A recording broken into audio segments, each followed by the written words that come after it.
The man unexpectedly traveled to the interstellar era and was captured by people from other planets and used as a test subject. He had just woken up when two soldiers dragged him into a room. Before he could even react to what was happening, a beautiful woman walked in. He was then forced onto the bed. Logically, he should have been excited about such a romantic encounter. The problem is, the surrounding decor doesn't fit the atmosphere of a romantic encounter at all. Sully caught a glimpse of a pile of instruments in the corner of the wall, and there were even dried bloodstains on the operating table next to it. Just as he was thinking about how to escape, a voice suddenly rang in his mind. Abnormal host vital signs detected. Interstellar Overlord system activated immediately. New player gift pack distributed. Body enhancement module activated. Level 3 enhancement begins. Intense pain struck instantly, and Sully felt as if all the bones in her body had been shattered and then reassembled. Meanwhile, Serena was looking down and unzipping his pants, completely unaware of what was happening. 3 seconds later, the enhancement was complete. Sully tried clenching his fist. His strength had increased at least tenfold. He secretly gathered his strength, then suddenly flipped over, pinning the woman beneath him, eliciting a gasp of surprise. "Let me go. If you agree to my request, I promise I'll let you go immediately," Sully said seriously. Serena was panting heavily, her purple eyes filled with shame and indignation. As the third wife of the succubus clan chief, who in the entire Phantom Star would dare to lay a finger on her? Today was terrible. I was pinned down on the bed by a newly delivered sacrifice, and her hands were so restless. "Do you know who I am?" She spoke angrily as Sully loosened her grip on his mouth a little. "I know her. She's the darling of the succubus clan, the renowned beauty of Lady Serena. That's why I said, if the clan chief finds out about this, do you think he'll let you off the hook?" Sully appeared relaxed, but he was actually afraid inside. After all, he wasn't sure what kind of personality the succubus clan leader had. However, judging from Serena's current reaction, it seems he won his gamble. "What exactly do you want?" Serena bit her lip, her long silver hair spread out on the pillow. "If you dare touch me, I guarantee you won't live to see tomorrow." "What a coincidence. If I hadn't touched you, I probably wouldn't have survived tonight." Sully glanced at the pile of instruments. "What are those things used for? Tell me." "Extraction device." "Extracting what?" Serena remained silent. Seeing that the other party had fallen silent, Sully exerted his strength again. Serena's eyes reddened with pain. "Extracting the life essence of you people captured from remote star systems." Sully's heart sank. "What kind of extraction method is it? What's the extraction for?" Serena turned her face away, and Sully followed her gaze, only to see a transparent storage container next to the operating table. There was some murky liquid floating inside, and he could vaguely see some debris bobbing up and down. His stomach churned instantly. "Are you even human?" "Succubi aren't human to begin with," Serena muttered under her breath. He took a deep breath to calm his turbulent emotions. Now he had to figure out a way to get out alive. "System, what can I use?" Newbie gift pack includes level 3 body enhancement completed. Basic individual equipment template unlocked. Initial resources 100 resource points. Basic powered exoskeleton requires 80 resource units. Electromagnetic pulse dagger requires 30 resource units. Tip: recycle nearby metal items to obtain additional resources. Recycling range 0.5 meters.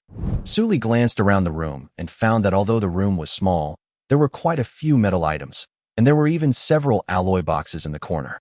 But he couldn't move right now. After all, there was a problem pressing down on him. "Madam, how about we make a deal?" "What kind of deal?" Serena asked, feeling the pressure on her lesson. "If you get me something, I promise I won't do anything to you, and I'll never tell your husband." A glimmer of hope flashed in Serena's eyes, but she quickly became wary again. "You want me to help you escape? That's impossible. I don't need you to help me escape. Just get me some metal materials." Sully thought for a moment. "Ideally, it should be starship material, the purer the better. If that's not possible, titanium alloy, tungsten steel, or even ordinary steel will do." Serena looked bewildered. "What do you need these things for?" "Never mind that. Just tell me if you can do it." Serena hesitated for a few seconds before saying, "These extraction facilities are made with new starship materials, but what do you need them for?" Sully didn't answer, and simply climbed off her. Serena was stunned. This person had actually let go? She was about to call for help when Sully said without turning her head, "If you dare to call out, I'll insist that we've already slept together. Do you think your husband will believe you?" Serena swallowed back the cry for help that was on the tip of her tongue. She glared at Su Li with hatred. But they found that Su Li had already walked to the extraction device and pressed his hands on the edge of the device. The next second, the extraction device vanished into thin air. Serena's eyes widened in surprise. At the same time, a notification sound rang in Su Li's mind. Recovered 45 units of naval alloy, 28 units of copper, zinc, and Hengyuan crystal. Current total resources, 173 units. Su Li immediately had a thought. Manifest basic powered exoskeleton armor. Consumes 80 resource units. Manifests basic powered exoskeleton armor. As the notification sound faded, a flash of blue light appeared on Su Li's body. Then, a close-fitting metal frame extended from his back, gradually enveloping his limbs and torso. The armor structure is streamlined and gleams with a cold, eerie light under the dim room lights, with precise servo motors humming at the joints. Serena's sexy red lips parted slightly, shocked by Su Li's series of actions. Which empire are you from? What kind of technology is this? Space compression. Su Li ignored her. He continued to collect all the supplies in the room. Even the rare metal ornaments on Serena's body were all taken. Su Li glanced at the security camera still flashing red light by the door. Some time had passed since he was dragged into the room. 8 minutes passed, and still no one suspected anything or came to check. It seemed that Serena's concealment measures were indeed quite good. Madam, do you have the floor plan of this prison? Serena snapped out of her reverie and shook her head. Su Li frowned slightly upon hearing this. This was not good. He currently only had individual equipment, and to escape, he would need to obtain the prison map. To obtain the prison map, one must first locate the prison system terminal. Tell me, how often do your maids come in? They usually come in every 15 minutes to bring me a nutritional drink or to report on something. Why are you asking this? Su Li estimated the time. The maid had just delivered something when he was dragged in, and 9 minutes had passed since then. 6 minutes left. One last question. How many sacrifices like me are left? Serena's eyes darted away. On the first basement level, there are probably about 30 survivors, all from the most recent batch. Su Li fell into deep thought upon hearing this. 30-odd people were far too few. He had no choice but to abandon his plan to incite them to create a riot and escape. Since that's the case, Su Li's eyes narrowed. Madam, I apologize. Serena hadn't reacted yet. An electromagnetic pulse dagger appeared in Su Li's hand in an instant, and he rushed in front of her. A flash of cold light, and the dagger was already pressed against her neck. What are you doing? Nothing.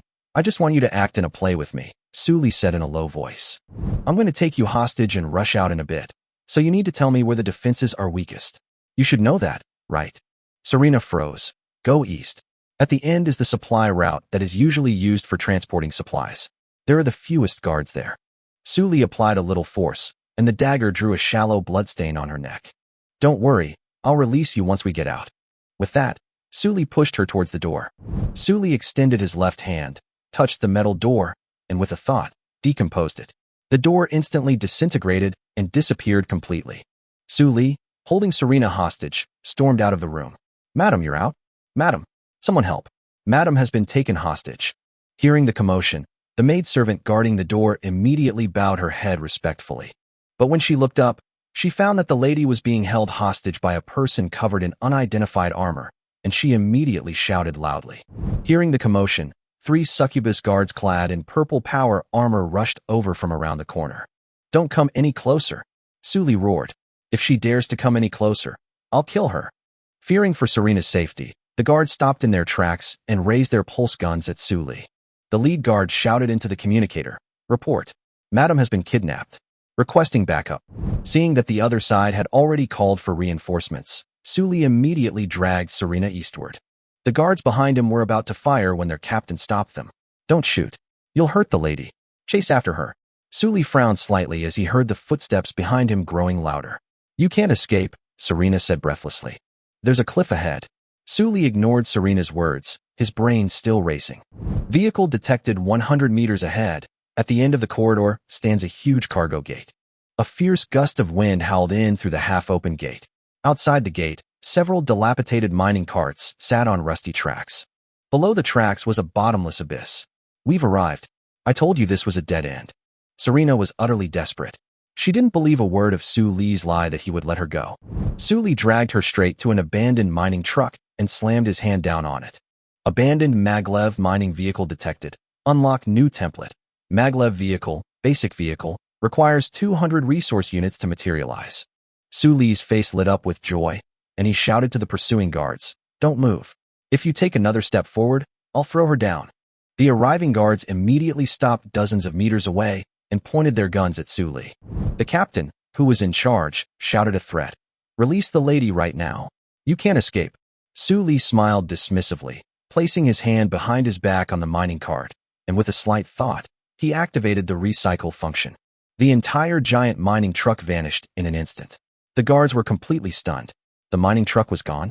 A new type of hovercraft has been created, consuming 200 units. The system notification sounded. The next second, a brand new, streamlined hovercar appeared on the track, its silver-white body gleaming with a cold, eerie light. The guards were all dumbfounded. Taking advantage of their shock, Su Li scooped up Serena, jumped into the cockpit, and closed the hatch. Start.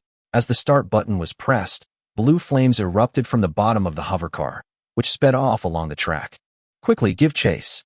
Just as someone was about to give chase, the captain, who was leading the pursuit, quickly stopped them. "Wait.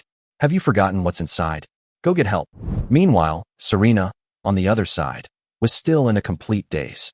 She stared wide-eyed at the guards getting further and further away, then glanced at the expressionless man beside her. "Who exactly are you?"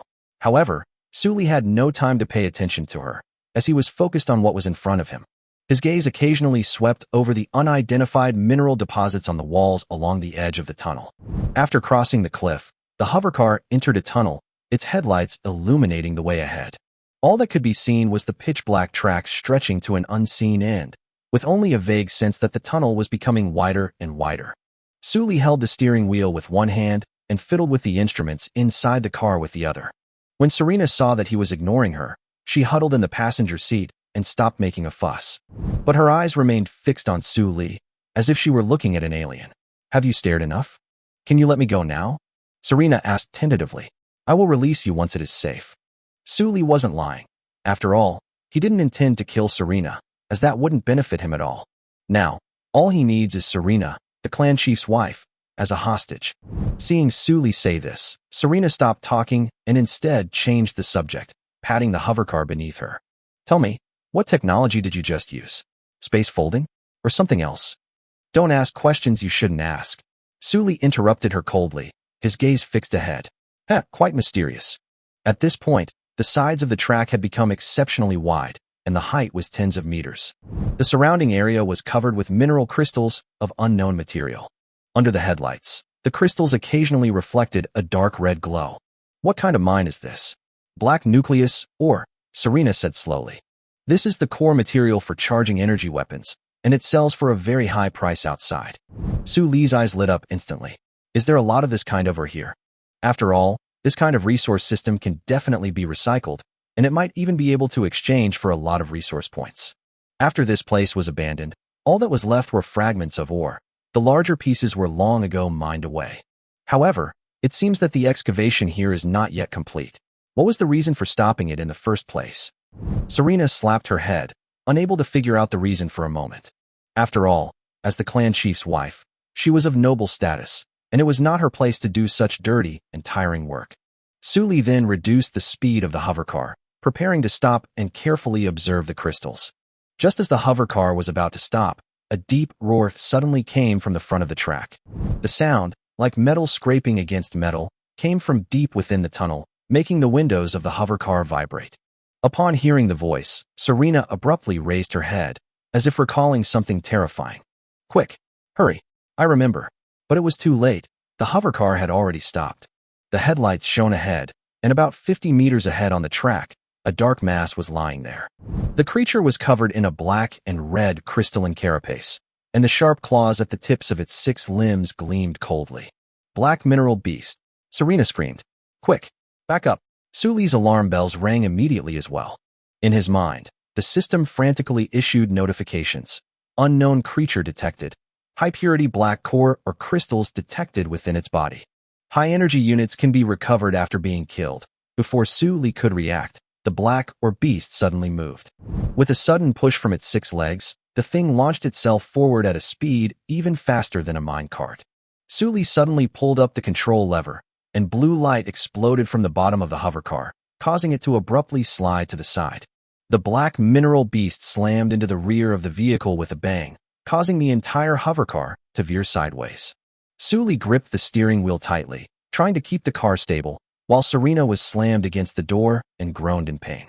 Half of the car headlights were broken, and Sully used the remaining light to see the thing get up and rush towards her again. "Hold on tight." Sully slammed on the gas pedal, and the hovercar roared off. Seeing its prey escape, the black mineral beast roared in anger and chased after the hovercar, its sharp teeth emitting a piercing hiss. "What the hell is this thing?" Sully asked Serena as he drove. Seeing that Sully asked, Serena did not hide anything and told him everything she knew. "That's the black, or beast, an indigenous creature from beneath Phantom Star. It specializes in devouring high-energy crystals, making it extremely sensitive to energy reactions. The reason this mine can no longer be operated is because a large number of black or beasts have taken over the area and killed many miners." Damn it, what bad luck. Sully could only slam on the gas pedal, trying to increase speed and shake off the black mineral beast behind him. However, things didn't go as planned. Unable to return the way they came, the two accidentally entered a side road. The track abruptly breaks off here, leaving only a bumpy, rugged road ahead. Chapter 4, Blade 2. Sully's mind raced, his gaze sweeping across the wilderness, where he spotted a cluster of gray, empty buildings not far away. The roars behind him grew louder and louder. He turned around and saw that there was more than one black mineral beast chasing after him. Serena also saw what was behind her, and her face turned deathly pale. "My God, 8. How can there be so many?" 8 black mineral beasts gnawed at the hovercar, their 6 insect legs kicking up clouds of dust. The one in front was less than 300 meters away, and its speed was still increasing rapidly. Sully pushed his speed to the limit, and the engine roared piercingly, but the distance between them continued to close. 100 meters, 50 meters, the black mineral beast's gaping maw was clearly visible, its layers of fangs resembling a shark's mouth magnified 100 times, saliva flying everywhere. Damn it! Sully gripped the electromagnetic pulse dagger tightly, his eyes turning cold. At 30 meters, the lead black mineral beast was already close to the rear of the vehicle, its hind legs suddenly exerting force, its massive body lunging straight at them. Sully jerked the steering wheel, and the hovercar instantly drifted 90 degrees, its body almost touching the ground. The black mineral beast flew past the roof of the car, crashed to the ground, rolled several times, and smashed into a boulder. But after dodging one, the other 7 had already surrounded them.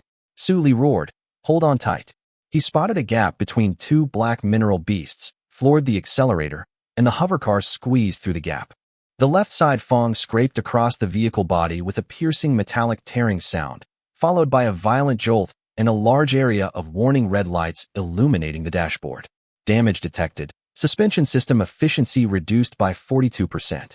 Immediate repair or replacement of the vehicle is recommended. The speed plummeted to 180 and continued to decline. A black mineral beast suddenly crashed into it from the side, flipping the hovercar over and sending it tumbling wildly across the wasteland. Amidst the dizzying spin, Sully gripped the armrest tightly, simultaneously activating his power armor to firmly hold Serena in place. The auxiliary systems tightened at full power, securing the two to their seats. The hovercar tumbled dozens of times before crashing upside down. Sully was thrown off by the inertia, his back slamming into a rock, the pain making his vision blur. Serena, however, landed on top of him. Sully shielded her from most of the impact, and the two rolled together. She was only slightly dizzy. As the dust settled, Sully pushed himself up and noticed that 3 of the hovercar's 4 engines were emitting black smoke, clearly indicating that it was nearing the end of its life. 8 black mineral beasts were still closing in, the leader covered in blood, its ferocious eyes fixed on them. "It's over, we're doomed." Serena collapsed to the ground, utterly despairing. Sully ignored her, his gaze quickly sweeping across the surroundings, searching for a possible way out. Suddenly, he noticed dark red crystals reflecting light in the slag heap. Black core or crystals? He then realized that he had stumbled into that cluster of buildings during his escape. A system notification appeared. Recyclable resource detected. Black core or crystals, high purity. Recyclable resources per block, 50 to 200 units. Looking around, black fragments of crystals are everywhere, in the slag heaps, on the ground, and even in the footprints left by the black mining beast. Su Li immediately squatted down, placing his palm on a fist-sized mineral crystal. Recycled black core mineral crystal 1 gained 185 resource units. Again. Recycled black core mineral crystal 3 gained 486 units. Su Li's hand swept across the ground swiftly, and pieces of mineral crystals vanished into thin air. Serena stared in disbelief. What are you doing? No time to explain. Hurry up and collect these mineral crystals for me. Serena reacted immediately, hurriedly picking up nearby mineral crystals and handing them all over to Su Li for recycling. The black mineral beast herd stopped 30 meters away, the leader tilting its head. It was as if they were observing this strange human, or perhaps enjoying the prey's struggle before death. Su Li didn't even look up, continuing to collect resources while opening the system page. System, are there any combat units? Unlockable template detected. Blade 2 light mech. Height 17.8 meters. Weight 21.3 tons. Armaments. High-frequency slashing blades 2. Shoulder-mounted rapid-fire cannons 2. Micro-missile launchers. Melee combat system. Turbine 2 particle thrusters. Unlocking requires 2,000 units of resources, and materialization requires an additional 500 units. Su Li looked at the horde of beasts. The leading black or beast had already lowered its head, and its hind legs began to gather strength. Unlock. Unlock successful. Blade 2 mech template has been added to the manufacturing list. Consumed 500 units of resources. The air 10 meters away was violently distorted, and blue light particles gathered wildly. Thick leg armor and waist armor were pieced together, one piece at a time, accompanied by dull metallic clanging. The cockpit opened from the mech's chest, and a steel giant nearly 20 meters tall appeared out of thin air. The silver-gray mech has sharp, angular lines, with rapid-fire machine guns mounted on its shoulders, and 2 nearly 8-meter-long high-frequency slashing blades crossed on its back, their hilts gleaming with blue light. There are no superfluous paint jobs. Every inch of its armor is designed for close-quarters combat. Manifestation successful. Ace piloting skills successfully instilled. Su Li felt that countless piloting skills had appeared in his mind, and when facing the mecha, he felt a sense of familiarity that seemed to come from birth. Serena's mouth dropped open, speechless with shock. The horde of black mineral beasts instinctively retreated. Their intuition told them that this steel monster was extremely dangerous. The cockpit on the mech's chest automatically popped open, revealing the seat and control system.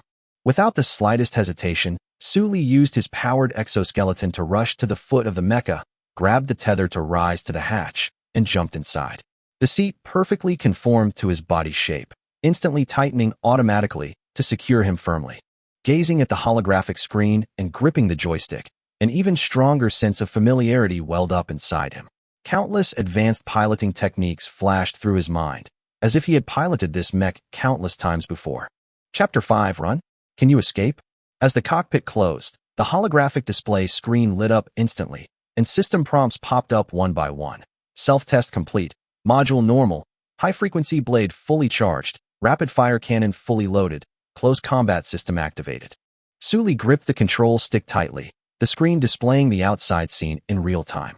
8 black mineral beasts were approaching from all sides, the largest of which had already pounced 10 meters away from the mecha. Come on. Su Li slammed down the right control stick. The 10-meter-tall steel mech moved instantly, its left arm rising, and its mechanical hand precisely gripping the black mineral beast's head. 5 metal fingers pierced its armor amidst the roar of hydraulic pressure, and no matter how frantically its 6 legs pried at it, they couldn't touch the mech. Immediately afterward, the mech's right arm slammed down. With a loud bang, the black mineral beast was smashed into the slag heap, creating a deep crater in the ground. Su Li then stepped on the pedal, and the mech's right leg slammed down on its abdomen. The sound of shattering carapace echoed into the cockpit. The behemoth snapped in two, green fluid splattering across the ground. Black or beast killed one. The leader's gruesome death only fueled the ferocity of the remaining 7. 2 on the left, 3 on the right, and 2 in front. Instead of charging headlong, they dispersed, attempting to surround the mech from different directions. Su Li's hands flew across the virtual keyboard, then he yanked the lever. Engine output power to 100%, short burst.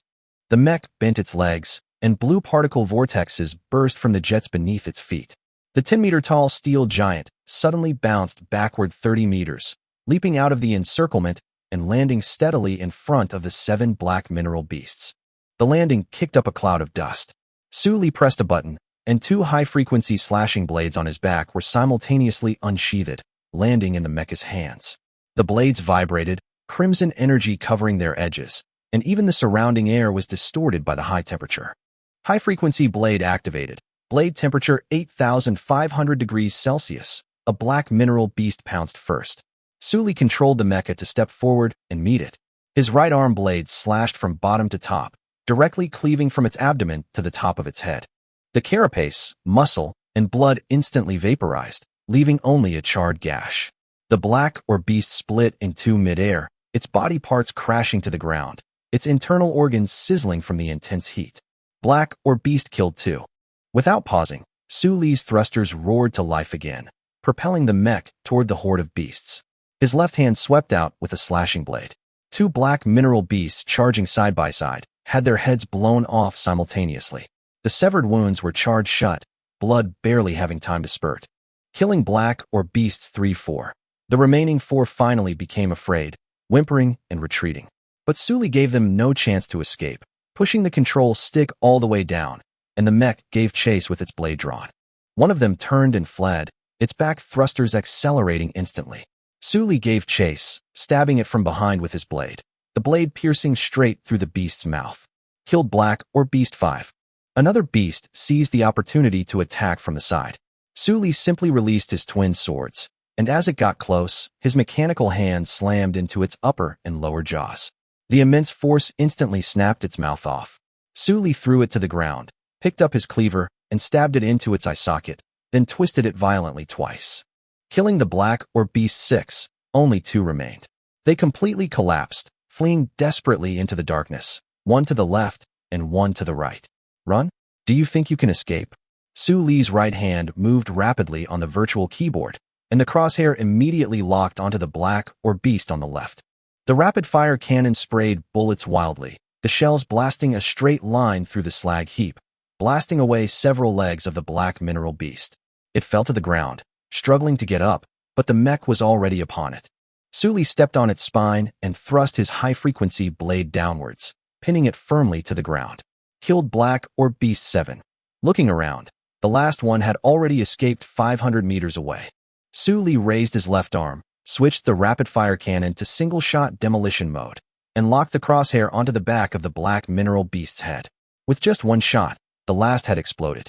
The headless corpse, propelled by inertia, flew another dozen meters before collapsing, dragging a long trail of blood. Defeated black or beast 8. Battle ended. Battle data being generated. Hearing the mech's notification, Su Li's tense nerves finally relaxed. He released the control stick and leaned back in his seat, breathing heavily. The cockpit reeked of metal and ozone, and combat data scrolled incessantly on the screens. Outside, 8 black or beast corpses lay scattered about, their bodily fluids and blood soaking into the black slag. The remaining debris on the blades sizzled and smoked from the intense heat. Su Li calmed himself for a moment, then inserted the twin blades back into their slots on the back. The cockpit then popped open, and air thick with the stench of blood and burnt flesh rushed in. Chapter 6, Military Mechs? A cool breeze swept over him, and Su Li suddenly remembered that there seemed to be another person there. Looking around, he saw Serena, who had hidden in the building while he was fighting, peeking out from inside, looking at the outside world with a shocked expression. "What are you still standing there for?" Su Li's voice was a little hoarse. "Do you still want to leave? Get on." Serena stood still. Su Li sighed, controlled the mecha to squat down, and placed his outstretched palm on the ground. "Get on, we have to go? With such a commotion, your husband's men are probably already on their way." Serena finally straightened her jaw, mechanically climbed into the mecha's palm, and was slowly lifted to the cockpit. Su Li pulled her in, and she immediately nestled into his arms. The cockpit was cramped to begin with, so the two could only press close together. With Su Li's current physical strength, he was more than capable of subduing this frail succubus lady. Serena nestled in his arms, offering no resistance. She stared at the holographic screen before looking up at Su Li, hesitating for a long time before asking, "What kind of monster are you?" Su Li gripped the control stick, and the cockpit closed. The turbine engines behind him blazed brightly, and a vortex of particles propelled the mecha into the distance. "I told you, don't ask what you shouldn't ask." As he spoke, Su Li noticed several moving dots on the distant horizon. The pursuers had arrived. Sanders' voice suddenly rang out on the internal channel. Stop. The 30 soared, Mechs following behind him braked simultaneously, quickly spreading out in a fan shape as a warning. The engine flames changed from blue to orange, and the hovering system emitted a low hum. Vice Captain Cavill reported, Captain, the ground markings lead towards D-35. They're very fresh, no more than 10 minutes old. Sanders sat in the command console, staring at the tactical screen. The forward detection signals were chaotic. Apart from mineral signals, it was almost impossible to discern anything else. Soon, another report came in. Thermal imaging shows a large number of biological remains ahead, and the ground temperature is abnormally high. A blacker beast. Sanders frowned. 93% similarity in size data. Preliminary identification is a black or beast. Sanders immediately ordered, all units, prepare for Level 1 combat. Advance in tactical formation. Do not engage the black or beasts head-on. Form groups of 3 swords and kill them in teams. The 30 swords quickly changed formation, with 3 units in each group, spaced 50 meters apart, and slowly advanced forward. The sword is the main standard mech of the succubus race, standing 8.5 meters tall, painted in a purplish-gray hue, and equipped with an arm-mounted electromagnetic cannon and an alloy sword. While not advanced by interstellar standards, it is powerful enough for the Phantom Star, a planet on the edge of the Empire. Sanders had great confidence in his third guard. This team was responsible for suppressing mining riots, eliminating space pirates, and occasionally handling dirty work. They were extremely experienced in combat. 30 Mechs arrayed in formation were enough to handle most situations. Group 1, report the situation ahead. No abnormalities detected, etc. There's something ahead. Sanders immediately switched to Group 1's perspective. In the blurry thermal image, large pieces of debris were scattered on the ground, quite large in size, but their original shape was completely unrecognizable. Team leader Hack piloted his mech down, grabbed a piece of wreckage, and brought it close to the camera. When the image became clear, everyone's hearts sank. It was a section of a black or beast's fang, attached to half a jawbone. The cut surface was charred black, and the edges still retained traces of intense heat. It's a black or beast. Hark's voice was strained. It looks like it was sliced open with a knife. It must be a high-temperature weapon. The cut surface is completely carbonized. Sanders asked, how many are around here? Many. They're everywhere. The camera pans, revealing the ground littered with the remains and fragments of black mineral beasts.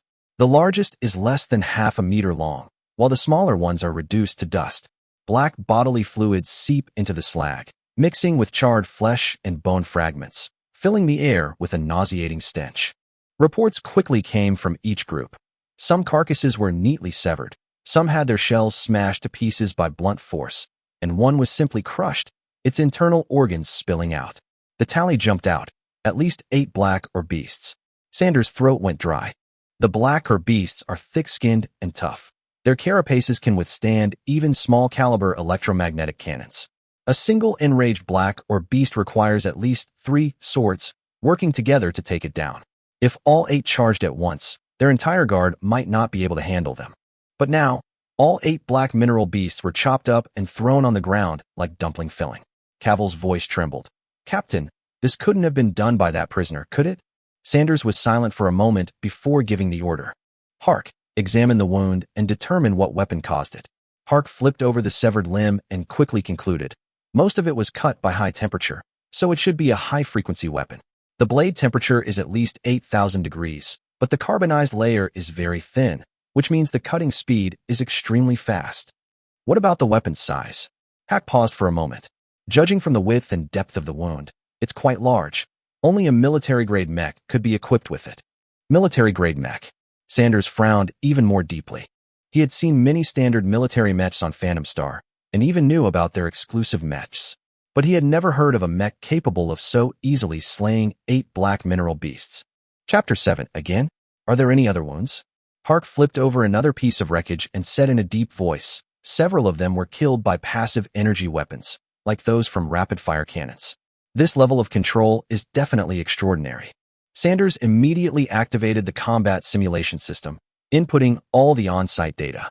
A few seconds later, the system simulated the complete scene. A dozen meters tall, unknown mech, wielding high-frequency melee weapons and shoulder-mounted rapid-fire cannons, was rapidly maneuvering through an encirclement of 8 black mineral beasts. A flash of blade and a fall. A barrage of gunfire and blood and flesh flying everywhere. The entire battle lasted no more than 3 minutes. 3 minutes. 8 black mineral beasts slain. Sanders closed the screen and rubbed his temples. Hark then discovered a new anomaly. There are still drag marks on the ground from the hovercraft. It was dragged for a long time before being overturned here. A point was marked on the tactical map, and when zoomed in, it was indeed the badly damaged hovercraft. Hark continued. Judging from the marks, it was first hit before it was destroyed. You mean, that person was attacked first, the hovercar was destroyed, and then he boarded the mech to fight back against the black or beast? The marks indicate that's the case. Sanders fell silent. A man being chased by black mineral beasts in the mining area, his hovercar destroyed, yet a mech appeared out of nowhere and killed 8 black mineral beasts. This whole thing seemed incredibly strange. Cavill then connected to the communication. Captain, there's still news from the base. The prisoner had a full-body scan when he entered the prison, and he wasn't carrying anything. But the surveillance footage shows that when he took the lady hostage and escaped, he suddenly had an unknown model of powered exoskeleton armor on him. Sanders' expression darkened. A thoroughly searched sacrifice had first appeared out of nowhere with an exoskeleton, and now it had acquired military mechs. This was either new equipment being tested by some great empire, or something even more terrifying. He dared not think too deeply, and could only grit his teeth and order. Chase. The chieftain has given a death order to find her alive or dead. Lady Serena is still in his hands. If anything happens to her, we will all be buried with her. Hark hesitated and said, but that guy has military mechs. We swordsmen might be in trouble. What are you afraid of? Sanders interrupted sharply. He only has 1 mech, but we have 31 swords. With concentrated fire, even a military mech will be reduced to scrap metal. Besides, this is Phantom Star, our territory. After a brief silence, Sanders activated the full band communication. Continue tracking. Advance along the mine tunnel towards D-35. His hovercraft is destroyed. He can only move by mech, and the energy won't last much longer. No attacking after target acquisition. Surround them, keep a close watch, and await my orders. Understood. 30 sword. Mechs quickly regrouped, their engines roaring as they charged towards the mine tunnel. Sanders took one last look at the wreckage of the black or beasts scattered across the ground before uploading the coordinates to the base. Check if any new Imperial mechs have appeared on the border recently, and also find out the identity of this prisoner. In addition, have logistics prepare heavy weapons, just in case. Cavill immediately accepted the orders. Sanders pushed the control stick, and the command aircraft took off, leading the pursuers straight towards D-35. On the open ground behind them, the remains of 8 black or beasts were still smoking, like a silent warning to the pursuers. Meanwhile, 8 kilometers ahead of the pursuers, a mecha sped past at low altitude, kicking up clouds of dust and alerting the nearby black mineral beasts. Sully stared at the thermal image behind him, his expression growing increasingly grim. What were initially just a few points of light have now merged into a cluster, with at least 20 or 30 mechs in pursuit. Damn it! He immediately pushed his speed to maximum, but then another dense group of black dots appeared in the mine tunnel ahead. Black mine beasts. Again. Sully couldn't remember if this was the 4th or 5th wave. The black or beasts in this wretched mining area were like cockroaches. As soon as one wave was killed, another would immediately appear. He stopped wasting words, his hands flying across the virtual keyboard before he gripped the joystick tightly. The high-frequency slashing blade instantly sprang out, 2 crimson beams tearing through the darkness. A black mineral beast pounced from the side. Sully slightly moved his left hand. The mecha sidestepped, and using the momentum, he raised the blade on his left arm and slashed upwards, cleaving it from its chin to its tail. The corpse was torn in 2, flying past the mecha and crashing heavily to the ground. 2 black mineral beasts charged forward side by side. Sully stepped on the pedals, and the mecha accelerated suddenly. His arms swept across with crisscrossing blades, and both heads flew off instantly. The shoulder-mounted rapid-fire cannon automatically locked onto the 3rd black mineral beast, unleashing over a dozen shells that tore it to pieces. 3 seconds, 3 beasts. Sully didn't stop. The mech continued its forward charge, its crimson blade leaving a long trail of light in the darkness. Another head fell, then another was cleaved in 2, the kill count on the screen constantly fluctuating. But just as he stabbed through the black mineral beast's mouth, the blade emerging from the back of its head, and flung the corpse aside, Sully suddenly stopped. No. He glanced at the rear-view monitor. The pursuers' lights were getting closer. If they kept killing like this, even if they wiped out all the black mineral beasts in front of them, the pursuers would catch up sooner or later. Moreover, the corpses and explosion marks left behind in the battle served as the clearest road signs. Even with their eyes closed, the pursuers could follow this bloody path to catch up. Chapter 8. But it's very expensive. Damn, I'm stupid, Sully cursed under his breath. He had always used a combat-oriented mindset to solve problems, killing any enemy he saw and then running away, but he overlooked the most crucial point. Now was not the time to rack up kills, but to escape. What he needed most was time. System, is there anything I can use right now? Preferably something with high destructive power. Recommended equipment, circulating detonator. Type, directional high explosive device, explosion radius 500 meters. Destruction methods, shaped shockwave, radiation damage, shrapnel damage. Releases a high-intensity energy pulse upon explosion. The mimicry shell blends into the environment, reducing the chance of detection. Unlocking requires 300 resources. Materialization costs 100 units per shell. Su Li's eyes lit up instantly. The explosion would not only blast the pursuers, but also lure all the nearby black or beasts there. Deep in the mine ahead, several black or beasts were wandering. The beacons of light from the pursuers behind were getting closer and closer, only about 8 kilometers away. This mine tunnel is winding and narrow, with numerous passes and bends. Simply bury one, detonate it when the guards pass by, and combined with the attracted black or beasts, it'll be enough to give them a run for their money. Unlocked. Energy condensing demolitioner template unlocked. Sully glanced at his resource reserves. Having collected mineral crystals from the slag along the way and energy crystals from the black mineral beast's corpse, he now had enough resources to build a dozen or so explosives. Just 200 meters away, there was a bend in the mine tunnel where the tunnel narrowed, flanked by solid rock walls, a natural energy gathering point. He maneuvered his mech to land inside the corner, and with a flick of his palm, a metal device the size of a truck tire appeared out of thin air. The explosive device was matte gray, its surface covered with honeycomb-like pits, and its mimicry shell blended seamlessly into the dark mine tunnel, almost becoming one with the environment. Sully wedged it into a crevice in the rock wall, and then covered it completely with slag. With multiple layers of concealment, it would be impossible to find unless the ground was specifically dug up. System, how do I detonate this thing? There are 3 methods: timed, remote control, and sensor. The sensor mode can be set with trigger conditions such as vibration, heat, and weight. It is recommended to use both vibration and heat energy triggering to avoid accidental detonation. Set to vibration and heat energy, over 3 tons, over 500 degrees Celsius. Activation in 3 minutes. Settings complete. Sensor triggering will activate in 3 minutes. Please leave as soon as possible. Sully glanced at the pursuer's signal. In just a short while, they had closed the gap by another 2 kilometers. The blast radius was limited. The Mechs needed to be near the explosives to maximize their effect. Detonating them prematurely would be a waste. After a final check, he steered his mech forward at low altitude. Serena watched all this, completely baffled as to what the point of planting that tiny device was. She knew the strength of the Royal Guard well, and didn't believe that a thing the size of a palm could really stop 30 sword Mechs. 5 minutes later, a system notification suddenly sounded. Warning, target has entered detection range and is about to detonate. Sully looked at the detector. The pursuer's glowing spot had entered the explosive's range. He deliberately slowed down, quietly waiting for the show to begin. After all, salvageable parts for the Mechs were very expensive. On the other side, Sanders stared at the virtual map on the tactical screen, his brow furrowed. Attention all units. We are entering a narrowing area of the mine tunnel ahead. Reduce hovering altitude and proceed with search. 30 swords immediately formed 2 columns and advanced along the mine tunnel. The rock walls on both sides were covered with marks from high-frequency weapons, and the charred cut surfaces were still smoking. Captain, something's not right, Hark said in the communicator.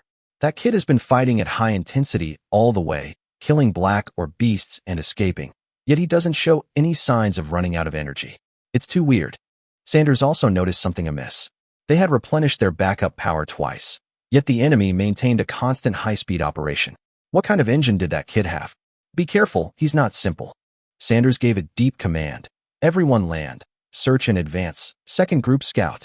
All the swords landed in turn, deployed their auxiliary wheels, and slowly searched along the mine tunnel. Second group leader Finn led the way, his reconnaissance system fully activated, scanning the terrain as he advanced. The narrowest point is 200 meters ahead. After the corner, it's a straight road. Any anomalies in the detectors? No, everything is normal. Very good, proceed quickly. Finn immediately led the team out, with the other two swords following closely behind in a triangular formation, rapidly approaching the corner. Just as Finn was about to turn the corner, something seemed to flash in his blind spot. His pupils contracted sharply. Something's up. Orange-red flames exploded from the corner, and a violent energy shockwave, carrying high temperatures and debris, spread wildly in all directions. Chapter 9. The Focused Explosive Device. Finn's sword was the first to be hit, instantly blasted away by the shockwave. Its frontal armor caved in immediately, and the cockpit shattered. The violent energy poured directly into the cabin, and Finn's screams echoed through the communication channel. His mech tumbled twice before crashing heavily to the ground. His right arm was severed, sparks flying everywhere, with only a few cables barely holding it up. His leg joints were also shattered by shrapnel, hydraulic fluid spraying everywhere. The two sword-wielding mechs following behind suffered the same fate. One mech was propelled by the shockwave into the rock wall. A gaping hole blasted open in the side of the cockpit, killing the pilot instantly. The other was even worse off. Shrapnel pierced its back ammunition compartment, causing dozens of electromagnetic cannon shells to detonate instantly, blasting the entire mech into countless fragments. Metal debris and pieces of flesh flew dozens of meters before slamming heavily against the mine tunnel walls. Team 2 was almost instantly decimated. Warning! Shockwave approaching. Team 2. Team 2. Sanders frantically shouted through the blaring alarm, but only intermittent static filled the communication. He immediately ordered everyone to evacuate the blast radius, but the mechs behind him braked suddenly, and several sword mechs that couldn't stop in time crashed into each other. Spread out. Don't crowd together.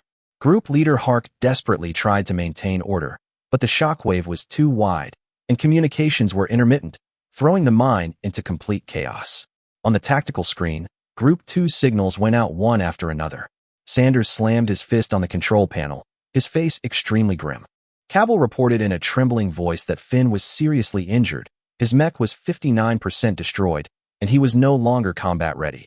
Unit 2, Kane, was dead. Unit 3 had exploded, and its pilot, Ronnie, was confirmed dead. Worse still, the radiation levels detected by the instruments were dangerously high. This was no ordinary bomb. Sanders stared at the scanned data, feeling a chill run down his spine. The explosion had widened the entire mine tunnel several times over. The top layer of rock had collapsed, and a 100-meter-long crater was still emitting smoke. The edges of the crater were charred black, and the rock walls had been scorched into glass-like crystals by the high temperature. Sanders uttered a few words absent-mindedly. Energy concentrating explosive device. That was military-grade equipment of the Manhwa Empire, with extremely high technical requirements and strict control. It was rarely seen even on Phantom Star. Where did that kid get it from? Hart gritted his teeth and said, they had been tricked by that kid. They absolutely could not let him go. Sanders forced down his anger. The most important thing now was to clean up the mess. Medic, save Finn. Everyone else, be on alert, watch your surroundings. Before he could finish the order, a low growl suddenly echoed from the depths of the mine. The sound reverberated from all directions, its source impossible to discern. Sanders' heart sank. They had come after all.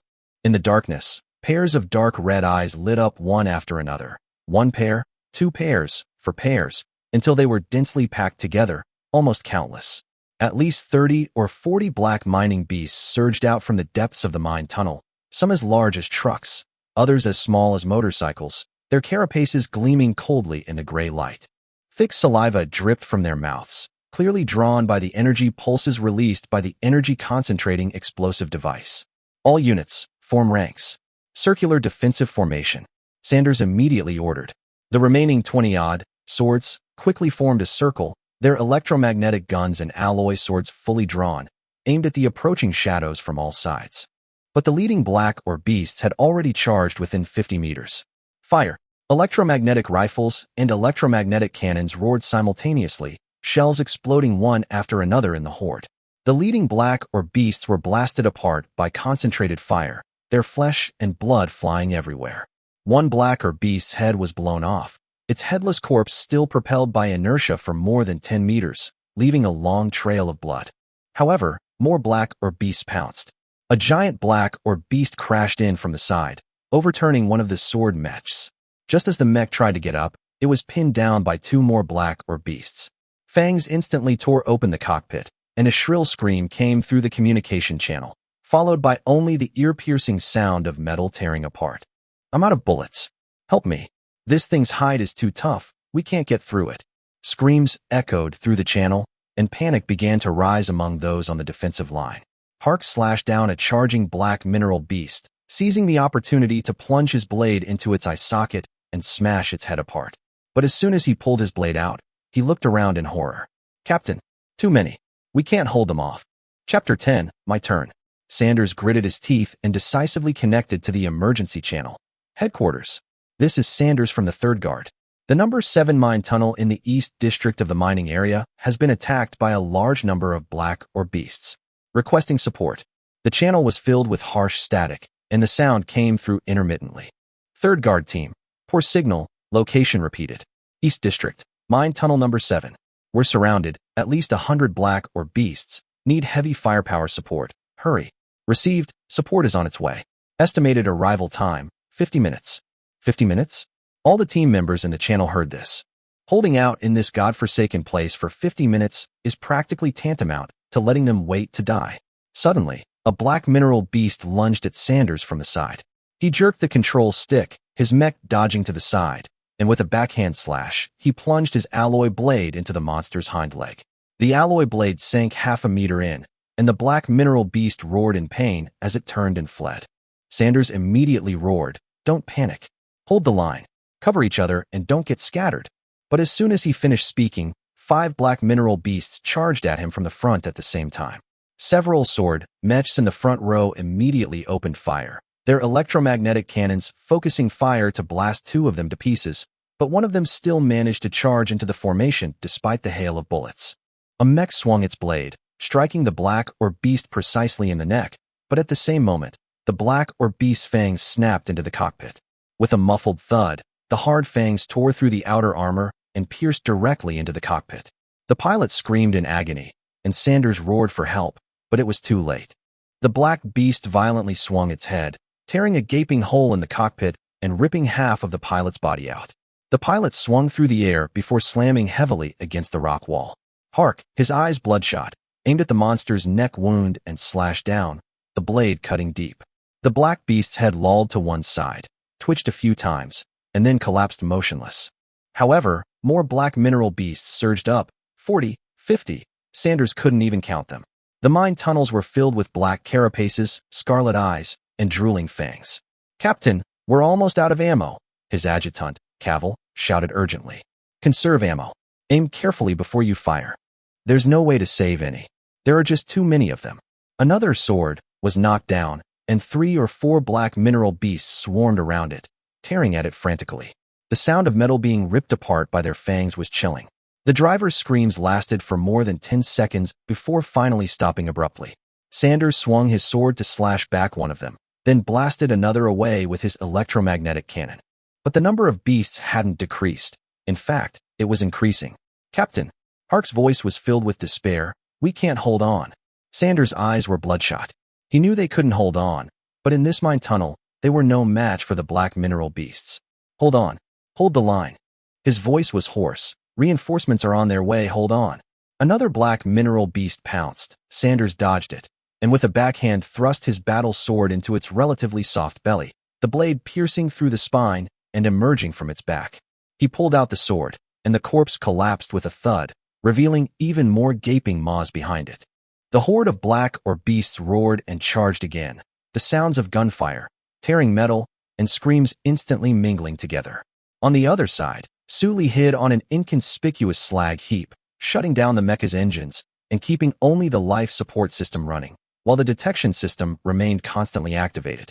The energy shock from the explosion disrupted the tactical screen, blurring the battle view behind them.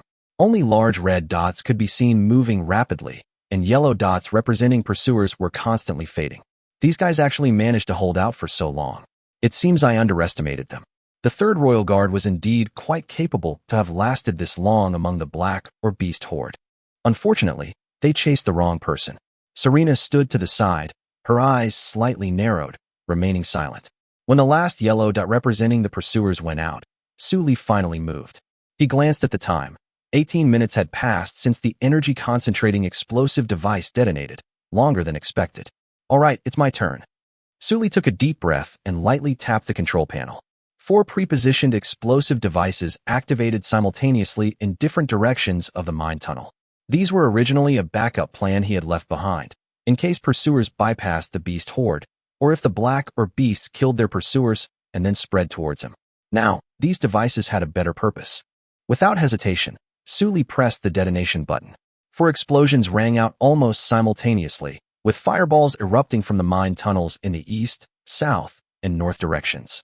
The shock waves generated by the high-temperature radiation swept outwards, sending slag flying like bullets across the ground. On the tactical screen, the red dot representing the black or beast paused noticeably for a moment.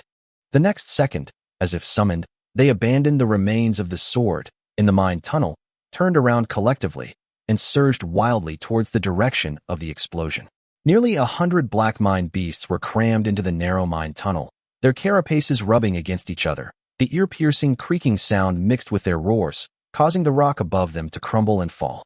Sully waited quietly for another 5 minutes, confirming that all the black mineral beasts had left the area before restarting the mech. The particle engines on the back of the Blade 2 were fully activated, and it flew at high speed towards the battlefield. The center of the battlefield was already a mess, with the ground full of craters left by explosions, and the rock walls riddled with bullet holes, knife marks, and deep trenches carved by the fangs of the black mineral beasts. The air was thick with the mingled smells of burning, blood, hydraulic oil, and charred cables, almost suffocating. Sully landed his mecha, crouched down, and touched a twisted and deformed wreckage of the sword mecha. Recoverable target detected, sword mecha wreckage. Chapter 11, Retrieval. Detected 27 nearby, sword-wielding mech wreckage units. Estimated resource points per unit, 1,200 to 1,800 units. Retrieve. Sully raised an eyebrow. There were clearly 30 signals during the pursuit, but now only 27 wreckage units remained. He quickly realized that the other 3 had either been dragged too far by the black or beasts, or had already left the system's scanning range. 27 units are enough. Retrieve. The mech's hand pressed against the wreckage, a flash of blue light, and the entire sword-wielding mech vanished into thin air, leaving only a human-shaped imprint on the ground. Retrieve sword-wielding mech wreckage 1. Gain 1450 resource points, again. Sully maneuvered the mech forward, retrieving the scattered wreckage one by one. Some were blown to pieces, scattered within a radius of several meters, requiring the system several seconds to lock onto them all. Others were torn to shreds by the black mineral beasts, their cockpit armor completely gone, revealing a scene of utter carnage. Several others had already exploded, leaving only piles of metal fragments of little value. But in Sully's eyes, even the smallest bit of damage was still damage. Sully's eyes lit up immediately when a notification popped up. Recovery 1. Gain 2,100 resource points. Undamaged fusion core detected. Resource gain doubled to 4,200 resource points. That mech was most likely killed by the black mineral beast, its energy core undamaged, an unexpected stroke of luck for him. 10 minutes later, all 27 wrecked units had been recovered. Total resource points acquired this time, 34,870 units. Over 34,000 resource points are more than enough for him to do many things. Sully didn't linger, immediately controlling the mecha to take off and continue fleeing forward. After half an hour of high-speed flight, the system suddenly issued a warning. Warning, mecha engine power is insufficient, power is decreasing. Please stop operations and wait for power to recover automatically. He could only find a concealed spot to land. After the cockpit ejected, Sully landed on the ground with Serena. Maintaining such a tense state for so long was not beneficial for the upcoming escape. Serena stood beside him, clearly full of questions. Sully ignored her, went straight to sit on a flat rock, and brought up a system interface that only he could see. System, what do I need to prepare to leave this planet? Note, leaving the planet requires atmospheric escape capability. Starship recommended. Currently unlockable Starship templates, none. Requires contact with the Starship entity for analysis, or consume resources to directly unlock the basic Starship template. Sully frowned. Where was he supposed to find a Starship entity in this godforsaken place? Moreover, there are pursuers behind them. How many resource points are needed to directly unlock the basic Starship template? Basic Starship Template Unlock Cost 15,000 Resource Points. Unlocked units available to manufacture. Spaceship, Interstellar Fast Assault Ship. The spaceship is only 100 meters long and lacks warp drive capability. The Interstellar Fast Assault Ship, on the other hand, is 800 meters long and possesses short-distance warp drive capability. However, additional resources are needed to materialize it after unlocking. 15,000. Sully glanced at his reserves. That was enough. Unlock. Consuming 15,000 resources, Basic Starship Template unlocked. A dense array of starship data and structural diagrams immediately appeared before him. Sully scanned them quickly, his gaze settling on one of the warships. Azure Falcon class, Interstellar Fast Assault Ship. The ship is 883 meters long and has 4 fusion pulse ion main engines, 8 auxiliary engines, and a short-range jump generator with a maximum jump range of 12 light-years and a cooling time of 6 hours. Its armament is also impressive, with 3 1,000-millimeter-long electromagnetic railguns, 12 rapid-fire laser cannons, 24 omnidirectional point defense pulse cannons, and 96 vertical missile launch units. It is equipped with composite alloy armor and a focused ion energy shield, can accommodate 48 Mechs, transport 500 tons of supplies, and has a crew of 480. Its maximum cruising speed reaches 0.8 times the speed of light, and its hull features a low observable design, making it ideal for surprise attacks and escape. Resources required for realization, 18,000 units. Sully stared at the data, calculating rapidly. A nearly 900-meter-long hull, complete with main guns, missiles, a hangar, and armor. This was exactly what he needed right now. The Azure Falcon class, he murmured, a slight smile playing on his lips. The materialization cost of 18,000 was just enough for his current resources. However, once built, his resources would be depleted, requiring him to use them sparingly. Fortunately, the black core or crystals collected along the way can still replenish some resources. All right, this is it. The Azure Falcon class, Interstellar High-Speed Assault Ship Template has been unlocked. After unlocking, Sully looked up at the surrounding rock walls and said with a hint of regret, "It's a pity we can't build it now. Otherwise, we'll definitely crush this place." The Interstellar warship, nearly 900 meters tall, was a true behemoth. No matter how wide the mine tunnel was, it couldn't possibly accommodate a single Falcon-class vessel. Hey, let's go. Although Serena didn't understand what Sully had done, she dared not ask. Circumstances forced her to submit. Being in a weaker position, she could only accept her fate. The two boarded Blade 2 and immediately flew deeper into the mine tunnel. Chapter 12. Azure Falcon class, Interstellar Fast Assault Ship. The chaotic battlefield was quickly left behind. The mine tunnels widened, and the rock formations overhead grew higher and higher. Finally, a glimmer of light appeared ahead. Just as they were about to burst through the exit, Sully slammed the control stick, activating the engine to full power. The mech sped away, even creating sonic booms as it compressed the air. A blinding light assaulted his eyes, forcing him to squint until his pupils adjusted before he could see the world outside. A desolate, gray landscape came into view. Even with prior preparation, the environment of Phantom Star was far harsher than he had imagined. Thick, low-hanging gray clouds pierced through them, their pale starlight offering no warmth to the ground. In the distance, several barren, black ridges lay on the horizon, devoid of any vegetation. A fierce wind whipped up slag and dust, revealing a few metal pillars leaning precariously into the ground. Further still, several factories billowed black smoke, their low-lying buildings huddled beneath the smoke, resembling a lifeless slum. This is Phantom Star? So desolate. How did you all survive? Sully turned to ask Serena. Serena replied calmly. This is where the lower classes and slaves live. Ordinary succubi live in the floating city. That's the real Phantom Star. Sully sighed softly. It seemed that no matter the era, a strict hierarchical system was inescapable. He was about to continue forward when Serena suddenly spoke up. Now that you've escaped, can you let me go? Let you go. You promised that as long as I helped you escape, you would let me leave. Sully stopped moving with a cold smile, his gaze falling on her face. Don't be silly, madam. Are you too naive, or do you have other plans? Now that you know so much about my secrets, do you really think you can still leave? Serena's expression changed, but she forced herself to say, Don't worry, as long as you let me go, I'll definitely keep your secret. Do you think I'd believe that? Sully interrupted her directly. Given your husband's suspicious and petty nature, what will he think after I've held you captive for so many days? Serena fell silent. The succubus chieftain's paranoia was notorious. Even if she hadn't done anything wrong, the mere fact that she had been kidnapped by prisoners was enough to fuel his suspicions for years. Not to mention the group of women eyeing her position who would never let go of this opportunity to bring her down. "I'll give you two choices," Suli suddenly said. "First, leave Phantom Star with me. Once we reach another planet in the Manhwa Empire, I'll let you go.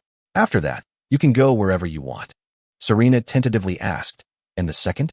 Suli's voice turned cold. "The second is even simpler, just a bullet. For me, that's the safest way." The cockpit fell silent instantly. Serena's face turned pale, and her voice trembled slightly. "You dare? I'm a death row inmate. Do you think I dare?" Suli's lips curled into a cold smile. Cold sweat beaded on Serena's forehead, and she could only compromise in the end. "I'll go with you. But you must guarantee my safety and release me when we arrive. Otherwise the Manhwa Empire will not let you off the hook." Suli glanced at her and chuckled. "It seems the clan chief's wife has quite a background. She can even mobilize the official forces of the Manhwa Empire." Serena didn't refute, clearly acknowledging it. "Don't worry, sister-in-law. I don't kill women, and I have no reason to lie to you. Killing you wouldn't benefit me. If I really wanted to kill you, do you think I'd still be able to say so much?"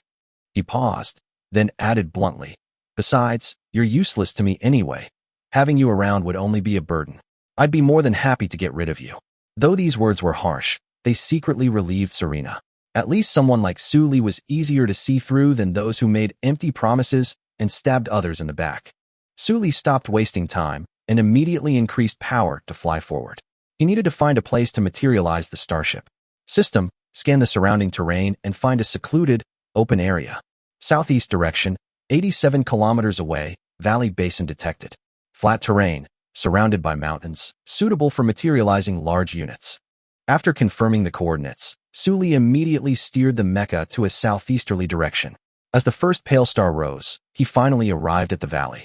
Between two low mountains lay a flat basin, about 3 kilometers square, with a solid, hardened layer of slag on the ground. Although the surrounding mountains weren't high, they were enough to block the view from the outside, making it impossible to see anything happening in the basin. "This is it." Suli maneuvered his mecha to the center of the basin and stopped.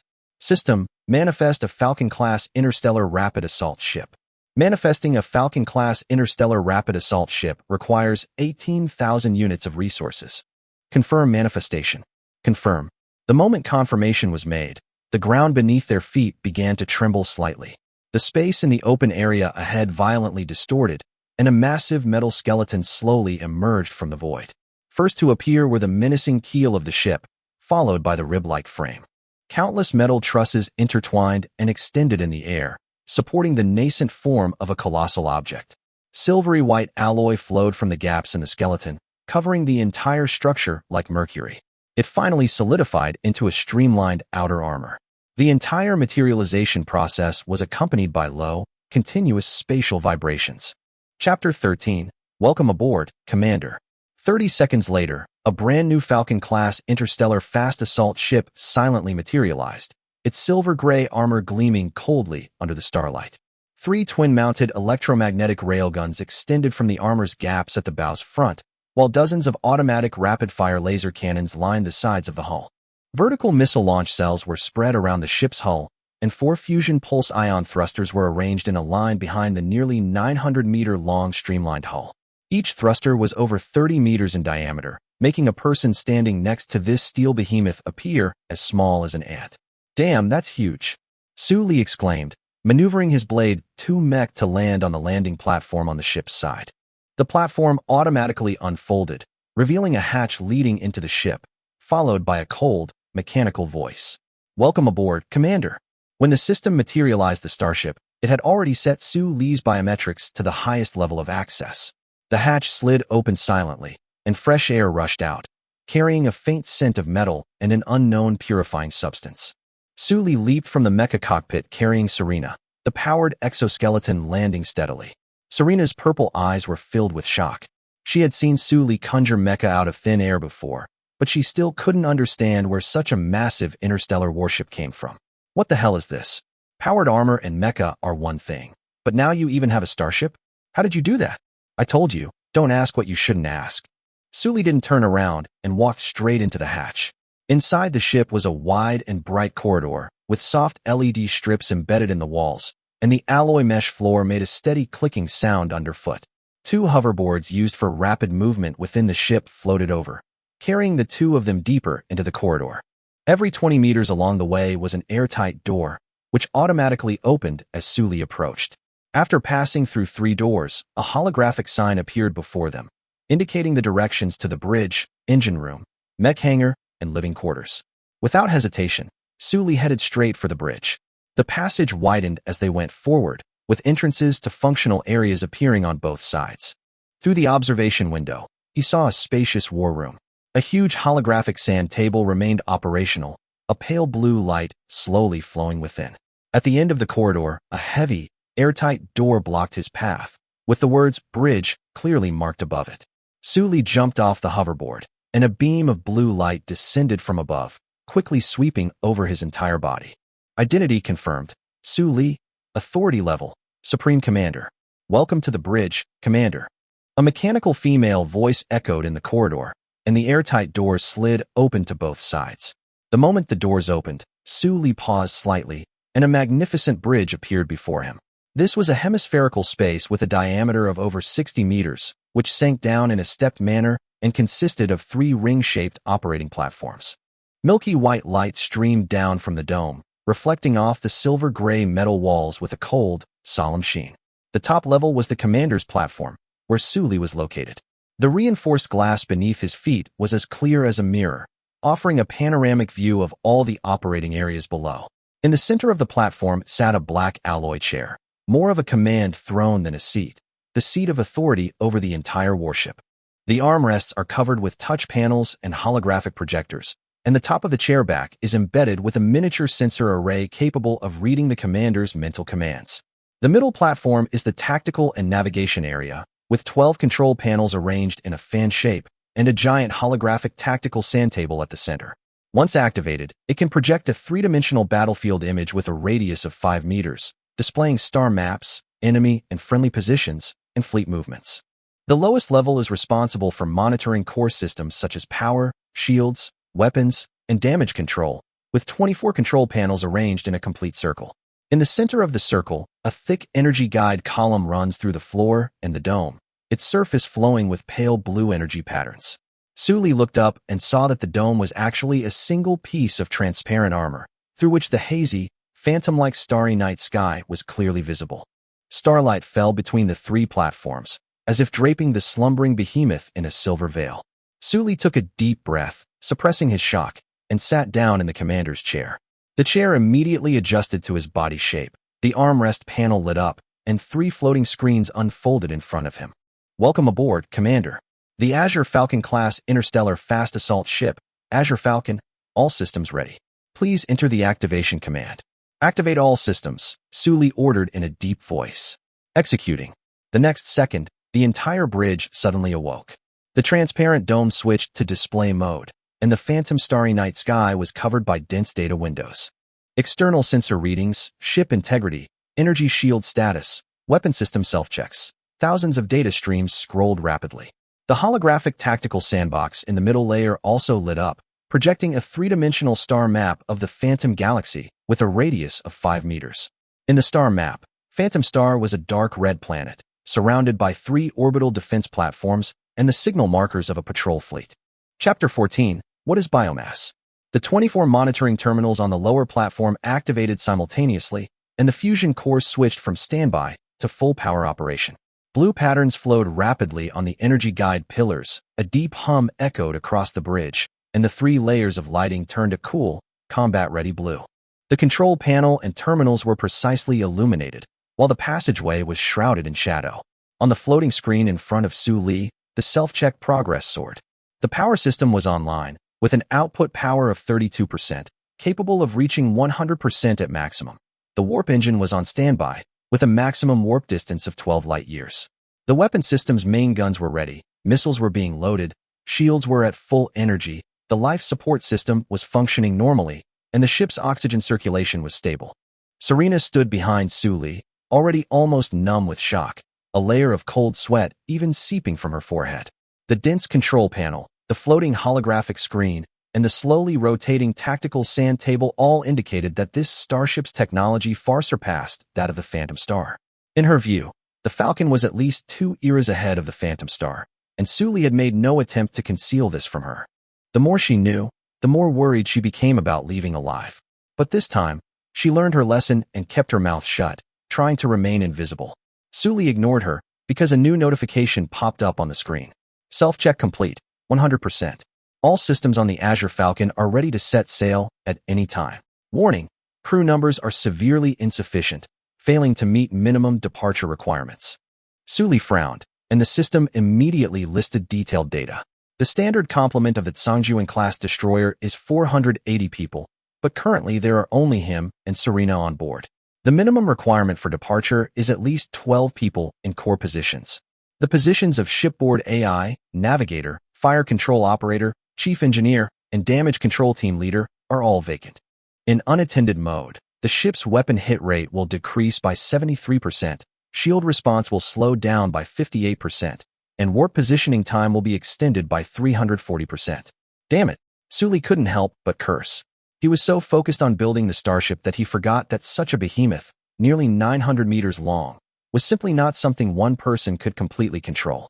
He could pilot the mech because the system had instilled ace piloting skills in him, but starship combat involved navigation, fire control, shields, propulsion, and damage control. Even if the system could assist in control, human attention is ultimately limited, and a mistake in any link could lead to the destruction of the entire ship. System, is there a solution? Sully asked immediately. After a brief search, the system suggested, unlock the basic function of the racial character cloning creation section, the elite talent cloning template. Sully's eyes lit up. He had noticed this section before, but was unsure of the unlocking conditions. Now, with a shortage of crew members, the system had finally released it. This template can clone elites from various industries. The clones possess complete personalities and independent thinking abilities, while retaining their professional knowledge, skills, and experience. More importantly, all clones will be absolutely loyal to Sully. This loyalty is irreversible and cannot be altered. They possess normal human physiological functions, lifespan, and reproductive capabilities, making them indistinguishable from natural humans. Currently, cloning options include Starship Captain, Navigator, Fire Control Operator, Power Engineer, and Shield and Damage Control Specialist. There are also Electronic Warfare and Communications Specialist, Mech Squadron Pilot, and Marine, with more templates to be unlocked after the module is upgraded. However, cloning requires biomass, and each person takes approximately 30 seconds from genetic construction to adulthood. Sully's lips curled slightly.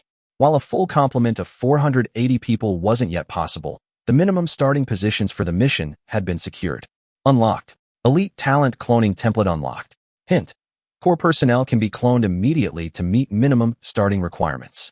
Sully leaned back in his commander's chair, tapping his fingers lightly on the armrest, and suddenly asked, System, what is biomass?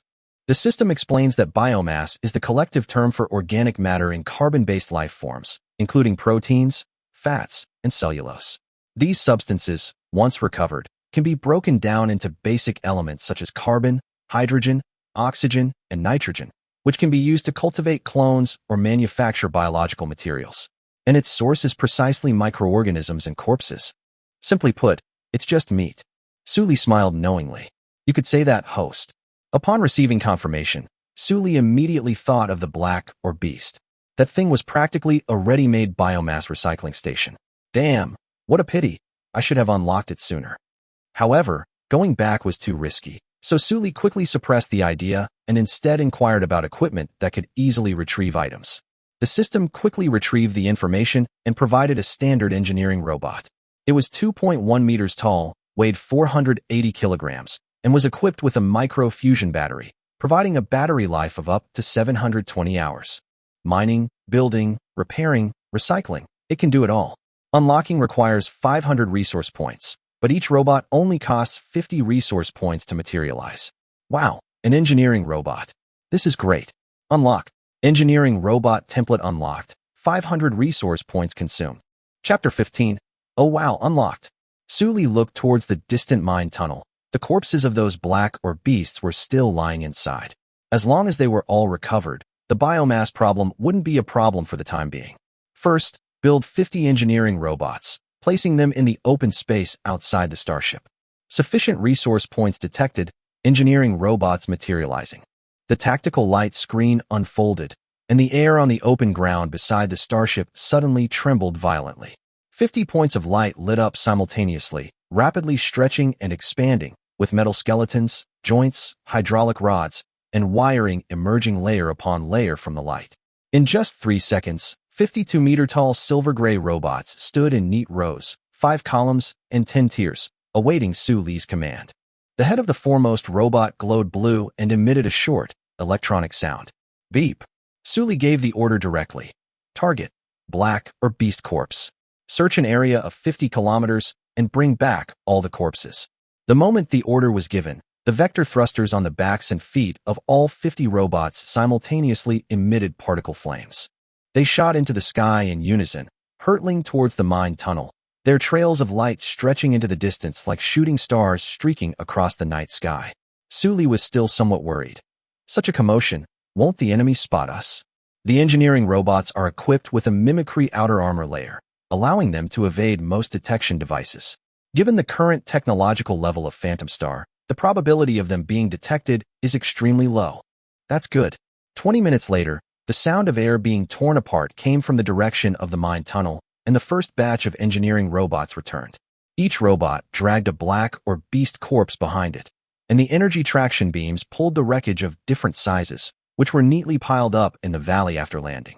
Dozens of black or beast corpses quickly piled up into a small mountain. Su Li walked to the mountain of corpses and brought up the recycling interface. Biomass detected. Black or beast 58. Large amount of biomass can be recycled. High-energy crystal residue detected. Black core or crystal. Estimated large amount of resource points can be recycled. Recycle. He raised his palm, aiming at the mountain of corpses before him. Manifestation was created in a second, and recycling was equally swift and efficient. The black beast's carapaces turned to dust, their flesh scattered into specks of light, and their bones shattered into the most basic particles, all swallowed up by the invisible spatial vortex before his palm. In less than 10 seconds, the corpses of dozens of giant beasts vanished completely, leaving not a single drop of blood on the ground. Biomass recycling complete. 13,369 units of biomass gained. Black core or crystal recycling complete. 14,150 resource points gained. Su Li was in high spirits as he looked at his rapidly increasing balance. Tens of thousands of resource points were just a wave of his hand. The system's money-making speed was truly outrageous. However, he didn't rush to clone crew members. Instead, he walked to the foot of the Sojuan-class fast assault ship and looked up at the behemoth. System, give me a crew configuration plan that best suits our current situation. The standard complement of the Falcon-class interstellar fast assault ship is 480 personnel. Suggested configuration: 120 crew members, 1 commander, and 200 Marines. 200 Marines. The Marines are responsible for amphibious landing operations, shipboard defense, and key location guarding. They are essential combat units. Su Li thought about it and felt it made sense. Anyway, biomass was plentiful now, so the sooner the manpower was replenished, the better. Clone 120 regular crew members, 1 vice captain, 200 Marines, and then generate 1 captain. Received. Please set the powered armor for the Marines. What powered armor can be unlocked now? Search successful. Recommended. Owl Wolf 2 individual powered armor. Unlock requires 600 resource points. Materialize requires 200 resource points per set. 200 Marines. 200 sets required. Su Li immediately laughed. Oh ho. Unlocked. Build the armor and the crew together. Consuming resource points. The Owl Wolf 2 template has been unlocked. Clone and manifestation list. Crew 120. First Officer 1. Marines 200. Owl Wolf 2 armor 200. Command confirmed. Cloning begins. A deep resonance echoed from the valley's clearing, and the previously tranquil space suddenly distorted. Countless tiny points of light appeared like fireflies, hovering in midair, before rapidly converging and expanding to outline blurry human figures. Bones, muscles, skin, clothing. It was as if an invisible hand was visibly fabricating life in the void. Seconds later, the first crew member materialized. It was a young man in his early 20s, with short silver-gray hair, a solemn expression, and a neatly tailored silver uniform. He opened his eyes, his initial confusion quickly turning into respect, and immediately saluted Su Li. Reporting to the commander, Fire Control Operator Solfin reporting to you. Su Li nodded and continued looking at the open space. More points of light formed in succession. Only when 120 silver figures appeared almost simultaneously did the points of light slowly dissipate. Hundreds of crew members stood in neat formation, without a single sound. Their silver uniforms gleamed with a cold, metallic sheen under the pale starlight. 120 pairs of eyes turned to Su Li, silently awaiting his command. But just as Su Li was about to speak, a spatial tremor resounded once more from the center of the front of the formation. This time, the points of light were even denser than before, and a figure slowly materialized. Su Li watched as the figure gradually appeared from head to toe. Her shoulder-length silver hair was slightly curled up, and her dark gray eyes slowly rose. Her skin was fair, and her face was beautiful, yet she exuded an aloofness that kept people at a distance. Her silver uniform was more fitted than that of ordinary crew members, perfectly outlining her figure, with a narrow black trim at the neckline, serving as the only decoration. Chapter 16. How do you plan to respond? A figure stepped out from the lingering light of the remaining specks, her shoes crunching over the slag. Vice Captain Lottie, reporting for duty.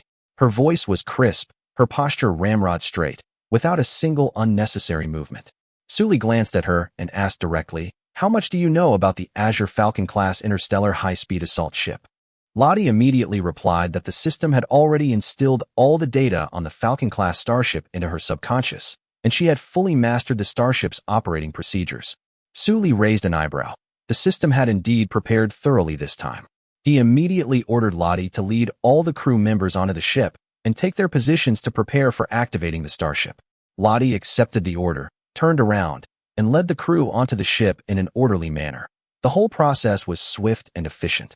At the same time, new points of light began to appear on the clearing in the valley, and Marines were quietly spawning. They were over 2 meters tall, their black power armor covering them from neck to toe, with not an inch of skin exposed. The chest armor was seamless, and a slightly raised spine ran down their backs to their necks. The double-layered shoulder armor was thick and sharp, and the elbows were inlaid with silver-gray armor. 1, 2, 10, dozens of black figures emerged from the void, forming neat square formations.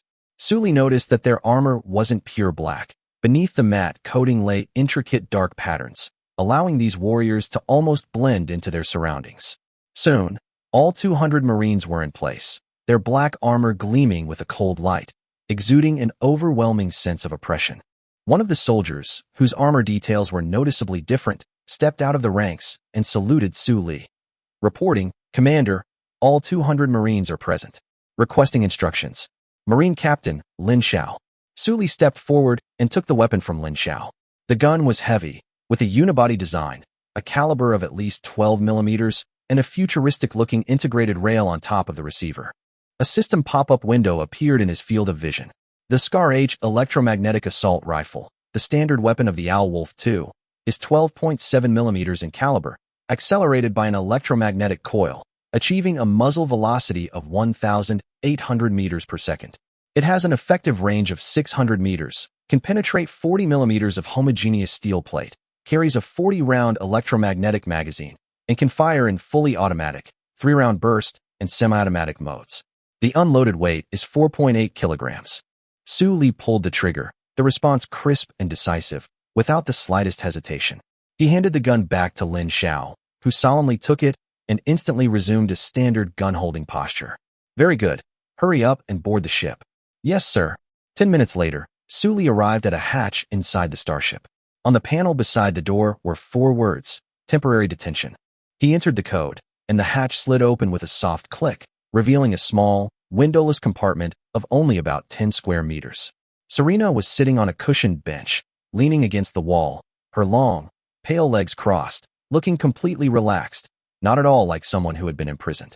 Seeing Su Li enter, a slight smile played on her lips. "Finally remembered me?" Su Li entered the cabin, the door closing behind him. He didn't waste any words, only saying, "I have something to ask you." Serena moved aside, patting the empty space. "Sit." Su Li, however, leaned against the cabin wall, arms crossed, his gaze fixed on her. "The garrison strength of Phantom Star, tell me." Serena's smile faded, and after a moment of eye contact, she finally sighed. It's not exactly a secret anyway. The defense forces of Phantom Star are divided into two parts: surface defense and orbital defense fleet. What you want to know is probably the orbital fleet. Sully nodded. Serena told him that the defense fleet was stationed at the Iron Star space station in Phantom Star's geosynchronous orbit, and the commander was Imperial Major Mocha Gorham, who was also her husband's younger brother. Sully was somewhat surprised. A major, in charge of the entire planetary defense fleet. Serena shook her head helplessly. Mocha was nominally just a major, but this was Phantom Star on the border of the Empire, and he was the younger brother of the succubus chieftain, effectively making him a local tyrant. Moreover, Phantom Star was crucial to the future of the entire succubus race, and her husband was never stingy when it came to supporting his younger brother. Sully pressed for details about the fleet size. Serena counted on her fingers. The fleet comprised approximately 30 ships. 16 of them were Antelope-class light interstellar frigates, with hulls around 500 meters long and average firepower, but their sheer number made up for it.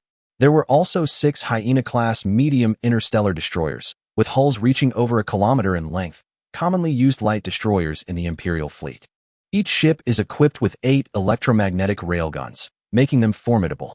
The rest are logistics vessels with limited combat capabilities.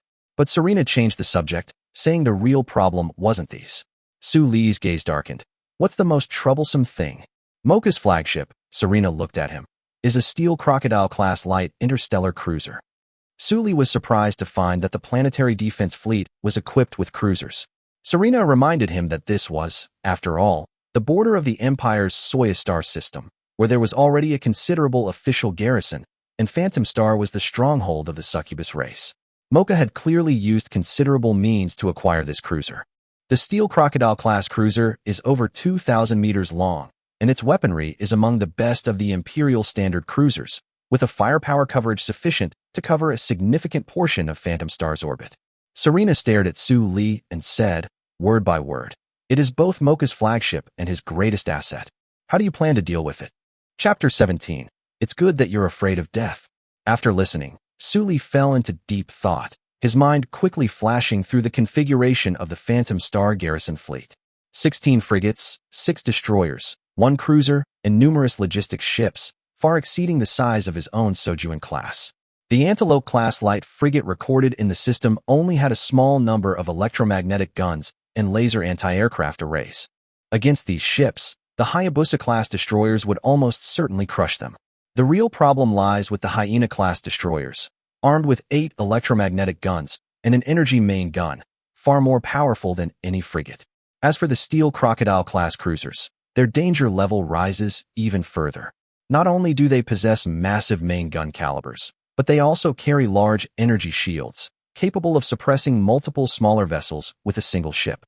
Fortunately, the Hayabusa class was also equipped with an energy shield generator, an advantage that most of the enemy's smaller ships lacked, enough to save their lives in a critical moment.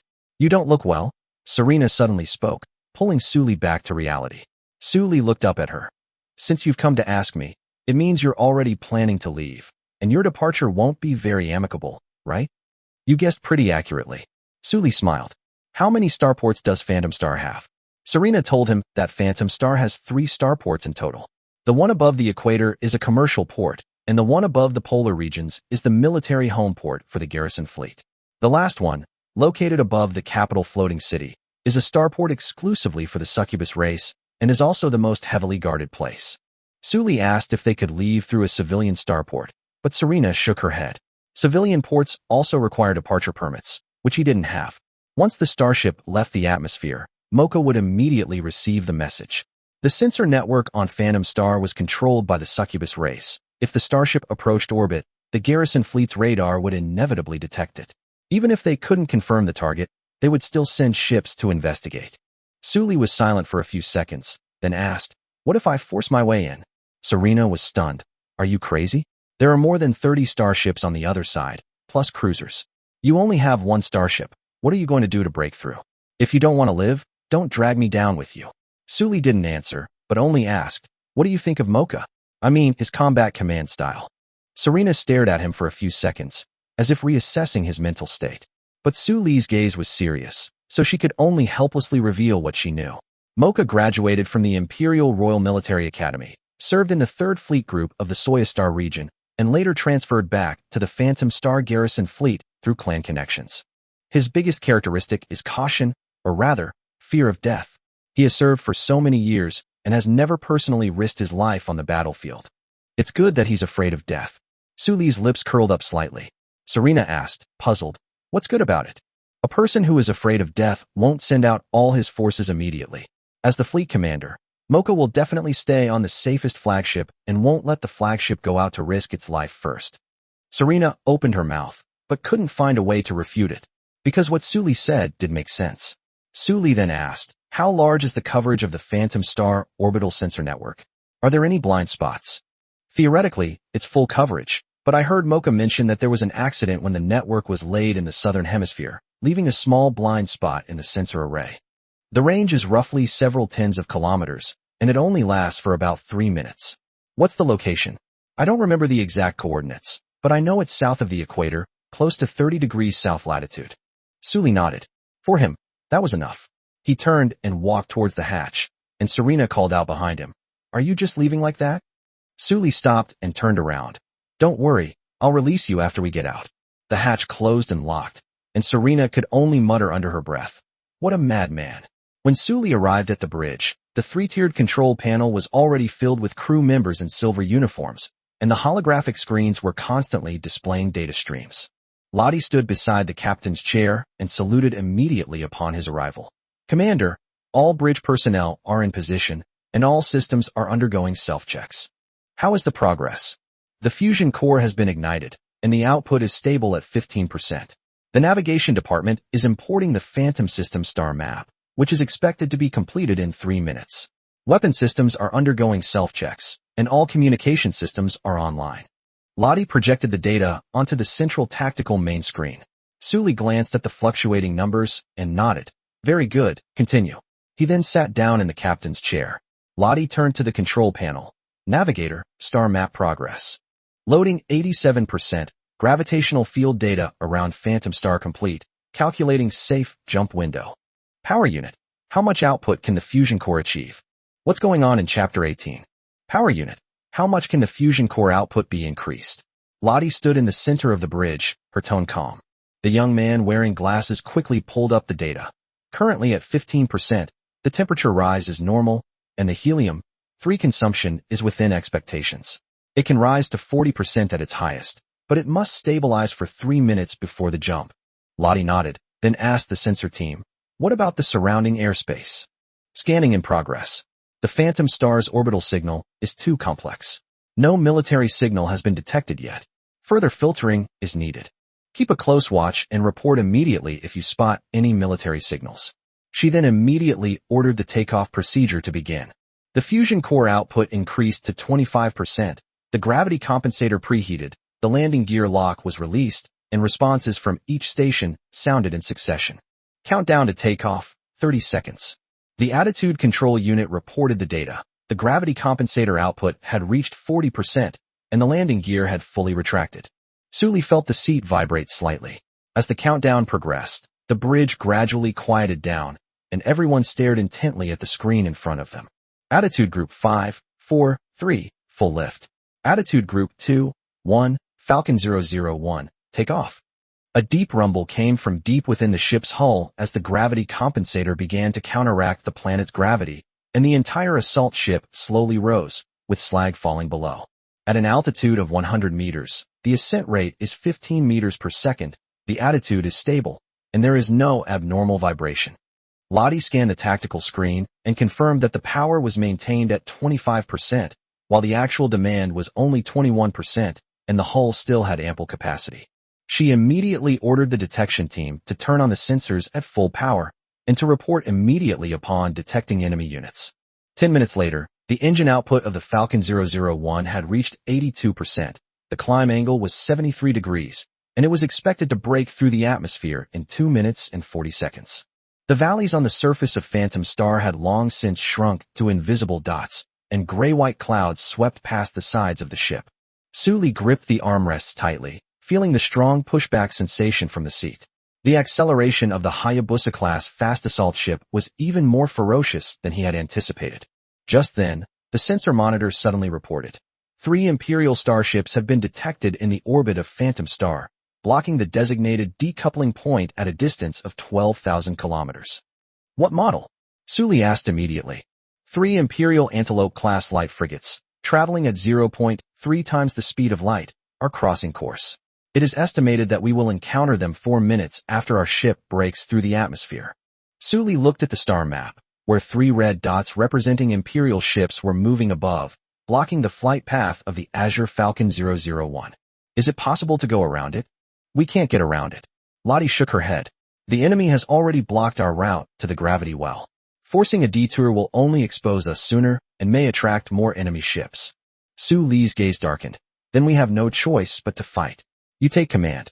Yes. He leaned back in his chair. Professional matters should be handled by professionals. At this moment, the ship's vibrations intensified, and only 30 seconds remained before it broke through the atmosphere. The outer armor rubbed against the atmosphere, and the ship's surface was completely engulfed in orange-red flames. Lottie calmly gave the order. Activate the energy shield generator.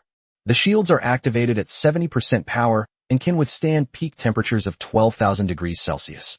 The ship's structure is normal. As the countdown reached 0, the orange-red color on the tactical screen suddenly exploded and then disappeared in an instant, replaced by an endless, pitch-black universe. Like a bullet, the Falcon 001 burst from the water and plunged into space. Sully stared at the distant starlight, momentarily lost in thought.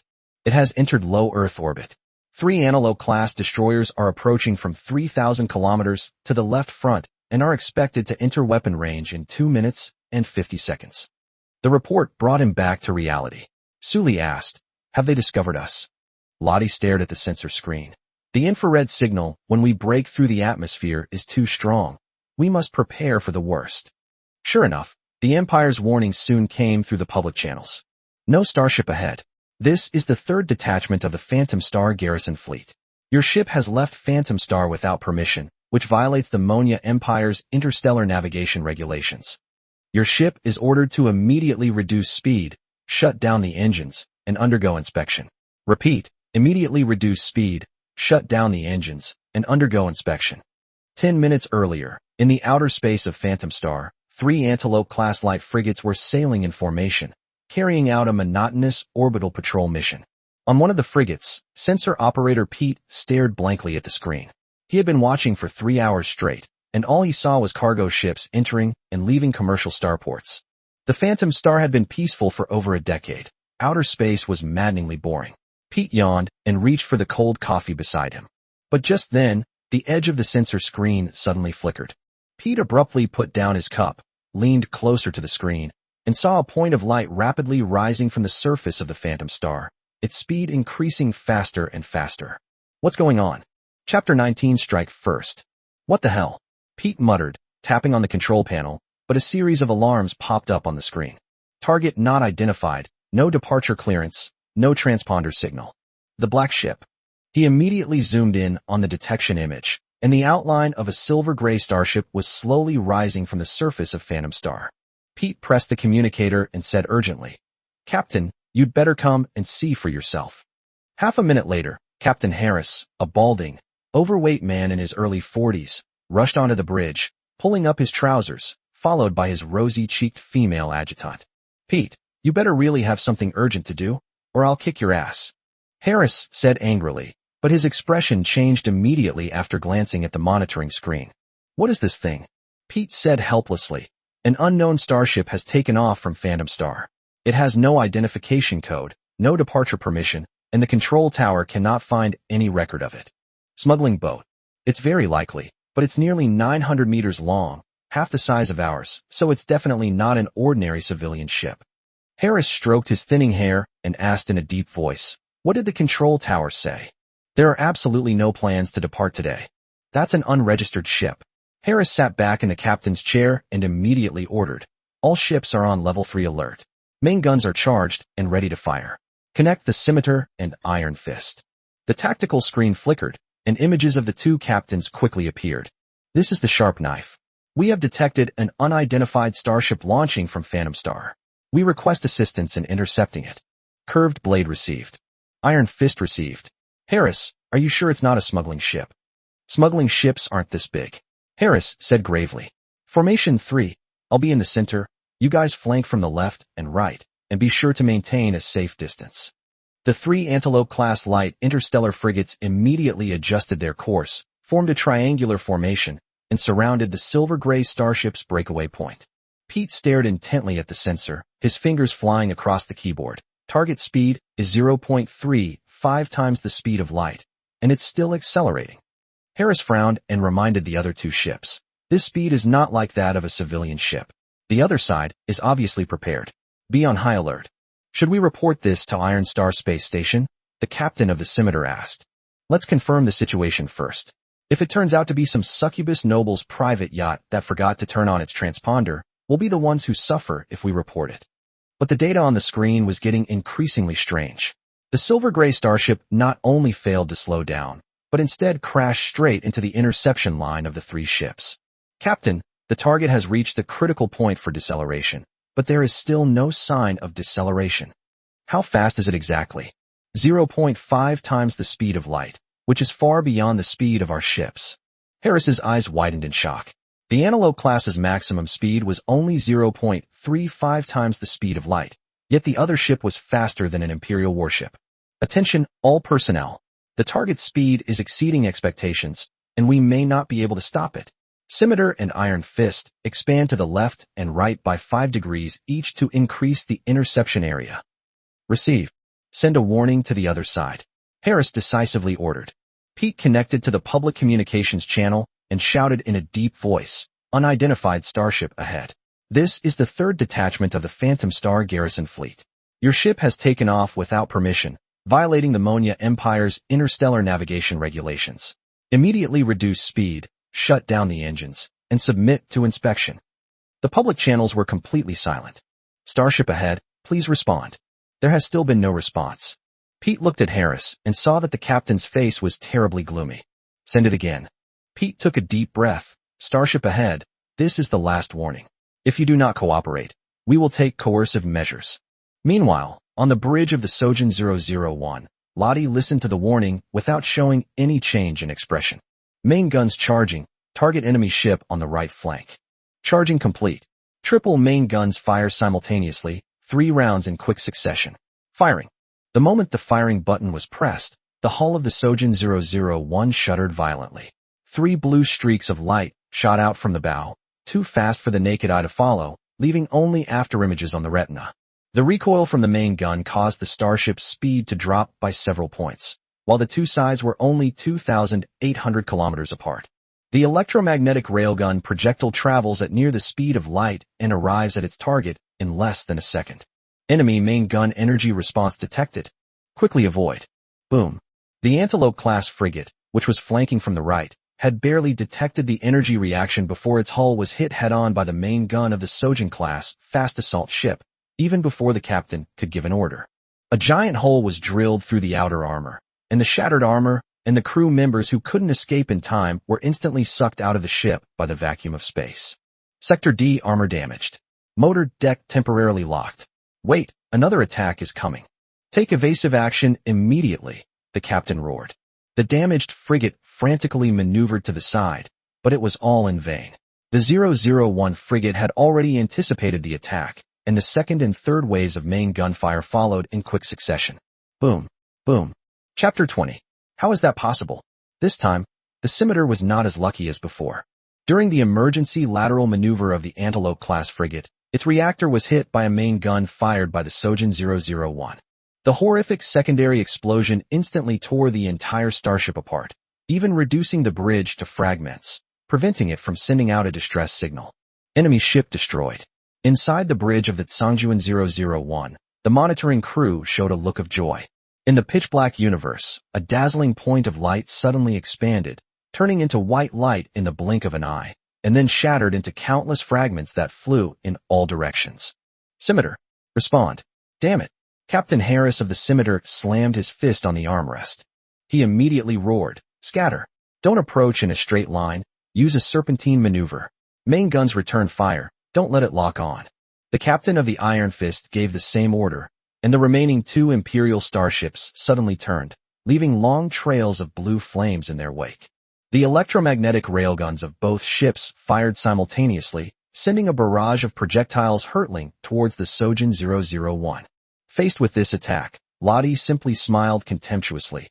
Activate energy shield. Prepare interstellar missiles. The surface of the Sojin 001 ship shimmered with light as an energy barrier rapidly condensed. Missile silos opened one after another, revealing interstellar missiles carrying split warheads. The Imperial electromagnetic projectiles collided with the blue shield, only creating ripples, without actually touching the ship's hull.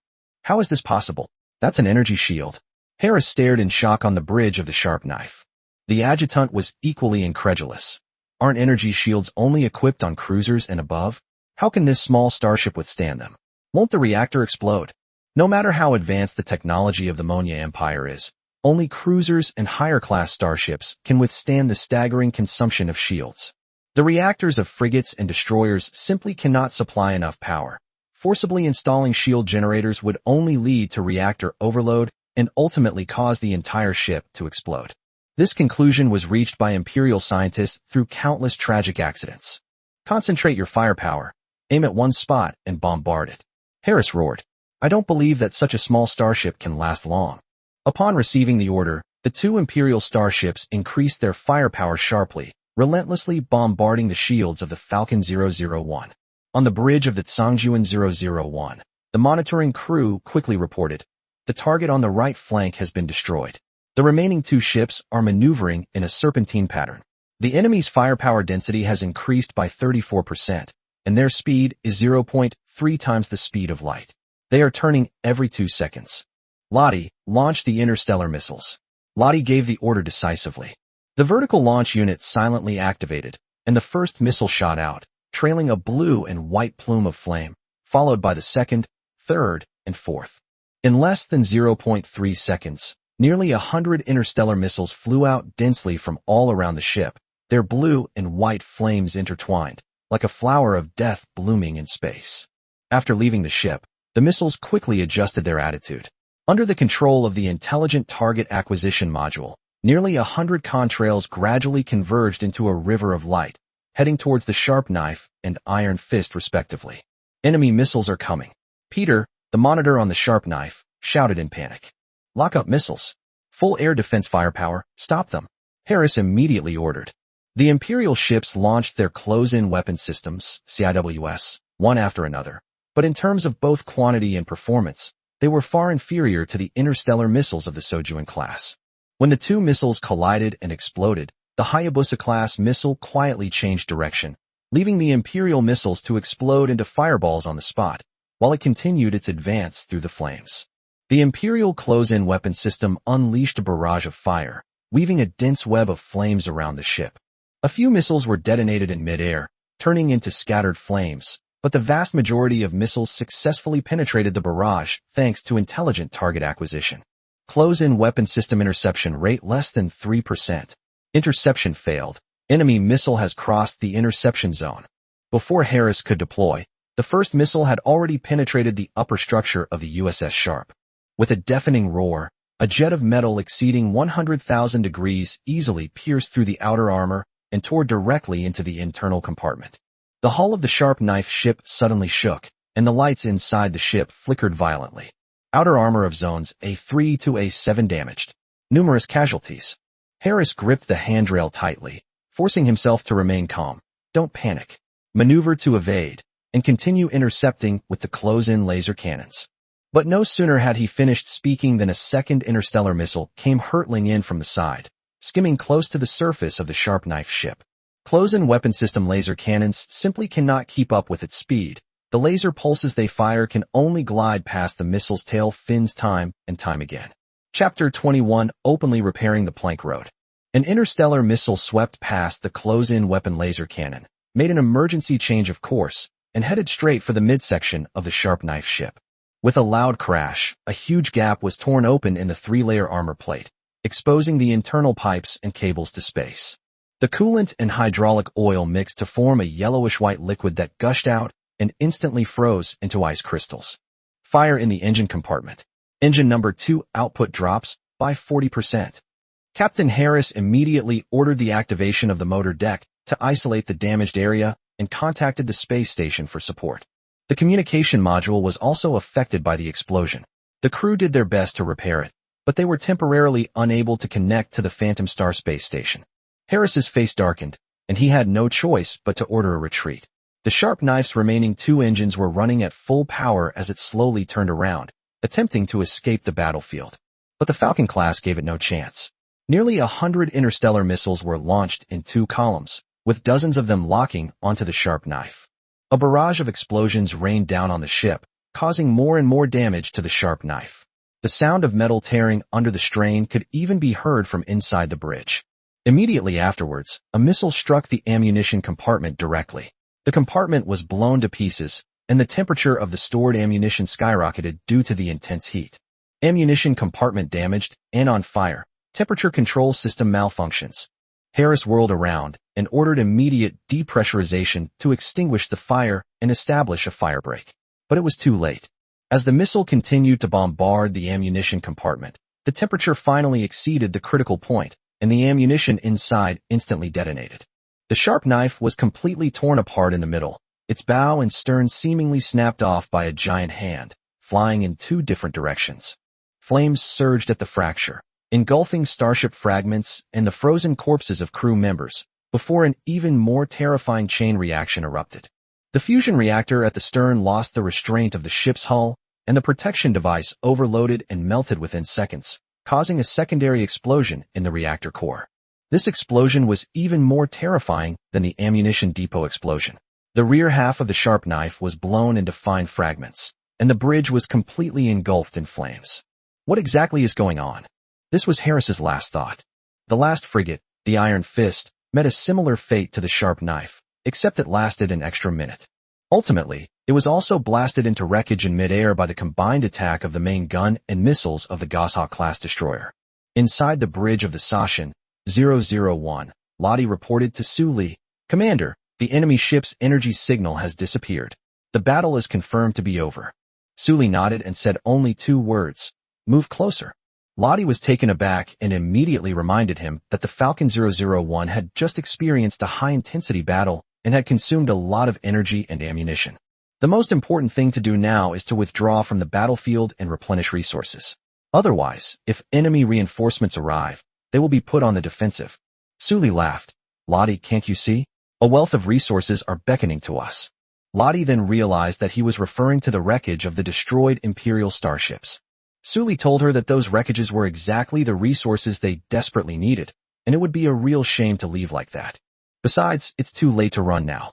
With such a commotion, the Phantom Star space station couldn't possibly have missed it. The Falcon 001 is running out of energy and won't get far before it's caught up. Since it can't escape, it might as well stop running. Su Li smiled and said, "Let's play a trick on them, feigning one thing while secretly doing another." "Roger that. All units, take note. Target area is enemy ship wreckage. Accelerate." As Lottie gave the order, the giant engine at the stern of the Sojin 001 burst into a dazzling blue light, propelling the ship rapidly toward the wreckage area. 1 minute later, the system indicated that the target area would be reached in 30 seconds. Su Li got up and went to the curved screen, where the starship fragments floating outside were rapidly magnifying. After being bombed by missiles, most of the debris was pulverized, with the largest piece only a little over 200 meters long and sparks still flickering at the break. The remaining fragments turned into fine metallic residue, shimmering with a cold luster under the starlight. 3 Imperial starships, each nearly 600 meters long, were reduced to this state. To others, these are worthless, difficult to clean space junk. But to Su Li, they are all piles of star coins. The only downside is that the wreckage is too badly broken, and it will take a lot of time to recover it. Su Li looked at Lottie. "Could we use the traction beam to pull those large pieces of debris over here first?" Lottie brought up the data panel, indicating that the Falcon class had 4 tractor beam emitters. The probe indicated that the large piece of debris weighed approximately 3,000 tons, well within the traction range. "Then let's gather the big ones over first, and we'll move the small ones closer to us. I'll collect them myself." Received, traction beam fired. For pale blue beams of light appeared on the bottom of the hull of the Tsangjuan 001 and quickly shot towards several large pieces of wreckage. Upon reaching its target, The beam of light coiled around the steel wreckage like tentacles.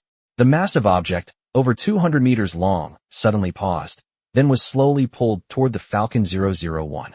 Chapter 22, A Great Harvest. Sully walked to the observation window on the side of the bridge. It was farther from the central tactical screen, but it offered a clearer view of the wreckage outside. He watched as the wreckage of the starship was gradually pulled closer by the tractor beam, and a smile involuntarily appeared on his lips. Closer. Lottie immediately warned. Getting any closer could lead to a collision. Don't worry. I'm here, you won't get hit. Seeing his certainty, Lottie immediately increased the power of the traction beam, and the debris rapidly closed from 500 meters to within 300 meters. 30 seconds later, the massive piece of wreckage almost adhered to the outer armor of the Falcon-class aircraft, and a system notification sounded. Recyclable resources detected: military alloys, damaged fusion cores, weapon system parts, electronic components. Estimated recyclable resource points: 43,956 points. Biomass resources detected, estimated to be recyclable. Oh dear, I forgot it had a filling inside. Sully chuckled, raised his hand to point at the massive wreckage outside the porthole, and silently murmured, "Recover."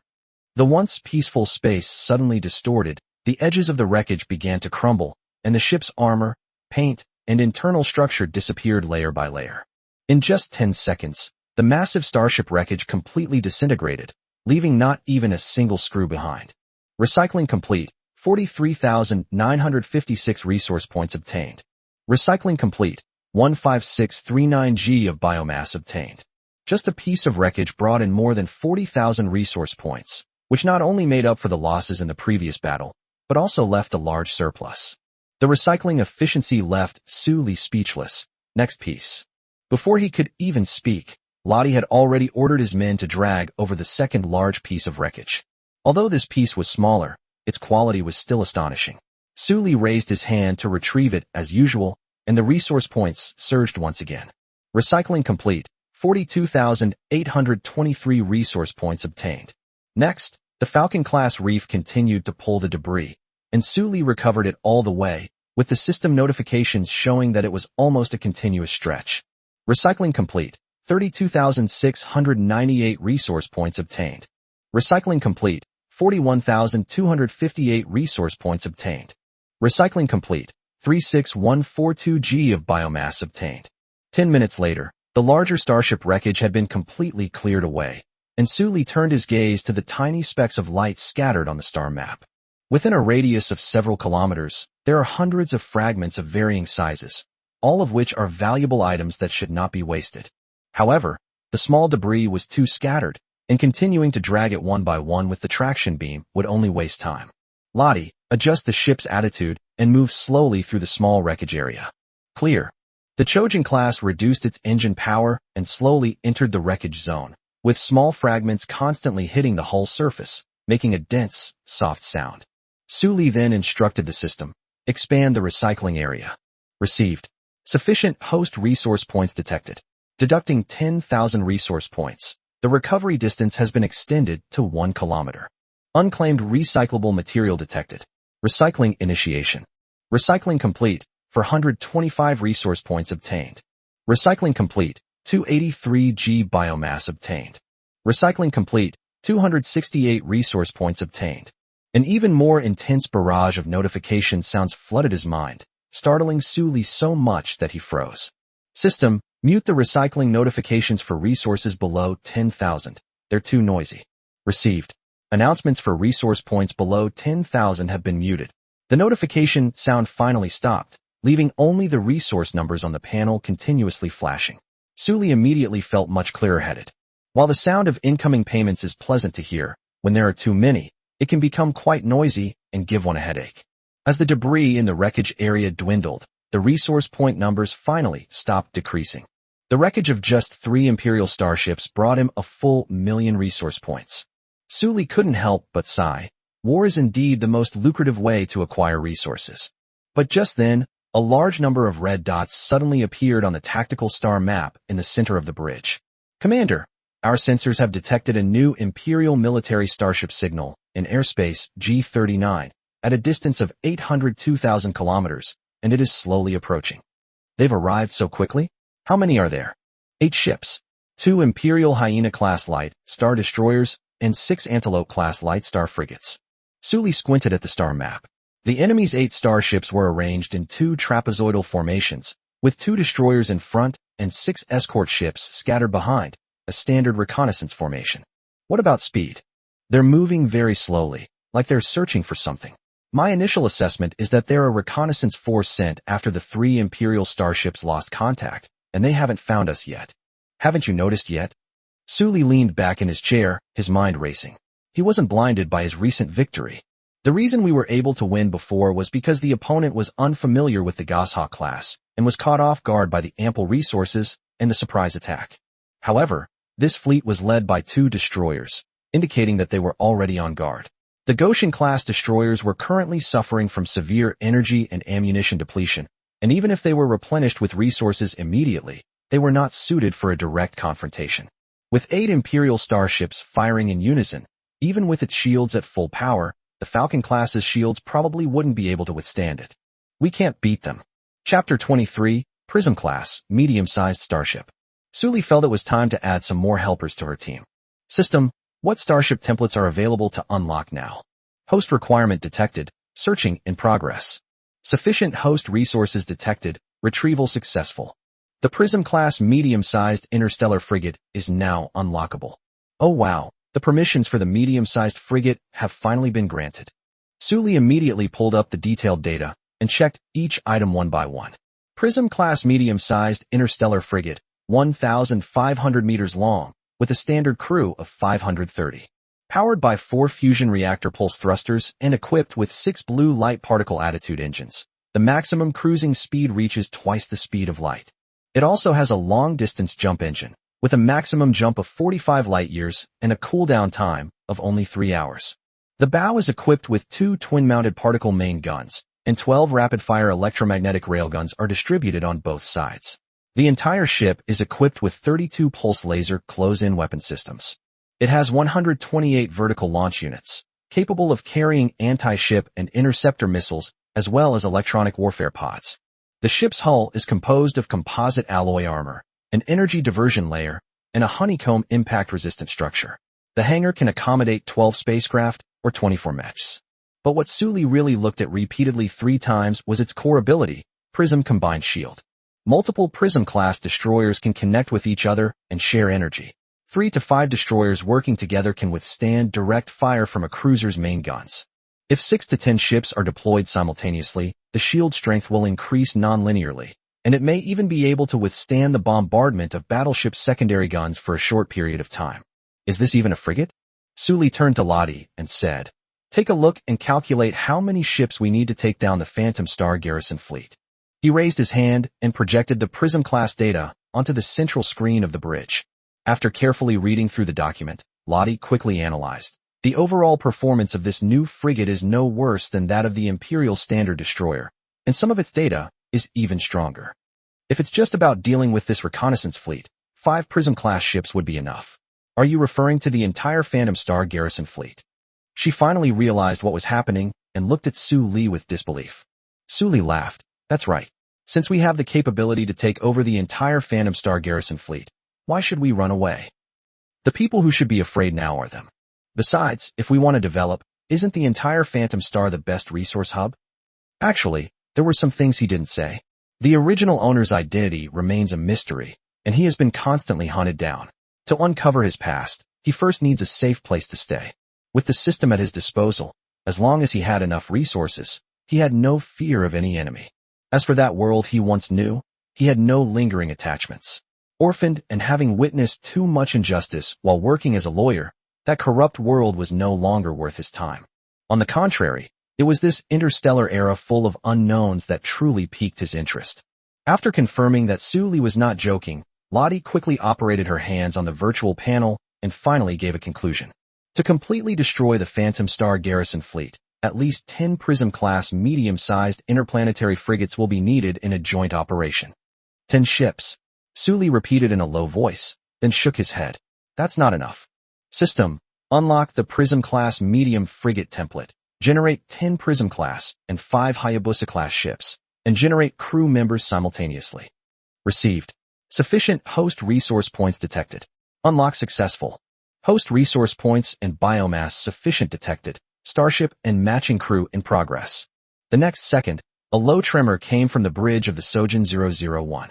On the tactical screen, 15 dazzling points of light suddenly lit up in the previously empty space to the left of the ship. The light exploded with a bang, instantly illuminating the bridge and forcing everyone to squint. Immediately afterwards, the light was stretched into a long crack, and a silver-white metal dragon bone slowly emerged from the void. The ship's hull, stretching 1,500 meters in length, rapidly extended, with rib-like beams taking shape one by one, and pipelines and energy conduits weaving and crisscrossing inside. Silver-white alloy armor flowed from the stern to the bow like water, and reactors, weapon systems, and close-in weapon systems were also built one after another. In just a few seconds, the first Prism-class medium-sized interplanetary frigate was fully formed. 5 kilometers away, a second ship appeared, followed by a third and a fourth. The birth of each warship causes a spatial tremor. At the same time, 5 Hayabusa-class fast assault ships are also being deployed. 2 minutes later, all 15 steel behemoths were completed and lined up neatly on the left flank of the Falcon 001. The silver-white armor gleamed coldly under the starlight, and the twin particle cannons on the bow of the Prism-class ship were slightly raised, their massive muzzles exuding an overwhelming sense of oppression. The 10 layers of prism shields intertwined to form a pale blue light wall that enveloped the entire fleet. Starship materialization complete, crew rationing complete. Sully stared at the 10 Prism-class ships, lost in thought for a moment. They are not as boxy and heavy as Imperial warships, nor are they as streamlined and assault-oriented as the Chojin class. The entire ship has sharp, angular lines, like a series of silver-white blades floating in the sea of stars. Chapter 24 Important Figures. The 10 newly emerged Prism-class warships have bows that resemble sharp, multifaceted armor-piercing cones. The triangular alloy armor pieces are pieced together at different angles, and the hull gradually widens towards the rear, yet it still exudes a sharp, angular feel. The silver-white armor surface shimmered with a faint blue light, and the outer layer was not a single piece of alloy, but rather composed of countless hexagonal armor plates. The blue light shimmered slightly at the edge of the armor, like scales covering the hull. Sully finally understood why it could withstand the main guns of a cruiser. He immediately asked the system, "Are all crew members in place?"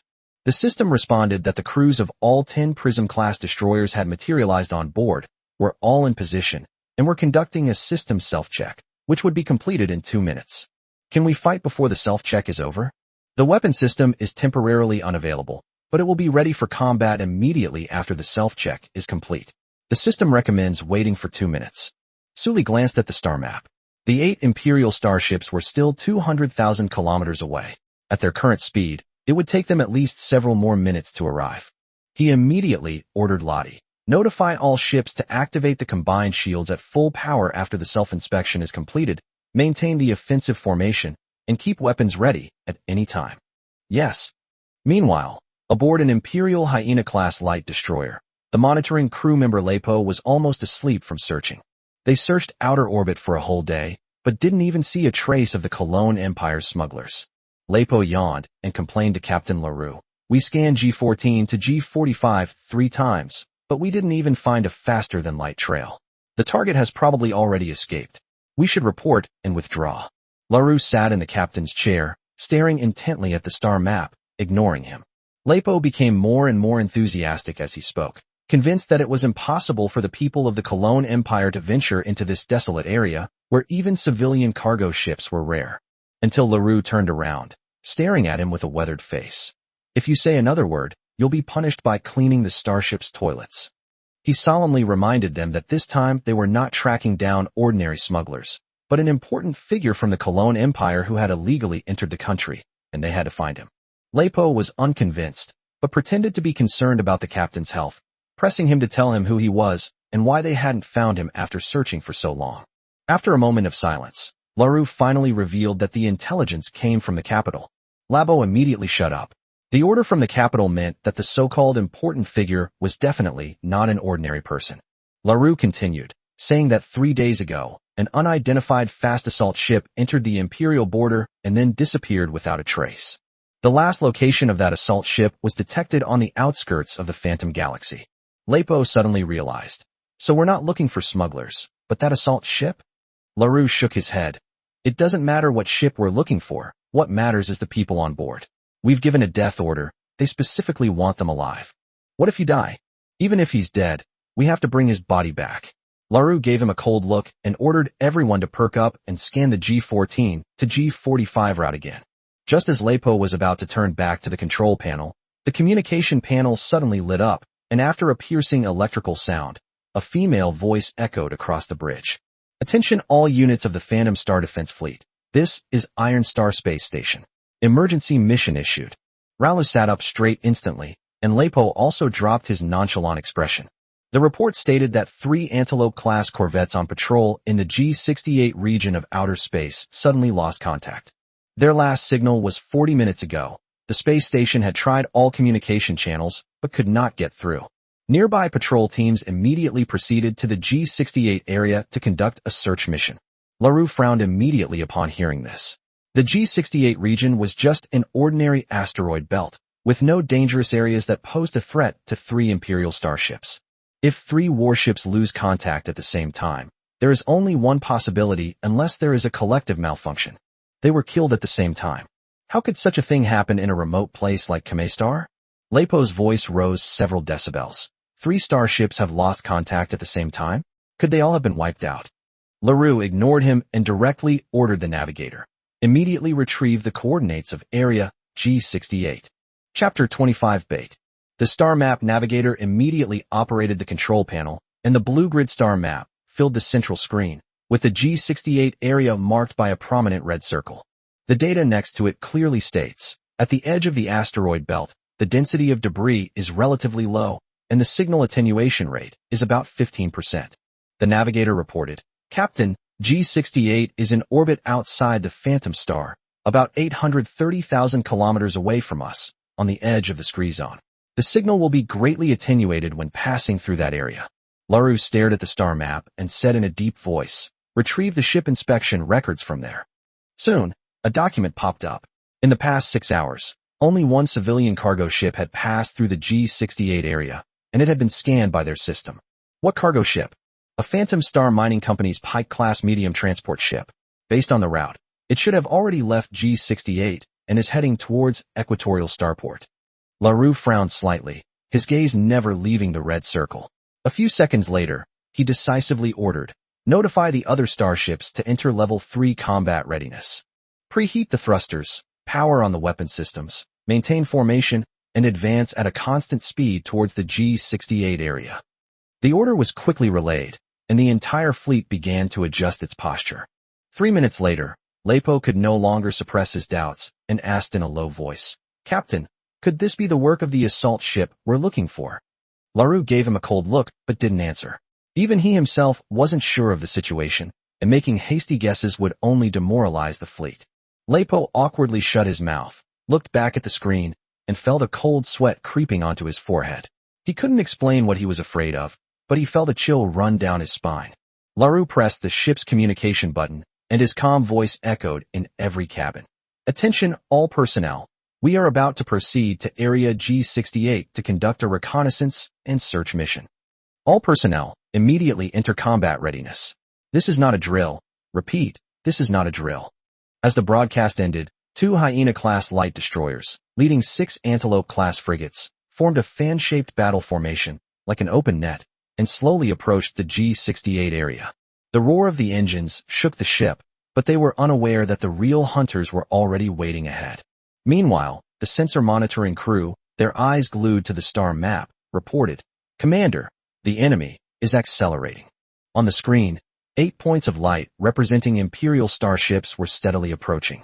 Sully watched them, quickly calculating in his mind. With 2 Hyena-class destroyers and 6 Antelope-class destroyers, the enemy's total firepower was significantly weaker than his own. But his goal wasn't to repel them, but to ensure that not a single one of their ships could escape. A head-on confrontation is certainly possible, but while the Hyena-class ships aren't as fast as the Falcon-class, they won't be much slower when desperately trying to escape. If even one ship slips through, and the news gets back to Iron Star Space Station, he'll be completely on the defensive.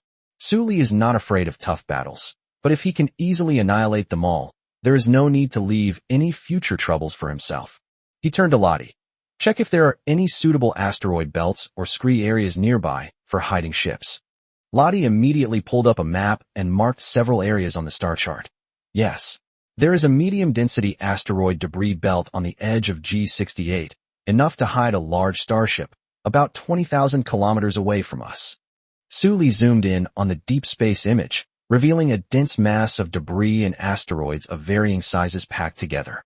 Once an ordinary ship entered, it would be impossible to detect anything unusual from the outside. After staring at it for a few seconds, he already had a complete plan in mind.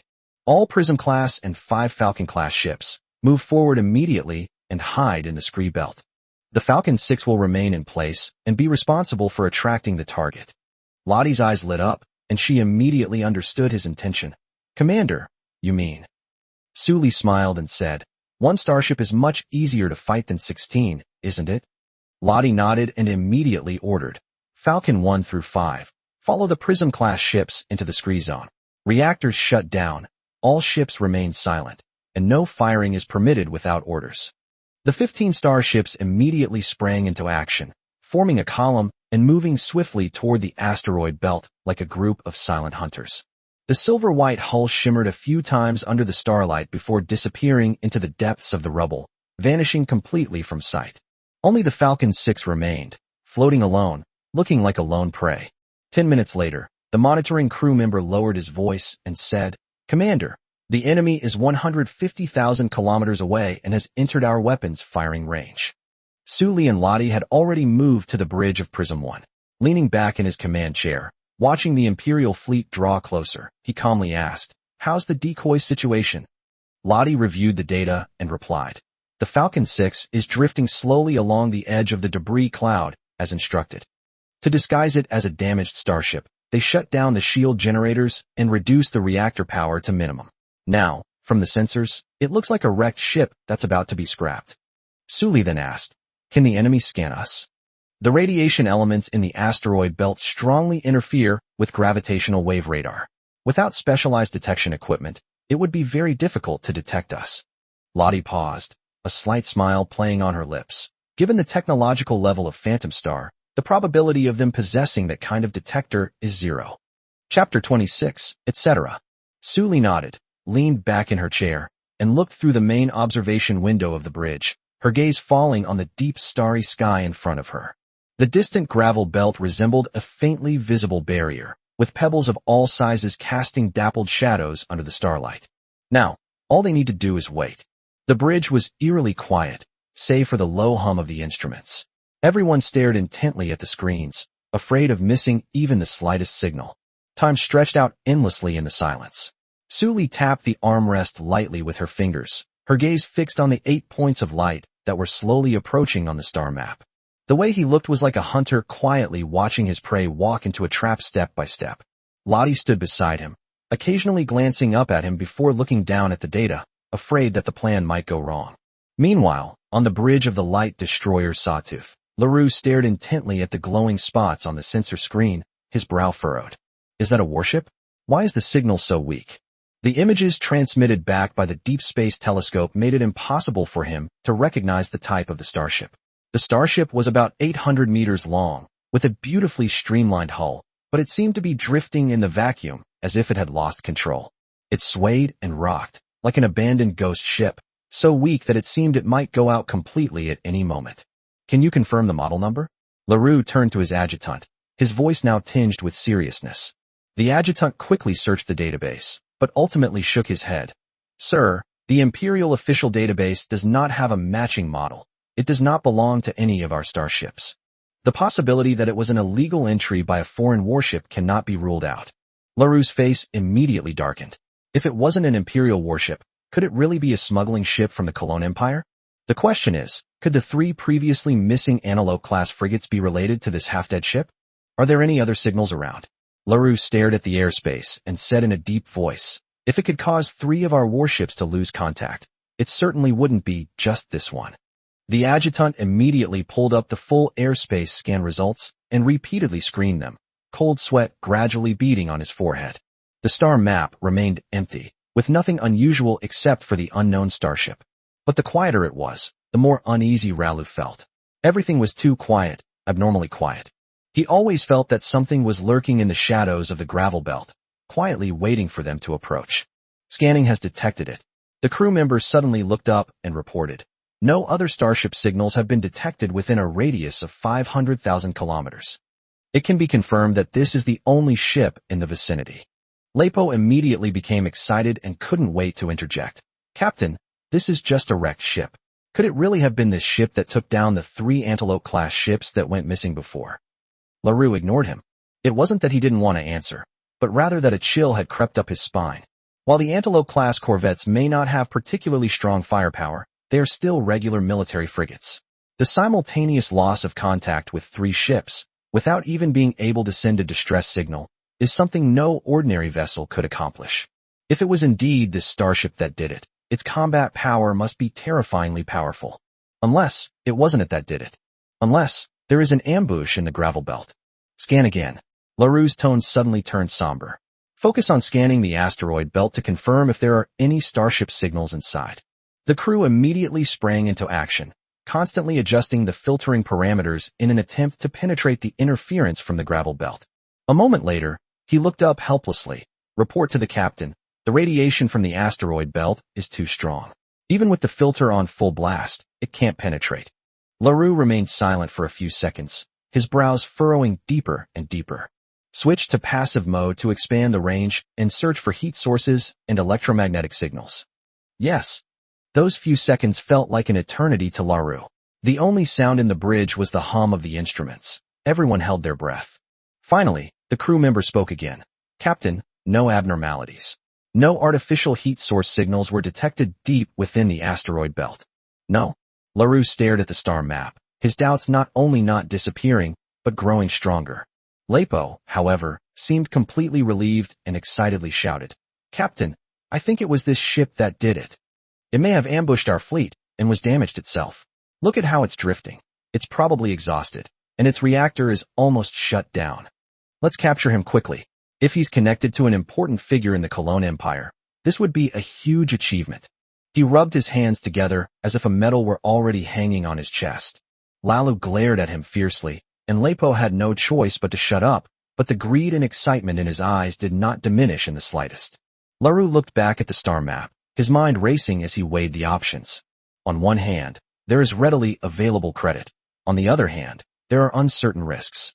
If the opponent is truly just a damaged, unknown starship, he has the power to easily take it down. But if there really is an ambush in the gravel belt, the consequences would be unimaginable if they got close.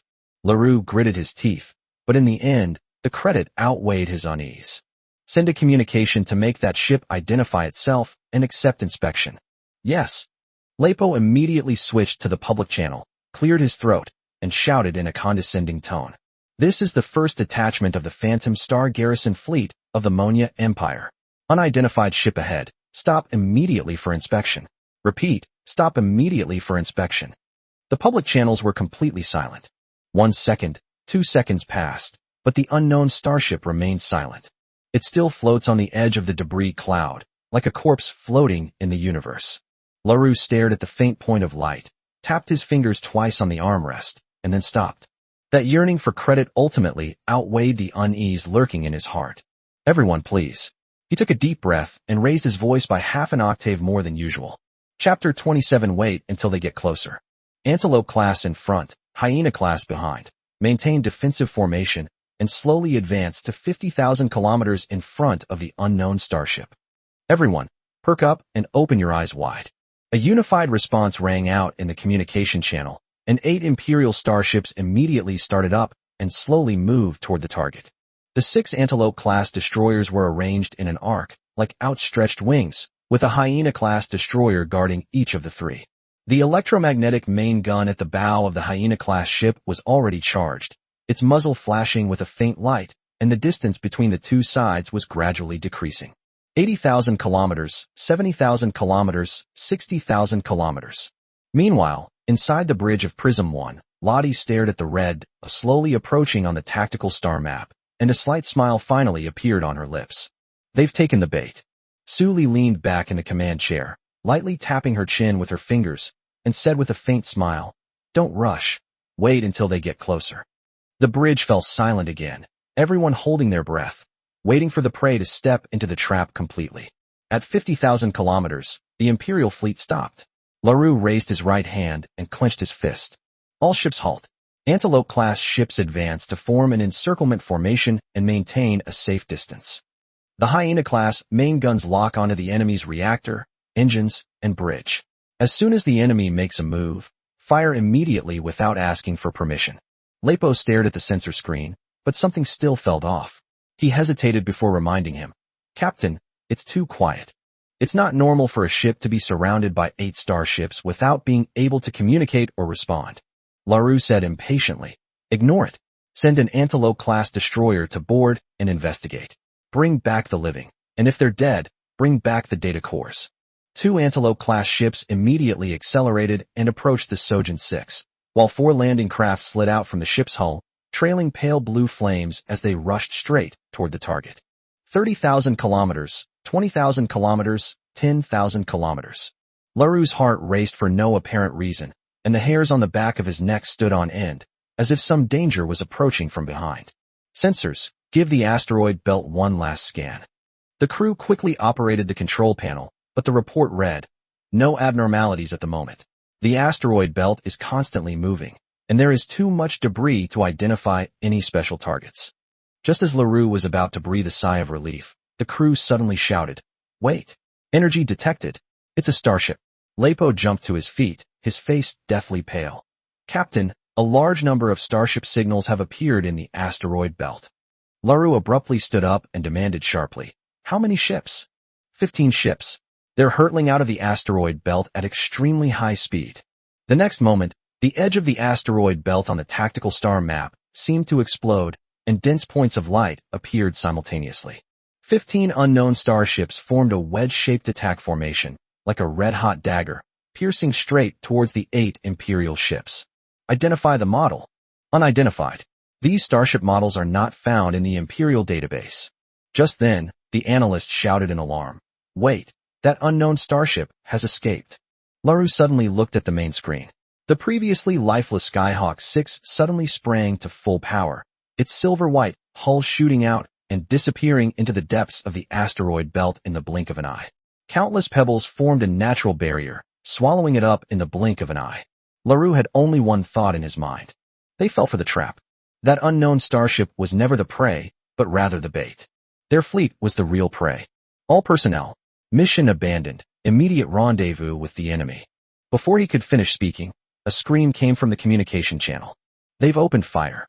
Lottie's voice simultaneously echoed throughout the fleet via encrypted channels. "Attention all units. Reactors activated. Energy shields fully engaged. Falcon 2 to 5. Stay within the prism shield range and do not fall behind." Suli sat calmly in the captain's chair of Prism 1, legs crossed, watching the Imperial starships frantically adjusting their formations.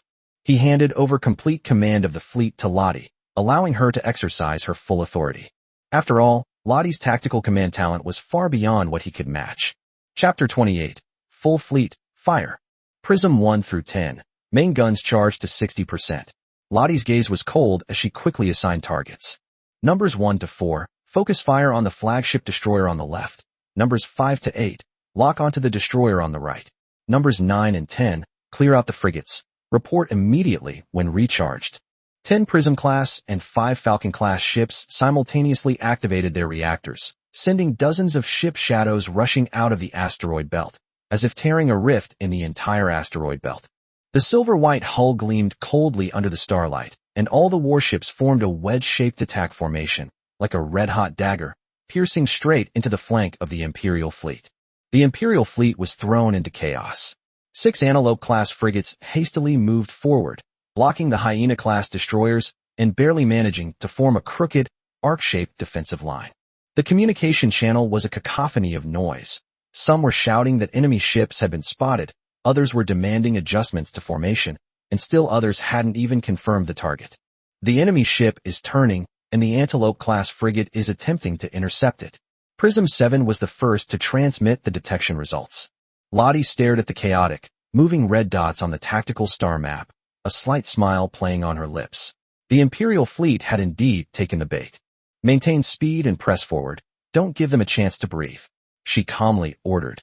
4th, 7th, and 9th. Keep a close watch on the destroyers to prevent the targets from escaping. Our objective is to annihilate them all. Don't let a single one escape. Received on the 4th. Received on the 7th. Received on the 9th. The response on the internal channel was swift and decisive. Immediately afterward, the main gun's charge readings began to climb rapidly. 89%, 99%, 15%, 100%. Main gun fully charged. Lottie took a deep breath, her eyes suddenly sharpening. All fleet fire. The moment the command was given, the twin particle cannons on the bow of the Prism-class destroyer simultaneously lit up. Blue-white energy was compressed to its limit, then transformed into dozens of dazzling beams of light, tearing through the dark space. The beam of light traveled tens of thousands of kilometers, precisely targeting the Imperial warship that had already been locked onto. Enemy main gun attack detected. Get out of the way quickly. LaRue's hoarse roar had barely begun when it was too late. Only 2 Hyena-class destroyers on the other side of the fleet narrowly escaped the beam of light. The remaining Imperial starships were all covered by the firepower of the particle main cannon. The first beam struck an Antelope-class frigate, causing the ship to tremble violently. The outer armor rapidly turned red and then white, melting and peeling away layer by layer under the terrifying heat. Temperature readings on the control panel skyrocketed, alarm lights flashed incessantly, and the bridge was filled with piercing alarms and terrified screams. With a deafening roar, the frigate was pierced through on the spot. A follow-up beam blasted into the damaged area, like a red-hot iron rod piercing butter, penetrating from bow to stern. Oxygen inside the ship spewed out wildly, encountering the high-temperature plasma and triggering another violent secondary explosion. The explosion hurled countless pieces of the ship into space, like a steel flower that bloomed and withered in an instant. With just one salvo of main guns, an Antelope-class frigate was completely reduced to wreckage. The other 5 Antelope-class destroyers were also severely damaged. Some had huge gaps in their armor, some had their engine rooms hit and were billowing with thick smoke, and some had their engines overloaded and burned out, leaving them to spin at an angle in space. Captain, the USS Kurt has exploded. The other ships are also severely damaged. Listening to the report on the channel, LaRue's face turned ashen, and his eyes were filled with rage that seemed about to burst forth. All damaged ships, immediately deploy chaff, he roared through gritted teeth. Retreat at full speed, out of range of the enemy's main guns. Contact the space station immediately and request friendly support. After the order was given, except for the 2 Antelope-class ships whose engines were disabled and which were still spinning in place, the remaining 6 Imperial starships all accelerated and retreated. Numerous silver-shimmering chaff strips were ejected from both sides of the ship, quickly spreading into patches of silver mist in an attempt to scatter and weaken the particle beams. LaRue's assessment wasn't wrong. Chaff can indeed be effective against energy weapons. But by the time he realized what was happening, the second salvo from Su Li's fleet had already begun. The Falcon-class and Prism-class fighters unleashed their full firepower, simultaneously firing particle beams and electromagnetic projectiles. The silver mist barely held on before being torn apart by the saturation fire. 5 already heavily damaged Antelope-class ships were hit in succession. Particle beams melted through the armor, while electromagnetic projectiles slammed into the ship's structure, shattering the internal metal frame into pieces. The worst-hit ship had its command bridge almost completely shaved off by the particle main gun, as if its head had been severed by a single blow. The remaining half of the ship lurched forward for several kilometers before slowly coming to a stop. Within the massive breach lay only twisted and deformed metal structures and a chaotic mess that needs no further description. The remaining Antelope-class destroyers followed suit, exploding one after another. Flames burst forth in space, like a silent yet magnificent funeral. Chapter 29: Another Bountiful Harvest. In just 2 minutes, all 6 Antelope-class light frigates were destroyed, leaving only 2 Hyena-class destroyers among the Empire's 8 starships still struggling to survive. They huddled together back to back, their hulls riddled with cracks, like trapped beasts surrounded by wolves, with no way out. As LaRue watched the lights representing his allies go out one after another, the last vestiges of reason in his eyes were completely crushed by despair. Damn it, there's no escape. All main and secondary guns, aim at the foremost ship and fire saturation. Fire until the gun barrels melt. The two Hyena-class destroyers opened fire wildly, their electromagnetic railguns emitting sharp explosions, and projectiles, trailing pale blue ionized contrails, rained down on Prism 7. The dense bombardment landed on the energy shield, creating ripples of energy that even affected the shields of Prism 2 and Prism 3. The shields of all 10 Prism-class destroyers flickered simultaneously, as if the lights were swaying slightly, but only for a moment. Even after both destroyers had exhausted all their electromagnetic warheads, the Prism-class shields remained rock solid, showing no signs of being breached. LaRue's pupils shrank to pinpoints, his anger turned to shock, then to fear, and finally to utter bewilderment. How is this possible? It can't be penetrated? What kind of technology is this? What kind of shield is this? He roared hysterically. Missiles! Fire all the missiles, leave none behind. The missile hatches of the two Hyena-class destroyers suddenly opened, and dozens of missiles spewed red flames as they rushed toward Prism 7 from all directions. The crisscrossing red lines tightened in space, resembling a deadly net, yet they failed to alter Lottie's expression in the slightest. Activate the close-in weapon system, CIWS, dense array. As soon as the order was given, all 32 pulse laser cannons fired simultaneously, their terrifying rate of fire reaching 300 rounds per second, instantly weaving an impenetrable net of fire in space. The first missile exploded at a distance of 10 kilometers. The second and third followed closely behind, bursting into flames one after another, like silent fireworks in the dark universe. In less than 10 seconds, all the incoming missiles were destroyed. Not a single one could penetrate the Prism 7 close-in defense system. LaRue's understanding completely collapsed. He had served in the army for 20 years, experienced pirate raids, and fought against the Cologne Empire's fleet, but he had never seen such a monster. A seemingly ordinary frigate not only has an energy shield, but can also withstand a salvo of main guns from a destroyer and a saturation attack of missiles. He seemed to have all his strength drained away, slumped back into his chair, staring at the slowly approaching enemy ship, his lips trembling, but unable to utter a single word. The bridge was deathly silent, with only the hum of instruments and damage control alarms reminding him that the nightmare was still ongoing. Before LaRue could order a counterattack, the entire bridge was engulfed by a blinding white energy beam. Boom! The incoming particle beam tore through the bridge and large sections of the outer armor, and a violent explosion engulfed everything. Metal fragments, broken pipes, shimmering circuit boards, and crew members ripped from the ship's hull were all thrown into the cold expanse of space. Commander, the battle is over. All 8 Imperial starships have been destroyed, none escaped. Hearing the crew's excited report, Sully leaned back in his command chair and nodded in satisfaction. Well, the hardest part is over. He stretched and looked at Lottie. Now it's time to collect the money. All starships, move over and collect the resources. Yes, Commander. The 16 starships immediately adjusted their attitude, their engines trailing pale blue flames, and sped toward the still scattering Imperial wreckage.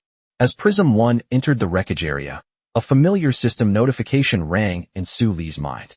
A large amount of starship debris has been detected, with an estimated 4.2 million resource points that can be recovered. A large amount of biomass resources have been detected, with an estimated 30,000 tons of biomass that can be recycled. Sully's eyes lit up, and her smile deepened. All starships, move forward and bring back all the wreckage. Not a single piece is allowed to be left behind. Receive. 16 starships plunged into the wreckage area, their traction beams operating at full power.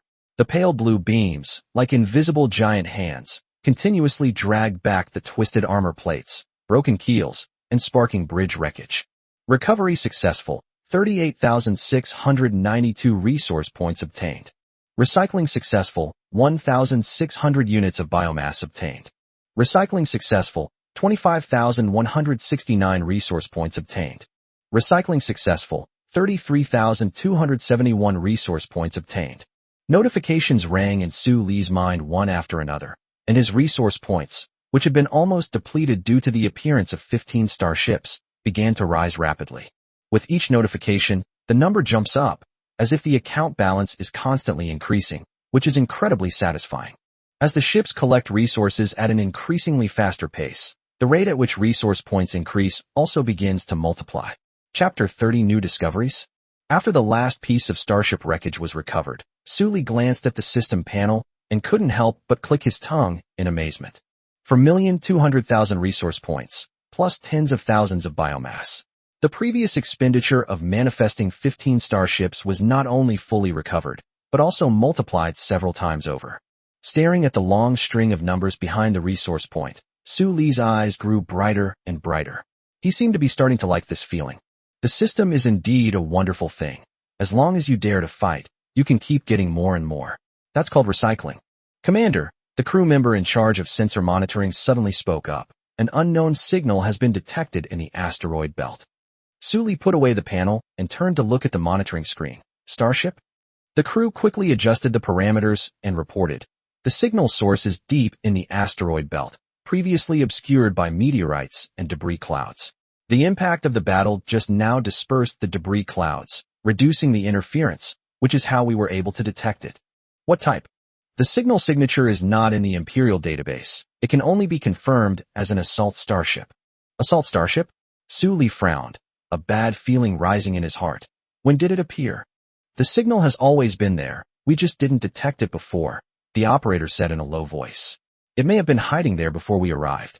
Su Li's expression darkened, and he strode to the monitoring station. On the tactical screen, the faint signal was hidden deep among the rubble, almost blending into the surrounding environment. Distance? Has it moved? It is about 400,000 kilometers away from the battlefield, and has been floating in place without any signs of moving. Su Li sat back in his command seat, tapping the armrest lightly with his fingers. That shouldn't be an Imperial starship. Otherwise, the enemy would have intervened to help or vanished without a trace when the battle began, instead of continuing to hide in place. If it's not someone from the Empire, then who could it be? This isn't a shipping hub or a resource zone, so who would come all the way here to ambush us? Unable to come up with an answer, Su Li simply stopped worrying about it. Whoever it was, she'd just surround them first. Lottie, turn the fleet around, activate the weapon systems, and surround that area. Maintain a safe distance, don't get too close. Yes. The 16 starships immediately adjusted their formation, sped off with their engines at full power, and raced into the depths of the asteroid belt. Meanwhile, deep within the asteroid belt, a nearly kilometer-long dark gray starship is hidden in the shadow of a giant asteroid. The ship had no hull number or national emblem. Its dark gray paint blended perfectly with the meteorite fragments. Unless observed closely and carefully with deep space equipment, no one would have noticed that a warship was hiding there. The lights inside the bridge were dimmed to the lowest setting, with only the faint glow of the screens illuminating a few tense faces. A man in a black combat uniform stood at the porthole, staring intently at the rapidly approaching silver-white fleet in the distance. Your Highness, it seems they've discovered us. Behind him, a woman in her mid-20s sat in the captain's chair. She had long, dark brown hair and bright green eyes, but her face looked slightly haggard, clearly indicating that she hadn't rested in a long time. Holding her now cold coffee, she asked in a low voice, "How many ships does the enemy have?" 16 warships of unknown type, 10 of which are 1,500-meter class frigates, and the other 6 are 800-meter class high-speed assault ships. Can we handle this? The man was silent for a moment, then shook his head bitterly. I can't guarantee it. Judging from their overwhelming power against the Imperial Standard Fleet, our chances of winning are 0. However, since they attacked an Imperial starship, we can at least be sure they weren't from the Imperial military. Conservatively speaking, they might not cause us any trouble. The woman gently shook her head, put down her coffee, and walked to the monitoring screen. In the scene, the silver-white ship no longer concealed its presence, its engine exhaust trailing long streaks of light as it headed straight for them. This formation doesn't seem like they're ready for a proper conversation, she said calmly, then turned to the man. I think we can have a good talk with them. At this moment, Su Li's fleet had arrived at the signal position. 16 interstellar warships surrounded the dark gray mysterious starship from 6 directions. Up, down, left, right, front, and back, completely blocking all escape routes. The ship's weapon systems entered charging mode, and a ghostly blue light flashed at the muzzle. Chapter 31. I think we are destined to be together. Su Li stared at the images transmitted back by the Deep Space Telescope, then directly connected to the public channel and said with a hint of teasing, "Friend, have you hidden enough? Come out and chat." The channel was deathly silent, not even a static. Su Li raised an eyebrow, her tone growing colder. Still not coming out? Then I'll have to get physical. After a few seconds of silence, a young woman's voice, deliberately trying to remain calm, finally rang out. We were just passing by and meant no harm. Just passing by? Suli laughed. You've been hiding in the Stardust Belt for so long. I really wouldn't have noticed you if I hadn't been so sharp-eyed. The other side fell silent again, having been exposed. Suli leaned back in his chair, crossed his legs, and said slowly, You have to pay tuition to watch a show, so come up with a few 100,000 star coins first. We don't want to cause trouble, the woman replied, suppressing her emotions. Suli's eyes darkened. But you've already provoked them. When we started the war, you hid nearby. Who knows if you were planning to reap the benefits without lifting a finger. The worst thing in war is dealing with unknown third-party forces. If I suffer heavy losses, what will you do? Who can guarantee that? Based on that alone, tell me if you've messed with me or not. The woman explained helplessly. We really didn't have any other intentions. We were just passing by and got dragged into this. Suli burst out laughing. This is the border of the Manhwa Empire. You don't have an imperial registration number or an entry permit. Do you really think you can fool us? His voice suddenly turned cold. Now that you've witnessed our actions, we can't let you live. Lottie, charge the main guns. Wait. The other side finally panicked. Don't fire. What do you want in return for letting us go? Suli leaned back in his command chair, a satisfied smile appearing on his lips. That's the right attitude. State your identity first. Where are you from? And what are you doing on the border of the Manhwa Empire? If you can answer my questions, I naturally won't make things difficult for you. But then the other party went silent. Suli frowned, turned and ordered, Lottie, teach them a lesson. Roger, Prism 2, fire main gun. Prism 2, which had already been fully charged, immediately opened fire. A beam of blue-white particles pierced through the starry sky and accurately struck the asteroid next to the gray-black starship. The asteroid exploded instantly, and the fragments, like shrapnel, rained down on the starship's outer armor, creating a constant series of impact sounds. No, the woman cried out urgently. We are a spaceship from the Cologne Empire. Suli narrowed her eyes, not interrupting her. The other party continued to explain. We are a civilian exploration ship of the Cologne Empire. Our reactor engine malfunctioned, which forced us to stop here. Our encounter with your operation was purely accidental. A civilian exploration spaceship? Suli scoffed. Are civilian spaceships in the Cologne Empire this advanced now? They've even installed military-grade signal jamming systems. How extravagant. The woman's voice froze, clearly not expecting her lie to be seen through so easily. The smile on Suli's face vanished completely, replaced by a cold scrutiny. I'll ask one last time. Who are you, and what brings you here? Don't test my patience. Next time, the main gun won't miss.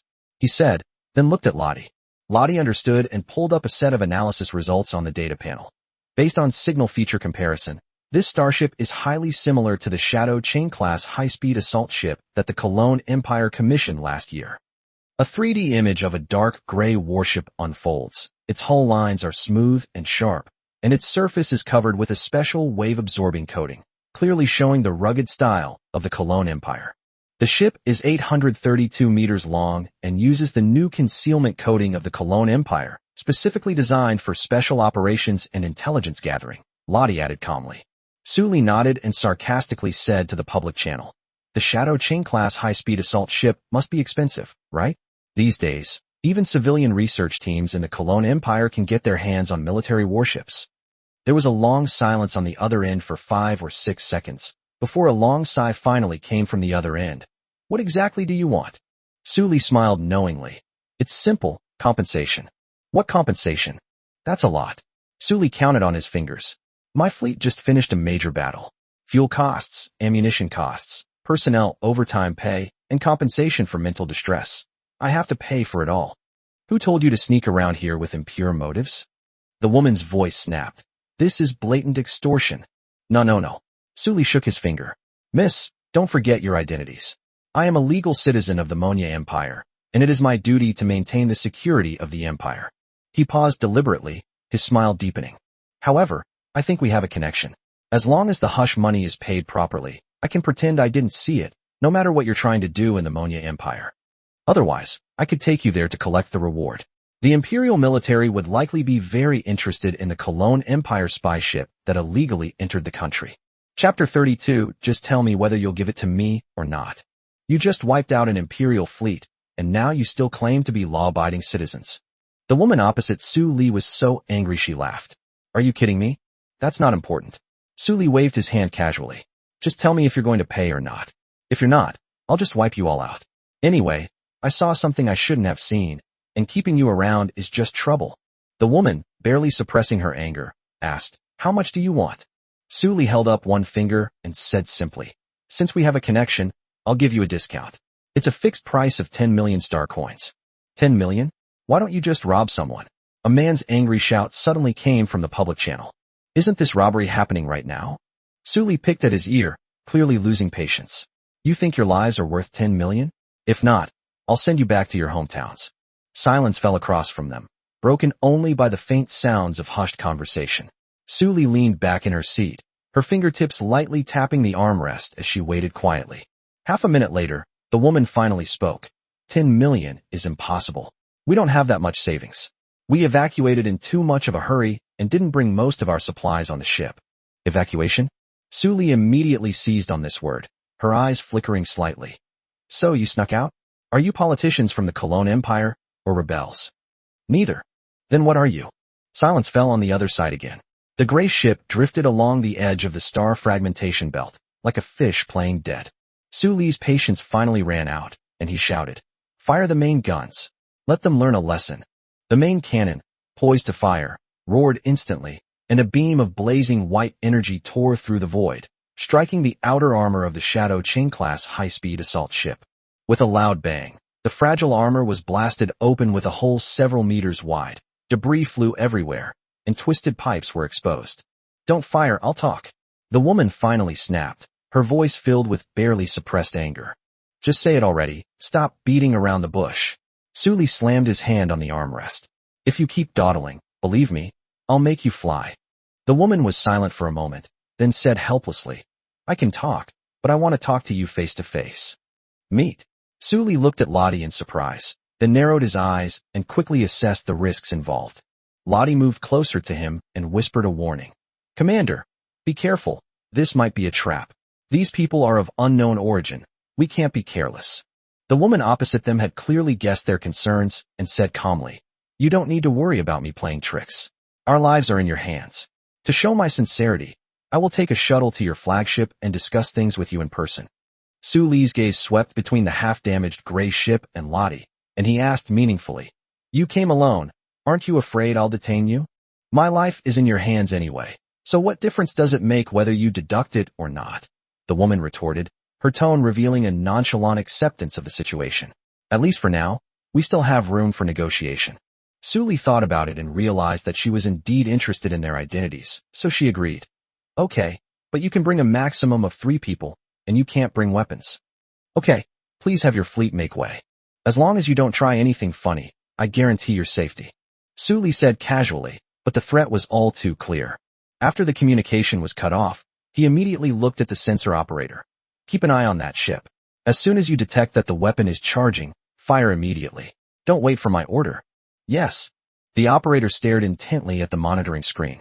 Meanwhile, inside the bridge of the Shadow Chain-class high-speed assault ship, the lights were dim, several screens emitted a faint blue glow, and the air still carried the acrid smell of burning armor. The man in black stood beside the captain's chair, his brow furrowed. Your Highness, are you really going to see them in person?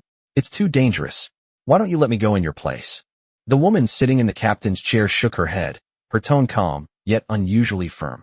No, I want to meet this person who dared to attack an Imperial starship myself. Perhaps he will become an important ally for us. But we have no idea who he is. What if he's a ruthless madman? The man in black's voice rose several decibels with anxiety. Then he quickly lowered it again. Your Highness, I'm only thinking of your safety. Chapter 33 Ophelia Quinklein. No need to say more. I've already made up my mind. You and Meteorite and the others are coming with me. The tall woman interrupted him directly, standing up and straightening her collar. The moment she stood up, everyone on the bridge involuntarily straightened their backs. Seeing that he couldn't persuade her otherwise, the man could only sigh and turn to gather his men, his sigh filled with helplessness and worry. 3 minutes later, a small shuttle slid out from the hull of the gray ship and flew straight toward Prism 1, locked on by numerous starship main guns. The red laser that was locked on the hull, and if it made the slightest abnormal turn, it would be torn apart by the gunfire. Upon approaching Prism 1, the The shuttle was captured by the tractor beam, its engine shut down, and it was slowly pulled into the hangar as if dragged by an invisible giant hand. The hull was covered in scratches and patches, clearly indicating that the ship was in poor condition. Looking at the shuttle docking smoothly on the holographic screen, Suli stood up and instructed Lottie, "Prepare the power armor. You stay on the bridge to command. Tell Lin Xiao to take a Marine Corps and come with me to greet this mysterious guest." "Yes, Commander." Lin Xiao and the Marines are fully armed and waiting outside the hangar, Lottie replied quickly. Suli nodded, took one last look at the shuttle, and turned to leave the bridge. The sound of boots on the metal floor was steady and clear. 3 minutes later, he was already donning the heavy, black-powered armor and standing at the entrance to the hangar passageway. As he moved his neck, the armor's power system emitted a low hum. Nearly 100 Marines had surrounded the shuttle, with all their guns pointed at the hatch and tactical lights shining on the hull. The hangar was eerily quiet, with only the whirring of the armored cooling system echoing through the air. Su Li, hiding behind the crowd, shouted through the armor's external speaker. "Come out. We've arrived at the station. Why aren't you getting off? Do you want me to drag you out?" Safety comes first. He won't give strangers any opportunity to take advantage of him. As soon as the words were spoken, the shuttle's hatch slowly opened, the hydraulic levers hissing softly. A richly dressed, brown-haired woman stepped out. Facing nearly 100 dark gun barrels, she stood ramrod straight, her gaze sweeping across the surroundings without flinching. She was followed by 3 guards, 2 men in black combat uniforms, and a silent woman with a scar on her face. All 3 had cold, hard expressions and wary eyes. The brown-haired woman surveyed the hangar, examining everything from the gun barrels and armor to the lights, before finally pinpointing Su Li, who was hiding behind the crowd. "Are you the commander of this fleet?" Su Li didn't answer, but simply waved his hand. Several Marines immediately stepped forward and searched the 4 men from head to toe, even checking their boot seams. After confirming they were unarmed, the Marines used energy bracelets to restrain their hands. With a click, the bracelet indicator light turned from green to red. Only after the other party had completely lost their threat did Su Li step out from behind the crowd and stop a few meters away. "That's right, it's me." The brown-haired woman also walked to a position 3 or 4 meters away from him, and the 2 of them scrutinized each other from a safe distance. "My name is Ophelia," she said calmly. "Ophelia Quincolin." The name Cologne startled Su Li. A sense of familiarity lingered in his mind like a thorn. The next second, he suddenly remembered. The Empire of Cologne. Su Li raised her eyes, her pupils shrinking slightly. "Cologne? What is your relationship with the Cologne Empire's royal family?" Before Ophelia could answer, a guard in black suddenly stepped forward and stood between Su Li and her. In an instant, the surrounding Marines all turned their guns, and hundreds of red aiming dots densely landed on the man. Su Li stood rooted to the spot, not even blinking. The Marines' assisted aiming had already locked onto the enemy's vitals. If this man dared to move, he would be riddled with bullets in the next second. But the man in black seemed oblivious to the gun barrel, his expression remaining calm. He respectfully spoke. "This is Princess Ophelia Quinn, one of the heirs to the throne of the Cologne Empire. They really are from the Cologne royal family." Su Li looked at the guards, then at the ever-composed Ophelia, and immediately understood. "So you are Her Highness the Princess of the Cologne Empire. My apologies for not recognizing you sooner." He was polite in words, but his tone was utterly devoid of respect. "However, Your Highness, are you secretly hiding in the asteroid belt for tourism?" Ophelia neither got angry nor offered an explanation. She calmly scanned the hangar, glanced at the Marines standing ready, and finally fixed her gaze on Su Li's face. "This doesn't seem like the right place to talk," she said casually. "Could we go somewhere else?" Chapter 34 First in line of succession. "Can we go somewhere else?" "Okay, come with me to the conference room. As for the rest of you," Su Li glanced at the guards behind her, a slight smirk playing on his lips. "You'll all stay here and wait quietly." After saying that, he turned and left, giving the other party no room to bargain. Ophelia immediately tried to bypass the guards and follow, but the man named Meteor cried out urgently, "Your Highness, I want to go with you." Su Li paused, turned around, and saw those eyes under the corridor lights, so cold they sent chills down her spine. "On my turf, you have to listen to me. If I tell you to stay, you stay. You have no right to choose." Meteor's face flushed red, and she wanted to retort, but Ophelia interrupted her with a meteor. She shook her head seriously, and Meteorite could only swallow her words and step aside to make way. 3 minutes later, The two entered the confidential conference room of Prism 1.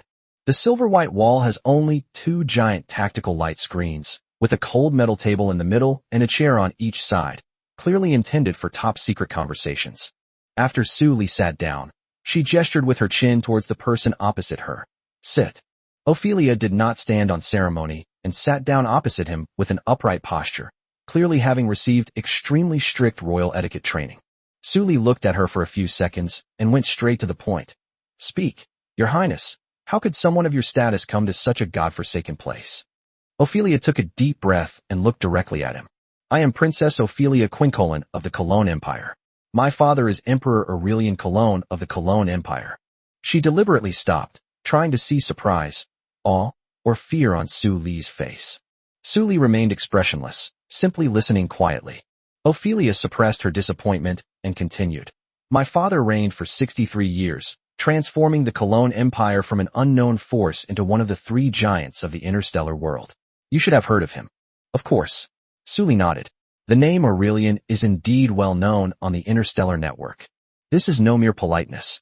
During that emperor's 63-year reign, he fought thousands of interstellar wars, including dozens of major battles that have been recorded in history. He seemed born for war, and the territory of the Cologne Empire expanded nearly 1,000-fold under his rule. In this era, Aurelian was almost synonymous with iron, blood, gunfire, and conquest. Su Li tapped the table lightly with her fingertips. So, why didn't you stay in the palace? Why did you come here? Ophelia was silent for a moment, her fingers unconsciously clenching. It's all thanks to my good older brother, Caesar Williams Cologne. She enunciated the words very heavily, and there was clearly an undisguised hatred hidden in that name. 4 months ago, my father suddenly fell seriously ill, and the examination results showed that he had acute neurodegenerative disease in his brain. In just one day, he went from being able to handle government affairs normally to lying unconscious in a life support pod. The doctor said the cause is at the genetic level, which may be hereditary or due to other reasons. She raised her eyes, her gaze fixed directly on Su Li's face. Su Li raised an eyebrow. Other reasons? It seems someone has made a move. Ophelia did not answer, but her silence spoke volumes. After father fell into a coma, the Privy Council temporarily took over the administration of the empire. According to the Cologne Empire's succession law, when the emperor loses his capacity for civil conduct, the first in line to the throne automatically becomes the regent and acts on behalf of the emperor. The first in line to the throne? Su Li stroked his chin, a half-smile playing on his lips. Could it be you? No, Ophelia shook her head. The first in line to the throne is my elder brother, Caesar. He is the emperor's eldest son, and I am after him. So he'll be the next emperor?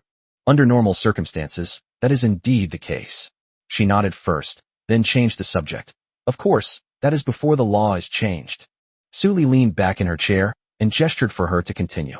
Caesar was capable, but his personality was too extreme, and his worship of force reached an almost obsessive level.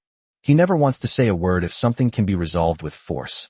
A cold glint flashed in Ophelia's eyes. He once destroyed an entire habitable planet in order to wipe out a group of space pirates. Nearly 500 million citizens of the Empire perished in the Sea of Stars along with the space pirates. An entire planet?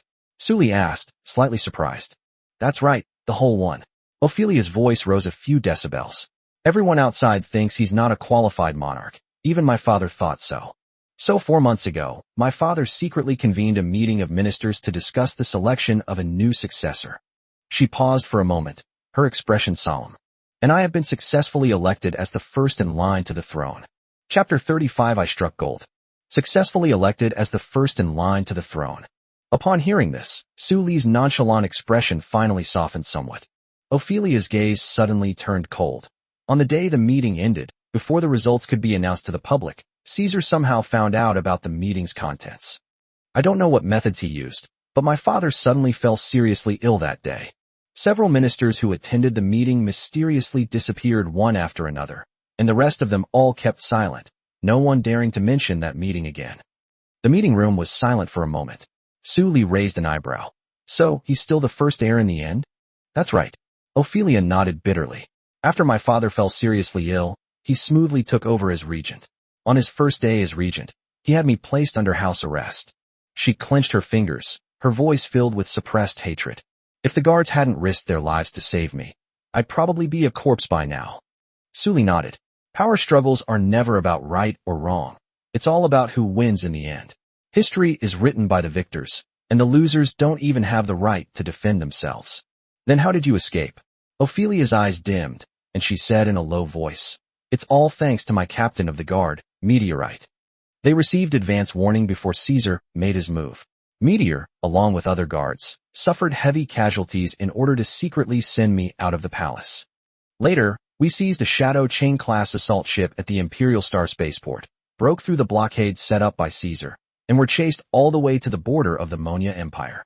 The warp drive has been hit again, and we can no longer jump. We can only hide in this asteroid belt. After speaking, she looked up and stared directly at Su Li, her tone revealing a fearless and open attitude. This is my origin story. If you don't believe me, you can check my identity on the StarNet. Su Li didn't speak immediately, but leaned back in her chair and tapped her fingers lightly on the table. His mind was racing. This isn't trouble at all. It's like finding a treasure. The identity of the eldest princess of the Cologne Empire, who was being hunted down by her own brother and fled to the border of the Monya Empire, is itself a card of astonishing value. The old emperor of Cologne was only in a coma, not truly dead. Even if Caesar was ruthless, he wouldn't dare to openly kill his father. Otherwise, if the news leaked, the entire Cologne Empire would be thrown into turmoil. As long as the old emperor is still alive, the succession to the throne will remain unresolved. Caesar's ability to secure his position as regent was merely a matter of timing. He gambled that the old emperor wouldn't wake up, and that Ophelia would never be able to recover. But once the old emperor awakens, or Ophelia returns with enough leverage, the situation in the Cologne Empire will inevitably be reshuffled. For Su Li, Ophelia's identity was undoubtedly a free pass. Of course, these were just his plans. Before making a real decision, he needed to see what the princess intended to do. What are your plans next? Ophelia shook her head, her voice a little hoarse. I don't know. I originally wanted to seek political asylum from the Monya Empire, but now it seems that this idea is simply impossible.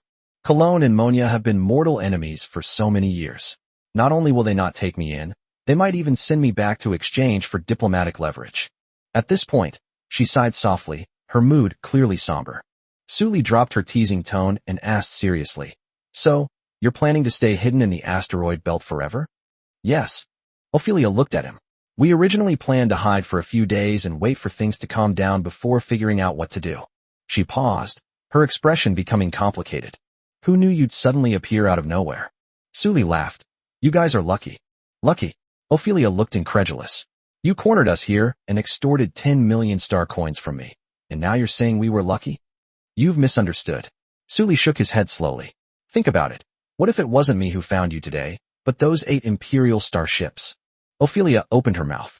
Su Li then asked, By then, will you still be able to sit here so calmly and bargain with me?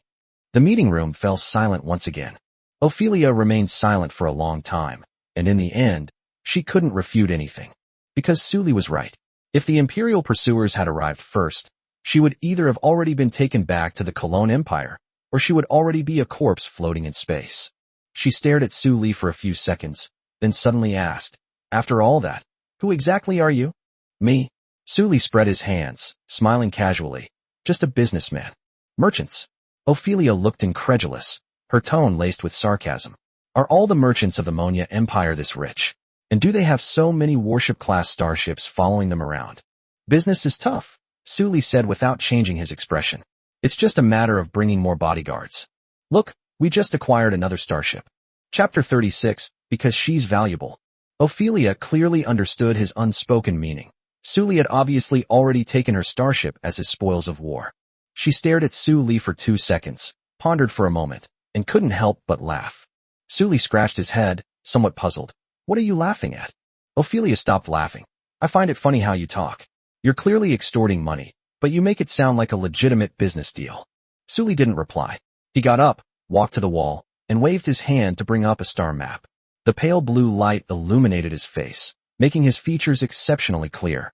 He pointed to one of the points of light. You are too close to Phantom Star now. The Empire will soon detect signs of battle here.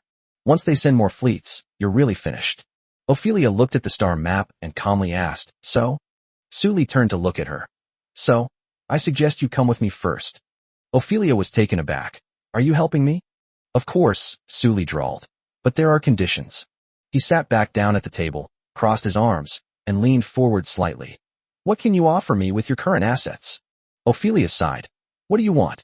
After a moment's thought, Suli slowly said, I can help you take back everything that belongs to you. Ophelia repeated the words, but she wasn't blinded by the promise. She shook her head and said, On what grounds? Just because of your dozen or so starships. Suli chuckled and touched her nose. It seems you really underestimate me. He sat up straight and said calmly, My name is Suli. 2 days ago, I was just a death row inmate. A death row inmate. Ophelia's pupils constricted, her eyes filled with disbelief. A death row inmate could possess 16 powerful warships more advanced than Imperial starships? That's utterly absurd.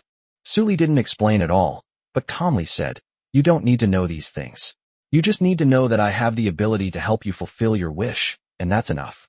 Ophelia remained silent for a long time, weighing her options repeatedly. After a full minute, she finally made a decision that even she herself couldn't believe. Okay, I'll believe you for now. She didn't understand why she would believe this stranger she had only met once. But her intuition told her that Suli wasn't lying.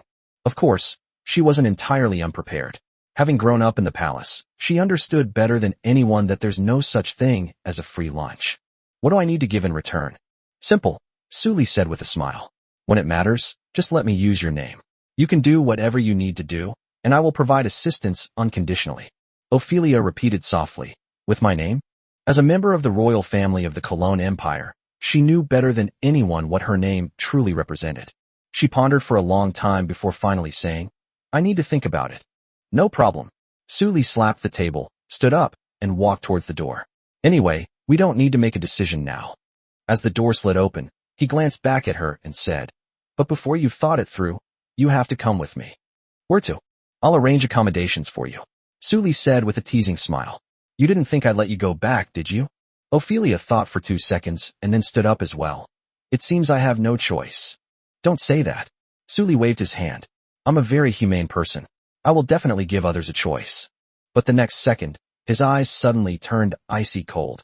Of course, except for those who offend me. 3 minutes later, several Marines took Ophelia and her entourage away. Suli stood at the hangar entrance, watching them disappear at the end of the passage, and then instructed Lin Xiao. Keep a close eye on them. Don't let them run around, and don't let them touch any communication devices. Lin Xiao asked, Should we lock it? No need. Suli shook her head. After all, they are our guests. Just keep an eye on them. Back on the bridge, Suli had just sat down in the command chair when Lottie pulled up the post-war data. 16 starships sustained minor damage. Their shields were fully charged, and less than 30% of their ammunition was depleted.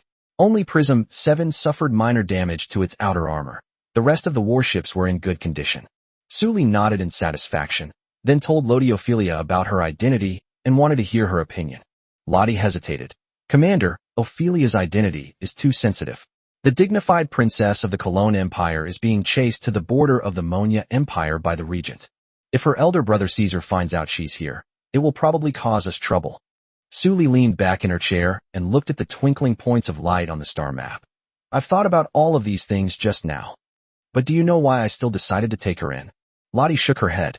Suli raised a finger, his eyes flashing with a sharp light. Because she's valuable. She is the rightful eldest princess of the Cologne Empire, and the emperor's first choice for succession.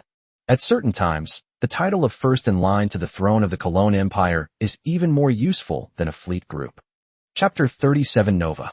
Just as Lottie was about to speak up to dissuade her, Suli raised her hand to interrupt her. He knew Lottie was worried that taking in Ophelia would attract the attention of the Cologne Empire, but Caesar had not yet ascended the throne and would never dare to openly send troops over. Besides, nobody knows that Ophelia is in their hands right now. Suli smiled faintly. This woman will definitely be of great use in the future. Lottie paused for a moment, then tentatively asked, You mean to help her fight for the throne? I only need her identity. As for whether I'll help her or not, we'll talk about that later. Suli waved his hand. This is a card to hold on to for now. Who knows, we might be able to play it someday.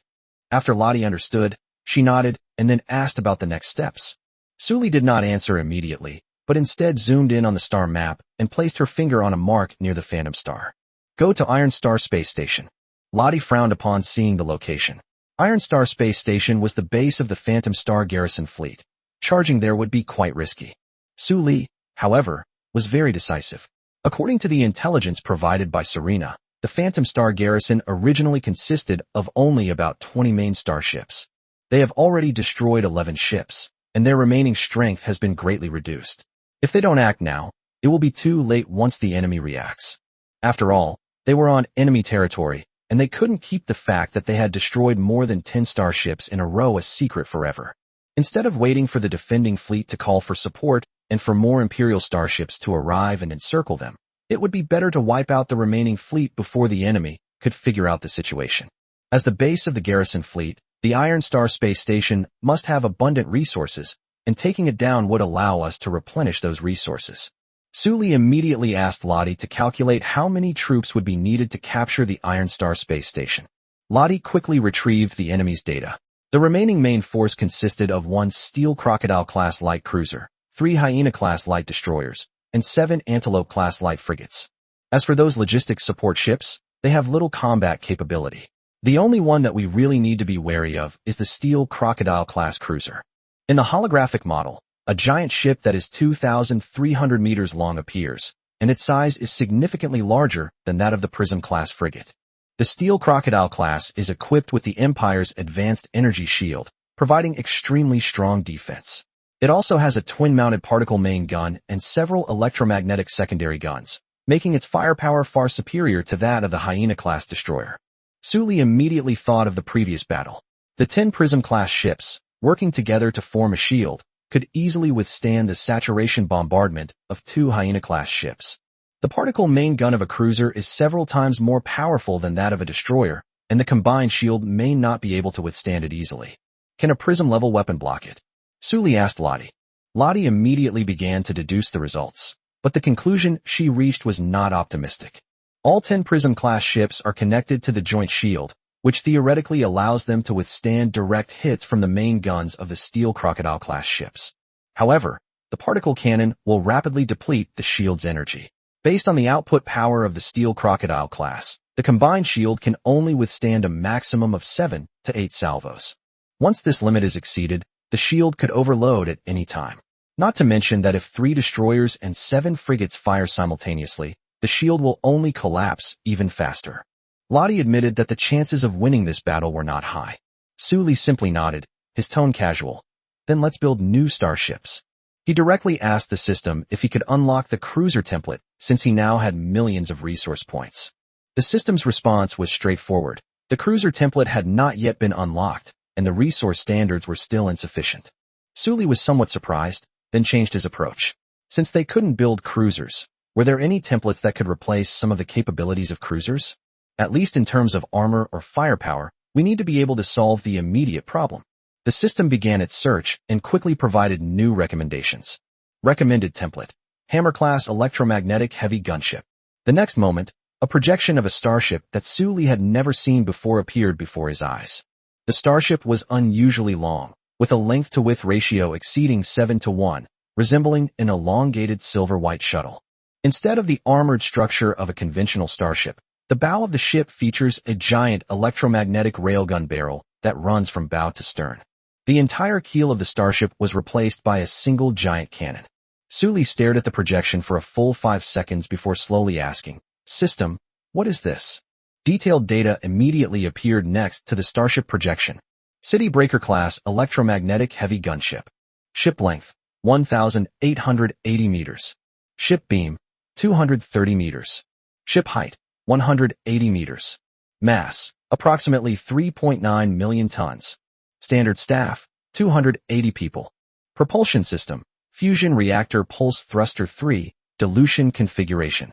Warp engine, short distance warp generator, maximum jump distance 8 light years, for hour cooldown. Maximum cruising speed, 0.4 times the speed of light. Upon seeing this, Su Li narrowed her eyes slightly.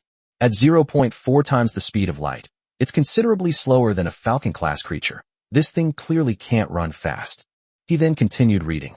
Shield system, basic energy shield, with a shield strength approximately 1.8 times that of a single Prism-class ship. Weapon system, battering ram ultra-long-range electromagnetic heavy cannon 1, penetrating the keel structure, 1,760 meters in length. Chapter 38, City Breaker Class, Electromagnetic Heavy Gunship.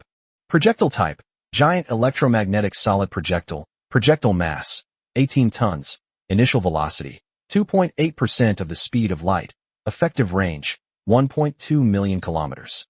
Firing interval, 180 seconds, single-shot power assessment, capable of penetrating the energy shield and main armor belt of a Steel Crocodile-class light cruiser in one shot. Sully stared at the data for 3 seconds. It could penetrate the cruiser-class shields and main armor with a single shot. The power of this thing was obviously a bit frightening. However, the note below is also very eye-catching. Apart from the basic shield, the Hammer class has no secondary guns, close-in weapon system, and missile unit, and its self-defense and counterattack capability is almost zero. Sully examined the ship's projection again and couldn't help but shake his head. It really is true that where one side is strong, the other side is weak. Isn't this just a flying cannon barrel? He turned to Lottie and asked, check the effective range of the particle main guns on the Imperial Steel Crocodile-class light cruisers. Lottie quickly retrieved the data and said in a cool tone, the main guns of Imperial standard cruisers have a range of about 400,000 to 600,000 kilometers. Beyond this distance, the particle beams will scatter and the power will drop precipitously. 400,000 to 600,000 kilometers. Sully narrowed his eyes, a smile gradually spreading across his face. Then, can we sink this cannon that can fire at 1.2 million kilometers? He waved his hand to enlarge the hologram of the Hammer-class destroyer, its silver-gray hull filling the sky above the bridge, the entire ship reaching a length of 1,880 meters. Even though he had already seen the data, Sully was still stunned by its design, because almost 9/10 of the ship's length belonged to that giant electromagnetic acceleration track. From bow to stern, all space is dedicated to the main guns. 2 ion thrusters are retracted at the stern, appearing out of place with the massive hull. The bridge was buried in the middle and rear section of the gun barrel, hidden beneath heavy armor. The entire ship had no superfluous design. It was purely designed to fire this single shot farther and more powerfully. Lottie looked at Sully with surprise in her eyes. Commander, you've unlocked another new starship? They've already brought out cruisers. We can't just keep going head-to-head with those old ships. Sully leaned back in his command chair and gave the order calmly. System, unlock the template for the Hammer-class electromagnetic heavy gunship. Sufficient host resources detected. The Hammer-class electromagnetic heavy gunship has been successfully unlocked. Manifest. After a moment's thought, Sully decisively said, condense 3 City Breaker-class ships, plus 10 Prism-class medium-sized frigates, with crew generated simultaneously. Sufficient resource points and biomass detected, starship and crew appearing simultaneously.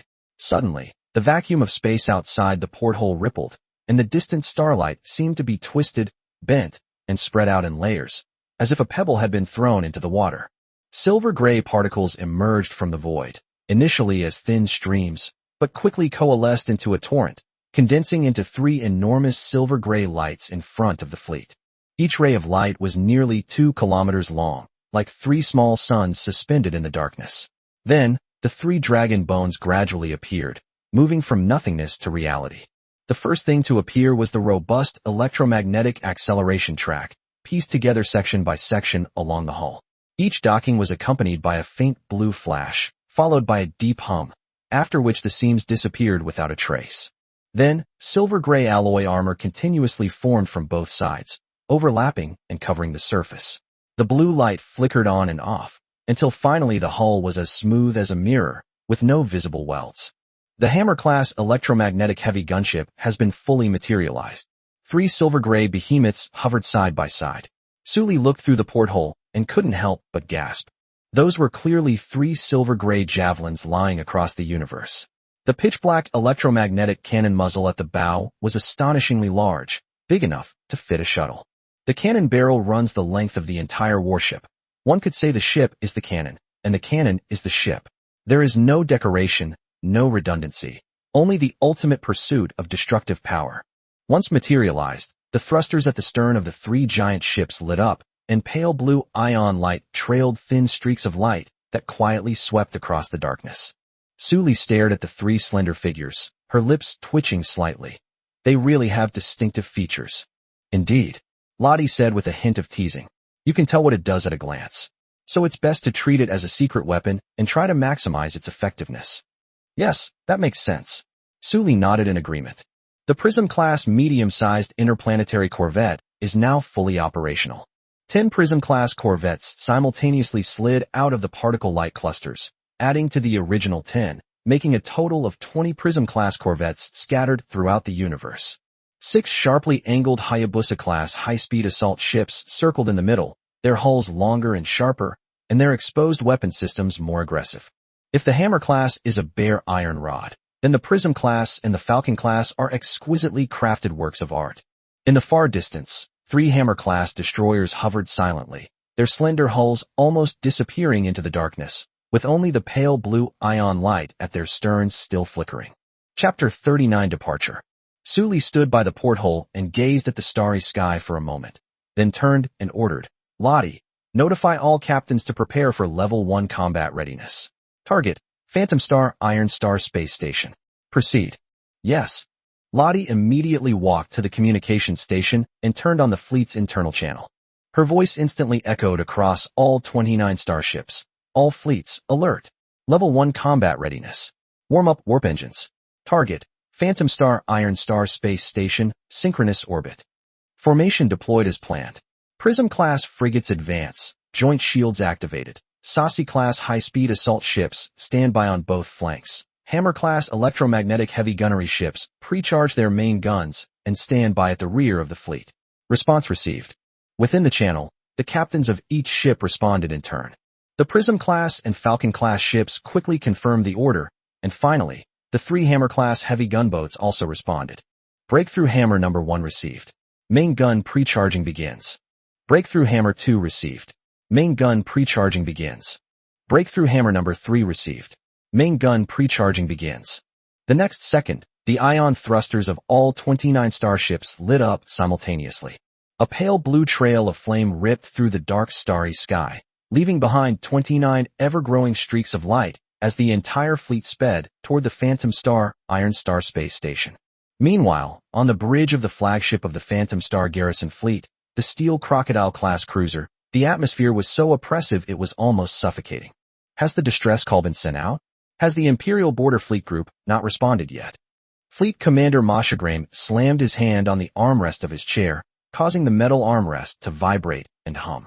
The communications crew member lowered his head in alarm, staring at the constantly flashing communication screen, and nervously reported, "Commander, the Imperial Border Fleet Group has not yet responded." "Then keep sending them." Mocha shouted sharply, then looked at his adjutant. "How long has the first reconnaissance team been out of contact?" The adjutant quickly pulled up the records. "It has been 3 hours since their last routine contact." 3 hours. Mocha fell silent, his face growing increasingly grim. In the past 2 days, more than a dozen starships in the garrison fleet have lost contact. Even he, slow to realize, understood by now that this was no ordinary communication failure. Someone has their eyes on the Phantom Star Garrison Fleet, and they know nothing about the strength or identity of the other party. "Continue to monitor the communication channels of all missing ships," Mocha ordered in a deep voice. "Even if there is any noise for half a second, it must be reported immediately." "Understood. I will personally follow up." The adjutant responded and left. The bridge fell silent again, with only the low hum of the equipment and the occasional reports from the various battle stations. Mocha leaned back in his chair, his fingers tapping the armrests unconsciously, his mind a complete mess. 3 minutes later, a gasp suddenly broke the silence. "Report. The Soyuz Starfield Frontier Fleet Group Command has replied." Mocha sat bolt upright. "Read it quickly." The communications officer immediately opened the file. "To Lieutenant Commander Mashagrame, Commander of the Phantom Star Garrison Fleet. Your request for assistance has been received. However, due to the tense situation of the armed standoff on the border of the Cologne Empire, our unit is temporarily unable to carry out a large-scale mobilization. Headquarters has ordered the 427th Rapid Reaction Fleet, the closest to the Phantom system under the 3rd Fleet Group, to immediately turn and provide support." Hearing this, Mocha finally felt a bit better. The arrival of someone means there is still a chance for things to turn around. He raised his hand to signal to continue. The 427th Rapid Reaction Fleet, currently conducting a mission to eliminate space pirates in the DASA system, has been ordered to abort its operations and immediately relocate to the Phantom system. "Expected." The communications officer's voice suddenly stopped. "Expect what?" Mocha asked, frowning. The crew member swallowed hard. We expect to arrive in the Phantom system within 42 standard hours. The relaxation that had just appeared on Mocha's face instantly froze. How many? 42 standard hours. Bang! Mocha slammed his hand on the armrest again, his palm aching, but he didn't care. He shouted angrily, 42 hours? It's hard to say whether they're even willing to give us 42 hours.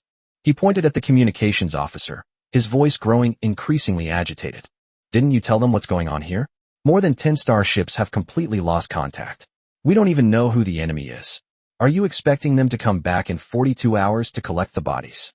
Commander, I have reported the entire situation. It is very clear in the message. The crew member lowered his head further and further. However, the Imperial fleet is also in a state of armed standoff in the Cornstar system, and the only one that can be spared is this nearest squadron. Mocha opened his mouth, but ultimately said nothing. He understood the difficulties on the Empire's borders. With tensions running high between the Monya Empire and the Cologne Empire, the fleet could not be easily mobilized.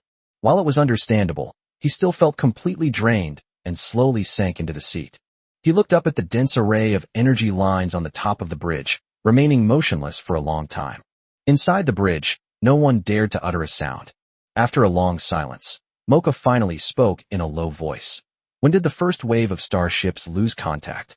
What's going on in Chapter 40? The adjutant quickly brought up the virtual panel and slid his finger across the screen. About 12 standard hours ago, 3 Antelope-class patrol vessels were on routine patrol in the G68 area. Then the signal was lost, and there has been no further contact. 12 hours ago, Mocha repeated in a low voice, getting up and walking to the porthole. The Steel Crocodile-class ship's bridge is located in the mid-to-aft section of the hull, facing a single piece of transparent alloy a meter thick. Outside the window, the Phantom Star's hazy, curved surface unfolds, its atmosphere still churning with an indelible, dark yellow hue. In the distance, the Iron Star space station hangs motionless in its geosynchronous orbit, like a nail driven into the starry sky. Mocha stared at the spot for a long time, his expression growing increasingly grim. He only had about 30 starships in total, and now he had already lost more than a third of them. What unsettled him most was that, after fighting for so long, he still didn't know who the enemy was. He didn't know where they came from, how many ships they had, or what they were trying to do. This kind of enemy lurking in the shadows is more chilling than one that is confronted head-on. Detection team, arrive. From now on, turn the sensor power up to the maximum. Ignore energy consumption. I need real-time skin data covering the entire planet. Not a single second can be missed. Receive. The adjutant hurriedly reminded. Commander, our sensor models are outdated. Running them at maximum power for extended periods could overload the array. It's on me if you burn it. Mocha snapped, interrupting him. He turned around, his gaze sweeping over everyone on the bridge, and ordered in a deep voice. All personnel, enter level 2 combat readiness. Shifts will be changed to 4 hours per shift.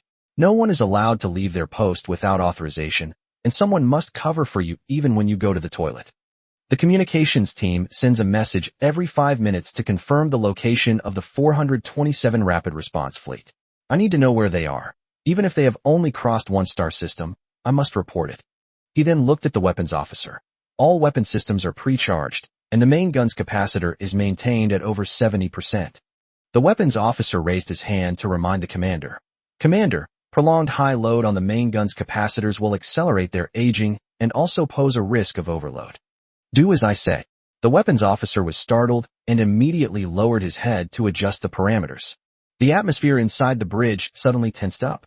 The sounds of keyboards, communication circuits, and sensor pulses mingled together, creating a sense of oppression. Mocha sat back in the command chair, took one last look at the gray Phantom Star outside the window, and slowly closed his eyes. On the screen, the scan data kept refreshing. The detection team pushed the power to the limit, screening the outer airspace of the Phantom Star again and again, just waiting for the hidden guy to show his tail. The communication group's calls continued to loop, scanning the airspace over and over.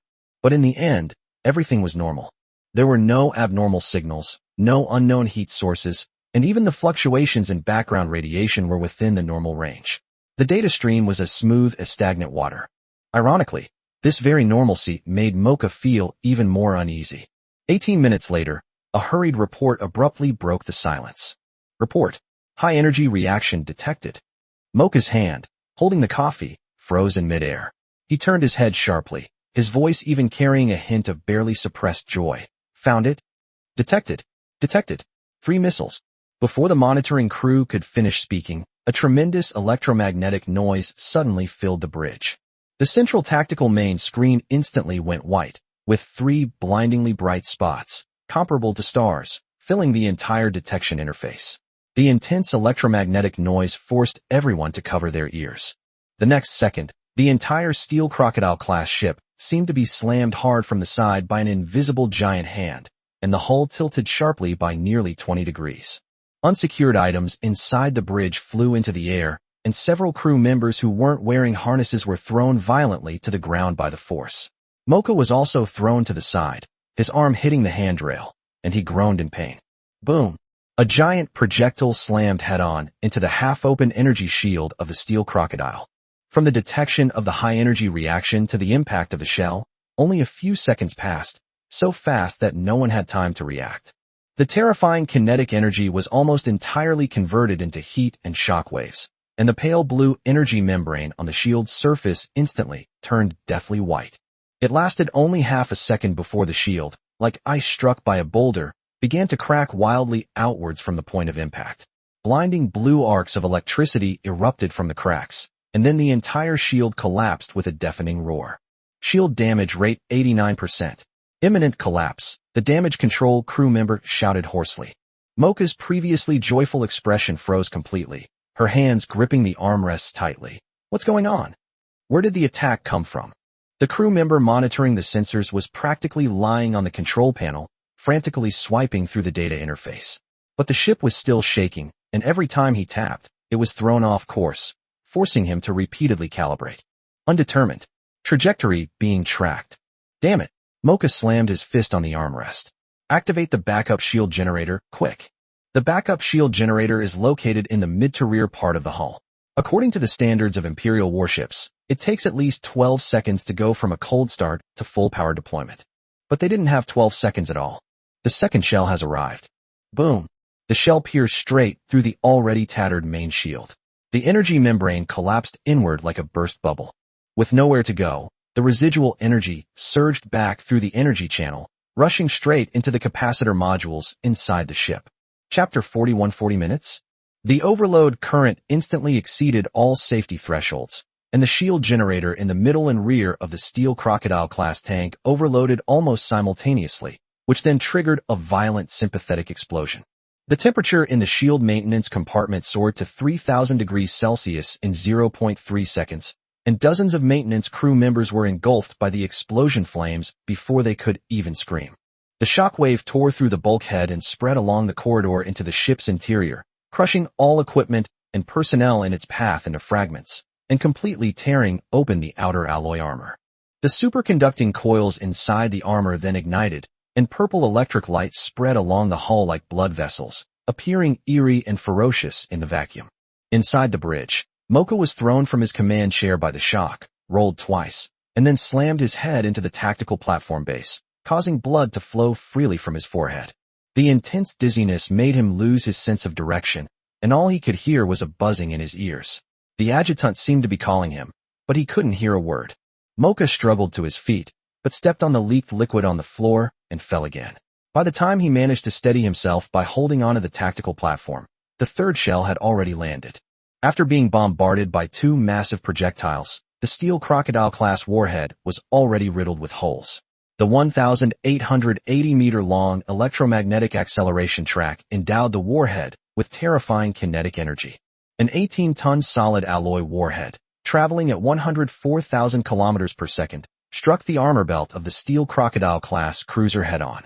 The Imperial military manual once claimed that the main armor of the Steel Crocodile-class destroyer was sufficient to withstand close-range direct fire from the main guns of the Hyena-class destroyer. But what it is facing now is clearly not an ordinary destroyer. The giant projectile penetrated the midsection of the starboard side of the Steel Crocodile-class armor, instantly tearing through the outer composite armor, and the metal at the edge of the breach was directly ionized. The middle energy diversion layer was completely penetrated before it could even absorb the impact.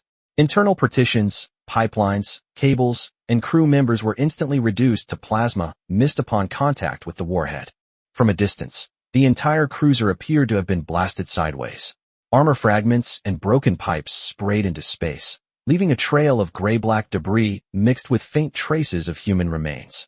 Mocha gripped the edge of the tactical table tightly, his fingers digging into the metal gaps, feeling no pain even as his nails broke and bled, because his whole body was in pain. Contact other starships. Have them get close to the Steel Crocodile class and use their hulls for cover. He screamed desperately, but the alarm almost drowned out his voice. Further notice. Before the order was even finished, the fourth attack came. The projectile penetrated the main armor on the starboard side, tearing open the ammunition magazine of the secondary gun array at an angle. The spare projectiles of the 8 rapid-fire electromagnetic railguns detonated simultaneously under high temperature and pressure. The entire midsection of the starboard armor plate was ripped off, flames spewed out from the breach, burned in the vacuum for less than a second before extinguishing, leaving only large patches of charred metal, like peeled-off dead flesh. The bridge was also in chaos. A third of the central tactical screen was shattered, and the remaining screen was filled with static and distorted data streams. The emergency lighting automatically activated, its blood-red light illuminating every terrified face, as if everyone had become a demon crawling out of hell. Report. All shield generators are offline. Starboard secondary gun array unresponsive. Ammunition magazine detonated. Compartments 3 through 7 have all lost pressure. Reactor output has dropped by 60%, and the cooling system pressure is insufficient. Damage reports kept pouring in. Mocha struggled to stand up, leaning on the tactical console, blood streaming down his cheek from his forehead, staining his white collar dark red. He gritted his teeth and roared, "Who's firing?" No one answered. I asked who the hell is firing? The shout drowned out the alarms, short circuits, and static from the communication channels, and the entire bridge fell into a brief silence. The sensor operator got up from the ground. His control panel was cracked from being hit by the falling metal plate, and he could only operate it by getting close to a screen that was still lit. The moment the data started scrolling again and the detection results were visible, his face completely drained of color. Commander, the attack is coming from 1.2 million kilometers away. Mocha froze, her voice trembling. How much? 1,200,000 kilometers. This number was like ice water poured over Mocha. The electromagnetic main guns of the Imperial's current starships generally have an effective range of only 30,000 to 60,000 kilometers, with a maximum range of no more than 70,000 kilometers.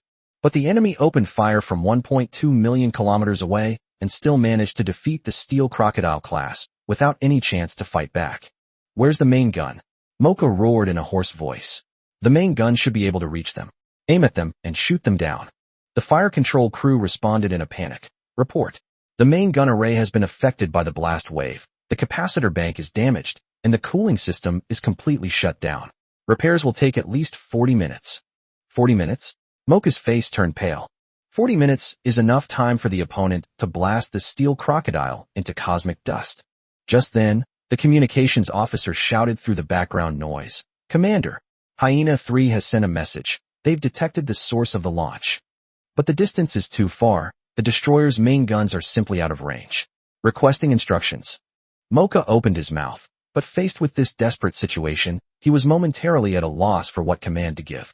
Chapter 42, he's still pretty tough at life. What instructions? Are they sending destroyers across 1.2 million kilometers to their deaths? Or are they sending the Steel Crocodile class destroyers to hold out? That would only hasten their destruction. Before Mocha could finish speaking, a new wave of enemy attacks had already arrived. This time, the trajectory had clearly been corrected, entering diagonally from the port side and striking directly at the base of the twin particle cannons. The main guns at the bow of the Steel Crocodile-class ships, crafted from the Empire's top-tier alloys, were utterly useless against the massive projectiles. The turrets were torn off at the hilt, the mounting bases twisted and broken, and the coolant pipe severed. High-pressure coolant was injected into the vacuum, instantly condensing into silvery white ice crystals. Simultaneously, the residual energy of the main gun capacitors erupted, sending eerie blue arcs of electricity surging along the hull from bow to stern. Sparks flickered between the gaps in the armor, casting the entire cruiser in and out of focus. From a distance, the Steel Crocodile-class cruiser appeared to be tightly coiled by a blue lightning python. Inside the bridge, Mocha stared at the remaining ship status diagram. The main gun arrays were completely shut down, and the icons in various compartments went dark one after another, leaving the starboard side of the entire ship almost entirely black. Only the reactor was still glowing red, but its output power continued to decline. At that moment, the communications officer looked up sharply. "Commander, Hyena 1 has detected enemy fleet activity, located right at the edge of the detection range." Mocha whirled around, blood splattering from his forehead onto the shattered screen. Damn it, they've finally shown themselves. "How many are there?" The crew members quickly confirmed the data, their voices changing. "At least 30 Starship signals, all oriented in the exact same direction as the missile launch source." Mocha chuckled softly after hearing this. The alarms filled the bridge, making the laughter all the more jarring. "You really think highly of me." On the tactical star map, red dots of enemy ships kept appearing. Clearly, the enemy had proactively deactivated their concealment, and 30 warships were slowly approaching, like a giant net gradually tightening. Mocha wiped the blood from his face, his voice calming down. "Forward the data from Hyena 1 to all ships. Tell them, no more requests for instructions. From now on, each ship will fight independently." The communications officer hesitated for a moment, then loudly accepted the order. Mocha sat back in the command chair, first glancing at the dense enemy ship markings, then looking at the gray planet outside the porthole, before finally turning his gaze away in despair. Meanwhile, inside the bridge of Prism 1, the atmosphere was quiet to the point of being leisurely. "Commander, the effects of the third round of strikes have been confirmed," Lottie reported clearly. 1.2 million kilometers away, the Steel Crocodile-class destroyer is ablaze. Inside Prism 1, however, the crew is methodically processing data, the red markers on the tactical star map clear and stable. Su Li raised an eyebrow and asked, "How was the performance of the City Breaker-class electromagnetic heavy gunship in its first combat mission?" Lottie unfolded the light screen, and a series of evaluation parameters quickly appeared. The main armor belt on the starboard side of the Steel Crocodile class was penetrated, with a penetration depth exceeding 300% of the total armor thickness. The projectile penetrated the armor and struck the secondary gun magazine, triggering a secondary explosion. The enemy's twin-mounted particle turret has completely detached, and its base has broken completely. All energy shield generators are offline, and the reactor output has dropped to 9% of its initial value. She brought up the ship's damage model, and the right half of the Steel Crocodile-class ship was almost entirely marked in red. Based on comprehensive assessment, the Steel Crocodile-class has completely lost its combat capability. Su Li was somewhat surprised. "It's quite powerful. I wonder if that Mocha is dead yet. If it's gone, that would save us some trouble." Lottie shook her head and pulled up the bridge scan data. The Steel Crocodile-class bridge is located in the mid-aft section slightly to the left. The impact points were concentrated on the bow and sides. The bridge did not suffer direct damage. Major Machagrim has an extremely high chance of survival. The life is pretty tough. Su Li smacked his lips, but the cruiser really withstood the beating, and the battering ram didn't disintegrate it directly. "You're mistaken, Commander." Lottie shook her head again and raised her hand to bring up the ballistic simulation diagram. 3 red ballistic lines extended from the Hammer class, and slight scattering occurred when they hit the Steel Crocodile class. The reason why the Steel Crocodile class was not completely destroyed is not because the City Hammer class was not powerful enough, but because of 2 objective factors. She held up 2 fingers. First, the distance. 1.2 million kilometers. Although far exceeding the effective range of the Empire's current shipborne electromagnetic main guns, is already close to the edge of the limit range for our Hammer-class destroyers. Chapter 43, Iron Star Space Station. At this distance, the projectile dispersion area increases significantly, and the terminal energy attenuation is more severe. The actual impact point deviation of the first 3 shots was nearly 7% greater than the theoretical value of the fire control system. Lottie raised her second finger and continued to explain the second point, precision. Although the Steel Crocodile class was not the Empire's top-tier warship, its hull structure and armor layout were entirely in the standard Imperial military-industrial style. She marked several impact points. A few dozen meters higher, it might only shred a layer of armor. A few dozen meters lower, it might pass through non-critical compartments but not damage the core. The hit rate in the previous rounds of shooting was indeed 100%, but only 3 shots actually hit vital areas. Lottie looked at Su Li. If the distance is reduced to within 600,000 kilometers, a salvo from the main guns of the City Breaker Hammer class can directly penetrate the reactor compartment or the main keel structure of the Steel Crocodile class. By then, it may not only lose its combat capability, but also explode on the spot. Sully nodded, knowing that Lottie wouldn't speak without reason, and then asked, how many capable fighters are left on the other side? Lottie laid out the data. Only 3 Hyena-class destroyers and a small number of Antelope-class frigates remain. One Hyena-class was hit on its starboard side by the first salvo of shrapnel, damaging its secondary gun array. The other 2 are basically intact. Sully immediately sat up straight, patted the armrest, and ordered, that's enough. The Steel Crocodile-class flagship is out of commission. The remaining small boats can be easily pushed over. But as soon as he raised his hand, Lottie stopped him. Commander, now is not the time. Any more questions? Sully frowned. Lottie did not answer immediately, but instead instructed the crew to bring up a virtual graphic. A ripple appeared in the central space of the bridge, and a massive architectural projection slowly materialized. Its grayish-brown surface is covered with pitted structural layers, like a giant rock that has been gnawed on, quietly suspended on the track. Iron Star Space Station. Sully recognized it at a glance. Lottie nodded and marked an area on the projection. The sensors show that there are at least 16 twin-mounted particle cannons and more than 30 rapid-fire electromagnetic gun arrays on the surface of the space station. This only includes the close-in weapon lasers that can be directly scanned, hidden inside. The total number has not yet been calculated. She looked up and said, we are facing not only the remnants of the escort fleet, but also a heavily armed fixed fortress. Sully fell into deep thought, thinking to himself, I actually forgot about this thing. He walked up to the star map, stared at the slowly rotating space station model, and carefully examined every detail. The Iron Star Space Station has an irregular cylindrical shape, with a major axis of about 12 kilometers and a maximum diameter of 9 kilometers. Its surface is covered with docking gates, sensor dish antennas, and a dense array of communication antennas. The most dangerous part is the armed turrets embedded in key nodes of the outer shell. This is, after all, a military base jointly built by the Imperial military and the succubus race, far superior to an ordinary civilian space station. The firepower density of the surface turrets alone is equivalent to several Hyena-class destroyers. If we launch a direct attack, the shields of the Prism class and Falcon class might be able to withstand it, but unnecessary losses will inevitably occur. Sully remained silent for a moment.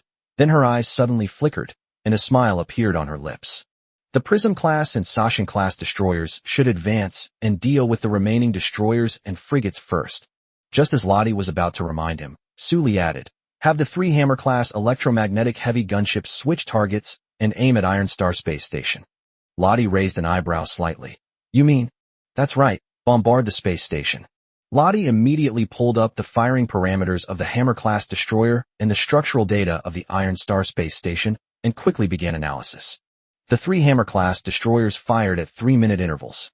There are more than 50 firing points on the surface of the space station, distributed across different structural levels.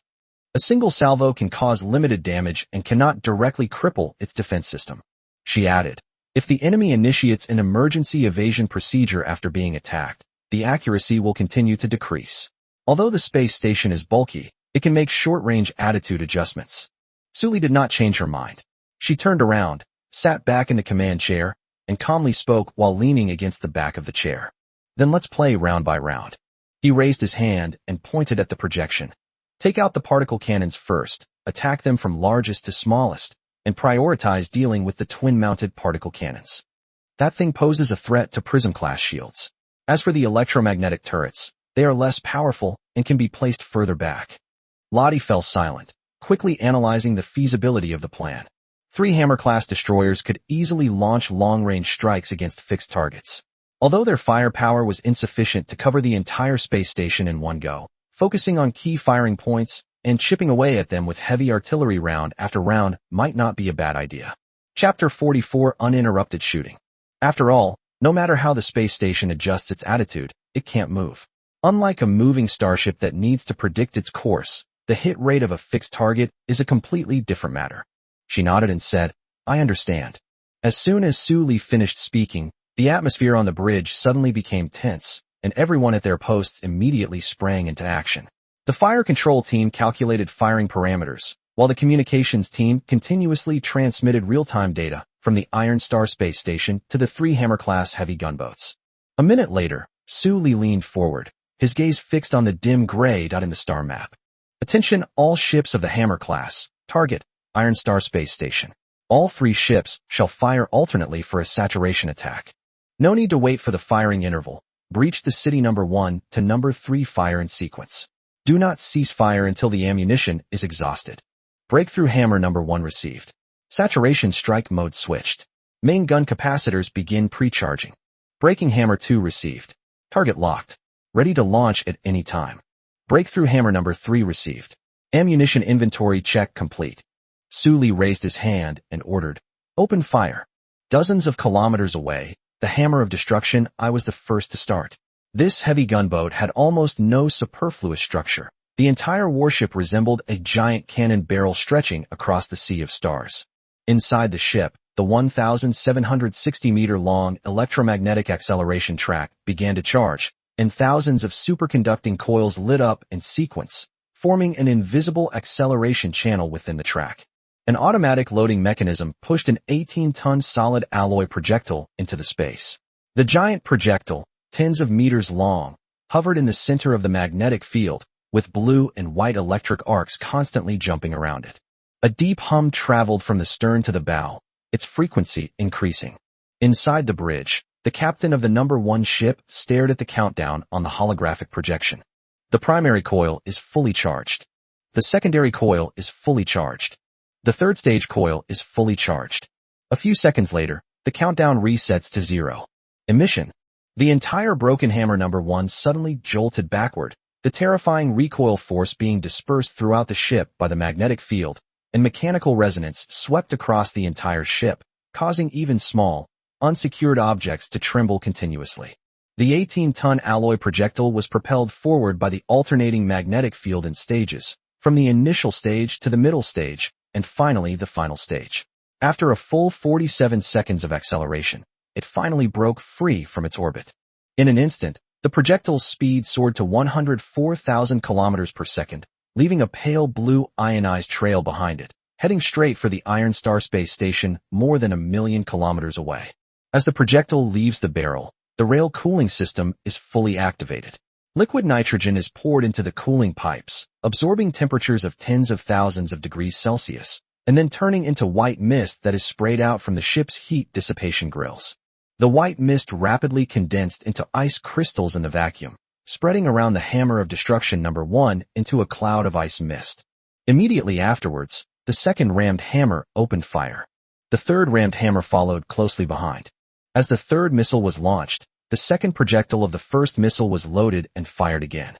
The 3 heavy gunboats fired in alternating bursts, creating a terrifying, uninterrupted chain of fire in the sea of stars. In the pitch-black universe, a death chain strung together by pale blue light bands stretched across the cosmos, one end connected to the 3 battering rams, the other pointing directly at the Iron Star space station. Seconds later, the first bullet hit the target. Boom! An 18-ton electromagnetic projectile struck the outer armor of the space station at 2.8% the speed of light. The several-meter-thick alloy plate couldn't even slow down. It was instantly pierced. The solid metal at the point of impact vaporized instantly, turning into blazing plasma, and a fiery ring more than 50 meters wide exploded on the surface of the space station. Nearby armor melted completely, and after cooling, solidified into concentric rings of twisted metal nodules. But this is just the beginning. The projectile, still possessing considerable momentum, continued to penetrate the interior of the space station, passing through 8 isolation modules in succession, including the second, third, and fourth layers, until it finally exhausted its kinetic energy in the 9th module. The projectile was no longer in its original form. It shattered and deformed under continuous impact and compression, eventually embedding itself in the floor of the refining workshop, turning into a lump of alloy fragment tens of meters in diameter, gleaming with a dark red light. Boom, boom, boom. The same scenes of destruction are playing out almost every moment inside the Iron Star space station. In the bridge of Prism 1, Su Lian sat in the command chair, calmly watching the Iron Star space station being slowly tortured through the Deep Space Exploration Telescope. Under the relentless bombardment of the Hammer-class destroyers, the surface of the space station was already riddled with holes. The charred penetration points were densely packed, and some were so close together that their edges had merged, forming larger areas of collapse. The outer structure of the starship docking area completely collapsed, with flashes of fire from explosions appearing intermittently. The entire Iron Star space station was like a tin can repeatedly struck by a heavy hammer. With each massive projectile that fell, a huge dent appeared on its surface. As the depressions accumulated, the overall structure of the space station began to twist and deform. The Imperial starships remaining nearby attempted to move their hulls and use their armor to shield the space station from the attack. But they couldn't even hold out for a second before being forcefully pierced by the electromagnetic projectile. The residual force of the projectile, still lingering after penetrating the warship, continued its assault on the Iron Star space station behind it. Seeing that interception was futile, the remaining Imperial starships could only desperately approach the source of the attack, only to be intercepted again by Prism-class frigates and Falcon-class high-speed assault ships, suffering even greater losses. The few remaining particle cannons on the Iron Star space station were also fighting back desperately, but the locking system had long been damaged, and the attacks could not hit accurately at all. Even if an energy beam occasionally hits the target, it is easily blocked by the Prism shield of the Prism-class frigate, and Su Li's side remains unharmed. Chapter 45, Let's Disappear Together. At that moment, Lottie's voice suddenly rang out on the bridge of Prism 1. Commander, sensors indicate that the structural integrity of the Iron Star space station has dropped to 41%. Multiple fractures have been found in the main load-bearing structure, and structural disintegration is expected to occur in 10 minutes. Su Li nodded, her tone calm. Then let's continue. Just as Lottie had predicted, the Iron Star space station collapsed under heavy artillery bombardment over the next 10 minutes. The cylindrical main load-bearing structure continued to deform, with the upper and lower sections gradually twisting to the same side. The holes in the armor were forcibly stretched into ovals, large pieces of alloy at the edges were torn apart, and fragments kept flying everywhere. Initially, the bending angle was only a few degrees, but the weight of the space station itself continued to press on the damaged keel, making the curvature more and more obvious. 10 degrees, 20 degrees, 30 degrees. The massive Iron Star space station resembles an iron pipe that has been forcibly bent, gradually splitting in two from the center. The outer armor at the bend was stretched to its limit, and pieces of alloy plates shattered and flew off. Internal pipelines broke, cables snapped, and sparks flew continuously from the breaks. The main load-bearing structure of the Iron Star space station has broken. The supporting structure has failed, and it is expected to disintegrate completely within 90 seconds. Just as Lottie finished her report, Su Li slowly raised her hand. Let's stop for now. Received, Hammer-class ceasefire, firing cease. The 3 Hammer-class electromagnetic heavy gunships simultaneously ceased firing. Their acceleration tracks began to cool down, leaving only the last electromagnetic projectile, already released from its barrel, still hurtling towards its target at high speed. The next second, a loud explosion occurred. The final projectile pierced the main load-bearing structure of the space station, causing the Iron Star space station to break completely at the bend. The terrifying kinetic energy carried by that giant projectile became the final blow that crushed the space station. The last connection between the upper and lower structures was completely severed, and the 2 pieces of debris abruptly separated, tumbling in different directions. Meanwhile, the battle on the other side was also nearing its end, with all Imperial starships destroyed.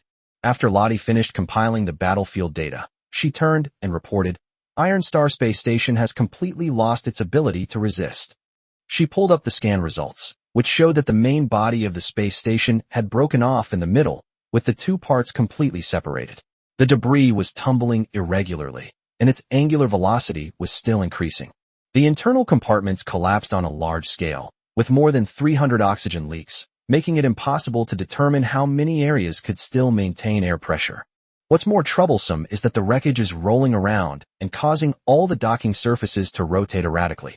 If the landing craft tries to dock, the docking arms may not be able to withstand the torque. Even if the landing is successful, it will be a death maze interwoven with depressurization, zero gravity, collapse, and ambushes by remnants of the enemy.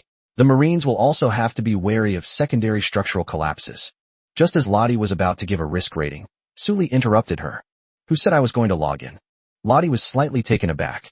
Su Li leaned back in his command chair, a smile on his face. Don't forget, we're not here to seize territory. He looked at the images transmitted back by the Deep Space Telescope.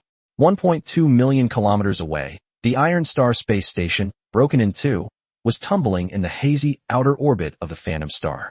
The wound pierced by the electromagnetic projectile was still leaking gas, leaving hundreds of long white trails in the vacuum.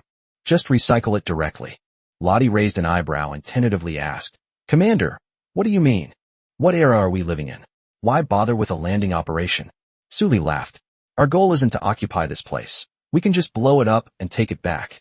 No need to land. No need to clear out. And no need to send Lin Xiao and his men in to fight the remnants in street battles. Blow the space station to pieces. Let the remnants of the Empire disappear along with their space station.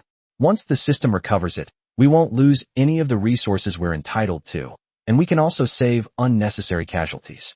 After speaking, Sully raised his hand and gave the order. Notify the entire fleet to advance to within 20 kilometers of the Iron Star Station and the Imperial starship wreckage. As the order was given, the thrusters of the 29 silver-white starships ignited simultaneously, their pale blue tail flames slicing through the darkness and leaving dozens of dazzling streaks of light in their wake. Half an hour later, the fleet recovered the wreckage of the nearest Imperial starships and finally arrived near the Iron Star space station. Through the porthole, the charred, through holes on the surface of the wreckage were clearly visible. A trembling voice suddenly came from the previously quiet public communication channel. This is the Iron Star Space Station Defense Center. We have surrendered. Repeat, we have surrendered. Please cease attack. In the background of the communication, the alarm blared and the creaking of twisting metal structures echoed continuously. Please cease fire immediately. There are still non-combatants inside the space station. The escape pod launch system is damaged, making evacuation impossible. We request humanitarian assistance. Sully sat in the command chair, raised a finger, and made a gesture to the communications officer. The communications officer immediately understood and turned the volume of the public channel down to the lowest level. The fearful cry for help was suddenly reduced to a faint static.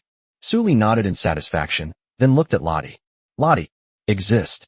Prism-class secondary guns are charging. Target, connection point of the main structure of the space station wreckage. Fire freely. Lottie paused, then lowered her voice. What should we do with the Imperial soldiers who are still alive in the wreckage of the space station? Sully turned to look at her, a smile playing on her lips. Let them disappear along with the space station. Remember, our identities must not be revealed.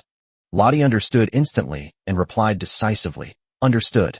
She then opened the fleet's internal communication channel. Prism-class secondary guns charging. Target the main structural connection point of the space station wreckage. Free fire. Chapter 46. Check this logo. On the hulls of 20 Prism-class corvettes, 12 rapid-fire electromagnetic railguns rotated simultaneously, their muzzles flashing with electricity as they continuously adjusted their angles and locked onto the wreckage of the Iron Star space station. Inside the bridges of each ship, the humming of the electromagnetic rail charging units echoed continuously, while confirmation messages constantly came through the communication channels. Charging complete. Charging complete. Charging. With the simultaneous orders of the 20 captains, hundreds of rapid-fire electromagnetic railguns opened fire. Electromagnetic projectiles, trailing pale blue ionized contrails, rained down on the wreckage from all directions. Each impact tore a hole several meters wide through the space station's outer shell. Armor fragments flew everywhere, broken pipes spewed blinding sparks, and severed cables twisted wildly in the vacuum. Layer upon layer of the space station was breached, and everything in the power distribution rooms, warehouses, living quarters, and refining workshops drifted into space. Cargo containers, tools, personal belongings, and even corpses rolled silently among the wreckage. On public communication channels, desperate cries could still be heard from within Iron Star. We surrender. We've surrendered. Please. Sully remained unmoved, and the electromagnetic secondary cannon continued to bombard the wreckage, each salvo reducing the size of the debris. Soon, the main body of the space station completely disintegrated. The massive structure, which was originally distinguishable as two separate sections, eventually became a continuously expanding cloud of debris. The debris collided with each other and continued to break into smaller fragments. Lottie stared at the monitoring screen and reported, "The main structure has completely disintegrated. and the estimated radius of the debris is about 300 kilometers. Sully got up and walked to the porthole.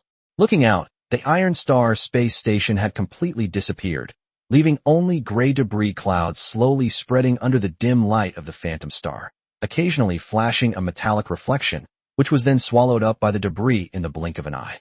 Stop, we can recycle now. Sully chuckled. The recovery operation lasted a full 3 hours. Outside, the Prism 1, Prism-class and Falcon-class ships continuously moved through the wreckage area, their pale blue beams traversing the dark universe. Even though Sully hid the system notification that the number was below 10,000, the notification sounds in his mind still rang out incessantly. Recovery successful, 48,692 resource points obtained. Recycling successful, 1,200 units of biomass obtained. Recycling successful, 72,351 resource points obtained. At first, he would check each item one by one, but later he found that he couldn't keep up, so he simply stared at the total number that kept jumping in the upper right corner of his field of vision. The most valuable item recovered this time was undoubtedly the Iron Star space station. That long cylindrical structure, stretching for over 10 kilometers, contained far more recyclable resources than a typical Imperial starship. Lottie had long estimated that the space station's warehouse area, the core military base of the Phantom Star garrison fleet, stored at least tens of thousands of tons of black core ore. Sully's eyes lit up when he heard the number. But after the actual harvest, he found that the actual gains were several times higher than he had estimated. The Iron Star has 8 giant storage areas, 6 of which are filled with resources. Although the Hammer-class cannonball pierced through 2 compartments and scattered a lot of ore into space, it was eventually retrieved by the tractor beam. The supplies from the 8 warehouses, plus the materials from the space station itself, were worth over 23 million resource points. Adding the more than 8 million from the Imperial starship wreckage and the remaining resources, the balance on the system panel had become an astonishing number. 37.68 million resource points. The biomass is also approaching 400,000. Sully stared at the long string of numbers, a smile just beginning to appear on her lips, when suddenly a sharp, stabbing pain shot through her head. He instinctively closed his eyes, but a scene he had never seen before suddenly exploded in the darkness. The ship's cabin was ablaze, the metal walls glowing red from the energy weapons. Someone nearby shouted, but the sound was muffled and indistinct, as if through a thick layer of water. His perspective was extremely low, as if he were lying on the ground or kneeling. The blue light from the energy rifle flashed continuously, shattering the shadows on the bulkhead. Sully tried to get the body up, but the scene suddenly changed. The body had already walked to the porthole, and he was forced to look out. A massive, dark gray starship loomed in the center of the field of vision, with a menacing wolf head emblem clearly visible on its side. Just as Sully was trying to make out the symbol, the starship's secondary cannon was already aimed at himself. The cannon's muzzle flashed with energy, and the scene abruptly cut off. Sully suddenly opened his eyes, his forehead covered in cold sweat, and he began to breathe rapidly. After calming down a little, he realized that his back was already soaked with cold sweat. "Commander, what's wrong?" Lottie quickly approached, staring at him with concern. Sully waved his hand to indicate that he was fine, then sat back down in the command chair and turned to instruct, "Lottie. Exist. Give me a drawing interface." Lottie didn't ask any further questions and immediately operated the panel, projecting a blank vector drawing interface in front of Sully. Sully raised his hand and pressed it down, beginning to draw little by little. The scene in his memory was incomplete, and he had to stop and think for a long time after each stroke before continuing to fill in the next part. A silhouette, a porthole, and finally the outline of the starship and that enormous wolf's head. 10 minutes later, the last stroke was finally completed.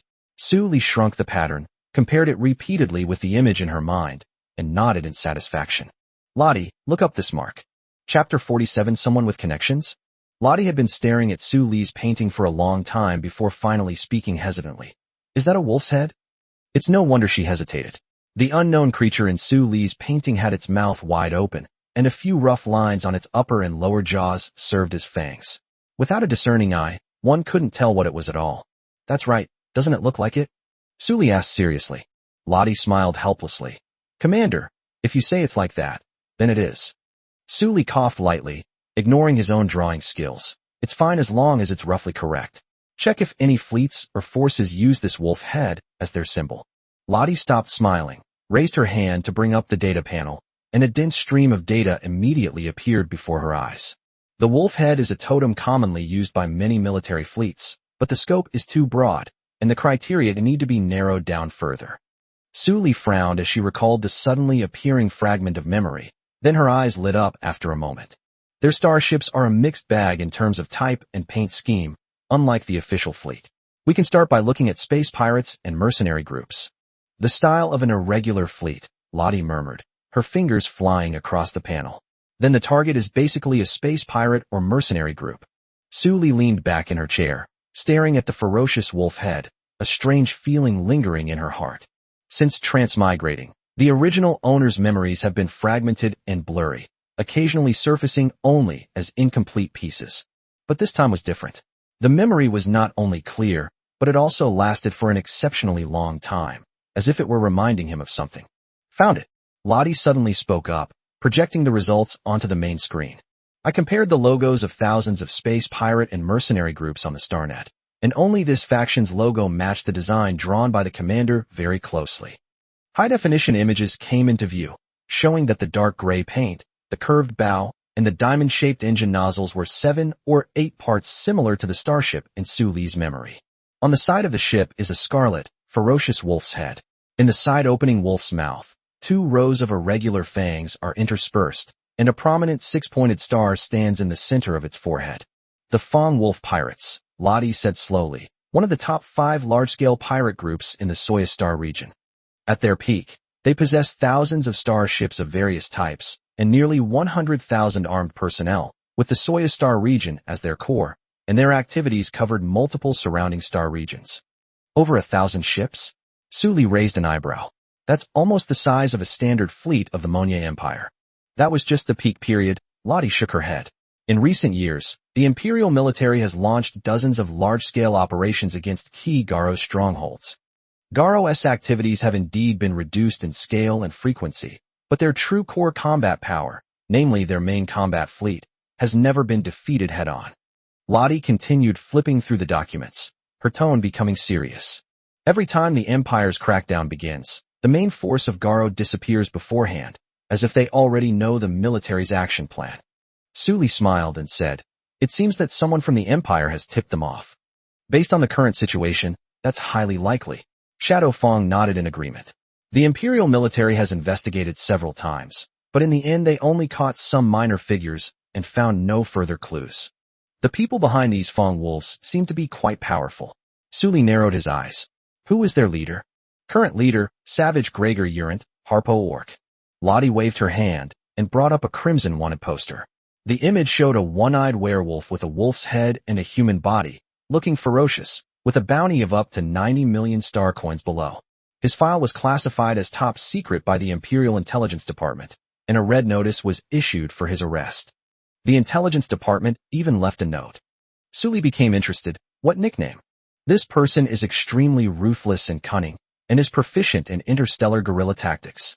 If friendly units encounter him, they must call on nearby friendly forces to encircle him together. Su Li stared at the scarlet wolf head in the projection and suddenly asked, "Where's Fang Wolf now?" "I don't know." Lottie shook his head. Their style is just as ruthless as savages. They never leave any survivors when they attack caravans. The most recent confirmed sighting was 4 months ago, in the outer edge of the Taran system near the border of the Principality of Yars in the Soya Star region. Since then, their specific locations have not been included in publicly available intelligence. Lottie looked at Su Li with a puzzled expression. "Commander, are you looking for them?"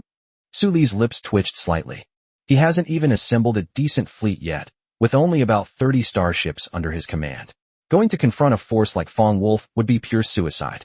Right now, we need to get through this difficult time first. We can deal with other things later. Lottie, exist. How's the recovery mission going? Is Chapter 48 finished?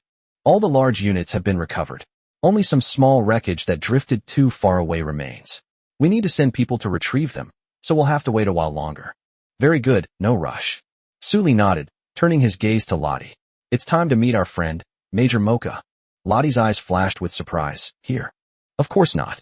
Su Li stood up, casually patted his clothes, and said, "Notify Lin Xiao to bring the person to conference room number 2. Lottie immediately connected the communication. Lin Xiao, The commander wants to see Mashagram in conference room number 2.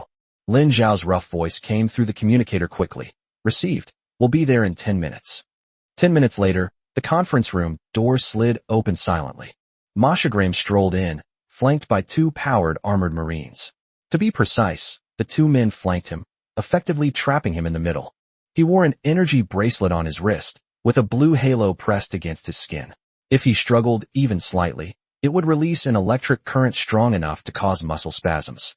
As soon as he entered, Lin Zhao slapped him on the back. A dull thud echoed, and Mocha staggered a few steps, nearly falling to his knees. His Imperial Army uniform was already tattered, with most of the left sleeve torn and a fist-sized hole burned into his chest, making him look extremely disheveled. But once he regained his footing, the first thing he did was raise his hand to straighten his collar. Su Li leaned back in her chair, calmly watching the defeated general. With slightly trembling fingers, she smoothed out the tattered collar little by little, then rolled up her sleeves to reveal her abraded skin. His movements were unhurried, even exuding a sense of composure. If one didn't consider his predicament, who would guess that this man had just been pulled from a wrecked cruiser and was now a prisoner at the mercy of others? Sit down. Su Li raised her chin. Mocha didn't move, but instead scanned the conference room. Silver-white metal walls, a table, 2 chairs, a glaring white light. Otherwise, nothing was there. Finally, his gaze fell back on Su Li. He was standing, nearly 2 heads taller than Su Li, who was sitting, and this superior posture seemed to have given him back his confidence.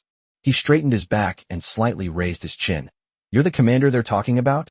As soon as he finished speaking, Lin Zhao's eyes turned cold, and the butt of the electromagnetic rifle slammed hard into the back of his knee.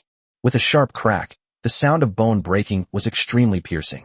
Mocha groaned and fell to his knees, his body slumping forward, his elbows slamming heavily against the metal floor. If you don't want to sit, then don't sit. Su Li's voice was cold and devoid of warmth. Lin Zhao stood behind him, the muzzle of his gun seemingly aimed at the back of his head, his finger already on the trigger. Mocha clearly wasn't going to stay kneeling.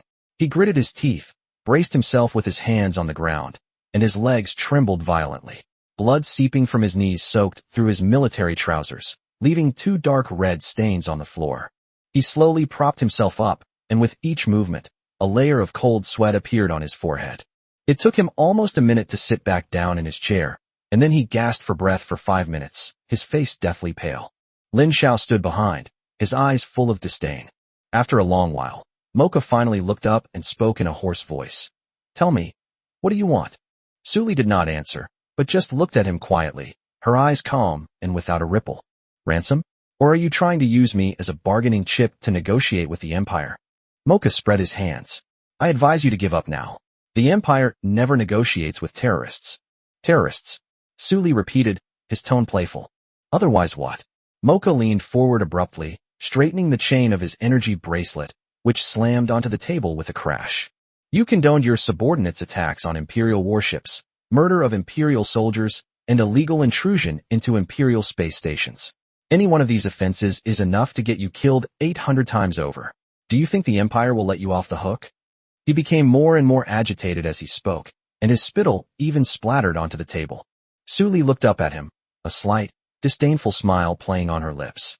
Are you done talking? You're not finished. Mocha slammed his hand on the table, the thud echoing. He stared intently at Su Li, his eyes bloodshot, as if the humiliation and anger that had been building up since his capture had finally erupted at this moment. Chapter 49 Secret Base. Let me tell you, I am the commander of the Phantom Star Garrison Fleet of the Monye Empire, an Imperial Major. If you dare to detain me here, the 3rd Fleet Group of the Soya Star system will not stand idly by. Imperial reinforcements will arrive in 40 hours at most, and then none of you will escape. Mocha's voice echoed in the conference room, carrying a hint of bravado masking his underlying madness. Su Li leaned back in her chair, hands clasped together, legs crossed, watching his performance like he was a fool. Mocha misunderstood, thinking that Su Li was intimidated by the name of the Imperial fleet. He licked his dry lips and spoke even faster. Release me now, and I'll take over your starship. I might even put in a good word for you in the military court to try and get you a lenient sentence. Otherwise, puff. Su Li suddenly laughed. The soft laughter was like a bucket of cold water poured over Mocha's head, choking him off the rest of his sentence. What are you laughing at? Mocha's face instantly turned red. Su Li shook his head, his face full of disappointment. I originally thought that when you were captured, you straightened your collar and rolled up your sleeves, showing that you were a soldier of the Empire with backbone. Now it seems I overestimated you. After speaking, he turned his head to look at Lin Xiao behind Mocha and casually raised his chin. Lin Xiao, get rid of him. Yes, Commander. Lin Xiao's voice was filled with excitement. He stepped forward, his armored arm suddenly reaching out to grab Mocha by the back of his collar and lifting him off the seat like a chick. The chair overturned with a loud crash, hitting the metal floor. Mocha was dragged towards the door, the soles of her boots leaving 2 black marks on the floor, the screeching sound echoing continuously. He waved his handcuffed hands frantically, but he couldn't break free from Lin Xiao's iron grip. Wait, you can't kill me. Mocha finally panicked, and his voice completely changed. Kill me, and the Empire will not let you go. The Third Fleet Group of the Soya Star system will not let you go either. Su Li didn't even turn her head. She just stared at the star map on the wall, twirling the electronic pin in her hand, her expression frighteningly calm. Mocha was dragged to the door, and seeing that Su Li had no reaction, her voice finally broke into a sob. I was wrong. Please, don't kill me. I know I was wrong. He finally realized that his deliberately tough stance had not only failed to intimidate Su Li, but had instead provoked her murderous intent. That once arrogant face now only shows fear. I am the younger brother of the succubus clan chief. Just let me go, and I'll give you anything. Ransom, starship, intelligence. But Su Li seemed not to hear anything, and even closed her eyes, only waving at Lin Xiao. Lin Xiao immediately increased the force, dragging Mocha out. Mocha's legs went weak, and she was dragged across the ground, leaving crooked marks on the soles of her shoes. He desperately reached out to grab the door frame, but as soon as his fingers made contact, Lin Xiao pried them open one by one. No, don't kill me. As death drew ever closer, Mocha completely broke down. Just as half of his body was being dragged out of the doorway, he suddenly screamed in agony. Wait, I have a secret base. Su Li suddenly opened her eyes and slowly turned her head to the side. Stop. As soon as the word was uttered, Lin Xiao's movements froze instantly. He was buttoning the back of his Mocha collar, his arm dangling in midair, like a machine that had been paused. Mocha slumped at the doorway, his collar choking him, his face covered in sweat, scabs, and dust, his chest heaving violently. Su Li slowly turned her chair around, her gaze falling on him, her tone languid. What did you just say? Mocha leaned against the door frame, his legs feeling like lead, unable to even stand up. He swallowed hard and spoke in a trembling voice. I have a secret base. Oh. Su Li raised an eyebrow, a faint smile appearing at the corner of her mouth. Go on. This statement clearly piqued Su Li's interest. Seeing a glimmer of hope, Mocha immediately braced himself on his elbows and struggled to lean his upper body against the door frame. His Imperial Army uniform was in terrible condition, with wrinkles all over the chest and torn cuffs revealing a dusty lining. Just hours earlier, he was sitting in the starship's command chair, issuing orders. Now, however, he is as pathetic as a stray dog. Mocha took a few breaths, looked up at Su Li, her fear mixed with a final tentative attempt. Will you let me go if I tell you? Su Li did not answer, but just looked at him quietly. That calm gaze sent a chill down Mocha's spine more than any threat. You have to agree.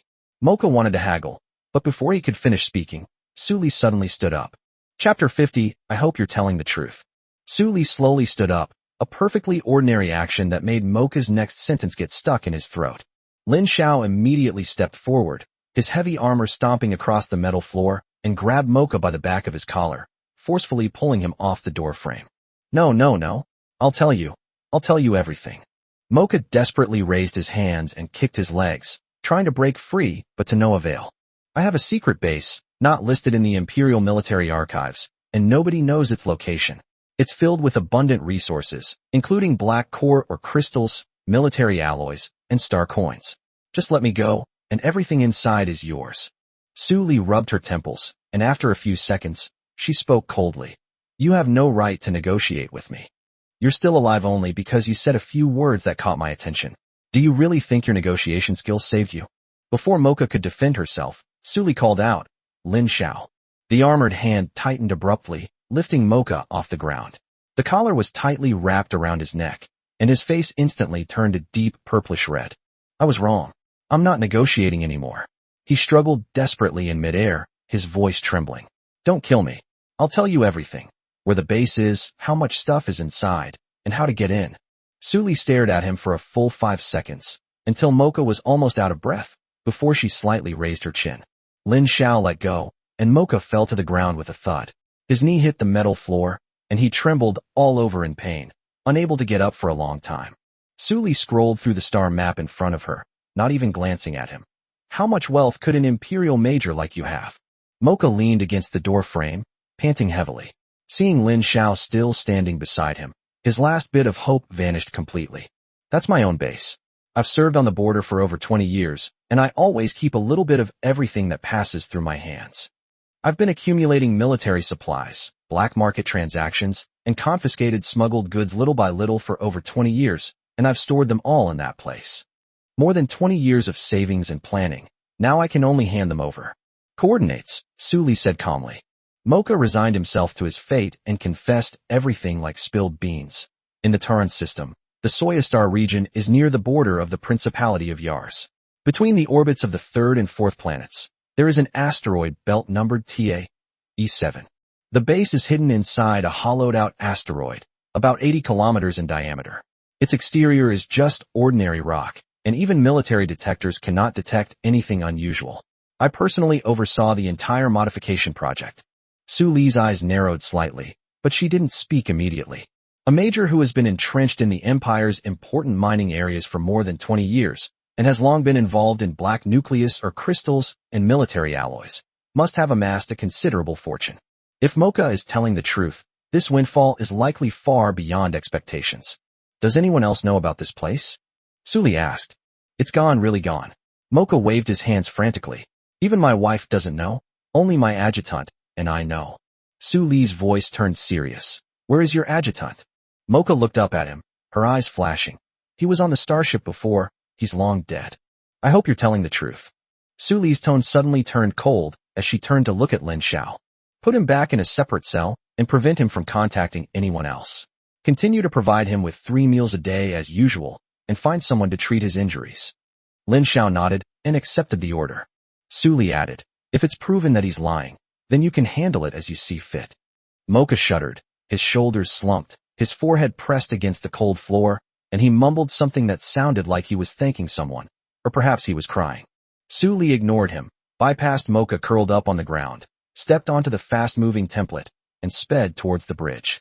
The hum of the template gradually faded away, leaving only Lin Xiao, 2 team members, and Mocha, who was lying on the ground. Chapter 51. I see. If you didn't have that base, you'd be drifting outside right now. Lin Xiao bent down and pulled Mocha up from the ground. He extended his alloy-armored hand and casually brushed away the wrinkles and dust from Mocha's uniform, speaking in a cold, hard voice. Mocha did not respond to him. He simply kept his head down, letting Lin Xiao and his group drag him by the arm toward the detention pod. His steps were unsteady, leaving 2 broken scratches on the floor from time to time. When Suli returned to the bridge, Lottie had already finished compiling all the data and neatly displayed it on the main screen of the bridge. She stood in front of the control panel, her slender fingers deftly tracing the data screen. Hearing footsteps behind her, she reported without turning her head. Commander, according to data analysis, Imperial Major Mashagram's StarNet personal account balance is only 78,000 star coins. This figure is significantly inconsistent with his registered rank in the Imperial Army and the actual income he should have received for his position. Oh, Suli had just sat down when he heard the number, and the corner of his mouth turned up slightly. It seems that what this guy said might actually be true. He leaned back in his chair, his mind racing with calculations. How could a major who has worked in an important mineral-producing region of the Empire for more than 20 years have only a mere 78,000 star coins in his personal account? That leaves only 2 possibilities. Either he burned all the money, or he hid it somewhere else. Lottie turned her head to look at him. Commander? Don't worry about his account for now. Suli snapped out of her daze, waved her hand, and said casually, this guy's real funds aren't there. He paused for a moment. I originally just wanted to exchange it for some money to spend, but I didn't expect to have such a pleasant surprise. He looked at Lottie and decisively gave the order. Check the exact location of the TA-E7 asteroid belt in the Taran system. Receive. Upon receiving the order, Lottie immediately accessed the data terminal. Her fingers flew across the control panel, the pale blue light reflecting on her focused face. making her appear even more beautiful. His pupils reflected lines of rapidly scrolling coordinate data. 3 minutes later, a three-dimensional projection of the Taran galaxy appeared on the main screen of the bridge. 2 gas giants, 3 rocky planets, and the asteroid belt between the third and fourth orbits are marked separately as pale yellow scatter plots. The TAE-7 asteroid belt. Lottie circled one of the areas with her finger. There are approximately 30,000 asteroids with a diameter of over 100 meters. To locate them, at least a close-range sensor array or a deep space penetrating scan would be needed to pinpoint the exact location of the secret base. There's no need for all that trouble. Suli chuckled softly. Just bring Mocha with you. He'll know whether we've arrived at our destination or not. Upon hearing this, Lottie thought about it again and realized that what Suli said made sense. She had been getting stuck on a rut. Understood, I'll arrange it right away.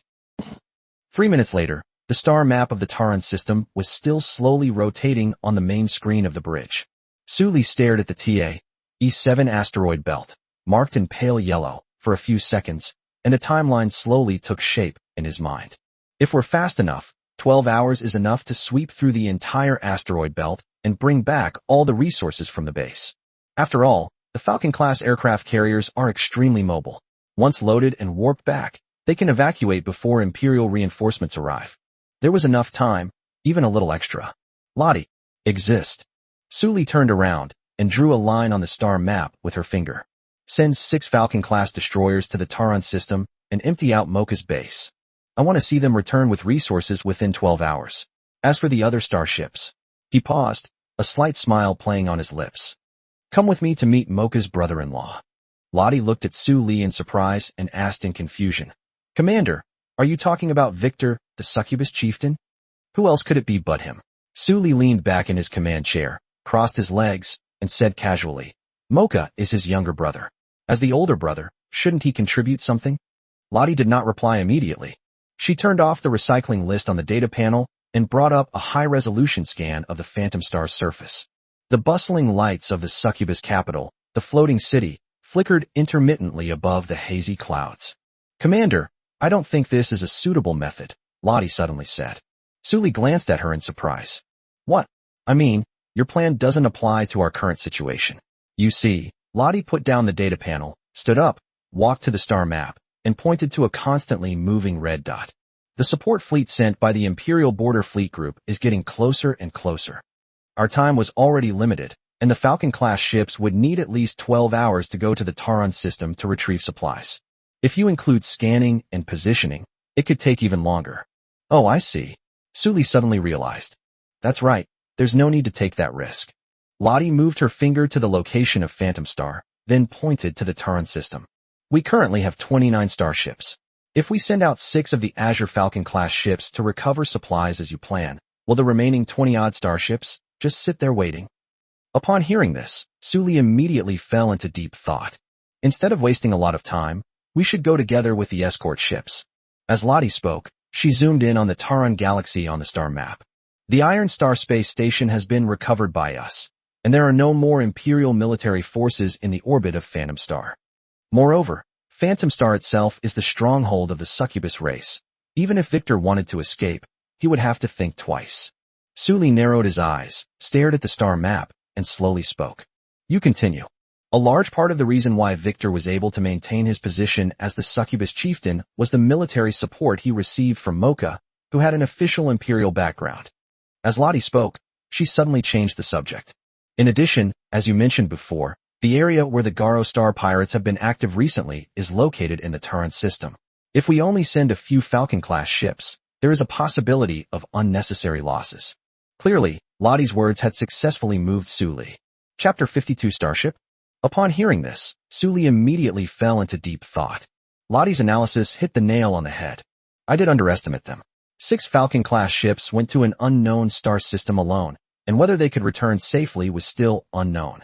I was indeed too hasty. You're right. Suli's expression turned serious as he sat up straight. I was indeed too hasty. As he spoke, he waved his hand. Notify all ships to warm up their warp engines. Target, Taran system, TAE-7 asteroid belt. Have the captains of the Hammer-class heavy gunboats fully charge their main gun capacitors. They might need them when we get there. Understood. Lottie immediately opened the fleet's communication channel. Attention, all fleet members. Cancel rest order. Warm up warp engines. Target coordinates. Outer edge of the Terran system. The Falcon-class squadron will no longer advance alone. It will warp in coordination with the main force. The Prism-class maintains perimeter alert, while the Falcon-class deploys its flanks. The Hammer-class is in the center, having received a reply. Falcon 1 received. Warp drive preheating, expected to be ready in 4 minutes and 10 seconds. Prism 7 received. Recalibrate warp coordinates. Joint shield module enters warp standby mode. Breakthrough Hammer 1 received. Main gun capacitors discharged. Warp drive preparations initiated. Suli returned to the command chair and sat down, looking out the porthole at the 29 silver-white starships that began to adjust their formation. The Prism-class corvettes' combined shields glowed with a pale blue film in the darkness. The 6 Trojan-class destroyers slowly closed in from both sides. Leap countdown. Lottie's voice came steadily. 5, 4, 3, 2, 1. The moment the countdown ended, the stars outside the window instantly turned into streaks of silver, and then the entire fleet quietly leaped into the hyperspace portal. The moment she entered, Suli felt a sudden sensation of weightlessness, which was followed by a return to calm. He looked out the porthole and saw that the entire porthole was filled with pale blue spatial energy, and he couldn't see anything. He then shook his head and closed his eyes to rest. The jump flight lasted for nearly 2 hours. When the silver lines outside the window turned into starlight again, Suli quietly opened her eyes. Have we arrived? Outer reaches of the Terran system. Approximately 800,000 kilometers from the TA-E7 asteroid belt. Lottie had already brought up the scanning interface. Loading probe data. Suli left the captain's chair and stretched her neck, immediately hearing a series of crackling sounds from her cervical spine. On the main screen, a panoramic view of the Terran galaxy slowly unfolds. 2 gas giants slowly rotate in the distance, their surface storm bands layered like marble patterns. The 3 rocky planets are evenly distributed in their orbits, constantly revolving around their respective planets. The asteroid belt lies between the 3rd and 4th orbits, filled with densely packed fragments ranging from a few meters to tens of kilometers in size, gleaming with a cold, grayish-white light under the star's illumination. Just like Mocha said, Suli walked up to the star map. He wasn't lying. With a wave of his hand, he said, "Have the Chokyu-class destroyers disperse, each responsible for a fan-shaped area, and head towards." He was interrupted halfway through his sentence by a crew member monitoring the sensors. Report. Unknown energy signal detected. Huh. Suli turned her head to look. What signal? The sensor operator quickly projected the waveform onto the main screen using both hands. A few subtle ripples are attached to the edge of the background noise, and you can hardly notice them unless you look closely. A starship? Suli asked, his gaze shifting to the tactical screen. We have detected 4 independent energy sources. The signal characteristics are. The monitoring crew member waved his hand to zoom in on the waveform. The signal characteristics and energy output power are extremely small, not even in the same league as the starship engine. Suli glanced at Lotte. It doesn't seem to be a starship. Lottie had already brought up the same set of data on the data panel in front of her. She stared at the waveform for a long time, then looked up and said, "That's right. Judging from the energy output power, its scale is more like that of a space mech." Oh wow, the space mech is hidden in the asteroid belt. Interesting. Suli looked at the monitoring screen, a playful smile appearing on his lips. That's far more than that. As Lottie spoke, she kept zooming in on a particular node on the screen. Behind those scattered small signal sources, about several kilometers away, a larger energy signal is faintly glowing in the shadow of the asteroid. Her brows furrowed slightly. A large energy signal has been detected behind them, actively suppressing its output power. She turned to look at Suli. It should be the mothership of these Mechs. Suli stared blankly at the large signal hidden in the shadows, slightly lost in thought. Hidden space Mechs, and a starship lurking in the shadow of an asteroid. This configuration looks so familiar. Space pirates. Suli chuckled softly. They are undoubtedly space pirates. Meanwhile, deep within the asteroid belt, several Mechs, their outer paint blending seamlessly with the surrounding debris environment, were silently suspended. Damn it, why aren't they here yet? How many days have we been waiting here? Old John, is your information even reliable? A rough voice suddenly rang out in the Mech's internal communication channel. The person speaking was huddled inside a Mech, and all that could be seen on the cockpit screen was rubble, and even more rubble further away.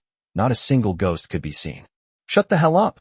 another voice yelled, sounding at least 10 years older than the first. "I've been following this line for 4 months. Tell me if it's reliable or not." "This is what you got after 4 months of squatting." The burly man's rough voice rang out again. "There's just a bunch of broken rocks here. I've been waiting for so long. My little brother has practically dried up. If no one shows up soon, I wouldn't mind having a taste of yours, old John." A few muffled laughs suddenly rang out in the internal channel. "Go to hell, what are you laughing at?" Old John spat. "Do you know how much effort I put in to get to this point?" The old man, named John, became agitated.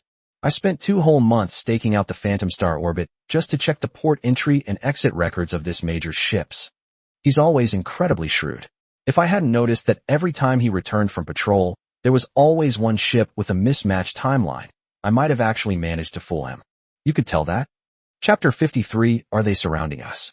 Nonsense. I worked in the Imperial Logistics Department for a full 12 years. Old John's voice carried a hint of smugness. If I hadn't been caught smuggling, would I have been out here as a space pirate? All right, I know you're impressive." The big man impatiently interrupted him as he continued to boast. "Just tell me when that transport ship is coming. According to the pattern, it usually happens about every 2 months. The last time was," Old John said, while looking through his personal terminal. "Found it. The last time was 57 days ago. That means it could arrive at any time." "Yes," Old John answered with absolute certainty. As Old John finished speaking, the internal communication channel suddenly fell silent. Not long after, the burly man's rough voice rang out again. "Hey, old man, didn't you ever think about just sneaking into that base? Go in while they're not around and empty it out? Wouldn't that be better than just squatting here?" "You think I haven't thought about it?" Old John sneered.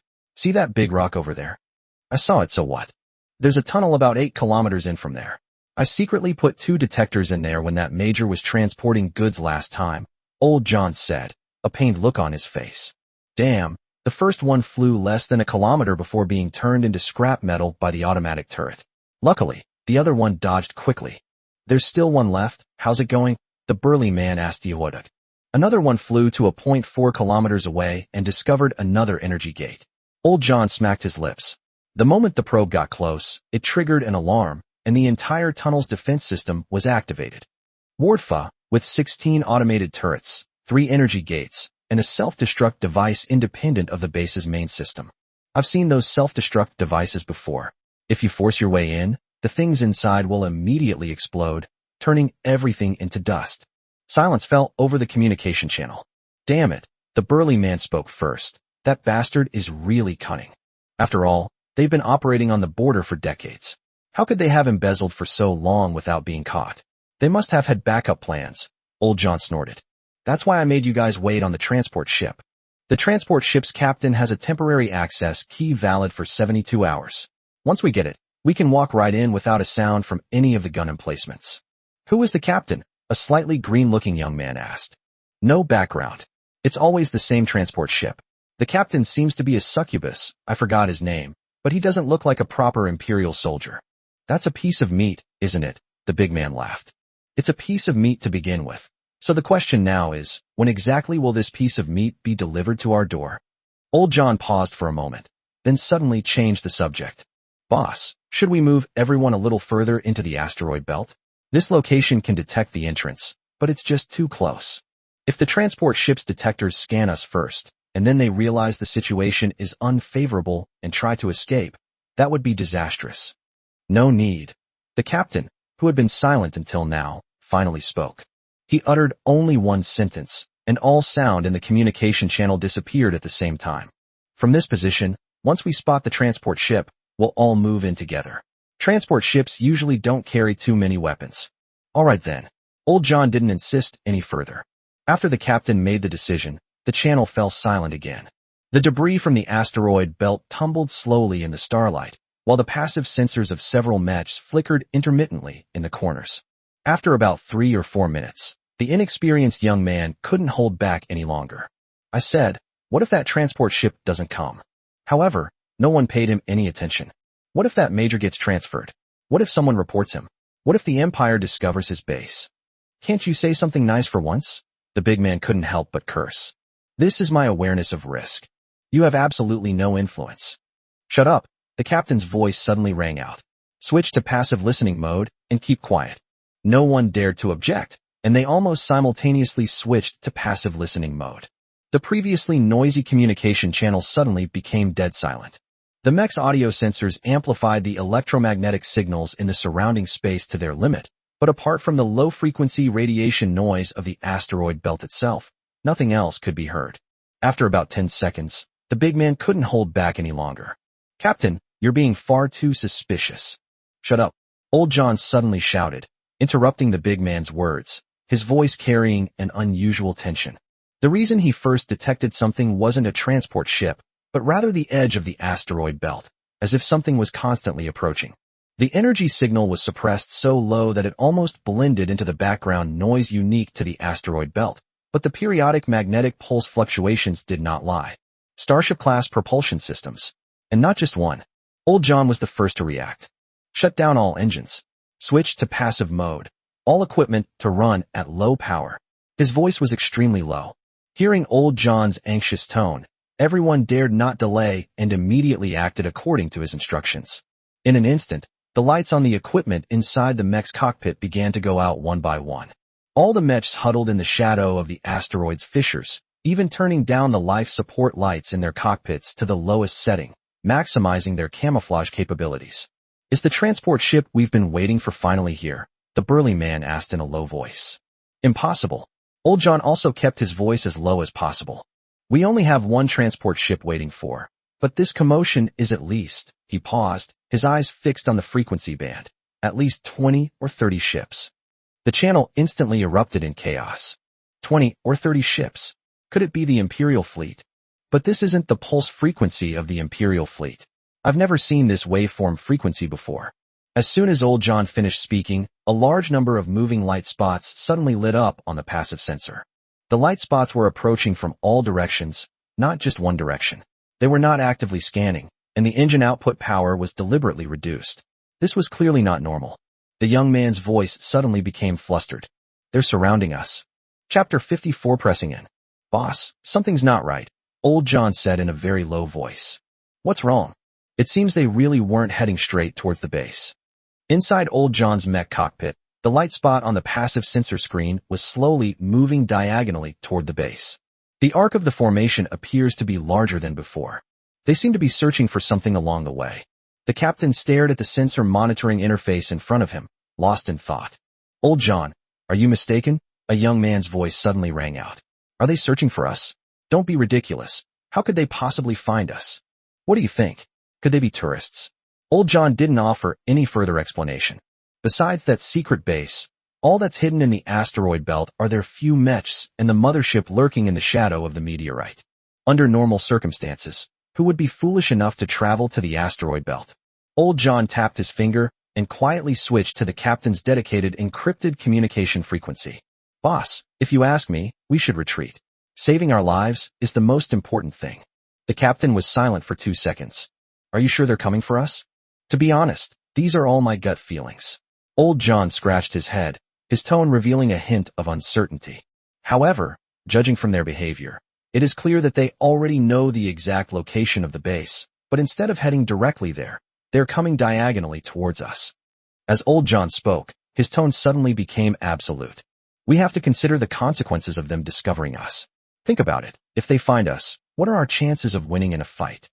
He shook his head as he spoke. So I think we can't afford to mess with these people, so it's better to get away as soon as possible. Upon hearing this, the captain suddenly felt that Old John's words made perfect sense. Without further hesitation, he switched to the internal shared channel and decisively gave the order. Attention, all personnel, emergency evacuation. Listen up, move slowly. Anyone who dares to turn on their engine and get us spotted, I'll go back and shove them in a torpedo tube and launch them. The channel immediately filled with replies. Receive. Clear. Walk. For space Mechs suddenly slid silently out of the shadows of the asteroid's fissures. The massive machine didn't even dare to turn on its thrusters. It slowly moved inch by inch behind the meteorite where the mothership was hiding, relying solely on adjusting its posture and using the small amount of compressed gas blown out of its nozzles. Old John's machine was at the very back of the line. His mech moved backward, constantly moving backward, while its front remained facing the direction of the signals that were pressing in. On the sensor screen, the dots representing danger were becoming increasingly dense. "Slow down," he whispered into the channel. "Going too fast will increase the risk of exposure." The four Mechs were crawling, almost touching the surface of the rubble. "Old John, be careful covering the rear." The captain's voice came through the encrypted channel. "Don't worry, boss. I'm a professional at running away," Old John said, but his finger was already hovering over the emergency switch on the thruster. If he gets hit, he can accelerate to maximum speed within 3 seconds. What's that saying again? Don't be afraid of danger. All he needs to do is run faster than his teammates. What about the mothership? The burly man's hoarse voice suddenly rang out. Should we let them go first? No, Old John and the captain said almost simultaneously. The moment the mothership's engines start, they can spot such a large heat source signal at a glance. The captain shook his head resolutely. Let's retreat to the mothership's location first, and then warp away together once everyone has arrived. That's what they said, but in reality, the mothership was hundreds of kilometers away from them. At their snail's pace, it's practically a pipe dream to escape this place anytime soon. Just then, a voice suddenly burst out in the internal channel. "Mothership report. 6 high-speed targets detected cutting across our flank.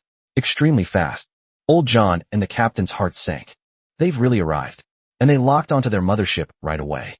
Half a second later, the mothership's communication system rang again, this time with a noticeable tremor. "We've been locked on.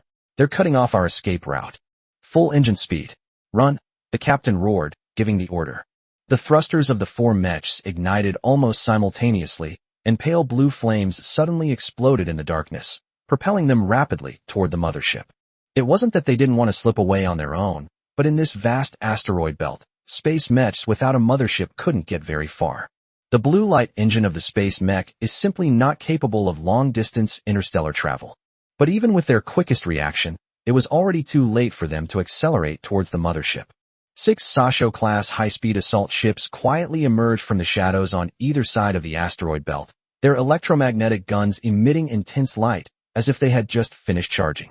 The cannons were all aimed at the four Mechs and the interstellar warship in the distance that was urgently activating its warp drive, while the rapid-fire laser cannons were also adjusting their angles at the same time.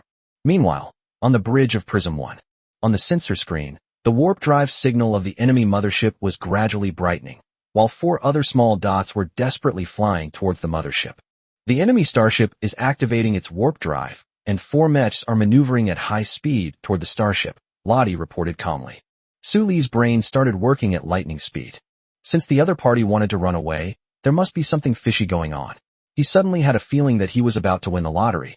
He then decisively gave the order. The Falcon-class aircraft will close in and bite them, preventing them from completing their jump preparations.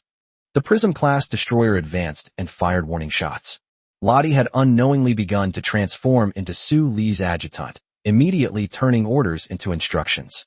6 Falcon-class high-speed assault ships accelerated instantly, cutting from the flanks towards the starship and Mech's retreat route. 20 Prism-class corvettes advanced simultaneously, their combined shields fully activated, silently forming giant, glowing walls in the darkness. Prism 2's particle cannon fired first. A beam of pale blue particle light suddenly swept past the 4 Mechs from a distance of less than a kilometer. The moment the particle beam hit the meteorite belt, the fragments were instantly vaporized, leaving a blinding ionization channel in the vacuum. Stop! The pirate captain's mech was the first to fully reverse its thrusters, abruptly halting its forward momentum. Chapter 55 Stubborn to the end, Fire. It wasn't that he didn't want to keep running. It was just that the beam of light had grazed past him, and the aftershocks of the ionization had made his cockpit canopy buzz. All 4 Mechs immediately came to a stop. Immediately afterward, taking advantage of the moment when they stopped advancing, 6 Sojuan-class ships surrounded them from all sides. The Prism-class main guns had already locked onto the starship. The rapid-fire laser cannons were aimed directly at the cockpits of each mech, with the red dot of the laser lock constantly jumping across the mech's hull. Attention unidentified units. You are surrounded.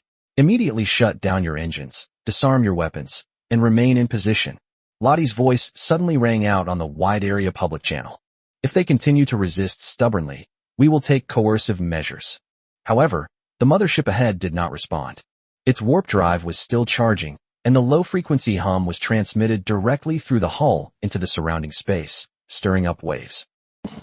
Meanwhile, on the bridge of the pirate mothership Sword Sheep, "Captain, we're surrounded and locked on." The sensors monitored the crew's voices, which suddenly exploded from the rear of the bridge. His fingers trembled as he pointed at the dense red lock-on warnings on the tactical screen and shouted in alarm to Captain Bartow. "I see it. Activate the warp drive immediately." Captain Bartow's eyes were fixed on the tactical screen, his finger pointing to the warp drive control console. "Quick, activate it now." There was no way around it. As the captain of this refitted Imperial decommissioned frigate, he knew his starship's capabilities all too well. It's absolutely true that they're called thin-skinned canned food. But Captain, the mech squad that went out to stake out hasn't boarded the ship yet. The communications officer turned around, his face filled with disbelief. Old John and the others are still outside.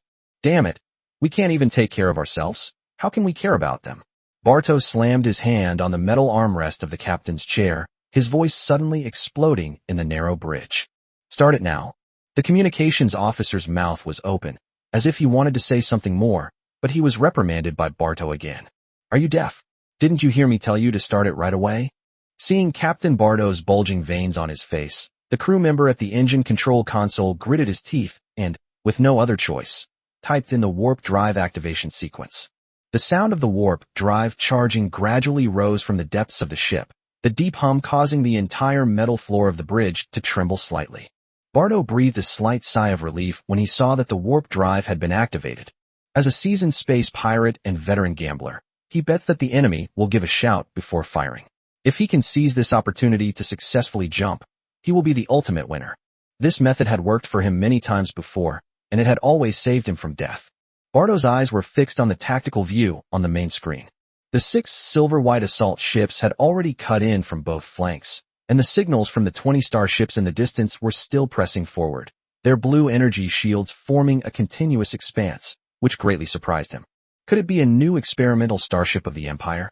He shook his head, temporarily setting aside some unrealistic speculations, and looked at the warp drive operator, asking, "How much longer will it take to recharge?" "There's nothing we can do, Captain. Our warp engines are all second-hand, bought from the black market. They take at least 2 minutes to charge." The engine operator's voice trembled. 2 minutes is too long. Switch the auxiliary power source over. Switching to auxiliary power will cause all weapon systems to go offline. The crew member said helplessly. "Are you fucking stupid?" Bartow yelled in exasperation. "What do we need weapons for in this situation? Escaping is the only thing that matters." The crew members, scolded so badly they dared not look up, could only frantically adjust the energy ratio with their hands. Various alarms blared incessantly on the bridge, and red notification boxes flashed incessantly on the main screen, creating an extremely chaotic scene. "Attention, unidentified units. You are surrounded. Immediately shut down your engines, disarm your weapons, and remain in position." Warnings from the wide area public channel echoed continuously inside the bridge. Bartow, however, seemed not to hear him and continued to urge the crew to speed up the charging process. "Captain, Old John said they're less than 10 kilometers from the mothership, and we should wait for them to board before we warp in." Before the communications officer could finish speaking, Bartow abruptly interrupted him. "Shut up." Bartow jumped up from his chair, strode to the control panel, and shoved the communications officer aside. His fingers flew across the panel, turning off all the internal communication channels except for the ship's public address system, which remained on. "Attention, all ships. Warp countdown, 45 seconds. Everyone hold on tight." After he finished speaking, he released the button and gasped for breath. "Captain," the communications officer, who had been pushed aside, leaned against the edge of the control panel, his voice becoming low. "Old John and the others are old brothers who have been with us for 3 years." Bartow's finger paused for a moment above the button, and as he turned his head, the crew could see that his eyes had turned bloodshot. 3 years is 3 years, but our lives are still our own. Do you think they would wait for us if they could run away? Bartow muttered to himself, though his tone seemed to be trying his best to convince himself. The communications officer didn't dare to respond. "Once the leap is over, I'll come back for them, as long as they're still alive." After Bartow finished speaking, he immediately got up and returned to the captain's chair to sit down again. Inside the bridge, only the hum of the engines charging and the beeping of the alarms could be heard for a moment. Everyone lowered their heads and stared intently at their battle stations. No one dared to mention the matter of retrieving the Mechs again. How much is it charged? Bardo looked up and asked again. 81% complete. The engine operator's voice sounded slightly muffled. Enough. Stop waiting for 100%. Jump now. Immediately. Captain, the 81% charge level is extremely unstable. The warp distance will be significantly reduced, and it might even cause yaw and damage to the ship. Before the crew member could finish speaking, Barto interrupted him sharply. Better to veer off course than to die. Jump. Meanwhile, on the bridge of Prism 1, when Lottie saw that the other starship completely ignored the warning, her face immediately darkened. Stubborn to the end, fire. Chapter 56, Surrender. Stubborn to the end. Prism 2, 3, 4, electromagnetic secondary guns, fire. The moment Lottie's voice fell, streaks of blue and white electromagnetic projectiles instantly streaked across the starry sky. The electromagnetic secondary gun projectiles of the Prism-class corvettes are completely different from those of the Hammer-class corvettes. The projectiles are filled with high-energy explosives, and each one weighs more than 300 kilograms. The initial velocity of the ammunition reached 3,000 kilometers per second. Even without the terrifying initial velocity of the Hammer-class launcher, it's sufficient to deal with an ordinary space pirate ship. Of the 20 Prism-class destroyers, Lottie only deployed 3. After all, engaging a modified, decommissioned Antelope-class destroyer wouldn't require wasting too much ammunition resources. In an instant, the first round of electromagnetic projectiles crashed into the midsection of the blade sheep, leaving trails behind, and a series of explosions and flashes rang out. Logically speaking, the outer armor of the USS Knife Sheep was thickened by Bardo at great expense, and theoretically it should be able to withstand direct fire from the secondary guns of a destroyer. However, theory is ultimately just theory. In reality, it is now facing the simultaneous fire of 3 Prism-class electromagnetic secondary guns, whose firepower density has completely exceeded the instantaneous output of a Hyena-class electromagnetic main gun. The outer armor plating of the pirate ship exploded instantly. A crack as thick as an arm spread outwards from the point of impact, quickly covering most of the side armor of the ship. The appearance of cracks caused an imbalance in air pressure inside the ship's compartments, and some space pirates were thrown directly onto the bulkheads. Oxygen continuously spewed out from the cracks, carrying with it clumps of incompletely burned insulation material fragments, leaving trails of gray smoke in the vacuum. Captain, the starboard midsection has been breached. The 3rd to 6th compartments are depressurized. The hoarse voice of the damage control crew was drowned out by the alarm. Bardo stared at the warp progress bar on the main screen, which was actually decreasing, and roared in a fit of rage. Damn it, are you deaf, you idiot? What are you doing? Can't you hear me telling you to leapfrog right now? However, the crew member in charge of operating the warp drive remained motionless, not only stopping what he was doing, but also revealing a crazy smile on his lips. Then he burst out laughing, and the laughter grew louder and louder. Ha ha ha. Are you crazy? What are you laughing at? Barto asked in a bewildered voice. That's right, I'm insane. The crew member suddenly turned to look at Barto, spitting in his direction. I've been holding back for so long, and I've finally gotten my chance. As the crew member spoke, he suddenly raised the energy pistol he was carrying, quietly pointing the muzzle at Barto. The surrounding crew members all panicked and hid to the side. You? Cubbies, why? I've treated you well enough. Captain Barto's expression suddenly turned panicked. He couldn't understand why his loyal subordinate would suddenly draw his gun on him. Not bad. You've beaten and verbally abused me all these years, and you call that treating me well? You even stole my wife, and you call that treating me well? The crew member named Covey's became increasingly agitated as he spoke, his expression becoming extremely distorted. 5 years. Do you know how I've spent these past 5 years? Die, he said, about to pull the trigger. Bang! Just as Barto closed his eyes in despair, the pain did not come. He opened his eyes to find himself completely unharmed, while Carves, not far away, was lying on the ground convulsing, with a clearly visible charred hole in his forehead. Blood continued to gush out, gradually soaking the alloy floor of the bridge. This. He looked in the direction from which the gunshot came from, puzzled. The adjutant's gun was still smoking, pointed directly at the fallen Covey's. The adjutant strode over to the corpse and fired 2 more shots until the body stopped moving. Only then did he put away his gun and turn his gaze toward the warp drive control panel. Captain, the warp drive has been destroyed. What do we do? Barto, regaining his senses, quickly looked over and saw that the interface had been severely damaged, and even the flickering was no longer working. The coolant pressure dropped to zero, and the capacitor module temperature soared from the normal range to the dangerous red line. Just as his mind was in chaos, the second wave of attacks arrived. Several electromagnetic projectiles pierced through the weakest point of the armor, the antenna array, cutting the communication tower and its outer armor off together. All communication between the knife sheep and the outside world, except for the wide-area public channel that is still broadcasting, has been lost.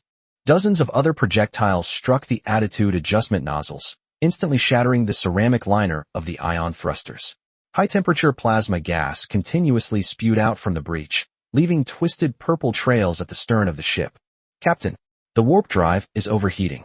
The cooling system has completely failed. We can't hold them off. What should we do?" The first mate urged Bartow to make a decision quickly. Immediately shut down the warp drive's energy delivery valve and activate the emergency energy release device. Bartow could only shout helplessly as he made the decision.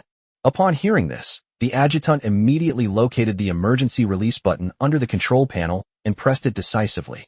The residual energy from the warp drive was instantly channeled into the heat sinks, and the heat sinks around the hull were instantly heated to a bright red, emitting a dark red glow in the vacuum. At this point, the knife sheep completely lost its warp drive capability. Bartow slowly walked to the communications station. The communications crew huddled in a corner of their battle station, fearing that Bartow would vent his anger on them. "Is the wide-area public channel still usable?" The communications officer nodded, trembling. "Open." The communications crew immediately returned to their battle stations and, after a series of operations, switched to the wide-area communications channel. The electromagnetic waves from the wide-area communication channel were emitted from the only remaining spare antenna of the knife sheep, spreading out among the endless debris in the asteroid belt. Bartow spoke with a slight tremor in his voice. "Starship ahead, please cease attack. We are willing to cooperate." The channel only had the faint self-noise of electromagnetic waves propagating in a vacuum, and no one responded. The attacks from the outside showed no signs of stopping. On the contrary, they intensified. Bartow, his face deathly pale, waited and waited, but still no one replied. He could only begin to beg for mercy. "We were wrong. We are subordinates of the Fong Wolf Star Pirates, and we are willing to surrender. According to the Interstellar Convention, our surrendered ships should enjoy the right to be protected." However, his pleas for mercy resulted in the electromagnetic secondary guns of the 20 Prism-class frigates turning around and aiming at the blade sheep again. The temperature inside the bridge plummeted to freezing point in an instant, and every pirate felt the impending death. "Captain, they don't seem to accept our surrender." Chapter 57 is just like them. Bartow's face had become contorted. "I said we surrender. Did you hear me? We surrender. We surrender." Lottie certainly heard it, but she chose to ignore it, just like Bartow had done before. The entire fleet, load one round, and fire in sequence. The muzzles of the 20 Prism-class cannons flashed in succession, and the electromagnetic projectiles they fired crashed into the hull of the knife sheep at a speed of 3,000 kilometers per second. After some of the delayed action projectiles entered from the starboard side, they continued to penetrate from the port side with undiminished force, and the explosion light instantly covered part of the outer armor of the port side. The edges of the passageway were glowing red with heat from the conversion of passive energy, and the ship's armor curled outwards as if it had been torn from tinfoil. After withstanding several rounds of fierce bombardment, the knife sheep finally succumbed and began to explode and disintegrate. The violent explosion caused by the projectile tore off all the structural beams, and the two sections of the hull slowly separated in an instant. The emergency lights on the bridge, located on the forward section of the ship, flashed only twice before going completely out. With artificial gravity completely failing, Captain Bartow was half floating in front of the control panel, his feet already off the floor. After the emergency lights went out, the only remaining light source was the tactical screen in front of him, which was still working. He opened his mouth, as if he wanted to say something, but the air pressure on the bridge had dropped to zero, and he couldn't make a sound at all. The rear engine section of the knife sheep was pushed in another direction during the explosion. The remaining fuel from the thruster leaked out, spontaneously combusted in the vacuum, and left a crooked orange trail of flame, flying away into the distance like a shooting star. The front half of the bridge tumbled continuously in the vacuum, and the broken metal structure peeled off piece by piece during the tumbling. Shards of charred insulation material, particles of coolant frozen into ice crystals, and crew members drifting out of the ship continued to fly out in all directions. Numerous fragments mingled together, slowly dissipating under the starlight of the Taran system. Damn it, I should have known better than to run away. Captain Bartow, filled with final regret, quietly lost his last shred of consciousness, while the tactical screen on the bridge flickered once more before going completely blackout. Lottie stared at the central tactical screen, where the largest red dot representing the blade sheep first split into two, and then broke into countless fragmented signals. The energy reading has returned to zero, the aftershocks of the jump engine have completely disappeared, and all active signals have come to a standstill. She waved her hand expressionlessly, and the electromagnetic secondary guns of the 20 Prism-class frigates simultaneously ceased fire. Meanwhile, inside the four surrounded Mechs, the knife sheep is gone. The young man's voice came through the communication channel. He was closest to the mothership. He had witnessed the entire scene, from the simultaneous flashing of cannons by the unknown silver-white starships around him to the starship breaking in two with a deafening roar. The optical sensors in his cockpit had magnified the image to its limit, making it possible to clearly see even the serial numbers on the ship's hull fragments. However, on the internal communication channels, only the life support systems of the four cockpits were humming, and no one was responding to him. The young man was in charge of electronic warfare and communications monitoring in the team, but at this moment his mouth was open, as if something was blocking his throat. After a long while, the burly man's rough voice finally broke through the silence. That bastard Bartow. He usually yells so loudly that it would automatically clip the radio waves, but now his voice sounds like it's muffled inside a jar. He was about to abandon us and run away. This is true. After their four Mechs were forced to stop by the Prism-class warning shots, the blade sheep didn't wait and immediately activated its warp engine. Clearly, Bartow wanted to get rid of all the Mechs still outside so he could escape safely. But there was no anger in the big man's voice when he said this. It's because even he himself can't clearly explain how he feels right now. Just a minute ago, he wanted nothing more than to drag Bartow out of the bridge and beat him up, but now the starship had been reduced to a pile of fragments, and he wondered what had become of Bartow. He is dead, old John said calmly. After he finished speaking, there was silence in the channel again. The starlight shone through the gaps in the asteroid belt onto the still-spreading cloud of debris. On the detection system screen, only gray-green armor fragments and various other debris remained, slowly drifting away in the darkness. They were surrounded and stopped in place. All four mech engines had shut down, and no one dared to move. After all, the mothership is gone, and so is the warp drive. The mech's range is too short to even leave the asteroid belt, so there's no point in putting up any more resistance. Actually, Bartow wasn't like this before, old John suddenly said in a low voice, as if he were talking to himself. What did you say? The young man didn't hear him clearly. I mean, back then. Old John lit a cigarette and smoked silently. 10 years ago, when I first joined, Bartolomeo had 8 starships, and even so, he still cared deeply for every one of his brothers. As he spoke, he flicked some cigarette ash into a special device, and the smoke drifted past the communication device and was absorbed by the life support system's fan. I think it was 8 or 9 years ago, when our group of brothers, who had just joined, ran into an Imperial patrol fleet in the Hylon star system. My goodness. He exhaled a smoke ring, his expression becoming agitated. That time, we old brothers almost all died there. It was Bartow himself who drove his mech, braving the Imperial fleet's gunfire, and dragged a few of us out of the wreckage. At this point, a hint of reminiscence flickered in old John's eyes. You never said that. What's there to say? Old John suddenly paused. But then, I don't know what happened. He slowly started to change and become different from before. 3 years ago, the captain, who had been silent all along, suddenly spoke up. It started 3 years ago when 7 of our ships were destroyed by a new type of starship from the Empire, and we were almost wiped out by that starship. That's right, it seems like it was 3 years ago. Old John nodded in agreement. We were almost wiped out by that starship that time. A starship? How is that possible? The burly man exclaimed. That's right, it's one. Old John suddenly changed the subject. But what puzzles me is that I haven't seen that type of starship since then. I wonder if it's a secret weapon of the Empire. Ah, now that you mention it. Old John seemed to suddenly remember something, his gaze sweeping over the Falcon-class high-speed assault ships surrounding them, and he spoke in surprise. That starship looks a lot like theirs. Could it be? Chapter 58, Don't Want to Die? We're in their hands now, don't overthink it. The captain shook his head. They might get angry and kill us. So what do we do now? The burly man asked, frustrated. Let's fight them. We can't escape anyway, the young man shouted, his temper flaring with youthful arrogance. What a load of crap. Old John stubbed out his cigarette and quietly tossed it into a special device. Didn't you see that they even have energy shields on their small starships? We've never even heard of them, let alone seen them. You think your crappy little gun on your mech can even penetrate that? It probably won't even scratch the skin. Are you going to charge in and become a live target for practice?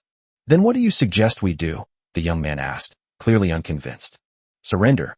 What? This is so spineless. The young man became agitated. This has nothing to do with backbone. Old John's voice softened. Boss, what do you suggest? The captain of the space pirate mech squad fell into deep thought, while his mech remained motionless in the same position. Old John. I'm here. Do you think the other side will accept our surrender? After all, Barto surrendered, but he still couldn't escape being killed. I don't know, Old John said honestly. But the fact that they didn't choose to kill us immediately means there's still a chance. Barto's death was entirely his own fault. As he spoke, his tone became extremely serious. Boss, now is not the time to be a tough nut to crack. I once heard an old saying, something like, he paused for a moment, then suddenly said, by the way, it's called, those who know when to yield are the heroes. In that case, the captain said, decisively turning on the wide area public communication channel. This is the former Bald Wolf Star Pirate Crew's mech squad. We are willing to surrender. 10 minutes later, on the bridge of Prism 1. Commander, Lottie's cool voice rang out from the bridge. The pilots of all 4 Mechs are under control. Please give further instructions. That pirate captain just now, he said they were from the former Bald Wolf Pirate Crew? Suli asked Yehuda Wandao. Yes. His exact words were, former Bald Wolf Star Pirate Crew's mech squad. The mech squad leader, Soros, has his ID number registered in the Empire's wanted database. He's a Class B wanted criminal. Formerly, Suli pondered the word. That means Bald Wolf used to be an independent space pirate group, and only later joined Fong Wolf. It's highly likely that it was annexed. Lottie replied after a moment of thought. At its peak, Garo had over 1,000 starships, which was achieved by constantly annexing small and medium-sized space pirate forces in the surrounding area. As she spoke, she pulled up an analysis report. A creature of Bald Wolf size would be considered an outer vassal within the Fong Wolf system. Suli nodded and stood up from the chair. Where's the person now? The 4 Mechs and 4 prisoners have all been imprisoned. Lottie paused. Does the commander intend to interrogate them personally? Of course, this is a crucial clue concerning my origins, and I must hold on to it tightly. Suli straightened his collar and said solemnly, take the captain to interrogation room number 1 first, and lock up the other 3. Don't let them communicate. Received. Lottie then began to make arrangements. 10 minutes later, in interrogation room number 1. The interrogation room was located in Zone C of Prism 1.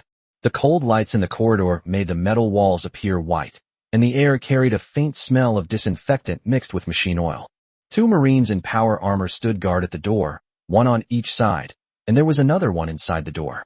2 hidden cameras were concealed in the corner, constantly monitoring the prisoners' every move.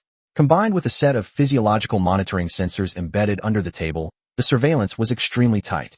When Sue left the door and went inside, the pirate captain had already been firmly locked to the alloy chair. The man in front of me looked to be in his early 40s, with a square face, gray stubble, and an old scar on his left eyebrow that extended all the way to his cheekbone, giving him a menacing appearance. His wrists were fastened to the alloy tabletop by heavy energy bracelets, and his entire body was firmly locked by an energy binding device, tightly connected to the metal chair. Even so, he remained sitting upright. Suli could tell that this wasn't a forced composure like Mocha's, but rather muscle memory formed from years of maintaining a military posture. Just as Suli was sizing him up, he was also sizing up Suli.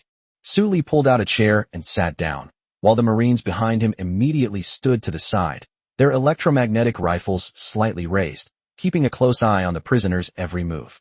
What's your name? Soros. The captain's voice was neither loud nor soft, neither deliberately ingratiating nor stubbornly defiant. The Bald Wolf Pirates, is it? The former Bald Wolf Pirates, Soros couldn't help but correct. Is there any difference? The Bald Wolf ceased to exist 3 years ago. Soros's head lowered unconsciously, and his voice became somewhat melancholy. After being incorporated into Garo, our names were removed, and all personnel and equipment were dispersed and reorganized into their respective peripheral auxiliary teams. As he spoke, he slowly raised his head to look at Su Li. I'm only nominally under Bald Wolf's banner now. In reality, I'm doing reconnaissance and odd jobs for the Fong Wolf faction. Su Li leaned back in his chair, crossed his arms, and asked, why are you being so cooperative? Aren't space pirates usually terrified of being captured by the Empire? Soros was silent for 2 seconds. Because I don't want to die. Don't want to die? It's that simple. Of course, that's not all. Soros shook his head. Your starships do not bear any Imperial markings, and their models do not belong to any Imperial ships. Most importantly, the Imperial fleet will not issue warnings to space pirates. It will simply open fire. As he spoke, he looked up at Su Li. Since it wasn't the Imperial fleet, and we're complete strangers with no deep-seated hatred, there's naturally room for negotiation, which is why we surrendered. But suddenly his tone shifted. Of course, if it were the Imperial fleet, we would never let them capture us, even if it meant our deaths. Su Li stared at him for a few seconds, never expecting that such a rugged person could maintain such a delicate mind even in a life-or-death crisis. All right, Soros. I need you to tell me where the leader of the Fong Wolves is, he asked in a deep voice, leaning back in his chair. Soros shook his head. Have no idea. Su Li's gaze immediately turned cold, and she stared intently into the other person's eyes. I'm telling the truth. However, Soros did not avoid his gaze. Chapter 59 Luoyuan Civilian Goods Transfer Station. We are just an outer vassal team, not a core member of Garo. Outer vassal teams like ours aren't even qualified to know the star systems where Garo's main force is stationed. Each mission was a one-way communication. Someone told us where to go, what to do, and how much the reward would be. Soros paused for a moment, then continued. After the mission is over, we will hand over the looted supplies to a designated transit station, and after receiving the money, we will take the money and leave. Aside from that transit point, we have no other dealings with Garo. Transfer station? Where is it? Su Li interjected. Luoyuan Civilian Supplies Transfer Station. Located in the Luoyuan Galaxy, approximately 6 light-years away from the Taran Galaxy. The common people? Is it done so openly and honestly? Su Li asked, slightly surprised. Nominally, they're civilian operations. But in reality, they're controlled by the Fong Wolf Star Pirates. Fong Wolf has hundreds of these transit points, specifically for receiving looted supplies handed over by their outer squads, Soros said, shaking his head. After the supplies arrive at the transit station, a special transport ship will come to pick them up, but we don't know where they will be taken. Su Li tapped her fingers twice on the table. Are there any official Garo personnel at that transit station? Soros answered without hesitation. Yes, the station chief we went to, Old Harry, was one of the official members of Garo. He was very arrogant and always looked down on us peripheral auxiliary teams. So if I want to know the location of the Garo's leader, I'll have to take over this transit point first? Soros nodded at first, then shook his head. With your fleet strength, taking it is definitely within your reach. But even if you do, you might not be able to follow the trail to the highest levels of intelligence, let alone reach someone as high-ranking as the leader of the Garo. Seeing that Su Li's expression was beginning to show a hint of impatience, Soros quickly added. It's true. Garo's internal hierarchy is very strict, with outer, formal, and core levels, and each level has a one-way connection with the others.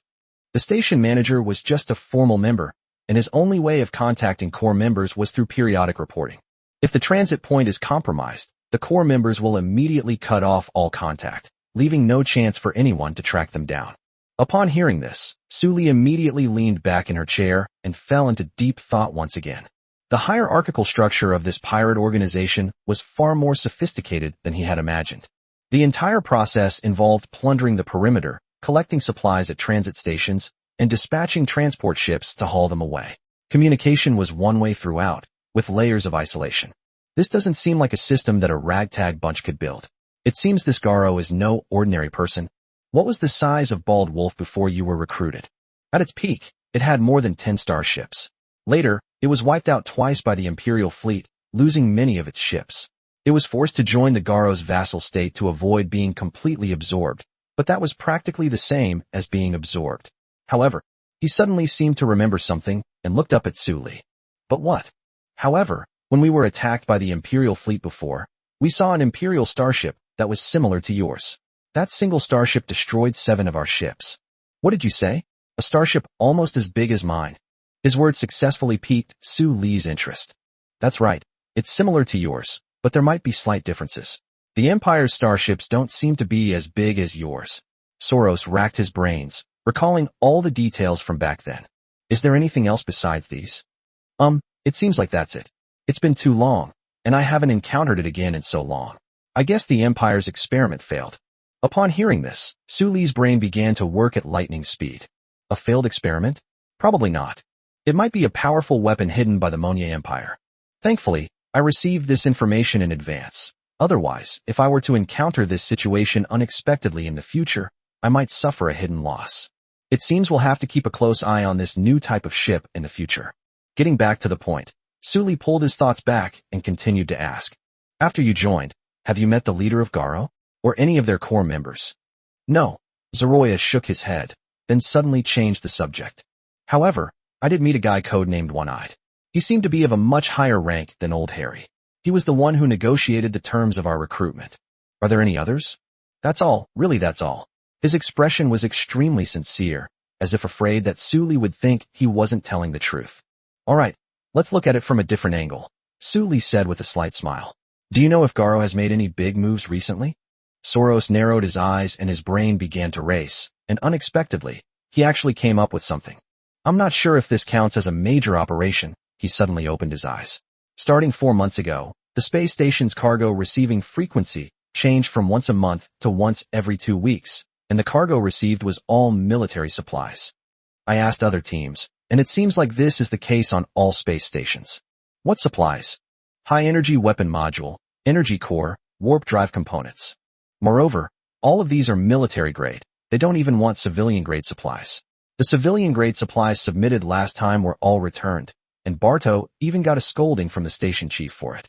When Barto was mentioned, Soros couldn't help but glance at Su Li discreetly, and only breathed a sigh of relief when he saw that Su Li didn't react much. Although Su Li remained outwardly calm, his heart was in turmoil. High-energy weapons, military warp drives, and stockpiling activities that began 4 months ago. It's worth noting that 4 months ago was precisely the time when Garo was last seen active.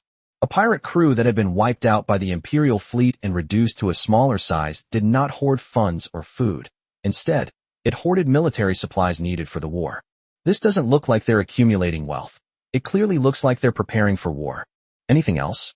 Su Li asked calmly. That's all. That's all I know. Soros shook his head. You can verify it yourself if you don't believe me. Okay, I hope what you're saying is true.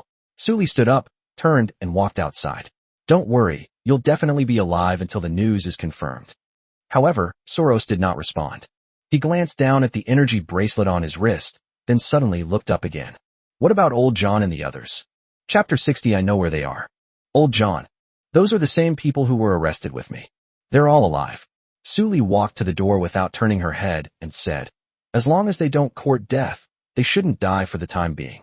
As he spoke, the alloy door slid open quietly, and Su Li stepped out and the back door closed behind him. The temperature in the corridor was a few degrees lower than in the interrogation room, and the cold lights made the power armor of the guards standing nearby appear bluish. Su Li stood at the door for a moment, her brain rapidly piecing together information that would be useful to her. The Luyun Logistics Hub in the Luyun Galaxy, the One-Eyed, suspected core member, the Empire's unknown experimental starship, and the Fong Wolf who inexplicably began hoarding military supplies. The unknown aspects of this world seemed to be slowly unfolding before Su Li's eyes. He kept recalling and carefully considering the words Soros had said. A transit point, a one-way communication structure, and an organizational structure that is isolated from the core level. The reason why the Garo Star Pirates can isolate the periphery and the core so thoroughly is not only because of the ruthlessness of ordinary Star Pirate groups, but also because of a near-military organizational logic. Such methods would allow any border fleet to thrive, while an ordinary space pirate leader would never possess such skill. In addition, there's the wolf head symbol in the original owner's memories, so this person must have some connection with the original owner's past. All signs indicate that the Garo organization is definitely not as simple as other ordinary space pirate groups. Su Li shook his head, suppressing his guesses.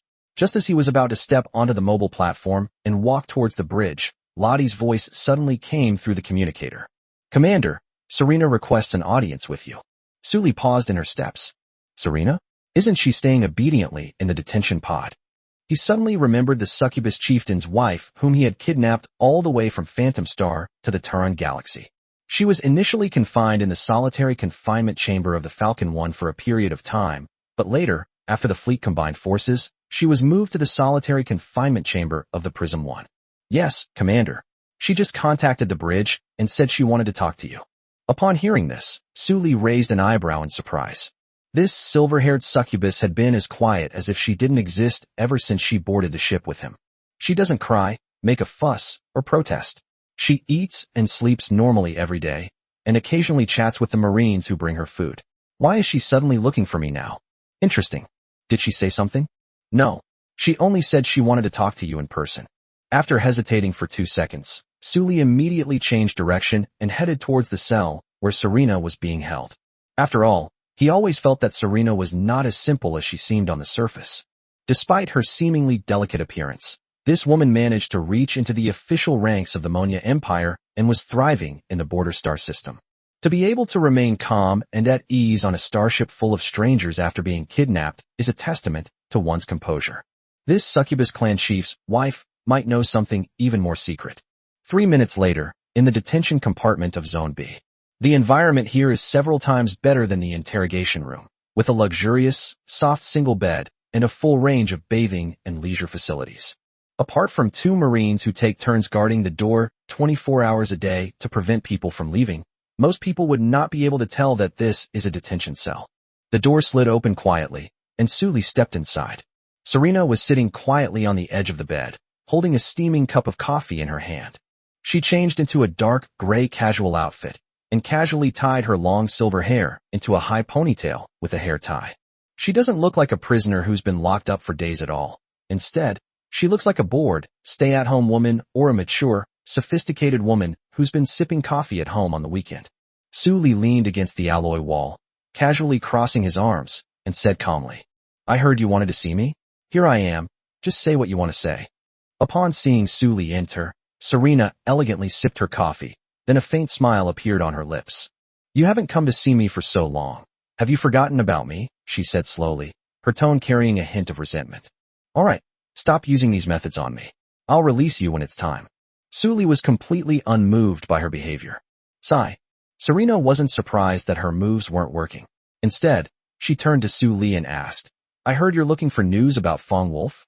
Su Li's expression changed slightly. He couldn't understand how Serena, who had been staying quietly in the cell, knew these things. Could it be that someone on his side had leaked the information? Just as Su Li was pondering how to deal with this woman, the perceptive Serena immediately guessed what Su Li was thinking and spoke again. "Don't worry. No one told me that your men are like blocks of wood. I can't get any information out of them even if I try," Serena said meaningfully, putting down her coffee cup. After all, there was such a big commotion outside, and several people with Garo tattoos were forced to pass in front of my door. There's such a big bulletproof glass here, and my eyesight is fine, so I naturally saw everything. As Serena spoke, she played with the ends of her hair, and I naturally recognized Garo's signature tattoo. With so many things combined, it's not hard to guess what you're up to. Su Li remained silent, wanting to see what tricks this woman was up to. "I'm getting more and more curious," Serena said as she stood up, swaying her slender waist as she walked to the middle of the cabin and stood face to face with Su Li. "You, a death row inmate who just crawled out of the Phantom Star mine a few days ago, suddenly have more than 20 starships under your command that are even more advanced than Imperial warships. And now you've set your sights on the largest pirate group in the Soya Star region, the Fong Wolf Star Pirates. Su Li, what exactly are you planning to do? I've already told you before, don't ask questions you shouldn't ask. Are you really that curious? You know it could be fatal," Su Li said sternly, enunciating each word clearly. "Of course I'm curious. I'm locked up by you now, and my life and fortune are all in your hands. It's not unreasonable for me to ask, is it?" Su Li glanced at her. "What do you want to know? Do you have a grudge against Garo?" Serena raised an eyebrow and asked tentatively. "Maybe." Su Li shook his head. "Of course, it's also possible that it isn't. All I need is to find their main force, or even the leader of the Fong Wolves, to confirm some things." Serena stared at him for a long time after hearing this. Those purple eyes met Su Li's gaze directly, and it was unclear what they were thinking. After a long while, Serena finally spoke again. "I know where they are." Su Li was surprised to hear this, not expecting such an unexpected surprise. "Go on." Chapter 61 One-Eyed Robert. "Go on." I not only know where they are, Serena said slowly as she turned and walked toward the bed, swaying her slender waist. I also know that the leader of the Fong Wolves is named Savage Gregor Ulant. As she spoke, she turned to look at Su Li. Would you like to know something more specific? Huh. Before she could finish speaking, Su Li slapped her across the face. A crisp sound. Serena cried out in pain and involuntarily fell to the ground, landing steadily on the soft mat.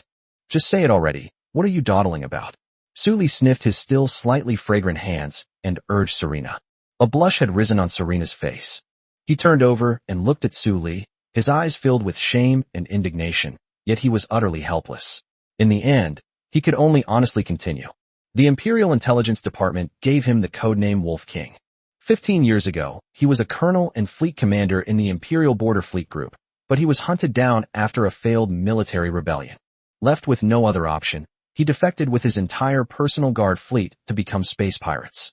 The 28 Imperial warships that defected with him are now the core combat fleet of the Garo. She paused for a moment. He is an old acquaintance of mine. You two are actually acquaintances? Su Li raised an eyebrow, his gaze sweeping over Serena's still flushed face. I'm getting more and more curious about your true identity. Serena propped herself up from the mattress, her silver hair cascading over her shoulders, and reached up to tuck a strand behind her ear. Even though the shame and indignation on her face hadn't completely faded, her tone of voice had already returned to its previous unhurried and composed manner. When I met him, he hadn't yet defected. She straightened her back and straightened her wrinkled clothes. 15 years ago, he was a colonel and commander of the border fleet of the Monya Empire, with a promising future. At that time, I was doing some small business between the Principality of Yars and the Empire of Monya, occasionally handling some supplies that the Imperial military was not comfortable procuring on its own. Savage was in charge of the deal at the time, and over time, they gradually became acquainted. So you admit you're an arms dealer. A middleman, Serena corrected. Don't compare me to those low-level practitioners. I'm fundamentally different from them. Su Li leaned against the bulkhead, her arms crossed over her chest. As the wife of the succubus clan chief, Serena indeed had some clandestine identities that couldn't be made public, which explained why this woman always seemed so fearless. This woman's trump cards seemed to be much stronger than he expected. Then do you know where Savage is right now? However, Serena shook her head. Have no idea. Su Li's expression immediately turned cold. You're kidding me. Don't rush. Serena quickly raised a hand. It's not that I don't want to tell you, but I really don't know right now. Since his defection, Savage has become extremely cautious. He has never made a public appearance in the past 10 years, and he even uses a one-time encrypted frequency band for long-distance communication. So mysterious? Su Li asked in surprise. Otherwise what? Serena said, pursing her lips.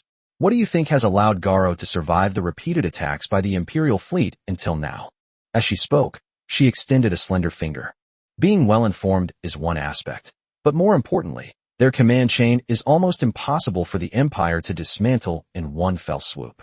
After thinking for a moment, she gave an example. The Imperial Intelligence Department once recruited a mid-level leader of Garo, who had been with Garo for 6 years but had never seen Savage in person. All of Garo's external affairs were entrusted to his adjutant, One-Eyed. One-Eyed, Su Li muttered to himself.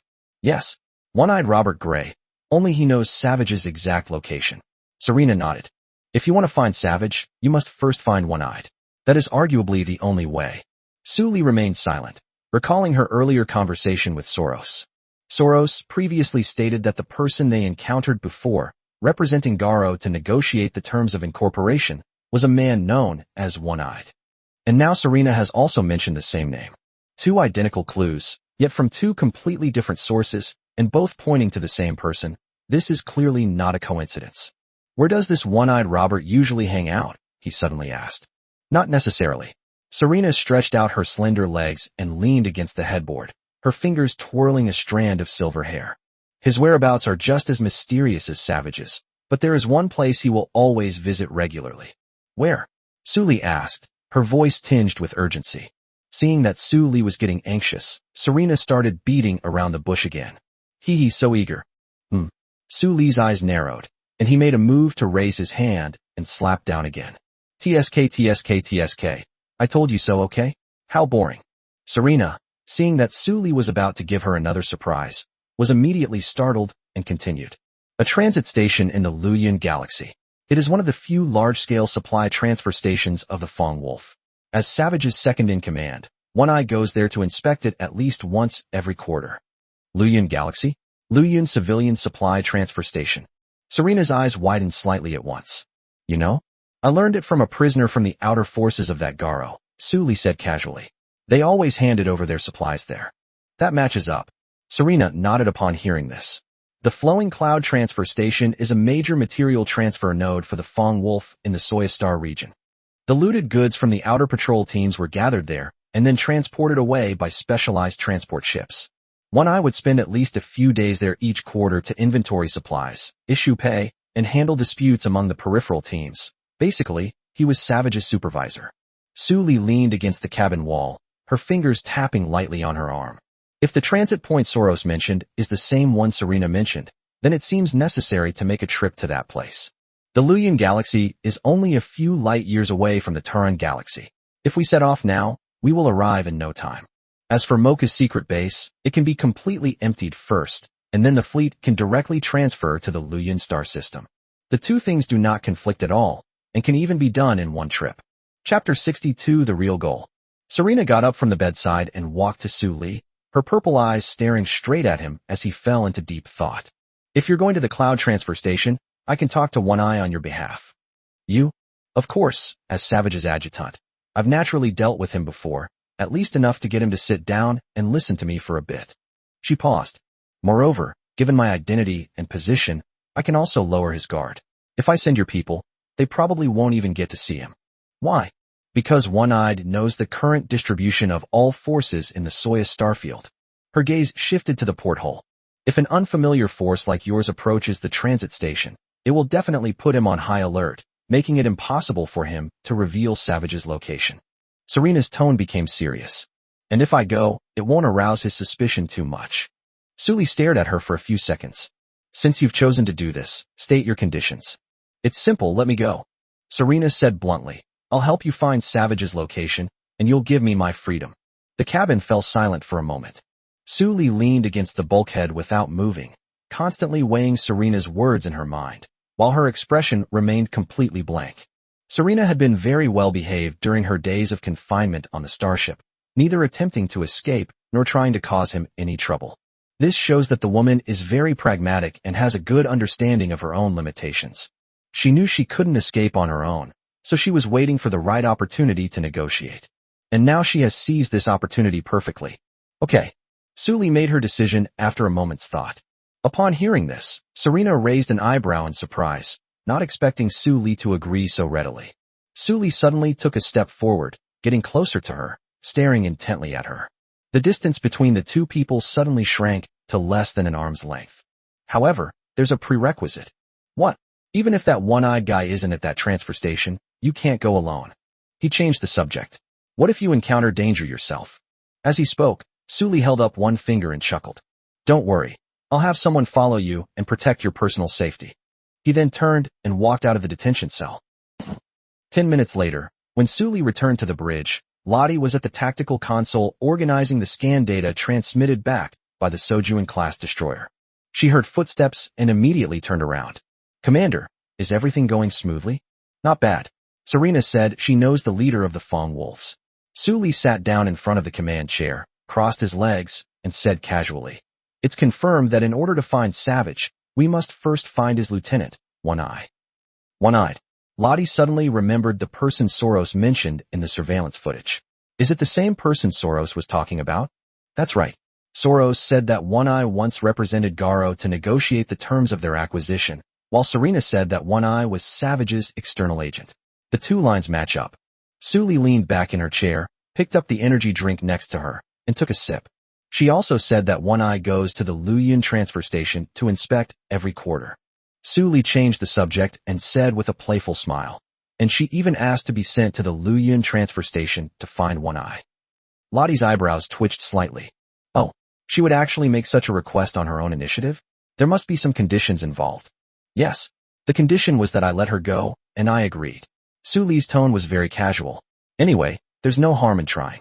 Aren't you afraid she'll run away? Judging from her personality, she doesn't seem like the type who wouldn't try something funny. Lottie walked to Su Li's side and spoke slowly. And even if she doesn't use any tricks, do you really expect her to find out Savage's location? Suli turned her head and glanced at her, a slight twitch at the corner of her mouth. Run? She'd have to be able to run, but to be honest, I don't have much hope of finding Savage. He put his hands behind his head and sank back in his chair. After all, Savage has been hiding for over a decade, and even the Empire's intelligence department couldn't find him. How could she, a middleman who hadn't contacted him for 15 years, possibly find him? Suli chuckled. If she were really that lucky, I wouldn't have brought her here. So you still agreed to her request? Because it's useful. Suli sat up straight, tapped her fingers lightly on the armrest twice, and said with a playful smile, whether she gets to see One Eye or not, and whether One Eye reveals Savage's location or not, in the end we won't lose out. Looking at his expression, Lottie suddenly seemed to understand something and asked in surprise, could it be that the commander's target was not Savage in the first place? Suli looked into Lottie's eyes and a hint of admiration appeared in them. As expected, you're the one who understands me best. He got up and walked to the star map, pointing his finger at the location of the Luyan star system. The 3D image of the Luyan Civilian Material Transfer Station was retrieved. A large orbital space station suddenly appeared before the people on the bridge. Judging by its size alone, it is at least 3 times larger than the previous Iron Star space station. The entire Luyan Logistics Transfer Station is shaped like an irregular dumbbell. At both ends are numerous storage areas, while the middle section contains a docking port and personnel activity areas. The surface is densely covered with various facilities, including berthing arms, communication antennas, cargo docks, and at least hundreds of concealed defensive emplacements hidden beneath the outer armor. Did you see that? Suli drew a circle on the projection screen at the transfer station with her finger. This is one of the largest supply transit points for the Fong Wolf in the Soya Star region. All the goods they have seized are transferred here. As he spoke, he smiled and looked at Lottie. Lottie, how much do you think the supplies stored inside such a large space station could be worth? Lottie immediately waved her hand to bring up the estimation interface, her fingers swiping rapidly across the panel. As one of the largest supply transfer nodes for the Fong Wolf in the Soya Star field, the Luyan transfer station not only receives plundered supplies from peripheral affiliated forces, but also, at the same time, it is also a black market distribution center, involved in black market transactions, smuggling, sorting, and supplying space pirate fleets. Conservatively speaking, she paused, the value of the stockpiled supplies is at least 5 to 8 times that of the Iron Star space station. Chapter 63, She Can't Run Anywhere. 5 to 8 times. Suli's smile grew even brighter. Iron Star alone gave us tens of millions of resource points, so 5 to 8 times that would be. The bridge fell silent instantly. Suli turned around and sat back in the command chair, tapping her fingers on the armrest. So you see, if Serena can find out Savage's location, it's free information. Even if she can't, I won't lose out. He looked at Lottie, a slight smile playing on his lips. Because the Flowing Cloud Transfer Station is an even bigger piece of meat than the Iron Star Space Station. She can talk her way. The fight's inevitable anyway, so it won't interfere with either, hence. Suli's eyes narrowed, and her voice lowered. She can't run anywhere at all. Latte pondered for a moment, then nodded and did not press Savage further. Suli's attitude was already very clear. As for clues about Yilang, having them would be a bonus, but not having them wouldn't matter. After all, he never focuses on the unknown.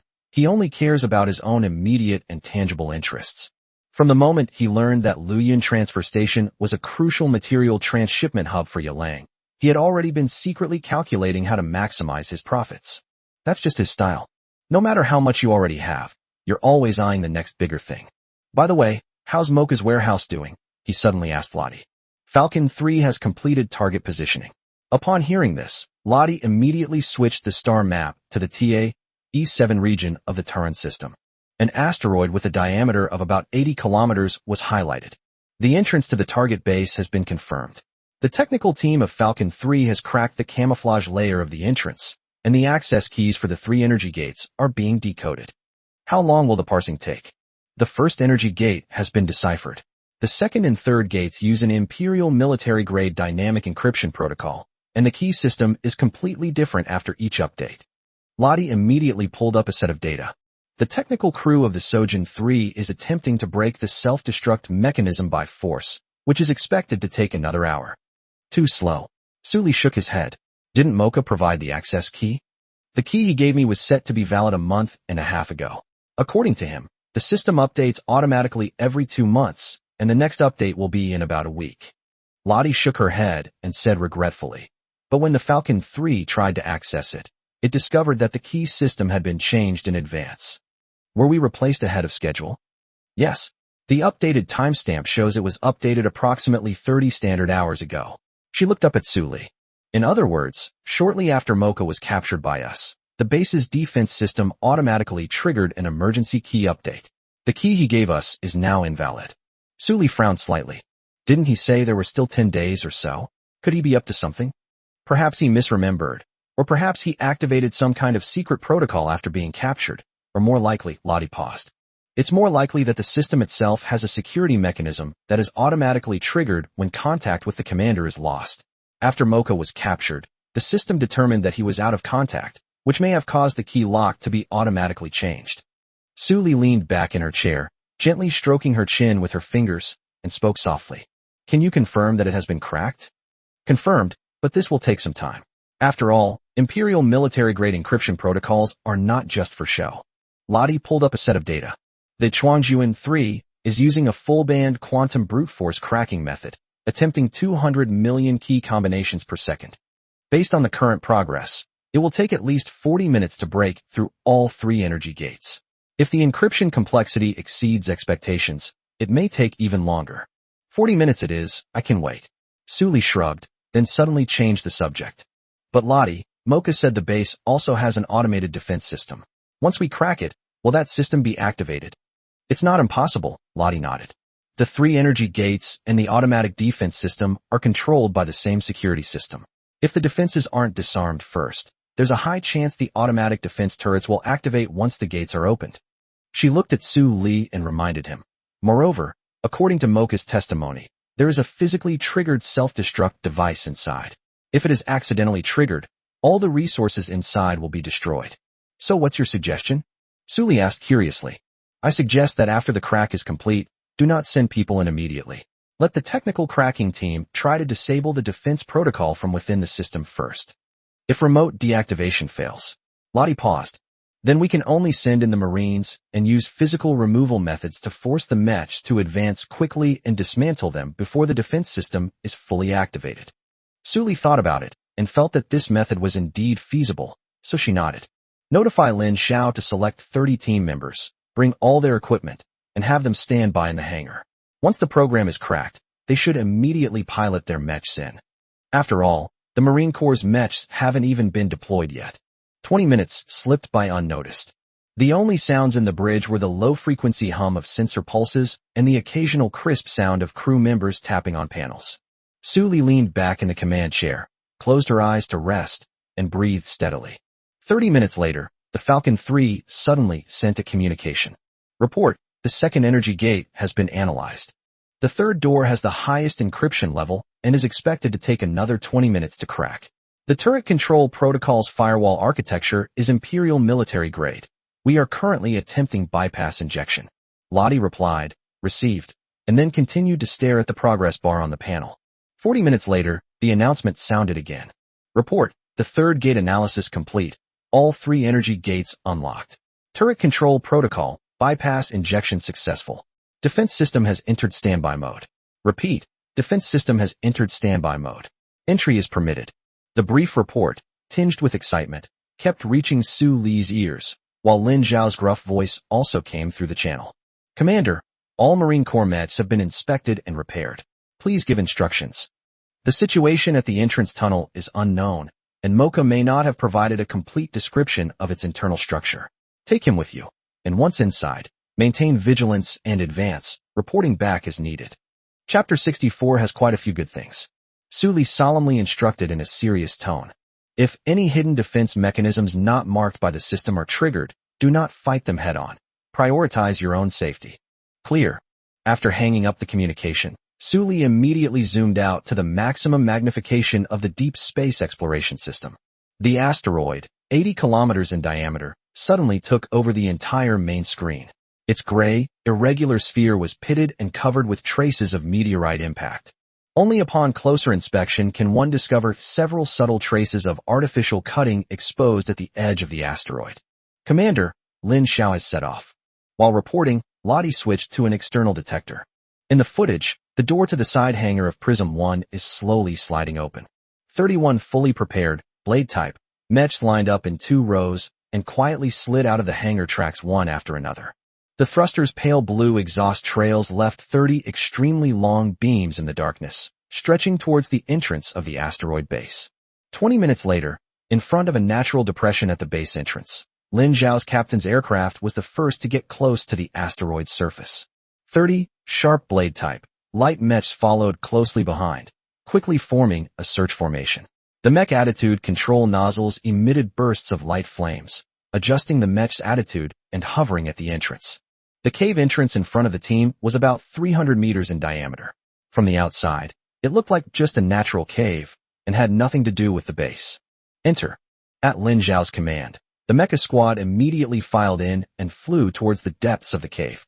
As the team's Mechs ventured deeper into the cave, the amount of human intervention at the bottom gradually increased until it was completely covered by an alloy base plate. After flying for about 3 kilometers, a several hundred-meter-long alloy explosion-proof gate suddenly appeared in front of them, blocking the Mech team's path. Lin Zhao's captain's aircraft closely observed the situation. The gate was coated with a standard gray-green anti-rust coating of the Imperial military. The coating had become mottled and worn from the erosion of time, revealing the silver-gray metal substrate underneath. Commander, the reconnaissance team has arrived at the entrance. Lin Zhao's voice rang out on the bridge of Prism 1 through the internal communication channel. Su Li leaned back in the command chair. The central tactical main screen in front of him had been switched to the live feed from the head camera of Lin Zhao's mecha. At this moment, Captain Lin Zhao's mobile phone camera was pointed directly at that door. Can the door be opened? The control permissions granted by Falcon number 3 have been activated, and the door opening sequence is being initiated. Lin Zhao stepped forward, and the mecha's finger pressed a button on the control panel at the door. The panel immediately lit up with a green light, and the giant explosion-proof gate emitted a deep rumble as the hydraulic rods pushed the 4 door panels to slide slowly to one side. A sliver of cold white light leaked through the crack in the door, and the automatic lighting inside the tunnel turned on one after another from the outside in. 01, 02, 03, enter reconnaissance. At Lin Zhao's command, 3 sharp-blade Mechs entered first, their weapon systems activated, and the searchlights on the Mechs' heads swept across the tunnel walls. The tunnel has a giant circular cross-section, with its inner walls lined with ship-grade alloy reinforcement plates. There is an emergency light every 50 meters, but some of the lights are constantly flickering due to years of disrepair, making the tunnel shadows appear to be of varying lengths. Safety. Proceed, Lin Zhao immediately ordered. The remaining Mechs then slowly moved forward along the tunnel. Lin Zhao would have the team stop at each corner and use sensors to scan the area ahead to confirm it was safe. At intervals along the wall, the bases of the turrets can be seen, with the cannon barrels drooping, indicating that they are not activated. However, he still instructed each team member who passed the gun emplacement to check the indicator lights on the turret before continuing forward. This resulted in them flying for a full 15 minutes over a distance of 8 kilometers before approaching the first energy gate. The first energy gate has arrived, Lin Zhao reported to the bridge. On the tactical screen in the center of the Prism 1's bridge, the tunnel had come to an end. A semi-transparent blue energy membrane stretched across the front of the squad, completely sealing off the passage. The control panel next to it was flashing a green light indicating that it was unlocked. Lin Zhao's mecha extended an arm and touched the energy membrane. The membrane flickered twice and then quickly dissipated from the center outwards. The tunnel was still behind the door. Continue. The second energy gate, like the first, was already unlocked. This time, Lin Zhao didn't even try and just passed through it. After passing through the third energy gate, the tunnel suddenly opened up. The scene captured on video immediately captivated everyone, leaving them slightly mesmerized. In the video, a giant dome-shaped space created by hollowing out the interior of an asteroid suddenly appears before everyone's eyes. The dome is at least 400 meters high, and the site is more than 1 kilometer in diameter. The inner wall of the dome overhead is inlaid with a whole array of simulated sunlight lighting, and the pale yellow light illuminates the entire space as bright as day. Under the lights, as far as the eye can see, there are boxes of resources stretching as far as the eye can see. The area closest to the entrance is the standard container area. Dozens of rows of giant alloy containers were neatly stacked, each bearing an electronic tag indicating it was an Imperial military supply. Lin Xiao led his team into the storage area, where they saw that the first row was full of sealed military alloy plates, with labels indicating the model and batch number. When the Mechs searchlight swept across the area, there were over 100 boxes containing just one type of military alloy sheet. After crossing the area of alloy plates and continuing deeper, Lin Xiao immediately recognized the neatly stacked weapon components ahead. The capacitor module shell of the particle cannon and the acceleration coil base of the electromagnetic railgun were neatly arranged in giant boxes.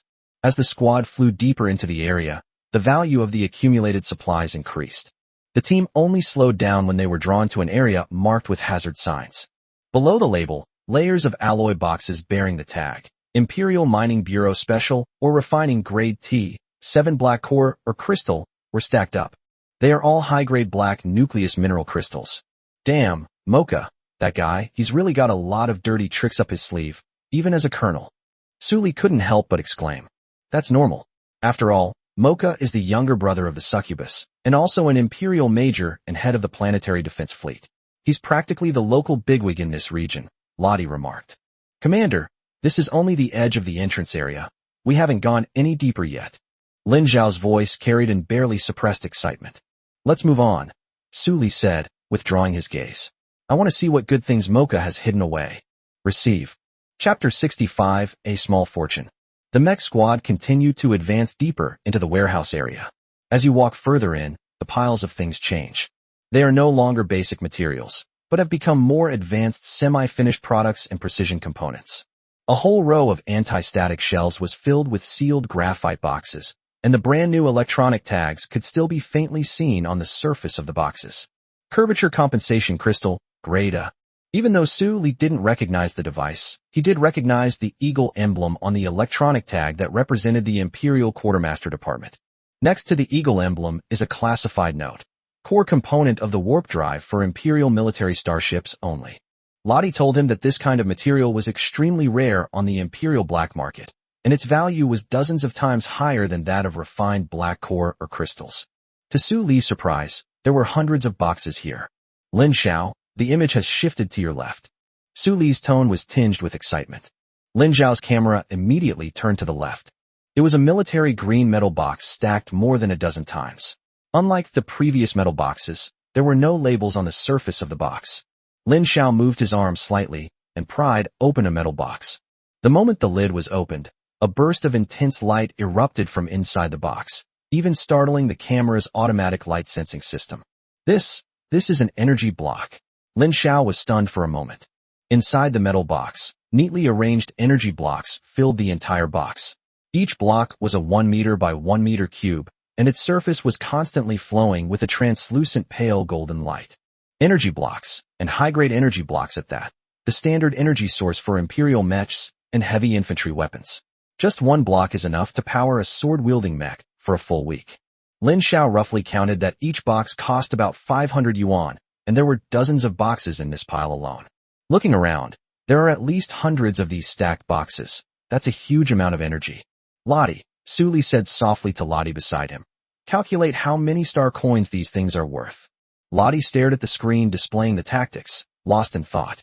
Commander, just the refined black core or crystals, hull alloys, energy blocks, and curvature crystals we've already seen, conservatively speaking, have exceeded 500 million star coins. She turned to look at Su Li, her voice cold. Moreover, this is only the first half of the storage area. Judging from the scale of the previous supplies, the density and value of the supplies will likely increase as we go further in. As she spoke, she gently waved her hand, moving the resource value analysis table in front of Su Li. Su Li glanced at it and nodded, then turned her gaze back to the image Lin Xiao had transmitted.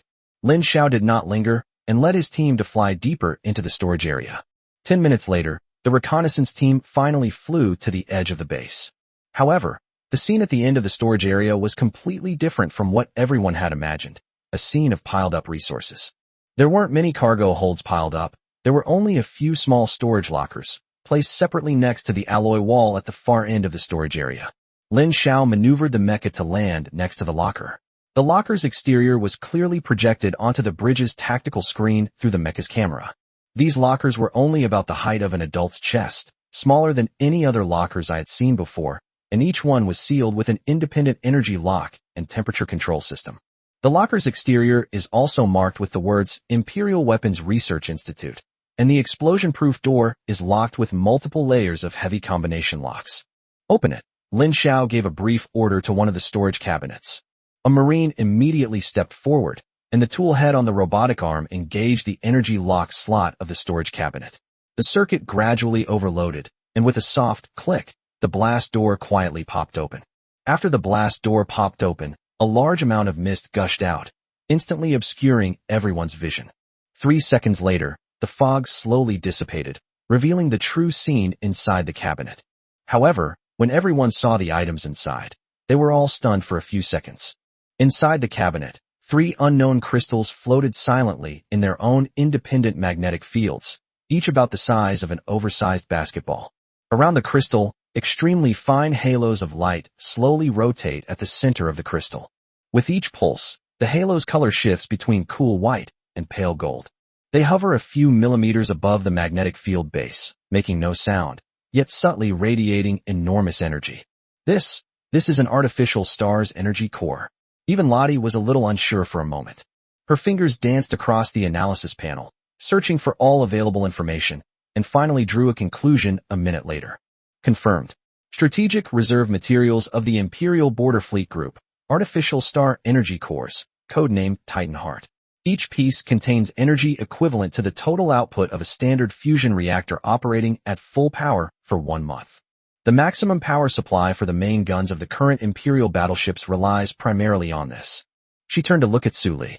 These 3 Titan Hearts alone, combined, are theoretically enough to power a battleship-class starship for more than a month at full capacity. This is the latest type of strategic material for the Imperial fleet. It's something that civilians would never see. Su Li stared at the 3 crystals emitting light suspended in the magnetic field on the screen and fell into deep thought. Mocha, a border garrison major, could be considered to be embezzling military alloys and black core or crystals, but to dare to embezzle even this kind of thing, this guy has some nerve. How much are these things worth? Su Li asked Lottie tentatively. Lottie looked down and did some calculations. Since the Heart of Titan has never appeared on the Imperial black market, its exact value cannot be determined at this time, but she changed the subject, looking at the other storage lockers. However, based on a comparison of the value of some similar materials, if all of these were Titan Hearts, their value would exceed the total value of all the resources in the base, and even slightly more. Oh, so these things are the most valuable items in the entire base, Su Li said, his eyes growing brighter. That's right, these Titan Hearts are probably the most valuable resources. Lottie moved her hands slightly, integrating all the materials. These Titan Hearts, along with the supplies mentioned earlier, mean the total value of the entire base is conservatively estimated to be at least 2 billion star coins. A small fortune. Chapter 66, Let's Take a Trip. While Su Li and Lottie were discussing the base's value, Lin Xiao had already led his mecha exploration team to thoroughly search the entire base from beginning to end, down to every corner. Every possible hiding place, whether it's a crack, an abandoned pipe, or a rusted cubicle that looks like it's about to collapse, was thoroughly investigated and all potential hazards were eliminated. Commander, all dangers within the base have been eliminated, and recovery and transportation can proceed. Lin Zhao's report came through the channel, as concise and efficient as ever, immediately pulling Su Li back to reality. Okay, stay put. The fleet will rendezvous with you for the recovery operation, Su Li replied, then turned to look at Lottie beside him. Immediately have the fleet rendezvous with Lin Xiao and begin the recovery operation. He was already calculating in his mind how many resource points this batch of supplies could be converted into. After all, military ship hull alloy ingots, energy blocks, refined mineral crystals, any one of them is a form of hard currency. However, Lottie shook her head and looked at Su Li with a strange expression. Commander, I don't actually recommend that the fleet attempt to recover the lost ships first. Why? Su Li was taken aback. Because there are just too many supplies. As Lottie spoke, she pushed a holographic projection of the supply statistics in front of Su Li, pointing to the shocking numbers on it. As you can see, the total mass of the supplies, based on the simple statistics we have just compiled, is already several times greater than the cargo capacity of any single starship of ours. This is just a rough estimate. If we were to count everything item by item, the number would only be higher. She paused, a rare hint of helplessness in her voice. After all, it's Mocha's decades of accumulation. This guy has basically piled up everything he's embezzled in his entire life here. If we used Mechs and shuttles to transport it back and forth, it wouldn't be enough to finish in 2 days, let alone 2 hours. Before Su Li could interject, Lottie brought up another interface, which showed the patrol routes of the Imperial fleet around the Turan system. And, Commander, there's an even more critical problem. She tapped her finger on the star map, and several red Imperial fleet patrol routes quietly appeared. Such a large-scale transport of materials will inevitably generate energy signals and heat source characteristics that can be detected from a distance. The power cores of shuttles and Mechs, when running at full capacity for extended periods, exhibit thermal radiation characteristics that are no less than those of the starship itself. The Turan system is, after all, the territory of the Manhwa Empire. What if the Empire's patrol fleet detects unusual material transport signals? She didn't finish her sentence, but her meaning couldn't be clearer. After listening, Su Li leaned back in her command chair, her lips twitching slightly. I never imagined that one day I would be troubled by something like too much stuff to move. What a sweet trouble this is. So you mean, he turned to look at Lottie. I think, Commander, you might need to come to the base in person. Lottie gave a meaningful smile. Anyway, all dangers inside the base have been eliminated by the Marines, so you can go in without worry. After all, taking a walk around won't take much time. Upon hearing this, Su Li immediately raised her hand and patted her head, suddenly realizing what was going on. Yes, with the system in place, why would we need to carry things back and forth? I almost forgot about the instant recycling feature. My brain just didn't process it for a second. Lottie, prepare a shuttle for me immediately. Received. The shuttle is ready in hangar number 1. Half an hour later, a small, silver-gray shuttle broke the silence inside the asteroid and quietly landed deep within the secret base. The heat from the engine nozzles sprayed onto the alloy floor, kicking up a small cloud of dust. With a series of roars as the hatch opened, the shuttle's hatch slowly lifted upwards, and the gangway automatically unfolded to reveal Su Li, who was wearing power armor. The power armor's joint system provides a continuous power source, emitting subtle sounds as it moves. Su Li stepped down the gangway. When his alloy combat boots actually touched the alloy floor of the base, and he saw everything in front of him, he truly felt the immense size of the base. What you see on the bridge screen is completely different from what you see with your own eyes. The base's dome hangs 400 meters above the ground, and an array of artificial fluorescent lights illuminates the entire space with crystal clarity, even revealing the patterns on the alloy floor in the farthest distance. The container area, the metal ingot array, the precision component shelves, the energy block storage area, and the few independently sealed precision storage cabinets at the deepest part, unfold layer by layer, extending all the way to the end of the dome. The sheer depth of the landscape made Su Li take a deep breath under his helmet. Such a large-scale project might not be unusual on a planetary surface. But you should know that this place is inside an asteroid far away from Phantom Star, and it was all done by Mocha alone, secretly. Without the support of a large construction fleet or the Imperial permits, everything was carried out secretly by private forces. It has to be said that Mocha was greedy for wealth his whole life, but in the end, it all benefited Su Li. Commander, Lin Zhao's mecha was parked on the side of the shuttle boat, and the searchlights on its surface shone on the main passageway of the storage area, making the alloy floor even brighter. The remaining team members remained on alert in the surrounding area. Su Li's gaze swept over the sea of resources before him. The containers, piles of metal ingots, and boxes of energy blocks that he had previously seen on the bridge screen were now all spread out at his feet. The actual size is much larger than what appears in the camera footage. In the distance, the containers loaded with Imperial military alloy plates were stacked dozens of layers high. Su Li didn't waste any more words. The thrusters on the back of the power armor suddenly burst forth with a burst of force, launching him into an open area in the center of the storage area. The alloy combat boots landed firmly, emitting a dull thud. A semi-transparent recycling interface immediately appeared before his eyes, and a light blue scanning frame automatically expanded outwards, beginning to identify the material, quality, and recycling value of all surrounding materials. The scan data refreshed rapidly on the screen like a waterfall, and the entire screen border began to flicker rapidly. A large amount of recyclable material has been detected. Do you wish to activate recycling mode? Initiate recycling. Chapter 67, Unknown Substance. Initiate recycling. Recycling begins.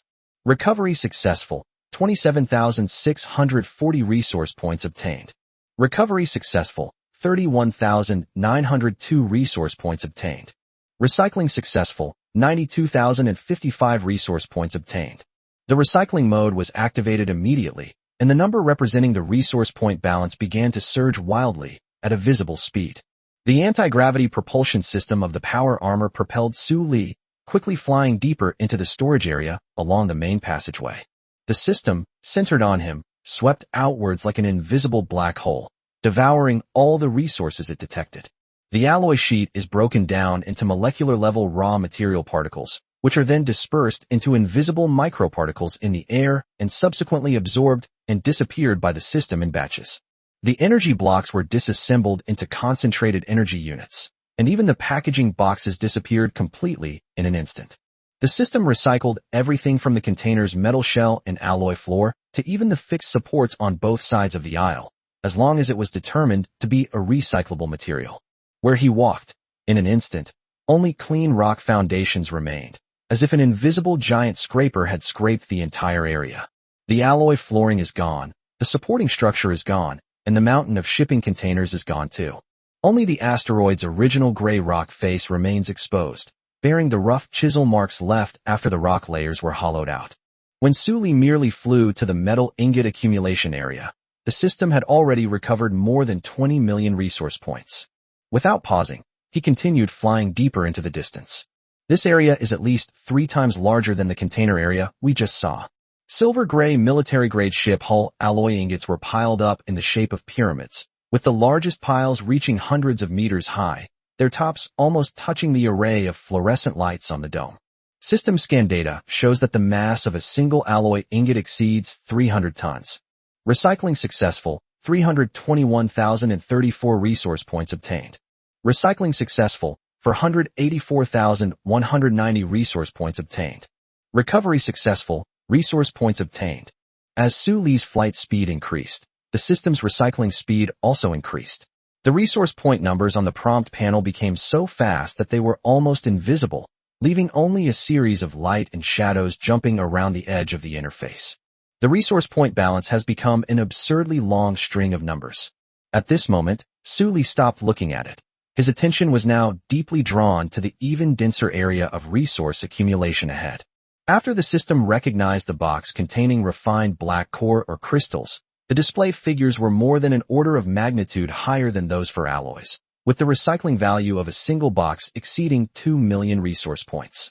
When Su Li flew over that area and entered the energy block storage area, the number of resource points recovered had already exceeded 100 million. His gaze fell on the alloy box that Lin Xiao had pried open earlier. Inside, the energy blocks were arranged neatly, each one shimmering with a pale golden light under simulated sunlight, like a box of solidified liquid gold. The system recovers energy materials much faster than it recovers solid alloys. Su Li had just flown over a box when the entire box of energy blocks was instantly decomposed and absorbed, and the light vanished in an instant. He sped along, the exhaust flames of his power armor thrusters leaving a trail of eerie blue light in the empty base. Wherever Su Li passed, all resources were devoured, leaving only bare, gray-white rock foundations. Just as he flew over a pile of resource crates, a system notification suddenly popped up in front of him without warning. Alert! Unknown substance detected. Unidentified energy source within recovery range. Coordinates marked. Su Li's figure suddenly froze. The thrust of the thruster instantly narrowed, and he was suspended in midair. Unknown substance? He stared at the flashing red notification text and muttered to himself. The system has been with him for so long, and it has almost never popped up a cannot be recognized message. Generally speaking, as long as the material is recyclable, the system can at least provide a basic composition analysis and recovery estimate. What is it that even the system can't detect? His brow furrowed beneath his helmet as several possibilities flashed through his mind. Although Mocha was a corrupt official, he wasn't stupid. The things he would specifically hide deep in such a secret base could definitely not be ordinary supplies. Filled with doubt, Su Li immediately turned around and flew straight towards the coordinates marked by the system. Several thoughts raced through his mind as he flew toward his destination. Something that even the system can't detect must be a rare item. Perhaps it's an ancient artifact that Mocha unearthed from some border ruins, or a new product that leaked from the Imperial laboratory. However, 3 minutes later, when he actually landed at the location indicated by the system, he was suddenly stunned. The scene before him was completely different from what he had expected. Looking around, it's just a stack of containers that looks no different from the other areas.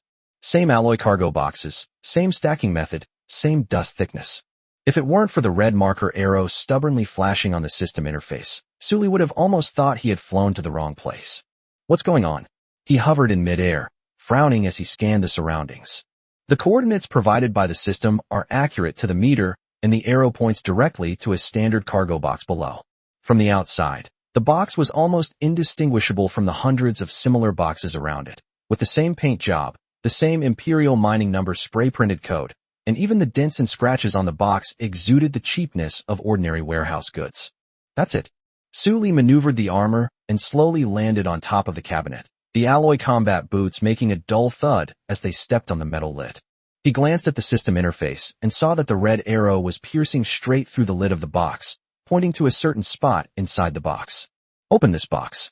He took 2 steps back and waved to the Marines on guard nearby. The team member immediately stepped forward, and after a low hum from the hydraulic joints of the mech, the huge mechanical hand gripped the locking latch on the top of the box and exerted force. With a crack, the lock snapped. The heavy alloy top cover was ripped open and rolled to the side, stirring up a cloud of fine dust. Sully peeked down. Inside the box were neatly stacked pieces of black core mineral crystals, their surfaces gleaming with a dark, obsidian-like luster. It looks to be of decent quality, belonging to the refined level, but if it were just black core or crystals, the system wouldn't have popped up a red warning box. What about Chapter 68? His gaze sharpened as he noticed the key point. The arrows on the system interface did not disappear, nor did they point to the neatly stacked high-grade mineral crystals inside the box. The red glowing arrow was steadily pointing to the bottom of the box, as if something was hidden there. Sully adjusted the visual enhancement mode of the armor helmet and looked closely, discovering that the mineral crystals at the bottom were clearly not in the same league as those above. The shapes are messy and irregular, with some still bearing remnants of unprocessed rock crust, and their purity is clearly several levels lower at a glance. This is so out of place. Mocha may be a bit greedy, but he would never make such a basic mistake. Each piece of refined black core mineral crystal is extremely valuable, and its transportation and storage are subject to extremely strict standards. Who would put inferior products into a box of mineral crystals of this level?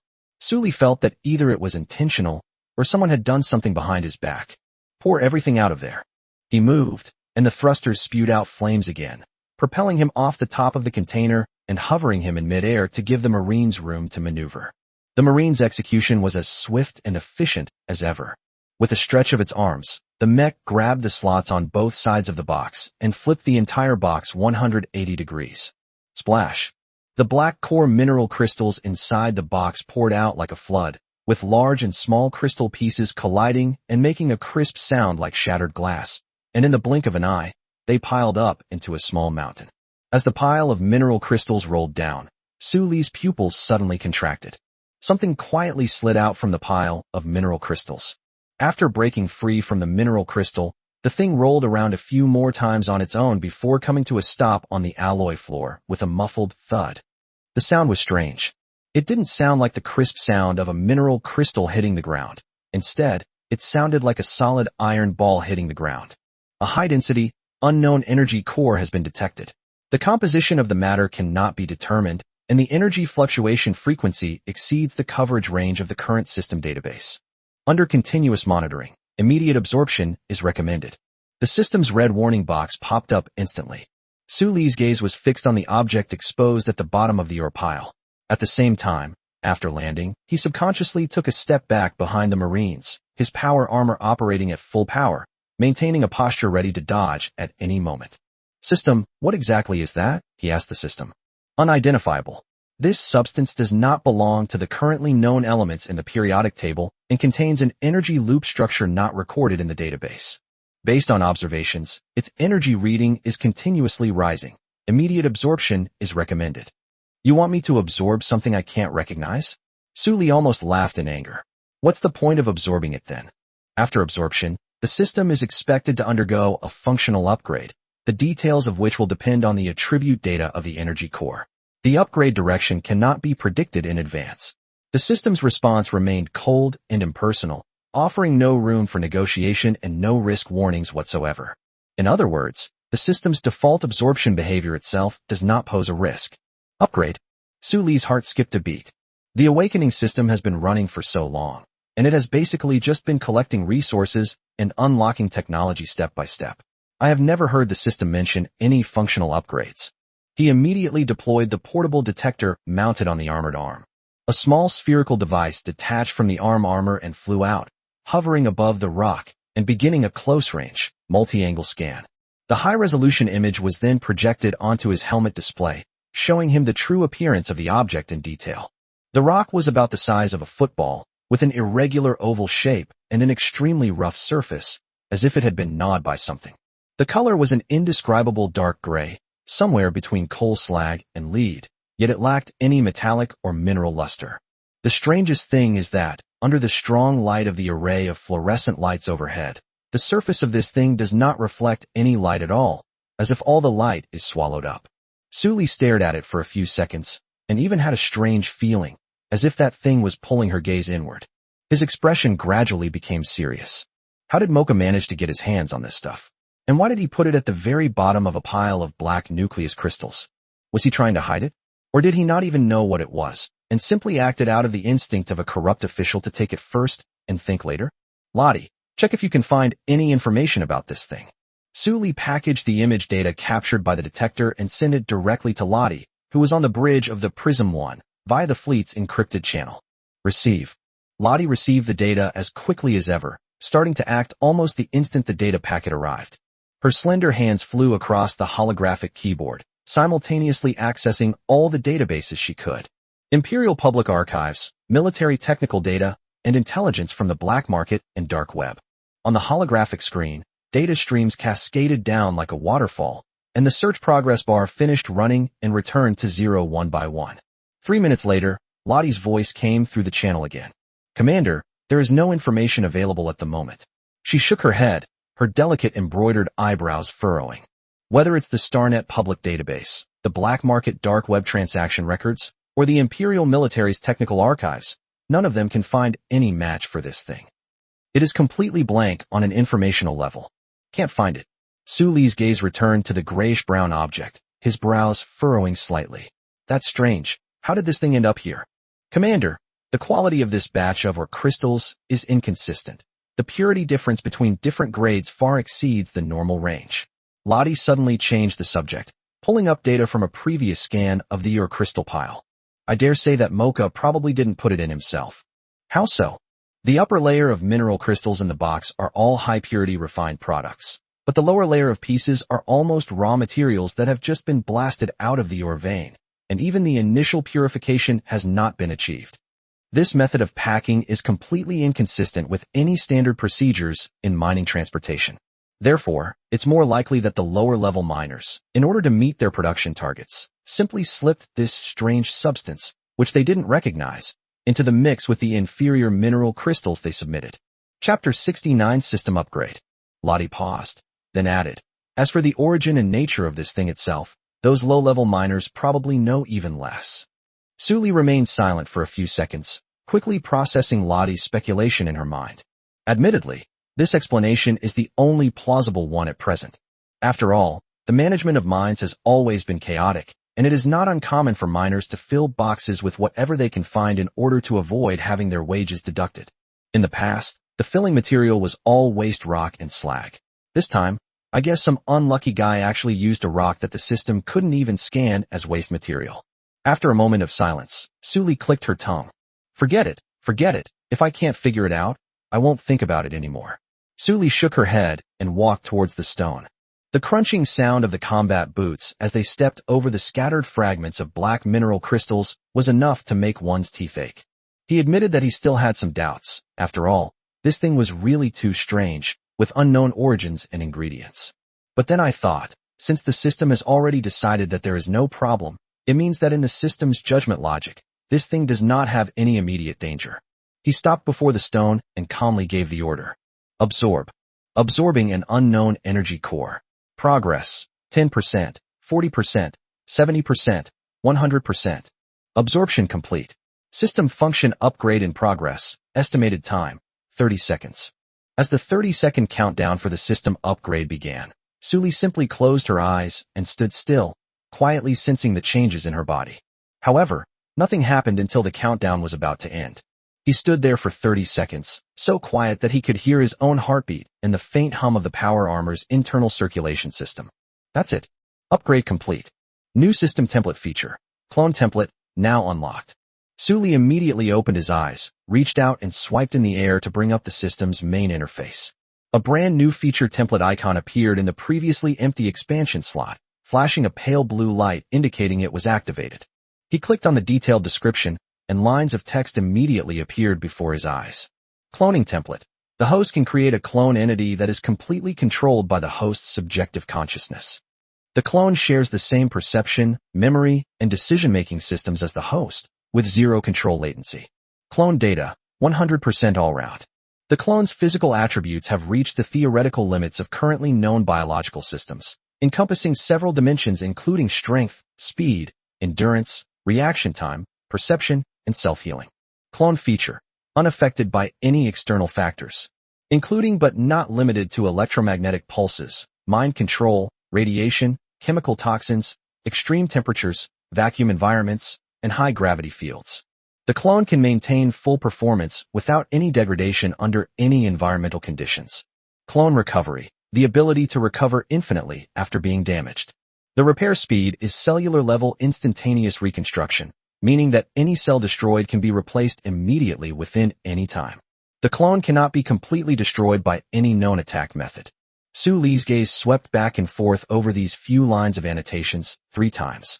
Each time he read them, the corners of his mouth would turn up, until they formed an uncontrollable arc. This is fucking a pure death trap. He stood amidst the scattered mineral crystals, his heart brimming with barely suppressed excitement. A humanoid stand that is completely controlled by his consciousness in real time, with all physical attributes maxed out, and most importantly, it is indestructible no matter how it is attacked. Anyone who gets their hands on this thing will go crazy.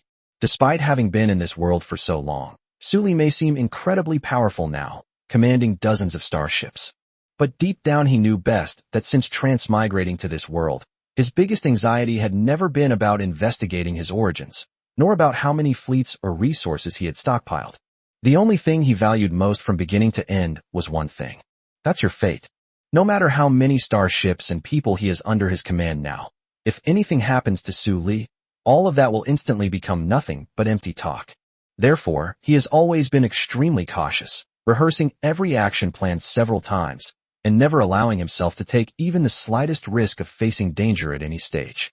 Now, the unlocking of a fully omnipotent and indestructible clone template, completely controlled by his own consciousness, is like putting a solid insurance policy on his survival anxiety. In the future, tasks involving a certain degree of danger, such as negotiations, can be entirely handled by the clone. The clones were positioned at the forefront, while the main body remained safely in the rear fleet, taking no risks whatsoever. As for the clone dying, so what if it died? It can just grow back in the next second anyway. Furthermore, the clause, not subject to any external interference, means that the clone will not be controlled by mind, will not be poisoned, and will not be paralyzed by electromagnetic pulses. Combined with its infinite regenerative ability that cannot be completely destroyed by any known means, this thing is truly unstoppable. Okay, I'll explore it properly when I get back. He closed the clone template interface, took a deep breath to suppress the restlessness in his heart, and reopened the recycling module. Let's get back to work. Over the next hour, Suli flew along the main road and every branch passage of the storage area, covering every single place. The system relentlessly swept outwards from him, seizing containers, alloy ingots, energy blocks, refined mineral crystals, curvature crystals, weapon components, and semi-finished warp engines. All of these things, as long as they are recyclable materials as determined by the system and within the system's recycling coverage area, have been broken down into molecular-level raw material particles.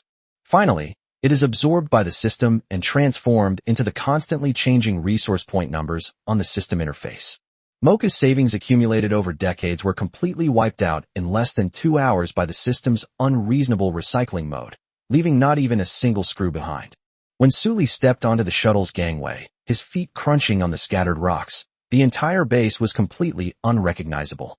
All the metal structures were gone, the supporting shelves disappeared, the partitions vanished, and not even an inch of scrap metal from the alloy floor remained on the ground. Even the artificial fluorescent light array on the dome was not spared. After Sully disassembled and recycled it, the entire interior space of the base was plunged into complete darkness. Only the searchlights of the shuttle and the Marine Corps Mechs remained lit in the darkness, their intense light casting a desolate glow on the empty rock walls around them. Okay, Lin Xiao, take the brothers and retreat. Chapter 70, The Doppelganger. As Sully spoke, he turned and entered the shuttle, while dozens of Mechs followed closely behind, quickly withdrawing from the base along the tunnel. During the evacuation, Sully didn't even spare the surrounding tunnels. Any part that was scanned and confirmed to be recyclable by the system was immediately decomposed and recycled. The alloy gates, the lighting system, and even the screws at the tunnel connections were all left behind. Sully continued his retreat and search, and under his frenzied looting, the resource points reserves had skyrocketed to over 400 million. 20 minutes later, the shuttle, escorted by a group of Mechs, quietly slid into the Prism 1 hangar. Before the shuttle's hatch was fully open, Sully had already moved, impatiently jumping off the shuttle and rushing towards the bridge without even taking off his power armor. He had just stepped into the bridge command room when he said with a smile, "Lottie, prepare the fleet to depart. Target, Flowing Cloud System. Send the Falcon-class forward for reconnaissance, and the Prism-class and Hammer-class formations to follow." As he spoke, he waved to Lottie. "Once you've noticed the location, don't rush towards the space station. First, find a signal-blind spot on the outer edge of the galaxy to hide in." Understood. Lottie's fingers were already tapping on the control panel. "Commander, how should the warp sequence be arranged?" "You can decide." Sully patted the back of the captain's chair next to him. "I'm going back to the captain's lounge. Don't let anyone disturb me before we arrive in the Luyun star system." "Understood," Lottie said, quickly bringing up the fleet control interface. "Attention all starships in the fleet. Each ship must conduct a pre-jump self-check immediately. We will proceed to the Luyun system in 10 minutes. The navigation team input the specific coordinates of the Luyun star system, and the warp engines began warming up.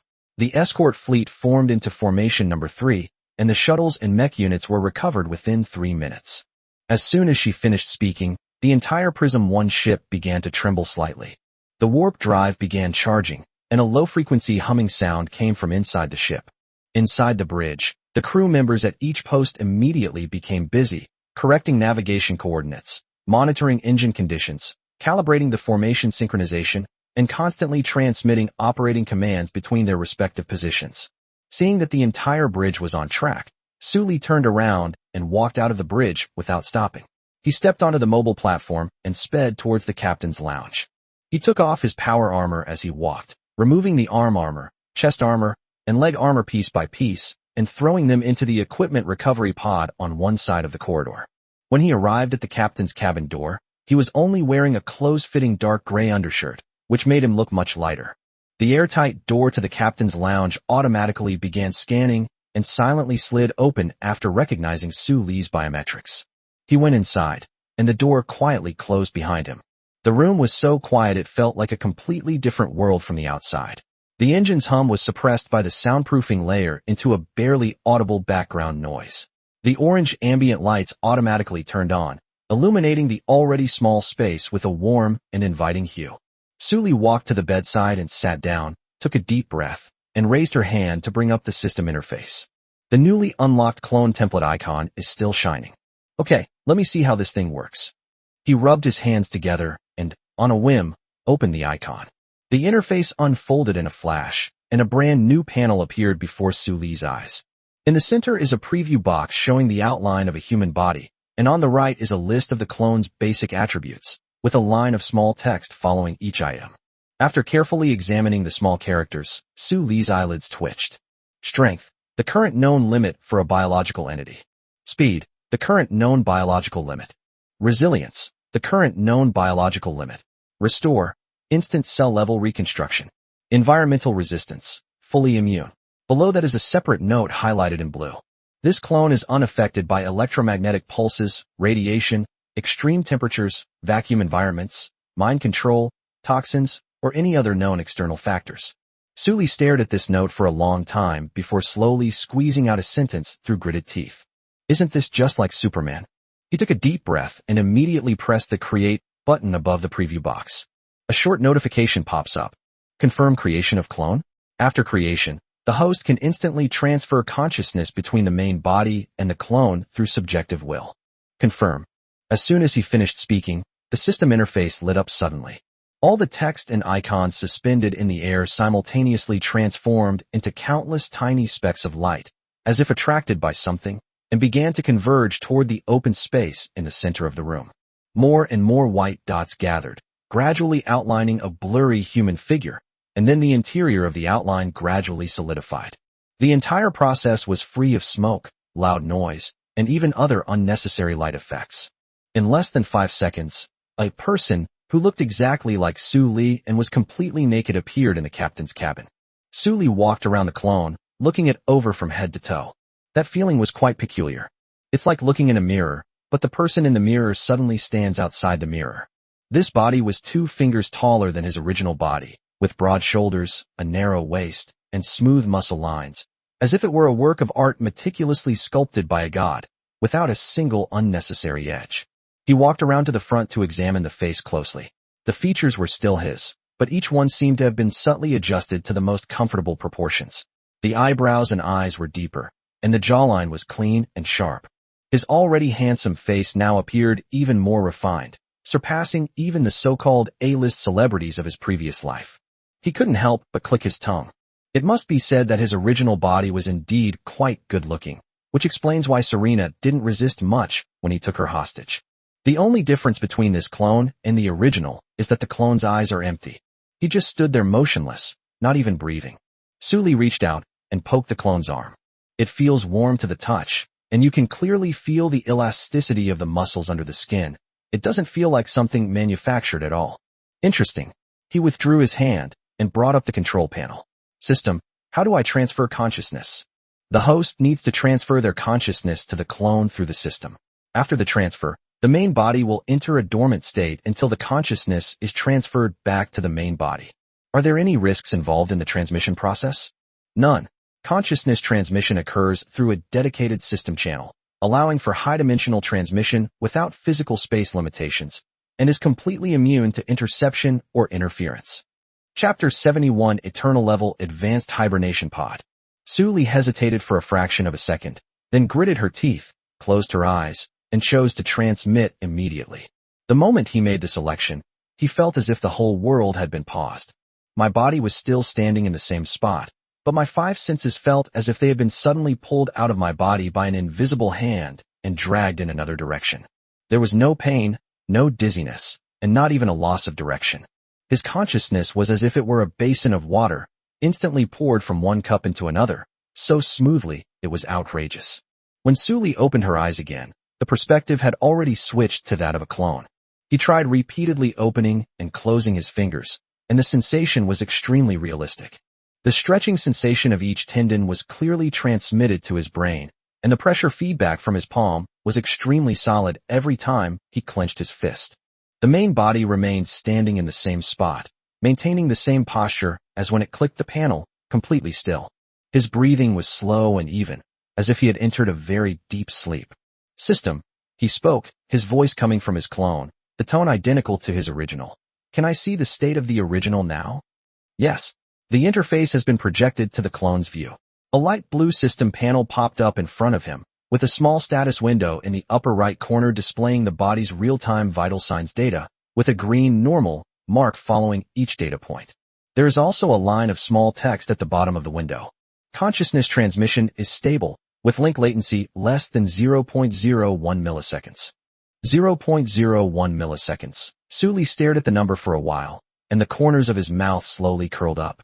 It's actually faster than the nerve conduction speed of the body itself. Yes, the consciousness transmission protocol uses the highest level homogeneous entanglement direct connection architecture, which is not limited by the transmission rate of biological neural signals. All of the clone's physical attributes have reached the current known limits for living beings, including but not limited to strength, speed, reaction time, endurance, and sensory sensitivity. Damn it, the clone Su Li said, His voice He walked a few steps in the captain's cabin and then jumped up and down twice. The sensation of my feet touching the floor, the feedback from my muscles working, and the sense of balance from my inner ear vestibule when my center of gravity shifted were all extremely clear. Sully stretched his shoulders and made a few quick punching motions. The fist made a whoosh sound as it cut through the air, and even he was surprised by the speed. Its punching speed is faster than its own body wearing power armor, and there is no sluggishness from any mechanical assistance. Every movement is incredibly smooth. It is no different from the original. No, that's not right. There are still differences. He stopped what he was doing and quietly took a moment to feel it. This body seems to feel no fatigue, perhaps because it was just created. The subtle undercurrent of fatigue that was originally present in the body seemed to completely disappear here. Every muscle looked as if it had just been recharged, taut, full, and ready to be activated at any moment. My mind was unusually clear, and my concentration was at least an order of magnitude higher than my physical focus. He tried crouching down to gather his strength, then suddenly jumped up and crashed directly into the top of the cabin with a loud bang. But I couldn't feel any pain. He then made several quick left and right turns in the captain's lounge, and found that his body's reaction speed was so fast that he was caught off guard. The moment the thought of changing direction arises in the mind, the body has already completed it. This feeling of having all these attributes maxed out is fucking awesome. Sully's face was beaming with joy. He wandered around the room for several more minutes, trying out all the senses of his new body. His eyesight was far superior to his original form. Even when all the lights in the captain's lounge were turned off and it was in complete darkness, he could still see every pattern on the wall. The most outrageous thing is its recovery ability. Sully tried to cut open the skin on her arm with the electromagnetic dagger she carried with her, but found that she couldn't cut it no matter what she did, even with all her strength. He stood in the room, looking down at his smooth arms, lost in thought. Wow, he's really become Superman. He then turned to look at his true form, and a thought unconsciously welled up in his mind. This body is now the most precious thing in the entire universe to him. As long as his main body exists, he lives. Even if his clone dies 10,000 times, he can start over. If the main body is gone, even the most powerful clone is just a remote-controlled toy without a master control signal. He habitually thinks about safety redundancy to be too high. Although the captain's cabin has the highest security level, what if the fleet is attacked suddenly? What if the shields are breached? These probabilities are extremely low, but they are not impossible. He can't gamble. Sully doesn't actually like gambling, especially when it involves risking her life. He brought up the system interface and asked, "System, is there anything that can perfectly protect my physical body?" Host requirements found. System is searching. Search successful. A page of detailed data was immediately displayed in front of Sully. Eternal level high-dimensional hibernation pod. Level, highest level of protection unit in the system. Function, seal the host's physical body in an independent high-dimensional space folding capsule, which is directly stored by the system core. Security assessment. It does not exist in conventional three-dimensional space, cannot be located by any known detection method, and cannot be touched by any known attack method. Time flows remain stationary inside the hibernation pod, supporting permanent preservation. The host can use the eternal level high-dimensional hibernation pod. This facility is the system's highest level protection module, providing absolute defense for the host. Currently locked. Eternal level high-dimensional hibernation pod? How many resource points are needed to unlock it? The Eternal Level High-Dimensional Hibernation Pod is the highest-level single-unit protection unit in the system. The host has not yet met the unlocking conditions. To unlock it ahead of time, 300 million resource points will be required. How much? Sully's eyes widened in shock as she counted the coins one by one. Ones, tens, hundreds, thousands, tens of thousands. 300 million. That's so expensive. He was truly shocked, knowing that he had worked himself to the bone, emptying Mocha's life savings to barely earn 400 million. The fact that unlocking this so-called hibernation pod costs 300 million yuan is truly outrageous. However, Sully thought again that this thing was ultimately for saving his life, so it was only natural that it was a bit more expensive. After all, if the main body is gone, let alone 300 million, even if you have hundreds of billions of resource points, it will all be for nothing in the end. The most painful thing in life is dying before you've spent all your money. Chapter 72, Unlocked.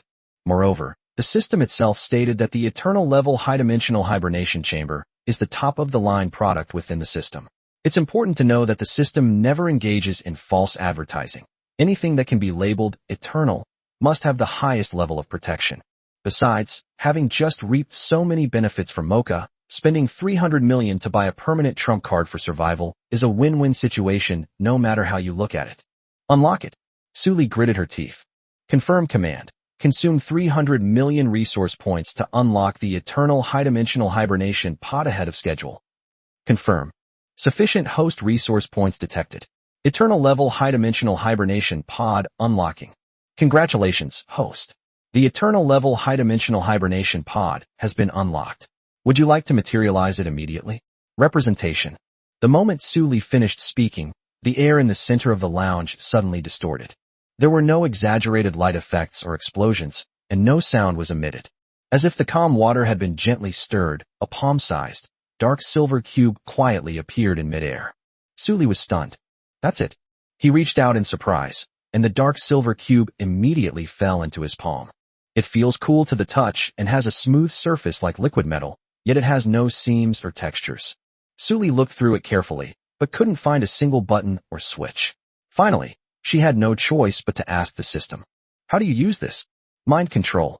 The host is already bound to the hibernation pod. Activation can be achieved simply by issuing a command in their mind. He raised an eyebrow upon hearing this, and tried to think of a sentence in his mind. Open. The next second, the cube suddenly sprang from his palm and silently unfolded in midair. Countless metal pieces flipped and deformed like folded paper, expanding from a small square the size of a palm into a shuttle-shaped cabin more than 2 meters long in the blink of an eye. It hovered 30 centimeters above the ground, with a faint blue glow around its edge. The hatch slid open automatically, revealing a milky white lining that looked incredibly soft. TSK, TSK, TSK. Suli walked around the hibernation pod and nodded in satisfaction. Then he turned around and walked to his original body, bent down and picked it up in his arms. To be honest, the feeling of holding yourself was really weird. If someone else saw this, they might think a lot of things about him. Suli shook her head, putting aside those absurd thoughts, carefully placed her main body into the cabin, and then tidied up her main body's appearance before withdrawing her hand. The milky white lining inside the cabin automatically conformed to itself, wrapping around the body's torso and limbs like flowing water, and finally completely enveloping the entire body. Done. He patted the outer shell of the cabin, took a step back, and mentally issued the sealing command. The hatch closed silently, and the entire shuttle-shaped cabin folded and retracted, transforming back into a palm-sized dark silver cube in less than a second. Finally, it seemed to be swallowed up by something, disappearing completely before his eyes. The eternal level high-dimensional hibernation pod has been sealed in the system's dedicated storage space. Only the host can access it. Suli closed her eyes and could clearly perceive the location of the hibernation pod in her mind. It's located in a separate space at the bottom of the system interface, like a safe key lying quietly. He let out a long sigh of relief, and his shoulders relaxed. From the moment I transmigrated to the present, the huge weight that had been hanging over my heart has finally been lifted. The main body is safe. From now on, the only thing bouncing around in the sea of stars will be this indestructible and unbreakable clone. Ah, that feels great, he exclaimed loudly. He immediately stretched, his muscles and bones cracking and popping, and he couldn't help but groan with pleasure. He then walked to the wardrobe, opened the door, and pulled out a dark gray combat uniform. You know, he's still naked right now. If someone sees him, it wouldn't be good if rumors started circulating that he has a special fetish. He put on his inner lining, outer trousers, tactical belt, and alloy combat boots one by one. As I zipped up the jacket, I glanced down at my chest and couldn't help but admire myself.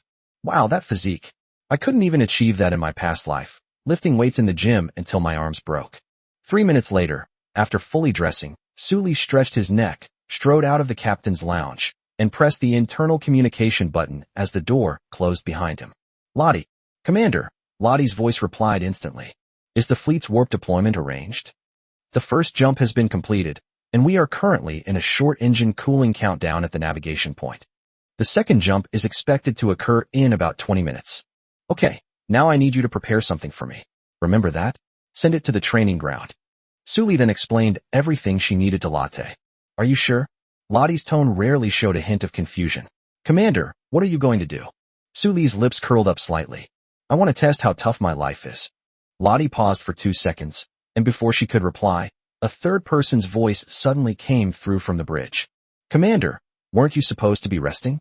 Why are you going to the training grounds again? It's Lin Xiao.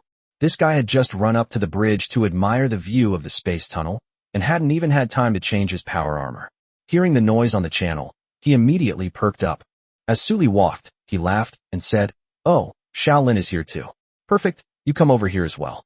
Pick a few of your best fighters and bring them along with your weapons." Huh? Bringing weapons? Who are you going to fight? Lin Xiao asked, looking puzzled. Hit me.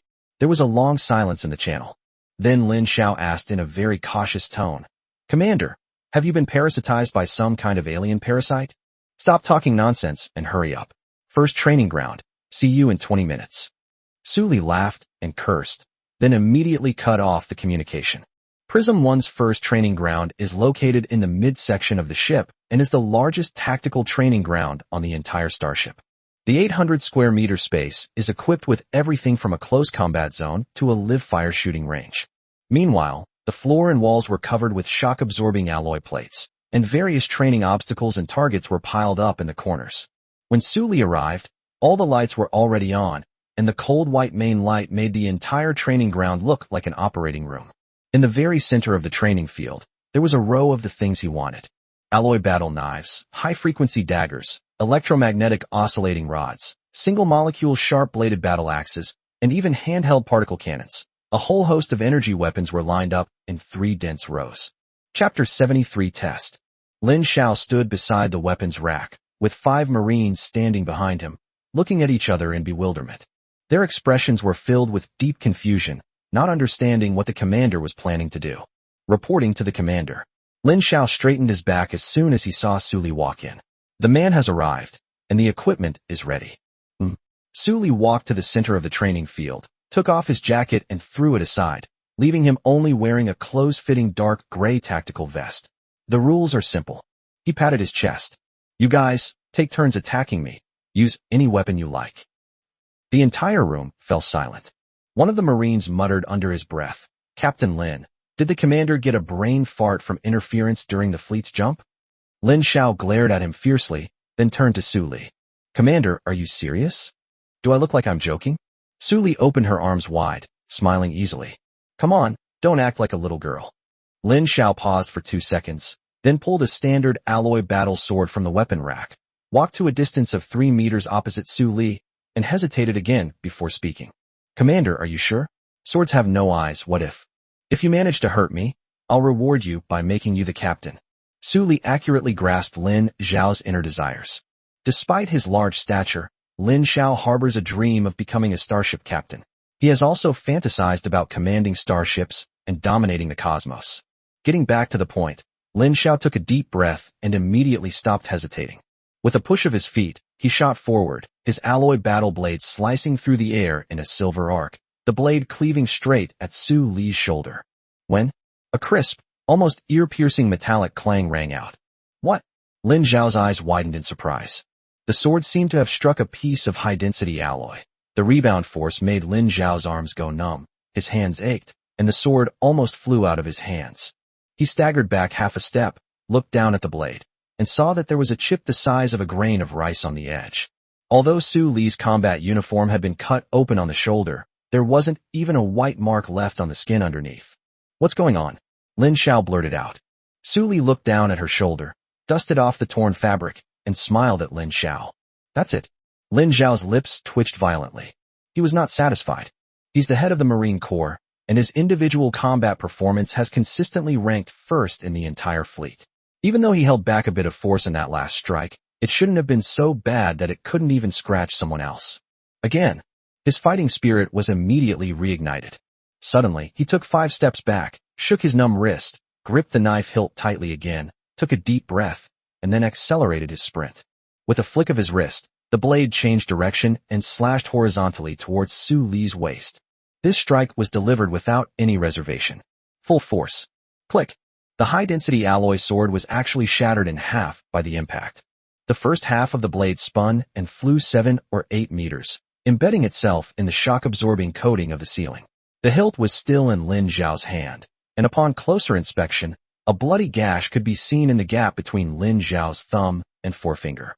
On the other hand, Suli remained completely still, without even a scratch on his waist. The entire training ground fell into complete silence. 5 fierce-looking Marines stared blankly at the 2 men in the arena, their mouths agape. This is the commander?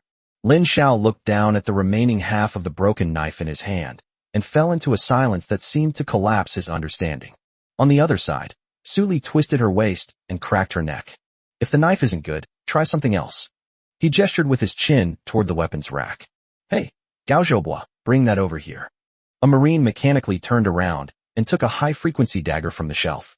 This thing has a built-in high-frequency oscillation generator in the handle, and the blade vibrates tens of thousands of times per second, so cutting alloy is no different from cutting tofu. Suli took the dagger, glanced at it, and handed the hilt forward, instructing the Marine. Stab me. The Marine's face turned pale instantly, his hands trembled like leaves, and he could barely hold his dagger. Commander, this really won't do.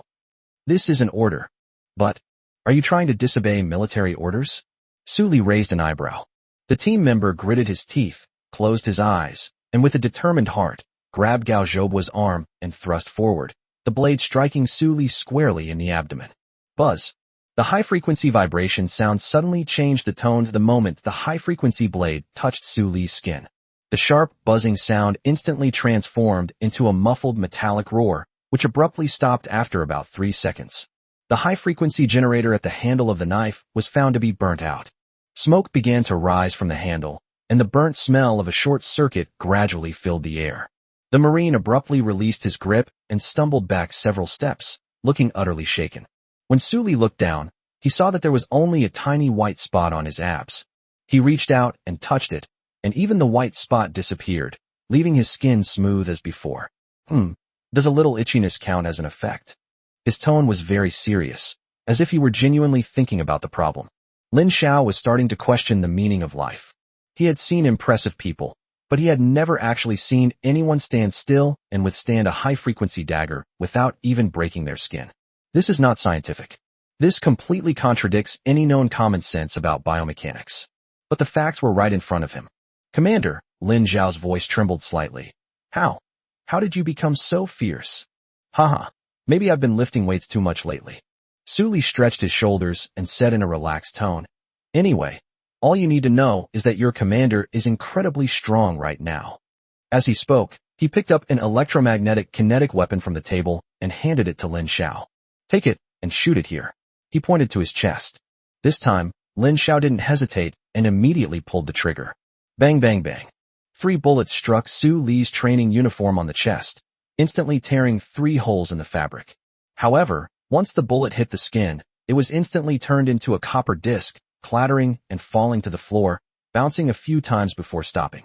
Suli looked down at her chest and saw no marks other than a tear in her clothes. He then reached out and brushed off the scorch marks on his clothes. Continue. Gunshots rang out again, and Lin Xiao emptied an entire magazine. After firing 30 bullets, Suli remained standing motionless, with a small pile of bullets at his feet. Even though his training uniform was tattered beyond recognition, his exposed skin remained intact. Chapter 74 Arrival. 30 minutes later, the test concluded with all weapons damaged. Lin Xiao and the others, however, dared not do anything more to Su Li, and in the end, he had no choice but to give up the idea of continuing the test. Commander, the fleet is about to complete its jump and exit the jump tunnel. Just then, Lottie's report suddenly rang out. Right, isn't there a ready-made testing environment? Su Li suddenly seemed to remember something, muttered to himself, then gestured for Lin Xiao and the others to return to their posts, while he turned and headed towards the bridge.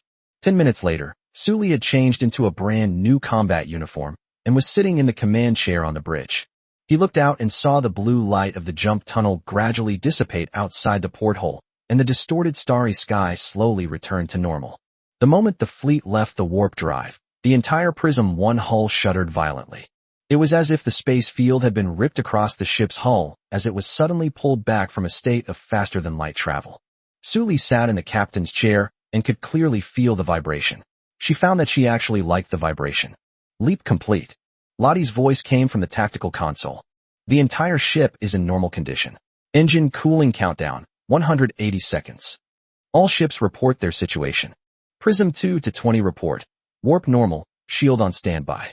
Falcon Squad reports, short distance jump prepositioning, ready to advance at any time.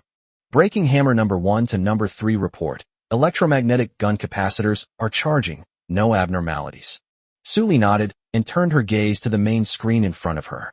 We've arrived at the Luyan galaxy. In the galaxy, a huge white dwarf star hung alone in the center of the field of vision. Its light is stark white, making the entire star field look like an overexposed old photograph. Large, thin clouds of gaseous dust are scattered around the galaxy, slowly tumbling under the pressure of starlight, occasionally reflecting a faint, gray glow. What a great place. Suli's lips curled up slightly. This gaseous dust cloud has a natural interference effect on sensors. If a fleet hides inside it, unless someone specifically launches an active scan, it is basically invisible. No wonder the Garo Star pirates have been repeatedly unable to be wiped out by the Imperial fleet. Their strategically chosen locations for supply depots are probably a factor. To be fair, their strategic vision was indeed insightful. Lottie, find an area with the highest dust density, and have the entire fleet concealed. We're already looking for it. Lottie's fingers quickly swiped across the holographic star map, marking a light blue area. In the TL7 region, the dust cloud density reaches 4,000 particles per cubic meter, resulting in an attenuation rate of over 60% for active scanning. As Lottie spoke, she suddenly changed the subject. However, the downside is that communication signals will also be affected, and internal fleet communications will need to go through relay channels. That's enough. Let's go. The 29 silver-white starships slowly adjusted their posture, their thrusters spewing out eerie blue flames, like a school of fish swimming into murky water, silently slipping into the hazy dust cloud. After the fleet came to a stop, Suli stood up from the captain's chair and walked to the tactical console. Have the reconnaissance starships been dispatched? The Falcon 3 and 4 have entered the short-distance jump preparation state. Lottie immediately pulled up the real-time status panels of the 2 Chojin-class high-speed assault ships. The plan is this. 2 Sashin-class high-speed assault ships will take turns making short-distance jumps to get close to the outer perimeter of the transfer station, about 80,000 kilometers away, and use their low detectability to conduct passive reconnaissance. Each reconnaissance mission lasts 15 minutes, after which the vessel warps back to hand over the duties. This ensures continuous surveillance while minimizing the risk of detection. What can you do in 15 minutes? Passive reconnaissance doesn't take too long. Lottie shook her head and explained. It mainly involves collecting 3 detailed data points: the frequency of cargo starships entering and leaving port, the real-time number of ships in the berthing area, and the patrol patterns of the surrounding escort fleet. Lottie tapped her finger on the star map. Especially the 3rd item. Since the flowing cloud transfer station is a transit point for the Fong Wolf star pirates, it's impossible for it to be without armed forces in the surrounding area. We need to gather this information before we can formulate our next plan. Okay, I'll do as you say. Suli immediately nodded in understanding and decisively gave the order. Then let's proceed as you have planned. Let the Falcon number 3 go first. Understood, Lottie replied, and then immediately made the arrangements. The engine of the Sashin 3 flashed briefly deep within the dust cloud, and then the entire ship was swallowed up by the blue light of the short-distance jump and disappeared completely. Time flies. 15 minutes later, before the light from the Skyhawk 3's jump back had completely faded, the ship's data link had already begun frantically feeding reconnaissance data onto the Prism Eyes Bridge Control Center tactical console. Lottie opened the first data package and quickly swiped her finger across the screen. Then her hand stopped abruptly. What's wrong? Suli noticed that her expression was a little off. His expression was subtle, somewhere between shock and disbelief, as if he had seen a math problem with a result far exceeding expectations. Commander, you'd better come and take a look. Lottie promptly projected the footage captured by the Falcon 3 onto the central tactical screen. Suli merely turned her head to glance at it, and the holy crap she was about to say was swallowed back down her throat. She rubbed her eyes in disbelief. Luyan Transfer Station. Its main structure has an irregular trident shape, with the 3 extended arms resembling a bent trident, and each arm ending in a long string of fragmented modular structures. The cargo berths are densely packed on both sides of the extended arm, looking from a distance like zipper teeth embedded in steel. In the parking area facing away from the star's orbit, Suli could clearly see a large number of large cargo starships docked there. The entire transit station is several times larger than the Iron Star space station on Phantom Star. It's important to understand that Iron Star Space Station is an Imperial military space station, but even a military space station like Iron Star pales in comparison to Flowing Cloud. The starship docking area of the Flowing Cloud transfer station was filled with a variety of starships, from giant container ships of Imperial standard to round commercial transport ships like those of the Principality. There were even a few modified cargo ships painted with the pirates' own colors, and weapon platforms that had been added to the decks were exposed in the vacuum. There's no need to look for Chapter 75. The only characteristic that can classify them together is that they are all very large. However, even the smallest cargo starships were about the same size as the Prism-class medium-sized frigates, while the largest ones were even larger than the Hammer class, resembling a group of bloated steel whales. This is a transit point? Sully pointed to the constantly updating reconnaissance footage on the main screen, his voice unusually explosive. This is almost as big as a large military base. Judging from the overall scale of the transit station, yes. Lottie nodded, but then shook her head in denial. However, strictly speaking, its armed forces do not actually meet the standards of a military space station. Lottie quickly retrieved the radiation signature scan data of the Falcon 3. The fact that the Luyun Supply Transfer Station is backed by the Fong Wolf Star Pirates is probably a well-known secret in the underworld, so apart from the Imperial government, very few people dare to mess with it. Lottie looked at Sully. The actions of the Fong Wolf Star Pirates here are merely normal business activities conducted under the guise of legitimate shell companies. The Imperial authorities are helpless in dealing with this situation until they find conclusive evidence. Not to mention, the Garo Star Pirates might still have the Empire's protection. As she spoke, she pulled up the scan images of the armed forces at the Luyun transfer station again. The transit station does not have a Fortress-class energy shield, nor a large ship-borne weapon platform. Even the surrounding patrol fleet is not large in scale. Currently, the number of escort ships detected is less than 30, most of which are small ships in the range of 500 to 1,000 meters. She paused for a moment. Then her tone suddenly became serious. But its cargo throughput is completely disproportionate to the size of its armed forces. She opened another data panel, zoomed in on the key numbers, and pushed them in front of Sully.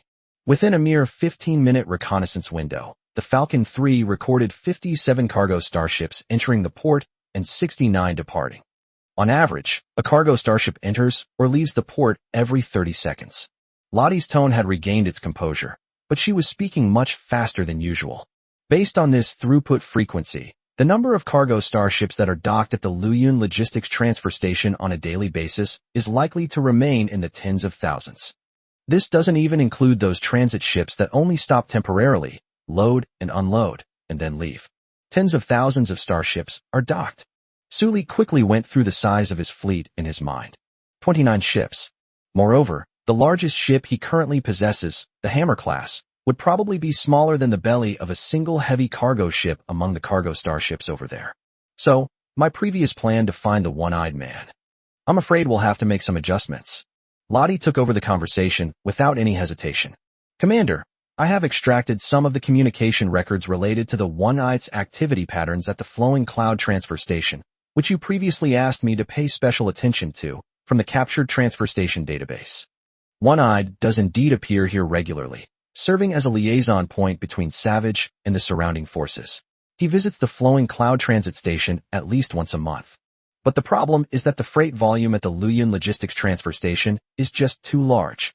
She zoomed in on the star map and drew several lines on the shipping lanes around the Luyun Logistics Transfer Station. Tens of thousands of cargo starships come and go from port every day. Crew members, merchants, middlemen, space pirate liaisons, all sorts of people are mixed together. Trying to find a single person in a transit station is like looking for a needle in a haystack. She shook her head as she spoke, her gaze turning to Sully. And even if we find him, we may not be able to make contact with him before he leaves. One-Eyed is extremely cautious.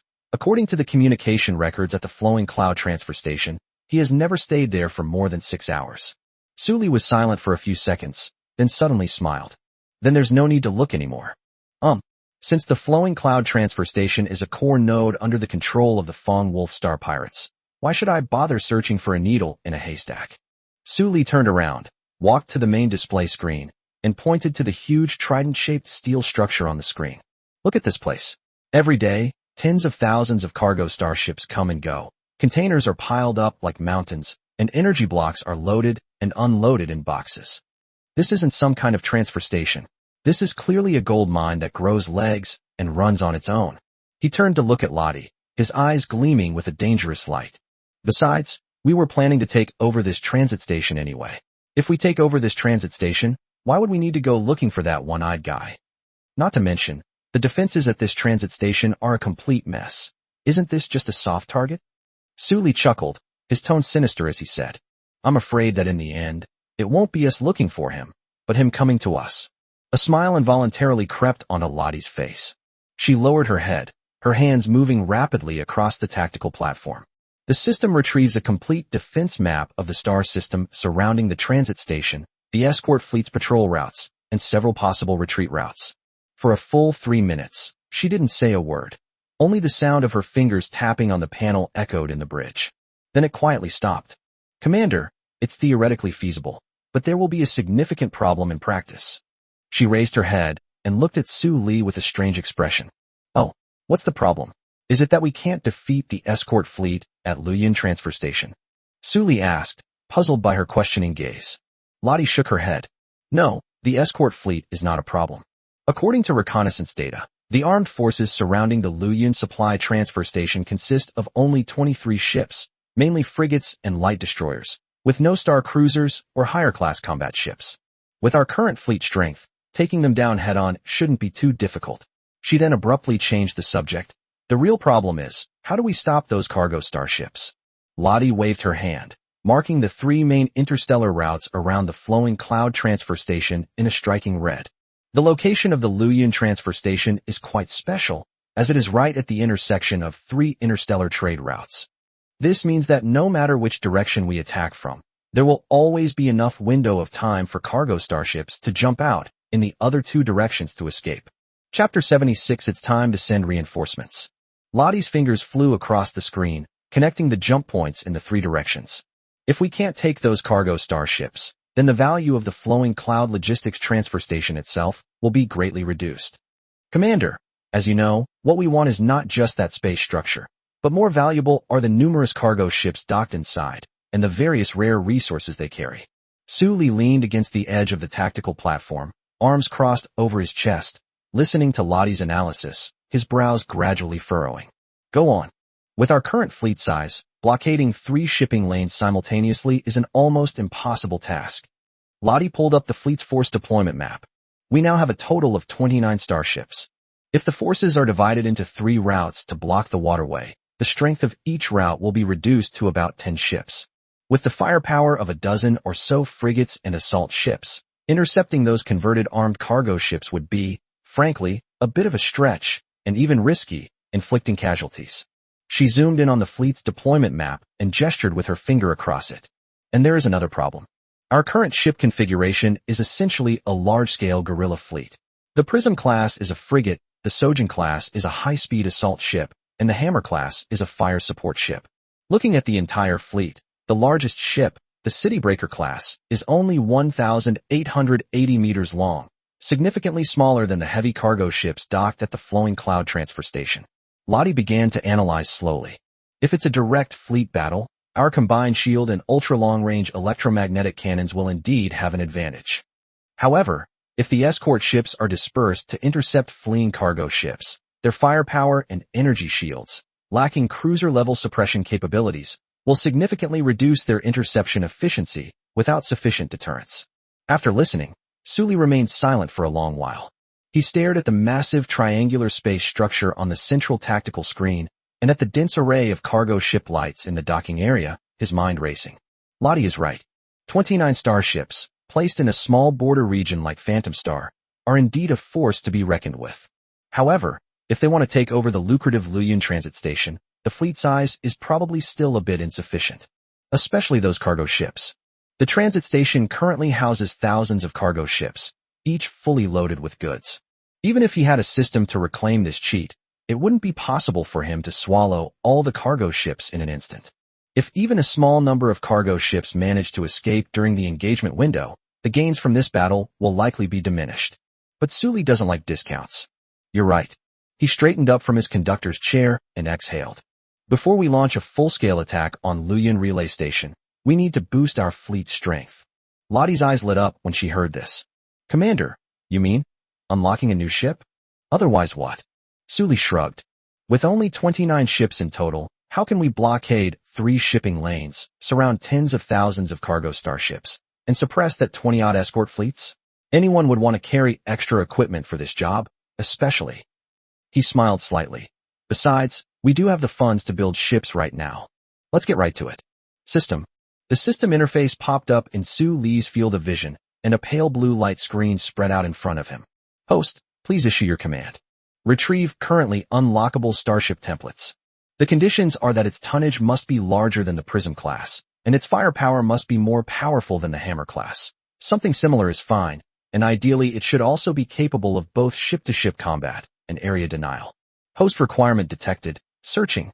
The system's search progress bar jumped a few times in front of Su Li, and soon a row of template cards popped up.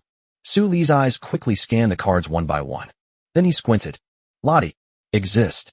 Send out the Falcon 4 to conduct a reconnaissance mission and collect more detailed data on the cargo starships at the Flowing Cloud Material Transfer Station.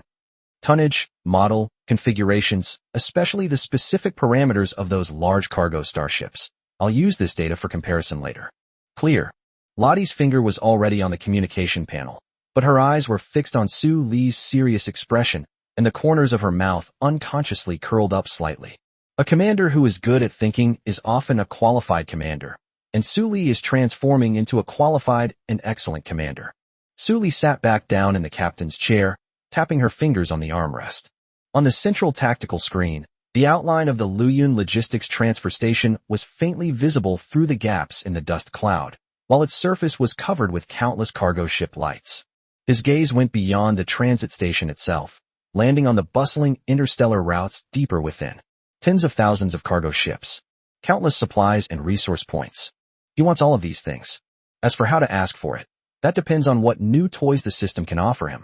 Su Li opened the system interface in his mind, brought up the retrieved Starship template directory again, and his eyes swept over the lines of parameters, the smile on his lips getting wider and wider.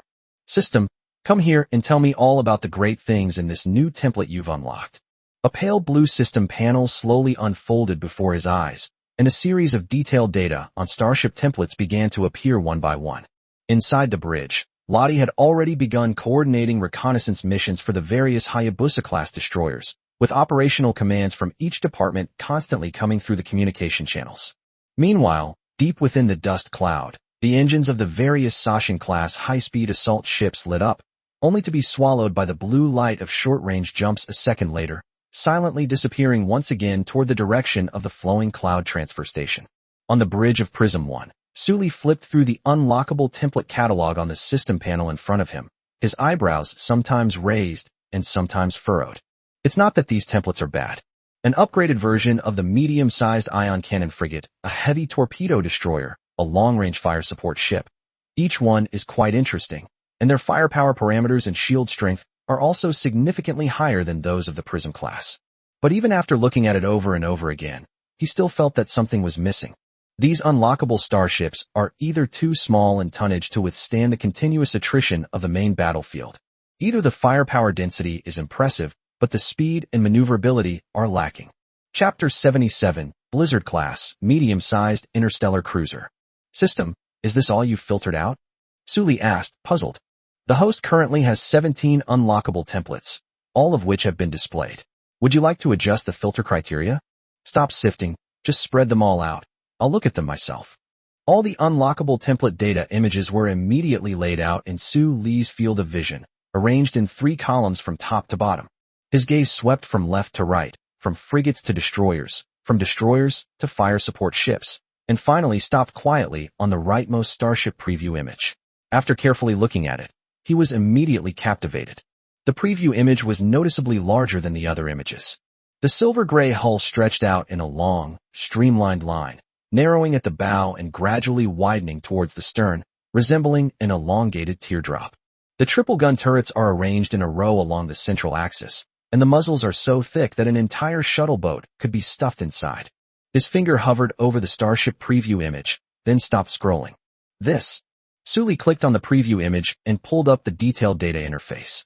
The system immediately pushed the holographic parameter panel in front of him, and rows of numbers and text began to refresh from top to bottom. Blizzard-class medium star cruiser. Basic parameters. Length, 3,500 meters. Beam, 780 meters. Ship height, 460 meters. Mass, approximately 15.33 million tons. Standards development, 1680 people. Power system. Main engine, super large star core fusion reactor ion pulse thruster 6. Auxiliary attitude engine, dark matter particle vector thruster 12. Warp engine, ultra-long distance interstellar warp engine. Maximum jump distance, 120 light-years. Cooldown time, 1.5 hours. Maximum cruising speed, 4 times the speed of light. Equipped with an emergency recoil engine 4, it can quickly disengage from the battlefield and use tactical maneuvers to evade main gunfire. Shield system. Core, Blizzard Polar Convergence Shield. Features. Comes with a low-temperature energy suppression field, which can reduce the firing rate and energy output of enemy shipborne weapons. Weapon system. Main gun. Triple-mounted super heavy annihilation ion main gun 3, bow centerline layout. With a caliber far exceeding that of conventional cruisers, it contains dual energy of extreme cold and annihilation, capable of tearing through the armor of a 10,000-ton warship in a single shot and penetrating the shields of a battleship in rapid succession. Secondary guns. Heavy antimatter electromagnetic railgun 18, distributed in a ring array on the port and starboard sides and stern of the ship. It possesses the ability to strike ships, large mechs, and space fortresses, and has a high rate of fire and extremely strong armor-piercing capability. Point defense dense array. Targeted pulse laser close-in weapon system type 86, modular layout across the entire ship's surface.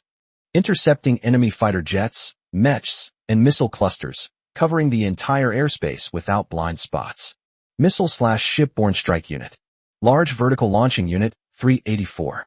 It can be equipped with super heavy anti-ship annihilation missiles, airspace blockade ice sealing missiles, long-range interceptor missiles, electronic warfare jamming swarms, and tactical nuclear warhead interplanetary missiles. Armor and structure. Outer layer. Titanium dark alloy composite heavy armor with polar low-temperature coating to reduce the burning damage of energy weapons. Middle layer. Multi-layered energy diversion and buffer layer to disperse the impact force of the main gun bombardment. Inner layer. Ultra-high strength honeycomb pressure-resistant chamber structure, segmented compartment design, can be quickly sealed and isolated when damaged to prevent chain explosions and sympathetic detonation. Carrying capacity. Large hangar. Capable of accommodating 58 heavy starfighters or 83 main battlestar mechs. Landing transport pod. Can accommodate 10 elite interstellar marine combat companies of 200 people each, equipped with heavy land mechs and airborne combat vehicles. Reserved for a large shipborne UAV cluster takeoff and landing platform, capable of deploying all-domain reconnaissance, jamming, and assault UAV formations. Tactical positioning. The main force of the fleet, the core of frontline assault, the flagship of airspace suppression, and the command ship of the escort formation. It can independently carry out cross-stellar operations and fortress assaults, or lead Prism-class frigate squadrons to form an interstellar combat cluster integrating offense and defense. Su Li's gaze lingered on these basic parameters for 2 seconds, and he roughly got a sense of what was going on. This size, when placed within the fleet of the Monya Empire, is already significantly longer than the Empire's current standard starship, the Mammoth-class heavy cruiser, and its other parameters completely surpass those of the Empire's heavy interstellar cruisers. It's important to know that the Blizzard class is only a medium-sized interstellar cruiser. He swiped his finger down to the powertrain section. The super-large star nuclear fusion reactor has 6 ion pulse thrusters and 12 dark matter particle vector thrusters. The ultra-long-distance interstellar jump engine has a maximum jump distance of over 120 light-years, a cooldown time of only 1.5 hours, and a maximum cruising speed of 4 times the speed of light.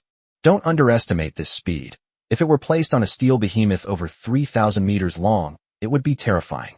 120 light-years. Su Li repeated the number in a low voice. The Prism-class medium-sized interplanetary frigates he currently possesses have a warp distance of only 45 light-years, but a cooling-off time of 3 hours. The Chojin-class high-speed assault ship fares even worse, with a short jump distance of only 12 light-years, but a cool-down period of 6 hours. As for the situation in the star field surrounding the Luyan material transfer station, He had just sent Lottie to scout it out. There are 3 interstellar routes extending in 3 directions, and the nearest jump node is at least 80 light-years away from the transfer station. If a real war breaks out, the cargo ships will scatter and flee, and with the existing warp drive capabilities, it will be impossible to intercept them in all directions in time. The Blizzard-class medium-sized interstellar cruiser boasts a terrifying warp radius of 120 light-years. This means that it only takes 1.5 hours to complete a super long-distance jump and directly block any one of the 3 shipping lanes. If deployed smartly, 12 ships can be positioned at the waterway nodes, while the rest can remain at the Luyun supply transfer station to provide frontal support. Even if those cargo ships fled at full speed, they wouldn't escape the warp kill range of the Blizzard-class, medium-sized star cruiser. He didn't rush to express his opinion, but continued reading. The Blizzard Polar Energy Shield, equipped with a low-temperature energy suppression field, can significantly reduce the energy output of enemy shipborne weapons. A low-temperature suppression force field? Suli raised an eyebrow, and a scene immediately flashed through her mind. The enemy fleet's particle cannon struck the shield, but instead of causing any damage, the energy was directly drawn away by the low-temperature field, thus enhancing the Blizzard-class strength. That scene was absolutely spectacular. That's interesting. Suli's lips curled up slightly, and she continued to look down. 3 triple-mounted super-heavy annihilation ion main guns are arranged along the bow centerline, with a caliber far exceeding that of conventional cruisers. A single shot can tear through the armor of a 10,000-ton warship, and a barrage can penetrate the shields of a battleship. Chapter 78 materializes. 18 heavy antimatter electromagnetic railguns are arranged in a ring array on the port and starboard sides and stern of the ship. 86 shape-pulse laser close-in weapon systems, with a modular layout across the entire ship's surface. It has 384 large vertical launch units, which can carry super-heavy anti-ship annihilation missiles, airspace blockade missiles, long-range interceptor missiles, electronic warfare jamming swarms, and tactical nuclear warhead interplanetary missiles. When Suli saw the name airspace blockade missile, his eyes almost lit up. Airspace blockade missiles. Can these things block air routes? The system's cold, electronic voice immediately followed. Airspace blocking missiles can create a large-scale subspace jamming cloud in the target area, forcing enemy ships to disable their warp drives for approximately 45 minutes. 45 minutes. Upon hearing this, Suli immediately began to deduce tactics in his mind. They could first use airspace blockade missiles to drop on the key jump nodes of the 3 shipping lanes, blocking all the escape routes of the cargo ships. Then, send a fleet of Blizzard-class medium-sized interstellar cruisers to press forward from the front, using annihilation ion main cannons to target the armed transport ships that are carrying weapons. He suppressed his agitation and continued to review the final payload data. The large hangar can accommodate 36 heavy interstellar fighters or 72 main combat interstellar mechs. The landing craft can accommodate 6 elite interstellar land combat companies of 200 men each, along with heavy land-based mechs and airborne combat vehicles. It also reserves a platform for the takeoff and landing of large shipborne drone clusters. A hull 3,500 meters long, with a displacement of over 10 million tons. Suli leaned back in his chair, subtly circling the key words with his finger. Its overall firepower seems even stronger than the Hammer class. The shield has a built-in suppressive field, the warp radius is long enough, and it can hold 6 companies of Marines. This is what you call the backbone of a fleet. He closed the parameter panel and took another look at the rotating side view. The ship has a silver-gray hull and a streamlined design. The 3 main gun turrets at the bow are arranged in a straight line along the central axis, and the slightly upward angle of the gun muzzles exudes a sense of oppressive readiness to fire at any moment. The secondary gun arrays on both sides of the hull were concealed beneath the armor plating, with only a row of electromagnetic rails emitting a ghostly blue light visible near the muzzle. The propeller array at the stern is arranged in a ring, with 6 main nozzles surrounded by a ring of auxiliary engines. Just by looking at still images, one can imagine how long the exhaust plume of this starship would be when it is propelled at full speed. This is it. Suli sat up straight and pressed the unlock button on the template image heavily. Is the Blizzard-class medium-sized interstellar cruiser template confirmed for unlocking? Unlocking requires 5 million resource points. 5 million. Compared to the 300 million that was spent unlocking the Eternal-class hibernation pod, this number is ridiculously affordable. Suli clicked confirm, without even blinking. Sufficient host resource points detected. Unlocking in progress. Unlock complete. Manifest immediately. Wait a minute. Suli turned to look at Lottie beside her and asked, Lottie, exist. To what extent can the dust cloud where the fleet is currently hiding obscure any tangible signals? Lottie tapped her fingers on the panel a few times and quickly gave an answer. The dust cloud density in this area is extremely high, and the attenuation rate of active scanning exceeds 60%. However, even with a 60% attenuation, the energy signal generated by simultaneously manifesting multiple 3,500-meter class starships still has a relatively high probability of being detected by detectors, especially if there is a patrol fleet nearby. Have you figured out the activity patterns of the nearby patrol fleet? The Zuryu-class ships have returned, and the reconnaissance data is being processed. Currently, it is known that the escort and patrol fleets around the transit station are mainly concentrated near the entrances and exits of the 3 shipping lanes. Our location happens to be a blind spot, with a gap of approximately 10 light-years between us and the nearest patrol route. 10 light-years. That's enough. Suli stood up, took 2 steps toward the command area in the center of the bridge, and turned on the fleet's internal communication channel. Attention, all personnel. Large-scale materialization operation will commence in 3 minutes. The entire fleet is on level 2 combat readiness, with shields on standby. Once materialization is complete, all new ships will immediately be integrated into the fleet's operational sequence, and crew members will report for duty simultaneously. As he spoke, he turned to Lottie and gave her a special instruction. Lottie, you're in charge of the new ship formation scheduling. Receive. Replies immediately came from various departments through the internal communication channel. After issuing the order, Suli sat back down in the command chair and switched the system interface to the visualization panel. Target in action. Blizzard-class medium-sized star cruiser. Number of vessels to be manifested, 30. Manifestation required. Deploy in batches. Simultaneously assign crew members and captains. Suli decisively gave the order. Command received. Host resource point and biomass sufficient. Manifestation initiation. The moment Suli confirmed the command, the entire depths of the dust cloud seemed to have been suddenly paused, falling silent. The low-frequency hum of the engine, the intermittent pulses of the sensors, and the background noise of the ship's internal communications all seemed to be suppressed by an invisible force in a very short moment. Then it suddenly burst into light. 6 clusters of pale blue light silently lit up deep within the dust cloud directly in front of the fleet. It started as small as a speck of dust, but within seconds it expanded to hundreds of meters, and eventually to thousands of meters. Blue arcs of electricity surged outward from the edge of the ball of light, causing the surrounding dust cloud to churn and ripple with translucent waves. Suli leaned back in the captain's chair, elbows on the armrests, chin resting on the back of his hand, his eyes fixed on the screen on the tactical display in the center of the bridge.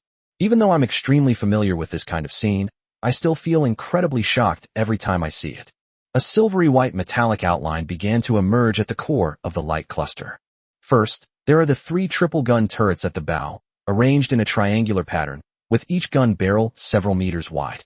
The streamlined hull slowly emerged from the ball of light, and layers of alloy armor plates unfolded. Under the glow of the deep blue light, the polar low-temperature coating on the surface gleamed with a cold, silvery white luster. 18 heavy antimatter electromagnetic railguns on both sides of the ship took shape one after another, with prismatic gun mounts flipping out from under the armor plating, and the dark blue electromagnetic rails inside the gun barrels emitting a series of faint lights. The propeller array at the stern was the last part to appear. The main nozzles of the 6 super-large ion pulse thrusters are arranged in a ring, surrounded by the auxiliary nozzles of the 12 dark matter particle vector thrusters. As the last armor plate was put into place, the entire starship suddenly emitted a deep rumble. The starship was fully formed. Chapter 79 Steel Behemoth. The polar cryogenic coating on the surface of the ship's hull constantly changes color under the interference of manifest energy, from silver white to deep blue, and then to almost black. It eventually settled on a cool, silvery gray hue, somewhere between ice and steel. The triple main gun turret at the bow of the ship slightly adjusted its angle inside the ball of light, and as the muzzle cut through the dust cloud, it immediately stirred up visible ripples of energy. Standing next to Suli was Lottie, who had put down her work at some point and walked to the center of the bridge. She was currently staring up at the main screen, a slight gasp of shock escaping her thin lips. It's so big. Following the sequence of manifestations instructed by Su Li, the second beam of light followed immediately after the first, Blizzard-class, vessel was manifested, and then exploded in the void. Then came the 3rd Regiment, the 4th Regiment, the 5th Regiment. Orbs of pale blue light rose and fell in the depths of the dust cloud, like swarms of luminous jellyfish suddenly emerging from the surface of a dark sea. Several beams of light expanded simultaneously, their outlines becoming sharper as steel armor was squeezed out piece by piece from the light, revealing gun barrels, thrusters, and vertical launch unit arrays one by one. Viewed from the bow, the Burj Khalifa-class hull presents an extremely beautiful streamlined shape. Unlike the steel crocodile-class star cruisers of the Monya Empire, which are bulky and cumbersome with their bodies covered in additional armor and spare modules, it is not like the steel crocodile-class star cruisers of the Monya Empire. Unlike the Cologne Empire, which flattened its hulls to achieve high-speed cruising, these were not assault ships. The overall lines of the Blizzard-class frigates are very smooth. The bow is sharp but not thin, and the hull is long but not slender. The transition from bow to stern is extremely smooth. The bow narrows and begins to expand slightly outwards in the port area, resembling a stretched and thin teardrop. All armor seams and module connections are treated with extreme smoothness. Even the prismatic base of the secondary gun is smoothly embedded into the armor plate, appearing extremely harmonious. Starting from the bow and moving backward, the hull gradually widens along a continuous curved surface, reaching its fullest point in the middle section, and then tightens again towards the stern, forming an extremely compact spindle-shaped tail. The polar low-temperature coating on the surface of the ship has a cold, silvery gray hull under light. It's not like that dazzling bright silver. Instead, it's closer to the pale blue-gray deep within the ice. The texture of this coating is very special. Unlike ordinary metallic paint, it does not reflect light. Instead, when light shines on it, it leaves only a soft halo with a faint ice blue glow around the edge. This layer can more perfectly absorb sensor-detected fluctuations, achieving a more perfect stealth effect. The triple gun turrets are arranged in a row along the bow centerline, with long, straight gun barrels that taper slightly at the muzzle. The surface of the cannon barrel is wrapped with rings of confining energy, which gleam with a faint blue light under starlight. These are the acceleration rail structures unique to ion weapons. Each turret's base is embedded in a recessed armored slot within the ship's interior, with only the gun barrel and acceleration rail mechanism exposed. The 18 secondary guns were arranged in a circular array on both sides of the hull and at the stern, with only a small section of the dark blue electromagnetic rails at the muzzle exposed. If you don't get close and look carefully, you won't be able to count how many cannons this starship is hiding. The large hangar doors are located aft of the midsection of the ship. There are 2 doors, one on each side, with a diamond-shaped folding structure. When closed, they are flush with the ship's armor plates, and even the gaps are completely covered by the polar low-temperature coating. In front of the hangar is the array area of the vertical launch units, with 384 launch silos arranged neatly. Each wellhead's armored cover is etched with the system's unique equilateral star-shaped frame, inside, which is a silver-white logo with a vertical lightning bolt pattern. The array of propellers at the stern is particularly impressive. The 6 super-large main nozzles are arranged in a slightly flared ring, surrounded by 12 slightly smaller auxiliary nozzles. The diameter of the entire propulsion array accounts for more than 70% of the cross-section of the stern. Even in standby mode, the depths of the main nozzle glowed with rings of pale blue low-temperature light, tinting the entire stern and the surrounding dust cloud with a faint blue hue. When all 30 Blizzard-class ships were fully materialized and lined up neatly at the front of the fleet, even Sully couldn't help but admire them in his heart. That's fucking cool. 30 medium-sized interstellar cruisers, each 3,500 meters long, were lined up in 3 columns, their bows all pointing towards the flowing cloud transfer station. Looking at the main viewing screen of Prism 1, the sight of these 30 silver-gray behemoths lined up side by side was simply overwhelmingly imposing. The 3 main gun turrets at the bow all pointed in the same direction, and the armor plating on both sides of the hull reflected a cold, faint light under the dim glow of the dust cloud. The stern propellers emitted a continuous, eerie blue halo that stretched for several kilometers. They are true steel beasts. It is much more ferocious than a frigate, but not so large as to make one wonder if it can actually maneuver. The Blizzard class exudes a perfectly balanced aesthetic of violence. It's big, ruthless, fast, and incredibly good-looking. Sully stared at the 30 Blizzard-class, medium-sized interstellar cruisers that had appeared out of thin air, his lips curving into a wide, almost uncontrollable smile. What does a ship captain of 3,500 meters mean? The Prism-class medium-sized frigate parked next to it is only 1,500 meters long, making it significantly shorter than the Prism-class frigate. Currently, the largest ship in Sully's fleet, the Citybreaker-class heavy gunboat, is only 1,880 meters long. When it stops next to the Blizzard class, it looks like a small boat leaning against the side of a large ship. How much force does that cannon have when it fires a single shot? As Sully was muttering to herself, Lottie's voice suddenly rang out from the side. There was an incredulity in her voice. Commander. According to the parameters synchronized by the system, the main gun caliber of the Blizzard class, medium-sized star cruiser, has far exceeded the standard range of conventional star cruisers. As she spoke, she pulled up a set of Starship comparison data. I made a rough comparison using the existing database. Its triple-mounted main gun has a single-shot energy output value that is more than 3 times that of the Thunderhammer-class electromagnetic main gun. Lottie tapped her fingers rapidly across the holographic panel, seemingly checking repeatedly to ensure there were no errors in the calculation model. If the 3 main guns fire in alternating bursts, theoretically they could penetrate the giant shield of the Manhwa Empire's Imperial Blade-class, medium-sized interstellar battleship in a short time. Chapter 80 is no longer an option. Compared to the current Mammoth-class heavy starships of the Manhwa Empire, its main gun caliber is less than half that of the Blizzard class. Lottie was silent for 2 seconds, as if she was processing the calculation results she had come up with through comparison. Commander, the firepower of the Blizzard-class medium-sized star cruiser seems to have surpassed the physical limits of the cruiser class. After listening, Sully's smile widened. Just as he was about to say something, the passive sensor interface on the tactical platform below suddenly jumped. Lottie glanced down, her brow furrowing slightly. Commander, there's a situation. Sully immediately turned her gaze away from the panoramic window and looked at her. Explain. The Falcon 2 has just transmitted back the latest reconnaissance data. An abnormal pulse in freight traffic occurred at Luoyang Transfer Station in the past 2 hours. A total of 132 cargo ships entered the port within 15 minutes, which is more than an order of magnitude higher than the normal frequency. Furthermore, since entering the port, not a single cargo starship has departed, which is completely unlike normal cargo transport. Lottie brought up the live feed of the Sashin, too, and projected it onto the tactical screen in the center of the bridge. Looking around, Sully saw that the cargo ship lights were densely packed together in the berthing area of the Luoyang Transfer Station, even more so than before.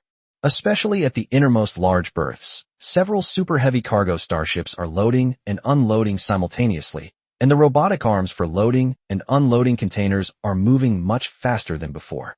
What are they rushing to load? Or are they rushing to unload? It's hard to say for now. Lottie shook her head. But no matter which direction it goes, this pace of operation means that there are probably much more goods piled up in the transit station now than at normal times.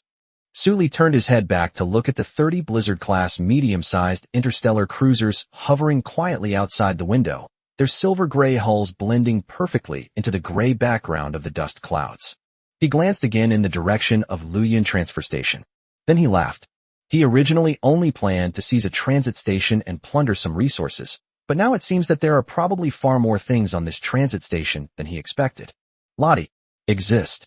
Incorporate the entire new Buran-class fleet into the fleet command system. Have Lin Xiao lead the Marines to familiarize themselves with the new ship's decks and hangar. I need all 30 Storm-class destroyers to be operational within 3 hours. Clear. Lottie's finger was already on the communication panel on her personal terminal. Her gaze darted quickly between the tactical console and the panoramic view window before she rapidly typed a series of commands into the command interface. Sully stood in front of the panoramic viewing platform, took one last look at the silver-gray giant ships outside the window, and turned to walk towards the captain's chair. Inside the bridge, the commands from various departments began to come in rapid succession. Reports from the crew confirming the new ship's system access status could be heard intermittently through the communication channel, while engine preheating data scrolled and refreshed on the tactical console interface. Deep within the dust cloud, the outline of the cloud transfer station flickered quietly on the sensor screen. while the number of cargo ships huddled together in the berthing area continued to increase. 5 minutes later, Su Li stared at the dense cluster of cargo ship dots on the tactical screen, thought for a moment, and then slammed his hand on the armrest of his seat. I'm not waiting anymore. Lottie's gaze was drawn over. Fight now. If we don't fight now, are we going to wait until they take all the supplies away? Su Li smiled wickedly and reached out to tap the location of the flowing cloud transfer station on the star map. With so many cargo ships crammed in there at the same time, if I miss this great opportunity, I might regret it later. As he spoke, he turned to Lottie and gave her the order. Lottie, the entire fleet is on high alert. Su Li's voice wasn't loud, but it precisely drowned out the background noise of all the operating commands in the bridge. Launching the attack in 30 minutes. Roger that, Commander. Please specify target priority, Lottie replied immediately. The Luoyuan transfer station itself, along with all the cargo ships docked in the berthing area, is definitely the first target. Su Li rose from the captain's chair, walked to the edge of the command platform, and pointed to the trident-shaped dot on the star map. However, before we launch the attack, we must block those 3 interstellar routes. We cannot let any of them slip through. I want everything here. As he spoke, he looked at Lottie and waved his hand, ordering, Lottie, give me a battle plan that is suitable for the current situation immediately. Lottie glanced down at the star map, quickly traced the 3 routes with her fingers, and immediately drew a conclusion as her brain raced. Based on our current strength and tactical needs, we are making the following adjustments to our tactical deployment.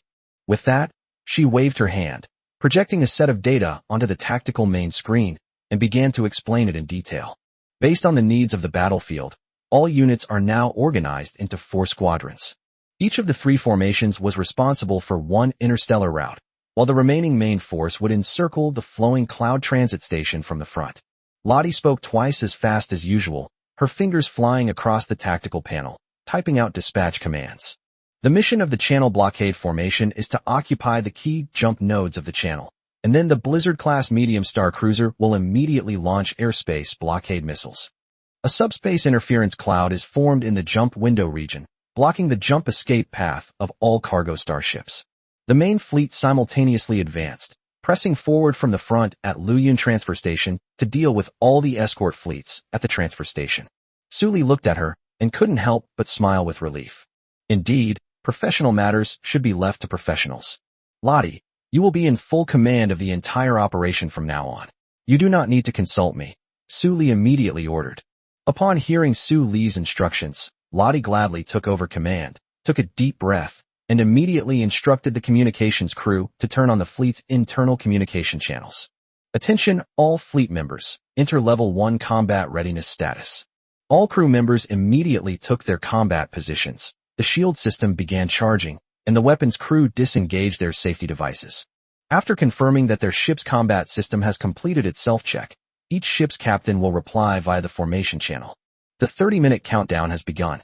Her voice rang out simultaneously on the bridges of the 29 existing starships and the 30 newly materialized Blizzard-class, medium-sized interstellar cruisers. The fleet's communication channels were flooded with replies and reports from various ships almost instantly. Chapter 81, Cold Shadow. Type, Airborne Assault Mech. Prism 2 in position, shield ready, weapon self-check complete. Prism 3 is in position. Breakthrough hammer number 1 in position, electromagnetic cannon capacitor, charging normally. The Falcon Squad is in position. Short distance, jump engine ready. Battle hammer 2 is in position. Finally, there were replies from the captains of the various ships in the Blizzard-class, medium-sized star cruiser. Blizzard 1 in position, shield charged to 70%, weapon system to be unlocked. Blizzard 2 is in position. Blizzard number 3 is in position. After the responses from all 30 Blizzard-class medium cruisers were reported, there was a brief 2-second silence on the fleet's internal communication channel. Then Lin Zhao's voice suddenly interrupted. Commander, the Marines are receiving the new ship's landing craft and are ready for amphibious operations at any time. He paused, then added, However, I have a question I'm not sure if I should ask. Speak. 30 Storm-class cruisers, each equipped with 6 companies. That's 180 companies, nearly 36,000 Marines. I'm worried that I won't be able to handle the position of Marine Commander. In order for the operation to proceed smoothly, I humbly request the Commander to find a suitable replacement for me. Upon hearing this, Su Li frowned immediately. Lin Xiao, since I dare to entrust the Marine Corps to you, I naturally dare to trust you. I believe in your abilities and strength. Don't overthink it. Just lead your Marines well and help the new recruits integrate quickly. You'll need them a lot in the upcoming landing operation. He offered words of comfort while simultaneously pulling up the data of the Mechs squad attached to the Blizzard-class cruiser. Blizzard-class complete composition of carrier-based Mechs. The entire ship is equipped with 83 Cold Shadow-type airborne assault Mechs, and tactical squadrons are strictly divided according to the following categories: deep space combat, planetary airborne assault, and fleet close defense. It is compatible with the extreme cold energy system and cross-planetary three-dimensional combat positioning of the Blizzard-class, medium-sized interstellar cruiser. Mech squad composition. 1. First Assault Main Squadron, 18 units, responsible for frontal planetary assaults, breaching defenses, and breaking through fortress defenses. 2. Second Assault Main Squadron, 18 vehicles, responsible for flanking maneuvers, capturing enemy strongholds, and suppressing and holding enemy positions. 3. Third Assault Main Force Company, 18 vehicles, responsible for deep penetration of the battlefield, clearing out remaining targets, and rapidly dismantling enemy formations. 4. Surveillance Support Squadron, 12 units, responsible for fleet close-range air defense, anti-fighter and anti-mech interception, and airspace surveillance around the ship. 5. Mobile Reconnaissance Squadron, 12 units, responsible for planetary-wide patrol, covert infiltration behind enemy lines, battlefield intelligence reconnaissance, and electronically silent raids.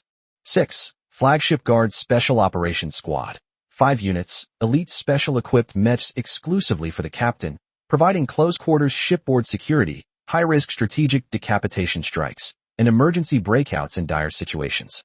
Standard Tactical Formation, 6 aircraft per wedge-shaped tactical squad. Can be synchronously linked to the Blizzard ship's polar domain cryogenic shield force field, enabling universal combat in atmospheric airborne operations and outer vacuum. In formation coordination, it can deploy a large-scale energy suppression area and cooperate with the ship's main guns to complete three-dimensional annihilation strikes. Su Li looked down and saw that at the very bottom, the system also included detailed data descriptions of the mecha. Shadow-type airborne assault mech detailed specifications. Aircraft height, 25 meters. Mech role, a deep space universal planetary airborne extreme cold special operations assault mech, adapted to the cryogenic energy system exclusive to the Blizzard-class cruiser. Basic mech attributes. Total weight, 37 tons. Armor material, titanium dark alloy composite low-temperature armor, with the same type of ship polar ice sealing coating. Structural configuration, compact, high-strength honeycomb frame, foldable, airdropped shock-absorbing structure, withstands the impact of high-speed atmospheric fall. Maximum combat duration, 72 hours in deep space, 48 hours of continuous combat on planetary surfaces. Environmental adaptability, suitable for all terrains including vacuum space, high and low temperature planets, shallow layers of gaseous stars, highly acidic and toxic atmospheres, and frozen and desolate planets. Power and mobility systems. Core power source, small shipborne homogeneous nuclear fusion cryogenic energy core. Propulsion system, back-mounted vector ion levitation engine 2, limb-mounted micro dark matter attitude nozzles. Maximum speed in deep space, Mach 3.8. Planetary surface top speed, Mach 2.9.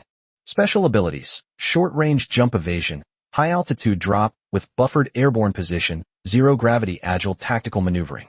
Exclusive collaboration, can simultaneously utilize the mothership's Blizzard polar force field, while also possessing a low-temperature slowing energy field to suppress the mobility of enemy mechs. Single-player shield defense system. Airborne lightweight polar convergence shield.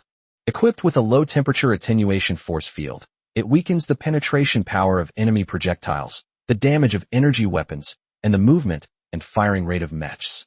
Layered buffer defense structure, capable of withstanding residual damage from orbital secondary cannons, direct hits from anti-mech missiles, and close-range beam weapon strikes. Damaged areas are automatically repaired without affecting overall combat operations. Shipborne armament configuration. Melee weapons. The Arctic Annihilation Alloy Tactical Blade 2, imbued with cryogenic annihilation energy, can freeze enemy mech joints and tear through heavy mech armor with its slashes. Wrist-mounted particle light blades release cryogenic energy in close combat, freezing the enemy mech's power circuitry. Long-range primary weapon. Shoulder-mounted twin-barreled short-range annihilation ion assault cannon, highly effective against light ship armor and heavy mech armor. Equipped with an antimatter pulse Gauss energy gun, it boasts a high rate of fire for suppressive fire, making it suitable for large-scale air-to-air combat and chaotic ground battles. Special attachments for secondary weapons. Full-body modular pulsed laser point defense, intercepting missiles, drones, and small fighter jets. Back of airspace blockade missile 8, with a wide-area energy freeze upon impact, restricting enemy cluster maneuverability. Built-in miniature electronic jamming module, used in conjunction with fleet swarms to perform silent suppression and signal jamming operations. Combat characteristics. 1. Dedicated airdrop structure, requiring no additional landing craft, allowing direct airdrop from the ship's hangar through the atmosphere to launch a surprise attack on the planet's surface. 2. Its energy system is completely identical to that of the Blizzard cruiser, sharing the same shield field bonus, and its formation combat capability can expand the overall energy suppression range. 3. It encompasses multiple missions, including deep space combat, planetary surface assaults, close fleet protection, and covert decapitation strikes behind enemy lines. 4. A 6-machine wedge formation can create a combined cryogenic force field, paralyzing the enemy mech's power, weapon output, and maneuverability over a wide area. After reading it, Suli immediately sent all the detailed information to Lin Xiao. Lin Xiao, here are the detailed information of the new brothers. Take a look at them carefully and familiarize yourself with their combat habits as soon as possible so as to achieve maximum integration in combat. Chapter 82 Fleet Formation. Received. Lin Xiao immediately responded loudly upon receiving the information. Lottie, who was standing to the side, did not participate in their conversation. She reopened all the interstellar route data she had accumulated from previous reconnaissance on the dispatch interface, and marked the coordinates of the jump nodes of the 3 interstellar routes one by one. For each coordinate she marked, she would add the corresponding formation number and estimated arrival time next to it. After finishing the preparations, she immediately began giving orders. Blizzard Ito 8, plus Prism Ito 6, a total of 14 starships, are organized into the first blockade formation of the channel. This formation is responsible for blocking the number 1 interplanetary route, cutting in along the outer side of the route, and avoiding the regular patrol lines of the escort fleet before the official start of the war. Upon reaching the main jump node of the number 1 interstellar route, the Blizzard-class destroyer immediately launched airspace blockade missiles to form an area blockade, while the Prism-class frigates were responsible for escorting the Blizzard-class destroyer itself. Mission objective: do not let any cargo ship attempting to jump over get through. After pausing for a moment, Lottie continued. Blizzard 9 to 16 and Galen Light 7 to 12, a total of 14 ships, are formed into the second blockade formation for the waterway, responsible for blocking the number 2 waterway. Tactical objectives are the same as above. Special note: there is a high-density asteroid belt near the jump node of Interplanetary Route 2. The thruster exhaust plumes may be reflected by the asteroid, creating clutter. The formation navigation team should calibrate the sensor array in advance. As she spoke, she raised her hand and specifically marked the location of that asteroid belt, then continued giving orders. Blizzard 17 to 24, plus Prism 13 to 18, are organized into the 3rd blockade squadron of the channel, responsible for blocking the 3rd interstellar channel. After the blockade is completed, the formation will move slightly forward toward the transit station to cooperate with the main formation in the blockade and deterrence. Note that the jump point of the 3rd interstellar route is closest to the flowing cloud relay station. If the garrison at the relay station wants to break out, they will most likely rush in this direction. Be prepared to engage the enemy at any time. As soon as she finished speaking, Suli suddenly spoke up. I think that with our increasing number of starships, it's not a good idea to keep forming temporary formations like this. It's time we got some names. Suli stroked her chin, lost in thought. However, this is also a last-minute formation. Since the situation is urgent, let's do an experiment first. Let's temporarily name the formations of the 3 channels: the East Wind Formation, the North Wind Formation, and the West Wind Formation, and see if we can improve command efficiency. Lottie blinked and immediately agreed to change the squad name. North Wind Formation, Channel 1. Dongfeng Formation, Channel 2. West Wind Formation, Channel 3. From this moment on, the main fleet will be codenamed Thunder Fleet, which includes Blizzard 25 to 30, plus City Hammer 1 to 3, Falcon 1 to 6, and Prism 19 to 20. The main fleet advanced from the direction of the dust cloud directly in front of the Luyun transfer station. The Suo-class destroyers used their low detectability to infiltrate first and deployed electronic jamming swarms around the transfer station to block the Luyun transfer station's external communications and distress signals. The Hammer-class heavy gunboats, under the cover of the Blizzard-class medium cruisers, were responsible for attacking the armored defensive nodes and fixed defensive emplacements of the flowing cloud relay station. After summarizing and confirming all the orders, she added a final sentence on the fleet communication channel. All formations are arranged in the order of Buran-class cruisers in front and frigates behind. Upon arrival at the target airspace, the shield linkage was immediately established. The Buran-class cruisers launched airspace blockade missiles to form an airspace blockade. The Prism-class frigates formed an escort formation, and the Goshawk-class frigates were responsible for infiltration and reconnaissance. Each squadron maintains encrypted communication confirmation every 30 seconds. If enemy reinforcements appear in the direction of the shipping lanes, this should be reported first. Su Li leaned back on the ship's chair, listening to Lottie explain the fleet's temporary formation in detail, and a sense of reassurance welled up in her heart. He absolutely loved that feeling. Lottie raised her head, her gaze passing over the tactical table and looking at Su Li.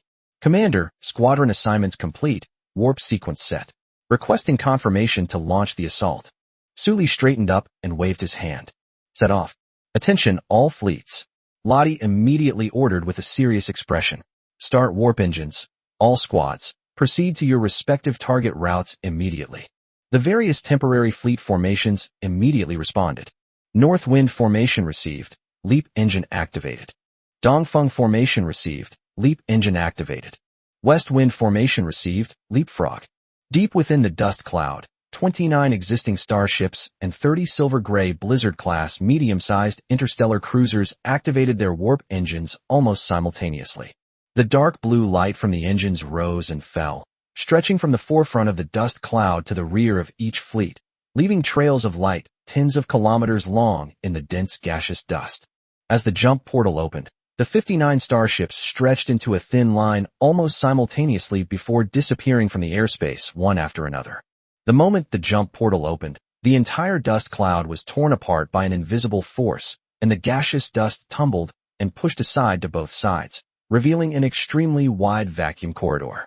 The light at the end of the corridor gradually faded, leaving only lingering ripples of space slowly dissipating in the dust. Meanwhile, on Interstellar Route 2, Bridge of the Rusty Water, a small cargo ship. Damn it. Captain Lundy lowered his feet off the control panel, his boots making a dull thud as they hit the alloy floor. He stared at the holographic route map in front of him, where the small green dot representing his Rusty Water cargo ship was third to last in the port entry queue. The cargo starships in Channel 2 ahead stretched for hundreds of kilometers from end to end, with large and small cargo starships crowding and blocking the channel. Like a herd of livestock driven into a narrow alley, they could only move forward slowly, waiting for approval to enter the port.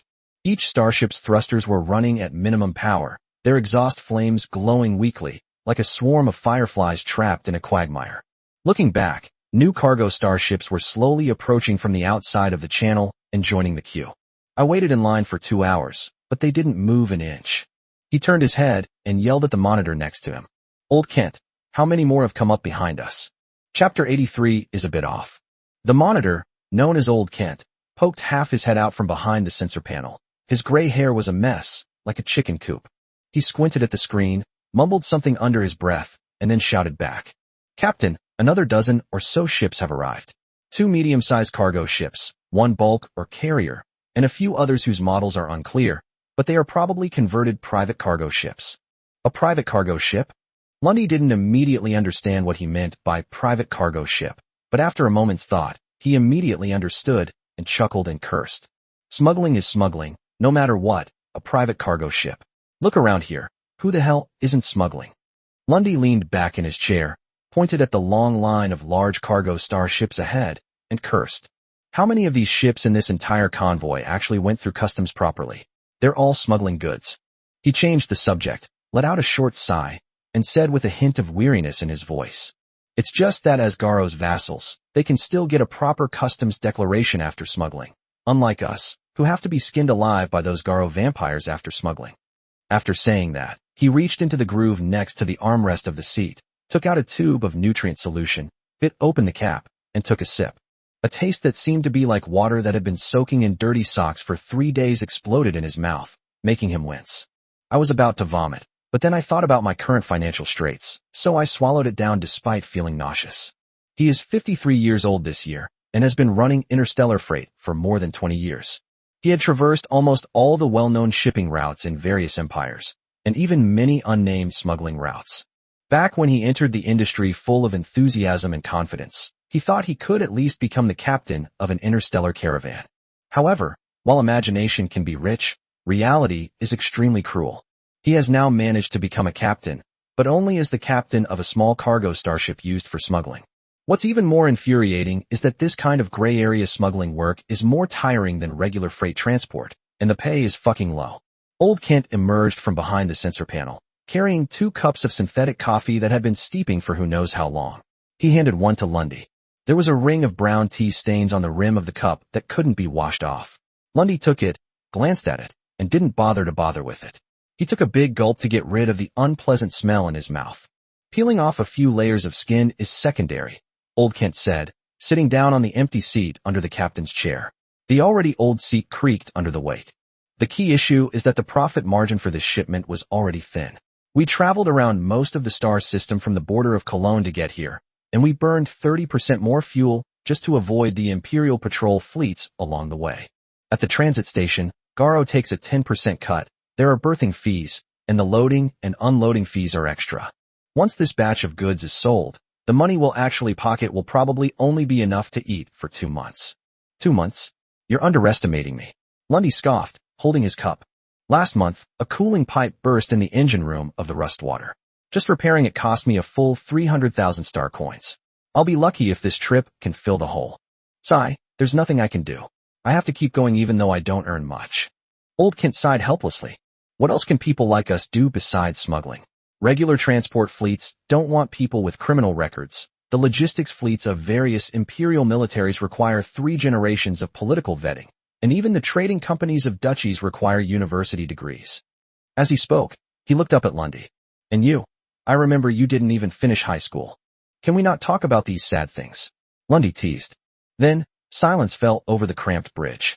The low-frequency pulses of the sensor system beeped in the corner, occasionally mingling with the mechanical, repetitive chatter between other cargo ships and the transit station control console.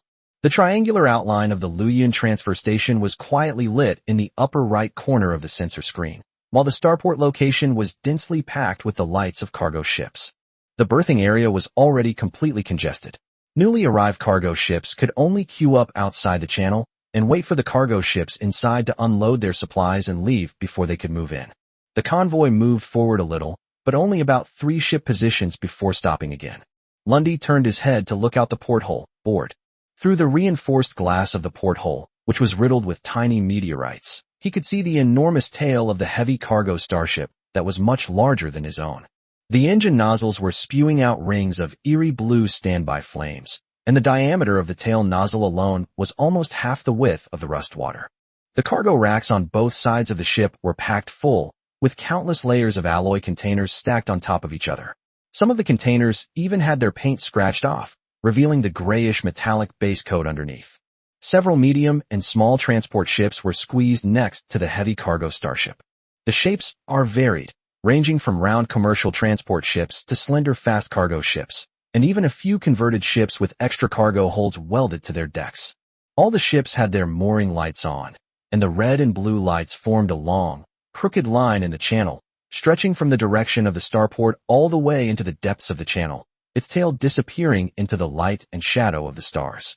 Further away, as seen and detected by deep space telescopes, the triangular main structure of the cloud transfer station appears a dark, iron gray under the starlight. On the large screen, hundreds of cargo berths on extended arms can be vaguely seen, densely packed together. The robotic arms move up and down, unloading containers one by one from the docked ships, and then pushing them into the sorting and storage yard inside the transfer station. Around the several large starports of the entire transit station, there were countless points of light where transport starships were preparing to enter. Speaking of which, the way this line is queuing today is really a bit unusual. Lundy suddenly remembered something, tapped his fingers a few times on his personal control panel, and brought up the real-time traffic data for the Luyan transfer station. Based on previous arrival data, normally only a few hundred cargo ships would enter the port at this time, but today there are over 1,000 ships in front, and more are still being added to the back. He wondered, in just the past hour, nearly 1,000 starships have flocked to the port, like a bustling market. Maybe the transit station is having a promotion? Buy one get one free. Get the hell serious.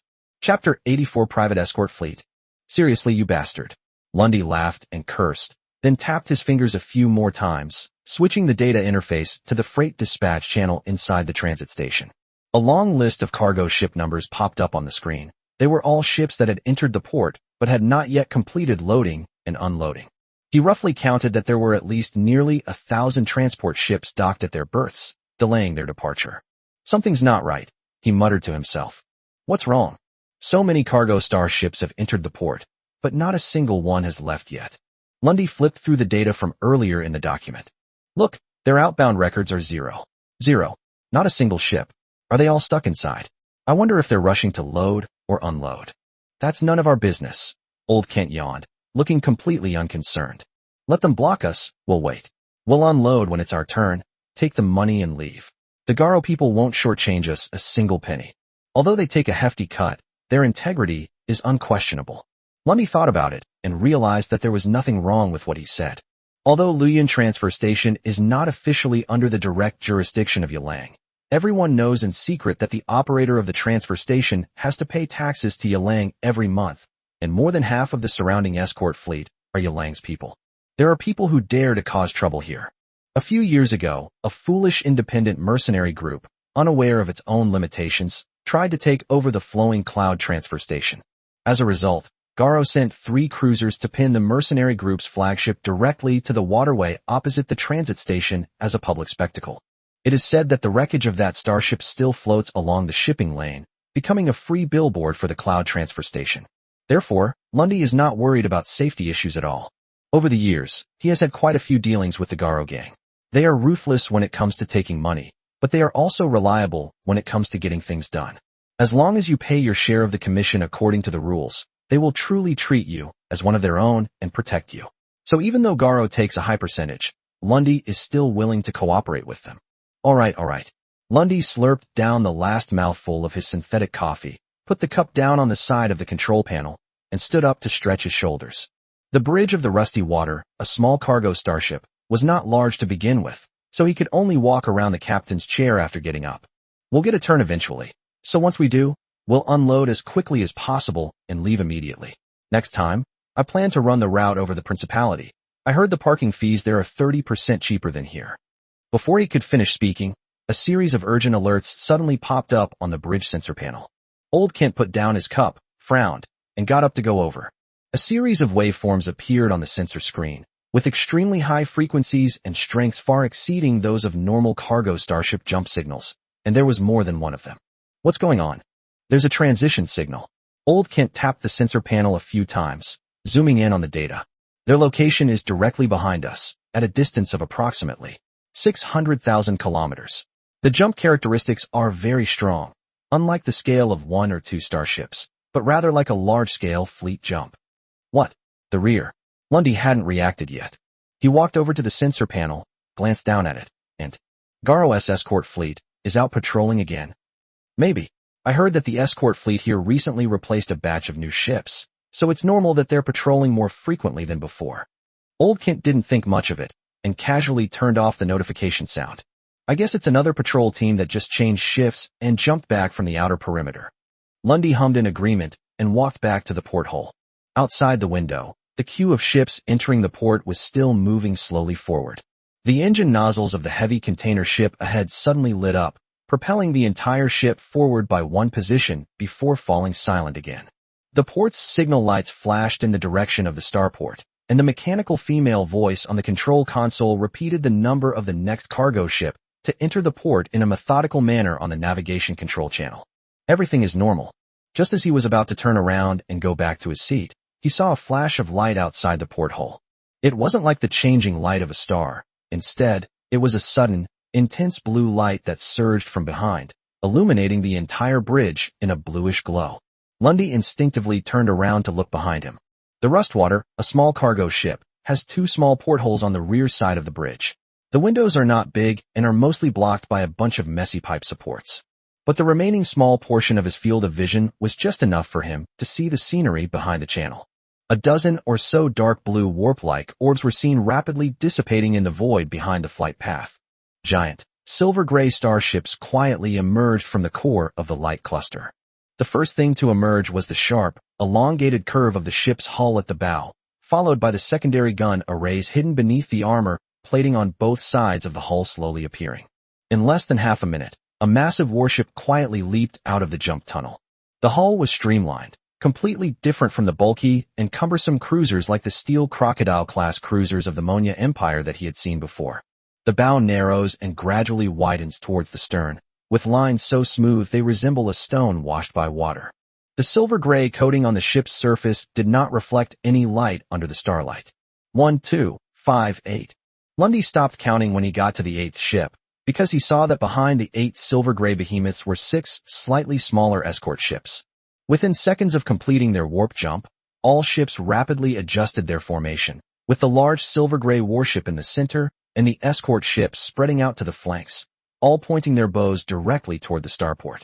They were larger than most of the cargo starships Lundy had ever seen, and even longer than the Mammoth-class heavy cruisers he had seen during Imperial military parades. Damn, this starship is awesome, Lundy muttered to himself.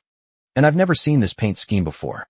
When did Garo get so rich that they can buy 8 brand new cruisers like this in one go? Old Kent also looked up from behind the sensor panel and glanced out the window. His eyes held a slight hint of doubt compared to Lundy's, but it was far from tense. The models don't match. Old Kent frowned and thought for a long time. Most of the starships of the Garo are modified ships retired from the Manhwa or Cologne empires. Even the paint schemes are not uniform. These starships look too new. It's probably a private escort fleet from some major merchant guild. Lundy turned around and sat back down in the driver's seat. Chapter 85. Once discovered, destroy it with overwhelming force. Don't large merchant guilds often hire private fleets for escorts in the Duchy of Yars? Recently, there has been a lot of Duchy ships at the Luyan transit station, so it's not surprising that a few private cruisers have arrived. As he spoke, he pointed to the giant ships behind him and said leisurely, "Look at their jump position. They're right behind the port entry queue. They're probably a fleet from some major power coming here for resupply, waiting for a berth just like us." His logic is very simple. Since the Flowing Cloud transfer station is under the protection of the Fong Wolf, naturally no force would be foolish enough to run wild on Fong Wolf's territory. So regardless of whose these silver-gray giant ships belong to, they are most likely just passing by, whether waiting for berths or for supplies, and have nothing to do with their small cargo ship. Old Kent opened his mouth, feeling that something was amiss, but he couldn't quite put his finger on it. He then stopped thinking about it, figuring it was better to avoid trouble. He had just turned his gaze away when he noticed that the light outside the porthole had suddenly changed again. He hurriedly looked at the deep space telescope and saw that the armored covers of the vertical launch units of the 8 silver-gray giant ships popped open almost at the same moment, and the densely packed launch silos lit up with blue light. Then, a large number of missiles, trailing extremely long blue flames, roared out of the launch silos one after another. Each launch silo was spewing outwards, its icy blue tail flames leaving dozens of intersecting light trails in the dark space, rising simultaneously from different positions on the 8 ships and pouring outwards into the sides of the flight path. Lundy's eyelids twitched suddenly, and he looked at Kent beside him, asking in confusion, "What did they launch? It looks like a missile. Are they out of their minds launching a missile here?" Old Kent also looked completely bewildered. The missile flew at an extremely high speed, taking only a few breaths from launch to penetrating directly above the flight path. They flew straight up to the top of the convoy and directly below the key nodes of the channel. Before the numerous cargo ships in the port channel could even react, the warheads of the first batch of missiles had already detonated. Just as Lundy was wondering why no flames were showing, he saw rings of light blue energy ripples spreading outwards from the various explosion points in an instant. The energy ripples spread extremely quickly, enveloping a large section of the airway in the blink of an eye. The translucent, ice crystal-like subspace interference particles rapidly spread into misty interference clouds in the vacuum.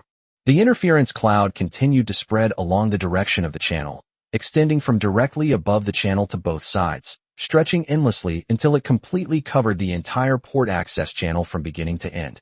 Inside the bridge of the rusty water, a deathly silence fell. A full half-minute later, Old Kent finally spoke stiffly. Lundy.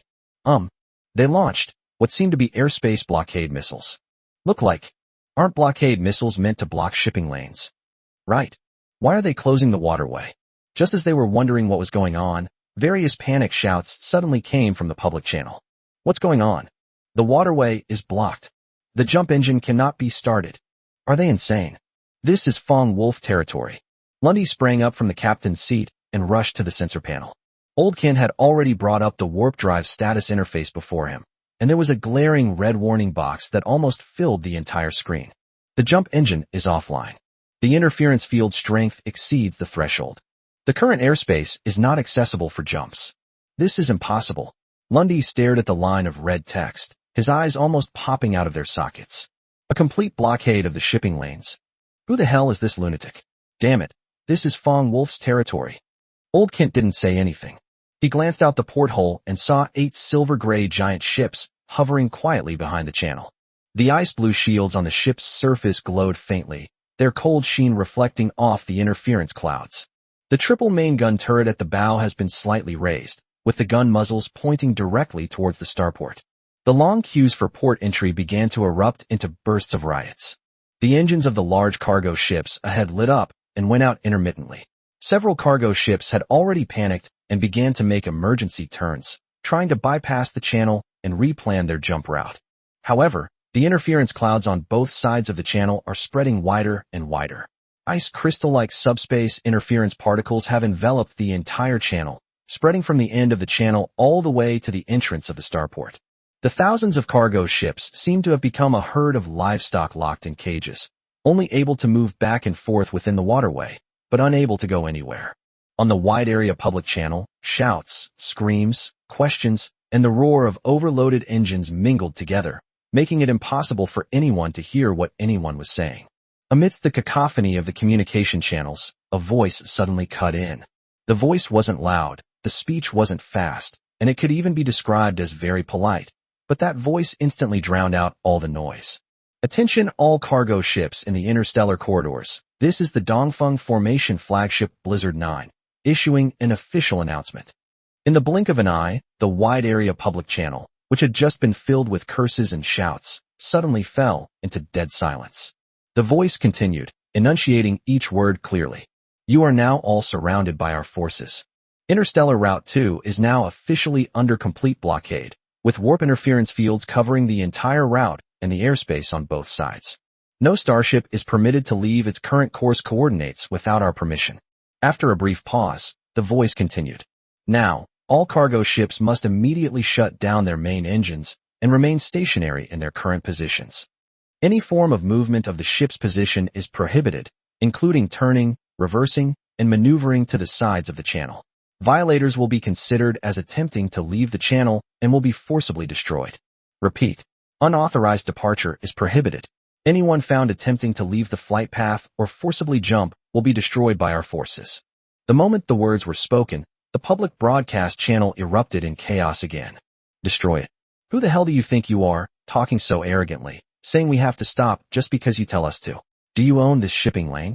I've secured a whole shipload of orders from the Imperial military. Do you even know what kind of damn fleet? Never even heard of it. Do you know who controls the shipping lane? If the Garo's men come, none of you will escape. Chapter 86 Typical. Who the hell are you? My ship is carrying goods from the Swarm merchant family of the Principality of Yars. Can you take responsibility for any delays?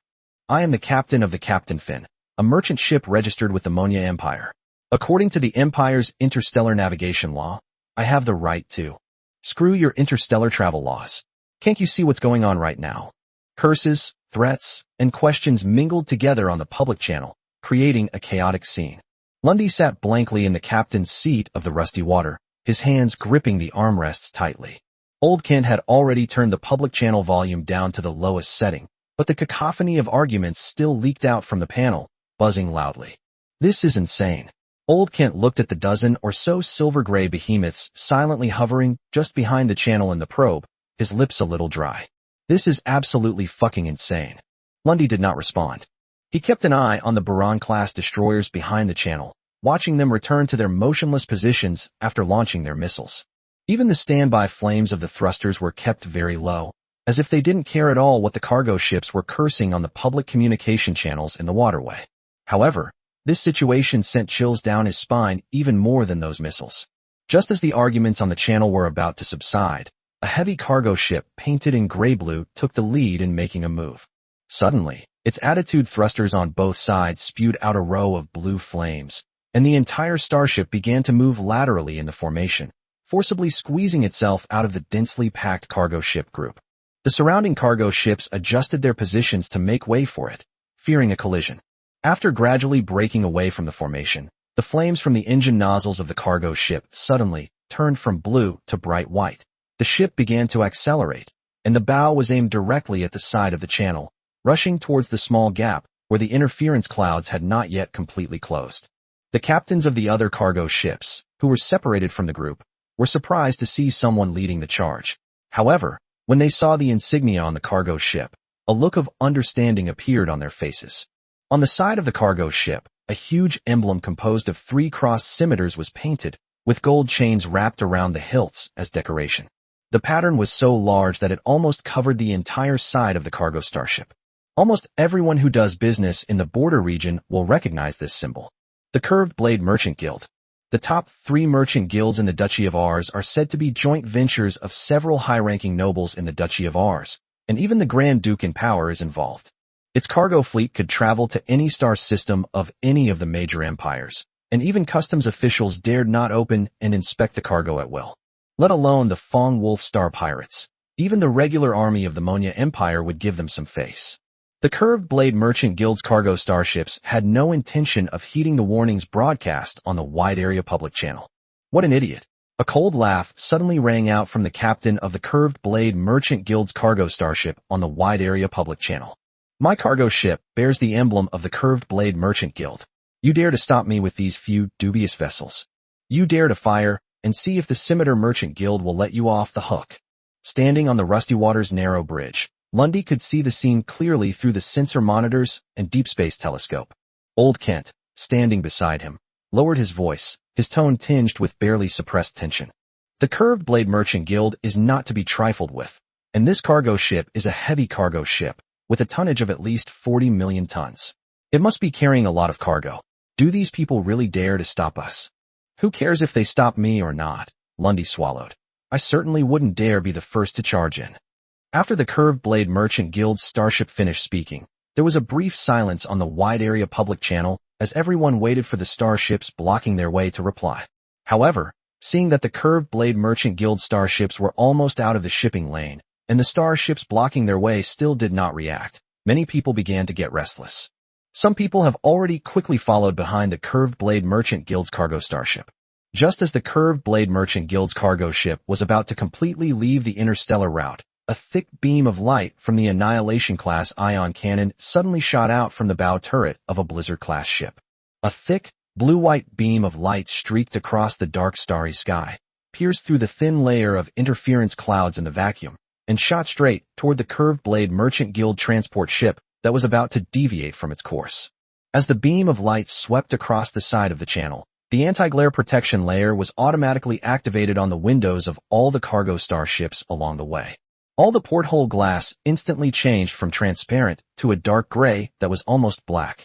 The moment the beam of light struck the lead cargo ship, a burst of intense fire erupted. When the light faded and the anti-glare protective layer peeled off, the bow of the Curved Blade Merchant Guild's heavy cargo ship, along with the front half of the hull, was completely vaporized. Armored plates, alloy frames, container racks, bridge portholes, and the ship's emblem, the massive hull, weighing tens of millions of tons, was disintegrated into elementary particles in a fraction of a second, and then ejected in all directions by the shockwave of the beam of light. Then the energy ripples from the main gun beam began to spread outwards, engulfing the entire rear half of the ship and causing a violent explosion. The shockwave from the explosion pushed several nearby cargo ships to the side for thousands of meters. The contents of the cargo ship of the Scimitar Merchant Guild were unknown. During the annihilation reaction, It emitted a series of small secondary explosions, but quickly disappeared into the afterglow of the pillar of light. When the energy beams from the main cannons of the Blizzard-class destroyer dissipated, everyone looked around and saw that there was no longer a single intact piece of shipwreckage in that area. Only rings of ionized particles remained, pushing the tiny fragments of the ship's hull slowly to spread near the point of the explosion, refracting the faint light of the star. All the cargo starships that were moving along the entire second channel suddenly came to a stop, and the wide-area public channel fell into a deathly silence. Those captains who were just cursing and swearing a moment ago are now too scared to utter a single word. Lundy's mouth was agape, and he was frozen in place. The synthetic coffee in his hand had long since gone cold, and the surface of the liquid inside the cup was now reflecting the slowly dissipating cloud of fragmented particles outside the porthole. "Oh my God!" Old Kent made a short, guttural sound from the side, as if he wanted to say something but then seemed to get stuck. Chapter 87: Killing the Chicken to Scare the Monkey. His fingers gripped the armrests of the seat so tightly that he didn't even notice when the cup of coffee had spilled on his lap. On the interface of the Deep Space Telescope, the main guns of the burst-class medium-sized star cruiser were not even fully charged. After that shot was fired, the afterglow of the annihilation at the muzzle had not yet dissipated, and the end of the cannon barrel was undergoing automatic reset. The mechanical kinetic energy sound of the turret rotation mechanism traveled from deep within the ship all the way to the bridge. The captain of the Blizzard 9 ship calmly reported in the fleet's internal channel. Typical target destroyed. Main gun has 97% remaining energy, requires no cooling, and can be fired again at any time. Received. Remain on high alert. Lottie's voice came through the fleet's communication channel. Their conversation was naturally inaudible to the cargo starships on Channel 2. However, they don't need to hear it anymore, since they've already seen enough with their own eyes. After all, the heavy cargo starship of the Curved Blade Merchant Guild had a mass of tens of millions of tons, yet it was destroyed by the opponent with just one main cannon shot, and the opponent seemed to be handling it with ease. The cargo starships, which had been eager to launch their attack just moments before, all simultaneously shut down their attitude thrusters and reduced their engine output to a minimum after that main cannon shot. The first to shut down was a fast cargo ship following behind the Curved Blade Merchant Guild's cargo starship. The fast cargo ship had already activated its propulsion system and tilted its bow about 15 degrees, attempting to find an opportunity to slip out of the gaps in the formation and catch up with the Curved Blade Merchant Guild. However, right after the Curved Blade Merchant Guild's cargo starship was vaporized by a single shot, the fast cargo ship was the first to shut down all its attitude thrusters. The bow, which had been deflected, was pulled a few degrees further by the residual inertia before being forcibly stopped by the ship's inertial stabilization system. The entire cargo ship immediately shrank to the spot, unable to move. Then came the second, the third. The once magnificent engine flames gradually died down, like waves receding at low tide. Those modified cargo ships in the middle of the channel had already preheated their warp engines to a semi-start state. The engine compartment temperature readings were alarmingly high, but at this point they couldn't care less about heat dissipation and immediately shut down the reactor. The engine power curve plummeted from its peak to the bottom in an instant. One medium-sized or transport ship was probably a beat slower to react. Its propellers were still emitting flames as the ship slowly drifted to the outside of the formation. The crew of the transport ship were frantically trying to shut down the engines. But perhaps due to the aging engine control system of the old ship, the propellers could not be shut off, and the ship was still drifting outward little by little. Just then, an extremely angry and somewhat urgent voice suddenly rang out on the public channel. "Turn off the engine! Turn off the engine, you idiot! Are you trying to kill me?" The sound came from a heavy cargo ship that was positioned ahead of the fast cargo ship. The heavy cargo ship was being pushed against the stern of the fast cargo ship by its propellers and was being slowly propelled toward the outer edge of the shipping lane. The captain of the heavy transport ship clearly didn't care about saving face anymore and yelled it out in the public channel. At the critical moment, the ore carrier's engine was finally shut off by a manual device.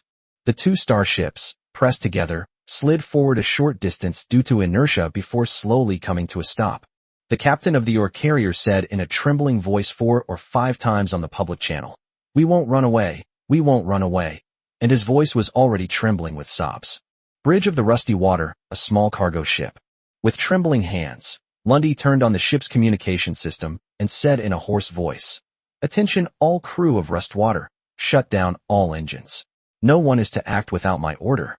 Old Kent had already brought up the engine control panel, and his fingers were shaking so badly that he had to type in the command twice before he could completely shut down the main engine.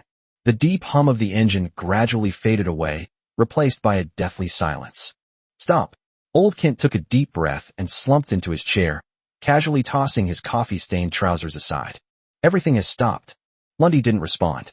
He slowly removed his hand from the communication device, then gently sat down on another chair next to him, placing his hands on his knees, his fingers still trembling slightly. The wide-area public communication channel was no longer noisy.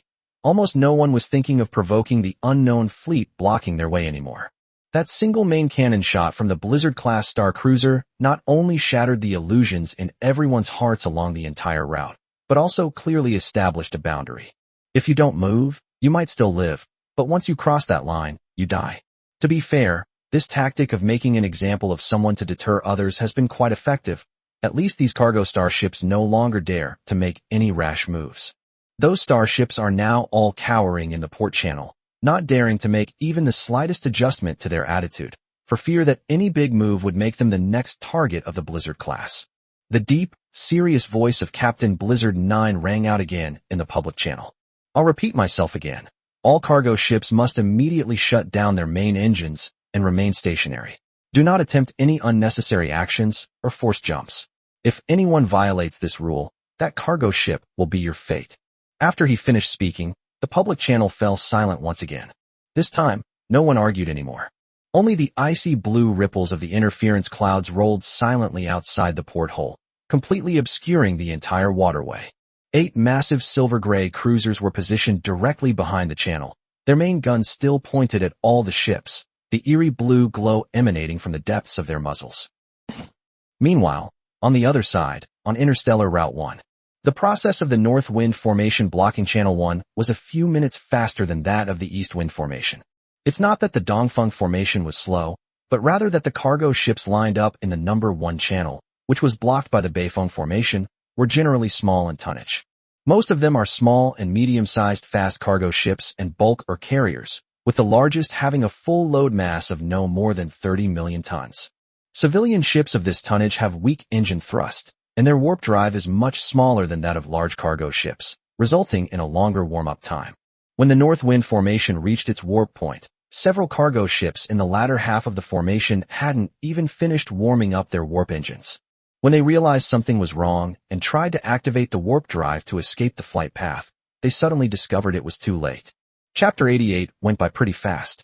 Several fast-reacting cargo ships attempted to force a jump before the interference cloud fully closed, but the shipboard safety system automatically locked down as soon as the jump engines were ignited.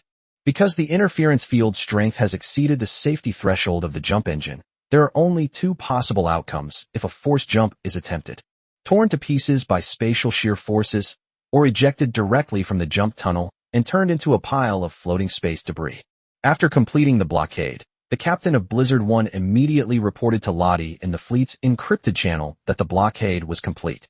Meanwhile, the situation was slightly different in Channel 3, which was blocked by the West Wind Formation. The number 3 interstellar route is closest to the location of the Luyun transfer station. The straight-line distance from the main jump node of the route to the outermost cargo berth of the transfer station is no more than 100,000 kilometers. This distance, on an interstellar scale, is practically touching. The moment the West Wind Formation had just jumped into position coincided with a patrol boat that had just been launched from the Luyun transfer station and was conducting a routine patrol along the edge of the waterway. The moment the observer on the patrol boat looked up, he was suddenly struck by the sight of more than a dozen dissipating warp beams in the void, followed by a dozen giant ships bursting out of the beams, which was shoved into his retina. The deep space monitoring crew member's hand trembled, and without thinking of anything else, he turned around and rushed to the communications console, decisively issuing an alarm. Attention, course direction, unknown ship approaching. Attention all ships. Emergency evasive action. Head towards the transfer station and issue a warning. The patrol boat reacted quickly. The captain immediately ordered a full-speed departure and simultaneously sent an alarm to the duty hall of the Luyun transfer station.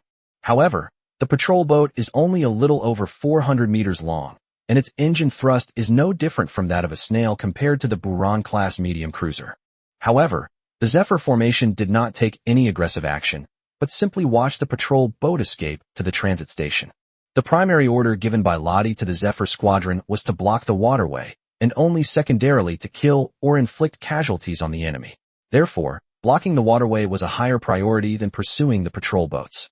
Moreover, even if a mere 400-meter patrol boat were to return to the Luyun transit station to report the news, its impact on the overall battle situation would be negligible. After all, the entire fleet was exposed the moment it appeared. As the patrol boat sped away, I could see through the ship's porthole that airspace blockade missiles were exploding over Channel 3, and pale blue jamming clouds quickly enveloped the entire interstellar route. Before the cargo starships queuing to enter the port in the shipping lane could react, all of their warp engines simultaneously malfunctioned and went out of service. The blockade of Interstellar Route 3 is complete. The entire blockade operation of the fleet, from the launch of the first airspace blockade missile by the Blizzard 1 to the completion of the final wave of jamming clouds by the Westerlies in Channel 3, took less than 5 minutes. When Sully received the report that all 3 interstellar routes had been completely blocked, he was leaning back in his captain's chair, holding a cup of freshly brewed hot tea, and couldn't help but sigh. It's all locked down already? That was pretty fast. It's completely sealed off, Lottie replied from the side. The 3 formations of North Wind, East Wind, and West Wind have confirmed that all interstellar routes have been blocked, and no cargo starships have been found to have successfully jumped out. She switched the tactical screen to a panoramic view of the star sector surrounding the flowing cloud relay station.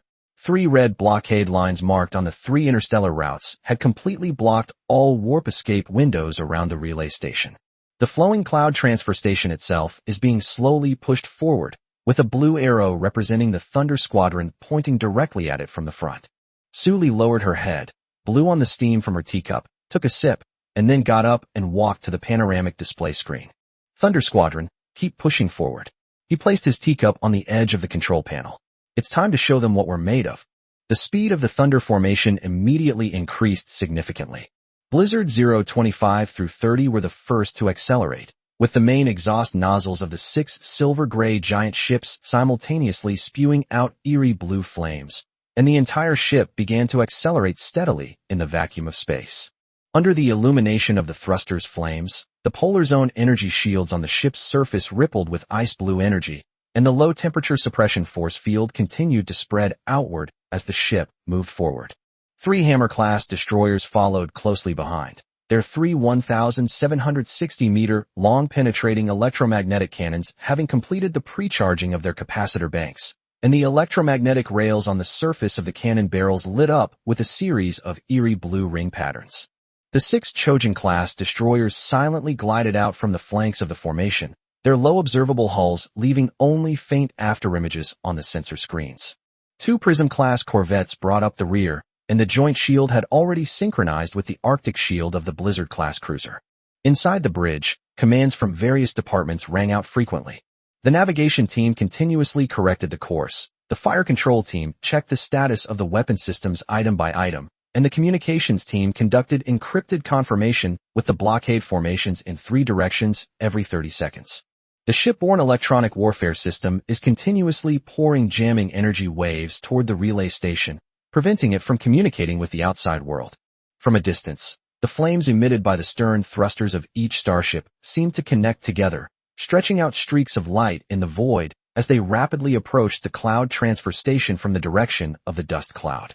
On the other side of this darkness, the Luyun transfer station was still lit up with its dense array of parking lights on its 3-pronged extension arm, creating a bustling scene. Luyun Transfer Station, Central Duty Hall. This duty hall is located on the top floor of the central hub area of the transfer station's 3-pronged structure, and is a circular space roughly the size of a standard football field. The lobby has a high ceiling of several tens of meters, and the curved walls are covered from top to bottom with a dense array of monitoring screens and data panels. Real-time cargo ship traffic at each channel, cargo loading and unloading progress at berths, energy distribution and defense status in various areas of the space station are all collected here. Under normal circumstances, even if the data displayed on these screens is very dense, the arrangement sequence is extremely regular, and the duty officer can get a general idea of the entire transfer station's operational status at a glance. Chapter 89 is pretty cool. Therefore, the staff on duty in the lobby basically just drink coffee and stare blankly at the screen when they are working. Apart from occasionally dealing with minor scrapes and disputes between cargo ships, there was nothing else to do, and life was extremely leisurely. However, today's situation is completely different from usual. To be precise, since 7 minutes ago, this place has not been quiet for a single second, with the continuous alarm sounds constantly stimulating the eardrums of every staff member. The first alarm was issued by the sensor monitoring station in the direction of Channel 2. The duty officer responsible for monitoring Channel 2 was a short-haired young man. When the alarm blared on the control panel, he was still dozing off at his workstation. As soon as the alarm sounded, he was jolted up as if he had been electrocuted, his forehead slamming directly into the monitor screen bracket above his head, wincing in pain. But he didn't bother to rub his forehead, staring at the jump signal that suddenly appeared on the panel with his eyes still covered in sleep. A jump signal? So many at once, he muttered, his tone still carrying a hint of sleepiness. At first, he thought it was just that the escort fleet of Garo had returned early for their shift change, and he was even considering whether to send a reminder to the port dispatcher to clear a section of the channel first. But when he saw the signal from the subsequent detectors, his grogginess from just waking up was finally dispelled by fright. On the sensor monitoring platform, numerous signals representing the collective launch of interstellar missiles suddenly lit up along the interstellar path. 1 red warning boxes popped up on the panel one after another, each accompanied by a rapid beeping sound. The signal coverage of the jump interference field was expanding in real time, and soon cargo ships on Channel 2 began reporting engine failures one after another. The young man's face finally turned pale. Shift leader. Shift leader. He stood up from his workstation and shouted at the top of his lungs towards the main duty desk in the center of the hall. There's a problem with Interstellar Route 2. Unidentified armed starships have jumped behind the port access channel and launched a large number of unknown interstellar missiles, blocking the route. The engines of all the transport starships along the route are now useless. Sitting behind the main duty desk was the duty team leader for the day, a seasoned veteran who had been working at this transfer station for over a decade. He was hiding under the tall duty desk, intently browsing through videos of alluring, seductive alien women on his personal terminal. Startled by someone calling his name, he immediately glanced up and said impatiently, "What's all the commotion? How could the waterway be blocked? What kind of ridiculous joke is this? Did the Garo escort fleet block it themselves?" "No, it's not Garo's ship." The young man stared at the ship's hull outline that had just been analyzed on the sensor panel, his voice involuntarily rising a few decibels. The ship type comparison result is an unknown model. There is no match in the transit station database. It's a starship we've never seen before. My God, it's firing. The young duty officer's fingers froze on the virtual keyboard, remaining stunned for several seconds. He worked at the transit station for 3 years, witnessing smuggling ships being intercepted by patrol fleets, drunken cargo starship captains scraping other ships and causing trouble in the berthing area, and even once witnessing 2 small merchant guilds drawing their guns and confronting each other in the berthing area over a berthing dispute. But he had never seen a scene where they opened fire without saying a word. The young duty officer stared incredulously at the still fluctuating data on the screen. On the sensor monitoring platform, which was already constantly alarming, a signal indicating the firing of a high-energy main gun suddenly lit up.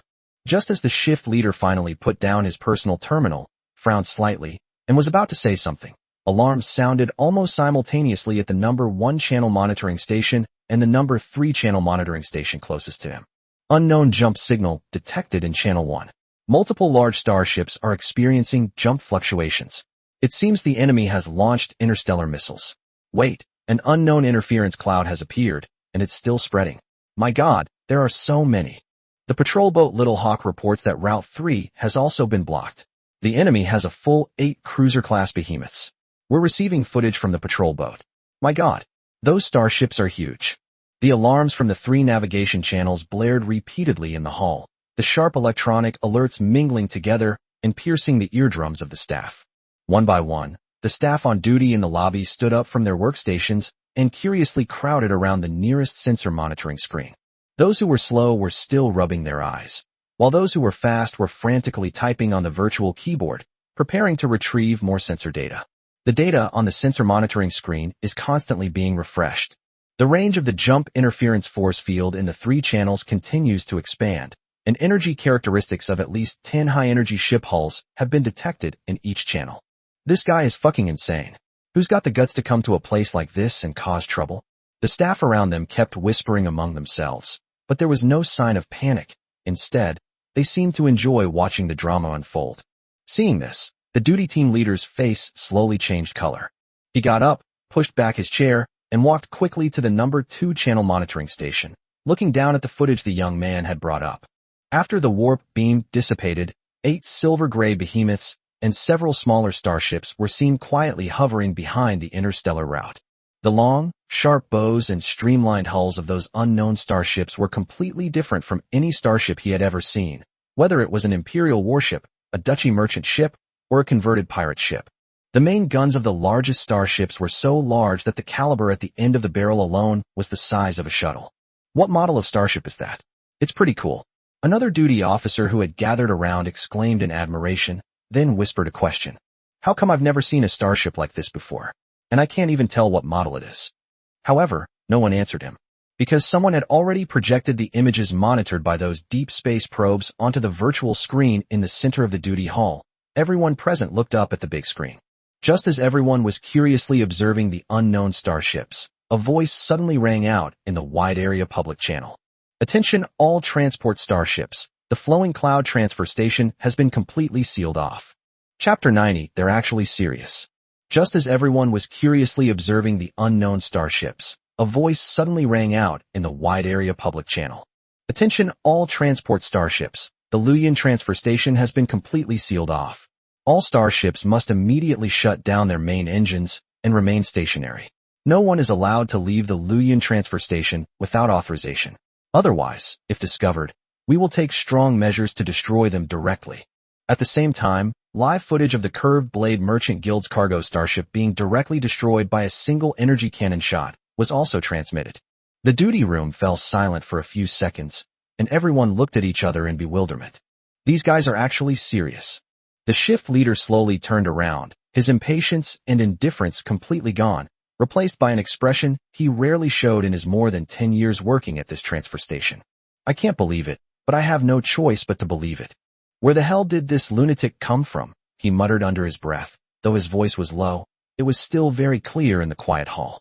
The interference cloud on the monitoring screen was still spreading, and the numerous cargo ship lights on the 3 shipping lanes were shutting down and coming to a stop one by one. Meanwhile, on the sensor monitoring screen in front of the flowing cloud transfer station, the starships of the Thunder Fleet were approaching.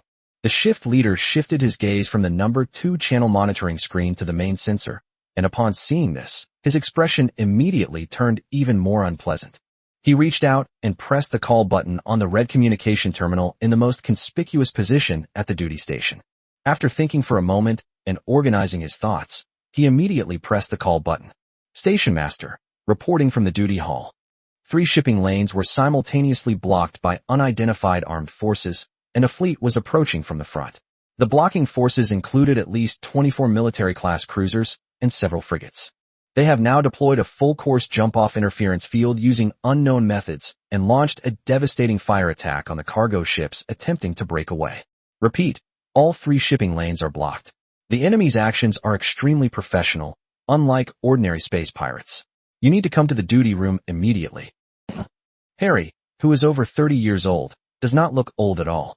When he received the communication from the duty hall, he was in his office looking through the parking fee accounts for the previous quarter. It's called an office, but it's actually just a suite on the middle floor of the central hub area of Luyan Transfer Station. A faded star map hangs on the alloy wall, and a piece of paint has chipped off the corner of the desk, revealing the dusty metal underneath. Harry is a very unrefined person. He has been the station manager at this transit station for more than 10 years, and he has never even put a potted plant in his office. The only valuable thing he owned was the old-fashioned coffee machine on the corner of the table, which he had probably used for longer than he had worked. Just as the red communication terminal rang, the coffee machine finished brewing a pot. Harry's hand, which was reaching for the cup, paused for a moment in midair, and his brow furrowed slightly. That red terminal usually doesn't ring for months at a time, but when it does, it means that something has happened that the shift leader can't handle. He put down his cup and pressed the answer button. The shift leader spoke much faster than usual, and Harry stood up from his chair as soon as he heard the last sentence. "Don't panic. I'll be right there." He hung up the phone, grabbed the old jacket draped over the back of the chair, and put it on as he walked.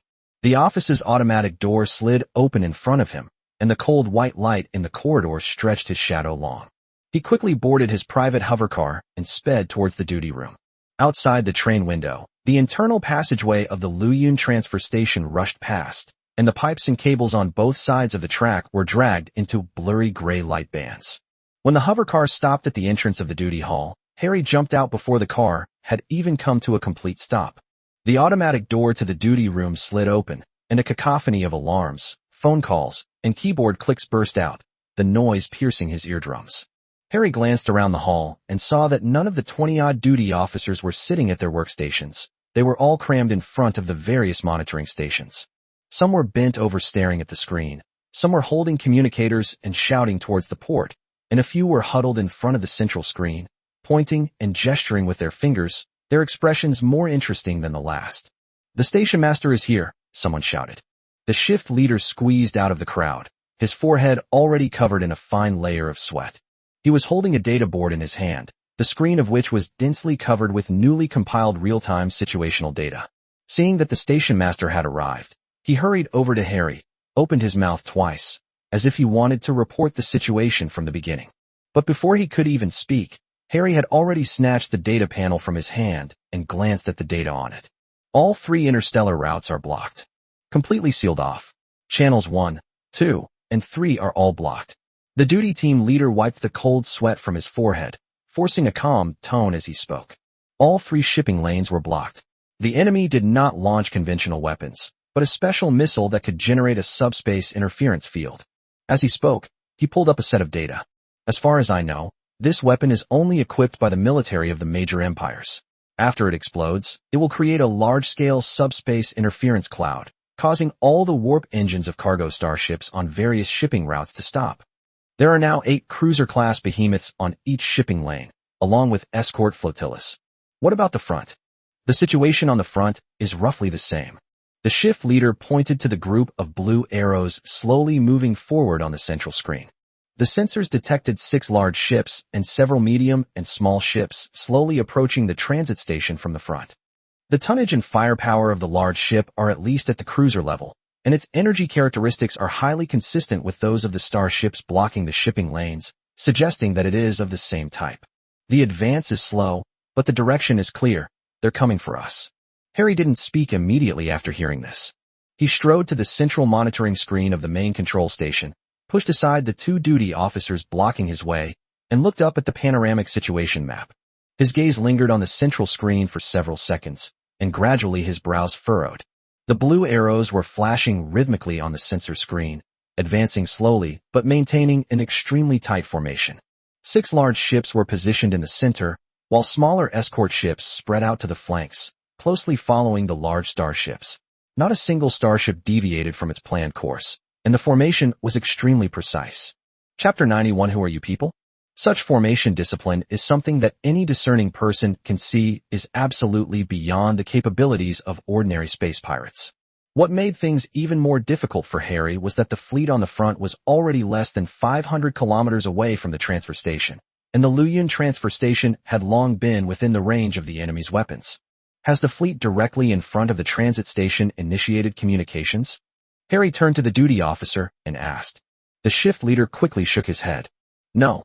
Even the 3 fleets that blocked the shipping lanes only broadcast a warning once on the public communication channel, and then never sent any further communication requests. The formation facing them hasn't uttered a single word so far.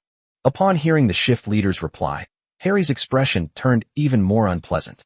The most troublesome thing is not to talk. Those who are good at negotiating are at least willing to talk, but those who send their fleet right in front of you without saying a word can only be one of 2 things. Either they're there to demonstrate, or they're there to collect their corpses. It's just that neither of these possibilities is very favorable for them.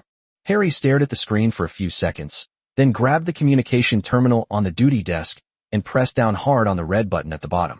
Attention, all escort fleet. This is Station Master Harry.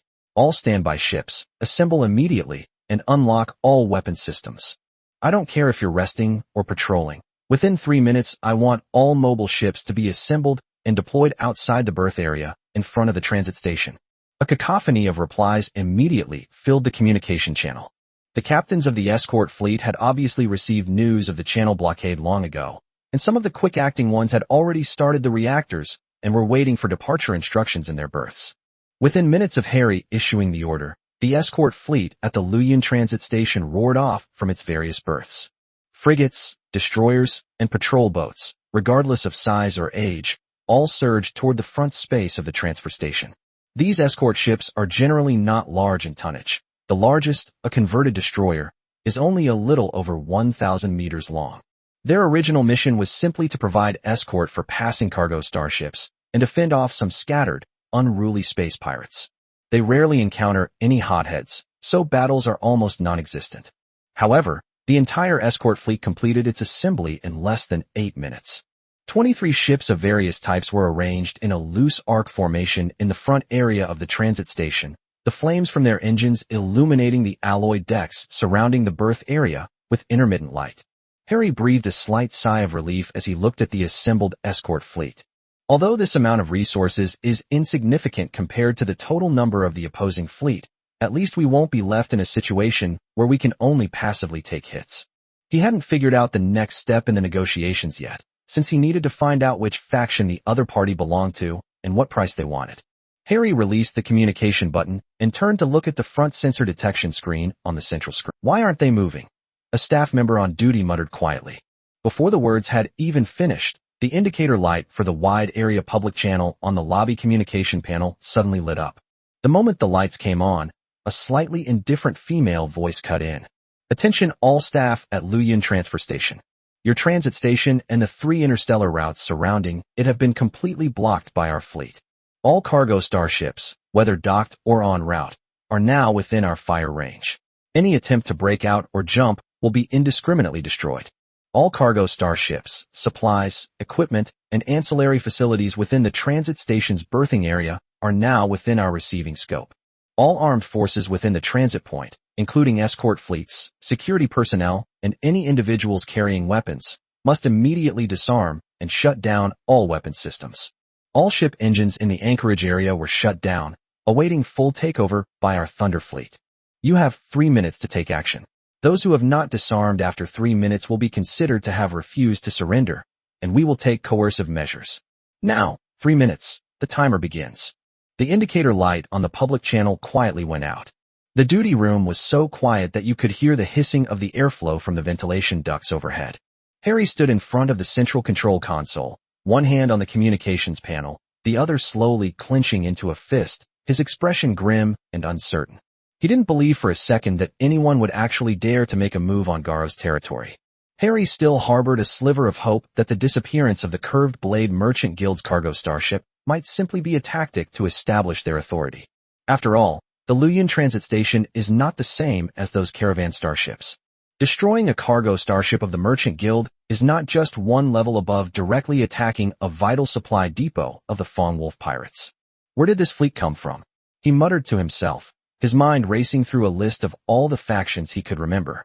Rebels from the Monya Empire, mercenaries from the Cologne Empire, private armies of the Principality of Yars, or independent warlords from other star systems. He thought for a long time, but found that none of them matched up.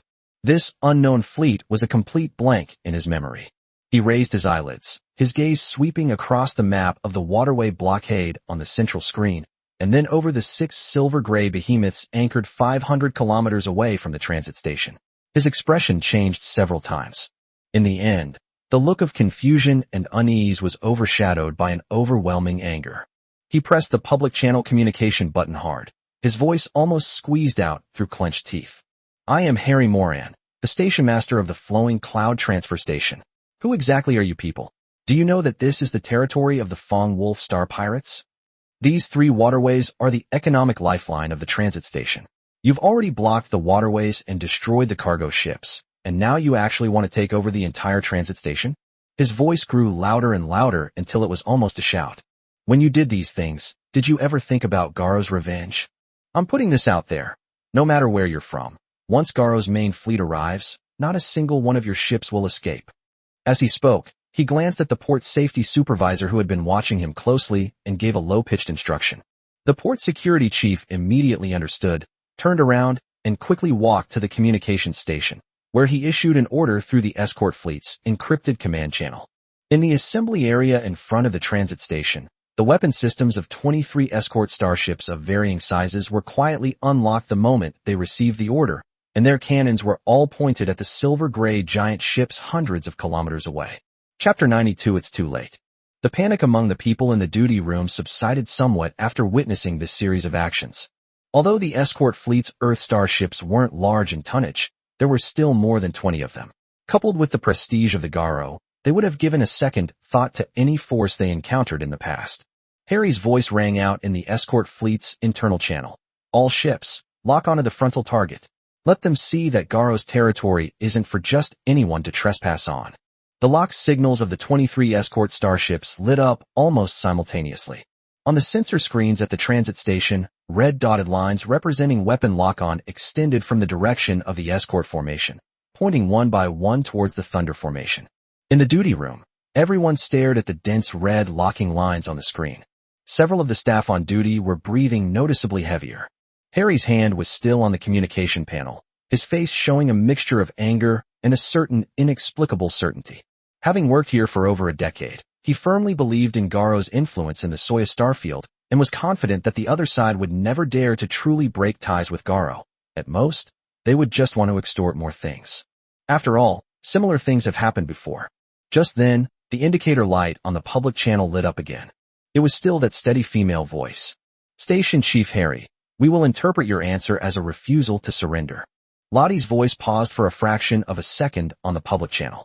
In that case, Thunder formation, Blizzard class, main guns fire salvo. Target, the transit station escort fleet. In the duty room, Harry suddenly looked up at the central screen. It's too late. The bow triple gun turrets of the 6 Storm-class medium cruisers were lit up simultaneously.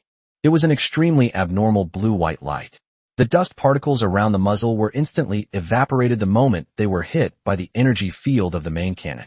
It didn't even have time to form an ionized transition state before it simply disappeared cleanly from the physical level. The entire void was illuminated by the flash of the cannon, turning it a ghastly white. The light was so intense that it even overshadowed the yellowish-white light of the G-type star in the Luyan galaxy. The entire scene outside the transfer station looked as if a blue-white filter had been applied to it. 6 Blizzard-class ships, each with 3 triple-gun turrets. A total of 54 beams of light from the Annihilation-class ion cannons shot out simultaneously. 54 blue and white beams of light traced straight energy paths in the void, piercing directly from the direction of the Thunder formation to the outer perimeter of the transit port.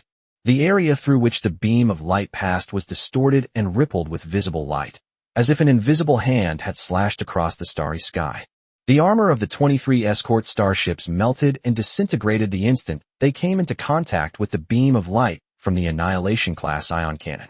Most of those 500-meter class frigates and light destroyers don't even have energy shields. They only have a layer of composite alloy armor. In the Garo equipment lineup, these starships are low-end products, relying on composite alloy armor to withstand attacks. They are barely enough to deal with ordinary ballistic weapons and low-level energy weapons, but they are utterly laughable when faced with something like the Annihilation-class ion main cannon. Moreover, the Annihilation-class ion main cannons equipped on the Blizzard-class ships are designed to penetrate battleship shields. When they hit unshielded light ships, there is only one outcome. It evaporated instantly. There were no chain explosions and no debris flying everywhere. Under the beams of 54 main guns, the 23 escort ships were directly destroyed and disintegrated at the molecular level. Alloy armor, engine compartment, bridge portholes, weapon systems, fuel reserves. All matter was annihilated into 6 basic particles within a fraction of a second, and then ejected in all directions by the shockwave of the beam of light. After the pillar of light dissipated, the void outside the port was completely clear. Of the 23 escort ships, not a single one remained. Several cargo starships at the edge of the port berth were affected by the edge energy wave of the main cannon beam. The paint on the surface of the ship was instantly charred and peeled off. The anti-glare protective layer of the porthole was completely triggered, and even the outer shell of the cargo container was baked with cracks by the high-temperature shock wave. Even so, not a single cargo ship was directly hit. After all, the Blizzard class's fire control system can pinpoint the range of fire to the centimeter level. Every main gun shot was precisely allocated to every target in the escort fleet, with not a single shot of energy spilling into the cargo ship's berth area. In the duty room, everyone froze in place. The immense shock that surged up from the depths of one's soul made one forget to breathe. On the central screen, the identification signals of all 23 escort ships disappeared simultaneously at the same moment. It was neither a signal attenuation after being damaged, nor a discontinuous residual echo after being destroyed. Rather, it disappeared directly, decisively, and completely. The sensor screens couldn't detect even a single wreckage signal, as if the 23 ships had never existed. The shift leader's jaw was agape as if it had been dislocated. The data tablet in his hand had slipped from his fingers at some point and fell to the metal floor with a thud, but he was completely unaware of it. The other staff members on duty nearby still had their hands pointing at the screen, their index fingers frozen in midair, motionless, like statues. Harry stood in front of the central control console, his hand still in the same position as before, resting on the communications panel. The expression on his face was no longer one of anger, but rather a blankness, as if he had just been slapped hard by a force far beyond his comprehension and was still reeling from the shock. He stared at the empty space on the large screen, a single sentence echoing repeatedly in his mind. How dare they? Moreover, in his understanding, 23 starships of various types couldn't even withstand a single salvo. Just what level of starships were they? Could it be a battleship? After being stunned for half a minute, Harry finally realized that this was an opponent he could not contend with. He slowly withdrew his hand from the communication panel and unknowingly left a wet handprint on the edge of the panel. He turned around abruptly, his gaze sweeping over the faces in the duty room that were still reeling from the shock. What are you all standing there for? Immediately lock all the explosion-proof doors in the port area and switch all internal communications in the transfer station to encrypted frequency bands. His sudden outburst startled everyone. Also, zoom in on the live feeds of the fleet's formations in all three directions on the central screen. I need to see the movements of all their units. Chapter 93 The Reaper? The staff on duty were immediately jolted awake as if doused with cold water, and they all turned around and rushed back to their respective workstations. The sound of the virtual keyboard clicking filled the lobby again, and the flashing frequency of the communication indicator lights suddenly increased. The shift leader bent down to pick up the data board that had fallen to the ground, wiped the cracks on the screen, quickly walked over to Harry, and lowered his voice. Station Master, what should we do now? Harry didn't answer immediately, but turned and walked to the observation window on the side of the hall, looking towards the harbor through the thick, reinforced glass. The cargo starships on the port berths were still quietly moored, their alloy containers on the racks reflecting rows of hazy light under the cold starlight. The robotic arms have all stopped, and the loading and unloading operations in the berth area have come to a complete standstill after that salvo. He stared at the port for a long time, as if he had made a decision, then turned around and walked to the other side of the central control console, raising his hand to bring up the internal system interface of the transfer station. The interface is densely packed with various project modules such as berth scheduling, energy distribution, shield management, warehousing, and logistics. His fingers swiped across these everyday modules, scrolling down to the very bottom of the system directory. There is a separate subsystem hidden there. There is no name, no function description, and even the icon is a default gray square. It only has a string of numbers and a row of red access lock icons. This is... The duty team leader was confused and didn't know what the station manager was doing. Harry tapped the gray square. The system immediately popped up a permission verification window, and a cold, impersonal notification sounded. Please proceed with unlocking and identification. He immediately placed his palm on the biometric scanning area, entered a password, and then had the system scan his iris again. The access locks are unlocked layer by layer, with the red indicator turning yellow, then green, until the interface is fully expanded. The shift leader, standing behind Harry, glanced at the screen, and his expression changed instantly. Biochemical experimentation area. The unfolded panel is filled with interface modules such as gene fusion curves, bioactivity monitoring data, culture chamber cluster status panel, and neural control module deployment logs. In particular, the analysis of a section of a certain biological tissue revealed that the cell structure did not belong to any known species. The shape was distorted, and the edges were covered with irregular branching tentacles. At the same time, It slowly wriggles in the microscope image. The shift leader, however, found it increasingly familiar. Station manager, this. Harry ignored him and instead started working rapidly on the virtual panel. As he pressed the last button, in an inconspicuous corner of the duty room, the once smooth wall suddenly dented, revealing an alloy passageway with a large door standing at its entrance. At first glance, that door looked no different from the other doors in the lobby. It was made of the same alloy material and had the same standard size. Even the serial number on the door frame exuded the shabby feel of an ordinary office area. The only difference is that there is an inconspicuous red indicator light on the access control panel, which means that the area that this door leads to is not in the public space layout of the transfer station. The appearance of the door immediately drew frequent glances from everyone in the hall, who then looked at the station master, Harry. Ignoring everyone's gaze, Harry quickly walked to the door, pressed his palm print on the access control panel again, and repeated the unlocking method from before. With a low buzzing sound, the alloy door slid open silently, revealing a narrow vertical shaft passage. The cold white emergency lights are arranged in 2 rows along the well wall, extending deep into the passage below, seemingly without end. A burst of cold air, mixed with disinfectant and metallic rust, suddenly shot up from the bottom of the shaft, hitting Harry's face and causing his nostrils to twitch involuntarily. He immediately stepped inside. The duty team leader paused slightly upon seeing this, then quickly followed, not forgetting to turn back and call out into the lobby before leaving. Everyone stay at your posts and keep a close eye on the sensors. Report any unusual situations immediately. The space at the bottom of the shaft is much smaller than the duty hall above, but the ceiling height is actually higher. The curved alloy wall is inlaid with several rows of cool-toned data panels, and in the very center is a huge protective glass that occupies the entire wall. Behind the glass was a huge, tightly sealed experimental chamber that occupied a vast area. The center of the cabin was dimly lit, with only a few eerie blue sterilization lamps at the very edge casting circles of cold light above. Even with the extremely dim light, the shift leader could see rows of transparent culture tanks inside the experimental chamber. Each culture tank was more than 2 people tall and filled with a pale green nutrient liquid, in which vague human-shaped outlines floated. On the data monitoring panel next to the culture tank, a dense array of biological vital signs curves are slowly fluctuating. Harry stood in front of the protective glass, his face ashen.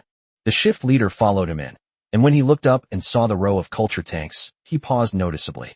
His Adam's apple bobbed twice, and he asked in a low voice, "Station Chief, wasn't this thing at Lab 7? When was it moved here?" 3 months ago. Harry's gaze never left the culture tank. This is a direct order from headquarters. It said that they're worried the security at the transit station is too weak. If they run into a tough opponent, the regular escort team might not be able to handle it. This is the last resort. He paused, then added, "The original plan was to nurture it for another 6 months until the neural inhibition chip was fully implanted before waking it up, but now it seems that it's too late." Upon hearing this, the shift leader's expression instantly changed. He subconsciously took half a step back, lowering his voice but speaking faster. "Station master, you don't mean to activate these Reapers right here?" Harry didn't say anything, but his silence spoke volumes. "No, absolutely not, station master." The shift leader grabbed Harry's arm and, looking shocked, tried to persuade him. The force in his hand was so great that Harry swayed. Chapter 94 Giving in. "You, station chief, should know this better than anyone else. The neural suppression chips for these bio-soldiers haven't arrived at all." As he spoke, he seemed to recall something terrifying, his face filled with horror. "You saw the results of the 3rd batch of live tests last time. Their aggression was completely out of control. They didn't distinguish between friend and foe and had no humanity at all. Once activated, they probably couldn't even be contained in the culture tank. Have you forgotten that last time, just one was tested, and hundreds of people died when it went out of control? If we release them directly into the transit station, what will happen to all our people there? Are we just going to stand by and watch the transit station littered with corpses?" Harry shook off his hand and turned to look at him. Those eyes were bloodshot, but something deep within their pupils was unusually calm. That's the kind of calm that only comes out when someone is cornered, all their escape routes are blocked, and only one terrible option remains. "Do you think I wanted this?" Harry's voice wasn't loud, but each word seemed to be squeezed out from between his teeth. "You saw the firepower of those fleets outside. Tell me, if I don't release this thing, how am I supposed to hold them off?" He took a step forward, forcing the shift leader to involuntarily take a half step back. You've been here for quite some time now, so you should know how important the Rian transfer station is to Garo, especially now at this critical time. As he spoke, he looked up into the transfer station, his eyes seeming to see right through the walls. The goods in the transit station now were obtained by Garo after a whole year of effort, going through layers of connections from the Imperial Military Supplies Department to the Border Patrol team. The headquarters spent tens of millions of star coins just to bribe officials for this batch of goods. If something goes wrong with this shipment here, you should know what our fate will be. Upon hearing this, the shift leader's face instantly turned even paler than the row of sterilization lamps above his head. After all, he had been involved in Garo's brutal tortures for so long that even if he had never seen them, he had heard of them. The feeling was said to be 100 times worse than death. Harry counted on his fingers one by one, his tone growing colder with each finger he turned. These shipments at the transit station are now gathered together, and they are related to Garo's military expansion plan for the next 3 years. If there is any mishap, headquarters will not need to conduct a trial at all. They can directly send people to carry out a purge operation. As he spoke, his face became increasingly distorted, and his tone became hysterical. Releasing those things will at least hold them off for a while. After all, they're after the supplies, and they're unlikely to blow up the entire transit station in a short time. The message has been sent out. As long as the bioengineered entities can hold them off long enough, we can wait for the main Garo fleet to receive the alarm and arrive, giving us a glimmer of hope. But the shift leader swallowed hard, his lips moving for a long time before he managed to squeeze out a complete sentence. But station manager, we also have our own employees in the transit station. The port area, the container yard, the living quarters, the entire transit station has nearly 100,000 people. Once so many Reapers are released, they won't care who's on their side. Station master, you should know better than anyone the consequences of biological weapons indiscriminately attacking friend and foe. Harry's hand hovered above the culture tank control panel for a moment. Just a moment. Then he put his hand down and pressed it on the biometric lock on the side of the panel. Activate the emergency alarm for the entire station. His voice was devoid of any emotion. Notify all registered employees to evacuate to the nearest emergency shelter within 3 minutes. Close the doors, and do not open them no matter what happens outside. The gates in the port area, container yard, and living quarters were all lowered to separate the non-refuge areas from the living quarters. As for the others, his gaze shifted from the shift leader's face and returned to the row of culture tanks. I can only hope for the best. The shift leader stood there blankly, his lips moving several times, as if he wanted to say something. But when he saw the serious expression on Harry's face, he swallowed the words that were on the tip of his tongue. Helpless, he could only grit his teeth, turn around, and run back to the shaft passage. His footsteps echoed hurriedly on the metal steps, gradually fading into the distance. Harry stood alone in front of the protective glass. The pale blue sterilization light shone down from above, casting his shadow long and thin on the alloy floor behind him. He slowly raised his hand and traced an arc on the glass with his finger, as if marking the location of the culture tank. 3 minutes later, he finally turned around and walked quickly back to the shaft passage. The atmosphere in the duty room was even more oppressive than before. On the central screen, the Thunder Formation remained motionless outside the transit station. The staff on duty have begun to evacuate rapidly to the corridors on both sides of the hall leading to the refuge cabins. The shift leader was operating the central control console rapidly, his fingers flying across the touch panel to bring up the control interface for the sealed cabin of the underground emergency shelter. Half a minute later, the faint metallic clanging of explosion-proof gates falling could be heard outside. Harry stood in the center of the hall, watching the last duty officer run out of the automatic door, and finally breathed a sigh of relief. He then straightened the collar of his old jacket, walked to the communication panel, and pressed the call button for the public channel again. However, his other hand had already touched something hard in the inside pocket of his jacket. That was the remote activation physical key to the sealed underground laboratory pod. Just in case, he left one last safeguard in place and did not immediately release the biological weapon. He rubbed his thumb around the key's activation button twice, then tucked the key deeper into his pocket. Now is not the time. Harry cleared his throat, adjusted his expression, and then spoke. Fleet ahead, this is Harry Morin, the station master of the Flowing Cloud Relay Station. On behalf of all the staff of the relay station, I surrender to you. What just happened was my dereliction of duty and my misjudgment. I did not fully understand the strength of your fleet and made the wrong decision, which led to unnecessary losses. I am willing to take full responsibility for this. He paused for a moment, as if he was organizing his thoughts. Now, I am willing to unconditionally transfer the entire Luyan transfer station, including all cargo starships, storage supplies, berthing facilities, and all ancillary assets, to you. All armed personnel inside the transit station have received my orders to disarm immediately and will not offer any resistance. As he spoke, his tone softened slightly. Chapter 95, Unknown Creatures. I only ask one thing of you. Harry's voice continued on the public channel, his tone growing lower and more humble. There are tens of thousands of civilian workers inside the Luyan transfer station. They have nothing to do with Yilang and are just ordinary people making a living here. Do not harm the innocent. If you need a transit station, supplies, or cargo ships, as the station manager, I will fully cooperate and deliver everything item by item. My only request as the station manager is that you refrain from harming innocent people during the takeover process and give them a way to survive. After he finished speaking, he released the communication button, his fingers trembling slightly on the panel. He was genuinely afraid, terrified that the female commander on the other side, whose voice hadn't changed at all from beginning to end, wouldn't fall for it, and even more afraid of what would happen once those things in the underground laboratory broke free. Seeing that 3 minutes had passed, and there was still no response, he gritted his teeth, reached into the inside pocket of his jacket, and pressed his thumb hard on the start button of the remote activation physical key. The key emitted a very faint electronic beep. Deep underground in various locations of the transfer station, the alloy gates of the sealed cabins began to unlock one by one. Meanwhile, on the bridge of Prism 1, I only ask that you do not harm the innocent during the takeover process and give them a way out. This is my last request as the station master. Lottie turned around from in front of the tactical table and gave Su Li a strange look. After hearing Harry's words, Su Li's expression also became strange. Just a moment ago they were shouting in the public channel. Once the main force of Garo arrives, none of you will be able to escape, but in the blink of an eye, it turned into we hand over everything to you unconditionally.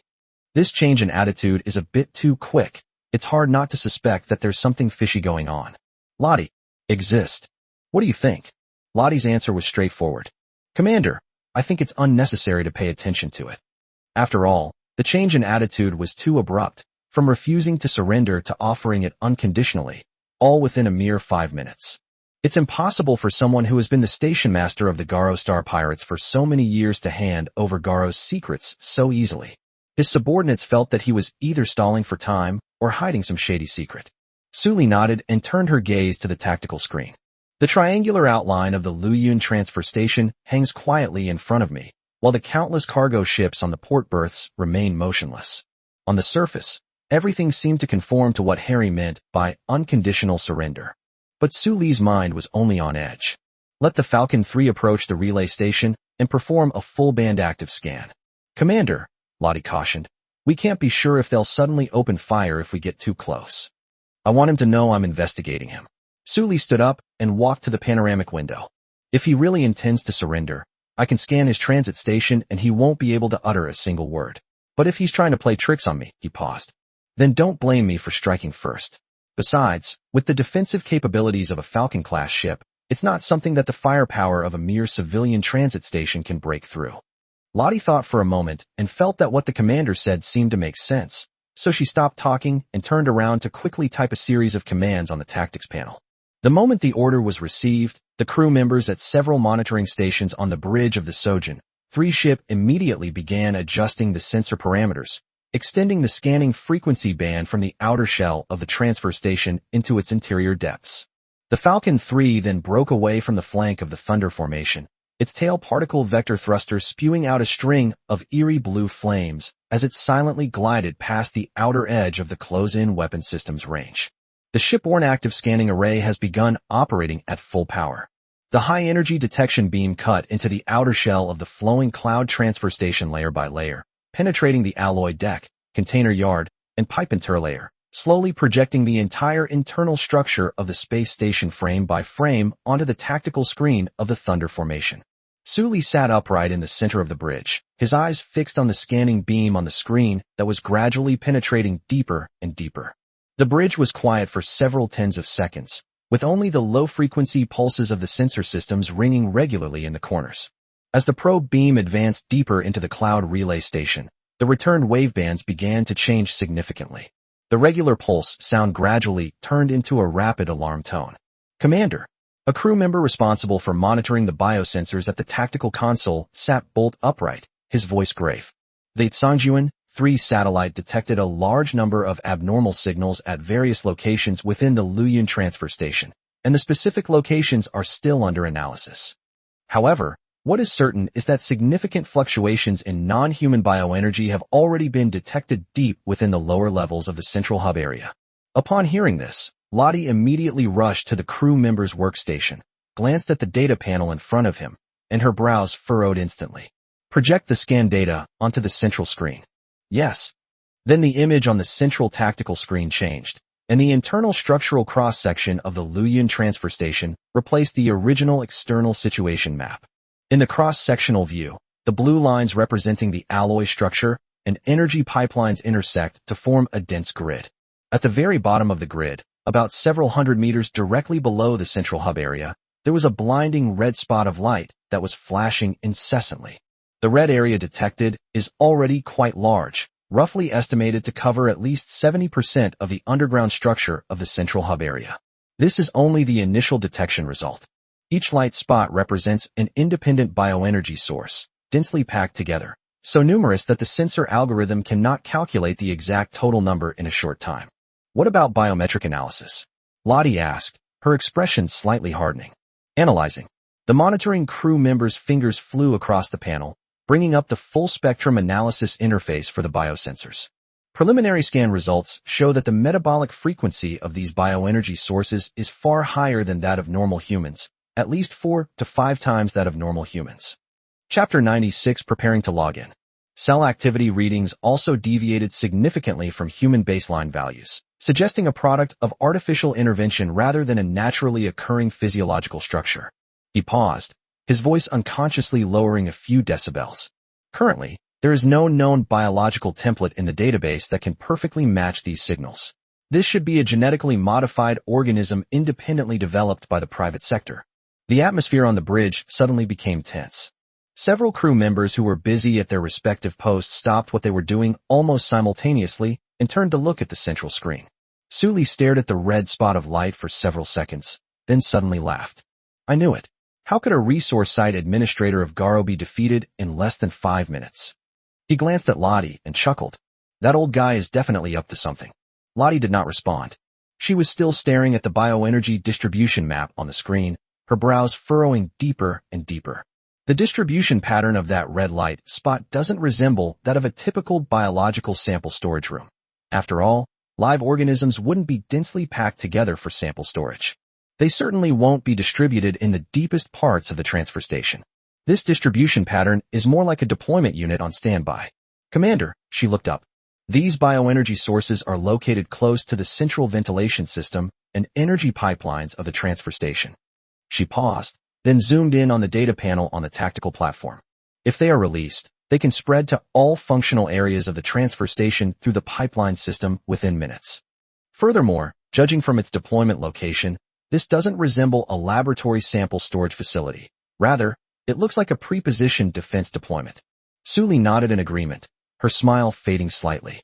Just as she was about to say something, a familiar voice suddenly rang in her mind. A novel biomass energy fluctuation has been detected. This biomass energy characteristic does not belong to any known biological category currently recorded in the database. Energy fluctuation readings indicate that this biomass unit possesses extremely high environmental adaptability, aggressive behavioral tendencies, and rapid metabolic regeneration capabilities. The system recommends that the host immediately investigate the source. He raised an eyebrow in surprise. If this type of biomass is successfully absorbed, the system will unlock the unknown biomass unit template. The host can clone and create similar biomass units using this template, and then perform targeted genetic modification and behavioral control programming on them. The specific content unlocked depends on the integrity and absorption volume of the biomass sample. This suggestion was automatically generated based on the system's long-term resource optimization logic. Please consider it. Upon hearing this, Suli immediately sat up straight in the captain's chair. Another new template can be unlocked. He raised his eyes and looked again at the large red spot on the central screen that was still flashing. Previously, his gaze towards those spots of light might have carried a hint of wariness and scrutiny, but after hearing this good news, he instantly felt that what lay ahead of him was like a vast, unexplored treasure trove. But on second thought, Harry's surrender was indeed a ruse. That old guy has hidden a nest of some kind of biological weapon underground, intending to use this method to buy time, or he simply wants to fight to the death. Sully had originally planned to have the Blizzard-class bombard the area with another volley of fire, but it seems that this plan is no longer feasible. The system has already spoken. Those unknown creatures are very likely to unlock resources for the new template. If we were to actually blow them up, it would be a terrible waste. Lottie. Exist. I need to maximize the scanning precision so I can find out exactly what's hidden in that red spot of light. Whether it's quantity, distribution density, volume estimation, or anything else, scan everything you can find. The more detailed the better. He stood up from the captain's chair, stretched his neck, and heard a sharp crack sound from his cervical spine. Also, pick up Lin Xiao for me. Lottie pressed her finger on the communication panel. Less than 3 seconds later, Lin Xiao's voice came through the encrypted channel inside the fleet. Commander? I'm currently assigning fire teams to the Marine Corps compartments of the Blizzard-class destroyer. We've only assigned half of the 6 companies so far. What are your orders? Distribute your fire support team to your deputy first, Sully instructed, walking to the tactical platform and placing his hands on the edge of the platform. The group at the transit station has hidden a batch of biological weapons under the space station, but what kind they are, how many there are, and how aggressive they are still unclear. I'm currently having the Falcon 3 continue its in-depth scan. Once you've completed the operational preparations for all Marine Corps companies, wait for my message and be ready to launch a landing operation at any time. There was a brief silence on the other end of the channel before Lin Xiao's voice rang out again. The previous anxiety about being busy had completely vanished from his tone, replaced by an irrepressible excitement. This time it's finally our turn. Lin Xiao's voice was filled with obvious laughter, and in the background, you could already hear him turning around and shouting to his adjutant.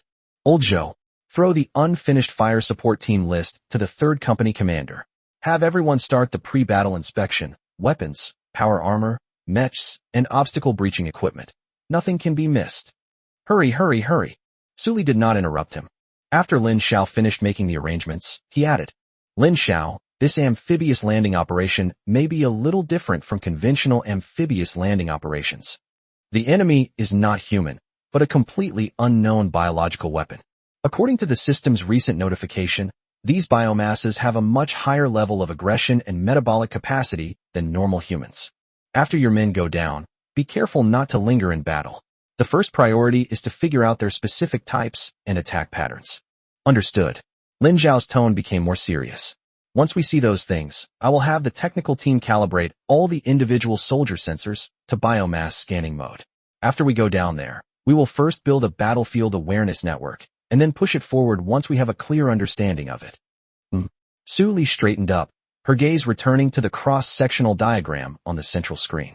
The red spot of light was still flickering silently, and its number seemed to have increased by a few points compared to before.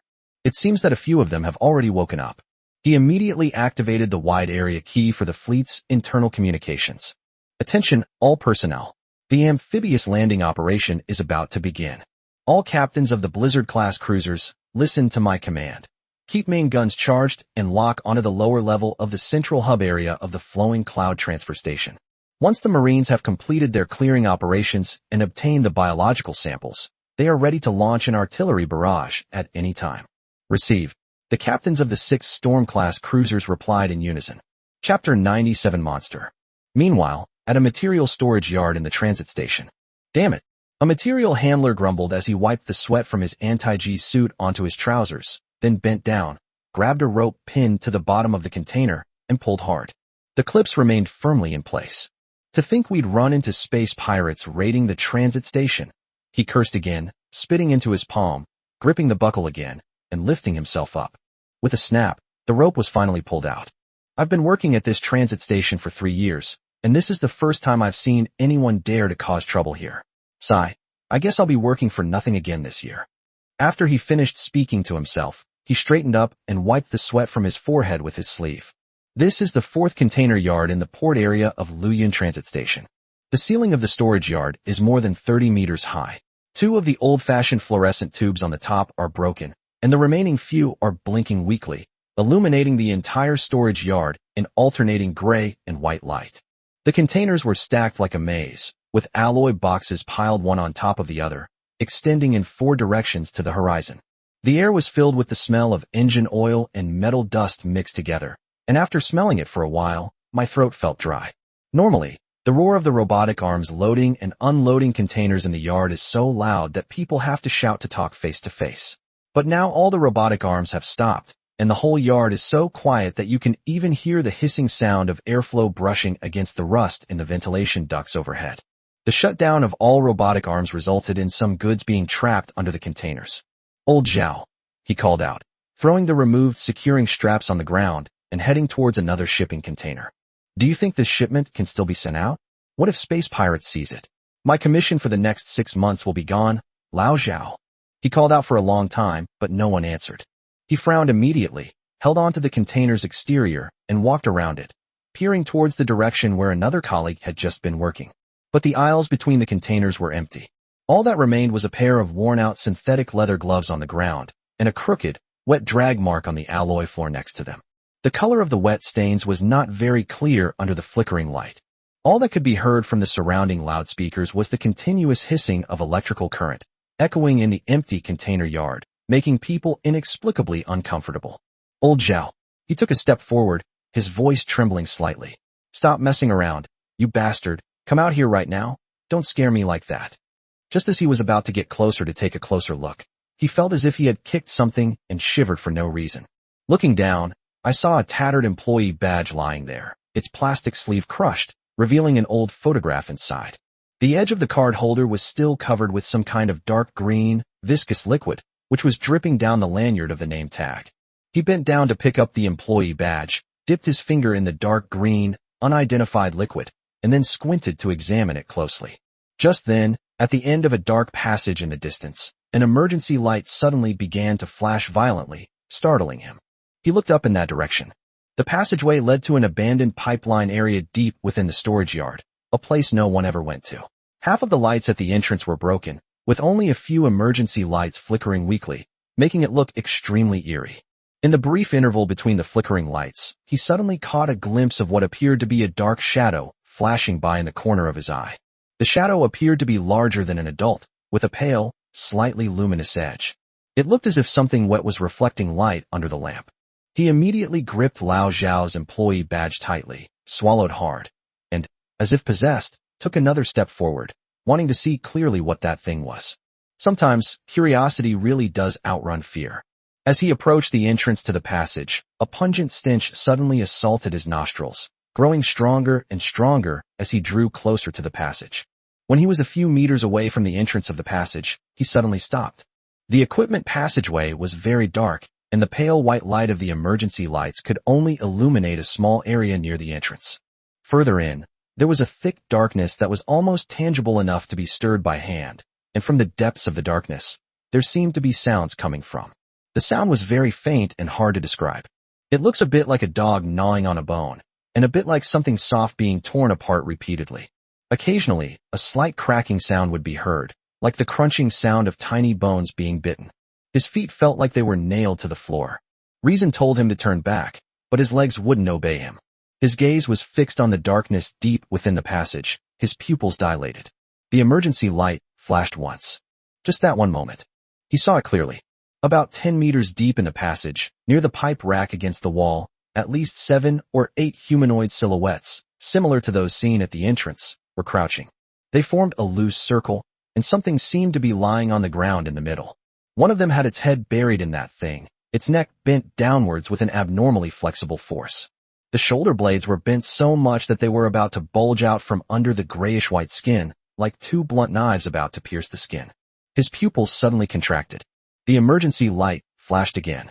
This allowed him to see clearly what was lying on the ground. A boot stained with dark red blood emerged from the gap formed by the human-shaped outline, the anti-slip treads on the sole clearly visible in the stark white light of the emergency lamp. He recognized them as the boots he had lent to Old Zhao that morning.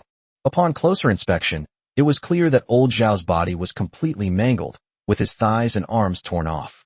His body, covered in teeth marks, was covered only with shredded clothing, and blood had formed a small stream beneath him. That whole thing could no longer be called a body. Old Zhao. His lips trembled violently. Then, as if he suddenly remembered something, he abruptly covered his mouth. He tried to move his feet and walk outside, but it was too late. The sounds they made earlier had already alerted those things in the darkness. The one closest to the entrance of the passage suddenly raised its head. He finally saw the faces of those things clearly.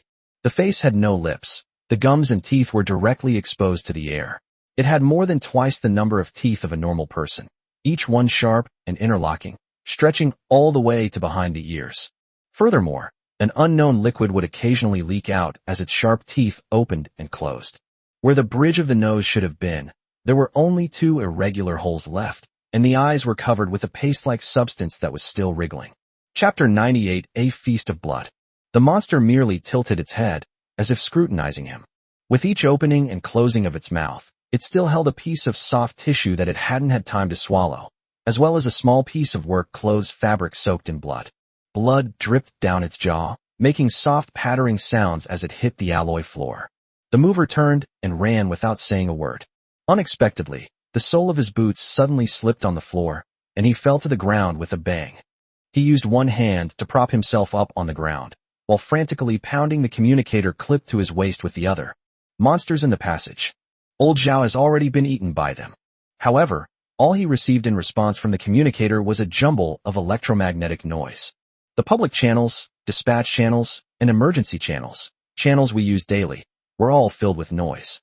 The transit station's communication system has been completely paralyzed at some point. However, he had only run a dozen meters when something suddenly grabbed his ankle. The force was extremely precise, hitting the thinnest crevice of his ankle bone. The force was incredibly strong, as if a hydraulic clamp had gripped his leg bone from the side, and even the bone made a slight creaking sound under the pressure. He immediately lost his balance and fell face down onto the alloy floor, his nose hitting a protrusion on the metal surface, and blood instantly smeared half of his face. Looking down, he saw a black claw covered in keratin that had already gripped his ankle. The claws were as thick as pliers, with black nails that were embedded in his flesh harder than nails, and the icy touch sent chills down his spine. He gripped a shipping container rail tightly with both hands, his fingernails digging into the gaps in the rail, his knuckles making a creaking sound from the excessive force. In extreme panic, he felt as if his ankle was about to be crushed. Helpless, he could only desperately roll over and kick the thing behind him with the leg that could still move. The soles of the boots pressed against the other person's face, neck, and shoulders, but all they felt was wet, slippery, and cold, as if they were stepping on a piece of fresh pork that had just been taken out of a cold storage. To everyone's surprise, the monster didn't budge even after being kicked several times. "Help!" he screamed. However, the sound only echoed among the numerous containers, and no one heard it at all.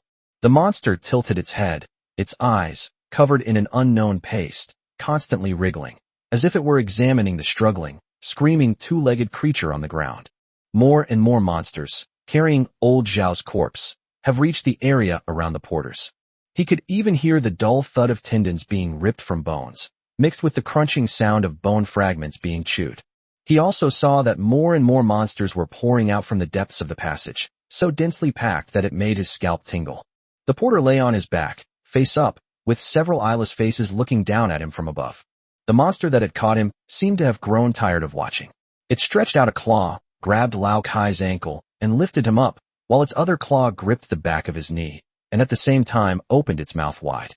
The jawbone opens at a much greater angle than that of a human, with the lower jaw almost dislocated and flipped downwards, revealing rows of sharp teeth that are densely packed and extend deep into the throat. The porter, who was being held upside down by it, witnessed the scene he least wanted to see in his life. The inside of that mouth didn't resemble a human oral cavity at all. It was more like an endless, wet, flesh-colored tunnel, with something constantly wriggling deep inside. His last scream was abruptly cut short by a crisp cracking sound of bone breaking, which was then replaced by a continuous chewing sound. Such scenes were playing out simultaneously in hundreds of locations. The container yard workers, the crew members remaining at the port berths, and even the mechanics who haven't had time to leave the maintenance tunnels. After the humanoid weapons were released from the incubation chambers throughout the flowing cloud transfer station, they quickly spread to every corner of the station along the ventilation ducts and maintenance shafts. They don't need to open doors, they don't need navigation, and they don't even need eyes. All it takes is to crawl along the pipes, emerge from any vent or maintenance opening, and then begin to frantically tear apart any moving creature within its range. The areas without lights are their hunting grounds. Those who were still in shock ran from one end of the corridor to the other, trying to find a blast-proof gate that could be opened. However, the gate had long been locked. Someone smashed the fire axe cabinet on the corridor wall with a fire extinguisher, grabbed an axe, and chopped it down hard at the monster that was crawling over. But when the axe blade cut into the shoulder, it made a dull sound that was completely unlike the sound of cutting into flesh and blood. The thing merely tilted its body slightly, then swept one claw across, tearing the man's arm, along with the fire axe, off his body, before stuffing it into its mouth and slowly chewing it. When the first monster smashed the porthole of a small cargo starship docked at the port and crawled inside, the people on board finally realized that the space station had been turned into a slaughterhouse. Numerous monsters invaded the cargo starship through the open transport hatches and gaps, instantly unleashing a bloody feast. Some of the cargo starships that received the message immediately closed their hatches, narrowly averting a tragedy. Meanwhile, the person who initiated all of this was now safely standing behind the heavy protective door of the emergency refuge pod. Harry stared intently at the empty corridor outside through the narrow reinforced glass window in the door. The corridor lights were still on, and the anti-slip coating on the floor still gleamed with a hazy gray sheen under the cool white light. Everything was still quiet. At least, no monsters had appeared in the corridor he was in yet. But his fingers gripped the edge of the window frame so tightly that his knuckles turned white. From the moment he pressed the activation button, he already knew what was going to happen outside. After all, he knew every biological parameter of the things in the culture tank by heart. Its aggressiveness index even far exceeds the safety limit of the Imperial military's biological weapons. Its hunting instinct is dozens of times stronger than that of a wolf pack, and its metabolic rate is so fast that wounds can close on their own within minutes. Without the constraints of neural inhibition chips, they are pure killing machines, indiscriminate in their dealings with friend or foe, unrecognizable by markings, knowing only how to tear apart all living things around them.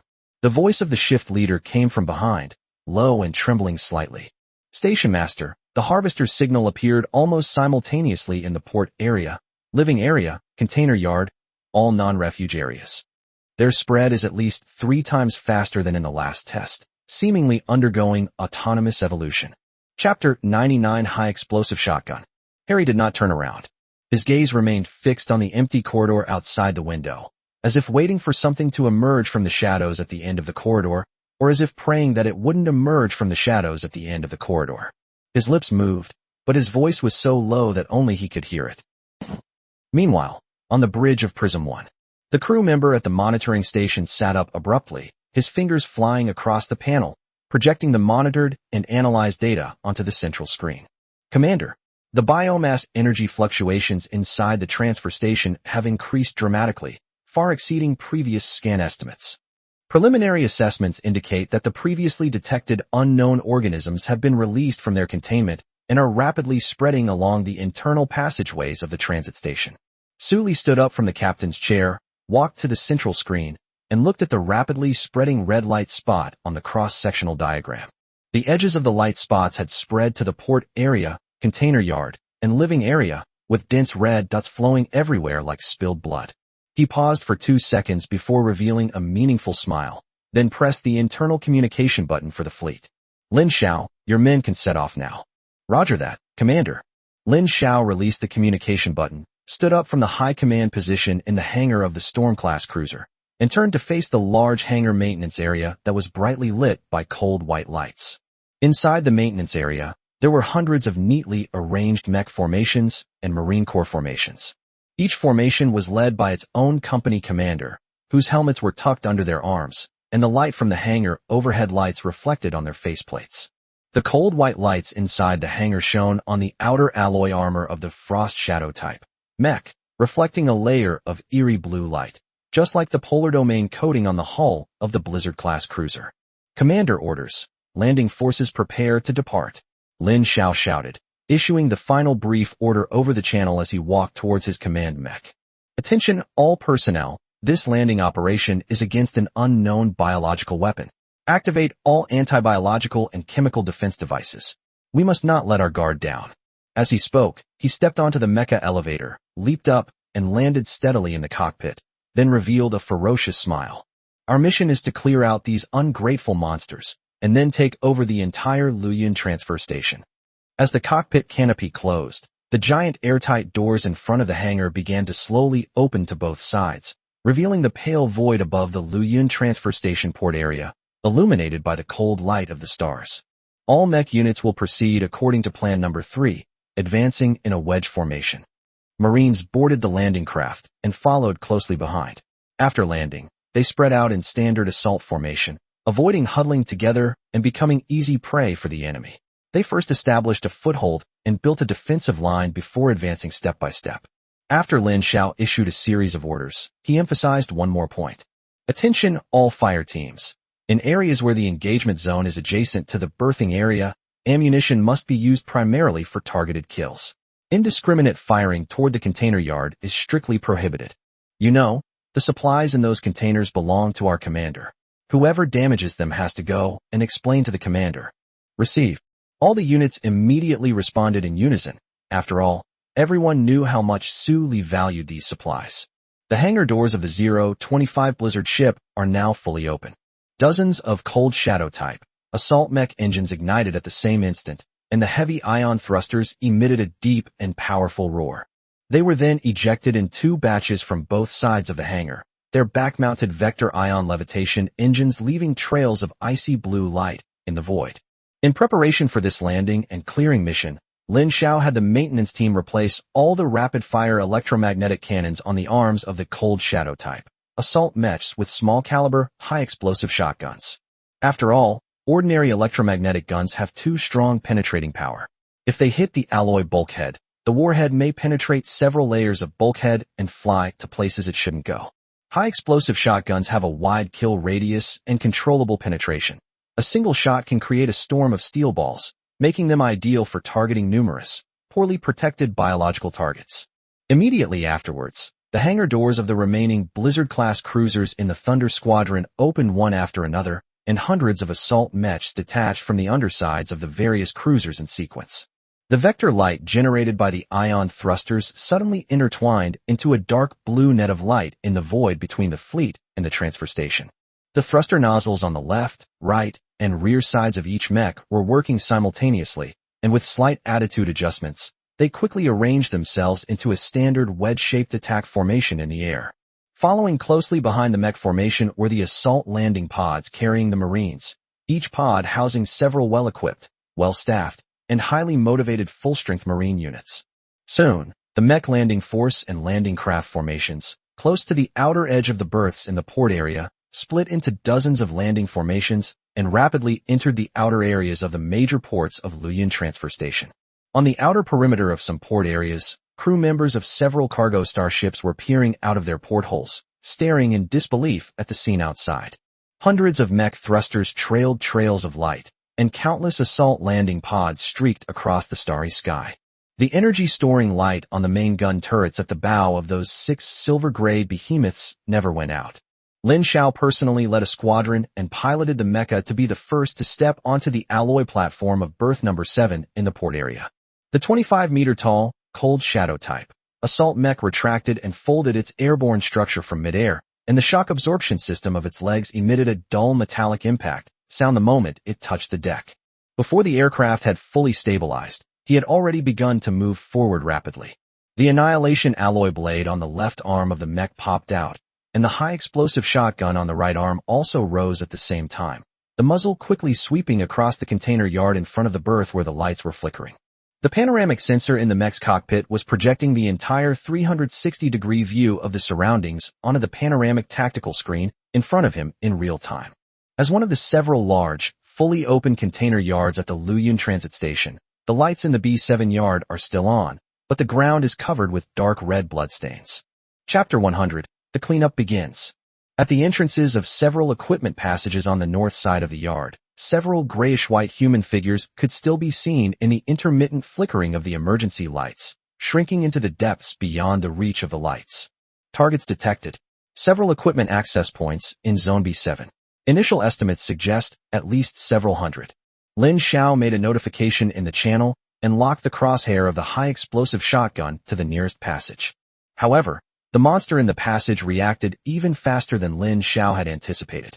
They bounced up from their spots almost as soon as the gun barrels locked on. Using all four limbs, it crawled rapidly along the alloy floor, its movement trajectory completely irregular, approaching Lin Xiao at lightning speed like a gecko. Unfortunately, Lin Xiao did not give them a second chance to accelerate. He switched the weapon selector switch on the control handle from safe to full automatic and then decisively pressed the fire button. Shadow Type, the high-explosive shotgun mounted on the arm of the assault mech, opened fire instantly. Instead of the orange-red flames of ordinary gunpowder weapons, the cannon spewed out bursts of compressed silver-white bullets. Each shrapnel shell explodes in mid-air a fraction of a second after leaving the barrel, with thousands of tiny alloy steel balls inside the shell being ejected in a fan shape at high speed, forming a visible storm of metal bullets. The steel ball flew at such a high speed that it left a blindingly bright white trail in the air, illuminating the entire area, as if it were daytime the moment it was fired. The first row of bio-soldiers was instantly hit head-on by the metal storm. High-explosive shotgun shells hitting this skinny target are practically no different from splitting tofu with a tomahawk. Each tiny alloy steel ball could carve a football-sized through wound into the grayish-white skin. When thousands of steel balls covered the area at the same time, the dozens of bio-warriors in the front row were torn into mincemeat during the charge. Shredded, grayish-white skin fragments, dark red muscle fibers, blackened pieces of internal organs, and a thick, viscous, dark green bodily fluid that was completely unlike anything in human form. Almost everything was mixed together, turning into blood plasma, which was then swept backward by the shockwave, splattering a thick layer onto the alloy walls on both sides of the passage. However, the bioengineered warriors in the back row did not stop their advance even as their comrades in the front row were being shredded.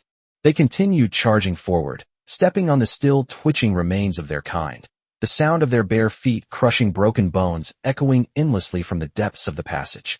The creaking and cracking sounds couldn't even drown out the roar of the mech engines, and their speed was unexpectedly fast, with their explosive power during the sprint almost matching that of a light mech. But it's only fast. Just as the bioengineered warriors were about to approach Lin Xiao, several Mechs arrived beside him, and the anti-armor missile array on his right shoulder was fully unlocked.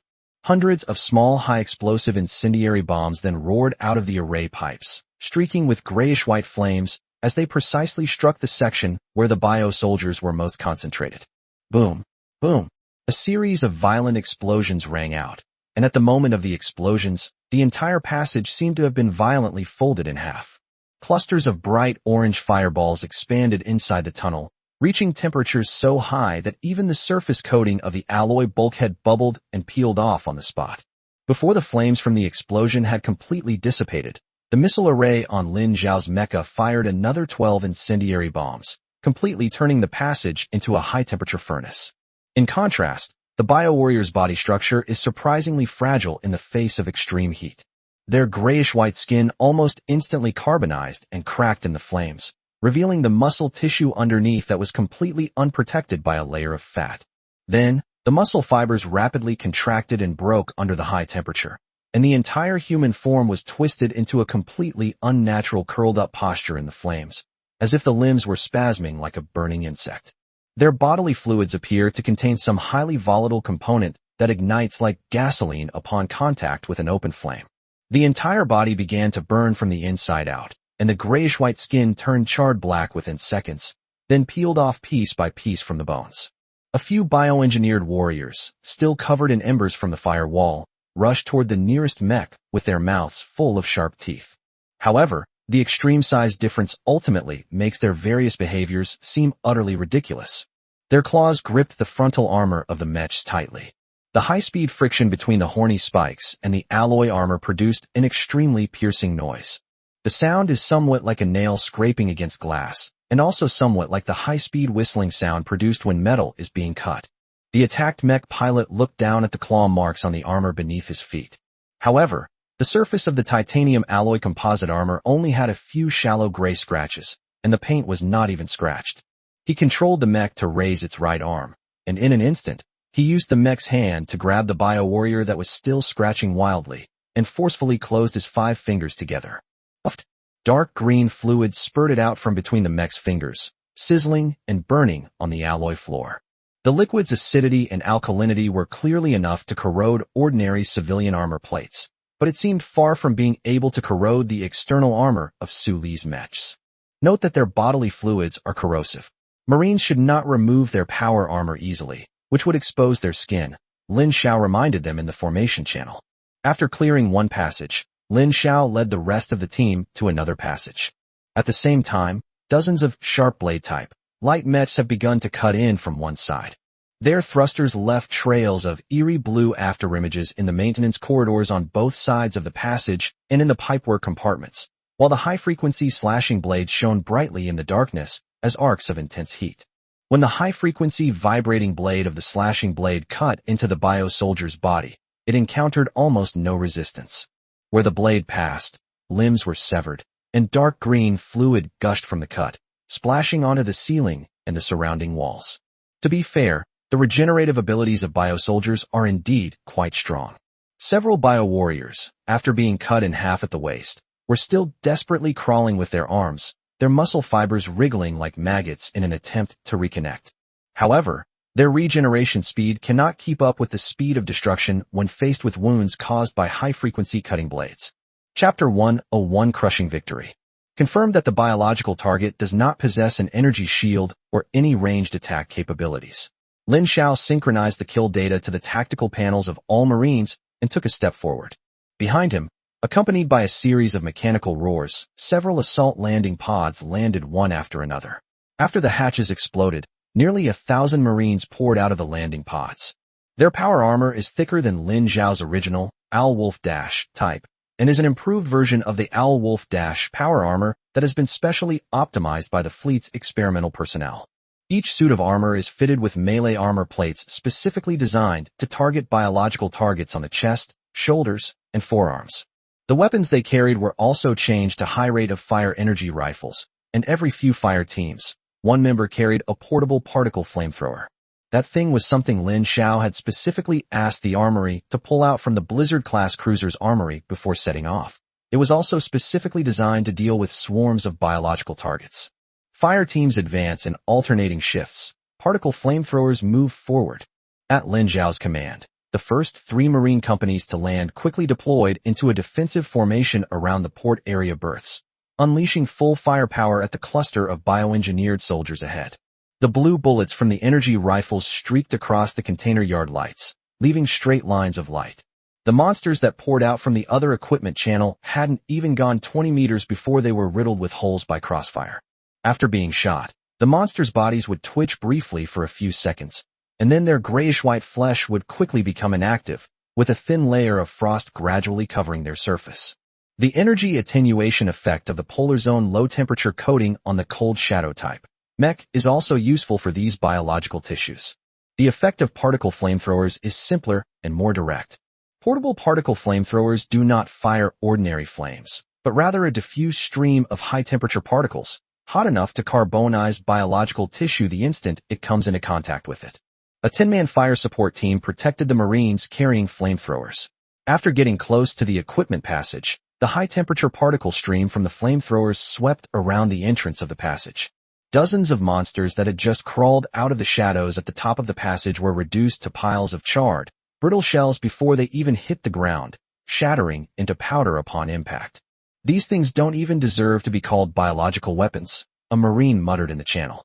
The energy rifle in his hand accurately decapitated several monsters, whose headless corpses staggered forward a couple of steps before collapsing to the ground. Don't let your guard down.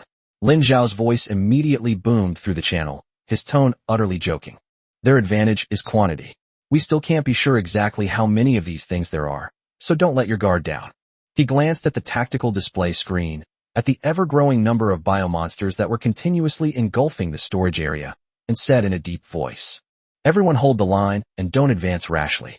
Let's wait until the mech formation has cleared this storage area." As soon as he finished speaking, hundreds of cold shadow type mechs launched an attack from both sides simultaneously.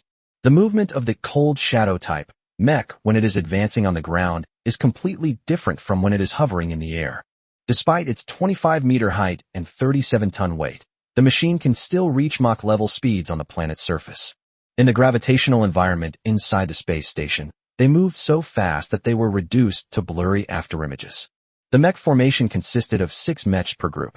As each wedge-shaped formation advanced, they simultaneously deployed combined cryogenic force fields, reducing the temperature in the area in front to nearly 100 degrees Celsius below zero within seconds. Before the monsters that jumped out of the shadows could even accelerate, their joints and limbs were frozen stiff by the low-temperature force field, making their movements much slower than usual. Then the high-explosive shrapnel roared once again. Each shell scatters and explodes into puffs of green blood mist upon hitting the biomonster. A single shell can clear a small area. Furthermore, the mech's enormous size made the monster's attacks appear incredibly weak and ineffective compared to the smaller Karami. Some of the biomonsters took advantage of the gaps in the firepower to get close to the mech and prepare to launch a sneak attack, only to be met with an annihilating blade of light. Lin Xiao personally piloted the command mech and charged into the depths of the container yard. His left arm's tactical blade slashed and cut like cutting melons and vegetables, each slash leaving a trail of icy blue afterglow in the air.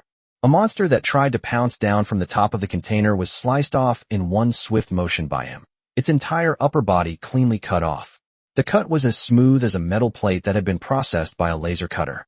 The fractured bones and tissues were frozen to the cut's surface by the low-temperature energy, and not a single drop of green liquid flowed out. 3 mechs swept past him from the flanks, their shoulder-mounted ion assault cannons firing simultaneously, the energy beams instantly sweeping across the northeast corner of the storage yard in a fan shape. In an instant, hundreds of monsters huddled together tearing at a corpse were sliced in two by a high-energy ion beam. The offensive of the biomonster horde quietly paused briefly. Even though they have no concept of fear, their numerical advantage is still being rapidly eroded. Several mech squadrons on the east side of the storage yard have expanded the cryogenic field to the entire area, and even the bloodstains on the ground have been frozen into dark green ice. The monster's remains, shattered by the ion beam, lay scattered on the ice. The broken ends were filled with grayish-white tissue sealed by the low temperature, but not a single drop of bodily fluid flowed out. In an instant, the ice on the battlefield and the particle streams sprayed from the flamethrower complemented each other, presenting a unique scene of ice and fire, which would make ordinary people marvel at its beauty. It's just that those bioengineered monsters don't find it wonderful. The entire battle, from its start to the complete clearing of the storage area and the return to calm, lasted no more than 10 minutes. Lin Xiao sheathed his battle blade, opened the mecha cabin, and jumped from the mecha cockpit to the ground. The alloy combat boots made a crisp crunching sound as they stepped on the ice.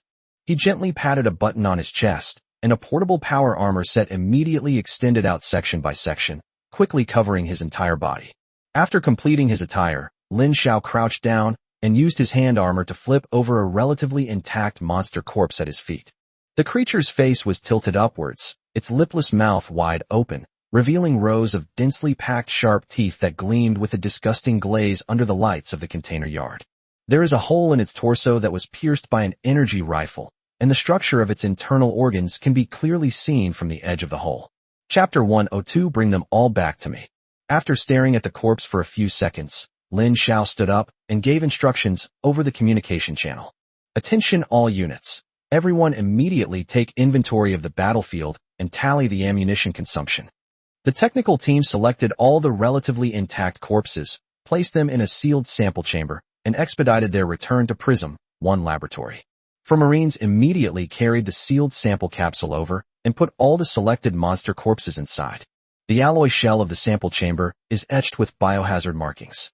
As the airtight lock closes, the built-in low-temperature preservation system automatically starts, and a white mist instantly diffuses out from the gaps in the chamber. Report. The leader of the number 1 fire team ran over from the other end of the storage yard and stood steadily in front of Lin Xiao. The joint system of the power armor emitted a series of faint humming sounds in sync with his slightly rapid breathing. We have not found any casualties so far. The damage caused to us by the monster is mainly concentrated on the outer plates of several power armors. They are covered with scratches and bite marks, but none of them have been penetrated. The team leader's voice came from the power armor helmet, carrying a mechanical electronic tone. Furthermore, it has been confirmed that this storage area has been completely cleared, all the biomonsters have been completely eliminated, and the remaining troops are accelerating their advance to other areas to clear them out. Lin Xiao nodded and tapped the fleet encrypted channel communication button on the right side of his helmet. Commander, the landing force has completed the clearing of container yard B7 in the transit port area and successfully opened a safe zone. All the targets encountered were humanoid biological weapons of the same type, with an initial estimate of more than 5,000. They have all been eliminated, and there were no casualties on our side. Enemy biological samples are being packaged and boxed. They will be transported back to Prism, 1 laboratory by shuttle, in 3 minutes. Over. Well done. Su Li smiled faintly on the bridge of Prism 1, and at the same time gave an order to Lottie beside him. Lottie, bring up the internal structure map of the transit station and mark all confirmed safe areas and uncleared areas. Lottie's fingers flew across the tactical panel, and a 3D cross-sectional view of the flowing cloud transfer station immediately popped up on the central screen. The B7 container yard in the port area has been marked in green, while a large area from the transit port to the internal central hub area is still flashing with unknown red bioenergy signals, forming a large dangerous area. Commander, the safe zone currently only covers less than 5% of the port area. At this rate, it will take at least, Lottie quickly estimated, 4 to 5 hours. Yes, did you hear that, Lin Xiao? Su Li instructed Lin Xiao on the other end of the communication terminal.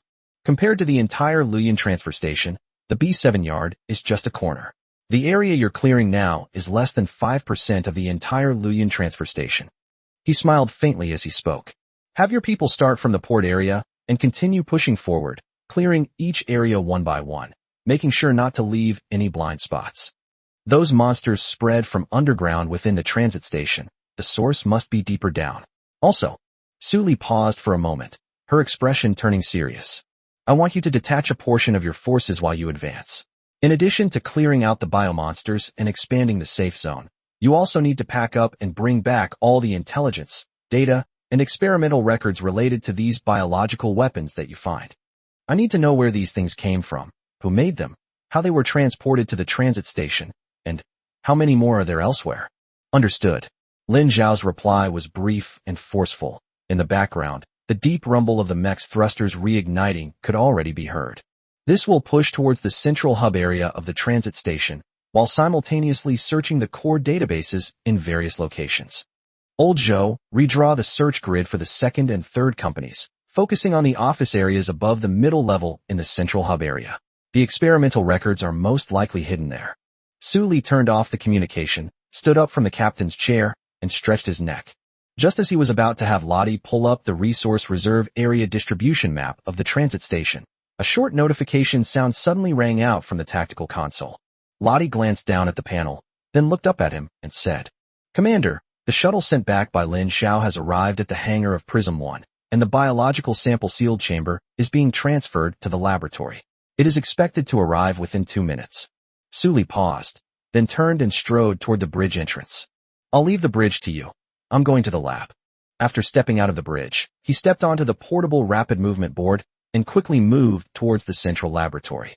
The repulsion generator at the bottom of the moving plate emits a rhythmic humming sound at a distance of 30 centimeters from the alloy floor. Rows of light blue status indicator lights were embedded in the bulkheads on both sides of the corridor. Under the illumination of the cold white main light overhead, the entire corridor appeared quiet and deserted. He moved quickly, and as he passed the equipment recovery pod, he casually took off his jacket and draped it over the pod door, leaving him wearing only a close-fitting dark gray tactical undershirt. Several crew members who were pushing equipment carts from the corner of the corridor saw him and instinctively made way for him, raising their hands in salute. Su Li nodded in response. The central experimental compartment of Prism 1 is located in the middle section of the ship, slightly aft, adjacent to the medical area and the biological analysis room. The laboratory's airtight door is the highest level of security on the entire ship, second only to the bridge. The alloy door panel is etched with a trefoil-shaped biohazard symbol and a ring of light yellow warning stripes. When Su Li arrived, the red indicator light on the access control panel was still on, indicating that the sample placement work inside had not yet been completed. He didn't urge him. Instead, he just leaned against the corridor wall by the laboratory entrance and waited. After about half a minute, the airtight door emitted a low, depressurizing sound, and then the red indicator light quietly turned green. The moment the airtight door slid open, a rush of cold air, a mixture of disinfectant and low-temperature nitrogen, rushed out, blowing a few strands of hair across his face.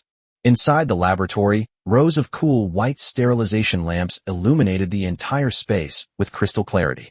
In the center is an all-metal dissection table, and the surrounding walls are inlaid with various analytical instruments and arrays of precision instruments of various models. Several lab technicians in white protective suits were busy around the dissection table, on which sat a sealed sample chamber that had just been unloaded from the shuttle. Chapter 103, Unlocked, the First-Generation Alien. The lid of the sealed sample chamber had been opened, and several relatively intact monster corpses were neatly arranged on the table. Sully immediately stepped into the laboratory. The moment his alloy combat boots stepped over the threshold of the airtight door, the system interface popped up automatically in front of him. An abnormal organism was detected during the scan. This organism is a multi-gene fragment chimeric product, including, but not limited to, the basic human genetic framework, codes for unidentified predatory aggressive behaviors, and highly metabolic regenerative biomass structures. Note that, apart from human genes, the source of exogenous unknown gene fragments does not belong to any known species currently recorded in the database. This organism possesses a high-density muscle fiber structure, rapid cell metabolic cycle, enhanced skeletal calcification layer, and highly specialized predatory teeth. Furthermore, they exhibit highly developed parasitic reproduction, high metabolic rate, strong environmental tolerance, and instinct for group cooperation. Aggressive behavioral tendencies are encoded deep within their genes and cannot be altered through conventional behavioral modification methods. No residual neural inhibition or behavioral control mechanisms were detected in the scan. More detailed parameters will be analyzed after this process is complete. System suggestion: absorb immediately. Upon absorption, the host will unlock a new biomass unit template, enabling targeted modification and behavioral control programming at the genetic level. The units generated by the system will have complete compliance codes and be compatible with existing clone creation templates. Sully stared at the few lines of text that were moving around, and the corners of her mouth slowly curled up. She couldn't help but sigh inwardly. That old bastard Harry really gave me a big gift. He walked to the control panel and looked down at the corpses of the monsters. A close-up view is much more intuitive than what you see in the sensor images. The grayish-white skin was covered with fine wrinkles and hardened nodules, and the ends of the fingers and toes had no nails, but instead extended sharp, bony claws. One of them had its mouth half open, with 3 rows of sharp teeth interlaced inside, and even the base of its tongue was covered with tiny barbs. He stretched out one hand and hovered it above the control panel, palm down. Absorb. Beginning to absorb the new biohybrid. The surfaces of the monster corpses on the control panel immediately emitted a faint blue glow. Light seeped outwards from inside the corpse, as if something was dismantling them layer by layer at the molecular level. Grayish-white skin, dense muscle fibers, calcified bone structure, disintegrate at an extremely efficient rate under the influence of the system's recycling force field.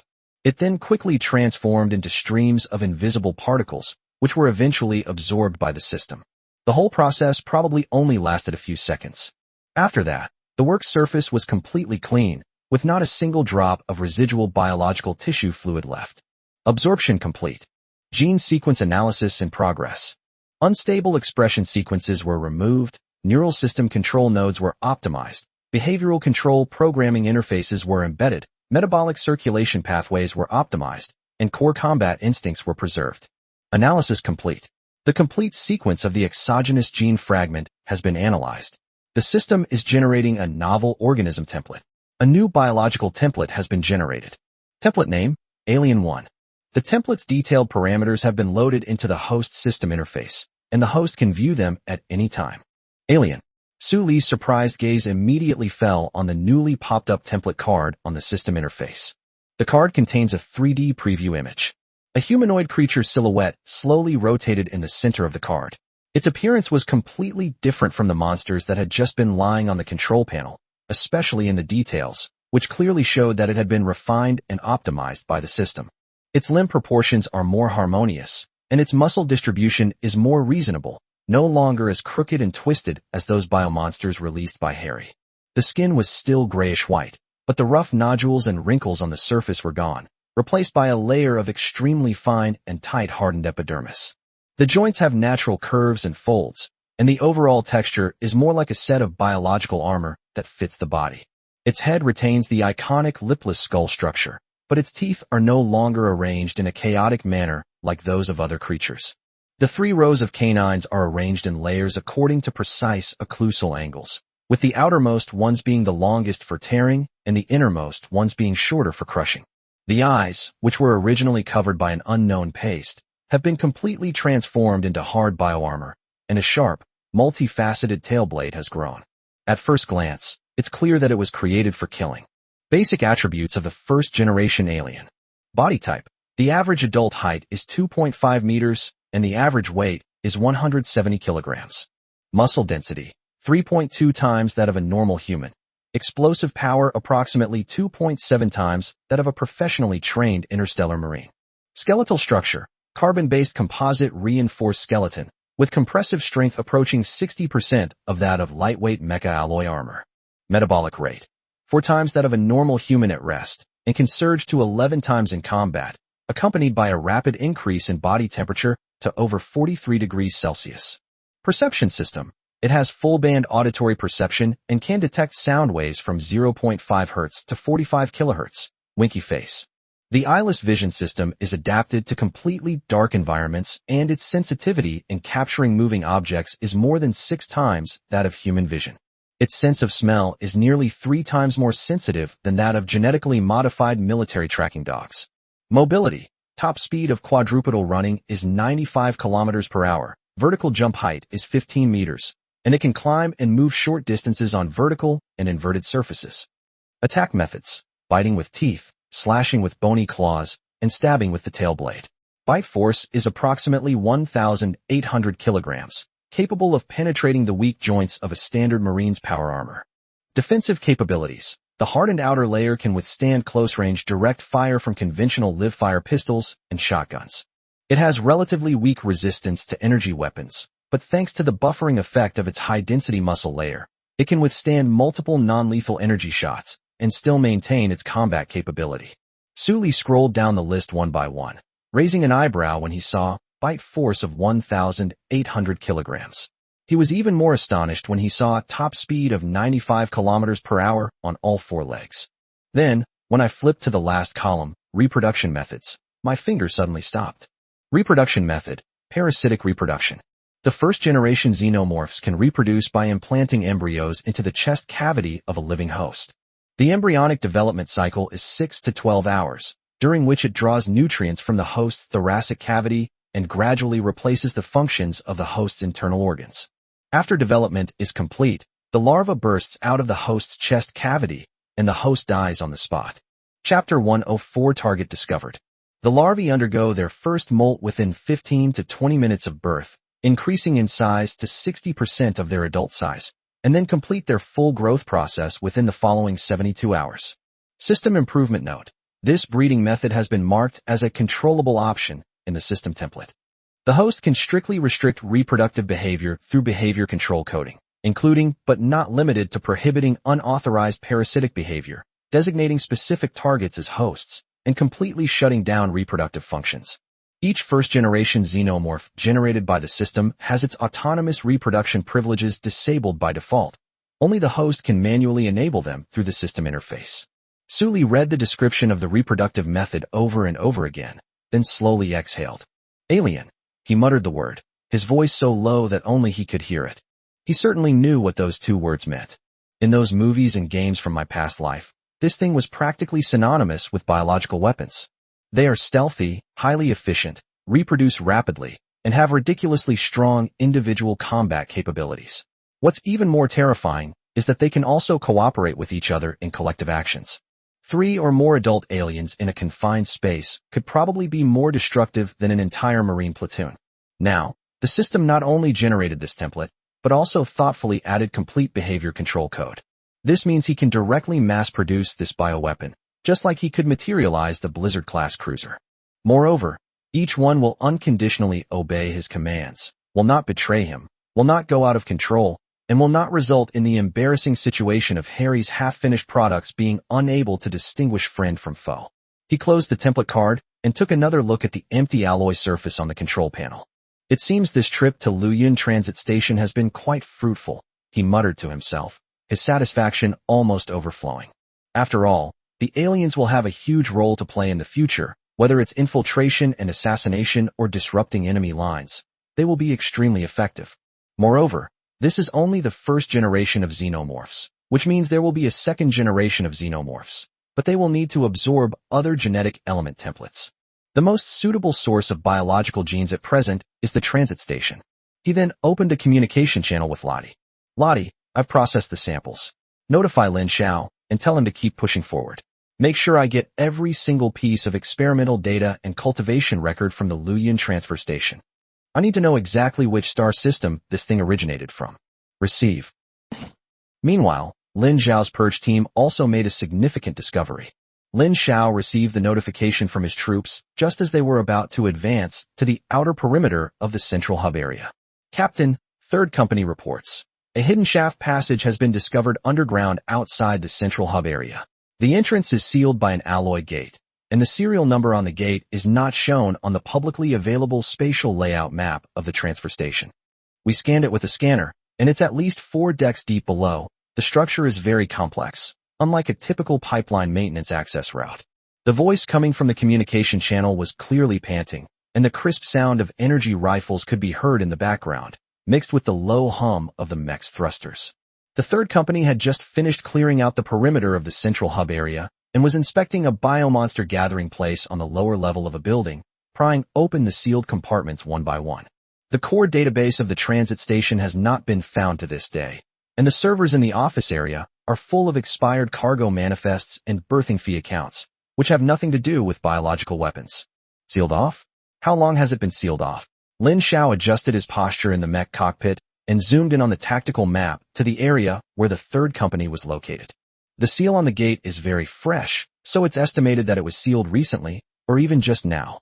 Furthermore, the bioenergy readings next to the gate are very high, indicating they originate from the same source as those monsters, suggesting there are likely several more imprisoned inside. Don't open the door yet. Lin Xiao's fingers flew across the tactical panel, typing out several commands and rearranging the search grid for the Second and Third Companies. At the same time, he ordered the First Company to move closer. Clean up the surrounding area first. Don't leave any loose ends. I'll be right there after I finish cleaning this place. After he finished speaking, he cut off the communication and turned around to make a gesture to the mech formation behind him. Several, cold shadow type, Mechs immediately retracted their blades and advanced towards the vertical shaft passage with him. The road was littered with signs of battle. The alloy floor was littered with the shattered remains of creatures riddled with bullets, and the walls were splattered with grayish-white tissue fragments and dark red bloodstains. It appears that the number of victims is not small. The entrance to the vertical shaft discovered in Sanlian does not appear to be the one Harry entered. The newly discovered entrance is hidden in an abandoned pipeline monitoring room on the outskirts of the central hub area of the transfer station. The sign on the door of the monitoring room was so rusted that the words were illegible. Inside, there were piles of moldy filter cotton and abandoned pipe joints. If it weren't for the Marines from the Third Company scanning the walls layer by layer with their bioscanners, they might never have discovered that behind this rusty alloy partition, there was a vertical shaft leading straight underground. When Lin Xiao arrived, the Third Company's fire support team had already blown open the entrance gate. Behind the gate is a vertical shaft extending downwards, with rusted metal ladders embedded in the shaft walls. The cold white emergency lights were arranged in 2 rows along the shaft wall, with a few still flickering weakly, illuminating the entire shaft in an intermittent manner. How many have gone down? Lin Xiao jumped down from the mecha, walked to the edge of the shaft, and looked down. 2 fire teams, plus a scanner. The Third Company commander stood beside him, several shallow scratches on his power armor's chest plate from the biomonster's claws. It's very deep down there, at least 4 decks deep. The bottom is a large experimental area. The guys who went down there said it was full of culture tanks and dissection tables, as well as some data terminals that hadn't been destroyed yet. Tell them not to touch anything. After Lin Xiao finished speaking, he moved quickly down the metal steps at the edge of the shaft. The view at the bottom of the shaft is a completely different world from that at the top. Although the transfer station above was covered in blood and signs of battle, it still resembled a standard space station. Below the shaft, it resembles a laboratory forgotten deep underground. Chapter 105, Alien Mother. The walls on both sides of the corridor are covered with yellowed sterile partitions, and most of the sterilization lamps overhead have been turned off, with only a few still emitting a faint blue light. The air filtration system was still running slightly, and the entire underground was filled with a strong, nauseating mixture of formaldehyde and the smell of decaying biological tissue. Even the power armor's air filtration system couldn't completely filter it out, and occasionally a faint, sweet-smelling aftertaste would seep into Lin Zhao's nostrils. At the end of the corridor was an airtight alloy door that had been smashed open. The reinforced glass on the door panel was shattered, with dried dark red bloodstains on the shards. Behind the door is the main laboratory, a fairly large space with a ceiling height of tens of meters. The arched dome is fitted with a row of shadowless lamps that have long been turned off. In the very center of the laboratory are rows of transparent culture tanks, each several meters high, filled with a pale green nutrient liquid. Several monsters that had been unable to be released due to a malfunction in the incubation chamber were soaking in nutrient solution. Their grayish-white bodies floated in the middle of the liquid, their limbs curled up, like embryos sleeping in a mother's womb. Their bodies are covered with a dense array of monitoring electrodes, each connected to a data monitoring station outside the culture tank. On the east side of the laboratory, against the wall, a row of dissection tables were fixed to the floor, with various precision surgical instruments scattered on the tables. Laser bone saw, miniature tissue suture device, nerve synapse mapping probe. On several dissection tables, there were even half-disassembled monster corpses, their thoracic and abdominal cavities completely ripped open, exposing their complex organ structures. The lingering, fishy stench in the air mostly emanated from these dissection tables. The Marines who came down earlier had completely sealed off and protected the area to ensure that it would not be damaged before the arrival of professionals. "What the hell is this place?" a Marine who had just stepped down the shaft muttered under his breath. "Stop arguing, find the data terminal." Lin Zhao strode towards the deepest part of the laboratory, to the independent control panel separated by anti-static glass. The holographic screen on the control panel was still faintly lit, probably because it was connected to an independent emergency power supply, and it did not go out like other devices. The surface of the facility at the bottom, apart from a few scratches from sharp claws along the edges, is generally very well preserved. The status bar in the lower right corner of the screen displays dozens of unread system warnings, all related to abnormal nutrient solution concentration in the culture tank, failure of the experimental subject's neural inhibition chip, and manual activation of the biosafety protocol. Lin Zhao reached out and wiped the dust off the screen, then switched the system interface to the experiment logs directory page. The directory is filled with hundreds of log entries, the earliest of which dates back several years, and the latest one is from just a few days ago. All the logs were signed with the same name, Dr. Kamet. Found it. He decisively pressed the communication button. Communications team, immediately package, compress, and encrypt all the data in this terminal and send it to the bridge of Prism 1. Especially the experimental log written by someone named Kamet. Not a single word could be omitted. Receive. Half a minute later, the Marines in charge of communications arrived at Lin Zhao's location, connected a device to the holographic terminal, and began to collect data. The data packet was compressed and encrypted within seconds and transmitted directly from the laboratory at the bottom of the shaft to the tactical database on the Prism 1 bridge via the relay communication link carried by the Marines. When Suli returned to the bridge of Prism 1, he heard the sound of the data packet loading completed. "Has the data Lin Zhao sent back arrived?" "Yes, Commander, analyzing." Lottie's fingers flew across the holographic panel, unfolding Camp's experimental logs one by one onto the tactical screen. The original text of the log used Garo's internal encryption code, but Lottie deciphered it in just a few seconds. Suli walked to the tactical platform and fixed his gaze on the tactical light screen in the center. The log entries are arranged in chronological order, with the earliest entry dating back quite a while, and the most recent one dating back 3 days. The author of this experimental log is a Dr. Kamet. He is most likely the person in charge of this project, Lottie analyzed. "Dr. Kamet? Who is he? Can you find out his identity information?" Suli asked Lottie with a puzzled look. Lottie nodded and immediately pulled up a pre-prepared profile of her identity data. Dr. Kamdeveiler was originally the chief genetic engineer of a military biological laboratory at the Cologne Imperial Academy of Sciences. However, 7 years ago, he was expelled from the Imperial Academy of Sciences for secretly conducting a gene chimerism experiment that violated the imperial bioethics law. After being expelled from the Imperial Academy of Sciences, his personnel file completely disappeared from public databases. It now appears he was poached by the Fong Wolfstar pirates. He's quite a figure. Let's see what he's been up to with Garo. As Suli spoke, she raised her hand to signal that Latte could begin. Lottie nodded and began analyzing the log entries one by one, starting with the earliest ones. The first entry in the experiment log is from 4 years ago, so it is preliminarily estimated that the experiment started 4 years ago. Moreover, with the approval of One-Eyed, Project Hades No. 1 was officially launched, codenamed the Harvester. The goal is to create genetically modified soldiers with high obedience, rapid battlefield adaptability, and extremely strong individual combat capabilities through targeted genetic modification of human volunteers. Su Li's eyebrows twitched slightly, signaling Lottie to continue. Thirdly, the core gene donor has been identified and numbered, Eno-001. The donor was the remains of an unknown creature discovered about 2 years ago during a waterway clearing operation on an abandoned research vessel of unknown origin. The remains were exceptionally well preserved, with cell activity remaining at a low level of metabolism even at room temperature. Preliminary gene analysis results show that the organism's gene structure does not belong to any currently known biological classification system, and it has extremely high gene embedding compatibility and cross-species expression stability. Dr. Camp named it the alien matrix. The alien mother?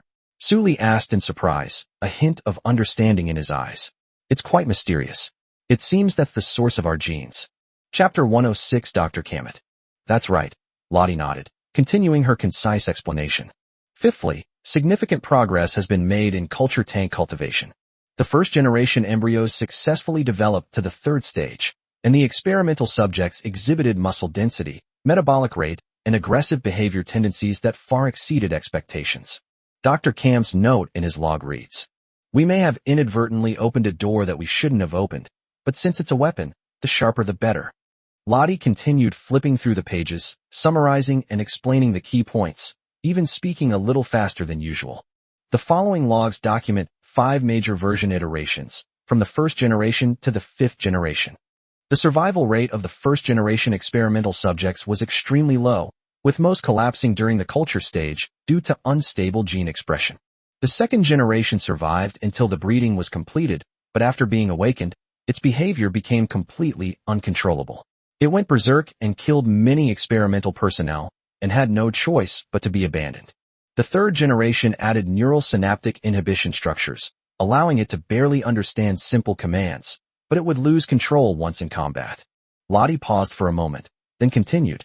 Starting from the 4th generation, Dr. Camp abandoned conventional methods of controlling the behavior of experimental subjects and instead tried to embed repression codes at the genetic level. As a result, while suppressing their fighting instincts, the 4th generation test subjects also experienced a significant decrease in muscle density and metabolic rate, resulting in combat capabilities that were even inferior to those of an untrained ordinary person.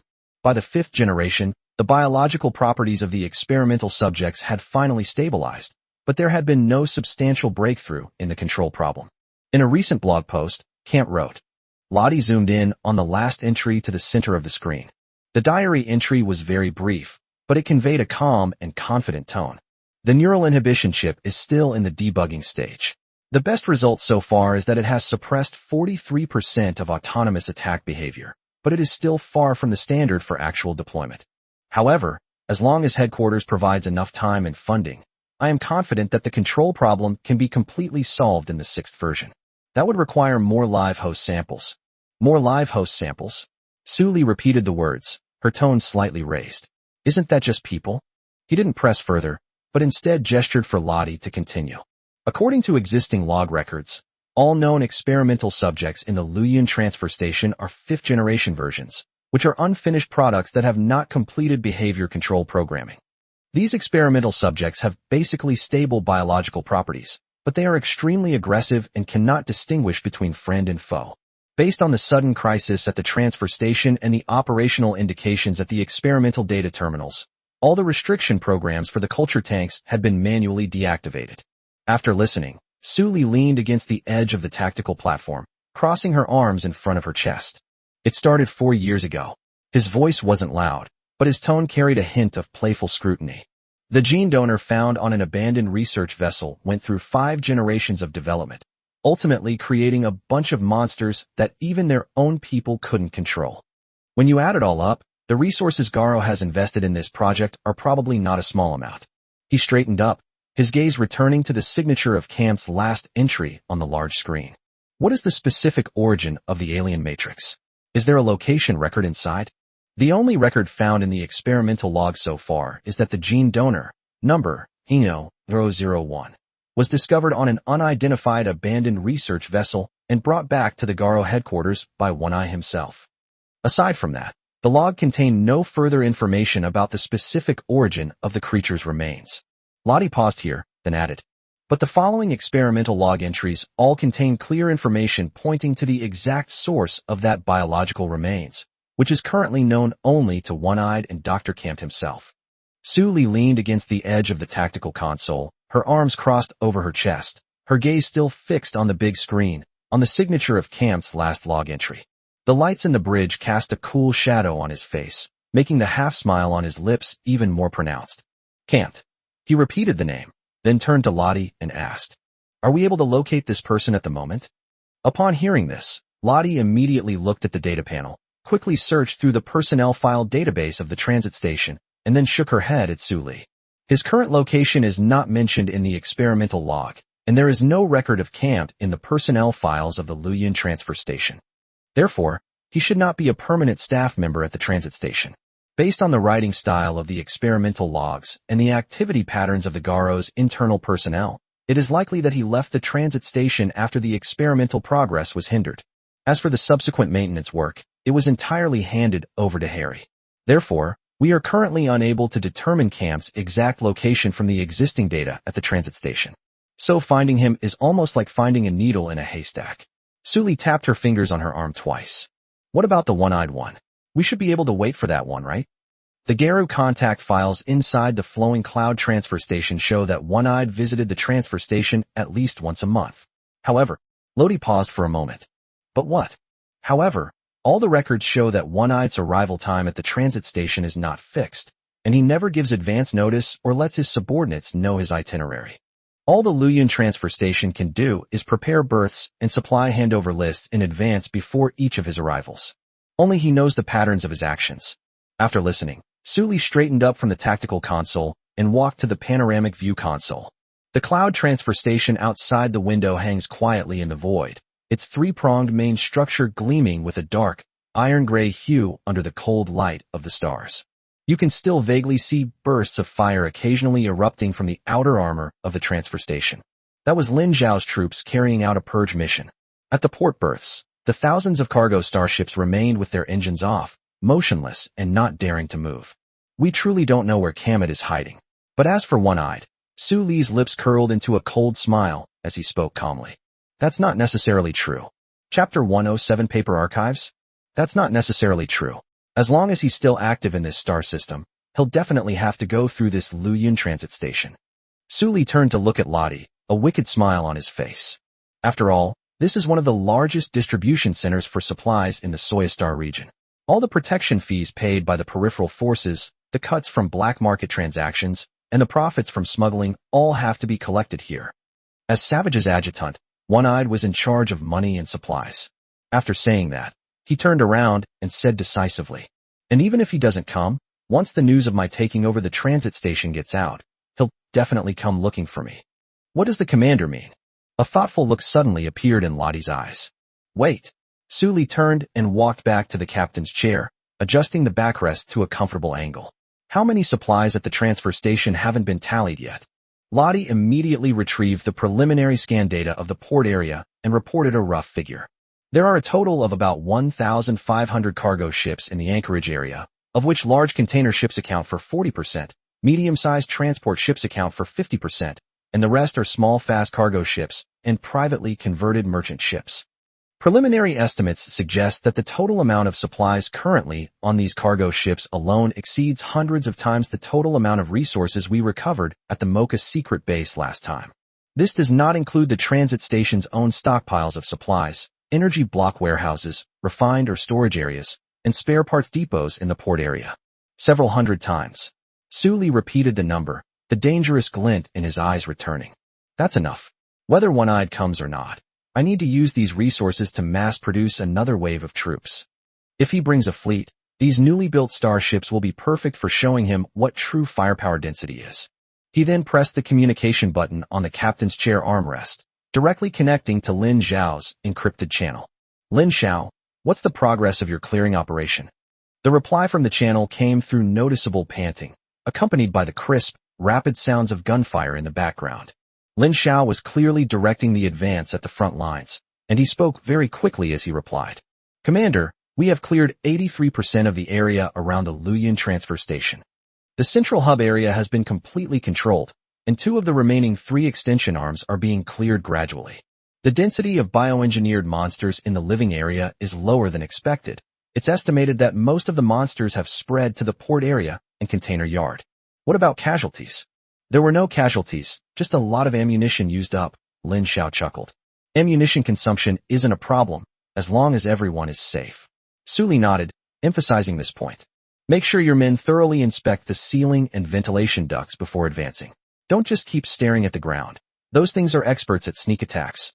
How long is it expected to take to completely clear the area?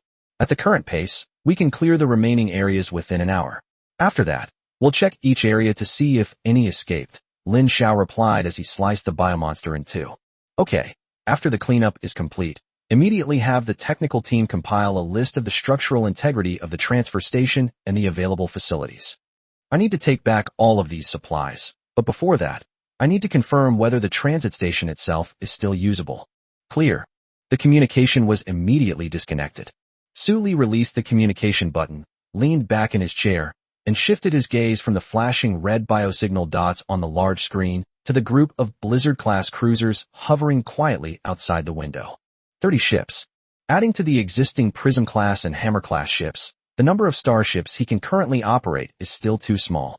This force might be enough for small skirmishes in the border regions, but it's probably not enough to confront an entire interstellar fleet head-on. After all, the Empire is just a standard fleet group with 2,000 to 3,000 starships under its command, not to mention the reinforced fleet groups on the border, which are even larger in both quantity and quality.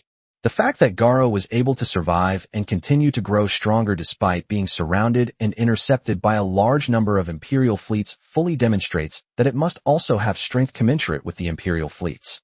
Besides, One-Eyed Harry isn't the only one-eyed one. Harry was merely an official member and transit station chief, with only about 20 dilapidated escort ships under his command, which were wiped out in a single salvo. But One-Eyed is Savage's adjutant and, moreover, the person directly responsible for external liaison and armed operations within the core of the entire Fong Wolfstar pirates. Such a person would not travel with just a few patrol boats, much less knowingly choose to come alone to confront someone when there is danger. Therefore, he will definitely bring a sufficient fleet. The exact number he would bring depended on his reaction to learning that the Luoyuan transit station had been looted, and on how many troops he could mobilize in time. But Su Li didn't like handing over the decision of victory or defeat to her opponent. System. Host, please issue your command. Retrieve my current balance of all available resource points. The system interface popped up in the field of view, and the resource point balance figure followed immediately. After several large-scale recycling events, the length of that number had skyrocketed to a height that even Su Li himself was somewhat surprised by. If Garo has stockpiled so many supplies at this transit station, the price will probably skyrocket to a terrifying number. Once Lin Zhao has cleared out all the transfer stations and the recovery operation is fully underway, it's time for my fleet to continue its explosive growth. He muttered something to himself and temporarily closed the system interface. Inside the bridge, Lottie was syncing the clearance progress report that Lin Zhao had just given to the tactical screen. On the 3D structural model of the Luoyuan transfer station, the areas that have been cleared have been marked in light blue, while the areas that are still being cleared are still flashing red.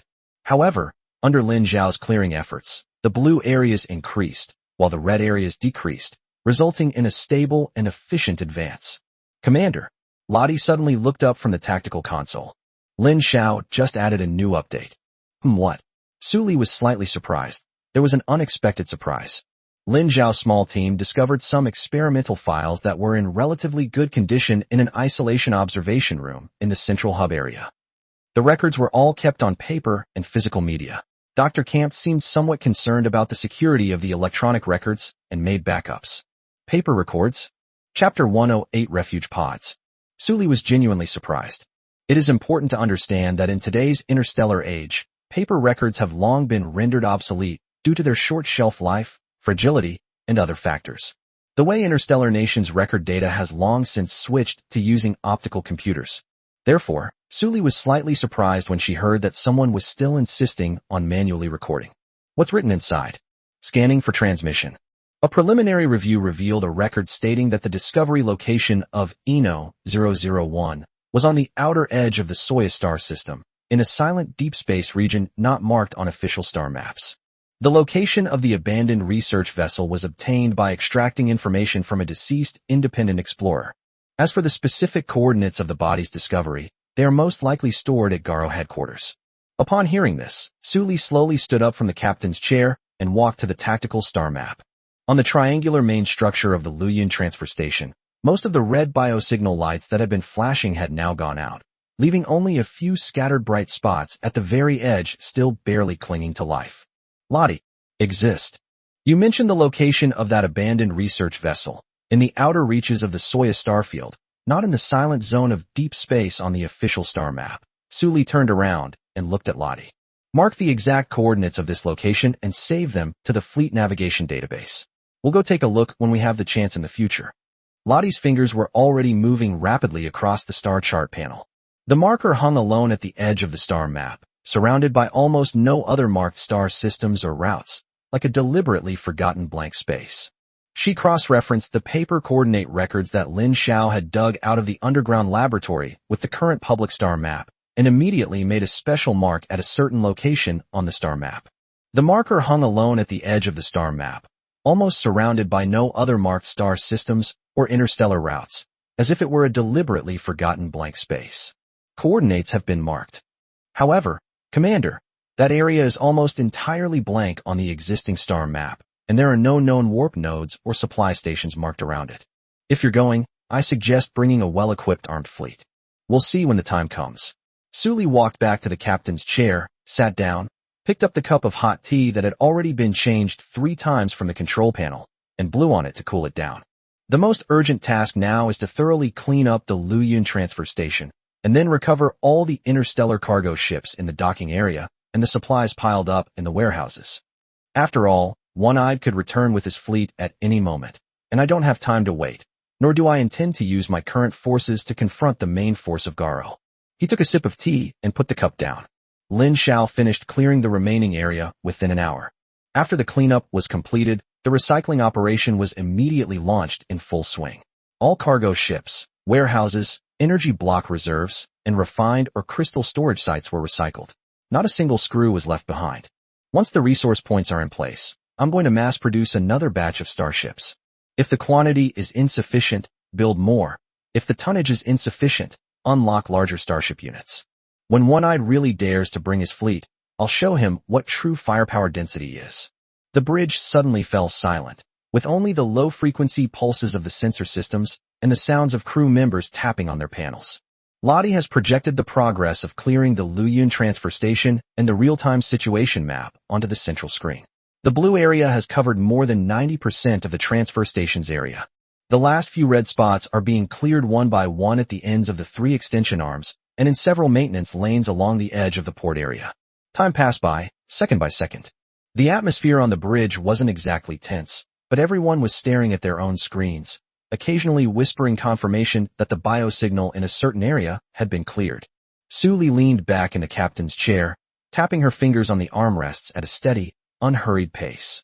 About an hour later, the communication indicator light on the encrypted channel finally lit up. Lin Zhao's voice came from the other end of the channel, filled with excitement. Commander, the entire area of the Luyun transfer station has been cleared. The biomonsters have been confirmed to have been completely eliminated, and all functional areas have undergone preliminary security checks, with no individuals found to have been missed. The port area, container yard, living quarters, the upper and lower levels of the central hub area, and the 3 extension arms are now all under control. Sully nodded and was about to reply when Lin Zhao's voice rang out again. In addition, during the clearing of the underground area, We discovered a large number of secretly constructed emergency refuge cabins in various parts of the bottom layer of the transfer station. He paused for a moment. There are roughly 9,000 people in these refuge cabins. Most of them were registration staff at the transit station, and some were wealthy merchants who were not registered. It looks like they paid a hefty protection fee to rent a private refuge cabin here. Upon investigation, it was found that the access control systems of these refuge chambers were completely independent of the transit station's public safety system. The monster outbreak had no impact on them whatsoever, and everyone remained unharmed. Su Li's fingers paused on the armrest. He raised his eyelids and glanced at the gray area marked on the bottom of the 3 extension arms on the central screen.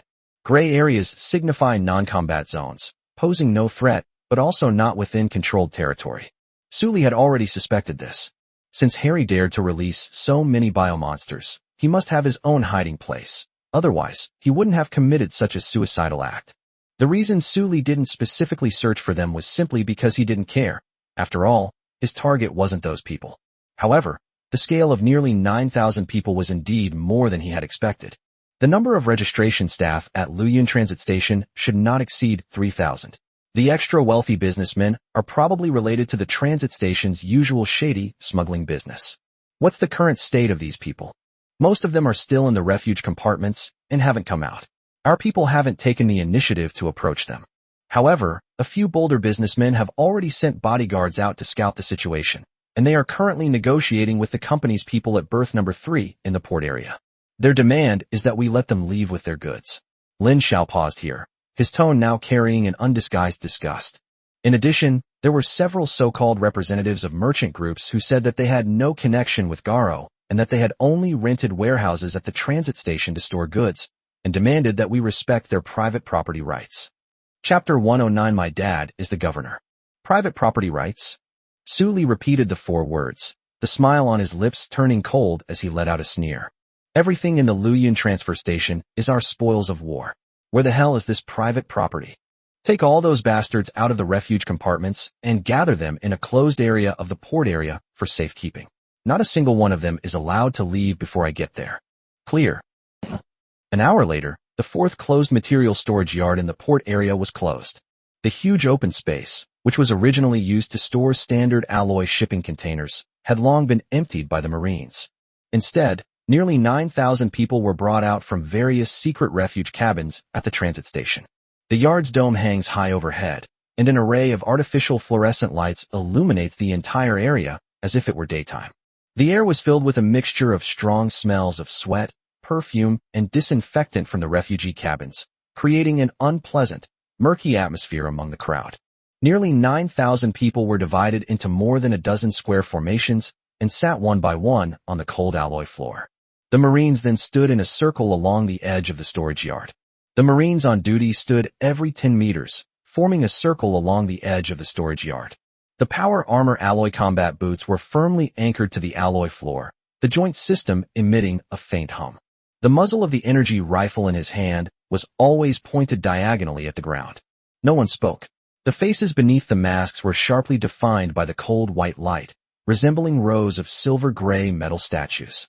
But it was this silence that was more unsettling than any gesture of raising a gun. The crowd was divided into several sections.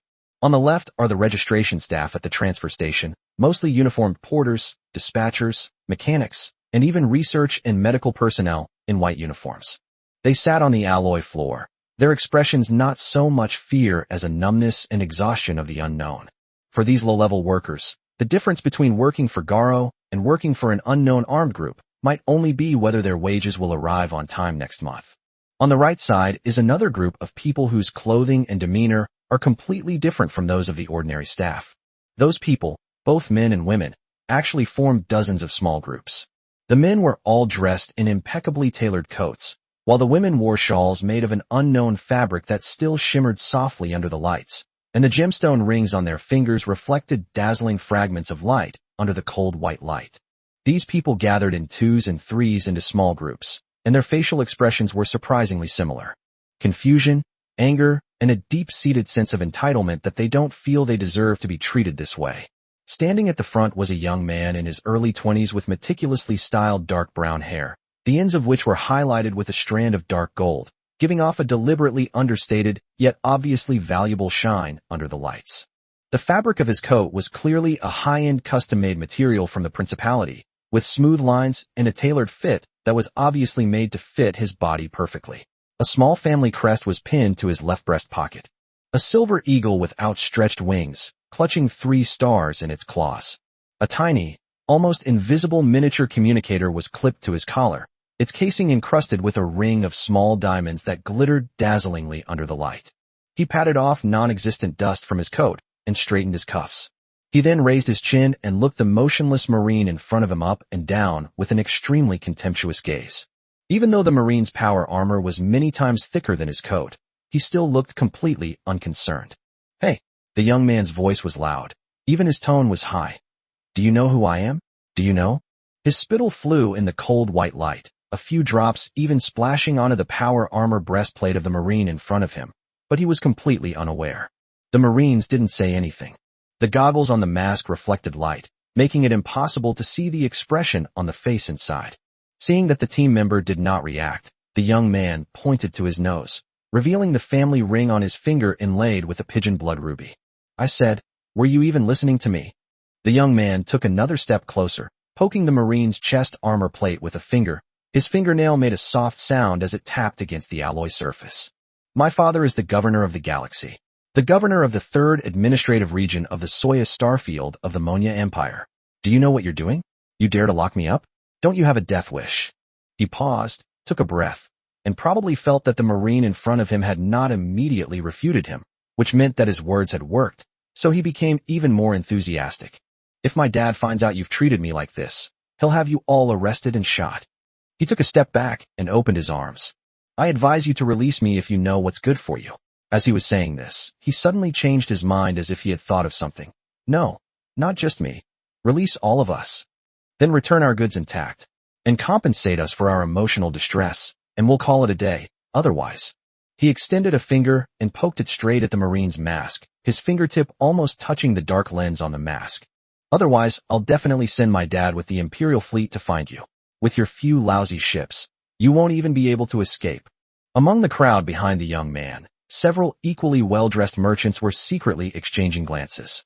A middle-aged man with a large belly got up from the ground, vigorously patted the dust off his robe, revealing a circle of intricate merchant emblems embroidered in gold thread around the hem of the robe.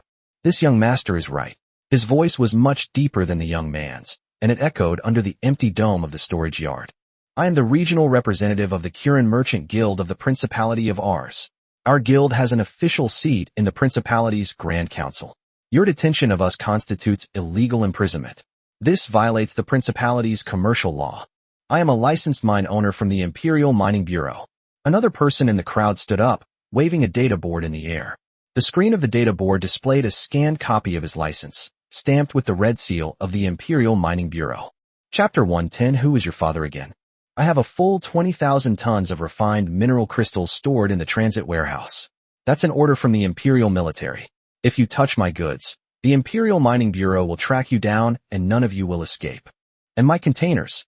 Another middle-aged woman in a Cologne-style stand-up collar uniform stood up, her voice shrill. "I don't care what grudges you have with Garo. My goods are stored in a legal and compliant location. You have no right to detain them. Release us immediately and return my goods intact." More and more wealthy businessmen, as if injected with adrenaline, immediately followed suit. "I am a director of the Trade Guild of the Principality of Ars. Among the goods you stole, there is a batch of curvature crystals that are my private property. I demand their immediate return." Another thin, middle-aged man wearing gold-rimmed glasses shouted in a shrill voice. "My uncle is the head of the procurement department of the Monya Empire's military supplies department. You've messed with the wrong person. Release the people and the goods immediately." The sounds grew increasingly chaotic, and more people began shouting. Some smugglers who were initially too afraid to speak up began to reveal their protectors after seeing so many others speak out.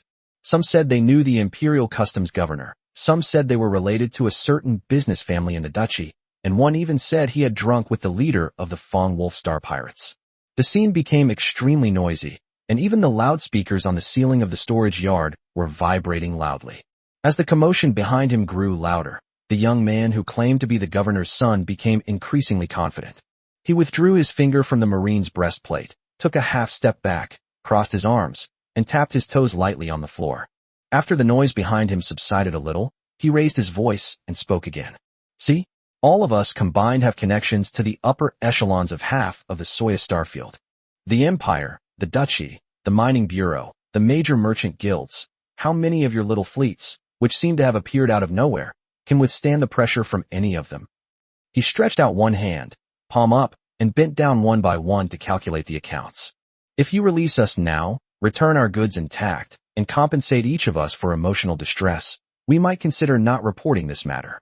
Otherwise, he deliberately cut off the conversation, slightly raising his chin to give a think-it-through-yourselves look. As soon as the words were spoken, those leading figures who had already stood up and spoken out seemed to have been given a shot of adrenaline, and they shouted even more enthusiastically. Some people started counting on their fingers which generals from the Imperial Army they knew, while others clamored to bring this matter to the Grand Duchy's council. Some even directly threatened the Marines guarding them, saying they would send their private fleets to seek justice. Shouts rose and fell, creating a chaotic scene. But the Marines remained standing still. The power armor alloy combat boots were nailed to the floor, not even the heels moved an inch. The Marines' silence only deepened the smug smile on the young master's face. These soldiers were indeed intimidated by him. Come to think of it, which of the names these people mentioned wasn't a genuine and solid connection? It's normal for unidentified militants to be afraid when they hear the words Galactic Governor and Imperial Fleet. He crossed his arms, tapped his toes lightly on the floor, and began calculating in his mind how much compensation he should collect for emotional distress. Just as he had finished his calculations and cleared his throat, preparing to raise his voice and deliver the final blow, a voice suddenly came from behind the crowd. The voice wasn't loud, and it even carried a hint of languor, yet it pierced through the noisy din and landed precisely in the ears of everyone present. Who the hell wants to cause trouble? The sounds in the storage yard seemed to have been suddenly choked, and a complete silence fell instantly. The businessmen who were counting their relationships on their fingers stopped what they were doing, and the words of condemnation stuck in their throats. Even the bodyguards who were standing in the front row and had just been cheering unconsciously took a step to the side. A line of well-equipped Marines marched towards us in neat rows, with a figure clustered in the middle of the ranks. The orderly formation continuously parted the crowd to both sides, leaving only the young man at the end of the queue. At the back of the queue, Sully walked slowly from the direction of the yard entrance, his hands behind his back. He wasn't wearing powered armor. He was only dressed in a silver-gray standard fleet combat uniform. The zipper on the cuff wasn't fully zipped up, and the collar was slightly open, revealing a small section of the black lining underneath. The fabric of his combat uniform was clean, without rank insignia, family crests, or even a single mark that would allow anyone to identify him. The only conspicuous feature was the meticulously sewn silver-white star-shaped lightning bolt logo above the left breast pocket. It is the same pattern etched on the power armor shoulder armor and on the hull of the Blizzard-class cruisers. His pace was slow, and his gait was casual. The soles of his boots made a dull, rhythmic thud as they stepped on the alloy floor. It didn't look like they were inspecting nearly 9,000 prisoners. It looked more like they were taking a walk after dinner. He walked to the front of the crowd and stopped, his hands still behind his back, and slowly swept his gaze over the group of people in front of him. His expression was calm and casual, with even a faint smile playing on his lips. Then he walked straight up to the young master and stopped. He was almost half a head taller than the other person, and the way he looked down at him was as if he were looking at a dead man. The young master's mouth was still open, the aggressive words he had just prepared stuck in his throat, unable to come out or come down. My body unconsciously took a half step back. It wasn't out of fear, but rather an inexplicable, instinctive reaction. There was no visual element on the person in front of me that could be directly associated with danger, no scars, and no weapons. But looking at that face, he always felt that something was wrong. I have a feeling that this seemingly harmless guy is dangerous. The storage area, which was just moments ago as noisy as a vegetable market, is now so quiet that you can hear the hissing sound of airflow constantly blowing through the ventilation ducts overhead. Just now, Sully said casually, "Who did you say your father was again? I really want to see chapter 111. Who did you say your dad was again?" When Sully asked him that question, the young master's previous arrogant and fearless demeanor, which relied on his family background, suddenly deflated significantly, and even the hairs on the back of his head stood on end. It wasn't because Sully's tone was particularly fierce. On the contrary, it was because the eyes staring at him showed neither anger nor threat, nor even any obvious emotional fluctuation. Behind him, even the wealthy businessmen who had been clamoring and demanding an explanation unconsciously took a few steps back. My dad is. The young master's Adam's apple bobbed, and his tongue seemed to have suddenly shortened as he stammered out the words. It's Major General Ross, the governor of the 3rd Administrative Sector. If you dare to do anything to me, my father won't let you get away with it. He spoke the last sentence much more fluently than before. After he finished speaking, he subconsciously straightened his back, trying to regain the confidence that had been suppressed. Suli chuckled after hearing this. The laughter was soft, a brief sound that faded away, leaving only a meaningful smile on his face. Your dad's a major general? That's impressive. Suli brought her hands forward, flexed her wrists, and said casually, but I really want to see what your dad can do to me. He turned his head and waved to the 2 Marines standing next to him. 2 team members immediately stepped forward, and the joint servo systems of the power armor emitted a synchronized, low hum as they moved. The young master subconsciously took half a step back, the color draining from his face in an instant, even his lips turning white. He opened his mouth, and a high-pitched, thin sound squeezed out of his throat. What are you trying to do? You can't do this. I'm the son of the governor of the Imperial Sector. My father. However, the 2 Marines ignored him, grabbed his arms from both sides, and lifted him off the ground. The movements were clean and efficient. The young master was suspended in midair, stunned for a moment, and then began to twist violently. His legs kicked wildly, the soles of his custom-made leather boots screeching on the floor, but he couldn't muster any strength. Even his luxurious custom-made coat was crumpled up by the armored arm guards. What are you doing? Let me go. Let me go now. Do you know who my father is? You filthy scum. His neck was flushed red, veins bulging from his collar to his jaw, and profanities mixed with screams kept gushing out of his mouth. Even his spittle landed on his custom-made coat. The silver eagle emblem that I had pinned to my left breast has been knocked off at some point and fallen to the floor where it has been stepped on several times. Bastards. You bunch of lowly commoners. You're all dead. When my dad arrives with the Imperial fleet, he'll blow you all to smithereens. Especially you. He looked at Su Li, who had a half-smile on her face, and said angrily, especially you. I'm going to throw you into space and freeze you to death. However, Su Li shook her head, turned around, and walked slowly toward the side of the storage yard, her back to his cursing. The 2 Marines supported the young master and followed behind, their steps synchronized, completely unaffected by the young master's struggles. Everyone in the yard stared intently at their retreating figures, wondering what Su Li was up to. At the end of the storage yard, a row of modular waste processing units is quietly embedded in the alloy exterior wall of the transfer station's enclosed storage yard. The waste disposal facility at the storage yard is a large-scale industrial-grade solid waste compression and ejection system, which is used to process the massive amounts of industrial waste and discarded packaging generated daily at the transfer station. The feed inlet of the device is a circular, sealed alloy gate with a diameter of about 2 meters, and a reinforced glass observation window about the size of 2 palms is also inlaid on the gate. Inside the sealed gate is a square compression chamber, with hydraulic rods on the chamber walls so thick they could fit an adult's waist. The ejection track at the bottom of the compression chamber is directly connected to the space sewage outlet outside the port area. After all, the original design purpose of this system was to eject compressed blocks of household waste into the space debris belt surrounding the transfer station. Once the garbage has accumulated to a certain amount, it will be collected and cleaned up by specialized recycling tugboats. However, it has never been used to treat living people.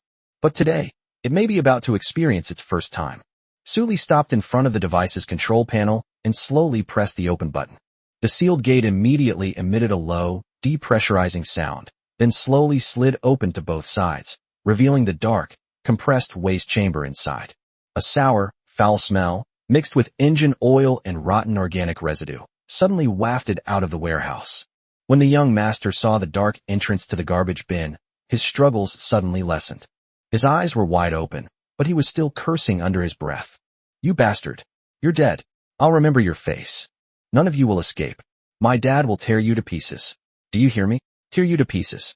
Suli turned around, looked at the face distorted by fear and anger, and spoke calmly. Throw it in. 2 Marines immediately picked up the young man and were about to shove him into the garbage compression chamber. The young man's struggling movements suddenly froze. He blinked, and his pupils contracted sharply. Then the arms held on both sides began to twist wildly, the fingers digging into the Marine's armor. Even the nails cracked. Only at this moment did he finally understand that this person was not trying to scare him. This person, who never raised his voice from beginning to end, truly doesn't care who his father is.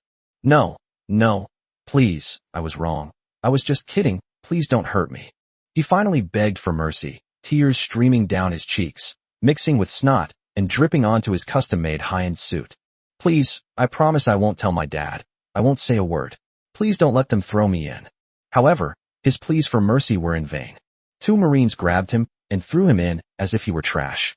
The young master's back slammed heavily against the metal wall inside the cabin, producing a dull thud.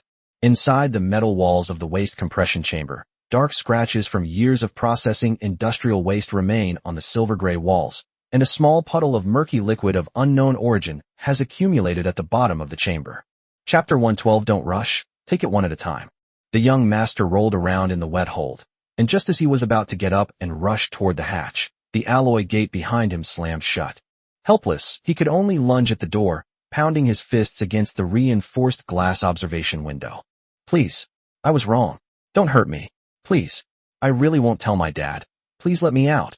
His tone of voice had completely changed. Gone was the imperious cursing from before. Instead, it turned into a wail squeezed from the depths of his throat, utterly dominated by fear. His fingers gripped the ceiling strip on the edge of the observation window tightly, his fingernails leaving white marks on the rubber surface. Even the sleeves of the custom-made coat were covered with dirty stains left on the warehouse walls. However, the hatch was a full meter thick. The muffled thuds of his frantic pounding on the bulkhead, mixed with his distorted cries, emanated from the alloy interlayer, weakening into a muffled buzzing sound, or even a complete silence. This demonstrates just how excellent the sound insulation design of the waste treatment plant is. Those outside could only see the young master's mouth opening and closing through the observation window, but could not hear any sound coming out at all. The young master's face was pressed against the inside of the observation window. His features were so distorted that tears and snot covered his entire face. Sully walked to the control panel of the garbage ejection device and looked down at it. The buttons on the panel were arranged neatly, with yellow function labels next to each button, the lettering of which was somewhat blurred from being pressed by fingers. He then turned to look at the small observation window, at the face whose dignity had been completely destroyed by fear. None of the wealthy businessmen around dared to utter a sound. Nearly 9,000 pairs of eyes were frozen in midair. Sully reached out and found the trigger button for the garbage ejection track on the control panel. The button surface is also covered with a transparent protective cover to prevent accidental touches. He lifted the protective shield, and before pressing down with his fingertips, he suddenly turned his head and glanced in the direction of the wealthy merchants, saying calmly, "What did you say you had someone behind you? Don't rush, he's already finished. Take turns." However, no one in the storage yard dared to utter a sound anymore. As Sully spoke, she looked away and gently pressed down on the button with her finger. Click. The button immediately emitted a crisp click. Sizzle. Bang. The ejection track at the bottom of the compression chamber was pressurized in a fraction of a second, and the one-way airtight cover leading to the space sewage outlet on the outside of the circular gate popped open with a bang. At the same time, the air inside the chamber was violently squeezed out by the ejection force field, splashing up several debris fragments in the surrounding vacuum. The young master's body was accelerated to the initial velocity required to break free from the gravitational pull of the transfer station within a fraction of a second. Then, following the direction of its orbit, it was ejected directly into the vacuum of space. Through the reinforced portholes on the outside of the port area, everyone could clearly see a figure dressed in fine clothes, silently and rapidly tumbling in the vacuum. His limbs flailed wildly in a state of weightlessness, and his mouth was wide open. From his wide-open mouth, a large amount of saliva and blood gushed out due to the sudden drop in air pressure, which then instantly froze into a layer of light red frost on his lips. The skin gradually changes from a normal skin color to a sickly grayish-white at a visible rate, while the moisture on the surface of the eyeballs evaporates rapidly in the vacuum. After the pupils dilated to their limit, they quickly froze, and a fine layer of ice crystal patterns gradually appeared around the eye sockets. The high-end fabric coat he was wearing shattered into countless fragments in the extreme cold, scattering into the vacuum. Finally, a thin layer of ice crystals quickly formed on the skin's surface. The starlight, cold and white, shone on him, refracting the ice crystals into a pale halo. The young master's rolling speed slowed down more and more. Then, due to the pressure difference between the inside and outside, the limbs stiffened and contracted, maintaining a curled-up posture, and floated quietly in the vacuum outside the cloud transfer station. Finally, due to the orbital inertia of the transfer station itself, it slowly drifted towards the edge of the space debris belt outside the starport. It resembles a poorly sculpted ice sculpture. Suli withdrew her finger from the ejection button and casually wiped it on her trouser leg. He turned around, put his hands behind his back, and glanced back at the silent, dark mass of people in front of him, then smiled faintly and said, "Who's next?" His calm words, however, sounded like the whispers of a devil to those wealthy businessmen. No one dared to respond, and the entire storage yard was deathly silent. The middle-aged man with the big belly who claimed to be the regional representative of the Kowloon Chamber of Commerce was now desperately trying to shrink his head into the crowd. His robe, embroidered with a gold-threaded merchant emblem, was still dazzling under the light, but its owner was a completely different person from just a few minutes ago. At this moment, his shoulders were slumped, his neck was hunched, the fat on his chin had squeezed out 3 folds, and his forehead was covered with dense beads of sweat. He dared not look at Suli, nor at the 2 Marines still standing in front of the waste disposal unit. The guy who claimed to be a licensed mine owner from the Imperial Mining Bureau was even more straightforward, simply stomping the data panel he was holding under his foot. Even though he had spent a lot of money to buy the license, he couldn't care less about that now. After all, life is more important. The middle-aged woman in the Cologne-style stand-up collar uniform had lowered her arms, which she had just raised and waved, and placed her hands together in front of her abdomen, her posture dignified. Her lips moved several times, as if she wanted to say something to salvage her life. But every time he was about to speak, his eyes would involuntarily dart out of the porthole to the spot where the young master's corpse was floating in the void. Suli's gaze slowly wandered through the crowd. Everyone he saw, regardless of whether they were dressed in fine clothes or work clothes, all lowered their eyelids and stared intently at the small piece of alloy floor in front of their toes. It was as if there were gold and silver treasures at his toes. Suli took a step forward. The alloy combat boots slammed into the floor with a crisp metallic clang. The sound was particularly jarring in the quiet yard, and the loudest merchants in the front row were immediately startled and their shoulders trembled violently. Many people had already started wiping their sweat with their sleeves. Some people even stealthily took a half step back, hiding themselves in the shadow cast by the tall man in front. Some people quickly turned off the screen of their communicators. Just now, they were holding up these things, shouting that they wanted to call some high-ranking official, some chamber of commerce, some fleet. Now they wished they could swallow the communicators whole. Chapter 113. What about you? I said. Suli's voice rang out unhurriedly, trailing off lazily, echoing under the empty dome of the storage yard. What's going on? Wasn't it quite lively just now? Everyone was shouting louder than the last, like the Star System Governor, the Grand Council, the Imperial Mining Bureau. Why is everyone so quiet now? He continued to lift his foot and slowly took 2 steps forward. The people in the front rows seemed to be pushed back a few steps, as if by an invisible hand. As the crowd retreated, a slight commotion even broke out. People in the front row wanted to push to the back, while those in the back row didn't want to stand in the front. A stampede had already occurred between them, yet no one dared to complain. Suli stopped 3 meters in front of the crowd, tilted her head, and her gaze first fell on the middle-aged man with a big belly. He has always had a good memory for recognizing people. This guy was the loudest just now, spouting things like, the Kowloon Chamber of Commerce has an official seat in the Grand Council of the Principality, and illegal detention violates the Principality's commercial law. He really knew what he was talking about. Hey you. Suli raised her chin, bent down slightly, and brought her face closer. The middle-aged man trembled violently, as if he had been struck with an electric baton. His Adam's apple began to bob violently, and after his lips moved for a long time, he finally managed to squeeze out a trembling word from his throat. I'm here. Didn't you just say you were quite familiar with the Grand Duke of the Duchy? Suli's tone was very casual, as if he were genuinely chatting with an old friend. What's it called again? The Kowloon Merchant Guild, right? Which duke in that Grand Council of Duchies are you on good terms with? Should I make a call now and have you tell him about the situation here? The middle-aged man's face turned deathly pale in an instant. His lips trembled violently. He tried to speak, but couldn't utter a single word, only shaking his head desperately. The movements were so exaggerated that even the flesh on his chin was trembling wildly. After shaking it several times, he finally managed to squeeze out a thin, trembling sentence from his throat. No, no, no. That's not true. I don't know any Grand Duke at all. I was just making that up. I made it up. Please don't take it seriously. As he spoke, he stepped back. He tripped over a porter squatting on the ground behind him and staggered a couple of steps before barely managing to regain his balance. But he kept uttering denials and smacking his lips. He was afraid that if Su Li was dissatisfied, she would also send him into space. Su Li smiled, shifting her gaze from him to the mine owner next to her who was pretending to be a pillar. Hey you. The mine owner felt Su Li's gaze fall on him, and he instantly shuddered, reflexively staggering back half a step. As a result, he stepped on the foot of someone behind him, who grimaced in pain but didn't dare to utter a sound. Why are you hiding? By the way, you're from the Imperial Mining Bureau, right? You just said your goods were in order from the Imperial military.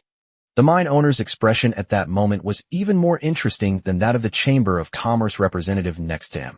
He opened his mouth, his lips moved for a long time, and finally he managed to squeeze out a smile that looked worse than crying. He picked up the data tablet from the ground, held it in both hands, and took a step towards Su Li. Then, he suddenly realized that this action seemed inappropriate, so he quickly pulled back and hid the data tablet behind his back again. No, no, no, it's not from the Imperial military. It's just ordinary ore. Ordinary ore? I'm just digging for fun. It has absolutely nothing to do with the Imperial military. Not at all. You can do with it as you please. Do with it as you please. I wouldn't mind if you had it all, His voice began to tremble, and he sounded like he was about to cry as he spoke. Ordinary ore? Su Li raised an eyebrow, a clear hint of disappointment in his voice. That's over 20,000 tons of refined mineral crystals, and you call it ordinary? I was thinking that if it really was military stock, it might fetch a good price. The mine owner let out a sound, like a chicken squawking as if its neck had been choked. He opened his mouth, unsure whether to say, it's the military that's good, or, it's not the military that's good. And his expression became extremely distorted. In the end, he didn't say anything, but just stared at Su Li with an almost pleading look, his eyes even reddening. Su Li didn't look at him again. He turned around and strolled slowly through the front row of the crowd, his gaze sweeping over the faces of the wealthy and powerful. Each time the camera scanned a face, the person whose face it was would reflexively lower their head or look away. That quiet, almost leisurely pace was more unsettling than any roar or threat. Before long, Su Li stopped in front of the middle-aged woman who had shouted the loudest. This woman had the loudest voice just now, shouting that the other party should return her goods intact, and that she wanted justice. Now, her pointed chin was almost buried in her collar, and her shoulders were hunched over as if she wanted to shrink herself into a crack in the floor. A row of fine beads of sweat appeared on her forehead, one of which was sliding down her temple, but she didn't even dare to wipe it away. What about you? Su Li looked down at her, his tone relaxed. Weren't you just asking for justice? Why don't you take this opportunity to get all the justice you want at once? The middle-aged woman lowered her head even further. Several seconds passed before she managed to squeeze out a single sentence. I'm sorry, sir, I was wrong. He then bent down and bowed deeply to Su Li at a 45-degree angle. A button on her stand-up collar uniform popped open due to the sudden movement, but she completely ignored it, maintaining her bowing posture and speaking at an extremely fast pace. I'm sorry, I didn't think before I spoke. Consider this a small token of my apology as payment for fuel for your fleet. Please accept it. Su Li chuckled, straightened up, and glanced past the few wealthy people in the front row who had begun to speak incoherently, sweeping his gaze over the larger, more crowded group behind them. With each step he took forward, the crowd retreated a step. The few tycoons who had been shouting the loudest just moments before now wished they could bury their heads in their collars. Several bodyguards from the Chamber of Commerce, dressed in uniform, had thrown their weapons to the ground, crouched in a corner with their hands behind their heads, and didn't even have the courage to look up. Several women, clearly from wealthy business families, huddled at the edge of the crowd, barely daring to breathe. Their exquisite makeup was starting to come off from the sweat, leaving patches of powder of varying shades on their faces. Su Li took another step forward, staring at a short, fat man, about to say something, when she saw that the man had already rushed out. Chapter 114. You've finally decided to come out. The man wore a fine, dark purple silk coat and 3 gemstone rings of different colors on his fingers, each as big as a fingernail. His head was almost completely bald, with only a few sparse tufts of gray hair remaining on the sides, which were soaked with sweat and stuck to his scalp, making him look like a pufferfish that had just been pulled out of the water. As soon as he rushed out of the crowd, he fell to his knees with a thud, his knees hitting the alloy floor with a dull thud, and he moved forward several steps on his knees. Your Excellency! Your Excellency! Your Excellency! The short, stout man raised his head, his eyes filled with fear that seemed about to overflow. Please let me go. I'm just a small business owner. I really have no connections. I was just shouting along with them. It really has nothing to do with me. Seeing that Suli remained unmoved, his voice began to tremble violently. I have a batch of goods stored in the warehouse at the transit station. I'll give them all to you, all of them. I'll also give you some of my private collections, jewelry, rare alloys, antique star maps, and so on. I just beg you to spare my life. He spoke incredibly fast, as if he was afraid that if he spoke too slowly, Suli would throw him into the garbage disposal unit. But seeing that Suli still didn't react, his eyes began to panic. After quickly scanning his surroundings, he seemed to suddenly remember something, abruptly raising his head with a look of reckless determination in his eyes. Oh right, I have one more thing. If you don't mind, I'm willing to offer my wife to you as your slave. She's one of the most beautiful women in the entire Soyastar region, really. I'm offering her to you. Please don't kill me. Spare my life. She's over there. As he spoke, he turned around and pointed his trembling finger in a certain direction in the crowd. Suli then showed a hint of surprise and looked down at him. After looking the short, fat man kneeling on the ground from head to toe, the corners of his mouth unconsciously curled up a little more. The expression was hard to tell whether it was funny, absurd, or both. Foolish. His voice was very soft. Even if you die, your wife will still be mine. Upon hearing these words, the short, stout man was struck dumb, as if his spine had been ripped out, and he went limp. His knees trembled violently as he knelt on the ground, his kneecaps making a soft clattering sound as they hit the alloy floor. His lips moved for a long time, but he couldn't utter a single word. He originally thought that by giving up his most precious possession, he could at least save his life. Jewelry, rare alloys, antique star charts, even one's own wife. Anything is negotiable as long as the other party is willing to set a price. But he never expected that the other party would be so difficult to satisfy. Suli straightened up and waved to the side. Two Marines immediately stepped forward. The short, fat man collapsed completely. His knees could no longer support his weight, and he tilted to the side until he managed to keep his face from touching the floor by supporting himself with one hand. He opened his mouth as if to shout something, but his vocal cords seemed to be choked, and he could only let out a series of muffled sobs. Two Marines grabbed the man by the back of his collar and dragged him toward the waste disposal facility like a piece of trash. No, don't kill me. Please. The man's boots screeched as they dragged across the floor, and his luxurious dark purple velvet coat crumpled into a mess. His meticulously trimmed beard was covered in snot and tears. Compared to his previous calm and elegant businesswoman image, he was completely different. Everyone else in the yard lowered their heads. Some people were trembling, some were quietly shrinking back, and some had even closed their eyes, afraid to see what would happen next. Just then, a voice suddenly rang out from behind the crowd. Enough! The sound wasn't loud, but in this quiet storage area where you could hear your own breathing, everyone could hear it clearly. The Marine turned to look at Suli. Suli slightly raised her chin, signaling them not to move, then looked past the kneeling man and towards the direction from which the sound came. The crowd automatically parted to both sides. At the end of the separated road, a middle-aged man wearing an old jacket slowly walked out from the crowd. His hair, a mix of gray and white, lay tangled on his forehead, soaked in cold sweat and clumped together. His face was deeply wrinkled, and the whites of his eyes were bloodshot. The jacket wasn't fully zipped up, revealing a dark shirt underneath that was already soaked with sweat. He stopped in front of the crowd, raised his hand, and bowed in Suli's direction in an almost pleading manner. Enough, Your Excellency. I implore you to stop harming these innocent people. In an instant, all eyes in the yard were focused on him. Several longtime employees at the Luyun transfer station recognized him. Their lips twitched a few times, but they ultimately didn't dare to utter a sound. Suli turned around. He stood with his hands behind his back, tilted his head, and looked the man up and down. Then, a smirk slowly crept onto his lips. He took a step forward, gave a wicked smile, and teased. Oh, so our station master has finally decided to come out. Harry did not respond to that sentence. He just stood there, the hem of his old jacket swaying gently in the airflow from the ventilation duct. His facial expressions were complex, showing fear, helplessness, and a resigned weariness. But more than anything, it's a bitter experience. The yard was quieter now.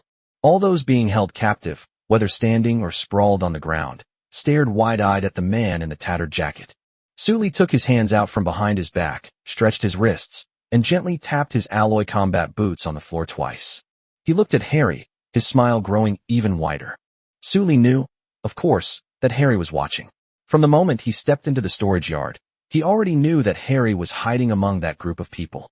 The dignified station master of Luyun Transfer Station, the actual person in charge of the transfer station, and the controller of the most important node of the Fong Wolf Star Pirates in the Border Star Field. It's impossible for him to die from the biological weapons he himself released. Just as Sully had predicted, Harry was indeed waiting and observing in secret. He wanted to see clearly whether the people outside would really go all out before deciding whether he should show himself. Sully's desire to kill several wealthy businessmen was partly to make an example of them, and partly to show Harry, the station master, what was going on. Harry, as the station master of the Ryun Transit Station, was naturally more aware than anyone of the intricate web of interests between these wealthy merchants and Garo. Chapter 115, Learning from Others. He might be able to withstand the death of a sector governor's son. However, if a group of business representatives who had direct business dealings with Garo were to die, then the accountability from Garo headquarters would be something he couldn't handle. Moreover, he was also afraid of dying. If he really dared to die, he would have perished along with everyone else the moment he released the bioweapon. Since he chose to hide in the refuge pod, it means he still wants to live. In fact, Harry was indeed waiting. From the moment Sully entered the storage yard, he had been huddled at the back of the crowd, staring intently at the young man's every move through the gaps. When he saw the governor's son being thrown directly into a waste disposal unit and ejected into space, his heart almost stopped. Seeing that Sully showed no sign of stopping, he knew he couldn't wait any longer. Every time this person kills someone, Garo will have one more reason to settle scores with him afterwards. Even if he manages to return alive after sending all these wealthy merchants away, he still won't survive Savage's military law. Sully took 2 steps forward, her footsteps neither hurried nor slow. Harry instinctively took a half-step back, but then immediately stopped abruptly. He raised his chin, trying to avoid being in a vulnerable position. Station Master. Sully stopped in front of him, tilting her head slightly, and looked him up and down with the eyes of someone examining a trophy. I thought I'd have to kill a few more of you before you'd stand up. Looks like our station master is someone who values life. He kept his eyes fixed on Harry's as he said this. Harry did not deliberately avoid Sully's gaze, nor did he show any sign of being provoked. He simply stood there, letting the hem of his old jacket sway gently in the airflow of the ventilation system, his shoulders drooping slightly. He looked utterly exhausted. Your Excellency, Harry's voice was hoarse, but his tone was much calmer than before. You blockaded the shipping lanes, destroyed the escort fleet, and turned the entire transit station upside down. What do you want? Money? Supplies? Or the transit station itself? He paused, his gaze sweeping over Sully's shoulder and across the people huddled together in the yard. Then he looked at Sully again.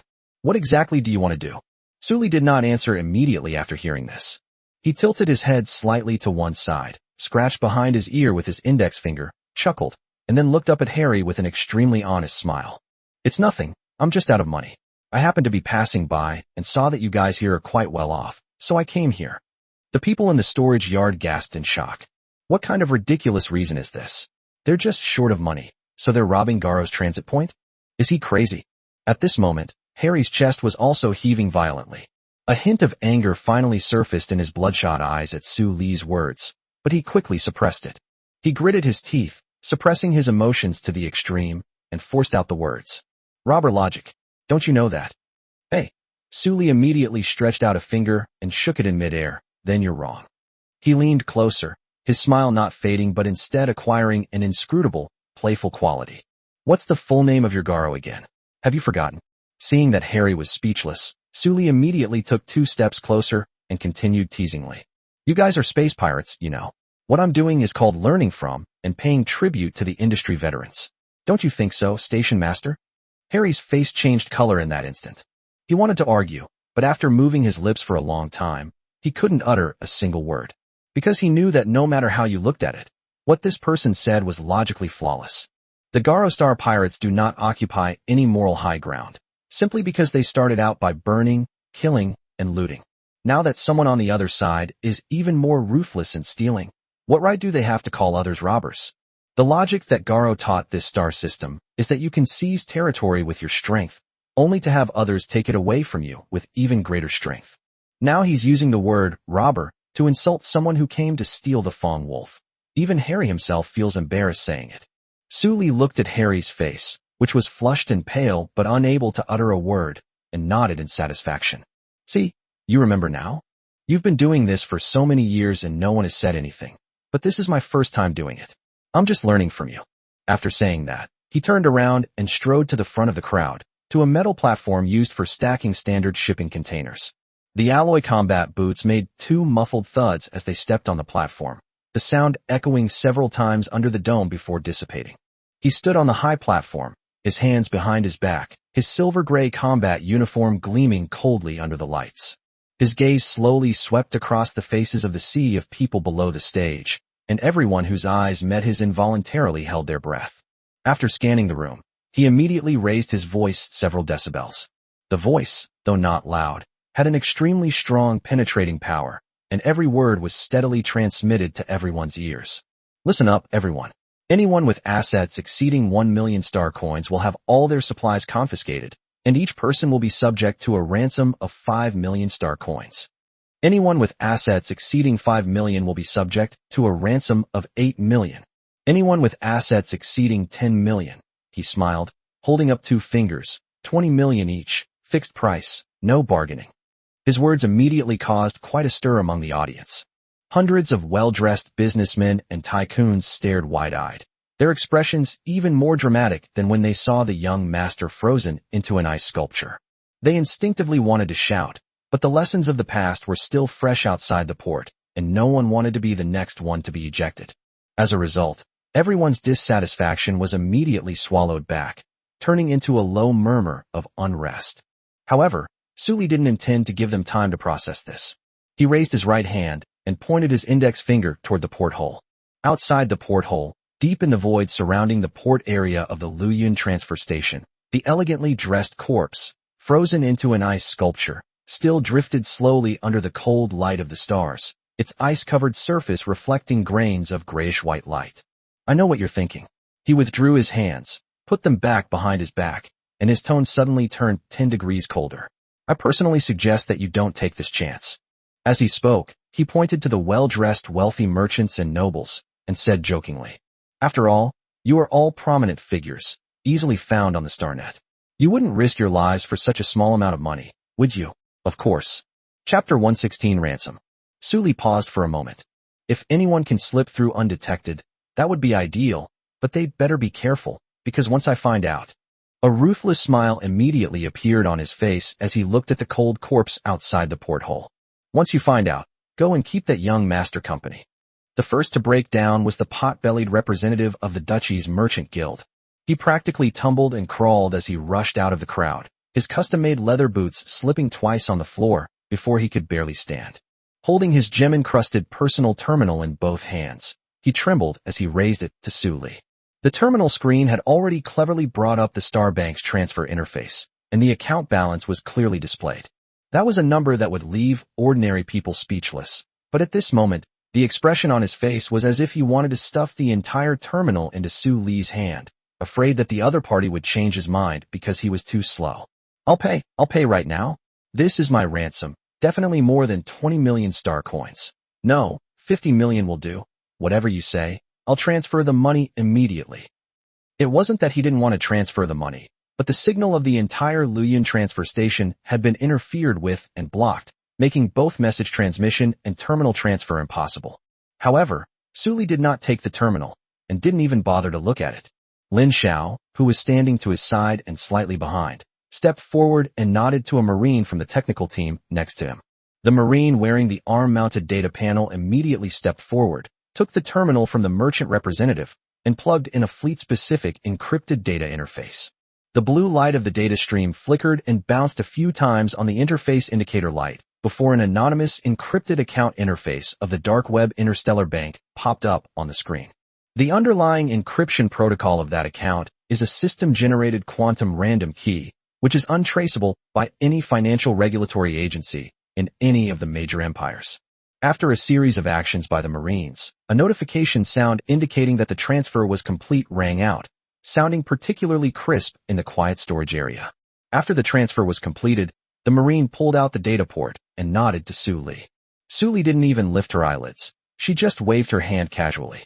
Next, the representative's eyes were now brimming with tears, whether from heartache over the money or relief that he was alive. It was hard to tell. Then he went limp as if his bones had been removed and collapsed onto the ground. However, Su Li's move was quite effective. Once the first person sets an example, others follow one after another like dominoes falling. In particular, the mine owner from the mining bureau, when he took the data tablet out of his coat again, his fingers were shaking so much that he couldn't even press the screen accurately, and he entered the password twice, but it was wrong. Sweat streamed down his face as he struggled to get the password, and it was only after the Marines helped him steady his wrists that he managed to type it in, his hands trembling. What set her apart from the others was the middle-aged woman in the cologne-collared uniform. When it was her turn, she simply walked silently to the Marine in charge of the transfer and opened her personal terminal. The entire transfer was completed without a single word spoken, demonstrating decisiveness and efficiency. Su Li stood on the high platform with a smile, taking in everything below. His expression remained unchanged from beginning to end. He continued to nod with a smile, his hands behind his back as he watched the assembly line work below. Occasionally, she would turn her head slightly and whisper something to Lin Xiao, before turning her gaze back to the merchants queuing to transfer money. The line for transferring money stretched all the way to the edge of the storage yard. No one was maintaining order, but everyone was queuing up spontaneously, each person moving faster than the last, no one wanting to be the slowest person at the end of the line. As for the ordinary people who didn't have money, Su Li simply told them to rest where they were and not to disturb the rich people who were queuing. Commander, the Marine in charge of tallying the transfers looked up after confirming the last transaction. All ransom money has been received. Su Li glanced down at the real-time updated ransom amount on her terminal interface, raised an eyebrow slightly, then waved to close the interface and beckoned to Lin Xiao. Lin Xiao, take all these people back to their original underground emergency refuge cells. Keep them there the same way they were before. We were just looking for cells, and these are perfect. He smiled and continued giving instructions.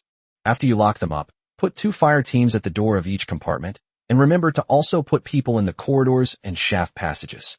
Another defensive line was set up around the supply yard, and the frequency of night patrols was doubled. Su Li's voice wasn't loud, but her speaking speed was a few degrees faster than usual. These people are our cash cow now. If anyone dares to run away or cause any trouble, I'll hold you accountable. Understood, Lin Xiao replied respectfully. He then waved his hand, and the thousands of Marines on guard immediately began to move. Arranged in neat, moving columns along the edge of the storage yard, the more than 9,000 detainees were divided into dozens of batches and led out of the storage yard gate in batches, walking back along the passage they had come from. Finally, they were guided in batches to their respective emergency refuge compartments underground in the port area. Those wealthy businessmen who were just queuing up to transfer money now seemed more obedient than the last, and no one mentioned the term private property rights anymore. No one even dared to raise their head again to look at the person standing on the high platform. The crowd moved in batches down the passageway on the side of the storage yard, their footsteps echoing in the narrow corridor as a series of muffled booms. Marines split into 2 fire teams at intervals and stood at the entrance to the refuge compartment. The silhouettes of their power-armored vehicles were projected as straight lines under the cold white lights of the corridor. As the wealthy businessmen were half pushed and half carried by the Marines into the underground emergency refuge chamber, the expressions on their faces were even more complex than when they were paying the ransom. These refuge cabins, which they had rented at high prices as luxury shelters, were originally intended to help them survive the disaster, but now they have become cages that trap them.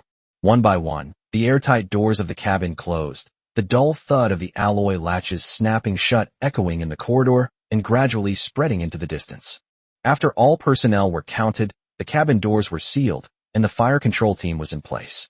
Lin Xiao immediately gave Su Li a brief report in the encrypted channel. Su Li nodded, replied in the channel with keep an eye on them, then jumped down from the platform, dusted off non-existent dust, and turned to walk towards the air bridge leading from the port area to the fleet.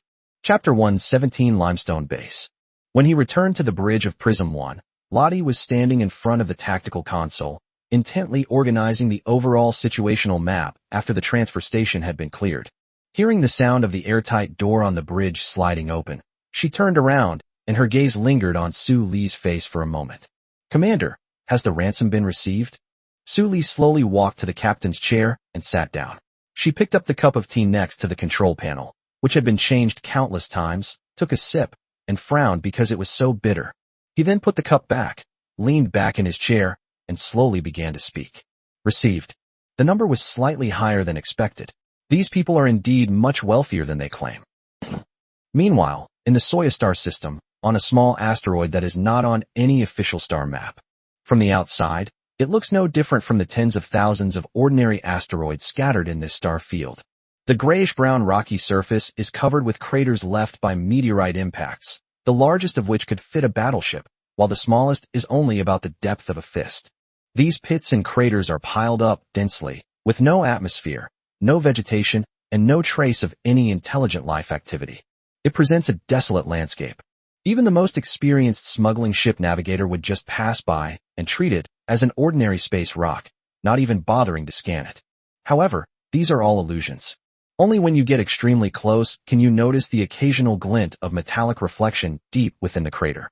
However, the reflection is fleeting. Those were alloy armor plates hidden beneath the rocky crust, thick enough to withstand a frontal bombardment from a battleship. Meanwhile, the surface is also coated with a coating that absorbs scanning waves, as well as rows of sensor arrays disguised as natural rock fissures. The angle and depth of each crack are precisely calculated, enabling it to cover a detection range of hundreds of kilometers without exposing itself. Occasionally, a few patrol boats would silently slip out from the cracks in the rock. They were painted in the Garo Star Pirates' signature dark paint, making them almost completely invisible against the starry sky. The boat has a low and flat hull, and the engine noise reduction is excellent. When it slides out, even the exhaust flame is compressed into a blurry dark blue halo. They circled along their fixed patrol routes with fluid, quiet movements, the entire process extremely swift, before silently sliding back into the crevice. Then the rocky shell closed up behind them, and nothing could be seen. This asteroid was given only one code name in the Garo Star Pirates' internal communications: Limestone. It is one of the largest armed fortresses of the Garo in the depths of the Soya starfield, and also a temporary outpost for One-Eyed Robert. Although it's called a temporary outpost, Robert spends at least 8 months of the year there, having already spread his command system and intelligence network throughout every corner of the fortress. 2/3 of the asteroid's interior has been hollowed out. This is not an exaggeration.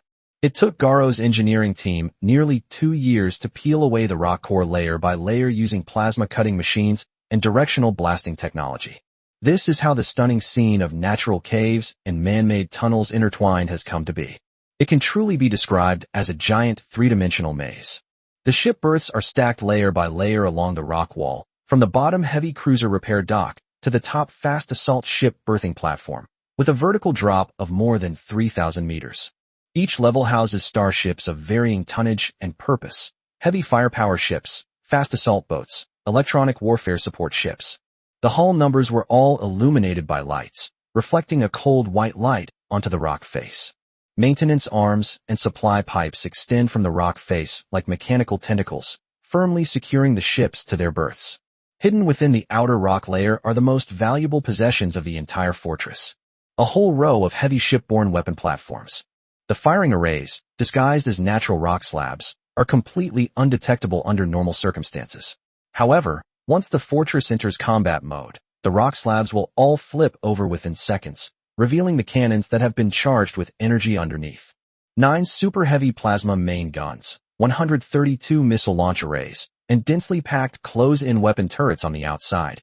Its firepower density is enough to make some ordinary fleet groups go around it. At the very center of the fortress is a command center carved out of the rock face. An alloy frame supports the hull, which is hundreds of meters high, and a full-length holographic situation screen is embedded in the dome, displaying in real time the activities of the Fong Wolf Star Pirates in parts of the entire Soya starfield. Every outpost, every patrol fleet, every cargo route, countless points of light flickered and danced on the star map, like an unfolded spider web. The control consoles were arranged in a circle, with a duty officer sitting in front of each one. The sound of combat boots hitting the alloy floor mingled with the whispers on various communication channels, creating a noisy atmosphere unique to the command center. Meanwhile, one-eyed, Robert had just finished taking a shower. Water droplets still clung to his broad shoulders, continuously trickling down his back. The prosthetic eye in his left eye socket was emitting a faint blue light from the charging dock above the sink. The empty eye sockets were particularly noticeable under the warm yellow light of the bathroom, and the skin around the eye sockets had been marked with shallow indentations from years of wearing prosthetic eyes. He wiped his face with a towel, grinned at his reflection in the mirror, a face ravaged by time and scars, no longer quite as handsome as he had imagined. In his 40s, the sharp features of his face were still there, but deep and shallow lines had appeared at the corners of his eyes and on his forehead. He was actually in a pretty good mood today. After working at high intensity for almost half a month, I just need to persevere a little longer and I'll be able to catch my breath. 2 hours later, in the living quarters corridor of the middle level of the limestone fortress, Robert was striding forward along the alloy passage. A cold gray metal prosthetic eye was embedded in his left eye, reflecting a faint metallic luster under the warm yellow light of the corridor. This is also the origin of his nickname. The skin around the prosthetic eye was covered with burn scars, stretching from the brow bone to below the cheekbone, worn into several light brown grooves by the passage of time. He had just come out of the fortress's intelligence center. 2 hours of continuous intelligence briefings made his temples throb, his mind filled with the dry, tedious numbers sent back from various outposts in the Soya starfield. Cargo flow records, patrol logs, and personnel transfers. Chapter 118 Meeting. Thankfully, it's all been dealt with. The only slightly valuable piece of intelligence was that an unknown armed force had recently emerged in a small star system on the border and destroyed the Iron Star space station. However, the intelligence center analyzed that this was at most a fledgling warlord who would not amount to much and was not worth diverting main forces to deal with. Robert did not object to this conclusion. In places like the Soya starfield, every year many small forces that don't know their own limitations emerge, but most of them don't survive more than half a year before being swallowed up by the larger forces around them. He raised his hand and rubbed the corner of his right, normal eye, clearing his mind of the tedious data, and began to walk towards the other end of the living area. The military boots slammed into the alloy floor, their footsteps echoing far and wide in the empty corridor. After working for so long, I go to my lover's place for a drink and then lie down on the soft sofa in her little suite where scented candles are always lit. Work up a good sweat with exercise, then take a nap. This arrangement immediately made him feel that the road ahead would be much lighter. However, just as he was about to reach his destination, before the door was even opened, the communication terminal on his wrist suddenly rang. Moreover, the sound wasn't a regular communication request tone. Instead, it was a sharp beeping sound that only triggered in urgent military situations. Robert paused for a moment, a clear hint of displeasure flashing in his single eye. He glanced down at the source intelligence center displayed on his communication terminal. It had the highest priority. Damn it, he cursed under his breath and turned to leave without hesitation.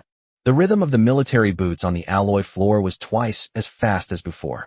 The intelligence center is located in the uppermost central level of the Greyrock Fortress, a completely enclosed, independent space. The cold white light poured down from above, illuminating the sharp edges of every workbench. Nodes that are functioning normally are displayed in green on the screen, those with minor anomalies are displayed in yellow, and those that are out of contact for more than a certain threshold are automatically marked in red. At this moment, in the central hall of the command center, dozens of control consoles were arranged in a circle, with a duty officer sitting in front of each console. At this moment, the node representing the Luyun transfer station in the very center of the curved monitoring wall is flashing a blinding red light. The red warning box kept popping outwards, and each flash was accompanied by a message that the system's automatic redial request had been rejected. The constantly changing numbers displayed the duration of the transit station's outage.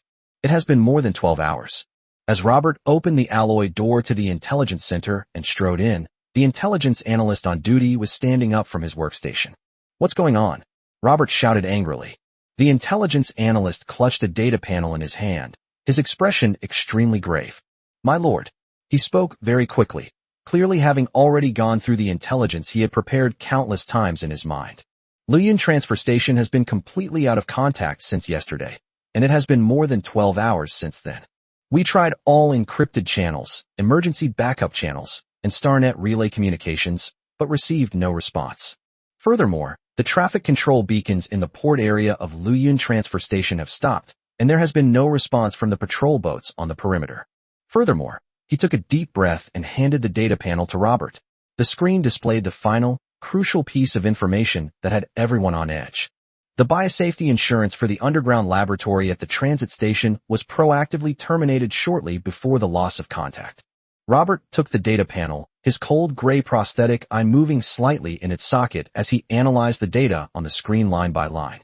Someone manually entered the highest level unlock command, opening all the underground incubation tanks containing unfinished monsters.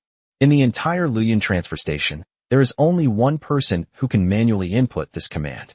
Harry. Robert's prosthetic eye, which never blinks, was now fixed on the line of red alarm text on the data panel. His already tense facial muscles began to twitch slightly, and the blood vessels on his right temple throbbed. 12 hours. All 4 waterways were closed.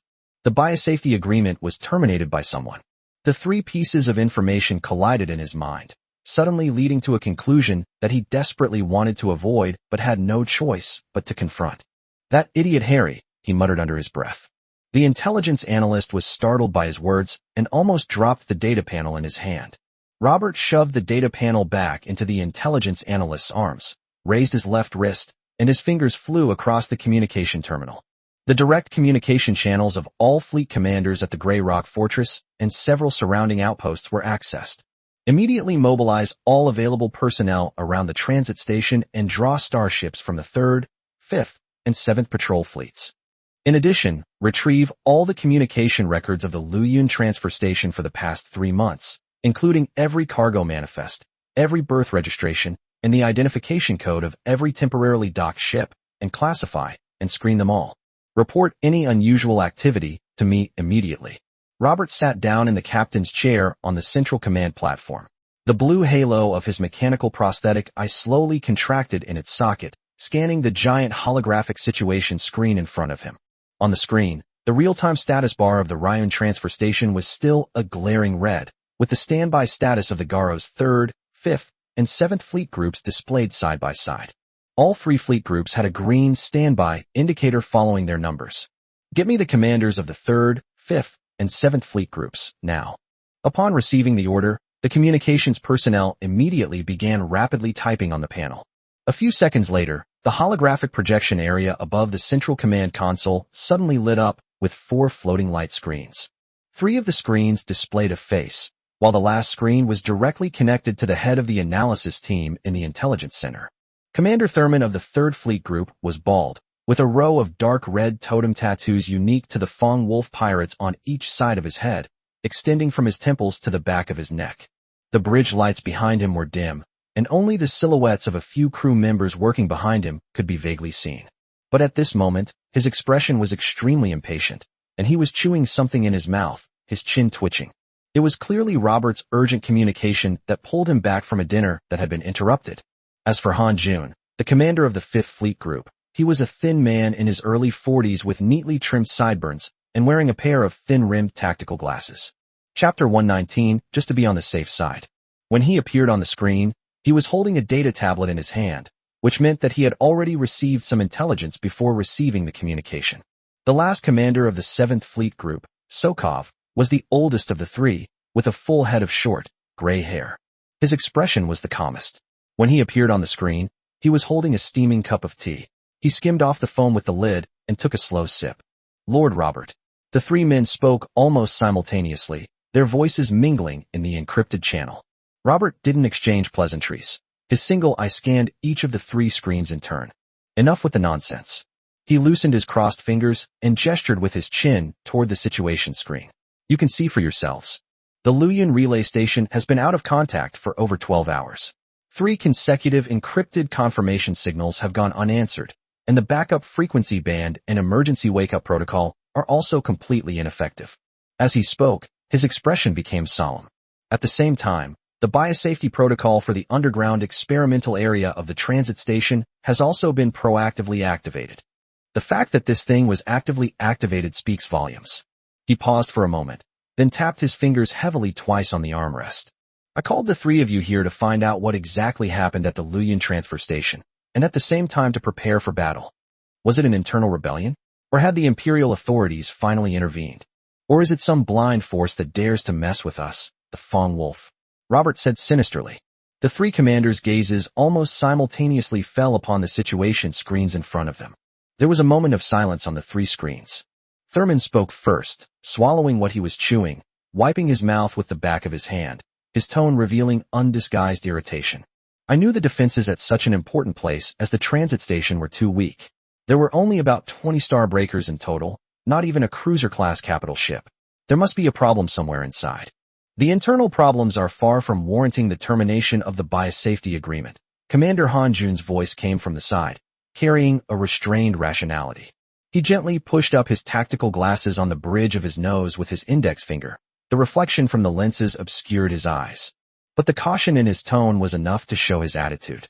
Manually activating the biosafety protocol indicates that the trouble Harry encountered over there has become so severe that he feels he can no longer handle it. Activating the Reaper is his last line of defense. As he spoke, his expression remained unchanged as he looked at the one-eyed man. The more important problem now is that even after the Reapers are activated, the transit station is still out of contact. So you think it's due to external factors? The last fleet group commander, Sokov, finally put down his teacup. He looked up at Robert on the screen, his tone lacking both Thurman's anxiety and Han Jun's composure, but instead displaying a seasoned shrewdness honed over half a lifetime on the battlefield. A professional fleet that can cleanly and efficiently blockade the entire Luyan transit station in a short time and ensure that no information is leaked. There are only a handful of such forces in the entire Soyuz starfield. After hearing this, Thurman sneered, turned to the side, grabbed a metal flask from off-screen, unscrewed the cap, took a swig, wiped his mouth, and then came back to the screen. In the Soyuz starfield, the only ones capable of accomplishing this are either the hawks of the Cologne Empire or the private armies of the great nobles on the border of the Manhwa Empire. However, I heard that Cologne is in complete chaos internally lately, so how could they possibly have the time or energy to manage a civilian transit point on the border? He grinned as he spoke. As for the noble private armies of the Manhwa Empire, that's even more impossible. They don't have the guts to offend our Fong Wolf. That's hard to say. Han Jun's voice was very soft, almost as if he were talking to himself, but it carried exceptionally clearly in the quiet command center. What if someone offered a higher price? Or perhaps it's not someone from the Empire at all, but another force we haven't yet noticed. So that's where the problem lies. Robert leaned back, the blue halo of his mechanical eye sweeping across the faces of the three commanders. The force capable of simultaneously blockading the shipping lanes, suppressing the escort fleet, and forcing Harry to release biological weapons is definitely not an ordinary force. It is a force we have no idea about. Either they are a new force secretly supported by the Empire, or there is something we don't yet understand that has quietly entered the Soyuz starfield. The command center fell silent for about 5 seconds. Sokov then picked up his teacup again, took another slow sip, and kept his eyes glued to the image of one-eyed Robert on the screen. "Sir, what do you intend to do?" he asked. Robert remained silent for a few seconds. The blue halo of his mechanical prosthetic eye rotated extremely slowly within its socket. It was an unconscious reaction that only occurred when he was performing high-speed calculations. He then abruptly stood up from his command chair, placed his hands on the edge of the command platform, and swept his gaze across the faces of each commander on the three screens before decisively declaring, "No matter what, the transit station cannot suffer any losses. Just to be on the safe side, Sokov, you and Han Jun, take your 5th and 7th Fleet groups and immediately advance to the outer perimeter of the Luyan system to establish a blockade." As he spoke, he suddenly extended a finger. Note that once you reach the location, don't rush in. Try to trap them inside and wipe them out in one fell swoop. I personally oversaw operations at the Limestone base. Thurman, you will remain at the fortress with the 3rd Fleet group, and the entire fleet will be placed on level 2 alert to prevent any possible diversionary tactic from the enemy. Upon receiving the order, a hint of surprise flashed across the faces of everyone present. The 2 fleet groups together comprised nearly 5,000 starships. With such a large force, it is more than enough to launch a medium to low-intensity interstellar campaign. Moreover, the 5th and 7th fleets under One Eye's command are among the most elite fleets, apart from the personal guard fleet under Chief Savage. Now, To deploy two elite fleet groups for an unknown enemy whose identity is still unknown seems like an overreaction to everyone. However, unexpectedly, as commanders of their respective fleet groups, the three understood the importance of prioritizing tasks and immediately nodded to begin regrouping their fleets. The three screens went out one by one, leaving only the red, out-of-contact sign for the Luoyuan transfer station on the central screen flashing silently. Robert also got up and strode towards the outside of the intelligence center. Chapter 120. The fleet assembles. At the same time, after the screen went out, Han Jun, the commander of the 5th Fleet Group, silently took off his tactical glasses and gently pinched the bridge of his nose with his thumb and forefinger.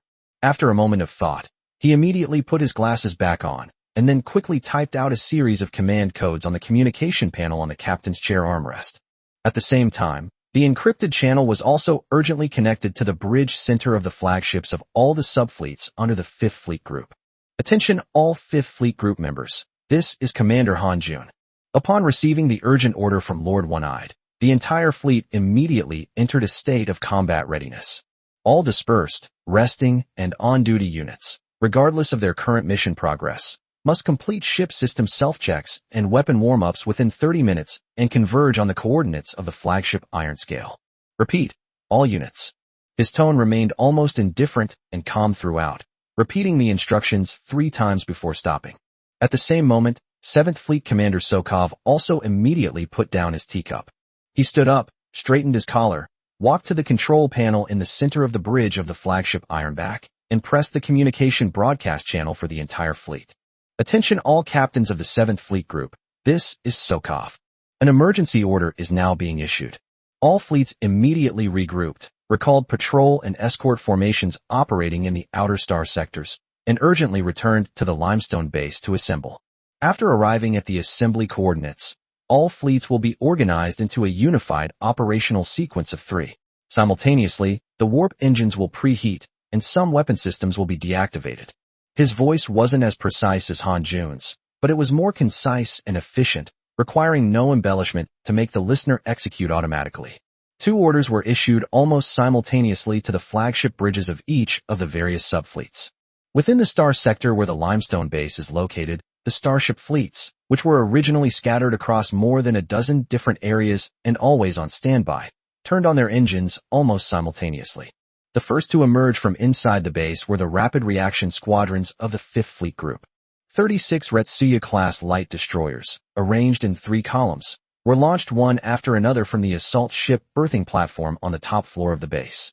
These active warships, originally from the Cologne Empire, retained the original dark gray hull color of the Cologne Empire's original factory. Each starship has its bow repainted with the distinctive dark red fangs of the Fong Wolf pirates. The exhaust plumes of these destroyers' engines suddenly left dozens of eerie blue streaks in the void as they headed straight toward the rendezvous coordinates. Following closely behind was the even more important heavy strike squadron. 12 Thor's Hammer-class medium cruisers slowly slid out from the large ship berths in the middle of the base, their massive hulls, each 3,100 meters long, gradually emerging from the shadows of the rocky walls. The safety of the triple main gun turret at the bow was released, and the gun barrels changed from a folded cruising position to a combat deployment position. The deep hum of the hydraulic servo mechanism, though unable to be heard in a vacuum, added a sense of oppression to the scene of the entire fleet gathering with its synchronized movements. And as the grand finale, several behemoths even larger than cruisers made their appearance. 2 Imperial Warhammer-class heavy battleships slowly rose from the massive dock at the base's bottom level. The colossal hull, measuring 5,100 meters, completely obscured most of the rock face. The giant shield generator on the hull's surface was charging, with rings of pale golden energy ripples spreading from the bow to the stern. The 2 terrifying behemoths cast long shadows that covered most of the mooring area. It's important to know that the Imperial Warhammer-class battleships are the mainstay battleships of the Cologne Empire. Under normal circumstances, only the core strike fleet groups of the Cologne Empire's regular army are equipped with them. Outside of the Cologne Empire's military, there is no other place in the entire Soya starfield where 2 Imperial Warhammer-class warships can be seen appearing in the same fleet at the same time. This demonstrates just how powerful the forces behind Garo are. Standing on the bridge of the iron scale, Han Jun watched through the panoramic window as the two Imperial Warhammer-class ships slowly joined the formation, a barely perceptible smile appearing on his lips. The Imperial Warhammer-class battleships weren't bought, nor were they refurbished pieces salvaged from the battlefield. It took Garo considerable effort to acquire these two active main battleships. The 5th Fleet Group is still assembling. After the Imperial Warhammer-class battleships completed their formation and entered service, more ships poured in from all parts of the sector. Light Wheel-class light frigates, Scimitar-class medium destroyers, Thor's Hammer-class medium cruisers, and Sword Shadow Dragon-class heavy cruisers. Even on the outermost edge of the array, the slender silhouettes of several Boreai-class medium battleships appeared. These ships gradually converged and arranged into a massive naval formation on the outermost edge of the base. The 7th Fleet Group's assembly speed was also quite fast. The sources of the ships under Sokov's command were much more diverse. There are Mammoth-class heavy cruisers retired from the Monya Empire, as well as armed firepower platforms that have been modified and upgraded with heavy container ships through gray channels from the Principality of Yars. You can even see custom-designed ships that don't belong to any of the major powers or any currently serving series.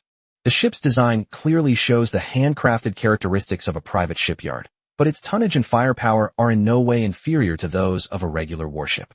These starships are often unconventional ship types independently developed by interstellar forces. Two fleet groups, with thousands of starships of various types, continuously jumped in from all directions and quickly formed their own groups around the base. The 5th Fleet Group is positioned on the left, the 7th Fleet Group on the right, and space is reserved in the middle for the flagship formation. At this moment, the two commanders' flagships steadily sailed into the flagship position between the two fleet groups.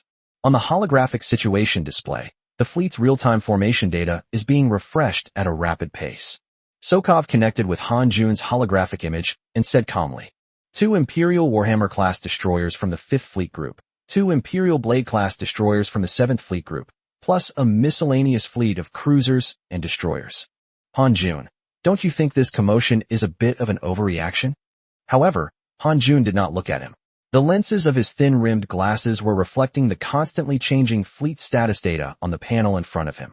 He pushed up his glasses with his index finger and replied casually, to be on the safe side, there's an old saying in an ancient country. Even a lion uses its full strength to hunt a rabbit. Lion? Rabbit? Do these things still exist? Sokov chuckled twice and picked up his teacup again. Chapter 121 Value Assessment. The freshly brewed hot tea in the teacup was still steaming. He lowered his head and blew away the foam, then issued the final assembly order through the fleet's encrypted internal channel. Attention all members of the 7th Fleet Group.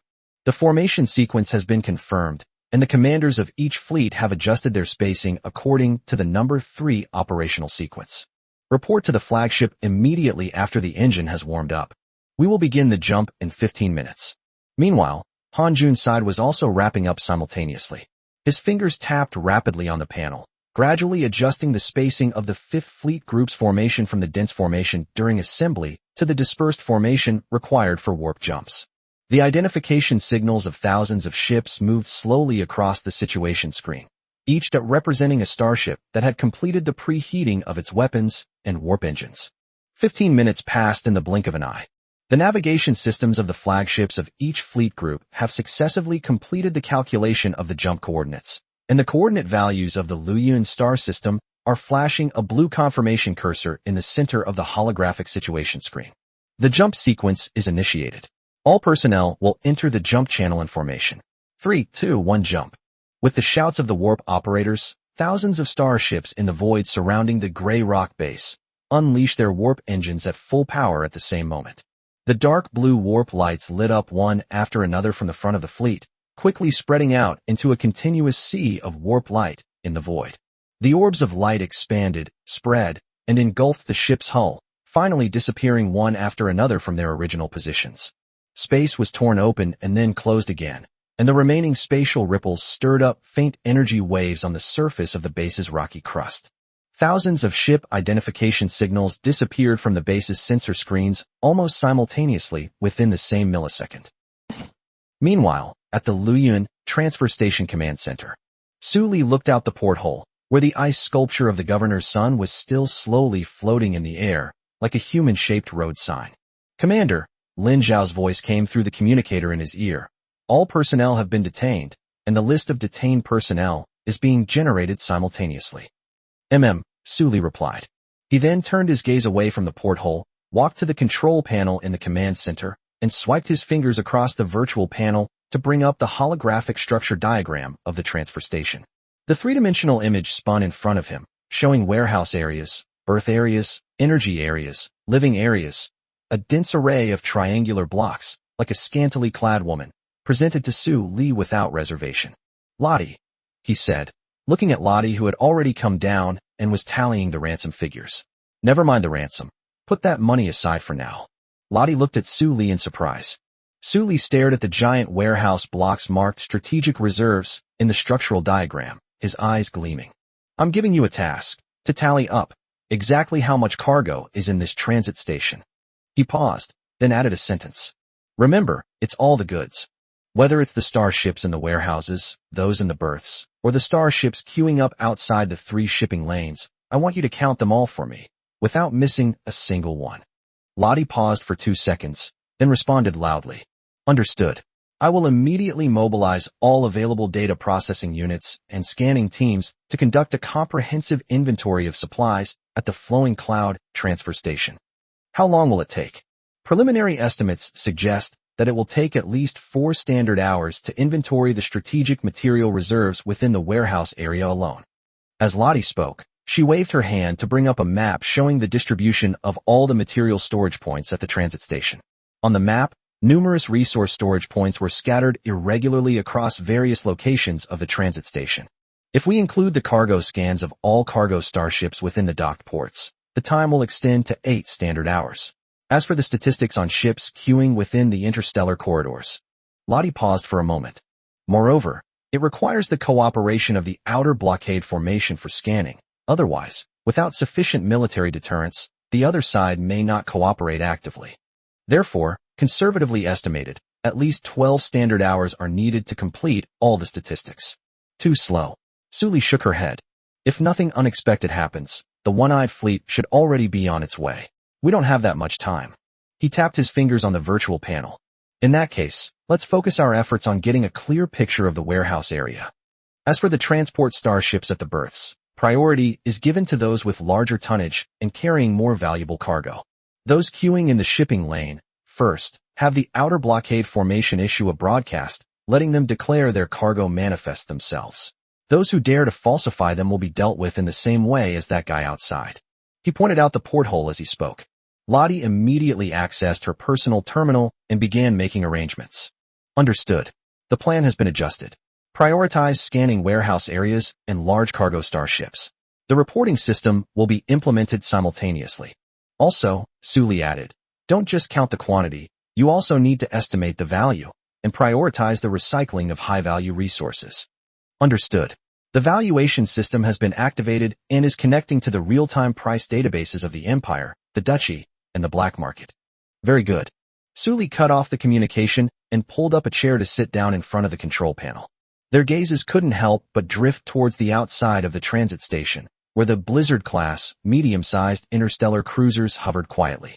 In fact, with his current fleet strength, he has completely overwhelmed those ordinary planetary lords.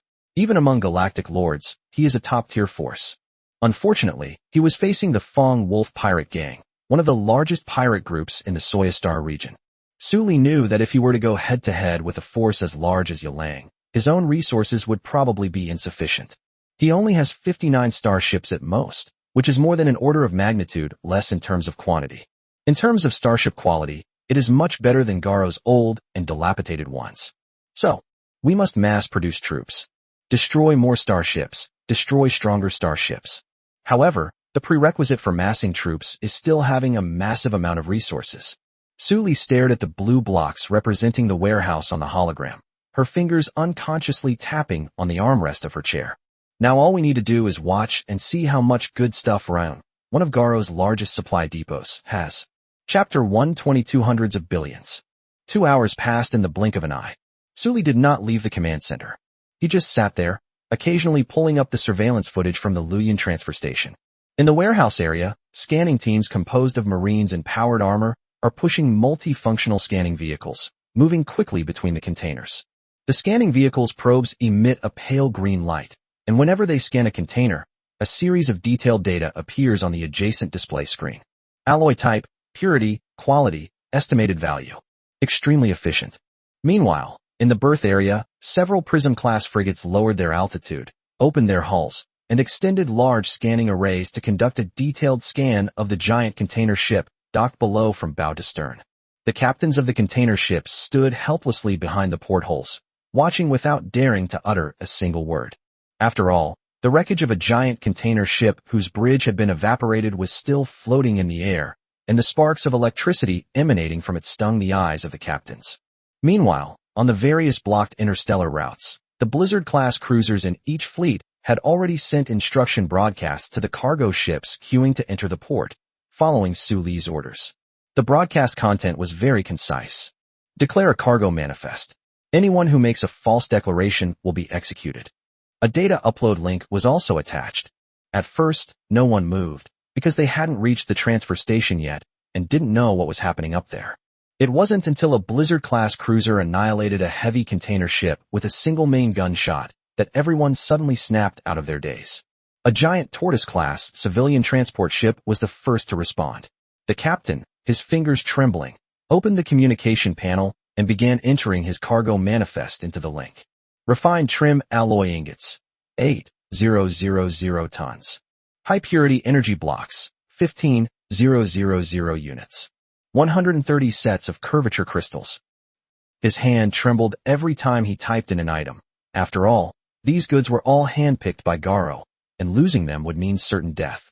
But he can't care about that now. Garo's goods are gone. He might die later, but if he doesn't report it now, he might die immediately. Which one to choose? A smart person would naturally choose the latter. With the first person taking the lead and setting an example, things went much more smoothly afterward. Soon, the application records in the data link began to jump up one by one. For standard hours pass in the blink of an eye. Commander, the preliminary inventory results are in. Lottie's voice rang out in the empty command center, and on the holographic tactical panel in front of her, a dense stream of data was scrolling rapidly. Su Li leaned back in the command chair, looking out the porthole, seemingly lost in thought. So, how much? He asked casually. The total amount of various materials stockpiled in the core storage areas A through G of the transit station is initially estimated to be around 87 million tons. Latte paused for a moment, then swiped her finger across the panel, bringing up several key categories. Among them, military-grade alloy ingots account for 40%, high-purity energy blocks account for 25%, and various rare crystals and jump engine components account for 15%. The remaining 20% consists of scattered weapon systems and ship repair spare parts. Su Li raised an eyebrow. 87 million tons. Is that number accurate? This is just a preliminary optical scan and measurement. The error won't exceed 5%, Lottie explained. Many containers are stacked too densely, and we still need to explore further to find out what's inside. We've only done a rough estimate so far. But the total amount is definitely correct. You could say this place is far more lucrative than Mocha's secret warehouse. Upon hearing this, Su Li grinned. Those logistics guys at Garu really know how to amass wealth. He tapped the armrest. At this scale, how many resource points could they probably get if they recycled it all? Lottie quickly did some mental calculations. If we converted according to the proportion of the previously recovered Mocha warehouses, conservatively estimated, it would start at 15 billion. If the proportion of high-value rare materials is even higher, exceeding 20 billion is not impossible. 200 billion. This is just the stockpiled goods in the warehouse area. It didn't even include the transport starships at the berths, or the resource reserves carried by the starships waiting in line to enter. Continue, Su Li said, his voice steady, so steady that even he was a little surprised. Yes. The sound of data pages being flipped through came from Lottie's end. Looking at the details, the most valuable single item is the ship-grade Norola alloy ingot, with a stockpile of about 8 million tons and an estimated value of 4.2 billion star dollars. Secondly, there are high-purity black core mineral crystals, with a reserve of approximately 3,500 tons, valued at 3.1 billion star coins. Lottie reported the items one by one. As Su Li listened, her fingers moved rapidly across the system interface. He manually entered the types and quantities of supplies reported by Lottie into the system's built-in resource conversion model. The model has started running. A few seconds later, a number popped up.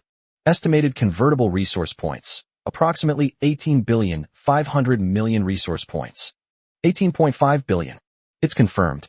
Suli looked at the number, took a deep breath, and couldn't help but laugh out loud. A low laugh rolled out from his throat, sounding somewhat out of place in the empty command center. Commander? Lottie looked over in confusion. It's nothing. Suli immediately stopped laughing and gestured for Lottie to continue. You go on. What about the starships at the berths? How many have you found? 70% of the scanning of the large cargo ships in the berth area has been completed, Lottie immediately added. The total estimated value of the ship's cargo has been scanned, approximately 8.7 billion star credits. Furthermore, and what? Moreover, more than a third of these cargo ships are marked as being destined for the Garo star cluster or related designations. In terms of cargo types, a large portion consists of military-grade raw materials and semi-finished products. A glint of shrewdness flashed in Lottie's eyes as well. Commander, we've essentially wiped out Garo's lair. Suli nodded immediately. He had long suspected that most of those so-called cargo shipments were probably destined for supplying various fleet groups in the Fongwolf territory. Now it's all right. It all belongs to him. What about outside the shipping lane? Suli then asked. Since the declaration system was implemented, more than 400 cargo starships have submitted their cargo manifests, Lottie responded.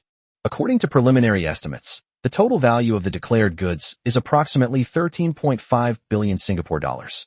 However, the authenticity needs to be verified, and the actual value is expected to be higher. Chapter 123 will begin the recycling process. Suli quickly calculated in her mind. The resources that have just been discovered are already worth nearly 40 billion star coins, and at least half of the ships in the shipping lane have not yet been declared. There's also the infrastructure of the transfer station itself, such as docks, cranes, energy cores, and warehouse buildings. Dismantling these things can also recover a lot of resource points. Lottie, Sue said. Exist. Based on the existing data, let's estimate what would happen if we squeezed every last drop of everything that could be dismantled, moved, and recycled from inside and outside the Luoyuan transfer station. Suli paused, then grinned and said, how many resource points can we actually get? Understood, the forecasting model has been initiated. It is currently integrating existing data, average cargo capacity of unscanned ships, infrastructure recovery rate, and other parameters. How long will it take? 3 minutes. Good. Suli nodded, stood up, and walked to the porthole. Outside the window, the void is deep and the stars are distant. Several Storm-class cruisers hovered silently at the blockade position of the waterway, their low-temperature coatings reflecting the starlight, cold, quiet, yet full of power. We'll be able to mass-produce troops soon. 3 minutes passed in the blink of an eye. Commander, the summary list has been entered into your personal terminal. Suli looked at the numbers that Lotte reported, and the smile on her lips was impossible to suppress. He stood up abruptly from his command chair, his fingers rapidly swiping across the virtual panel. Lottie, relay my orders. He turned to look out the porthole at the void blocked by the fleet, and a glint of light flashed in his eyes. Attention all units. The retrieval operation is now underway. Lin Xiao, you take your men and control all the transport ships in the port area. Get everyone off the ships, unload all the cargo, and keep an eye on them. Outer formation, ships lined up in the channel, one by one. They are detained, people and cargo are left behind. As for the contents of this transit station, Suli paused, her gaze falling on the huge shadow below the command center, marked by the holographic structure as the core storage area. I'll come myself. The moment the order was given, the entire Luoyuan transfer station roared into action, like a machine with its accelerator floored. In the port area, Lin Xiao led over 1,000 Marines, divided into dozens of squads, to rush towards the transport ships of various sizes at their berths. The heavy footsteps of the cold shadow type, Mech as it landed echoed dully on the metal deck, and the hydraulic pressure at the joints of the power armor hissed. Everyone, disembark immediately. Hands behind your head. Proceed to the designated area. Shoot any who resist. On the public communication channel, commands were constantly being issued. The captain of a giant turtle-class civilian transport ship had just poked his head out to negotiate when he was shut down by 2 Marines with guns pointed at him. Sir, our goods are for the Black Rock Merchant Guild. Could you possibly make an exception? Make an exception? Lin Zhao's voice came through the communication channel, sounding a bit impatient. Either you get down yourself, or I'll have someone help you get down. Choose one. The captain looked out the porthole at the dark gun barrels and the rapid-fire cannons rotating on the shoulders of the Mechs, and his Adam's apple bobbed involuntarily. Let's go down. Similar scenes were playing out simultaneously at various berths.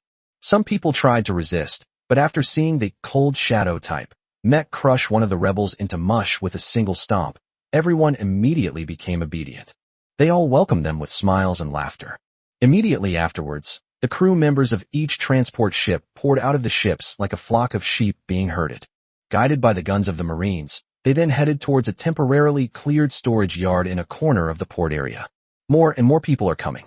The yard quickly filled up, and those who came down later had to squeeze into the passageway. The sounds of complaints, pleas, and children's cries mingled together, but quickly subsided with the click of the Marines pulling back their rifle bolts. Lin Shao stood on the shoulder platform of a mecha, looking down at the dense crowd below, and clicked his tongue. There must be close to 10,000 people. He activated the communication. Commander, all personnel from the transport ships in the port area have been detained and are currently under centralized custody. Okay. Su Li's voice came from the channel. Keep an eye on them. Don't let them cause any trouble. Clear. Meanwhile, Su Li had already donned his power armor and walked straight into the core storage area of the transit station. The space here is ridiculously large. The dome is so high that you can't see the top, and rows of giant shipping containers are stacked on top of it like building blocks, densely packed and stretching as far as the eye can see. There was a faint smell of metal and lubricating oil in the air. Lottie's holographic image followed him, and data streams rolled rapidly beside her. Commander, the coordinates of all containers from A to G have been synchronized to your system interface. Based on the valuation model, it is recommended to prioritize the recovery of high-value areas, such as the Nerola alloy ingots in the G7 area and the high-purity black core or crystals in the D3 area. No. Su Li nodded, and the vector nozzles on the back of his power armor emitted a vortex of particles, propelling him toward a pile of silver alloy ingots marked G7. Each of these alloy ingots is as large as a giant hovercraft, with a cold metallic luster on its surface. They are neatly stacked together, resembling a small mountain peak. He reached out and placed his hand on the nearest alloy ingot. System, reclaim. Command confirmed. Recyclable material detected. Recycling operation initiated. A pale blue halo spread out from the center of his palm, quickly enveloping the entire alloy ingot. Then the metal ingot, weighing tens of tons, disappeared silently before his eyes, like pencil marks erased by an eraser. Not a speck of dust was left behind. In the corner of the system interface, the number representing the resource point suddenly jumped. Resource points plus 18,473. Su Li raised an eyebrow and continued flying deeper into the pile of goods. Where he walked, a blue halo spread like a tide. Wherever it passed, alloy ingots, energy blocks, boxes of crystals, stacks of weapon parts. Everything disappeared the moment it came into contact with the aura. Large areas were wiped out directly. It was as if someone had taken a giant eraser and was scribbling all over the map of the warehouse area. The container was empty, revealing the alloy floor. Chapter 124, 184.3 billion. Next come the wall support structure, lighting wiring, ventilation ducts. Everything that was identified as recyclable material by the system was not spared. Su Li was like a walking black hole, mercilessly swallowing everything in sight. The resource point value was fluctuating wildly on the system interface, increasing faster than ever before. 100 million, 1 billion, 3 billion. The numbers jumped so fast that the zeros at the end were almost invisible. Lottie's holographic image followed quietly beside her, her eyes fixed on the real-time data stream, occasionally uttering a voice reminder. Commander, a high concentration of energy has been detected at the end of the third passage on the left. It should be a concentrated energy core array. Receive. Su Li immediately turned and flew in the direction she pointed. 5 hours later, he was standing in the center of what used to be warehouse area G. It's completely empty here now. The floor is a raw, rough alloy floor, and the walls are bare, undecorated metal structures. Almost everything, all goods, all equipment, everything that could be dismantled, except for some basic life support equipment, was dismantled. He thoroughly cleaned the entire core storage area using the system. It was so clean that it looked like it had just been built and hadn't even been put into use yet. He exhaled and opened the system interface.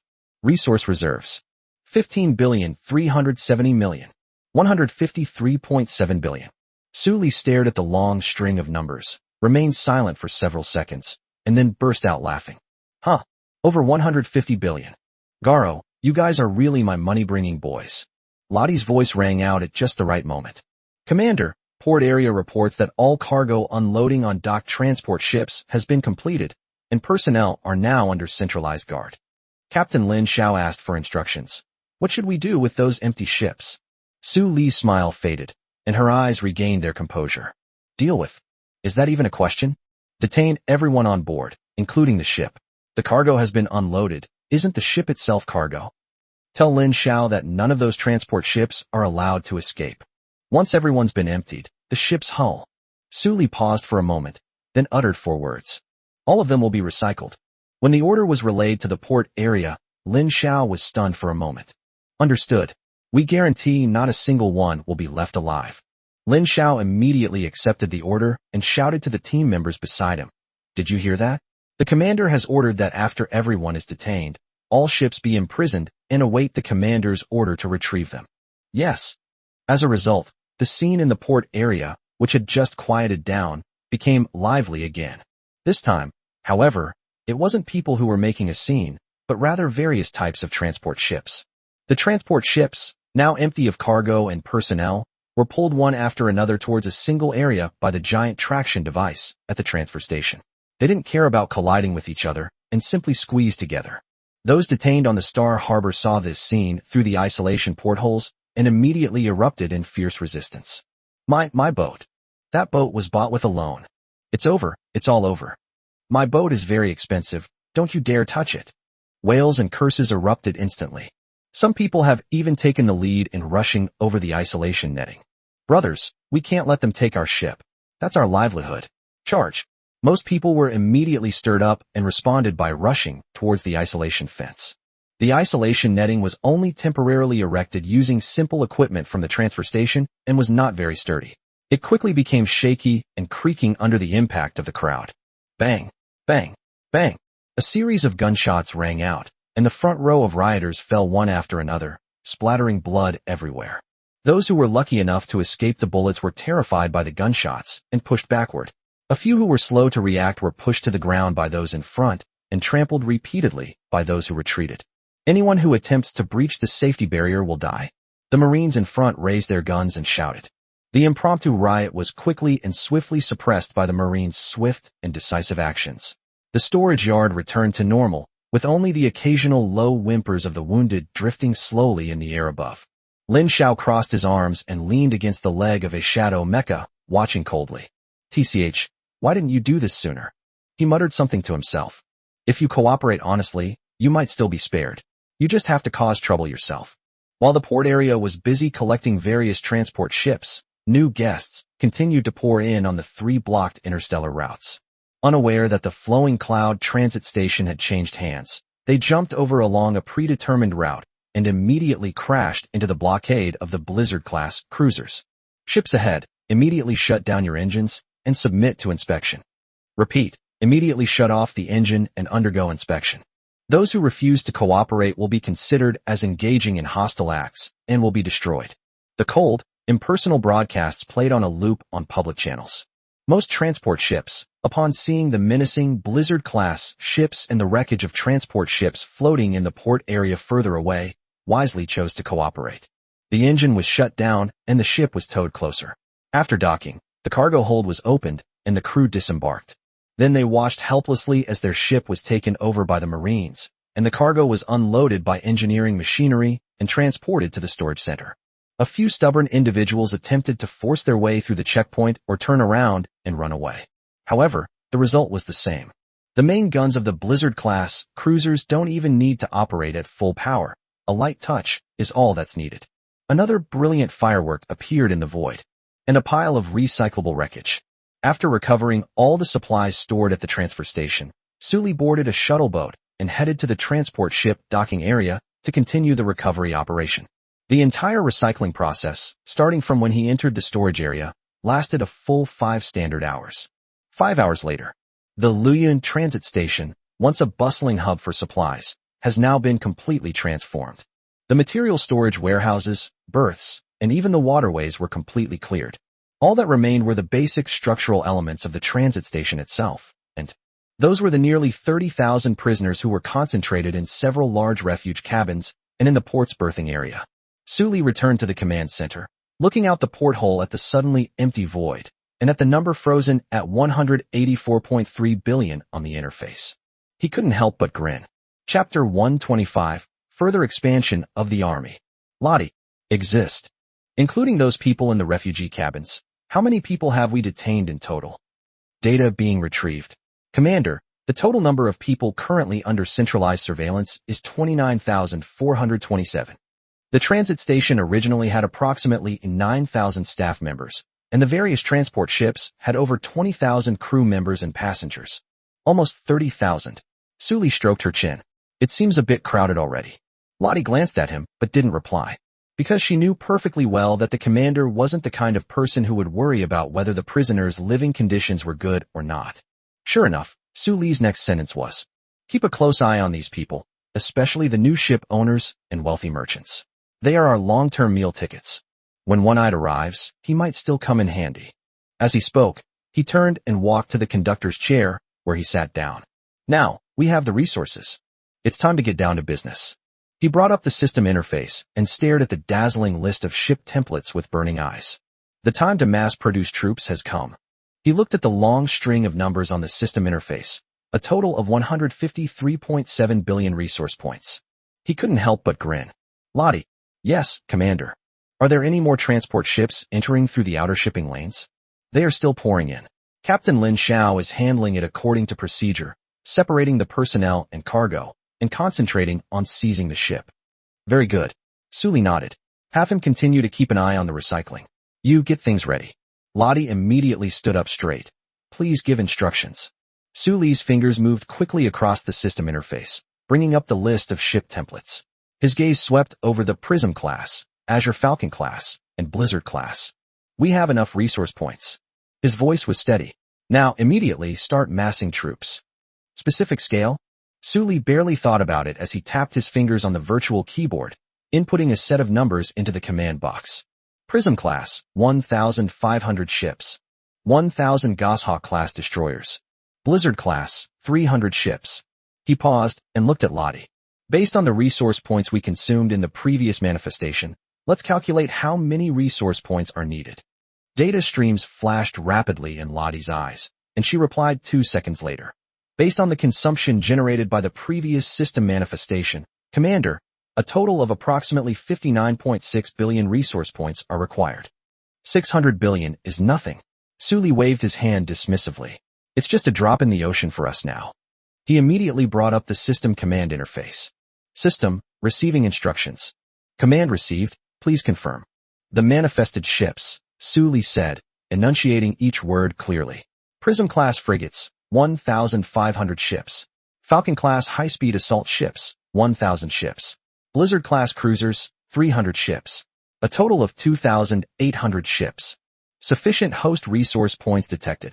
Total resource consumption estimated. 5,960,000,000 resource points. Confirm? Confirm. The moment Suli clicked to confirm, she felt her heart skip a beat. That's fucking awesome.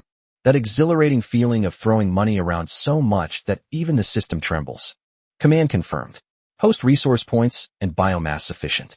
Manifestation commencing. Resource points being deducted. Biomass being deducted. Deduction complete. Initiating batch generation of ship, hull structures. Injecting the core power. Loading weapon system. Clone crew members and infuse them with basic skills and loyalty commands. Progress. 1%. 5%. 15%. The system notification sound flashed through Suli's mind. Outside the porthole, the area surrounding the Luyun transfer station, which had been somewhat empty and blocked by the fleet, was instantly transformed. A glimmer of light first appeared in the distance. Then came 10 points, 100 points, and thousands of points. A deep blue light emerged from nothingness, rapidly expanding, stretching, and outlining the starship's silhouette. The Prism-class frigates with their long, slender hulls, the Sojuan-class high-speed assault ships with their streamlined assault hulls, and the Burst-class cruisers with their massive cruiser silhouettes intertwined.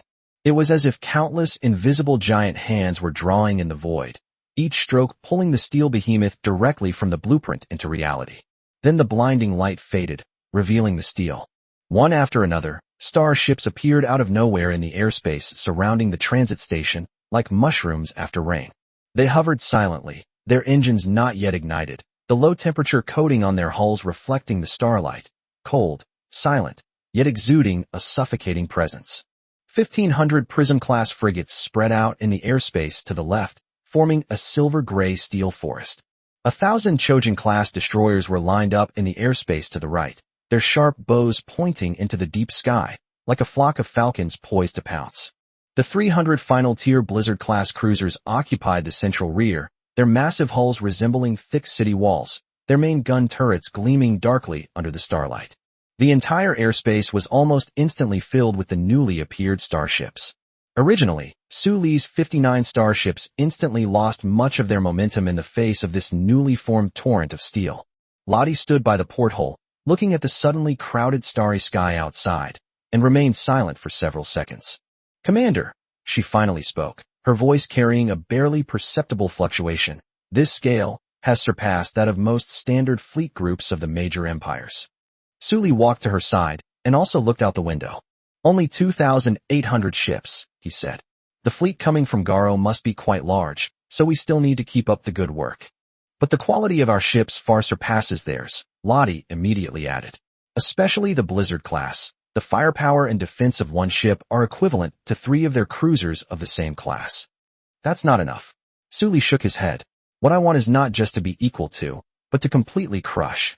He turned and walked back to the console, bringing up the system interface again. "System, search for new ship templates that can be unlocked. The level must be Blizzard class or higher. Host requirement detected. Searching. Search successful. New starship template available. Eye of the Abyss, medium battleship." Su Li's eyes lit up. "Battleship? Finally, I can unlock this thing. Retrieve detailed parameters." Command confirmed. Retrieving. A series of data immediately unfolded before his eyes. Chapter 126, Eye of the Abyss class, medium-sized interstellar battleship. Abyss I-class medium starship. I, basic core parameters. Length, 5,800 meters. Beam, 1,260 meters. Ship height, 720 meters. Standard hull mass, 42.8 million tons. Full load operational mass, 45.6 million tons. Standard duty strength, 3,260 personnel. Full operational strength, 3,800 personnel, including shipborne combat, maintenance, electronic warfare, marine, and emergency response personnel. Ship class, medium capital battleship, between heavy cruisers and large battleships, the core offensive unit of the fleet. 2. Power propulsion system. Continuing the dual propulsion system of high-order ions plus dark matter, it has undergone comprehensive iteration and upgrades to adapt to the high-speed maneuverability and jump requirements of ultra-large hulls, while taking into account both burst tactical maneuverability and long-range cruise endurance. Main engine. The giant Stellar-class Fusion Annihilation Ion Pulse Thruster 8 employs a dual-core, interconnected power supply mode, with a single unit having 2.2 times the power of the Buran-class main engine. It can provide continuous and stable power to the entire ship's weapons, shields, and propulsion. Assisted attitude engine. The advanced dark matter particle vector thruster 18 features a 6-dimensional layout across the entire ship, precisely controlling the ship's attitude and enabling highly complex tactical maneuvers such as high-speed turning in space, lateral translation, and hovering braking. Ultra-long-distance jump engine. Deep space folding jump core engine. Maximum single jump distance, 220 light-years. Base cooldown time, 2 hours. Emergency compression cooldown mode, 1 hour and 15 minutes, at the cost of 30% increased engine wear. Maximum cruising speed, 5.5 times the speed of light. Tactical burst speed, 6.2 times the speed of light. Short-term overload travel, lasting 12 minutes. Emergency recoil avoidance engine 6. The enhanced high-energy recoil unit, equipped with an emergency unlocking program, can instantly unleash extreme reverse thrust, quickly breaking free from main gun lock-on and evading cluster missiles and flagship-level lethal attacks, making it suitable for high-intensity capital ship battles. 3. Defensive shield system. A custom-designed deep space suppression shield system that inherits the characteristics of polar energy and upgrades the abyss erosion effect, combining offense and defense with both defensive suppression and energy interference capabilities. Core Shield. Abyssal Void Annihilation Convergence Shield, the top-tier version of the Blizzard-level Extreme Domain Shield. Shield Core Feature 1. The Deep Space Cryogenic Confinement field significantly reduces the firing rate of enemy shipborne weapons by 35% and energy output by 40%, suppressing the charging efficiency of enemy shields. Shield Core Feature 2. The Void Erosion Backlash field absorbs 15% of the energy from enemy energy weapons striking the shield, reflecting it back and impacting the enemy ship's hull, continuously depleting the enemy's energy reserves. Shield Advantages. The all-encompassing, three-dimensional shield can withstand continuous fire from battleship-level main guns and provides an extreme buffer against missile clusters and saturation attacks from fighter jets. 4. All-dimensional weapon combat system. The weapon array has been comprehensively expanded and upgraded, retaining the original weapon system architecture and strengthening its capabilities in attacking and penetrating armor, blocking airspace, and cluster strikes, making it suitable for main battles, fortress assaults, and fleet suppression. 1. Main guns, for attacking the core of the ship's hull. Quadruple-mounted Super Heavy Abyssal Annihilation Ion Main Gun 3, bow centerline layout, symmetrically reinforced hull load-bearing structure. With a caliber far exceeding that of conventional medium-sized battleships, it integrates two high-level energies, Extreme Cold Imprisonment and Void Annihilation, making its energy power 2.8 times that of the Blizzard-class main guns. A single shot can penetrate the fully shielded hull of a regular battleship, while a triple shot can tear apart the core armor of a large battleship and destroy the outer defense structure of an interstellar fortress, giving it the core attack capability to break through formations, fortresses, and flagships. 2. Side Secondary Guns, All-Area Anti-Ship/Anti-Fortress Assault. Super Heavy Antimatter Electromagnetic Annihilation Railgun 32, circular three-dimensional array layout on port and starboard sides and stern of the ship. The upgraded Blizzard-class secondary gun features a longer barrel, doubled energy storage modules, and significantly improved armor penetration depth and blast radius. It can accurately strike enemy main warships, heavy interstellar mechs, fixed space fortresses, and interstellar turret clusters. With a faster rate of fire and stronger penetration, it boasts maximum sustained firepower suppression capability and is suitable for simultaneous multi-target combat. 3. Near-Field Defense Array, Full Area Interception with no blind spots. The Advanced Order Focused Pulse Laser Close-In Weapon System 156, modular and dense layout across the entire ship's surface, providing layered and three-dimensional coverage. It comprehensively covers all airspace above, below, forward, backward, and on the sides of the ship, accurately intercepting enemy interstellar fighters, mech raids, supersonic missile swarms, and small self-destructing drones. It has an extremely high interception success rate, can withstand saturation low altitude and close-range surprise attacks, and has no blind spots in defense. 4. Vertical Launch Strike Unit, Full Domain Tactical Coverage. Large General-Purpose Vertical Launch Unit 648. It is compatible with all types of interstellar tactical ammunition and can be freely configured and loaded. Adaptable to various combat scenarios. Super Heavy Anti-Ship Abyss Annihilation Missile, All-Domain Airspace Ice-Sealing Missile, Ultra-Long-Range Precision Interceptor Missile, All-Domain Electronic Warfare Jamming Swarm, High-Explosive Tactical Nuclear Warhead Interplanetary Missile. In addition, it can be equipped with armor-piercing and anti-tank missiles and regional cluster missiles, enabling single-ship blockade of star areas, long-range precision sniping, and cluster fire coverage. V. Hull armor and layered structure. It adopts top-of-the-line composite armor of battleship class, with multi-layered buffer and segmented isolation, which maximizes its resistance to damage, explosion, and incineration, making it suitable for high-intensity and protracted warfare for capital ships. Outermost layer. High-grade titanium dark void alloy super heavy armor, fully covered with an abyssal polar region low-temperature anti-scorch coating, can reduce the burning damage of energy weapons by 60% and the impact damage of ballistic weapons by 35%, significantly reducing the penetration effect of high-energy weapons. Middle layer. A 6-layer progressive energy diversion buffer layer disperses the energy from main gun bombardment and explosive shocks, preventing single-point critical hits from penetrating the ship's core. Inner layer. The ship features an ultra-high-density honeycomb pressure-resistant sealed hull and a 28-section independent compartment design, which can be quickly sealed and isolated in milliseconds after damage. Completely eliminate the possibility of chain explosions and secondary explosions in ammunition depots and reactors, significantly improving battlefield survivability. Dedicated protection for the core compartment. The power core, command core, and weapon control core are additionally equipped with independent alloy explosion-proof armor and energy shields, achieving multiple layers of protection. 6. Shipborne loading and deployment capabilities. It significantly expands the ship's space, enabling it to conduct air combat, mech warfare, land amphibious landings, and unmanned aerial vehicle (UAV) operations across all domains, and possesses the capability for independent formation operations and cross-space amphibious assaults. Giant integrated hangar. It can carry 96 heavy starfighters or 136 main combat star Mechs, and can be equipped with a mixed ratio of fighters and Mechs, making it suitable for air-land coordinated operations. Interplanetary landing vehicle. It can accommodate 18 elite interstellar marine companies, each with 200 personnel, and is equipped with heavy land assault Mechs, interstellar airborne vehicles, starfield rapid deployment vehicles, and field assault equipment.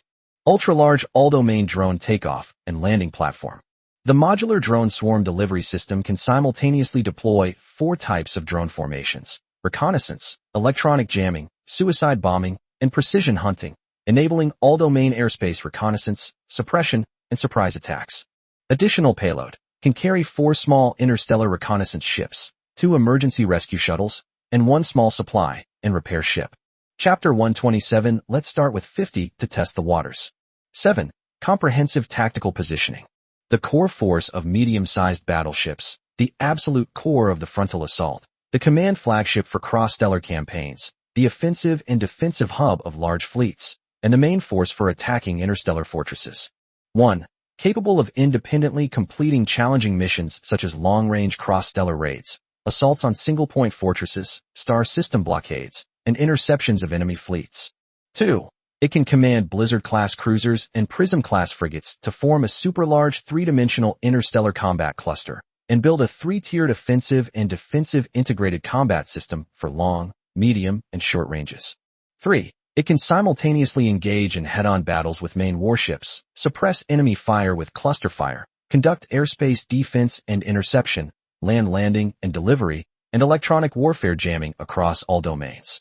Its comprehensive combat capability far exceeds that of conventional medium-sized warships, making it a core main combat unit in the fleet that connects the upper and lower levels. Sully stared in disbelief. He had thought battleships would be even more awesome than cruisers, but he never imagined they would be this awesome.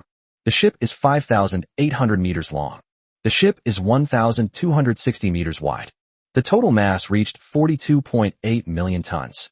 Quadruple-mounted super heavy abyssal annihilation ion main cannon 3. The Abyss Void Convergence shield comes with the effects of low-temperature imprisonment and energy backlash. Its carrier-based carrying capacity is even greater than that of the Blizzard-class cruiser, capable of accommodating 96 heavy fighter jets or 136 main combat Mechs, plus 18 marine companies. Sully quickly scanned the parameters, her smile widening. This thing is pretty good. Lottie also saw the shared data, and her pupils contracted slightly. Commander, this is more than just something. She took a deep breath. These are the parameters of a true capital battleship, and a top-of-the-line configuration at that. If the parameters are accurate, the firepower and survivability of a single Abyss I-class battleship are at least equivalent to 5 to 6 Blizzard-class cruisers. How much does it cost to unlock? Sully asked the system directly, getting straight to the point.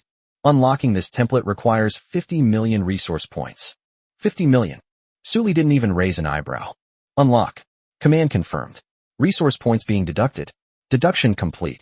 The template, Eye of the Abyss class medium battleship, has been unlocked. Added to the list of manifestable objects. How many ships would it take to materialize one? Sully continued to ask. The standard materialization cost for a single Eye of the Abyss class vessel is 600 million resource points. 600 million. Sully clicked her tongue. It's damn expensive. But when he glanced at his resource point balance, after deducting the 60 billion from the several thousand starships he had just manifested, he was left with 93.7 billion. System, Sully said, manifesting the Eye of the Abyss level. He paused, then added, let's start with 50 ships to test the waters. Command received. Number of vessels present, 50. Total resource points consumed, 3 billion. Confirm. The consumption of 30 billion resource points was nothing to Su Li at this moment. Confirm. Command confirmed. Resource points being deducted. Deduction complete. The Eye of the Abyss, class medium battleship, has begun to materialize. This time, the commotion in the void was on a completely different scale than before. 50 enormous, dark blue orbs of light simultaneously lit up in the far depths of space behind the transit station in the flowing clouds. The ball of light expanded violently, its diameter rapidly exceeding several kilometers, and the energy inside surged, even causing subtle distortions and ripples in the surrounding space. At the core of the radiance, the massive, awe-inspiring outline of the ship is rapidly taking shape. With a length of 5,800 meters and a width of over 1,200 meters, when the bow of the first Abyss I-class ship slowly emerged from the ball of light, the overwhelming sense of oppression made everyone in the command center who could see this scene gasp for breath. It's too big. The Blizzard-class cruiser next to it looks like a child at the feet of an adult. The ship's hull has rigid and menacing lines, and its surface armor is covered with a matte dark gray coating that seems to absorb all light. Even though the 4 ridiculously thick main gun barrels at the bow were not yet charged, they exuded a chilling aura. 1, 2, 3. 50 Abyss I-class battleships, like 50 moving steel mountains, emerged one after another from the light of creation, eventually forming a grim array in the void. They hovered there silently, without making any movement, yet they seemed to dim the light of this entire star field. Lottie stared at the 50 enormous creatures in the panoramic view window and remained silent for a long time. "Commander," she finally spoke, her voice a little hoarse. "I now think that with so many fresh troops joining us, we might be able to challenge the Imperial fleet." Su Li didn't speak. He simply looked out the window at the enormous fleet that stretched as far as the eye could see, consisting of 2,800 mid-to-low-level starships and 50 main battleships. An indescribable feeling welled up from the bottom of my heart. That is power. Pure, violent, and intoxicating power. Are all the crew members on each starship complete? Su Li asked the system in his mind. The crew members of each starship, including bridge operators, commanders, marines, and other personnel, have now been generated simultaneously. Su Li nodded, and after confirming the last piece of information with the system in his mind, he traced his finger across the holographic star map. The dense clusters of light points on it represented the more than 2,800 armed starships that he had just conjured out of thin air by spending so many huge amounts of resource points. There are 1,500 Prism-class frigates alone, while Su Li only manifested 1,000 of the Sashin-class high-speed assault ships because of their different combat roles. The rest were all deployed to the heavily armed starships. The mainstay of firepower was entirely entrusted to the Blizzard-class cruisers, along with 50 newly unlocked Abyss I-class battleships. With this kind of force, let alone fighting space pirates, even if they were to go out and clash with the Imperial Regular Army, it would be considered a complete stomp. With Su Li's current skill level, the firepower is already somewhat unbalanced. According to the standard fleet group planning of a typical empire, a standard fleet group can have no more than 50 battleship-class capital starships, let alone 300 cruisers.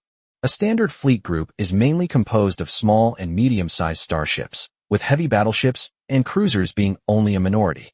He turned to look at Lottie, who was standing by the control panel. "Lottie." "Yes, Commander."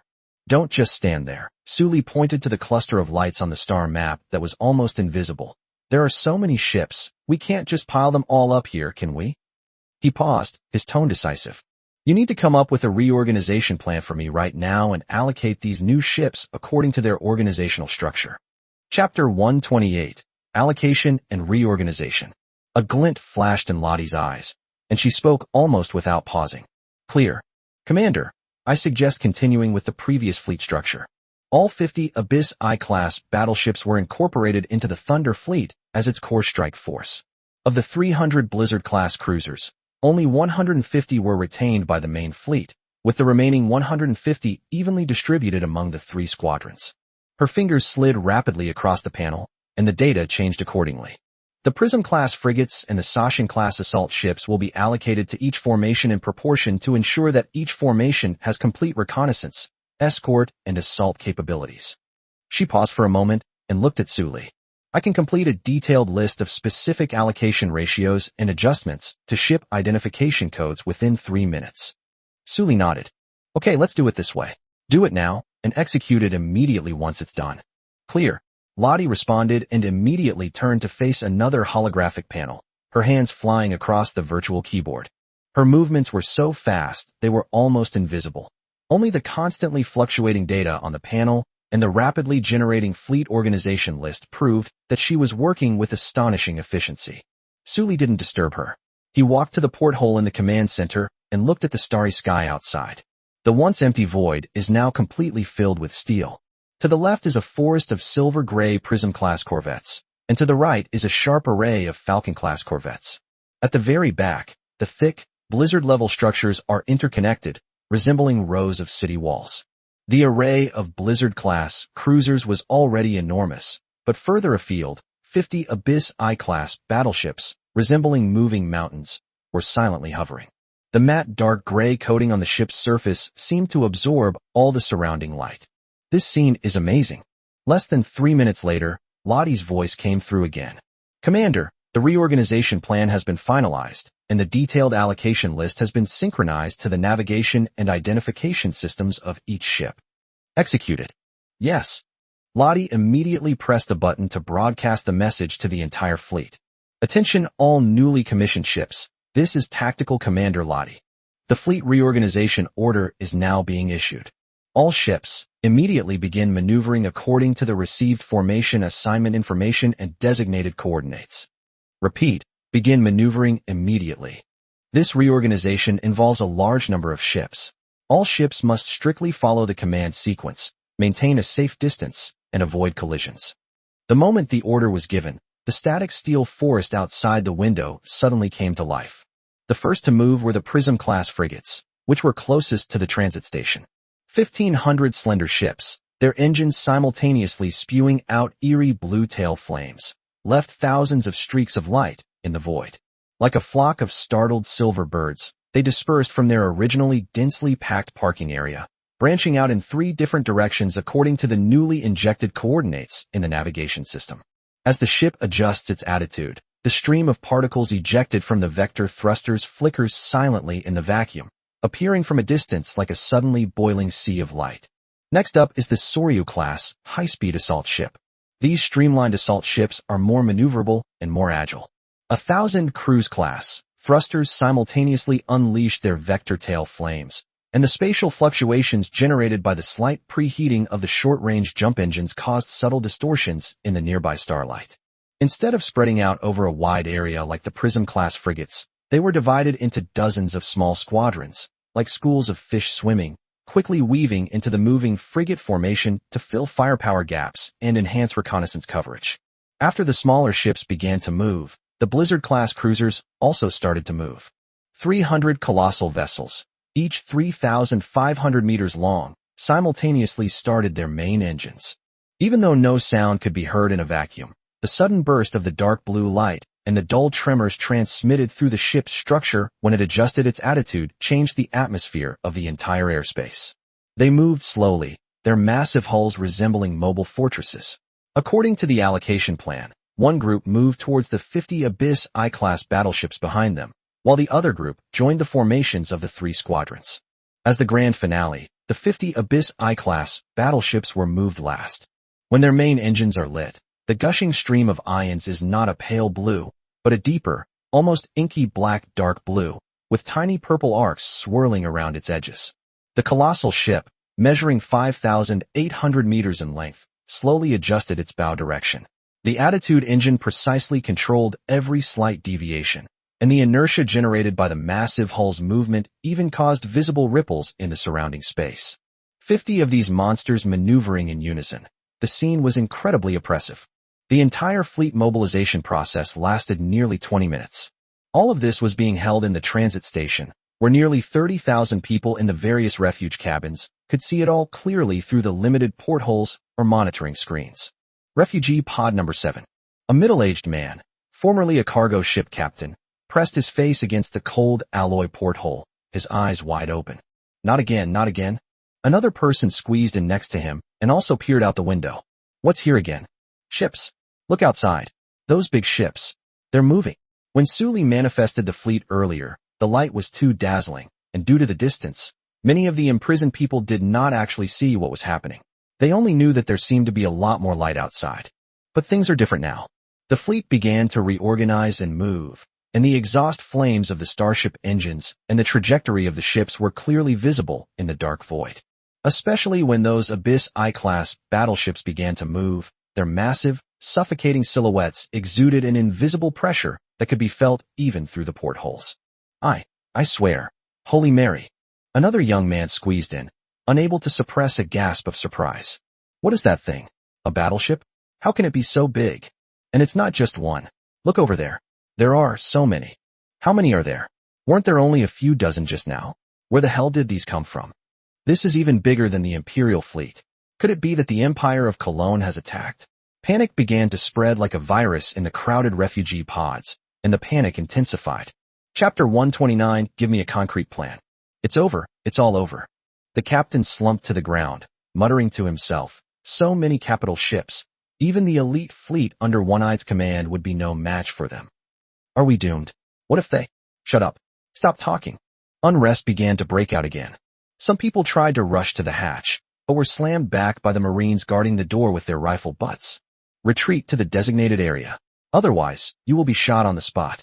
Warnings were played repeatedly over the cabin loudspeaker, which successfully suppressed some of the commotion, but the atmosphere of despair and fear grew stronger and stronger.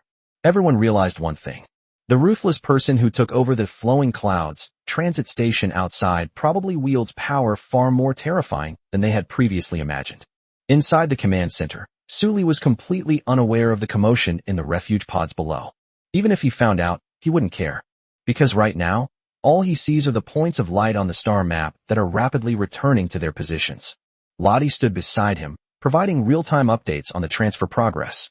The Dongfeng formation, consisting of 500 Prism-class frigates, 330 Sojin-class high-speed assault ships, and 50 Baran-class cruisers, has all arrived at the designated coordinates and completed its formation adjustment.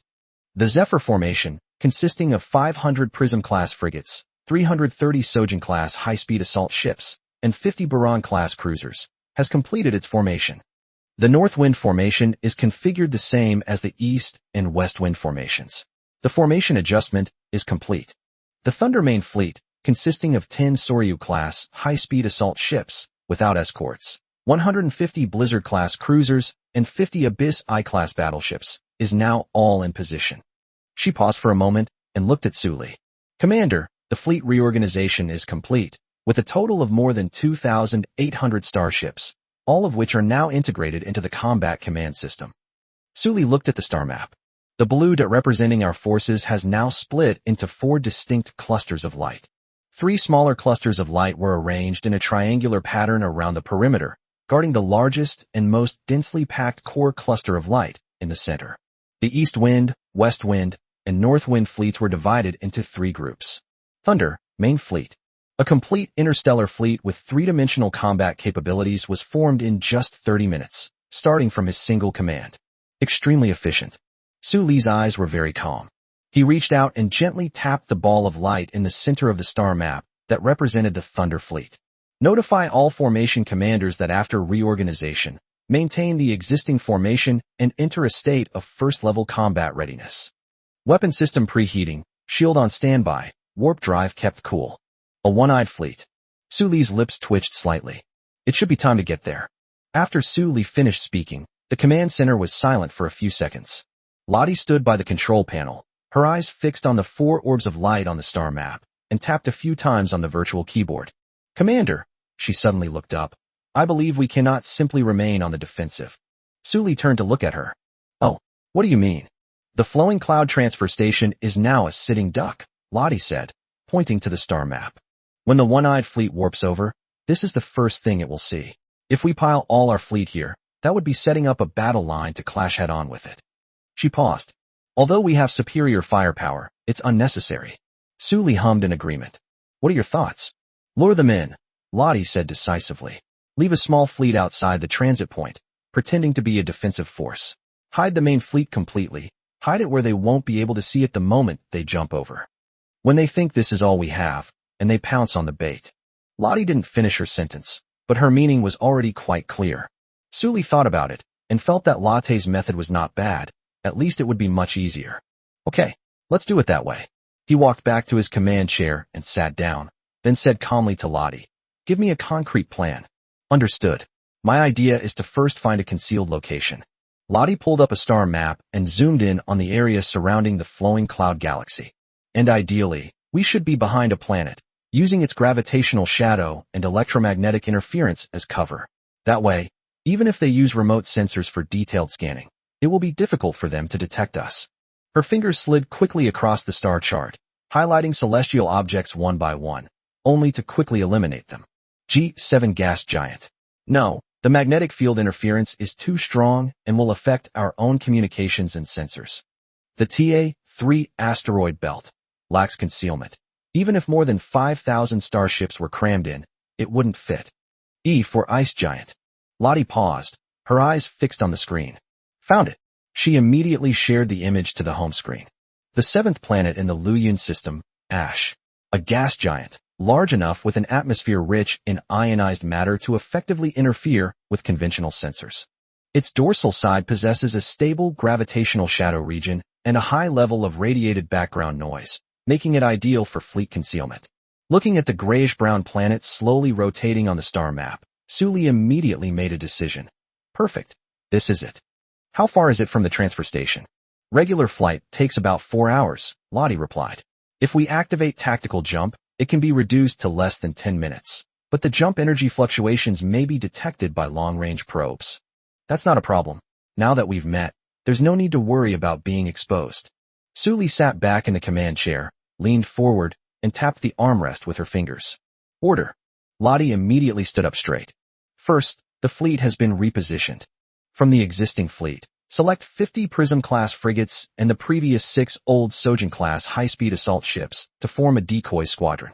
You will designate a commander to be in charge, and they will remain to guard the perimeter of the transit station. The mission is simple: adopt a defensive posture, draw enemy fire, and hold them off. Clear. Second, my fleet flagship will be transferred. The Prism 1 frigate will remain here as a decoration.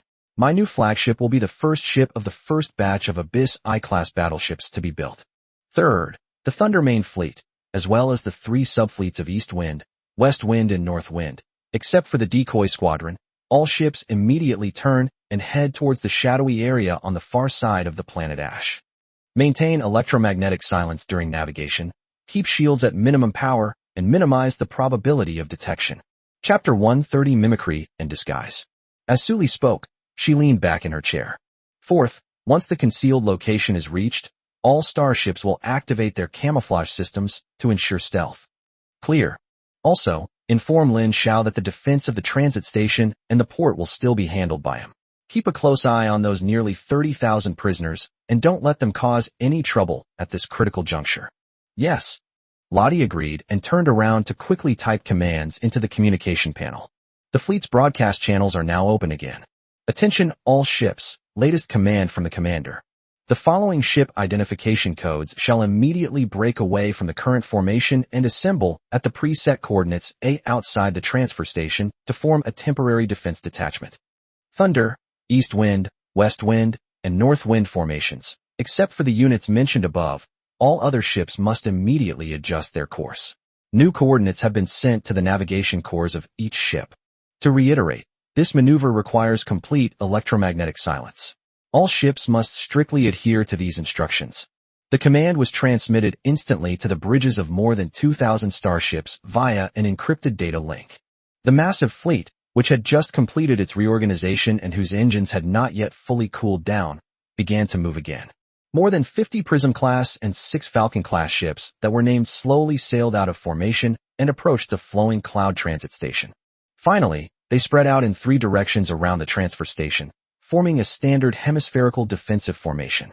Although there weren't many of them, their formation was quite impressive. Meanwhile, the main fleet began to turn around collectively. More than 2,000 starships simultaneously lit their main engines, their eerie blue tail flames forming a sea of light in the void, before heading towards the gray-brown gas giant, Ash, deep within the galaxy. The formation maintained the dispersed state it had been in during navigation, but the overall direction of movement was uniform. Su Li and Lottie had already left the command center and boarded a shuttle to head to the Abyss 1, which was already moored at a slightly further distance. When Su Li first boarded this 5,800-meter-long giant ship, the feeling was completely different from when he was on the escort ship. The bridge is ridiculously large. The panoramic view window spans nearly 180 degrees, offering views of the deep starry sky and the ever-turning torrent of fleets. It is still the bridge command center with 3 levels, upper, middle, and lower, with hundreds of holographic operation interfaces floating at different heights. The crew members, dressed in uniform, were already busy at their posts, checking the status of various systems on the ship.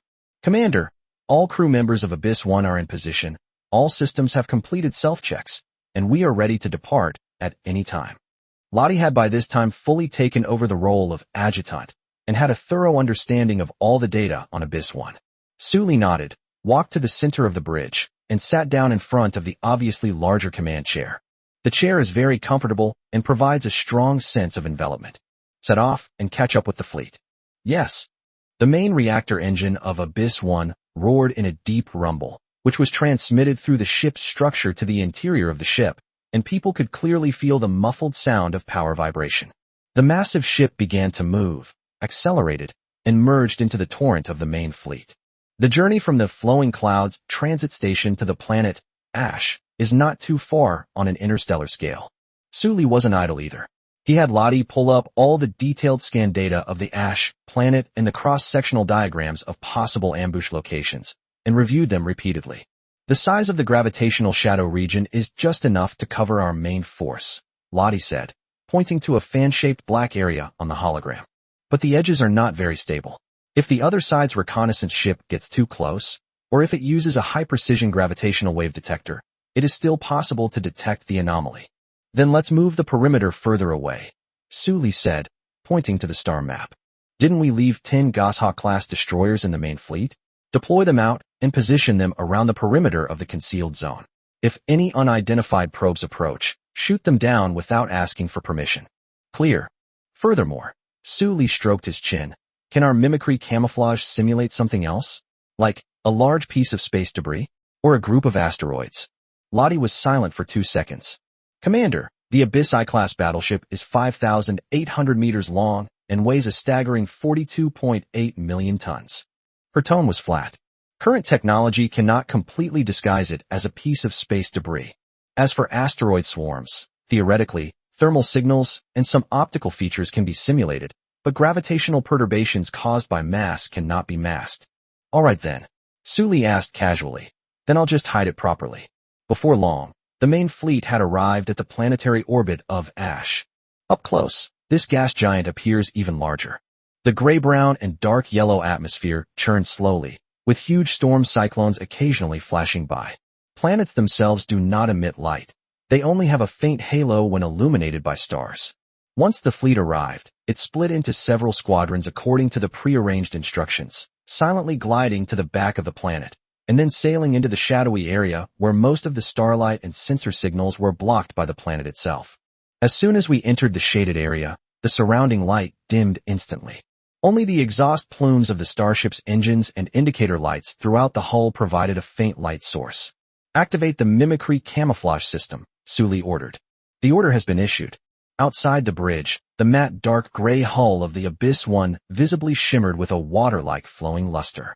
Where the light touched, the ship's color began to change, gradually blending into the dark background of the planets and the starry sky behind it. The sharp, angular outline of the ship's hull has become blurred, with optical camouflage trying its best to blend it into the background. Other starships are also being camouflaged in the same way. The massive hull of the Blizzard-class cruiser gradually disappeared, and the slender hull of the Prism-class frigate also became difficult to recognize. From a distance, this shadowy area appears to have only very subtle, unnatural light distortions, but without a careful scan, one would never notice that an entire fleet is hidden here. Disguise complete, Lottie reported. According to feedback from our sensor's self-test, the optical camouflage effect is good. The thermal signal has been simulated to the background radiation level. Active electromagnetic wave emission has also been completely turned off. Su Li looked at the seemingly empty dark starry sky on the main screen. Then he glanced at the subscreen next to him, at the 50-odd decoy fleets that were arranged in a defensive formation outside the Luyun transfer station. Now, he leaned back in his command chair, crossing his arms in front of him. We're just waiting for One Eye to come to our door. Chapter 131. Something's not right.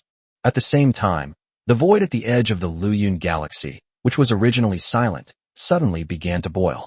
The peaceful space was instantly torn apart. One after another, the pale blue orbs of light expanded and exploded, like a series of blue fireworks ignited simultaneously. The ball of light rapidly expanded to a diameter of several kilometers, its internal energy surging violently, and the spatial structure emitted a silent wail.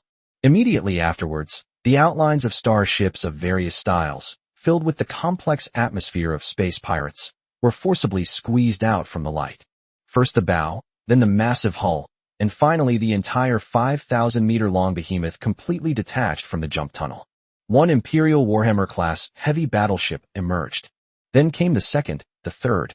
1 minute later, 12 Imperial Warhammer-class battleships, like 12 moving steel mountains, slowly emerged from the warp light and eventually formed a wedge-shaped assault formation in the void.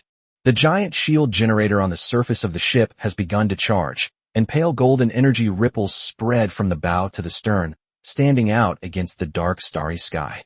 Behind them, more orbs of light from the transition lit up one after another. The Boreai-class medium battleships had slender silhouettes, the Thor's Hammer-class medium cruisers had heavy hulls, and the Sword Shadow Dragon-class heavy cruisers had menacing turret arrays. There are also numerous ferocious Fong-class light destroyers, Radiant Wheel-class light frigates, and Scimitar-class medium destroyers. It's a veritable hodgepodge of starships from various major powers.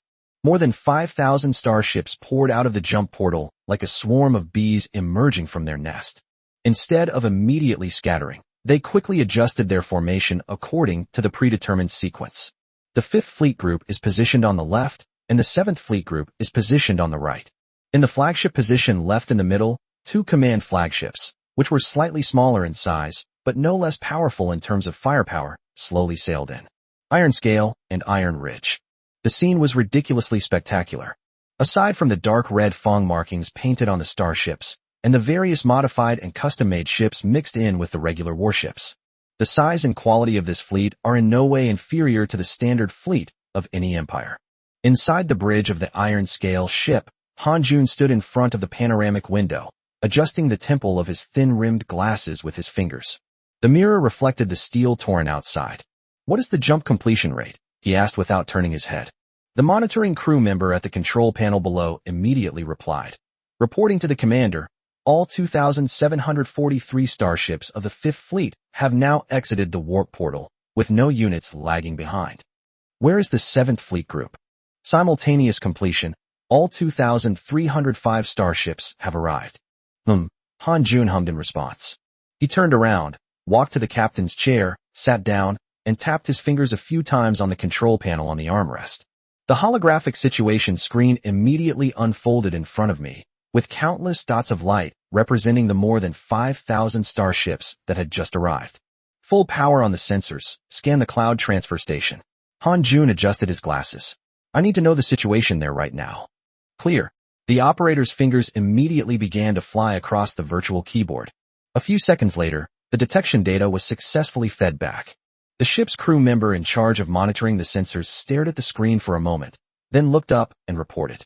"Commander, we have detected signals from 56 armed starships near the flowing cloud relay station." 56 ships? Han Jun frowned. "Type. Based on the identification signal, it does not match any of the starship models in our identification database, and it seems to be some kind of unknown model." "Unknown model? Are there other armed units?" he asked Yehuda Wendal. "That's all. The sensors detected no other starship signals, not even one of the most common transport ships in the transit station. Furthermore, the defensive turrets at the transfer station itself appear to be offline at this time." Han Jun remained silent. He pushed up his glasses and stared at the logo representing the Luyun transit station on the situation screen, as well as the dozens of lonely blue dots around it. Something's not right. Something's really wrong. Judging from the energy signal level of the enemy starships, they were only a few escort ships. Could it be that they could take over the Luyun transit station with just these few starships? "Harry's a bit too weak, isn't he?" "Contact Sokov," Han Jun instructed. Yes. Under the operation of the communications crew, the holographic communication was immediately established. Sokov's rugged face appeared on the other side of the screen, holding a steaming cup of fresh tea. Han Jun, you saw it all. Sokov took a sip of tea and grinned. Just 56 small boats, and they've taken over our transit station? I can laugh at that for a year. Do you think this is normal? Han Jun didn't laugh. Instead, his expression was somewhat serious. Normal, my foot. Sokov's smile faded, and he slowly put down his teacup. Even if Harry is incompetent, he still has at least dozens of starships. He could wipe out his entire force and take down the transit station. Do you think he can do it with just a few dozen small ships? He paused, then added, unless it's the Royal Guard fleet of the major empires guarding that spot. But you should have seen the sensor results. There was no one else there. Han Jun shook his head. Then scan it again. Sokov's eyes sharpened, and he said in a low voice, expand the area and scan more carefully. I have a feeling that this place is eerily quiet. Han Jun nodded in agreement and immediately ordered the operator, turn the sensor power to maximum and scan the entire Luyan system. Focus on scanning the far sides of planets, the asteroid belt, the shadow regions of gas giants, all places where things can hide. Understood. Full power, scan begin. On both sides of the Iron Scale and Iron Spine ships, the shields of the large scanning arrays opened simultaneously, and deep blue energy began to gather on the surface of the arrays. Immediately afterwards, an invisible scanning wave spread out across the entire galaxy at the speed of light. 1 minute. 2 minutes. 3 minutes.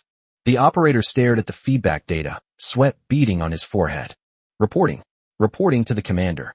Explain. Full system scan complete. No abnormal energy sources detected. No large-scale fleet assembly signals detected. No traces of hidden warp drive preheating detected. The operator swallowed hard.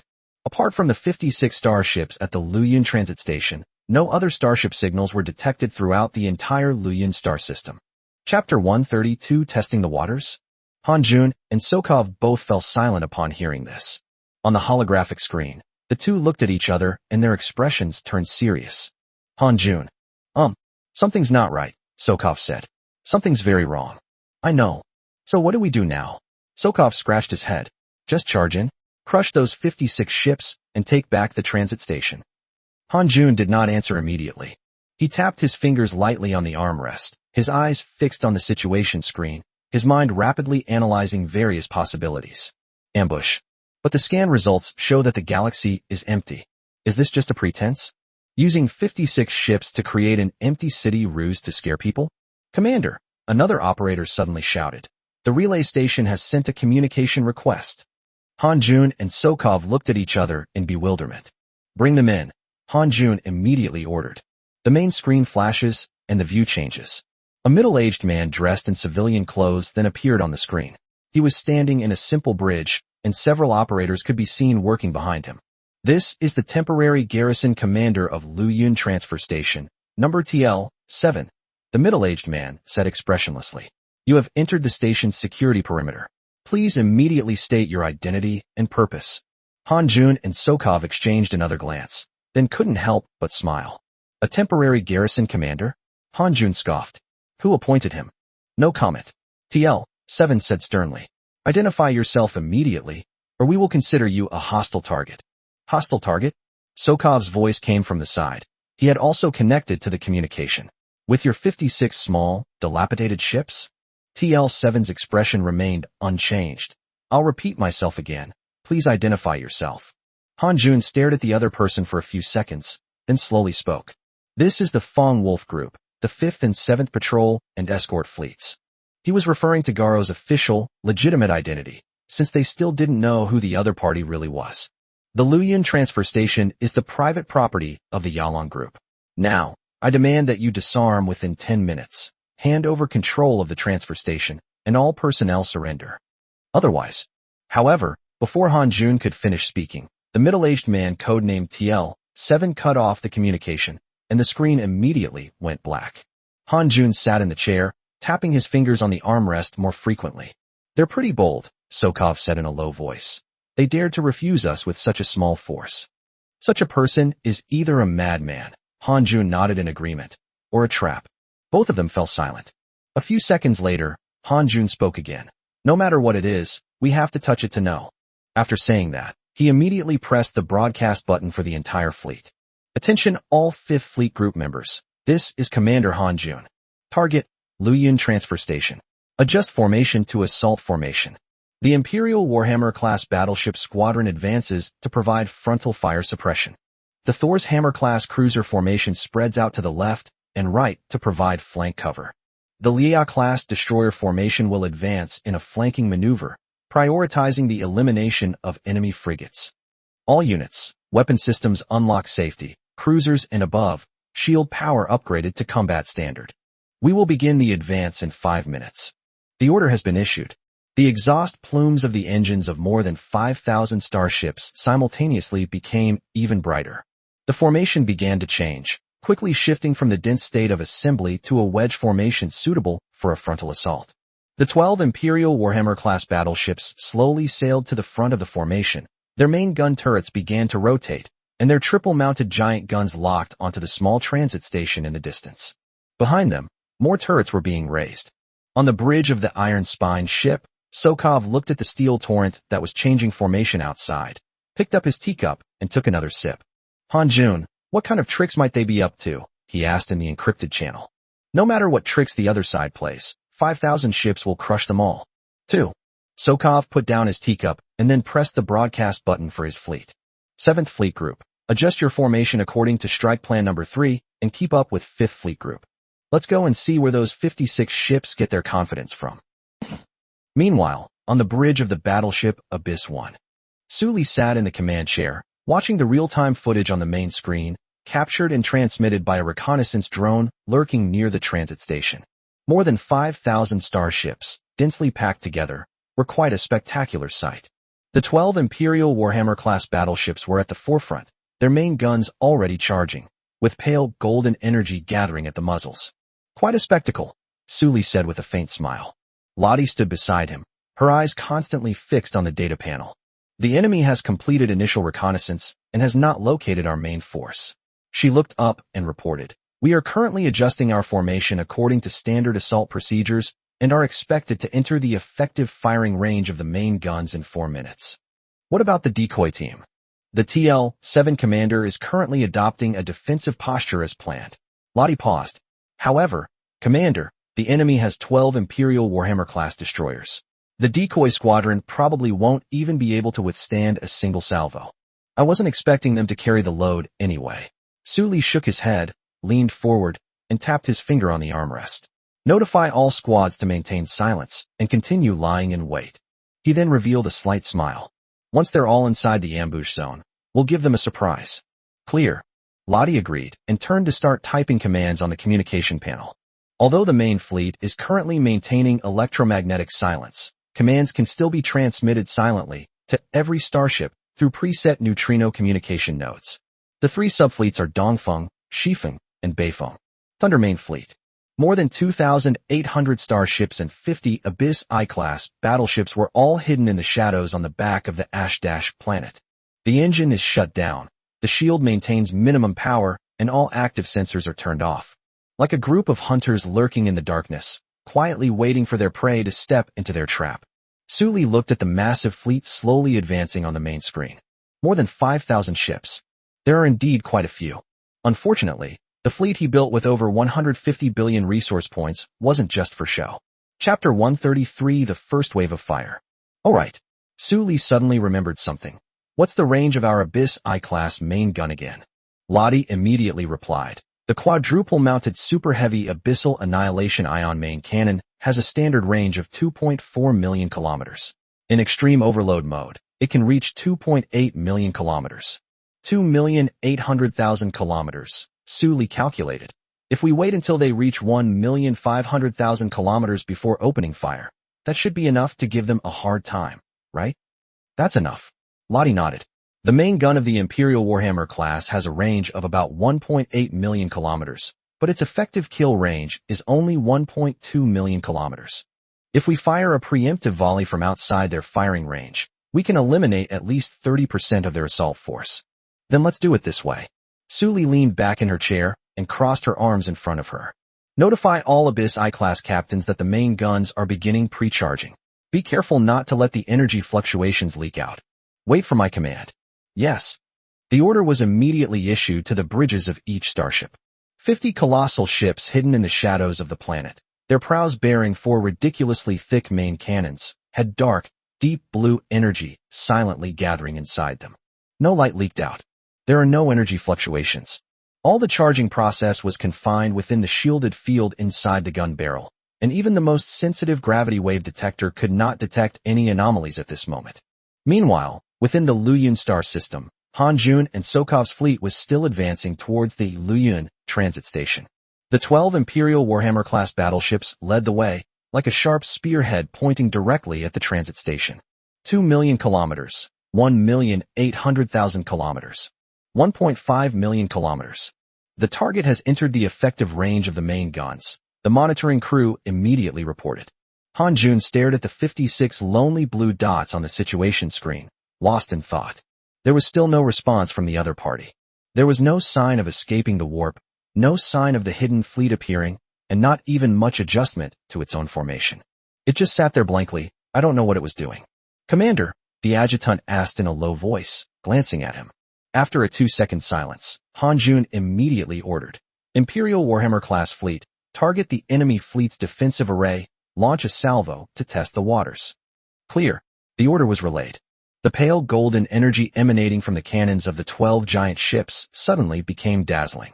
Immediately afterwards, 12 thick beams of energy tore through the void and hurtled toward the target 1.5 million kilometers away at near the speed of light. On the bridge of the iron scale ship, Hanjun, the fleet commander, adjusted his glasses and stared intently at the tactical display screen in the center of the bridge. This salvo was just a test. He wanted to see how those 56 small, dilapidated ships would respond. Should they hide or scatter? However, the next second, what he saw stunned both him and the 7th Fleet commander, Sokov. The star map showed that a pale blue, semi-transparent energy barrier suddenly unfolded in front of the dozens of blue dots representing enemy frigates. The barrier enveloped all the escort ships behind it, and its area was ridiculously large. What the hell is that? Sokov's voice came through the encrypted channel. A shield? Are you kidding me? Hanjun remained silent, his eyes filled with shock. The energy torrents from the 12 battleship main cannons slammed into the pale blue barrier in an instant. However, the anticipated scene of the ship exploding and sparks flying did not occur. The torrent of energy crashed into an invisible wall, only creating violent ripples on the surface of that pale blue barrier. The ripples spread outwards, only slightly dimming the color of the barrier before returning to calm. Report. The monitoring crew member's voice was filled with disbelief. The enemy's escort fleet has deployed a combined energy shield. Our fleet's battleship's main gun salvo has been completely blocked. Enemy shield energy loss, estimated at approximately 17%. 17%? Hanjun repeated, his voice trembling. The combined main guns of the 12 Imperial Warhammer battleships, even when hitting the shields of a battleship of the same level, could reduce a significant portion of the shield's energy. Now, when the missiles hit the shields of dozens of frigates, only 17% of the damage is lost. What kind of cutting-edge technology is this? Hanjun. Sokov's eyes flashed with an indescribable light as he shouted sharply. This is not right. Absolutely not right. How could a frigate have shields? And combined shields at that? I know something's wrong. Hanjun took a deep breath, forcing himself to calm down. But you've seen the scan results too. There are no other ships in the system. Just these 56. Then how do you explain this shield? Hanjun couldn't explain it. He stared at the still firm pale blue barrier on the situation screen, several thoughts racing through his mind. A modified ship? A secret experimental model? Or a new toy secretly developed by some powerful faction? But whatever it was, the fact that the other side had withstood a salvo from his battleships with just a few dozen frigates was right in front of them. Commander, the adjutant suddenly alerted. The enemy fleet is making a move. Hanjun immediately looked over. Instead of retreating, the 56 blue dots moved forward slightly. Immediately afterwards, all the lights lit up simultaneously, displaying a bright indicator that signified the main gun was charging. They want to retaliate. Sokov calmed his slightly agitated emotions. Seeing that the other side actually dared to launch a counterattack against the 5th and 7th fleets, which outnumbered them several times over, with only 50-odd starships, he immediately sneered. With just those small cannons on the frigate? Before he finished speaking, 56 beams of dark blue energy shot out from behind the pale blue barrier at an extremely fast speed. Finally, it accurately struck the vanguard of the advancing Garo fleet. However, the target was not the 12 Imperial Warhammer-class battleships, but rather the unshielded Fong-class destroyers and light wheel-class frigates to their sides and rear. It shot straight toward the small starships that did not have energy shields. "Take cover," Han Jun suddenly realized and immediately gave the order. But it was clearly too late. Those eerie blue beams were fired at ridiculously high speeds, and their trajectories were extremely tricky. The dozens of small starships at the forefront of the Fifth Fleet were hit directly by the energy beam before they could make any effective maneuvers.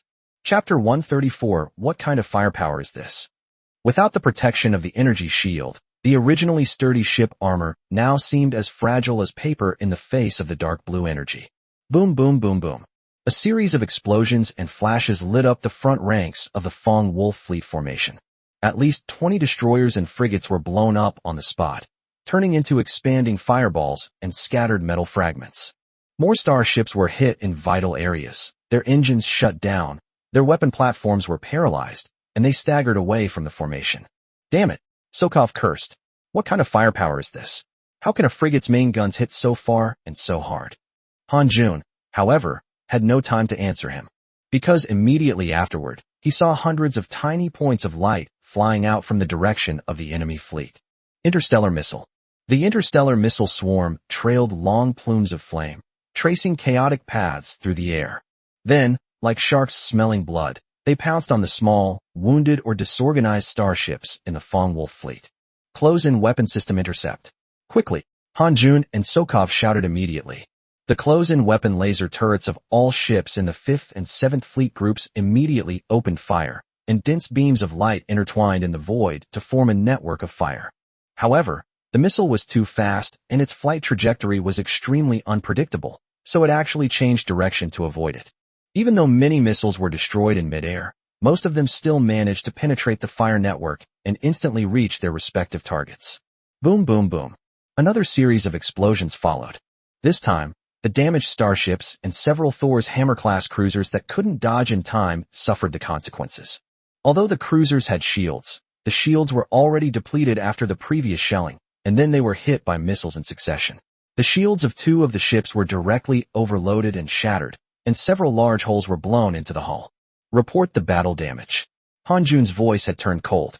Preliminary statistics show 37 Fierce Fong-class destroyers, 45 light wheel-class frigates, and 19 Scimitar-class destroyers were lost.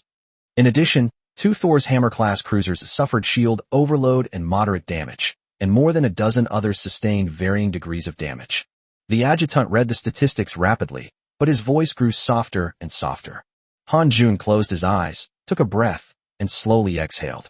In a probing exchange, the enemy didn't lose a single hair, but their side was hit by a salvo and then splattered with missiles, resulting in the loss of over 100 starships.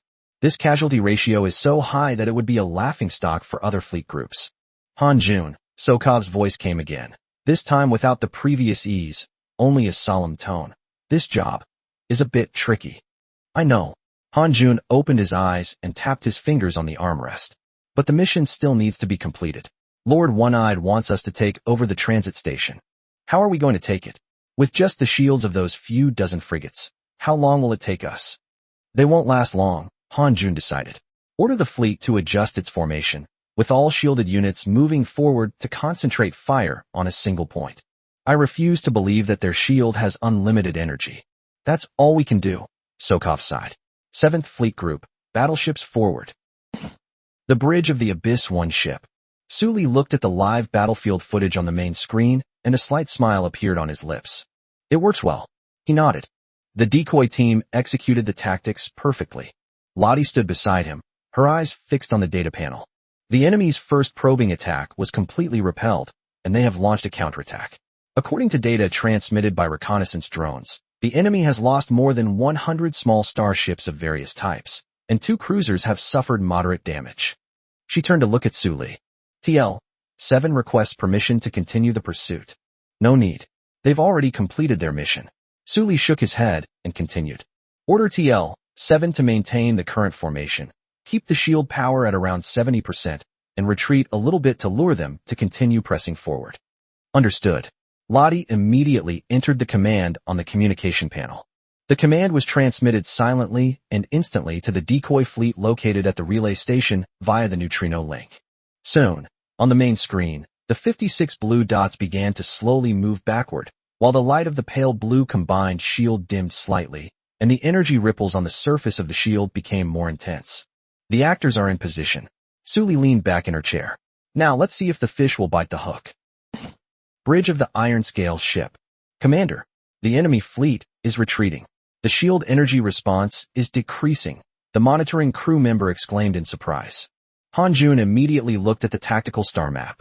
Sure enough, the dozens of blue dots representing the enemy starships were slowly moving backward, and the energy signal strength of the shield was indeed lower than before. Not enough energy? Sokov's voice came through. I knew it. Such a large-scale combined shield must consume a lot of energy. They really couldn't hold out for long. However, Han-Jun did not immediately draw a conclusion.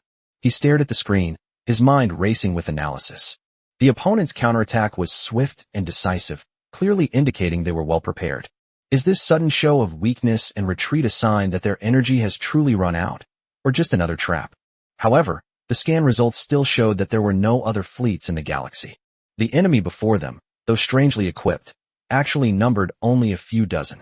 If this is a trap, then where does the trap's capital lie? Han-Jun, what are you still hesitating for? Sokov urged. It's an opportunity. Let's push forward while their shields are weak and crush those bastards. Han-Jun remained silent for a few seconds. Ultimately, task priority outweighed caution. Command the fleet, he said slowly. Advance. All shielded units at the forefront, concentrate fire on the left flank of the enemy's shield array. That area just took the main hit. It should be a weak point. Once the shield breaks, the entire army will immediately advance and end the battle in the shortest possible time. Clear. Chapter 135 The Empire's elite fleet has arrived. The order was issued instantly.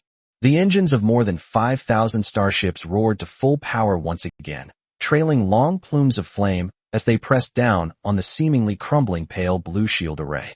The formation is now much tighter than before, and all the fire units have locked onto their targets. From a distance, it looked like a torrent of steel, about to engulf the dozens of lonely little boats in front of it. On the bridge of the Iron Spine ship, Sokov picked up a teacup that had gone cold, drank it down in one gulp, and then slammed the cup down. Damn it, he cursed, they're finally getting serious. He stared out the panoramic window at the approaching enemy ships and the quietly floating planet, Ash Dash, behind them. For some reason, he always felt a little uneasy. It was as if something was lurking in the shadows behind that planet, coldly watching them. Just as the 5th and 7th Fleet groups were focusing all their attention on the dozens of teetering decoy starships ahead, preparing to swarm and crush them. On the other side of the bridge of the Abyss One, Suli leaned forward slightly, lightly swiping his finger across the virtual panel on the armrest of the command chair, and then spoke calmly. Fire. The moment he spoke, the command was swiftly transmitted via neutrino communication to every starship lurking in the shadow of the Ash Dash planet. The next second, the originally gray starry sky of the Luyun galaxy was completely torn apart by energy light. Hundreds of enormous, dark blue dots of light emerged without warning from the edge of the planet's shadow. Immediately afterwards, a thick, chillingly bright blue beam of energy shot out without warning from the shadows on the back of the planet Ash Dash. It was so fast that there was no time to react. The beam of light tore through the darkness, distorting and swallowing even the starlight in the background. Its speed was outrageous. Almost instantly upon appearing, it traversed 1,000,000 kilometers of void and struck the most conspicuous targets within the Fong Wolf Fleet formation with unparalleled precision. The 12 Imperial Warhammer-class battleships at the forefront, along with the massive Thor's Hammer-class cruisers on the flanks, became the first targets of concentrated fire. Boom, boom, boom, boom. Intense explosions erupted in succession at the vanguard of the Geru fleet. The massive shield of the Imperial Warhammer-class battleship, which was said to be able to withstand a barrage of main gunfire from its own class, was violently disturbed by this deep blue beam of light. At least nearly 100 starships of various types had their shields overloaded and shattered in the first salvo. The hulls were pierced by the concentrated beams of fire, and blinding light burst from their interiors. The entire ship then broke in two and disintegrated in the void. Smaller starships without shields fared even worse. No ship could withstand this level of firepower. The moment it was hit, it was turned into an expanding fireball. Inside the bridge of the iron scale ship, Han Jun froze in his command chair. His expression froze, and the lenses of his thin-rimmed glasses reflected the destructive light that had suddenly appeared outside the panoramic window. Wow, what's going on? The monitoring crew member's voice was choked with sobs. Commander, we've been subjected to a sudden attack by a large number of main guns, coming from the direction of Ash Planet. In addition, we've received numerous starship signals, and 50 massive signals that appear to be of heavy battleship class. 50 battleships. Han Jun's voice changed. What the hell is this? In the entire Soyuz starfield, besides the two great empires, who else could produce 50 heavy battleships in one go? On the other side of the Iron Ridge ship, Sokov's reaction was more direct. The teacup in his hand fell to the ground with a clatter and shattered, but he didn't care that hot tea had splashed all over his trouser leg. Damn it, Han Jun. Didn't you say there was no one else in this galaxy? He roared into the encrypted channel. Did all these starships just spring up out of a rock? However, Han Jun didn't have time to pay attention to him. He stared intently at the holographic situation screen. The previously empty shadow zone of the Ash Planet is now densely populated with more than 2,000 points of light. More than 2,800 starships, like a steel continent suddenly rising from the seabed, occupied a large area of airspace on the far side of the planet Ash. The formation was neat and orderly, and the cannons stood menacingly at the ready. All the starships' shields were deployed, their energy beams merging into one, illuminating the entire surrounding starry sky. They appeared just behind and on the flanks of Han Falcon and Sokov's fleet. In addition, there were more than 50 decoy ships at the forward transit station. A standard, textbook-style encirclement has been quietly completed. Reporting, Commander. The monitoring crew member's voice trembled uncontrollably. Sensor data shows that the number of enemy starships has exceeded 2,800. Han Jun sat in the chair without saying a word. He simply raised his hand slowly and straightened his crooked glasses. The lens reflected the red sea of light that had suddenly appeared on the main screen, representing the enemy fleet. The sea of light had completely submerged the blue light that represented them. 50 battleships. He had never seen a fleet group equipped with 50 battleships at once in his entire life. 50 ships? Could it be the Empire's elite fleet? Han Jun. Sokov's voice came through the encrypted channel. To fight or to retreat? Han Jun's eyes flickered slightly as he said, Don't panic. The enemy's heavy firepower might be a bit too strong, but we still have the advantage in numbers, so we might not necessarily lose. As he spoke, he tapped his fingers on the armrest, and then activated the fleet-wide broadcast. Attention all 5th Fleet groups. His voice actually sounded quite calm. The enemy ambush fleet has appeared, with a size of over 2,800 ships, including more than 50 heavy battleships. Each fleet shall immediately abandon its original assault formation and switch to a circular defensive formation. Imperial Warhammer-class squadrons move toward the flagship to provide shield support. All ships, shield power up to maximum. Weapon systems fire freely. Prioritize attacking approaching enemy cruisers and frigates. He paused. Prepare for battle. The order was then quickly relayed. But at this moment, the 5th Fleet Group's formation was in complete disarray. That sudden first salvo just now destroyed at least several hundred cruisers and destroyers that were charging ahead, and even some battleships. Many more starships were scattered and wandered aimlessly in the void like headless flies. Ultimately, it was still a fleet composed of space pirates, and could never compare to a regular army fleet with superior tactical skills. Chapter 136 Fishing? Moreover, given the current situation, even if the Empire's regular fleet were to arrive, it would still cause some chaos for a while. Upon hearing the order to switch to defense, many Geru ships had no time to adjust and could only turn in place, pointing the thickest side of their shields at the suddenly appearing enemy main force. The formation was sparse and full of holes. The situation was even worse for the 7th Fleet Group. Sokov's order came a few seconds late, and the formation was even more chaotic than that of the 5th Fleet Group. The bridge of the Abyss 1 ship. Suli looked at the chaotic Fong Wolf fleet on the main screen, and at his own massive fleet that had already completed the encirclement and was in perfect formation. It works well, he grinned. The enemy's formation has been completely disrupted, and the command system is experiencing delays. Lottie stood beside her, her eyes fixed on the data panel. The first salvo of 50 Abyss I-class destroyers destroyed 31 enemy cruisers of various types, severely damaged 19 others, and left over 100 small frigates and destroyers. Even the shield energy of the enemy's 2 flagships dropped below the danger level, demonstrating the significant effect of the salvo. They reacted quite quickly, knowing to switch to defense. Sully stroked his chin. It seems the enemy commander is no pushover either. Notify all squadrons to tighten the encirclement according to the prearranged plan. The east wind, west wind, and north wind fleets will advance slowly from the left and right flanks and the rear, maintaining fire suppression. Thunder Main Fleet, Abyss I-class formation, main guns begin second round of charging. Target still enemy large ships and flagship. The decoy squad can move now and apply pressure from the front. Clear. Lottie immediately entered the command on the communication panel. Soon, the red dots representing their own fleet on the star map began to move slowly. From the left and right flanks and the rear, the 3 squadrons, like 3 slowly closing pincers, pressed down on the blue, chaotic patch of light in the center. On the front, the 50-odd Prism-class and Falcon-class ships that had been in a defensive posture suddenly started to move. Instead of retreating, they advanced collectively. The combined shields shone brightly again, and the main guns began to recharge. They looked ready to launch a counterattack. Han Jun's eyes twitched when he saw this. Fishing. It was all fishing from beginning to end. Those 50-odd boats were just bait, and those 5,000-odd fools actually took a bite. Now that the hook has pierced the gills, the angler begins to reel in the line.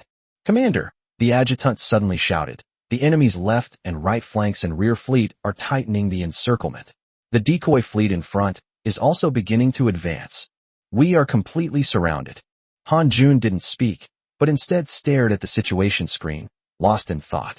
The ratio of enemy to friendly starships is roughly 1 to 2. They had more than 5,000 ships, while the other side had more than 2,800 ships. 5,000 against 2,000, the advantage is in my hands. However, the quality is a bit lacking compared to other options. Sokov. Han Jun suddenly spoke in the encrypted channel. What did you say? Shut up, Sokov cursed, his voice filled with rage. I've fought half my life, and I never thought I'd be tricked by these people. Of course, I'll fight back. If we fight head-on now, the probability of casualties will be very high. Han Jun interrupted him. We are surrounded. We are at a disadvantage in terms of quality and formation. We only have a slight advantage in terms of numbers. He paused. My suggestion is to concentrate all the heavy units that are still mobile and open a gap in one direction to break out of the encirclement first. Sokov remained silent for a few seconds. Which way should we break through? The enemy's decoy fleet looks the weakest, but it's a trap, and they might have some other useless dirty tricks up their sleeves. A glint of light flashed in Han Jun's eyes. The real weakness is on the flanks, at the junctions between their squadrons. Then attack the flank. Okay. Han Jun nodded. I'll have the remaining Imperial Warhammer-class and Boreai-class battleships from the 5th Fleet Group lead the charge, followed by the Imperial Blade-class battleships from your 7th Fleet Group. Let's tear open a hole and get out first. Clear. The two quickly finalized the plan and then issued the orders to each ship. The heavy warships that could still maintain formation began to slowly turn, their engines at full power, moving towards the airspace between the Dongfeng Squadron and the Thunder Main Fleet. The bridge of the Abyss 1 ship. Commander, the remaining enemy heavy ships are currently moving towards the junction of our Dongfeng Squadron and the Thunder Main Fleet, Lottie reported. The intention is quite clear. They are likely trying to break through. Not bad reaction time, Sully nodded. What a pity. He leaned forward and tapped his fingers on the armrest. Notify the Dongfeng flotilla to retreat slightly and create an opening. Thunder Main Fleet, have the main guns of the Abyss I-class fleet completed charging? Completed, ready for salvo firing at any time. Then fire a salvo, Sully said calmly. Target, the enemy's heavy fleet that is currently assembling. Crush their idea of breaking out. The order was immediately relayed. At the bows of the 50 Abyss I-class battleships, the eerie blue light began to converge once more. This time, the light was even more dazzling than before, and the energy fluctuations caused subtle distortions in the nearby starry sky. Inside the iron scale ship, Han Jun saw the 50 peak signals on the sensor that lit up again, representing the main gun charging. His heart sank. Oh no, take cover. Everyone take cover, he shouted over the loudspeaker. But it was too late. 50 even thicker and more solid dark blue beams of light tore through the starry sky for the second time. This time, their target is no longer the flagship. On the contrary, it was the heavy warships that were struggling to turn around and trying to assemble into a breakout arrow. Imperial Warhammer class, Northwind class, Imperial Blade class. Wherever the beam of light passed, even the vacuum trembled slightly, and space began to vibrate violently at a low frequency, like parchment that had been pierced by a hot iron. Boom. Some of the shields, which were already low on energy, were instantly pierced and slammed directly into the armor of the heavy battleships. In an instant, explosions and flames rose and fell one after another. The beam of light accurately struck each of the giant ships that were still struggling. The light from the shattered shields and the flames from the ship's explosion merged into one in an instant in the void. Some of the unfortunate starships were hit directly in the reactor compartment, triggering a chain reaction that instantly tore the entire starship to pieces. Report. The Solo's shields are broken, and over 63% of its hull armor is damaged. Report. The Changjian 093 reactor has been directly hit by naval gunfire. Engines. For a time, screams echoed through the communication channels of the 5th and 7th Fleet groups. Chapter 137 Strategic Retreat. On the bridge of the Iron Scale ship, Han Jun watched as large swaths of friendly signals on the holographic screen went out in an instant, and felt his heart skip a beat. Those signal points were just bright green triangles, representing flagship warships full of space pirates. Now, they are like candles blown out by the wind, one by one dimming, turning gray, and then disappearing completely from the screen. The air in the bridge seemed to have been sucked away by half. Everyone held their breath, with only the beeping of instruments and the faint rumble transmitted through the ship's hull in the distance. Report. The monitoring crew member's voice trembled violently as lines of alarming red data scrolled across the screen in front of him. Second salvo. For Imperial Warhammer-class battleships lost. 3 Boreai-class battleships lost. 5 Imperial Blade-class battleships lost. The remaining cruisers. He paused, his Adam's apple bobbing, about to continue speaking. That's enough. Han Jun suddenly interrupted him. He adjusted his glasses, the lenses reflecting the ever-exploding flames outside. Outside the panoramic window, silent flames bloomed in the void, orange-red, blazing white, and ghostly blue, layer upon layer, like some kind of cruel fireworks display. The heavy fleet that had just been trying to assemble into a breakout spearhead has now completely scattered, with wreckage and out-of-control ships drifting haphazardly in the void. Some of them were still spinning due to inertia, crashing into nearby debris and triggering a series of small explosions. Sokov's heavy breathing came through the encrypted channel, carrying in barely suppressed agitation and fear. Han Jun, how the hell are we supposed to fight this? One volley from them wiped out almost half of us. This isn't war, this is a fucking massacre. Han Jun did not reply. He stared at the situation screen, his mind racing, his temples throbbing. The enemy's firepower was too intense, and not just ordinary intense, but the kind that instilled despair. A salvo from 50 battleships would be a completely different level of firepower. Moreover, the enemy's formation was too complete, remaining perfectly orderly from the start of the battle until now, clearly indicating that they were well prepared and even had a clear understanding of where the enemy might break out from. Their 5,000 ships came in a grand procession, seemingly twice the number of their opponents. But in the face of such overwhelming quality, numerical advantage was utterly useless. It was like 5,000 infantrymen carrying spears charging headlong into a formation of 2,800 tanks. Commander, the adjutant suddenly shouted, pointing to a corner of the tactical projection. The enemy's flanking and rear fleets are rapidly tightening the encirclement. The decoy ships in front are also pushing forward. They're closing the pocket. Han Jun suddenly looked at the screen. The red sea of light representing the enemy fleet is slowly closing in from all directions. It wasn't a hasty, flawed closure, but rather a steady, methodical, and gradual advancement that was not fast but absolutely seamless. These blue dots of light were trapped in the middle, crammed together in dense clusters. A layer of cold sweat seeped out from Han Jun's back. Having fought wars his entire life, this was the first time he had ever felt such a chilling sense of powerlessness from head to toe. The opponent was simply too fierce. Sock off. Han Jun took a deep breath, pressed the call button on the encrypted channel, and lowered his voice. I think we can't wait any longer. Concentrate all the capital ships that are still operational, and charge in one direction. Go where? Sokov's voice carried a desperate, reckless edge. Han Jun quickly swiped his finger across the situation screen a few times, zooming in on a specific area. It's still the junction of those two fleets on the other side. They loosened their formation slightly just now to create an opening to lure us in. Although it's tightening now, that area hasn't had time to completely close yet. Just for that place.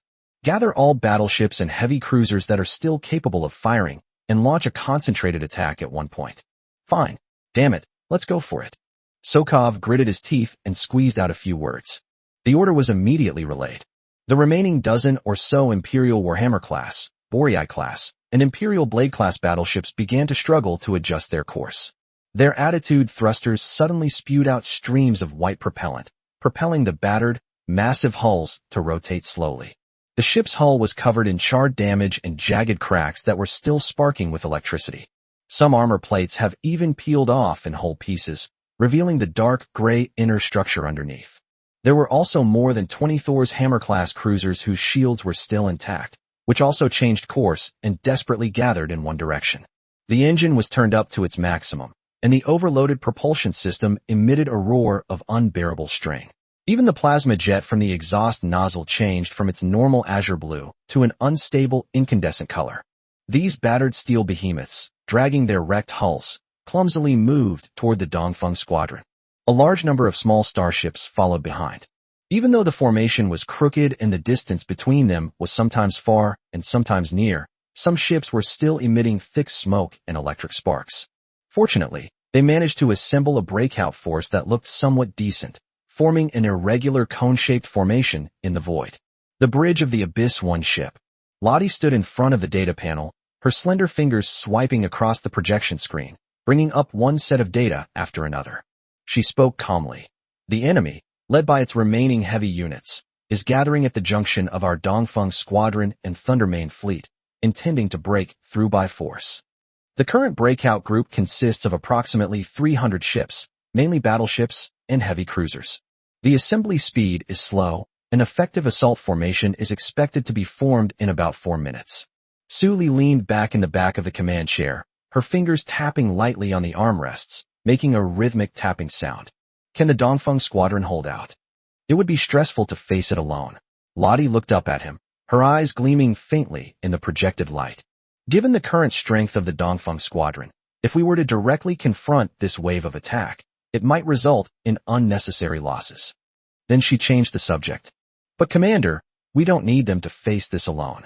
Su Li's lips curled up slightly. He understood the meaning behind Lottie's words. Go ahead. Lottie's fingers quickly drew several lines on the virtual star map, each line marked with a different color and symbol, clear and crisp. Order the Dongfeng flotilla to retreat 5,000 kilometers and proactively open a breach, but only to the extent that they feel they can break through. It cannot be too wide, otherwise it will arouse their vigilance. Chapter 138, Encirclement. At the same time, the West Wind and North Wind squadrons were ordered to flank the enemy from the side. The West Wind squadron advanced diagonally from the left flank, while the North Wind squadron maneuvered from the right flank, cutting off the breakout force's connection with the scattered fleet behind them and blocking their retreat.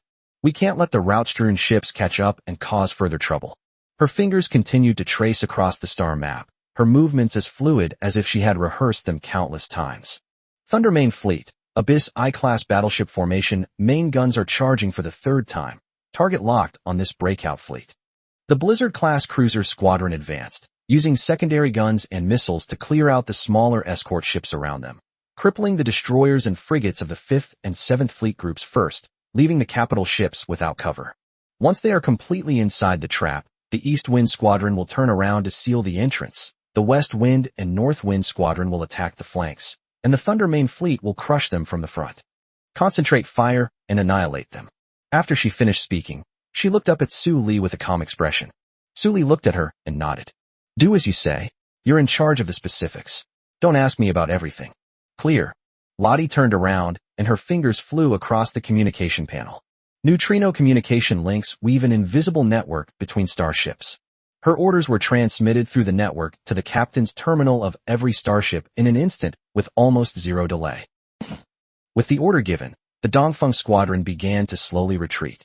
Hundreds of starships simultaneously adjusted their attitudes, their thrusters spewing out neat plasma tails, and the entire fleet retreated in unison. From a distance, it looks like a giant wall of light receding at a constant speed, so neat it has a mechanical beauty.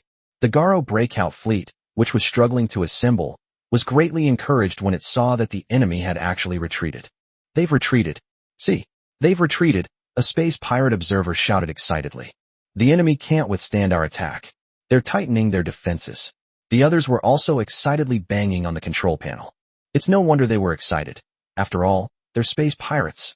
Sokov abruptly stood up in the bridge of the iron spine, slamming his fist on the handrail with a dull thud. Charge! All ships, maximum speed, tear open that gap. A dozen or so giant battleships led the way, followed by cruisers, all with their engines pushed to their overload limits.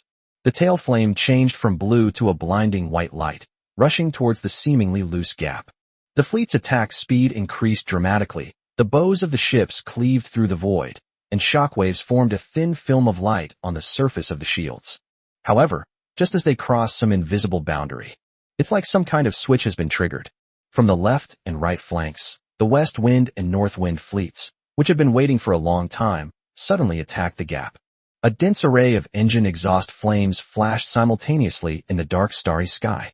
A flood of enemy signals instantly entered the Garo fleet's internal communication channels. The formation was extremely well organized. The distance between the ships was so precise it was as if it had been measured with calipers. The combined shields suddenly formed a semi-transparent energy curtain between the ships, enveloping all of them. The thick main gun barrels were now all raised high, and a dark blue energy light gathered at the muzzle. On the front, the Dongfeng squadrons, which had been feigning a retreat, suddenly stopped. Slow down, deploy formation, restart the combined shield, and the main gun muzzle begins charging. All these actions were performed in one smooth motion, without any hesitation or confusion. Deep in the starry sky behind them, the bows of the 50 Abyss I-class battleships of the Thunder Fleet shone with a ghostly blue light for the third time. 50 beams of light, emanating from the depths of the cannon muzzle, seemed to be something awakening at the bottom of an abyss, cold and deadly. Damn it! It seems we've fallen into their trap again. Sokov roared in the bridge, his voice filled with a desperate frustration. But it was too late to turn around. A battleship is not a speedboat. When such a massive steel behemoth is charging at full speed through the void, the distance and time required to turn around are astronomical. Moreover, their formation was already irregular, and the speed and direction of each ship were different. If they tried to turn in unison, they would only collide. Fire, Suli said calmly from inside Abyss 1. The next second, the starry sky was completely engulfed by light. The main guns of the three squadrons, Dongfeng, Shifeng, and Beifeng, fired simultaneously. Annihilation cannons, ion cannons, kinetic energy armor-piercing projectiles, and high-energy laser beams, various destructive energies of different colors and properties, were simultaneously bombarded from three directions at the isolated breakout fleet. Beams of light crisscrossed in the void, weaving a vast net of death. In particular, the secondary guns of the Blizzard-class cruisers have a terrifying rate of fire that is much faster than the main guns, with densely packed, dark blue energy bullets pouring down like a torrential rain. At the same time, tens of thousands of interstellar missiles roared out from the vertical launch units of each ship, leaving white trails and drawing countless arcs in the void. They then rushed straight towards the escorting small ships from all directions. The flashes of explosions lit up the escort fleet one after another, and the shields of the destroyers and frigates were as fragile as paper under such a dense barrage of fire. But the most deadly of all were the dozens of thick, bright blue beams of light that attacked from behind. The main guns of the Abyss I-class battleships truly deserve to be called the largest caliber and most powerful weapons in the entire fleet. Each beam of light has an energy level sufficient to penetrate a small satellite. Dozens of thick beams of light arrived simultaneously, creating a visual impact that defied description. All that could be seen was a bright blue wall of light, stretching straight down from the horizon, leaving nothing but emptiness in its wake. Boom, boom, boom, boom. The flames from the explosion instantly merged into one. A vast sea of explosions and fire spread across the void, stretching from one end of the battlefield to the other. More than a dozen large warships exploded almost simultaneously, their flames overlapping and their brightness even surpassing that of distant stars. The light from the shattered shield burst forth like fireworks. The shields would burst into a blinding flash the moment they shattered under overload. then scatter in all directions like shards of glass before dissipating into the void. At least 10 battleships had their reactors penetrated directly in this concentrated barrage of fire. The energy beam from the main gun pierced through the bow and exited from the stern, hitting the reactor in the middle and triggering a chain reaction explosion. Chapter 139 Formation doesn't exist. Han-Jun sat back in the command chair, looking at the hellish scene outside. 5,000 ships arrived in a grand procession, their engines gleaming as one. However, I wonder if there are still 1,000 ships that are still operational. Even less. The starry sky outside had become a graveyard of steel, with debris and fragments floating everywhere. Some were still burning, while others had completely cooled, gleaming with a dim metallic luster under the starlight. On the other hand, the other side suffered almost no losses. He could even see that the fleet in the distance still maintained its perfect formation, sharp, cold, and motionless. "I've really kicked a hornet's nest," he muttered, his voice carrying a tone that was hard to define, a mixture of bitterness and relief. Boom. A violent tremor was felt. This time it was more intense than any before. The lights in the bridge flickered several times in an instant, and even a section of the energy pipe on the ceiling was shaken down, with sparks crackling and falling down. Han-Jun's body was violently thrown to the side by inertia, but was forcibly pulled back by the safety straps. His ribs were painfully constricted. Report. The ship's shield energy has been exhausted, the shield is completely damaged, and the ship's damage level exceeds 37%. The shield energy of the iron scale finally ran out. On the holographic screen, the shield energy bar completely dropped to 0, turning into a gray dead line.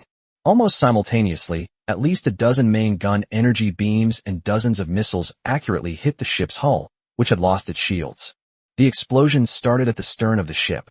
The propulsion section was hit first, the plasma conduit ruptured, the reactor began to go out of control, and a series of explosions spread forward along the keel. Armor plates were blown off, compartments were torn apart, and air inside the ship gushed out from the ruptures, instantly condensing into tiny ice crystals in the vacuum. The flames from the explosion followed the ship from the stern to the midships, and then rushed toward the bridge. At the last moment, Han-Jun pressed the ejection button on the seat. The deck beneath the command chair snapped open, revealing a dark passageway. A sharp hissing sound rang out as the compressed gas propelled the entire seat forward with tremendous force.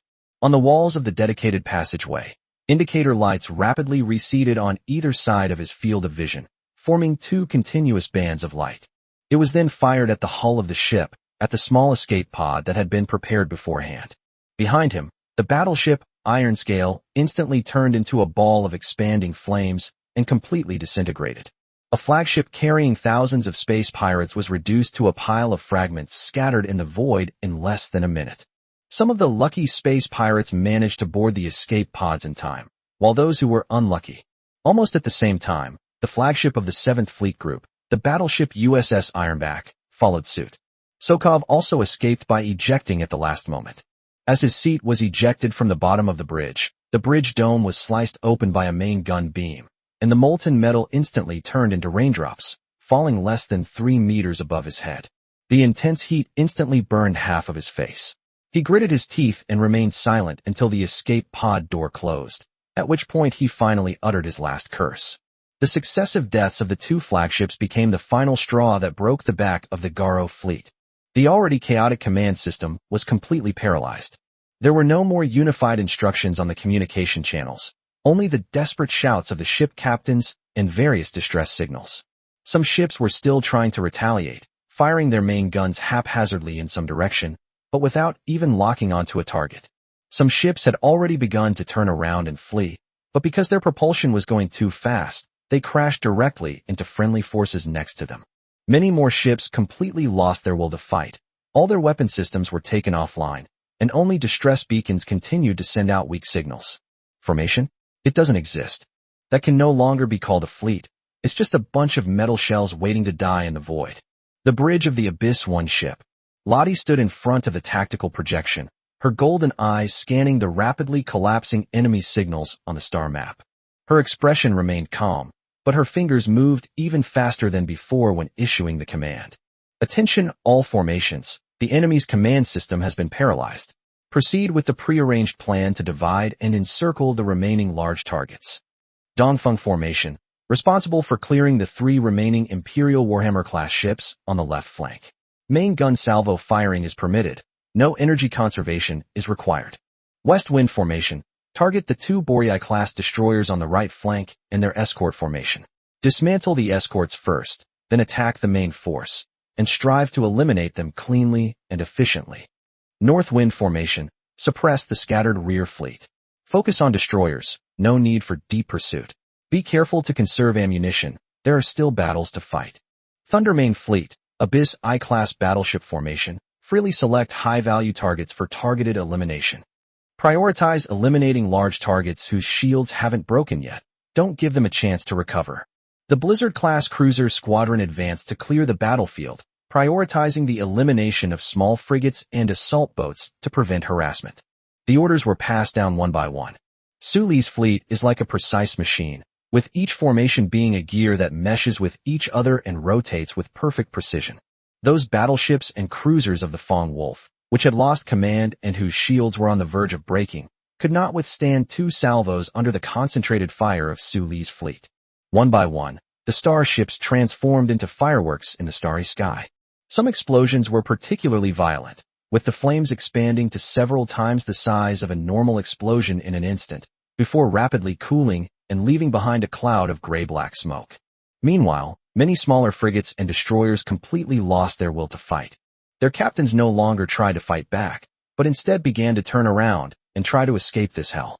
But enemies were everywhere, and no matter which direction you ran, you would run into a wall of artillery fire and shields. The sophisticated interception network formed by the Prism-class frigates slowly sifted across the battlefield like a comb. They formed neat lines of interception, and the combined shields between the ships created an almost transparent and indestructible energy wall. The sporadic counterattacks that struck the shield only created faint ripples. Their main guns precisely targeted those ships attempting to escape, one shot at a time, clean and efficient, like a patient hunter reaping his prey. The Shirukas-class assault ships are more like a flock of high-speed raptors. With their exceptional mobility, they nimbly weave through gaps in the battlefield, sometimes making sharp turns, and sometimes coming to a sudden stop. Sometimes it would initiate short-distance jumps, suddenly appearing on the flanks or rear of the fleeing ships. Chapter 140. Another trap? The moment the jump ends, a faint blue halo remains around the ship. Then all the guns fire simultaneously, riddling the target with bullets in a single salvo. The ship then quickly jumps to the next target. The entire Luyun star system has now become the graveyard of the Fonglang reinforcement fleet. There were so many pieces of debris floating in the void that they could be laid out as a road, stretching from one end of the battlefield to the other. Inside the bridge of the Abyss 1 ship, Su Li watched the gradually thinning flames of the explosions on the main screen. The blue dots representing the Garo fleet are now few and far between. Most have turned into small gray dots representing wreckage, or have simply disappeared from the star map altogether. Lottie stood to the side, swiping her finger across the tactics panel to bring up the real-time battle damage statistics. The enemy's 5th and 7th fleet groups, totaling 5,123 starships of various types, currently have 137 valid signals detected by sensors.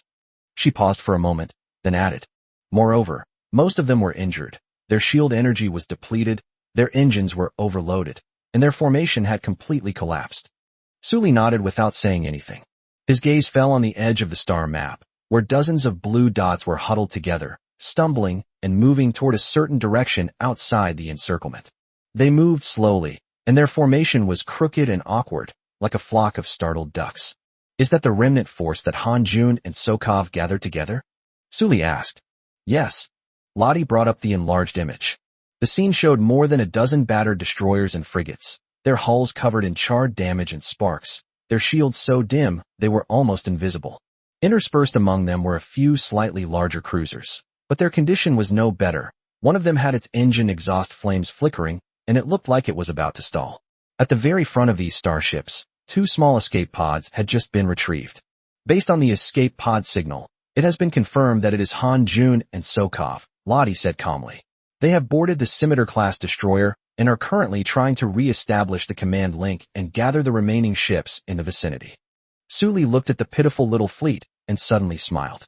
"Do you think they can escape if we tighten the gates completely now?" Lottie thought for a moment, then shook her head. "You can't escape. They currently have fewer than 150 operational starships, and they are in extremely poor condition. If we order the East Wind, West Wind, and North Wind fleets to converge simultaneously, we can annihilate them in 10 minutes at most. What if we let them out?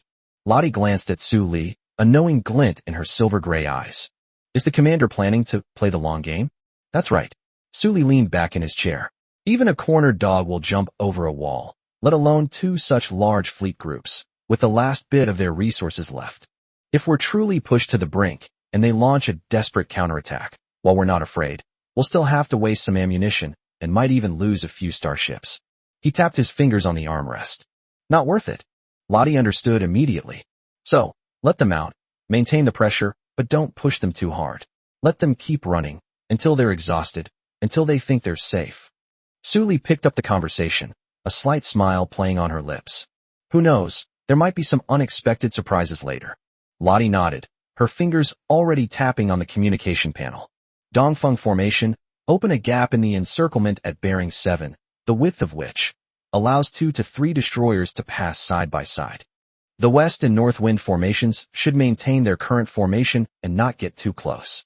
The Dongfeng formation will dispatch a rapid reaction squadron to maintain distance and follow, continuously applying sensor jamming and firepower deterrents, and taking care not to initiate combat.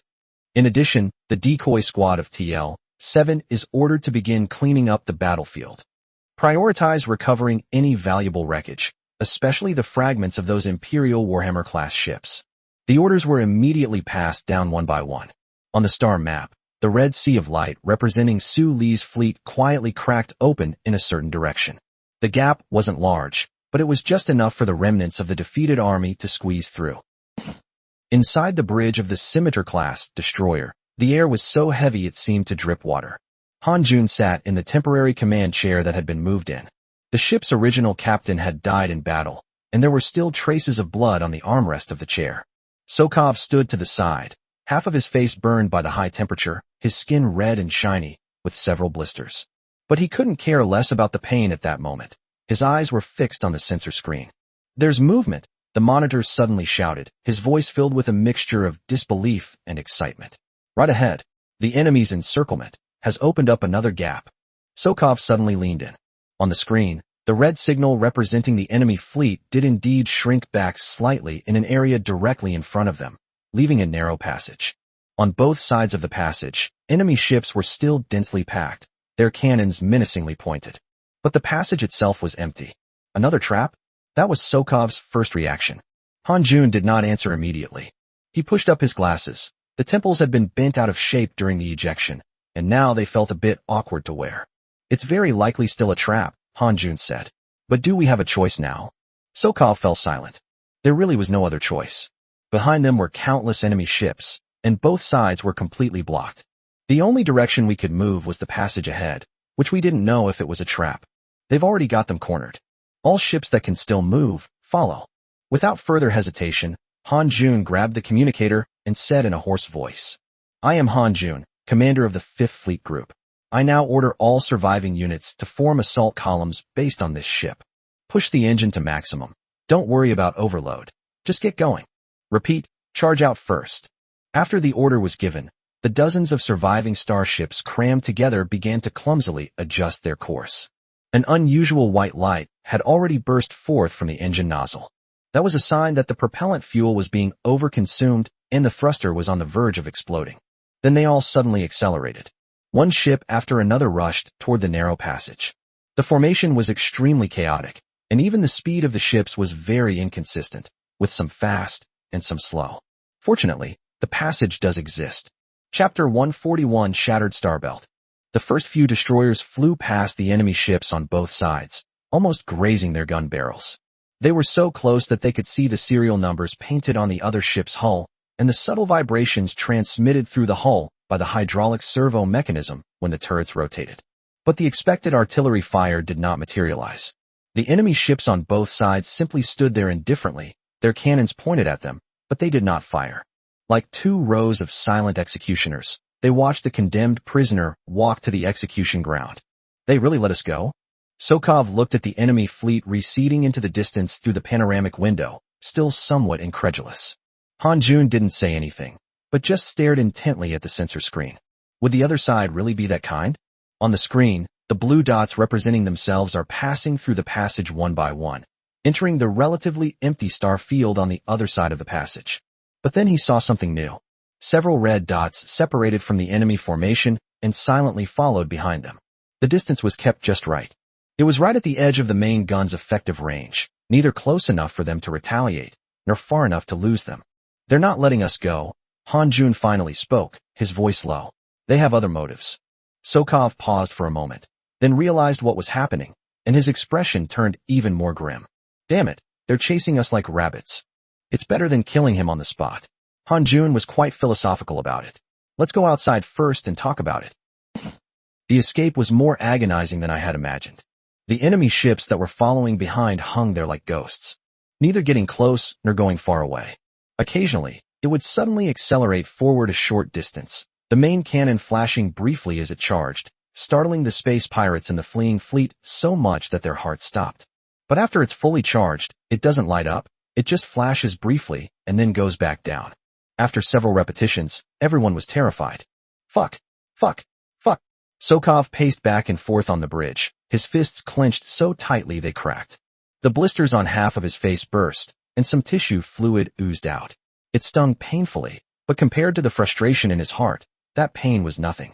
I fought half my life. When have I ever been treated like this? Han Jun ignored him. He sat in the conductor's chair, a star map spread out in front of him, his fingers slowly tracing patterns on it. The lenses of my glasses reflected the pale blue light of the star map. Stop cursing. Han Jun didn't even look up. Save your energy and think about how to explain this to Lord One-Eyed. These words were like a bucket of cold water, completely chilling Sokov to the bone. He stood frozen in place, opened his mouth, but couldn't utter a word. Explain? Of the more than 5,000 ships that went out, less than 150 returned, and most of them were damaged. With such a record, let alone an explanation, it would be merciful if One-Eyed didn't skin them alive. Then, what should we do? Sokov's momentum suddenly deflated, and his voice lowered. Survival is the priority. Han Jun pointed to several locations on the star map. But within a radius of several light years, it is all barren star field, without even a decent asteroid belt. What should we do then? Just keep running like this? Our resources won't last much longer. I know. Han Jun took off his glasses and wiped the lenses with the corner of his shirt. His movements were slow and meticulous, as if he were wiping something that could save lives, not glasses. After wiping it clean and putting it back on, he continued. So we need to find a place to hide, at least to stabilize morale. Where are you hiding? Han Jun drew a circle with his finger in a certain area of the star map. Here, the stardust belt. High-density dust clouds, strong electromagnetic interference, and a chaotic distribution of asteroids all significantly hinder sensor detection. Sokov leaned closer to take a look, and his brow furrowed slightly. I know that place. The environment is incredibly complex. Merchant ships have wandered in there before and never come out again. And we're going in our current state. It's precisely because the environment is complex that it's possible to shake off those behind us. Han Jun interrupted him. Besides, do we have any other choice now? Sokov fell silent again. There really was no other choice. They were being pursued from behind, faced desolation ahead, were running out of fuel, and were on the verge of collapse. Where else can you go besides venturing into those godforsaken, dangerous places? Attention, all ships. Han Jun picked up the communicator again. Adjust course, target, star fragmentation belt. All units, follow this ship, maintain close formation. After entering the dust cloud area, the sensors will fail, and the ships will rely on optical images and close-range communication to maintain contact. Repeat, target, fragmentation belt. After the order was given, the fleeing fleet began to slowly turn around. The engine's exhaust trails left dozens of crooked streaks in the void, like a flock of wounded birds struggling to fly towards that dark, dangerous starfield. The bridge of the Abyss One ship. Lottie raised an eyebrow as she looked at the fleeing fleet that had suddenly turned around on the star map. They went to the shattered stars. Sully saw it too. He smiled. They really know how to pick a location. That place is definitely not easy to follow. Should we order the Dongfeng Formation's pursuit fleet to continue following? Lottie asked. After entering the high-density dust cloud area, the sensor effectiveness will drop by more than 90%, and the risk of pursuit will increase. Sully thought for a moment, then shook her head. No need. Just have them guard the outer perimeter of the shattered star belt. Defend. Yes, guard, Sully said. The dog went into the thicket of thorns. We don't need to follow and get pricked. Just guard the exit and wait for them to come out on their own. He paused, then added, of course, it would be better if they didn't come out. In the shattered star belt, there are no supplies or support. Their remaining troops hiding inside are no different from waiting to die. Lottie nodded and typed new instructions on the panel. The order was quickly relayed to the Falcon-class squadron that was following behind. Several assault ships slowly slowed down on the outer edge of the star belt, then dispersed into a loose semicircular formation, aiming at the dark star field from afar. They stood there, their engines running at low power, like a few wolves lying at the entrance of a den, waiting for their prey to come out on its own. Chapter 142 missing? However, the environment inside the asteroid belt was even worse than Han Jun had anticipated. As soon as we entered the dust cloud area, all the sensor screens on the bridge simultaneously went blank. The densely packed snowflakes were mixed with irregular signal noise. Optical images aren't much better. Everything outside the window was a hazy gray, with visibility less than 500 kilometers. Fine, high-density dust particles struck the ship's armor, making a soft, rustling sound, like rain. Report. All sensors have failed, and can only maintain basic detection within a 500-meter radius around the ship. Report. External communications are under severe interference. Contact with other units in the fleet has been lost. Report. Bad news keeps coming. Han Jun waved his hand, signaling them to stop reporting. Reporting it won't help. In this situation, there's no other way but to tough it out. Shut down all non-essential systems to conserve energy, Han Jun ordered. Reduce engine power to the minimum, just enough to maintain basic maneuverability. In addition, turn on the external lights of the ship and use light signals to maintain formation communication. After the order was executed, half of the lights in the bridge dimmed. Only a few emergency lights were still on, casting a stark white light. Outside the window, the bow searchlight of the Scimitar-class destroyer lit up, casting two blurry beams of light through the dust cloud. Within the beam of light, countless tiny dust particles could be seen drifting slowly. At the edge of the beam of light, the outlines of several other starships could be vaguely seen. They also turned on their lights, like a group of blind people groping their way forward in the thick fog. Looking out the window at the deathly gray expanse, Sokov suddenly felt a chill run down his spine. Han Jun, he said softly. We should be able to get out after we come in, right? Han Jun did not answer immediately. He remained silent for a long time, so long that Sokov thought he wouldn't answer. Then he said softly, have no idea. Sokov's heart sank. He turned his head and looked at Han Jun. Han Jun sat in the command chair, his profile appearing particularly cold and hard in the light of the emergency lights. His eyes behind his glasses stared at the gray area ahead, his gaze devoid of emotion.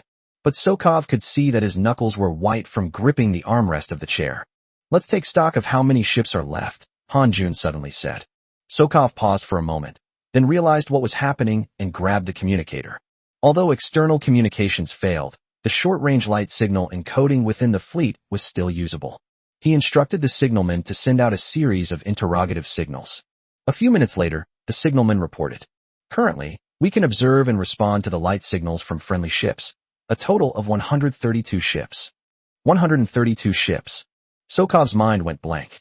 More than 5,000 ships arrived in a magnificent procession, their engine lights stretching as far as the eye could see. Now, only 132 remain. Moreover, most of them were wounded, their shields shattered, their engines overloaded, and their morale low. He glanced at the expressions of the other space pirates on the bridge. Everyone's face showed numbness, despair, and an unconcealable fear. Morale has collapsed. It collapsed completely. 132 ships, Sokov murmured, then slammed his fist on the control panel. The metal panel made a dull thud and dented slightly. Damn it, he growled. I've never fought such a humiliating battle in my life. We didn't even know who the enemy was. And we almost got wiped out. Han Jun did not respond. He simply moved his fingers slowly across the star map, his gaze shifting between the coordinates of various star sectors. It looked like they were looking for something. Or perhaps, they are just stalling for time, unwilling to face the inevitable, hopeless reality. Han Jun, Sokov asked, panting after venting his anger. What do you think One-Eyed will do to us? Han Jun's fingers stopped. He looked up and glanced at Sokov. The look in his eyes behind the glasses was chillingly calm. Dispose of. Han Jun repeated the word, then gently shook his head. Sokov, do you think we still have a chance to see One Eye? Sokov was stunned. The air in the bridge seemed to freeze completely at that moment. Meanwhile, in the Soya starfield, at the Gray Rock secret base. Inside the command center, one-eyed, Robert sat in the large command chair, his fingers tapping the armrests, making a soft clicking sound. On the tactical star map in front of him, the densely packed green signal dots representing the 5th and 7th Fleet groups had now largely darkened. No, it doesn't go dark. Instead, it disappeared completely. Still haven't you been able to get in touch? He asked, his voice a little strained. The communications officer standing in front of the control panel didn't dare to look up, his fingers flying across the panel, his forehead covered in sweat. Reporting, sir, we've tried all the regular channels, but there's no response. We've also sent 3 inquiry signals to the encrypted emergency channel, but nothing has come of it. Like a stone sinking into the sea. One-eyed, repeated the phrase, his lips twitching slightly. It was hard to tell whether he wanted to laugh or curse. More than 5,000 starships. They provided them with dozens of battleships alone, along with a whole bunch of cruisers and destroyers. But now it's just gone? Not even a distress signal came back? He stood up abruptly, the chair scraping against the floor with a harsh screech. Try again. Use every possible way to connect. What about quantum entanglement channels? What about backup neutrino links? Open them all up. Yes. The communications officer frantically started operating the system. Everyone else in the command center kept their heads down, not daring to breathe. Everyone could see that Lord One-Eyed was in an extremely bad mood at this moment. More than 5,000 starships. This is not some peripheral, ragtag space pirate group. This is the legitimate 5th and 7th fleets under the command of Fonglang. They just disappeared without any explanation? This is absolutely unbelievable. Time passed by, second by second. On the screen in front of the communications officer, the indicator light representing the communication status was always a glaring red. No connection, no response, nothing. One-eyed, Robert paced back and forth in front of the command post, his footsteps echoing in the empty hall. His mind raced. Luyun, transfer station. Even though that place was one of the important material transfer nodes on the outskirts of Fonglang, normally, the enemy would not have mobilized a large force to attack it. Han Jun and Sokov brought more than 5,000 starships with them. Logically speaking, they should have been able to take them down with ease, even with their eyes closed. Chapter 143 Emergency Contact. But now, more than 5,000 starships, both fleet groups have lost contact. There has been no further news from the Luyun transit station. All signs indicate that the probability of their complete annihilation is extremely high. My lord, the communications officer's voice trembled violently. We have tried all methods, but there is still no response. One-eyed stopped in his tracks. He turned around and looked at the communications officer. The communications officer felt a chill run down his spine from his gaze, and he shrank back. Are you sure? He asked, his voice calm. But that calm was even more frightening. Confirmed, the communications officer swallowed hard. 2 fleet groups may have already. He didn't dare say what came next. But everyone understands what it means. They may have been completely wiped out. The one-eyed man didn't speak. He sat back down in his chair, took off his tactical goggles, and pinched the bridge of his nose with his thumb and forefinger. Headache. This is a huge deal. It's gotten so big that he's starting to feel overwhelmed. 2 main fleet groups were gone just like that. This loss is so great that even if Savage himself came, he would be heartbroken. What to do? Several options flashed through his mind quickly. Should we continue sending troops? No. We don't have many fleets left to deploy, and we don't even know who the enemy is or how many troops they have. Sending more troops would be no different from sending our own people to their deaths. Are we just going to let it go like that? That won't do either. Losing the Luyun transit station is one thing, but losing 2 main fleet groups is another. If word gets out, Yalang will completely lose face in the Soya starfield. At that time, not only will those affiliated space pirate groups have ulterior motives, but even the other major powers will probably have to come and kick us while we're at it. After thinking it over, it seems there's only one option left. One-eyed, Robert took a deep breath and then slowly exhaled. It seems like they made a very difficult decision. He put his tactical goggles back on and typed a ridiculously long string of command code onto the encrypted panel on the armrest. That was the highest level emergency communication key that Savage left him. There is only one rule. Do not disturb for trivial matters. The one-eyed finger hovered above the confirm button for a few seconds. Please do not disturb me with trivial matters. But can this matter still be considered a small matter? 2 main fleet groups are gone. It's like the sky is falling. He gritted his teeth and pressed down hard. Meanwhile, the bridge of the Abyss 1 ship. Sully looked at the gradually thinning flames of the explosion on the main screen. The remaining blue dots representing the Geru fleet are now few in number. Most have turned into small gray dots representing wreckage, or have simply disappeared from the star map altogether. How's the cleaning going? He asked. Lottie stood to the side, swiping her finger across the tactics panel to bring up real-time data. TL7's recovery team is currently working, prioritizing larger fragments of the Imperial Warhammer and Imperial Blade classes. Initial recovery is expected to be completed within 3 hours. In addition, the Dongfeng Formation's pursuit fleet reported that the remnants of the Fong Wolf have all entered the asteroid belt area. They are stationed on the periphery, as ordered, and have not followed up. Sully nodded. All right, let them guard it. The dog went into the thicket of thorns. There's no need for us to follow it and get pricked. He leaned back in his chair and stretched. To be honest, this battle was fought a little too easily. The opposing force of over 5,000 ships looked formidable, but half of them were destroyed in a single salvo, and the entire force collapsed after 2 salvos. Their fighting ability is practically made of paper. Commander, Lottie suddenly spoke up. There's something I feel I need to remind you of. Explain. The strength we have demonstrated this time, especially the 50 Abyss I-class battleships, has far exceeded Garo's understanding of an ordinary force, or even a medium-sized force. Lottie turned her head, her silver-gray eyes looking at Sully. I suspect that Garo's core leadership has already received news of the defeat. And then, Sully pondered carefully. Then, they might reassess our threat level, Lottie analyzed. From a minor trouble that needed to be dealt with, it has escalated to a hostile force that must be taken seriously. Even, she paused for a moment. It might alarm Savage himself. Sully smiled upon hearing this. That's perfect, isn't that what we're looking for? He stood up and walked to the panoramic window. Outside the window, countless starship wrecks floated in the void, some still burning, others completely cooled, their metal surfaces gleaming dimly in the starlight. Beyond sight, the dark star field of the shattered star belt resembles a silent behemoth, quietly crouching in the depths of the starry sky. It's uncertain how long Han Jun and Sokov's remnant army will survive. What do you think they're feeling right now? Sully suddenly asked. Lottie thought for a moment. Despair, fear, and perhaps resentment. Unwilling to accept it. Lottie nodded. The other side had 2 fleet groups, yet they almost suffered total annihilation without even figuring out who their opponent was. Anyone would be upset in that situation. Sully didn't speak. He gazed calmly at the starry sky outside the window. Unwilling to accept it? So what? In this age of steel and flames, there are countless people who are unwilling to accept their fate. But in the end, the one with the harder fist always survives. Meanwhile, at the Limestone base, the command center, Robert's highest-level emergency communications have now been established. A dark shadow slowly emerged in the holographic projection area in front of him. There is no specific image, only a vague outline shrouded in shadow. But that chilling aura was clearly transmitted through the projection. One-eyed, unconsciously swallowed, feeling a chill run down his spine.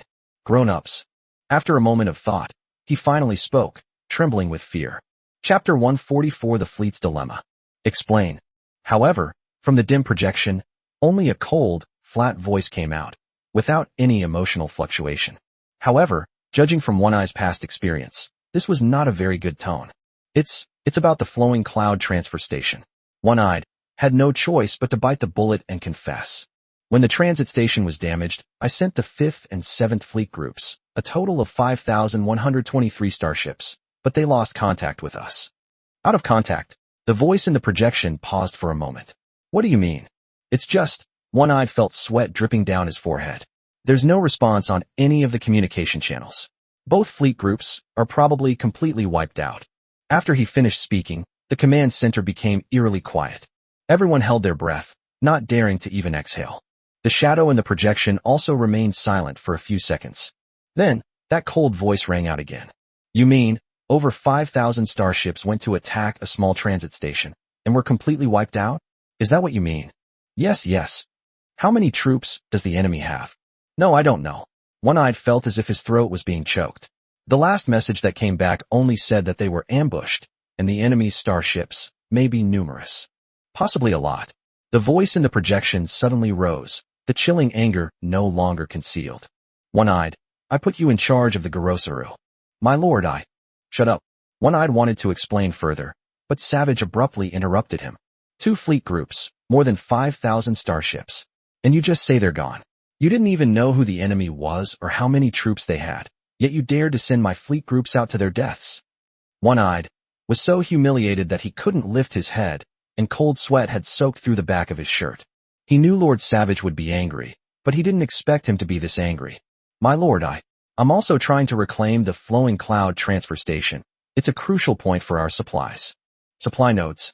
Savage interrupted him, his sarcasm undisguised. Robert, have you been sitting in the base for too long and gotten stupid? If a supply point is lost, it's lost. We can take it back later. But we've lost 2 main fleet groups. Tell me, how do we replace them? One-Eyed opened his mouth, but no words came out. How to fix it? It really can't be fixed. Although the Garo was powerful, the loss of 2 main fleet groups in one fell swoop was a devastating blow that would take at least a year or 2 to recover from. And if this gets out, what will other forces think? Is Garo no longer viable? Then, it's probably not as simple as just losing a transit point. My lord, I know I was wrong. One-Eyed immediately lowered his head. Then what should we do now? Savage in the projection remained silent for a long time. It went on for so long that One-Eyed almost thought the communication had been cut off. Then, that cold voice rang out again. Check.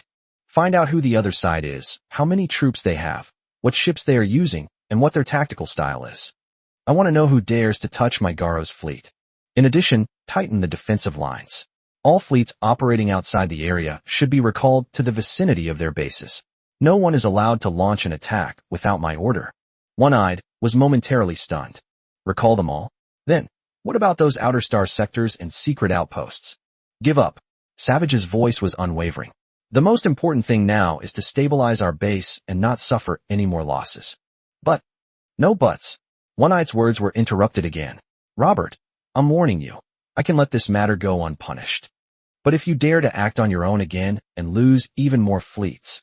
Savage paused for a moment, his voice filled with undisguised murderous intent. Then you should find a place and bury yourself. As soon as he finished speaking, the communication was unilaterally cut off. The holographic projection area went dark, leaving only One-Eyed sitting blankly in the chair. The others in the command center didn't even dare to lift their heads, for fear of incurring bad luck. One-Eyed sat there, motionless. His shirt was soaked with cold sweat, sticking stickily to his back. Savage's words were like a cold knife, stabbing into his heart and replaying in his mind. Find a place and bury yourself. That's practically a death sentence. He slowly raised his head and looked at the area on the tactical star map that represented the Luyan star system. There were once 2 green fleet group signals there. Now, only a blank space remains. One-Eyed suddenly smiled. The smile was bitter and astringent. More than 5,000 starships were gone just like that. And he, the commander, didn't even know who the other party was. This battle was fucking frustrating. He took a deep breath and then slowly exhaled. Then, he sat up straight again and began tapping his fingers on the control panel. The orders were passed down one by one. All the Fong Wolf fleets operating outside began to slowly regroup and retreat towards the Gray Rock base. Meanwhile, the outer star sectors and outposts were temporarily abandoned. Just like Lord Savage said, the most important thing now is to stabilize the base. We cannot afford any more losses. As for the Luyan galaxy, One-Eyed stared at the star map with a gloomy expression. Just wait and see. No matter who you are, if you dare to touch my Garo fleet, we'll settle this score slowly. Inside the shattered star belt, the bridge of a Scimitar-class destroyer, Han Jun sat in the makeshift command chair, looking out the window at the gray dust cloud. Visibility has decreased to less than 3 kilometers. The beams of light from the ship's external lights illuminated 2 blurry channels in the dust cloud, and countless tiny dust particles could be seen slowly drifting along the edges of the beams. It looked like snow. Report. All sensors have failed, and can only maintain basic detection within a 3-kilometer radius around the ship. Report. External communications are under severe interference. Contact with other units in the fleet has been lost. Chapter 145 New Method. Bad news keeps coming. Han Jun waved his hand, signaling them to stop reporting. Reporting it won't help. In this situation, there's no other way but to tough it out. Sokov stood to the side, half of his face burned by the high temperature, his skin red and shiny, with several blisters. But he couldn't care less about the pain at that moment. His eyes were fixed on the sensor screen. Although the screen was full of static. "Hanjun," he said in a low voice, We should be able to get out after we come in, right?" Hanjun did not answer immediately. He remained silent for a long time, so long that Sokov thought he wouldn't answer. Then he said softly, "Have no idea." Sokov's heart sank. He turned his head and looked at Hanjun. Hanjun sat in the command chair, his profile appearing particularly cold and hard in the light of the emergency lights. His eyes behind his glasses stared at the gray area ahead, his gaze devoid of emotion. I have absolutely no idea what he's thinking. Meanwhile, the Luyun transfer station. Outside the panoramic view window of the Abyss One's bridge, the once fierce battlefield has gradually calmed down. Under a sky full of stars, countless starship wrecks floated in the void. Starship wreckage of varying sizes was interspersed and densely covered the entire field of vision, with the largest stretching for thousands of meters. The starlight shone on the debris, some still glowing with a dark red warmth, others completely cooled, reflecting a cold, silvery gray sheen. Some of the wreckage even had the distorted, grotesque shapes of the explosion still visible on the surface, as if they were a pile of broken copper and scrap iron that had been crushed and carelessly thrown away. Looking across the entire galaxy, it resembles a giant steel graveyard. Sully stood quietly in front of the panoramic window, gazing into the distance, somewhat lost in thought. More than 5,000 starships were reduced to a pile of scrap metal. Although these ships weren't his, and he had no psychological burden, the sheer number of them still created a strong visual impact. "Lottie, here." Lottie's voice came from behind her.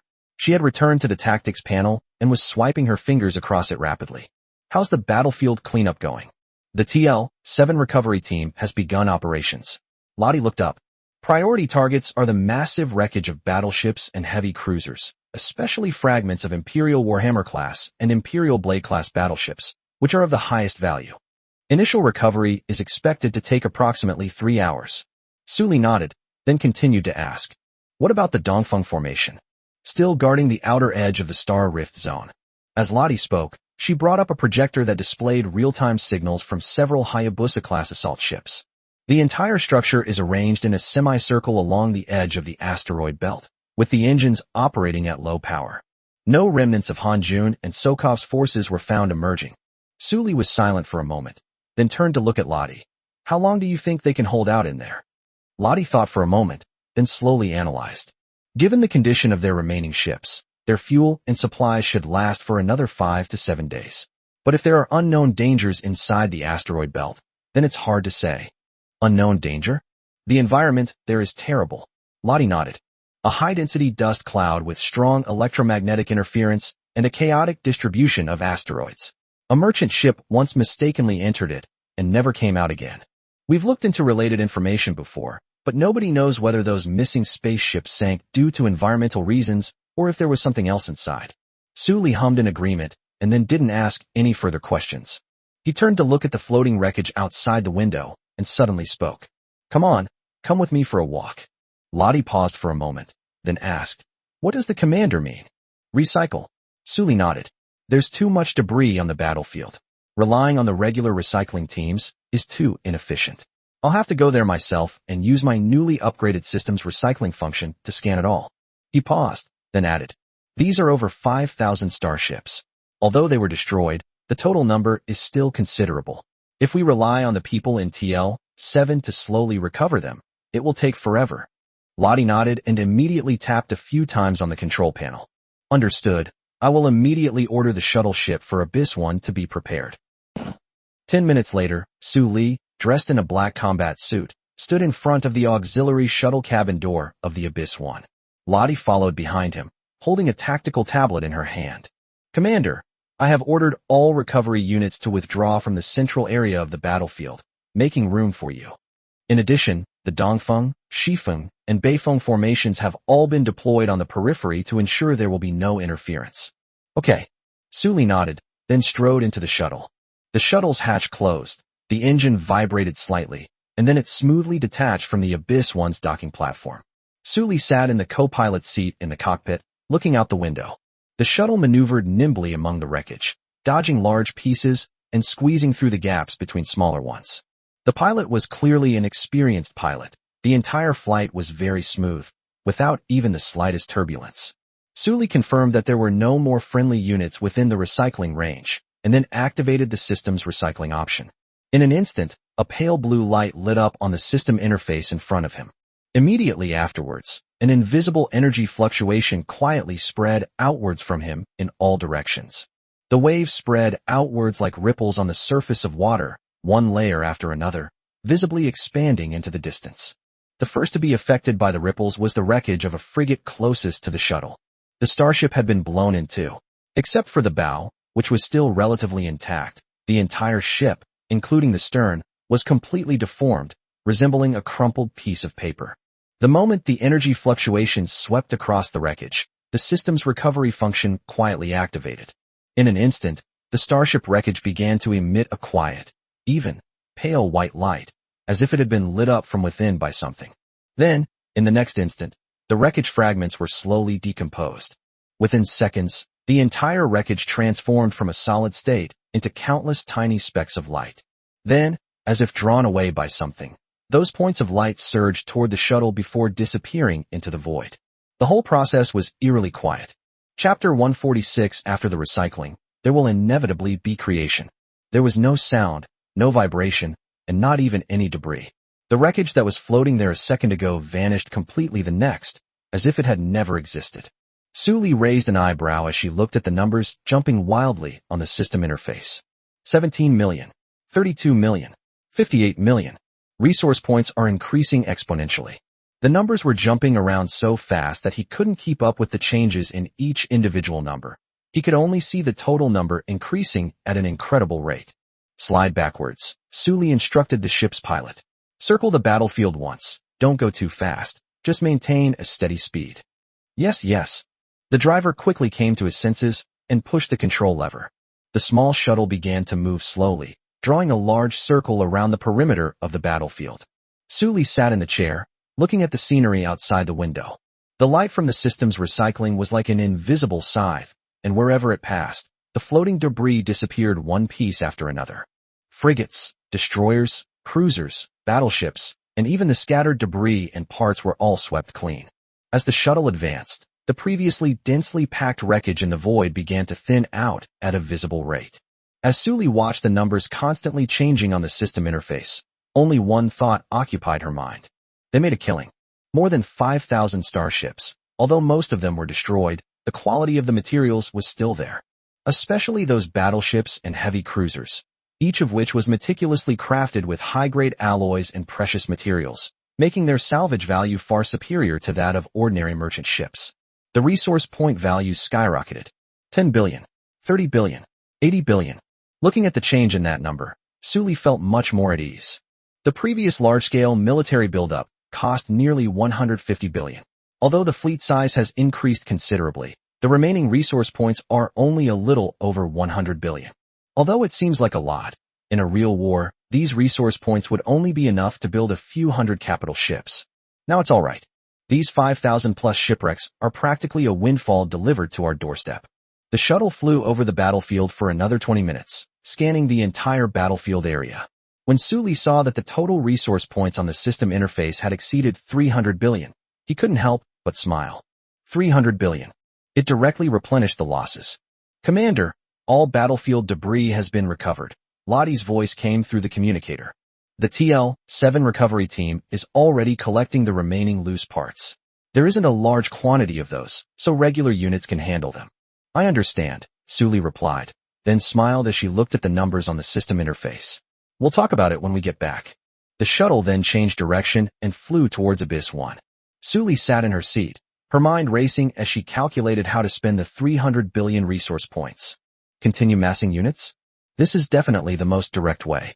With 300 billion resource points, based on the previous shipbuilding costs, we could build several thousand more Blizzard-class cruisers, or add 100 more Abyss I-class battleships. With the existing more than 1,000 Prism-class and more than 1,000 Sojin-class ships, the fleet size can be expanded to more than 5,000 ships. But the problem is, quantity alone is useless. Although the battle against Han Jun and Sokov was a victory, it also exposed some problems. For example, although his fleet had strong firepower, the maneuverability of his giant warships was ultimately lacking. Especially those Abyss I-class battleships. Although they are main battleships, their turning and acceleration are relatively slow. They are okay for positional warfare, but they are a bit weak for guerrilla warfare. Moreover, he has now successfully attracted the attention of the Garo Star pirates. Given One-Eye's personality, he certainly wouldn't let this go after suffering such a huge loss. Even if he temporarily withdraws his defenses, it's just a delaying tactic. Once he understands his own strengths and weaknesses, he will definitely make a comeback. It might not be just 2 fleet groups coming. It could very well be a much larger scale attack. Suli took a deep breath and fell into thought. Never mind, let's go back first and talk about it later.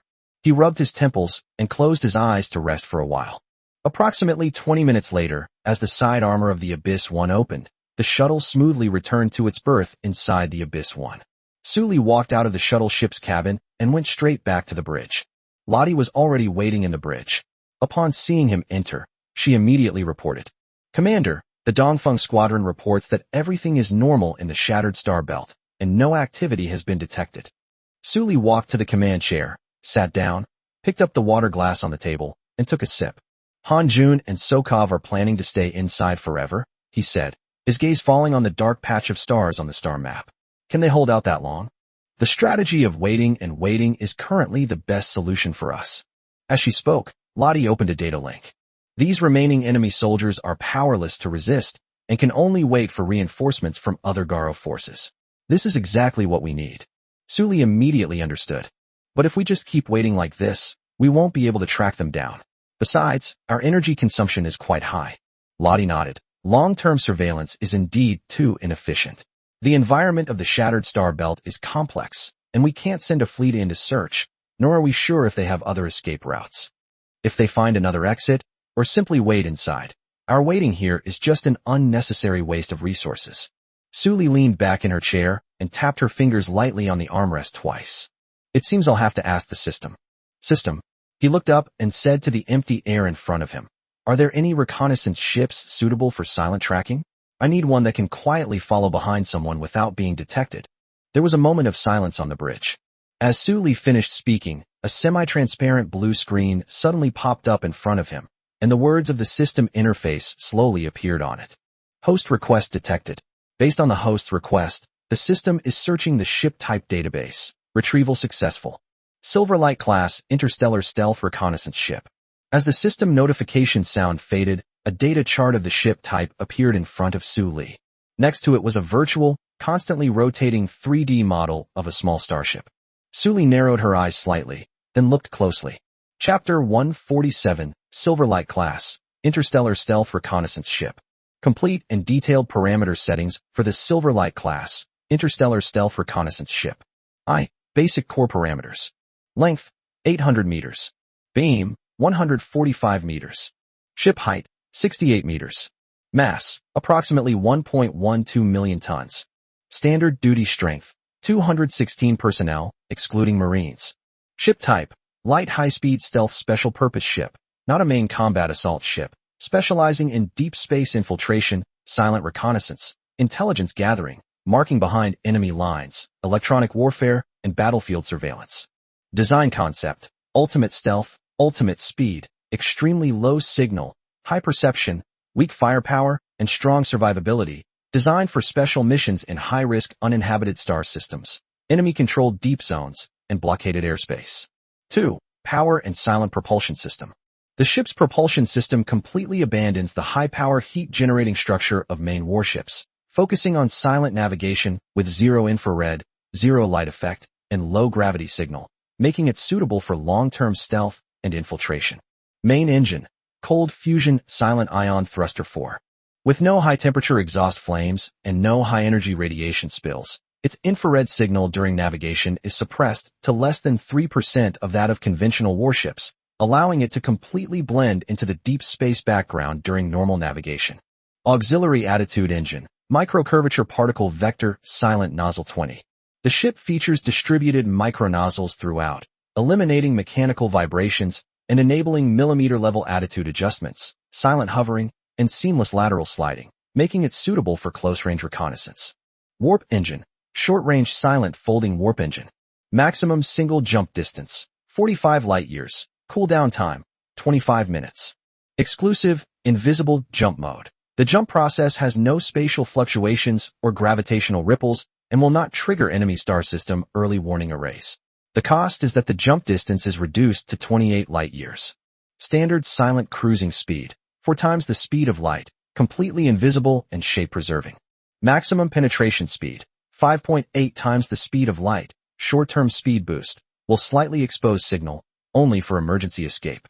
Emergency silent escape engine 2, instantaneous micro-curvature escape unit, which can instantly distort the weak space around the ship to avoid lock-on and shake-off carrier-based aircraft and missile tracking, is the core survival device. 3. Stealth and defense systems. Without heavy shields or thick armor, its core defenses are optical stealth, signal shielding, and spatial concealment, adapting to the special survival logic of reconnaissance ships. Core stealth system, silver dust global phase invisibility field. 3 core features. 1. Full-band optical stealth, absorbs all visible light, ultraviolet and infrared detection bands. The ship's hull is completely integrated into deep space and cannot be detected by visual or conventional optical detection. 2. Energy signal shielding. All weapons, engines, and electronic equipment on the ship have their energy completely internally circulated and sealed, shielding them from radar waves, energy pulses, and gravity detection signals. 3. Microphase shift. The hull is in a state of slight spatial phase shift, which can avoid most locking sensors and automatic fire control detection. Passive defensive armor. Lightweight microcrystalline silver rock stealth composite armor. It has no heavy explosion-proof structure, and its surface has an adaptive environmental reflective coating that can automatically adjust its color to match the background of the star field. It can only withstand damage from micrometeors, space debris, and stray bullets, and cannot withstand bombardment from capital ships. Emergency micro shield. Low-energy dispersive energy thin film shield. It is not capable of withstanding main gun fire and is only used to intercept close-range debris and weak energy impacts. It consumes low power throughout the process and does not break its stealth state. 4. Reconnaissance and electronic warfare system, core module. All of the ship's combat power is concentrated on perception and information suppression. Its perception accuracy and detection range far exceed those of conventional warships of the same class, and even surpass some main flagships. Main detection array, ultra-deep space global phase scanning radar 1, shipback concealed giant array. With a maximum detection radius of 3 light-years, it can penetrate enemy shields, ship armor, space fog, and nebula interference to analyze enemy ship type, quantity, weapon configuration, energy status, and remaining shield value. Secondary sensing equipment, high-sensitivity gravitational wave sensor, dark matter fluctuation detector, life signal capture array, shipborne energy spectrum analyzer. Special features. 1. Battlefield marker lock-on. Can implant invisible marker coordinates on enemy capital ships, fortresses, and fleet clusters, providing over-the-horizon precision strike guidance for our Blizzard-class and Abyss I-class capital ships. 2. Intelligence theft and intrusion. It can silently access enemy low-density star network and shipborne communication frequency band to intercept intelligence, decipher instructions, and forge false battlefield information. 3. Localized silent interference. Releases a low-intensity stealth interference fog to obscure enemy detection over a small area, providing cover for the infiltration of both the user and friendly special units. 4. Starfield mapping and modeling. Fully automatic real-time construction of 3D starfield maps, marking meteorite belts, gravitational anomaly zones, jump coordinates, and enemy ambush points. V. Weapon self-defense system, self-defense only, no offensive capability. To ensure absolute stability during stealth missions, all weapons are internally concealed, allowing for rapid signal retraction upon firing and preventing large-scale energy leakage. 1. Built-in high-precision particle sniper cannon 6. The ship features a concealed internal layout with no exposed gun barrels. Low energy and high precision, not used for attacking ships, but specifically for destroying enemy small reconnaissance aircraft, unmanned detectors, and tracking probes, and eliminating its own sources of exposure. 2. Miniature Proximity Laser Interception Array 28. With its minimalist, low-power configuration, it can intercept only close-range missile fragments and small drones. Its firing time is extremely short, and it shuts down instantly, preserving its stealth status to the maximum extent. 3. Tactical Stealth Decoy Launcher Unit 40.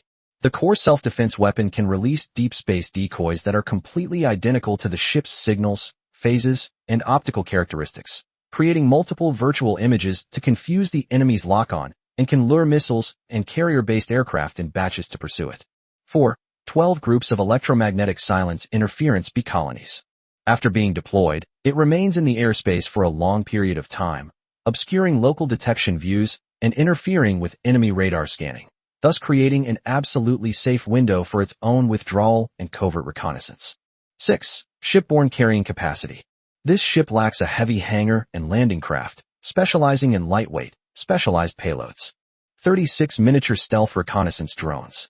This ultra-compact deep space stealth aircraft has no signal leakage and can be deployed in a split configuration to conduct reconnaissance across the entire region, transmitting back high-definition intelligence from the star system. 4 Stealth Individual Infiltration Pods. It can deploy deep space special operations reconnaissance teams to carry out missions such as boarding ships for reconnaissance, stealing secrets from strongholds, and marking targets behind enemy lines. 1 Small Emergency Rescue Shuttle Boat. 7. Ship Structure Design. Overall configuration. The ship features an ultra-slim triangular hull with no exposed weapons or large protruding structures, minimizing its radar cross-section. Cabin structure.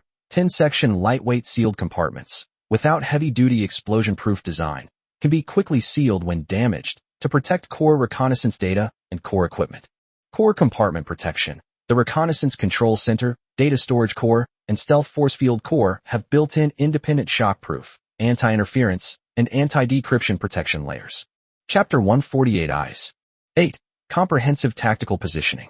Deep Space Stealth Reconnaissance Ship, Fleet Forward Deployed Eyes, Silent Surveillance Unit behind enemy lines, Battlefield Guidance, and Marking Corps, Special Electronic Stealth Ship. 1. Before the battle, a single ship would venture deep into high-risk enemy-controlled star systems to map the battlefield, gather information on enemy fleet deployments, ambush points, and fortress defense data. 2.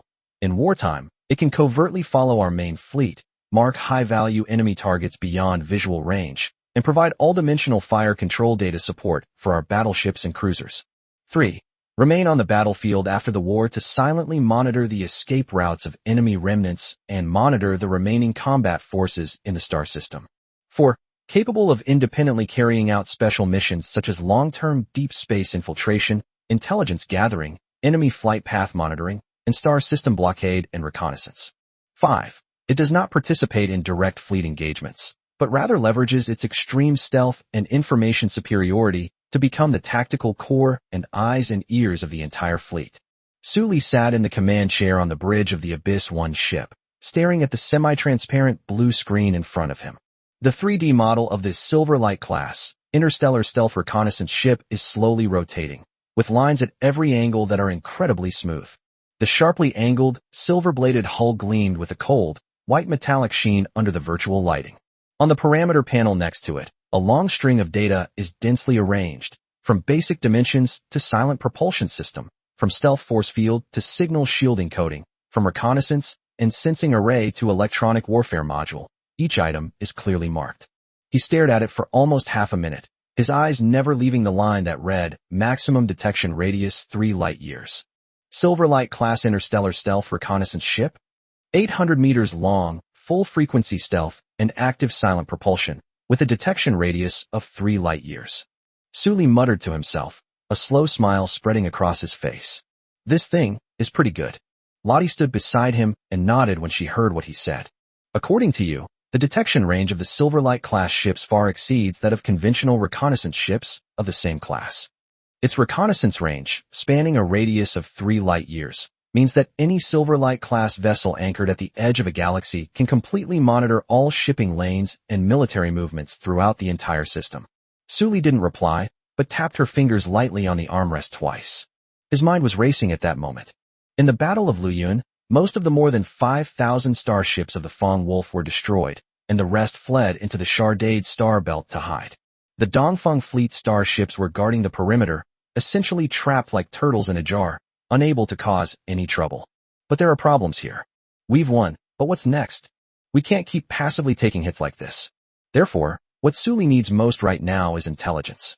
He currently knows almost nothing about the movements of the Garo core. What is One-Eyed doing now? How will Savage react after learning of the annihilation of both fleet groups? Is he already gathering more troops in preparation for a counterattack? Have even the official forces of the Manhwa Empire noticed the anomalies in the Luyun star system?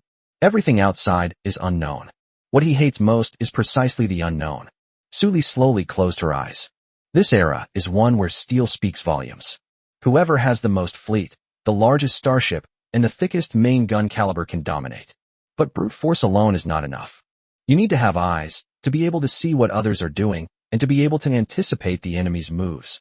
He opened his eyes again, his gaze returning to the light screen and landing on the slowly rotating silver blade model. System, Suli said. What is the realization cost of a silver-level crystal? As soon as the words were spoken, the text on the blue screen immediately changed. Silverlight class interstellar stealth reconnaissance ship. Unit cost, 1 million resource points, including supporting intelligent reconnaissance system and crew. Suli was stunned for a moment, then couldn't help but laugh out loud. 1 million. A reconnaissance ship with full-band stealth capabilities, a phase-shifting force field, and a detection radius of 3 light-years can be realized at a cost of only 1 million resource points. In comparison, the previous Blizzard-class cruisers cost several million each, while the more advanced Abyss I-class battleships cost over 100 million each. And a single Silverlight-class ship costs only 1 million. Suli had already begun calculating in his mind how many he could materialize. With its current resources worth hundreds of billions, building a few reconnaissance ships is a piece of cake. Suli's fingers suddenly stopped on the armrest, and an idea unconsciously surged into her mind. Lottie noticed his change and turned to look at him. Commander? Suli didn't answer her, but instead asked the system interface in midair. System, with its silver-level stealth capabilities, under normal circumstances, could it be detected by fixed sensor arrays in enemy star systems? The silver dust global phase stealth field of the Silverlight-class ships can suppress the ship's signal to less than 0.3% of the cosmic background noise at normal cruising speed and in silent propulsion mode. Conventional space-based defense sensor arrays have a detection probability of less than 5% against the Silverlight-class destroyer, while flagship-class shipborne sensors have a detection probability of less than 12%. Suli's smile widened a little more. Such a low probability is enough. He took a deep breath, then slowly exhaled, tapping his fingers heavily on the armrest. Lottie, exist. Tell me, what do you think we lack most right now? Lottie thought for a moment and replied, intelligence. Suli nodded immediately. That's right, intelligence. We've defeated Han Jun and Sokov, but we know almost nothing about the movements of the rest of the Garo fleet. What is One-Eye doing now? Now that Savage knows both fleet groups have been wiped out, will he go berserk and gather all his forces to attack us? He stood up, walked to the panoramic window, and looked out at the now quiet void. And then there's the Manhwa Empire. The Luyun star system is, after all, the territory of the Manhwa Empire. With such a major event occurring, it's impossible that the star region governor hadn't received any news at all. Just because they haven't moved now doesn't mean they'll never move. Lottie pondered. So, you mean we need to build our own intelligence network? That's right. Suli turned around and looked at Lottie. I want to weave a net, a celestial net that covers the entire galaxy. He walked to the tactics panel and brought up the holographic star map. On the star map, the 73 star regions of the Manhwa Empire spread out like a giant spider web, while the Cologne Empire, which matched it, occupied a large territory on the other side. Between the two, the Principality of Ars is huddled in the crevice between them. Suli traced a line on the star map with his finger from the northernmost star region of the Manhwa Empire all the way to the southernmost point. I want my eyes to be able to see every movement in these 73 star systems. Chapter 149 materializes. He swiped again, pointing to the territory of the Cologne Empire. At the same time, we must keep a close eye on the movements of the Cologne Empire. Finally, his finger stopped at a certain coordinate in the Soyuz starfield. We also need to see what those Garo guys are up to. Lottie frowned slightly. What is the commander's plan? Suli smiled. I want to build an invisible intelligence network that can cover all 72 star systems of the Manhwa Empire. Lottie fell silent. But she wasn't the type to fall silent out of shock or bewilderment. Instead, she was thinking rapidly. A few seconds later, she looked up and decisively drew her own conclusion. To build such a network, at least 100,000 Silverlight-class ships would be needed, and each ship costs 1 million resource points, so the total resource points required would be only 100 billion, Sully replied. That's right. Lottie nodded. Moreover, the commander has ample resources, and considering the strategic value this intelligence network can bring, the cost is already quite low. Sully stood in front of the star map, his finger starting from the Luyan galaxy and extending outwards along several major interstellar routes. The first phase of deployment will cover the 3-star sectors surrounding Luyan, and then gradually extend to the entire Soya star region, especially the main activity areas of the Fong Wolf, which are the key areas. He tapped his finger a few times on the star map, marking several coordinates. These are the interstellar routes on the border of the Monya Empire, and commercial routes and military supply lines are all on them. Deploy at least one squadron of Silverlight-class destroyers on each shipping lane, maintaining alternating patrols to ensure round-the-clock, comprehensive surveillance. Then there are several military fortresses on the border of the Empire, and the location of the Star Region Governor's office. Each fortress deployment also needs to be staffed with personnel who will infiltrate in batches to monitor the garrison's movements in real time. Lottie stood behind him, looking at the dense markings he had made on the star map. After marking the area, Sully turned his attention to the region of the Cologne Empire. We can't overlook Cologne either. Although we don't have any direct conflict with Cologne right now, their Ophelia is still on our ship. He paused for a moment, then drew a circle on the star map with his finger. The border star systems of the Cologne Empire, especially those routes that Caesar might use to deploy troops and pursue Ophelia, must be closely monitored. Finally, his finger landed on the limestone base in the Soya starfield. And here, his eyes narrowed. The Silverlight-class satellites form a closed monitoring network around this location. Any starship leaving the base, whether alone or in a formation, must transmit intelligence back immediately. Lottie looked through all the coordinates he had marked and nodded slightly. Based on this deployment density, the first batch will require approximately 30,000 ships. Sully shook her head. 30,000 ships are not enough. What I need is redundancy, is insurance. He turned around and looked at Lottie. I will directly manifest 100,000 ships. First, complete the deployment I just mentioned, and then disperse the rest as mobile reserves. Then, wherever there's a need, we can fill the gap immediately. Lottie didn't speak, she just nodded. Sully walked back to the command chair and sat down. System. Exista. Generate 100,000 Silverlight-class, interstellar stealth reconnaissance ships in batches. Equip them with intelligent reconnaissance systems and full crews. Generate them directly. The system interface lit up, and lines of data were refreshing rapidly. Command received. Sufficient host resource points detected. Beginning to materialize. The first batch of 100,000 Silverlight-class interstellar stealth reconnaissance ships is being realized. Resource points deducted. 100 billion resource points. Sully looked at the number, and the corners of her mouth curved into a smile. 100 billion in exchange for 100,000 stealth reconnaissance ships. It's a good deal. Very cost-effective. He leaned back in his command chair, his gaze fixed on the empty space outside through the panoramic window. In the outer reaches of the flowing cloud transfer station, something is happening that could drive any interstellar power mad.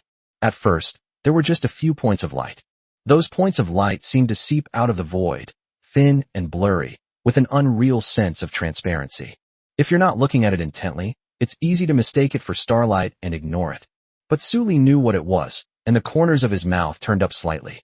Lottie stood beside him, also gazing out the window, her silver-gray eyes unblinking. Immediately afterwards, the number of light spots began to increase, and they spread out at a speed of thousands upon thousands. They appeared simultaneously in the vast airspace surrounding the flowing cloud transfer station, spreading out densely, as if someone had scattered a handful of silver seeds in the void. Every seed was glowing, a cold, white light devoid of any temperature. The system's realization process has officially started. Outside the panoramic window, in the void closest to the transfer station, the outline of the first Silverlight-class ship began to solidify. Its hull went from transparent to semi-transparent, and then to completely solidified, all in less than 30 seconds. The ship's silver blade-shaped hull is long and sharp, and its triangular structure reflects a cold metallic luster under the starlight, yet it is not as aggressive as ordinary warships. Looking at it, its light is restrained, as if it has been deliberately suppressed, ready to merge into the darkness at any moment. The first one is complete, Lottie said softly. Sully didn't speak. but simply raised her chin, signaling her to continue watching. The second, the third, the 10th, the 100th. As if hearing a silent command, numerous, silver light beings began to emerge outwards in concentric circles, centered on the flowing cloud transfer station. Each ship is a standard 800-meter long, with a silver-bladed triangular design. The hull surface has no exposed weapons or protruding structures, and is as smooth as a pebble that has been washed by water for millions of years. But that smoothness is not soft. Rather, it carries a cold, hard quality of extreme industrial aesthetics, with each layer of armor precise to the micrometer level. Sully watched for a while, then suddenly chuckled. "Lottie, look at the surface of the ship." Lottie followed his gaze. After the Silverlight-class ships were fully materialized, the stealth composite armor on their hull surfaces began to activate automatically. It seems to be alive, adjusting its surface reflectivity in real time according to the light environment of the surrounding star field. Some of the ship's hulls turned a deep indigo blue, blending into the background color of the dark matter nebula on the outer edge of the Luyan star system. Some of the ship's hulls turned completely black, merging into the void. Chapter 150: The Stealth Array Effect. Some starships happen to be within the illumination range of a white dwarf star, and their surfaces automatically emit a faint, cool white light, perfectly simulating the scattering pattern of the surrounding starlight. "An adaptive environmental coating," Lottie said, her voice carrying a hint of admiration typical of a technician. "It's activated at the same time as it's generated. That's incredibly efficient." She didn't finish her sentence because the view outside the window made her swallow the rest. 1,000 ships, 3,000 ships. No, to be precise, it has already exceeded 10,000. The panoramic window has a limited field of view, but even within this limited field of view, the silhouette of the Silverlight-class stealth reconnaissance ship already filled the entire airspace. They are not crammed together haphazardly, but rather automatically arranged in a precise queue. Each ship is spaced precisely between itself, and the three layers are stacked alternately to form a three-dimensional, ever-expanding silver matrix. From Su Li's perspective, the ships were arranged so neatly that the nearest rows looked as if they had been measured with a ruler. But what's most striking isn't the neatness, but rather the quietness. 100,000 starships were being generated simultaneously, yet there was no engine roar, no energy howl, and not even any electromagnetic noise leakage. The entire void was as quiet as an empty silver forest, with only the cold light slowly flowing across the surface of the ships reminding everyone that this was a group of powerful warships. "This setup," Sully said, hands behind his head, a hint of lazy smugness in his voice. "If the border outposts of the Monya Empire saw this, their intelligence officers would probably have a heart attack on the spot." Lottie nodded seriously. "Most likely." Sully was amused by her serious answer and glanced at her sideways. Lottie's face was expressionless, but her gaze remained fixed on the window, her pupils reflecting the dense array of silver ship shadows. She was counting silently. Sully noticed, but didn't disturb her. She just smiled and shook her head. Outside the window, the manifestation of the Silverlight-class stealth reconnaissance ship has entered a new phase. The foreground area was completely filled with silver ship hulls, and the newly generated ones had begun to extend into the distant void. They resemble a layer of silver gauze, spreading outward from the periphery of the transfer station and extending along the edge of the gravitational field of the Luyan galaxy. The first batch of generated Silverlight-class stealth reconnaissance ships has completed all self-check procedures. The cold light on the surface of the ship has changed from the initial unstable flickering to a constant and uniform dim light. This indicates that their stealth force field core has already begun low-power preheating. "Commander, look over there." Lottie suddenly pointed in a direction out the window. Sully looked in the direction she was pointing. In that slightly remote airspace, approximately 300 Silverlight-class ships are currently forming a self-organizing formation. Without any orders, the intelligent reconnaissance systems on these ships automatically identified each other's positions and began to rearrange themselves into the optimal cruising formation. 12 ships form a squadron, and 3 squadrons form a company. They maintain a distance between each other accurate to the meter, slowly rotating, intersecting, and nesting in the void, like some kind of precise mechanical dance. The entire process was seamless, without any collisions or leakage of communication signals. All information exchange was accomplished through laser microlinks between the ship hulls. From the outside, they look like 300 silver fish, swimming silently in the dark depths of the sea, each one knowing where it should go. That's a silver-level swarm intelligence system. Lottie's voice finally showed a hint of emotion. Completely silent networking with zero electromagnetic leakage. Theoretically, even if an enemy reconnaissance ship passes by, it will only think that it is an ordinary starry sky. That's how it is in theory, Sully nodded. Which is why we need a lot of experiments to verify this theory. He stood up, walked to the panoramic window, and placed one hand on the cold, transparent material. From this angle, you can see even more of the Silverlight-class stealth reconnaissance ships. Several large ships nearby almost filled the entire field of vision, their 800-meter hulls appearing extremely long and imposing at such close range. But what truly sends chills down your spine is the dense sea of starships stretching into the distance against the dark void. 50,000 ships. Sully made a mental estimate. The number of ships outside the window should already exceed 50,000, and they are still being generated at a rate of hundreds per second. The system was more efficient than he had expected. The parking airspace around the Luyan transfer station was not very large, but Lottie had obviously anticipated this situation before Sully. She cleared part of the area in advance and extended it to the deep space area surrounding the transit station. Lottie, exist. You made preparations in advance. Lottie nodded without changing her expression. The standard berthing capacity of the Luyan transfer station is relatively small. If it is not expanded, there will be overcrowding after the first batch of reconnaissance ships arrive. I submitted the extended coordinates to the system at the same time you gave the order. Approximately 60,000 ships have now been generated within the mooring area, with the remaining 40,000 distributed across 5 temporary mooring points on the periphery. Well done, Sully praised sincerely. Lottie didn't respond to the compliment immediately. Instead, the tips of her ears turned slightly red, but she quickly concealed it by tilting her head to the side. Time flies. When the number of Silverlight-class ships generated exceeded 70,000, a strange phenomenon began to appear. The sheer number of those densely packed silver hulls caused the adaptive coating on their surfaces to gradually create a collective effect. All the Silverlight-class interstellar stealth reconnaissance ships are matching the light environment of the surrounding star system in real time. When 70,000 ships simultaneously adjusted their surface reflectivity, the void around them gradually began to produce a strange visual distortion. It doesn't seem like space is distorted, but rather light is distorted. Standing inside the Luyan transfer station and looking out, the entire airspace appears as if it has become a giant optical lens, where starlight undergoes extremely weak refraction and scattering as it passes through that area. This effect is so subtle that even the most sensitive optical detection equipment can hardly detect it, but to the naked eye, you can sense that something is wrong about that part of the night sky. After all, it was so smooth and quiet, as if someone had covered that void with a very thin silver veil. The stealth array effect, Lottie explained. The stealth field coverage of a single Silverlight-class vessel reaches a full 99.97%, but when the density reaches a certain level, the residual optical signals will superimpose and interfere, forming a very weak optical distortion.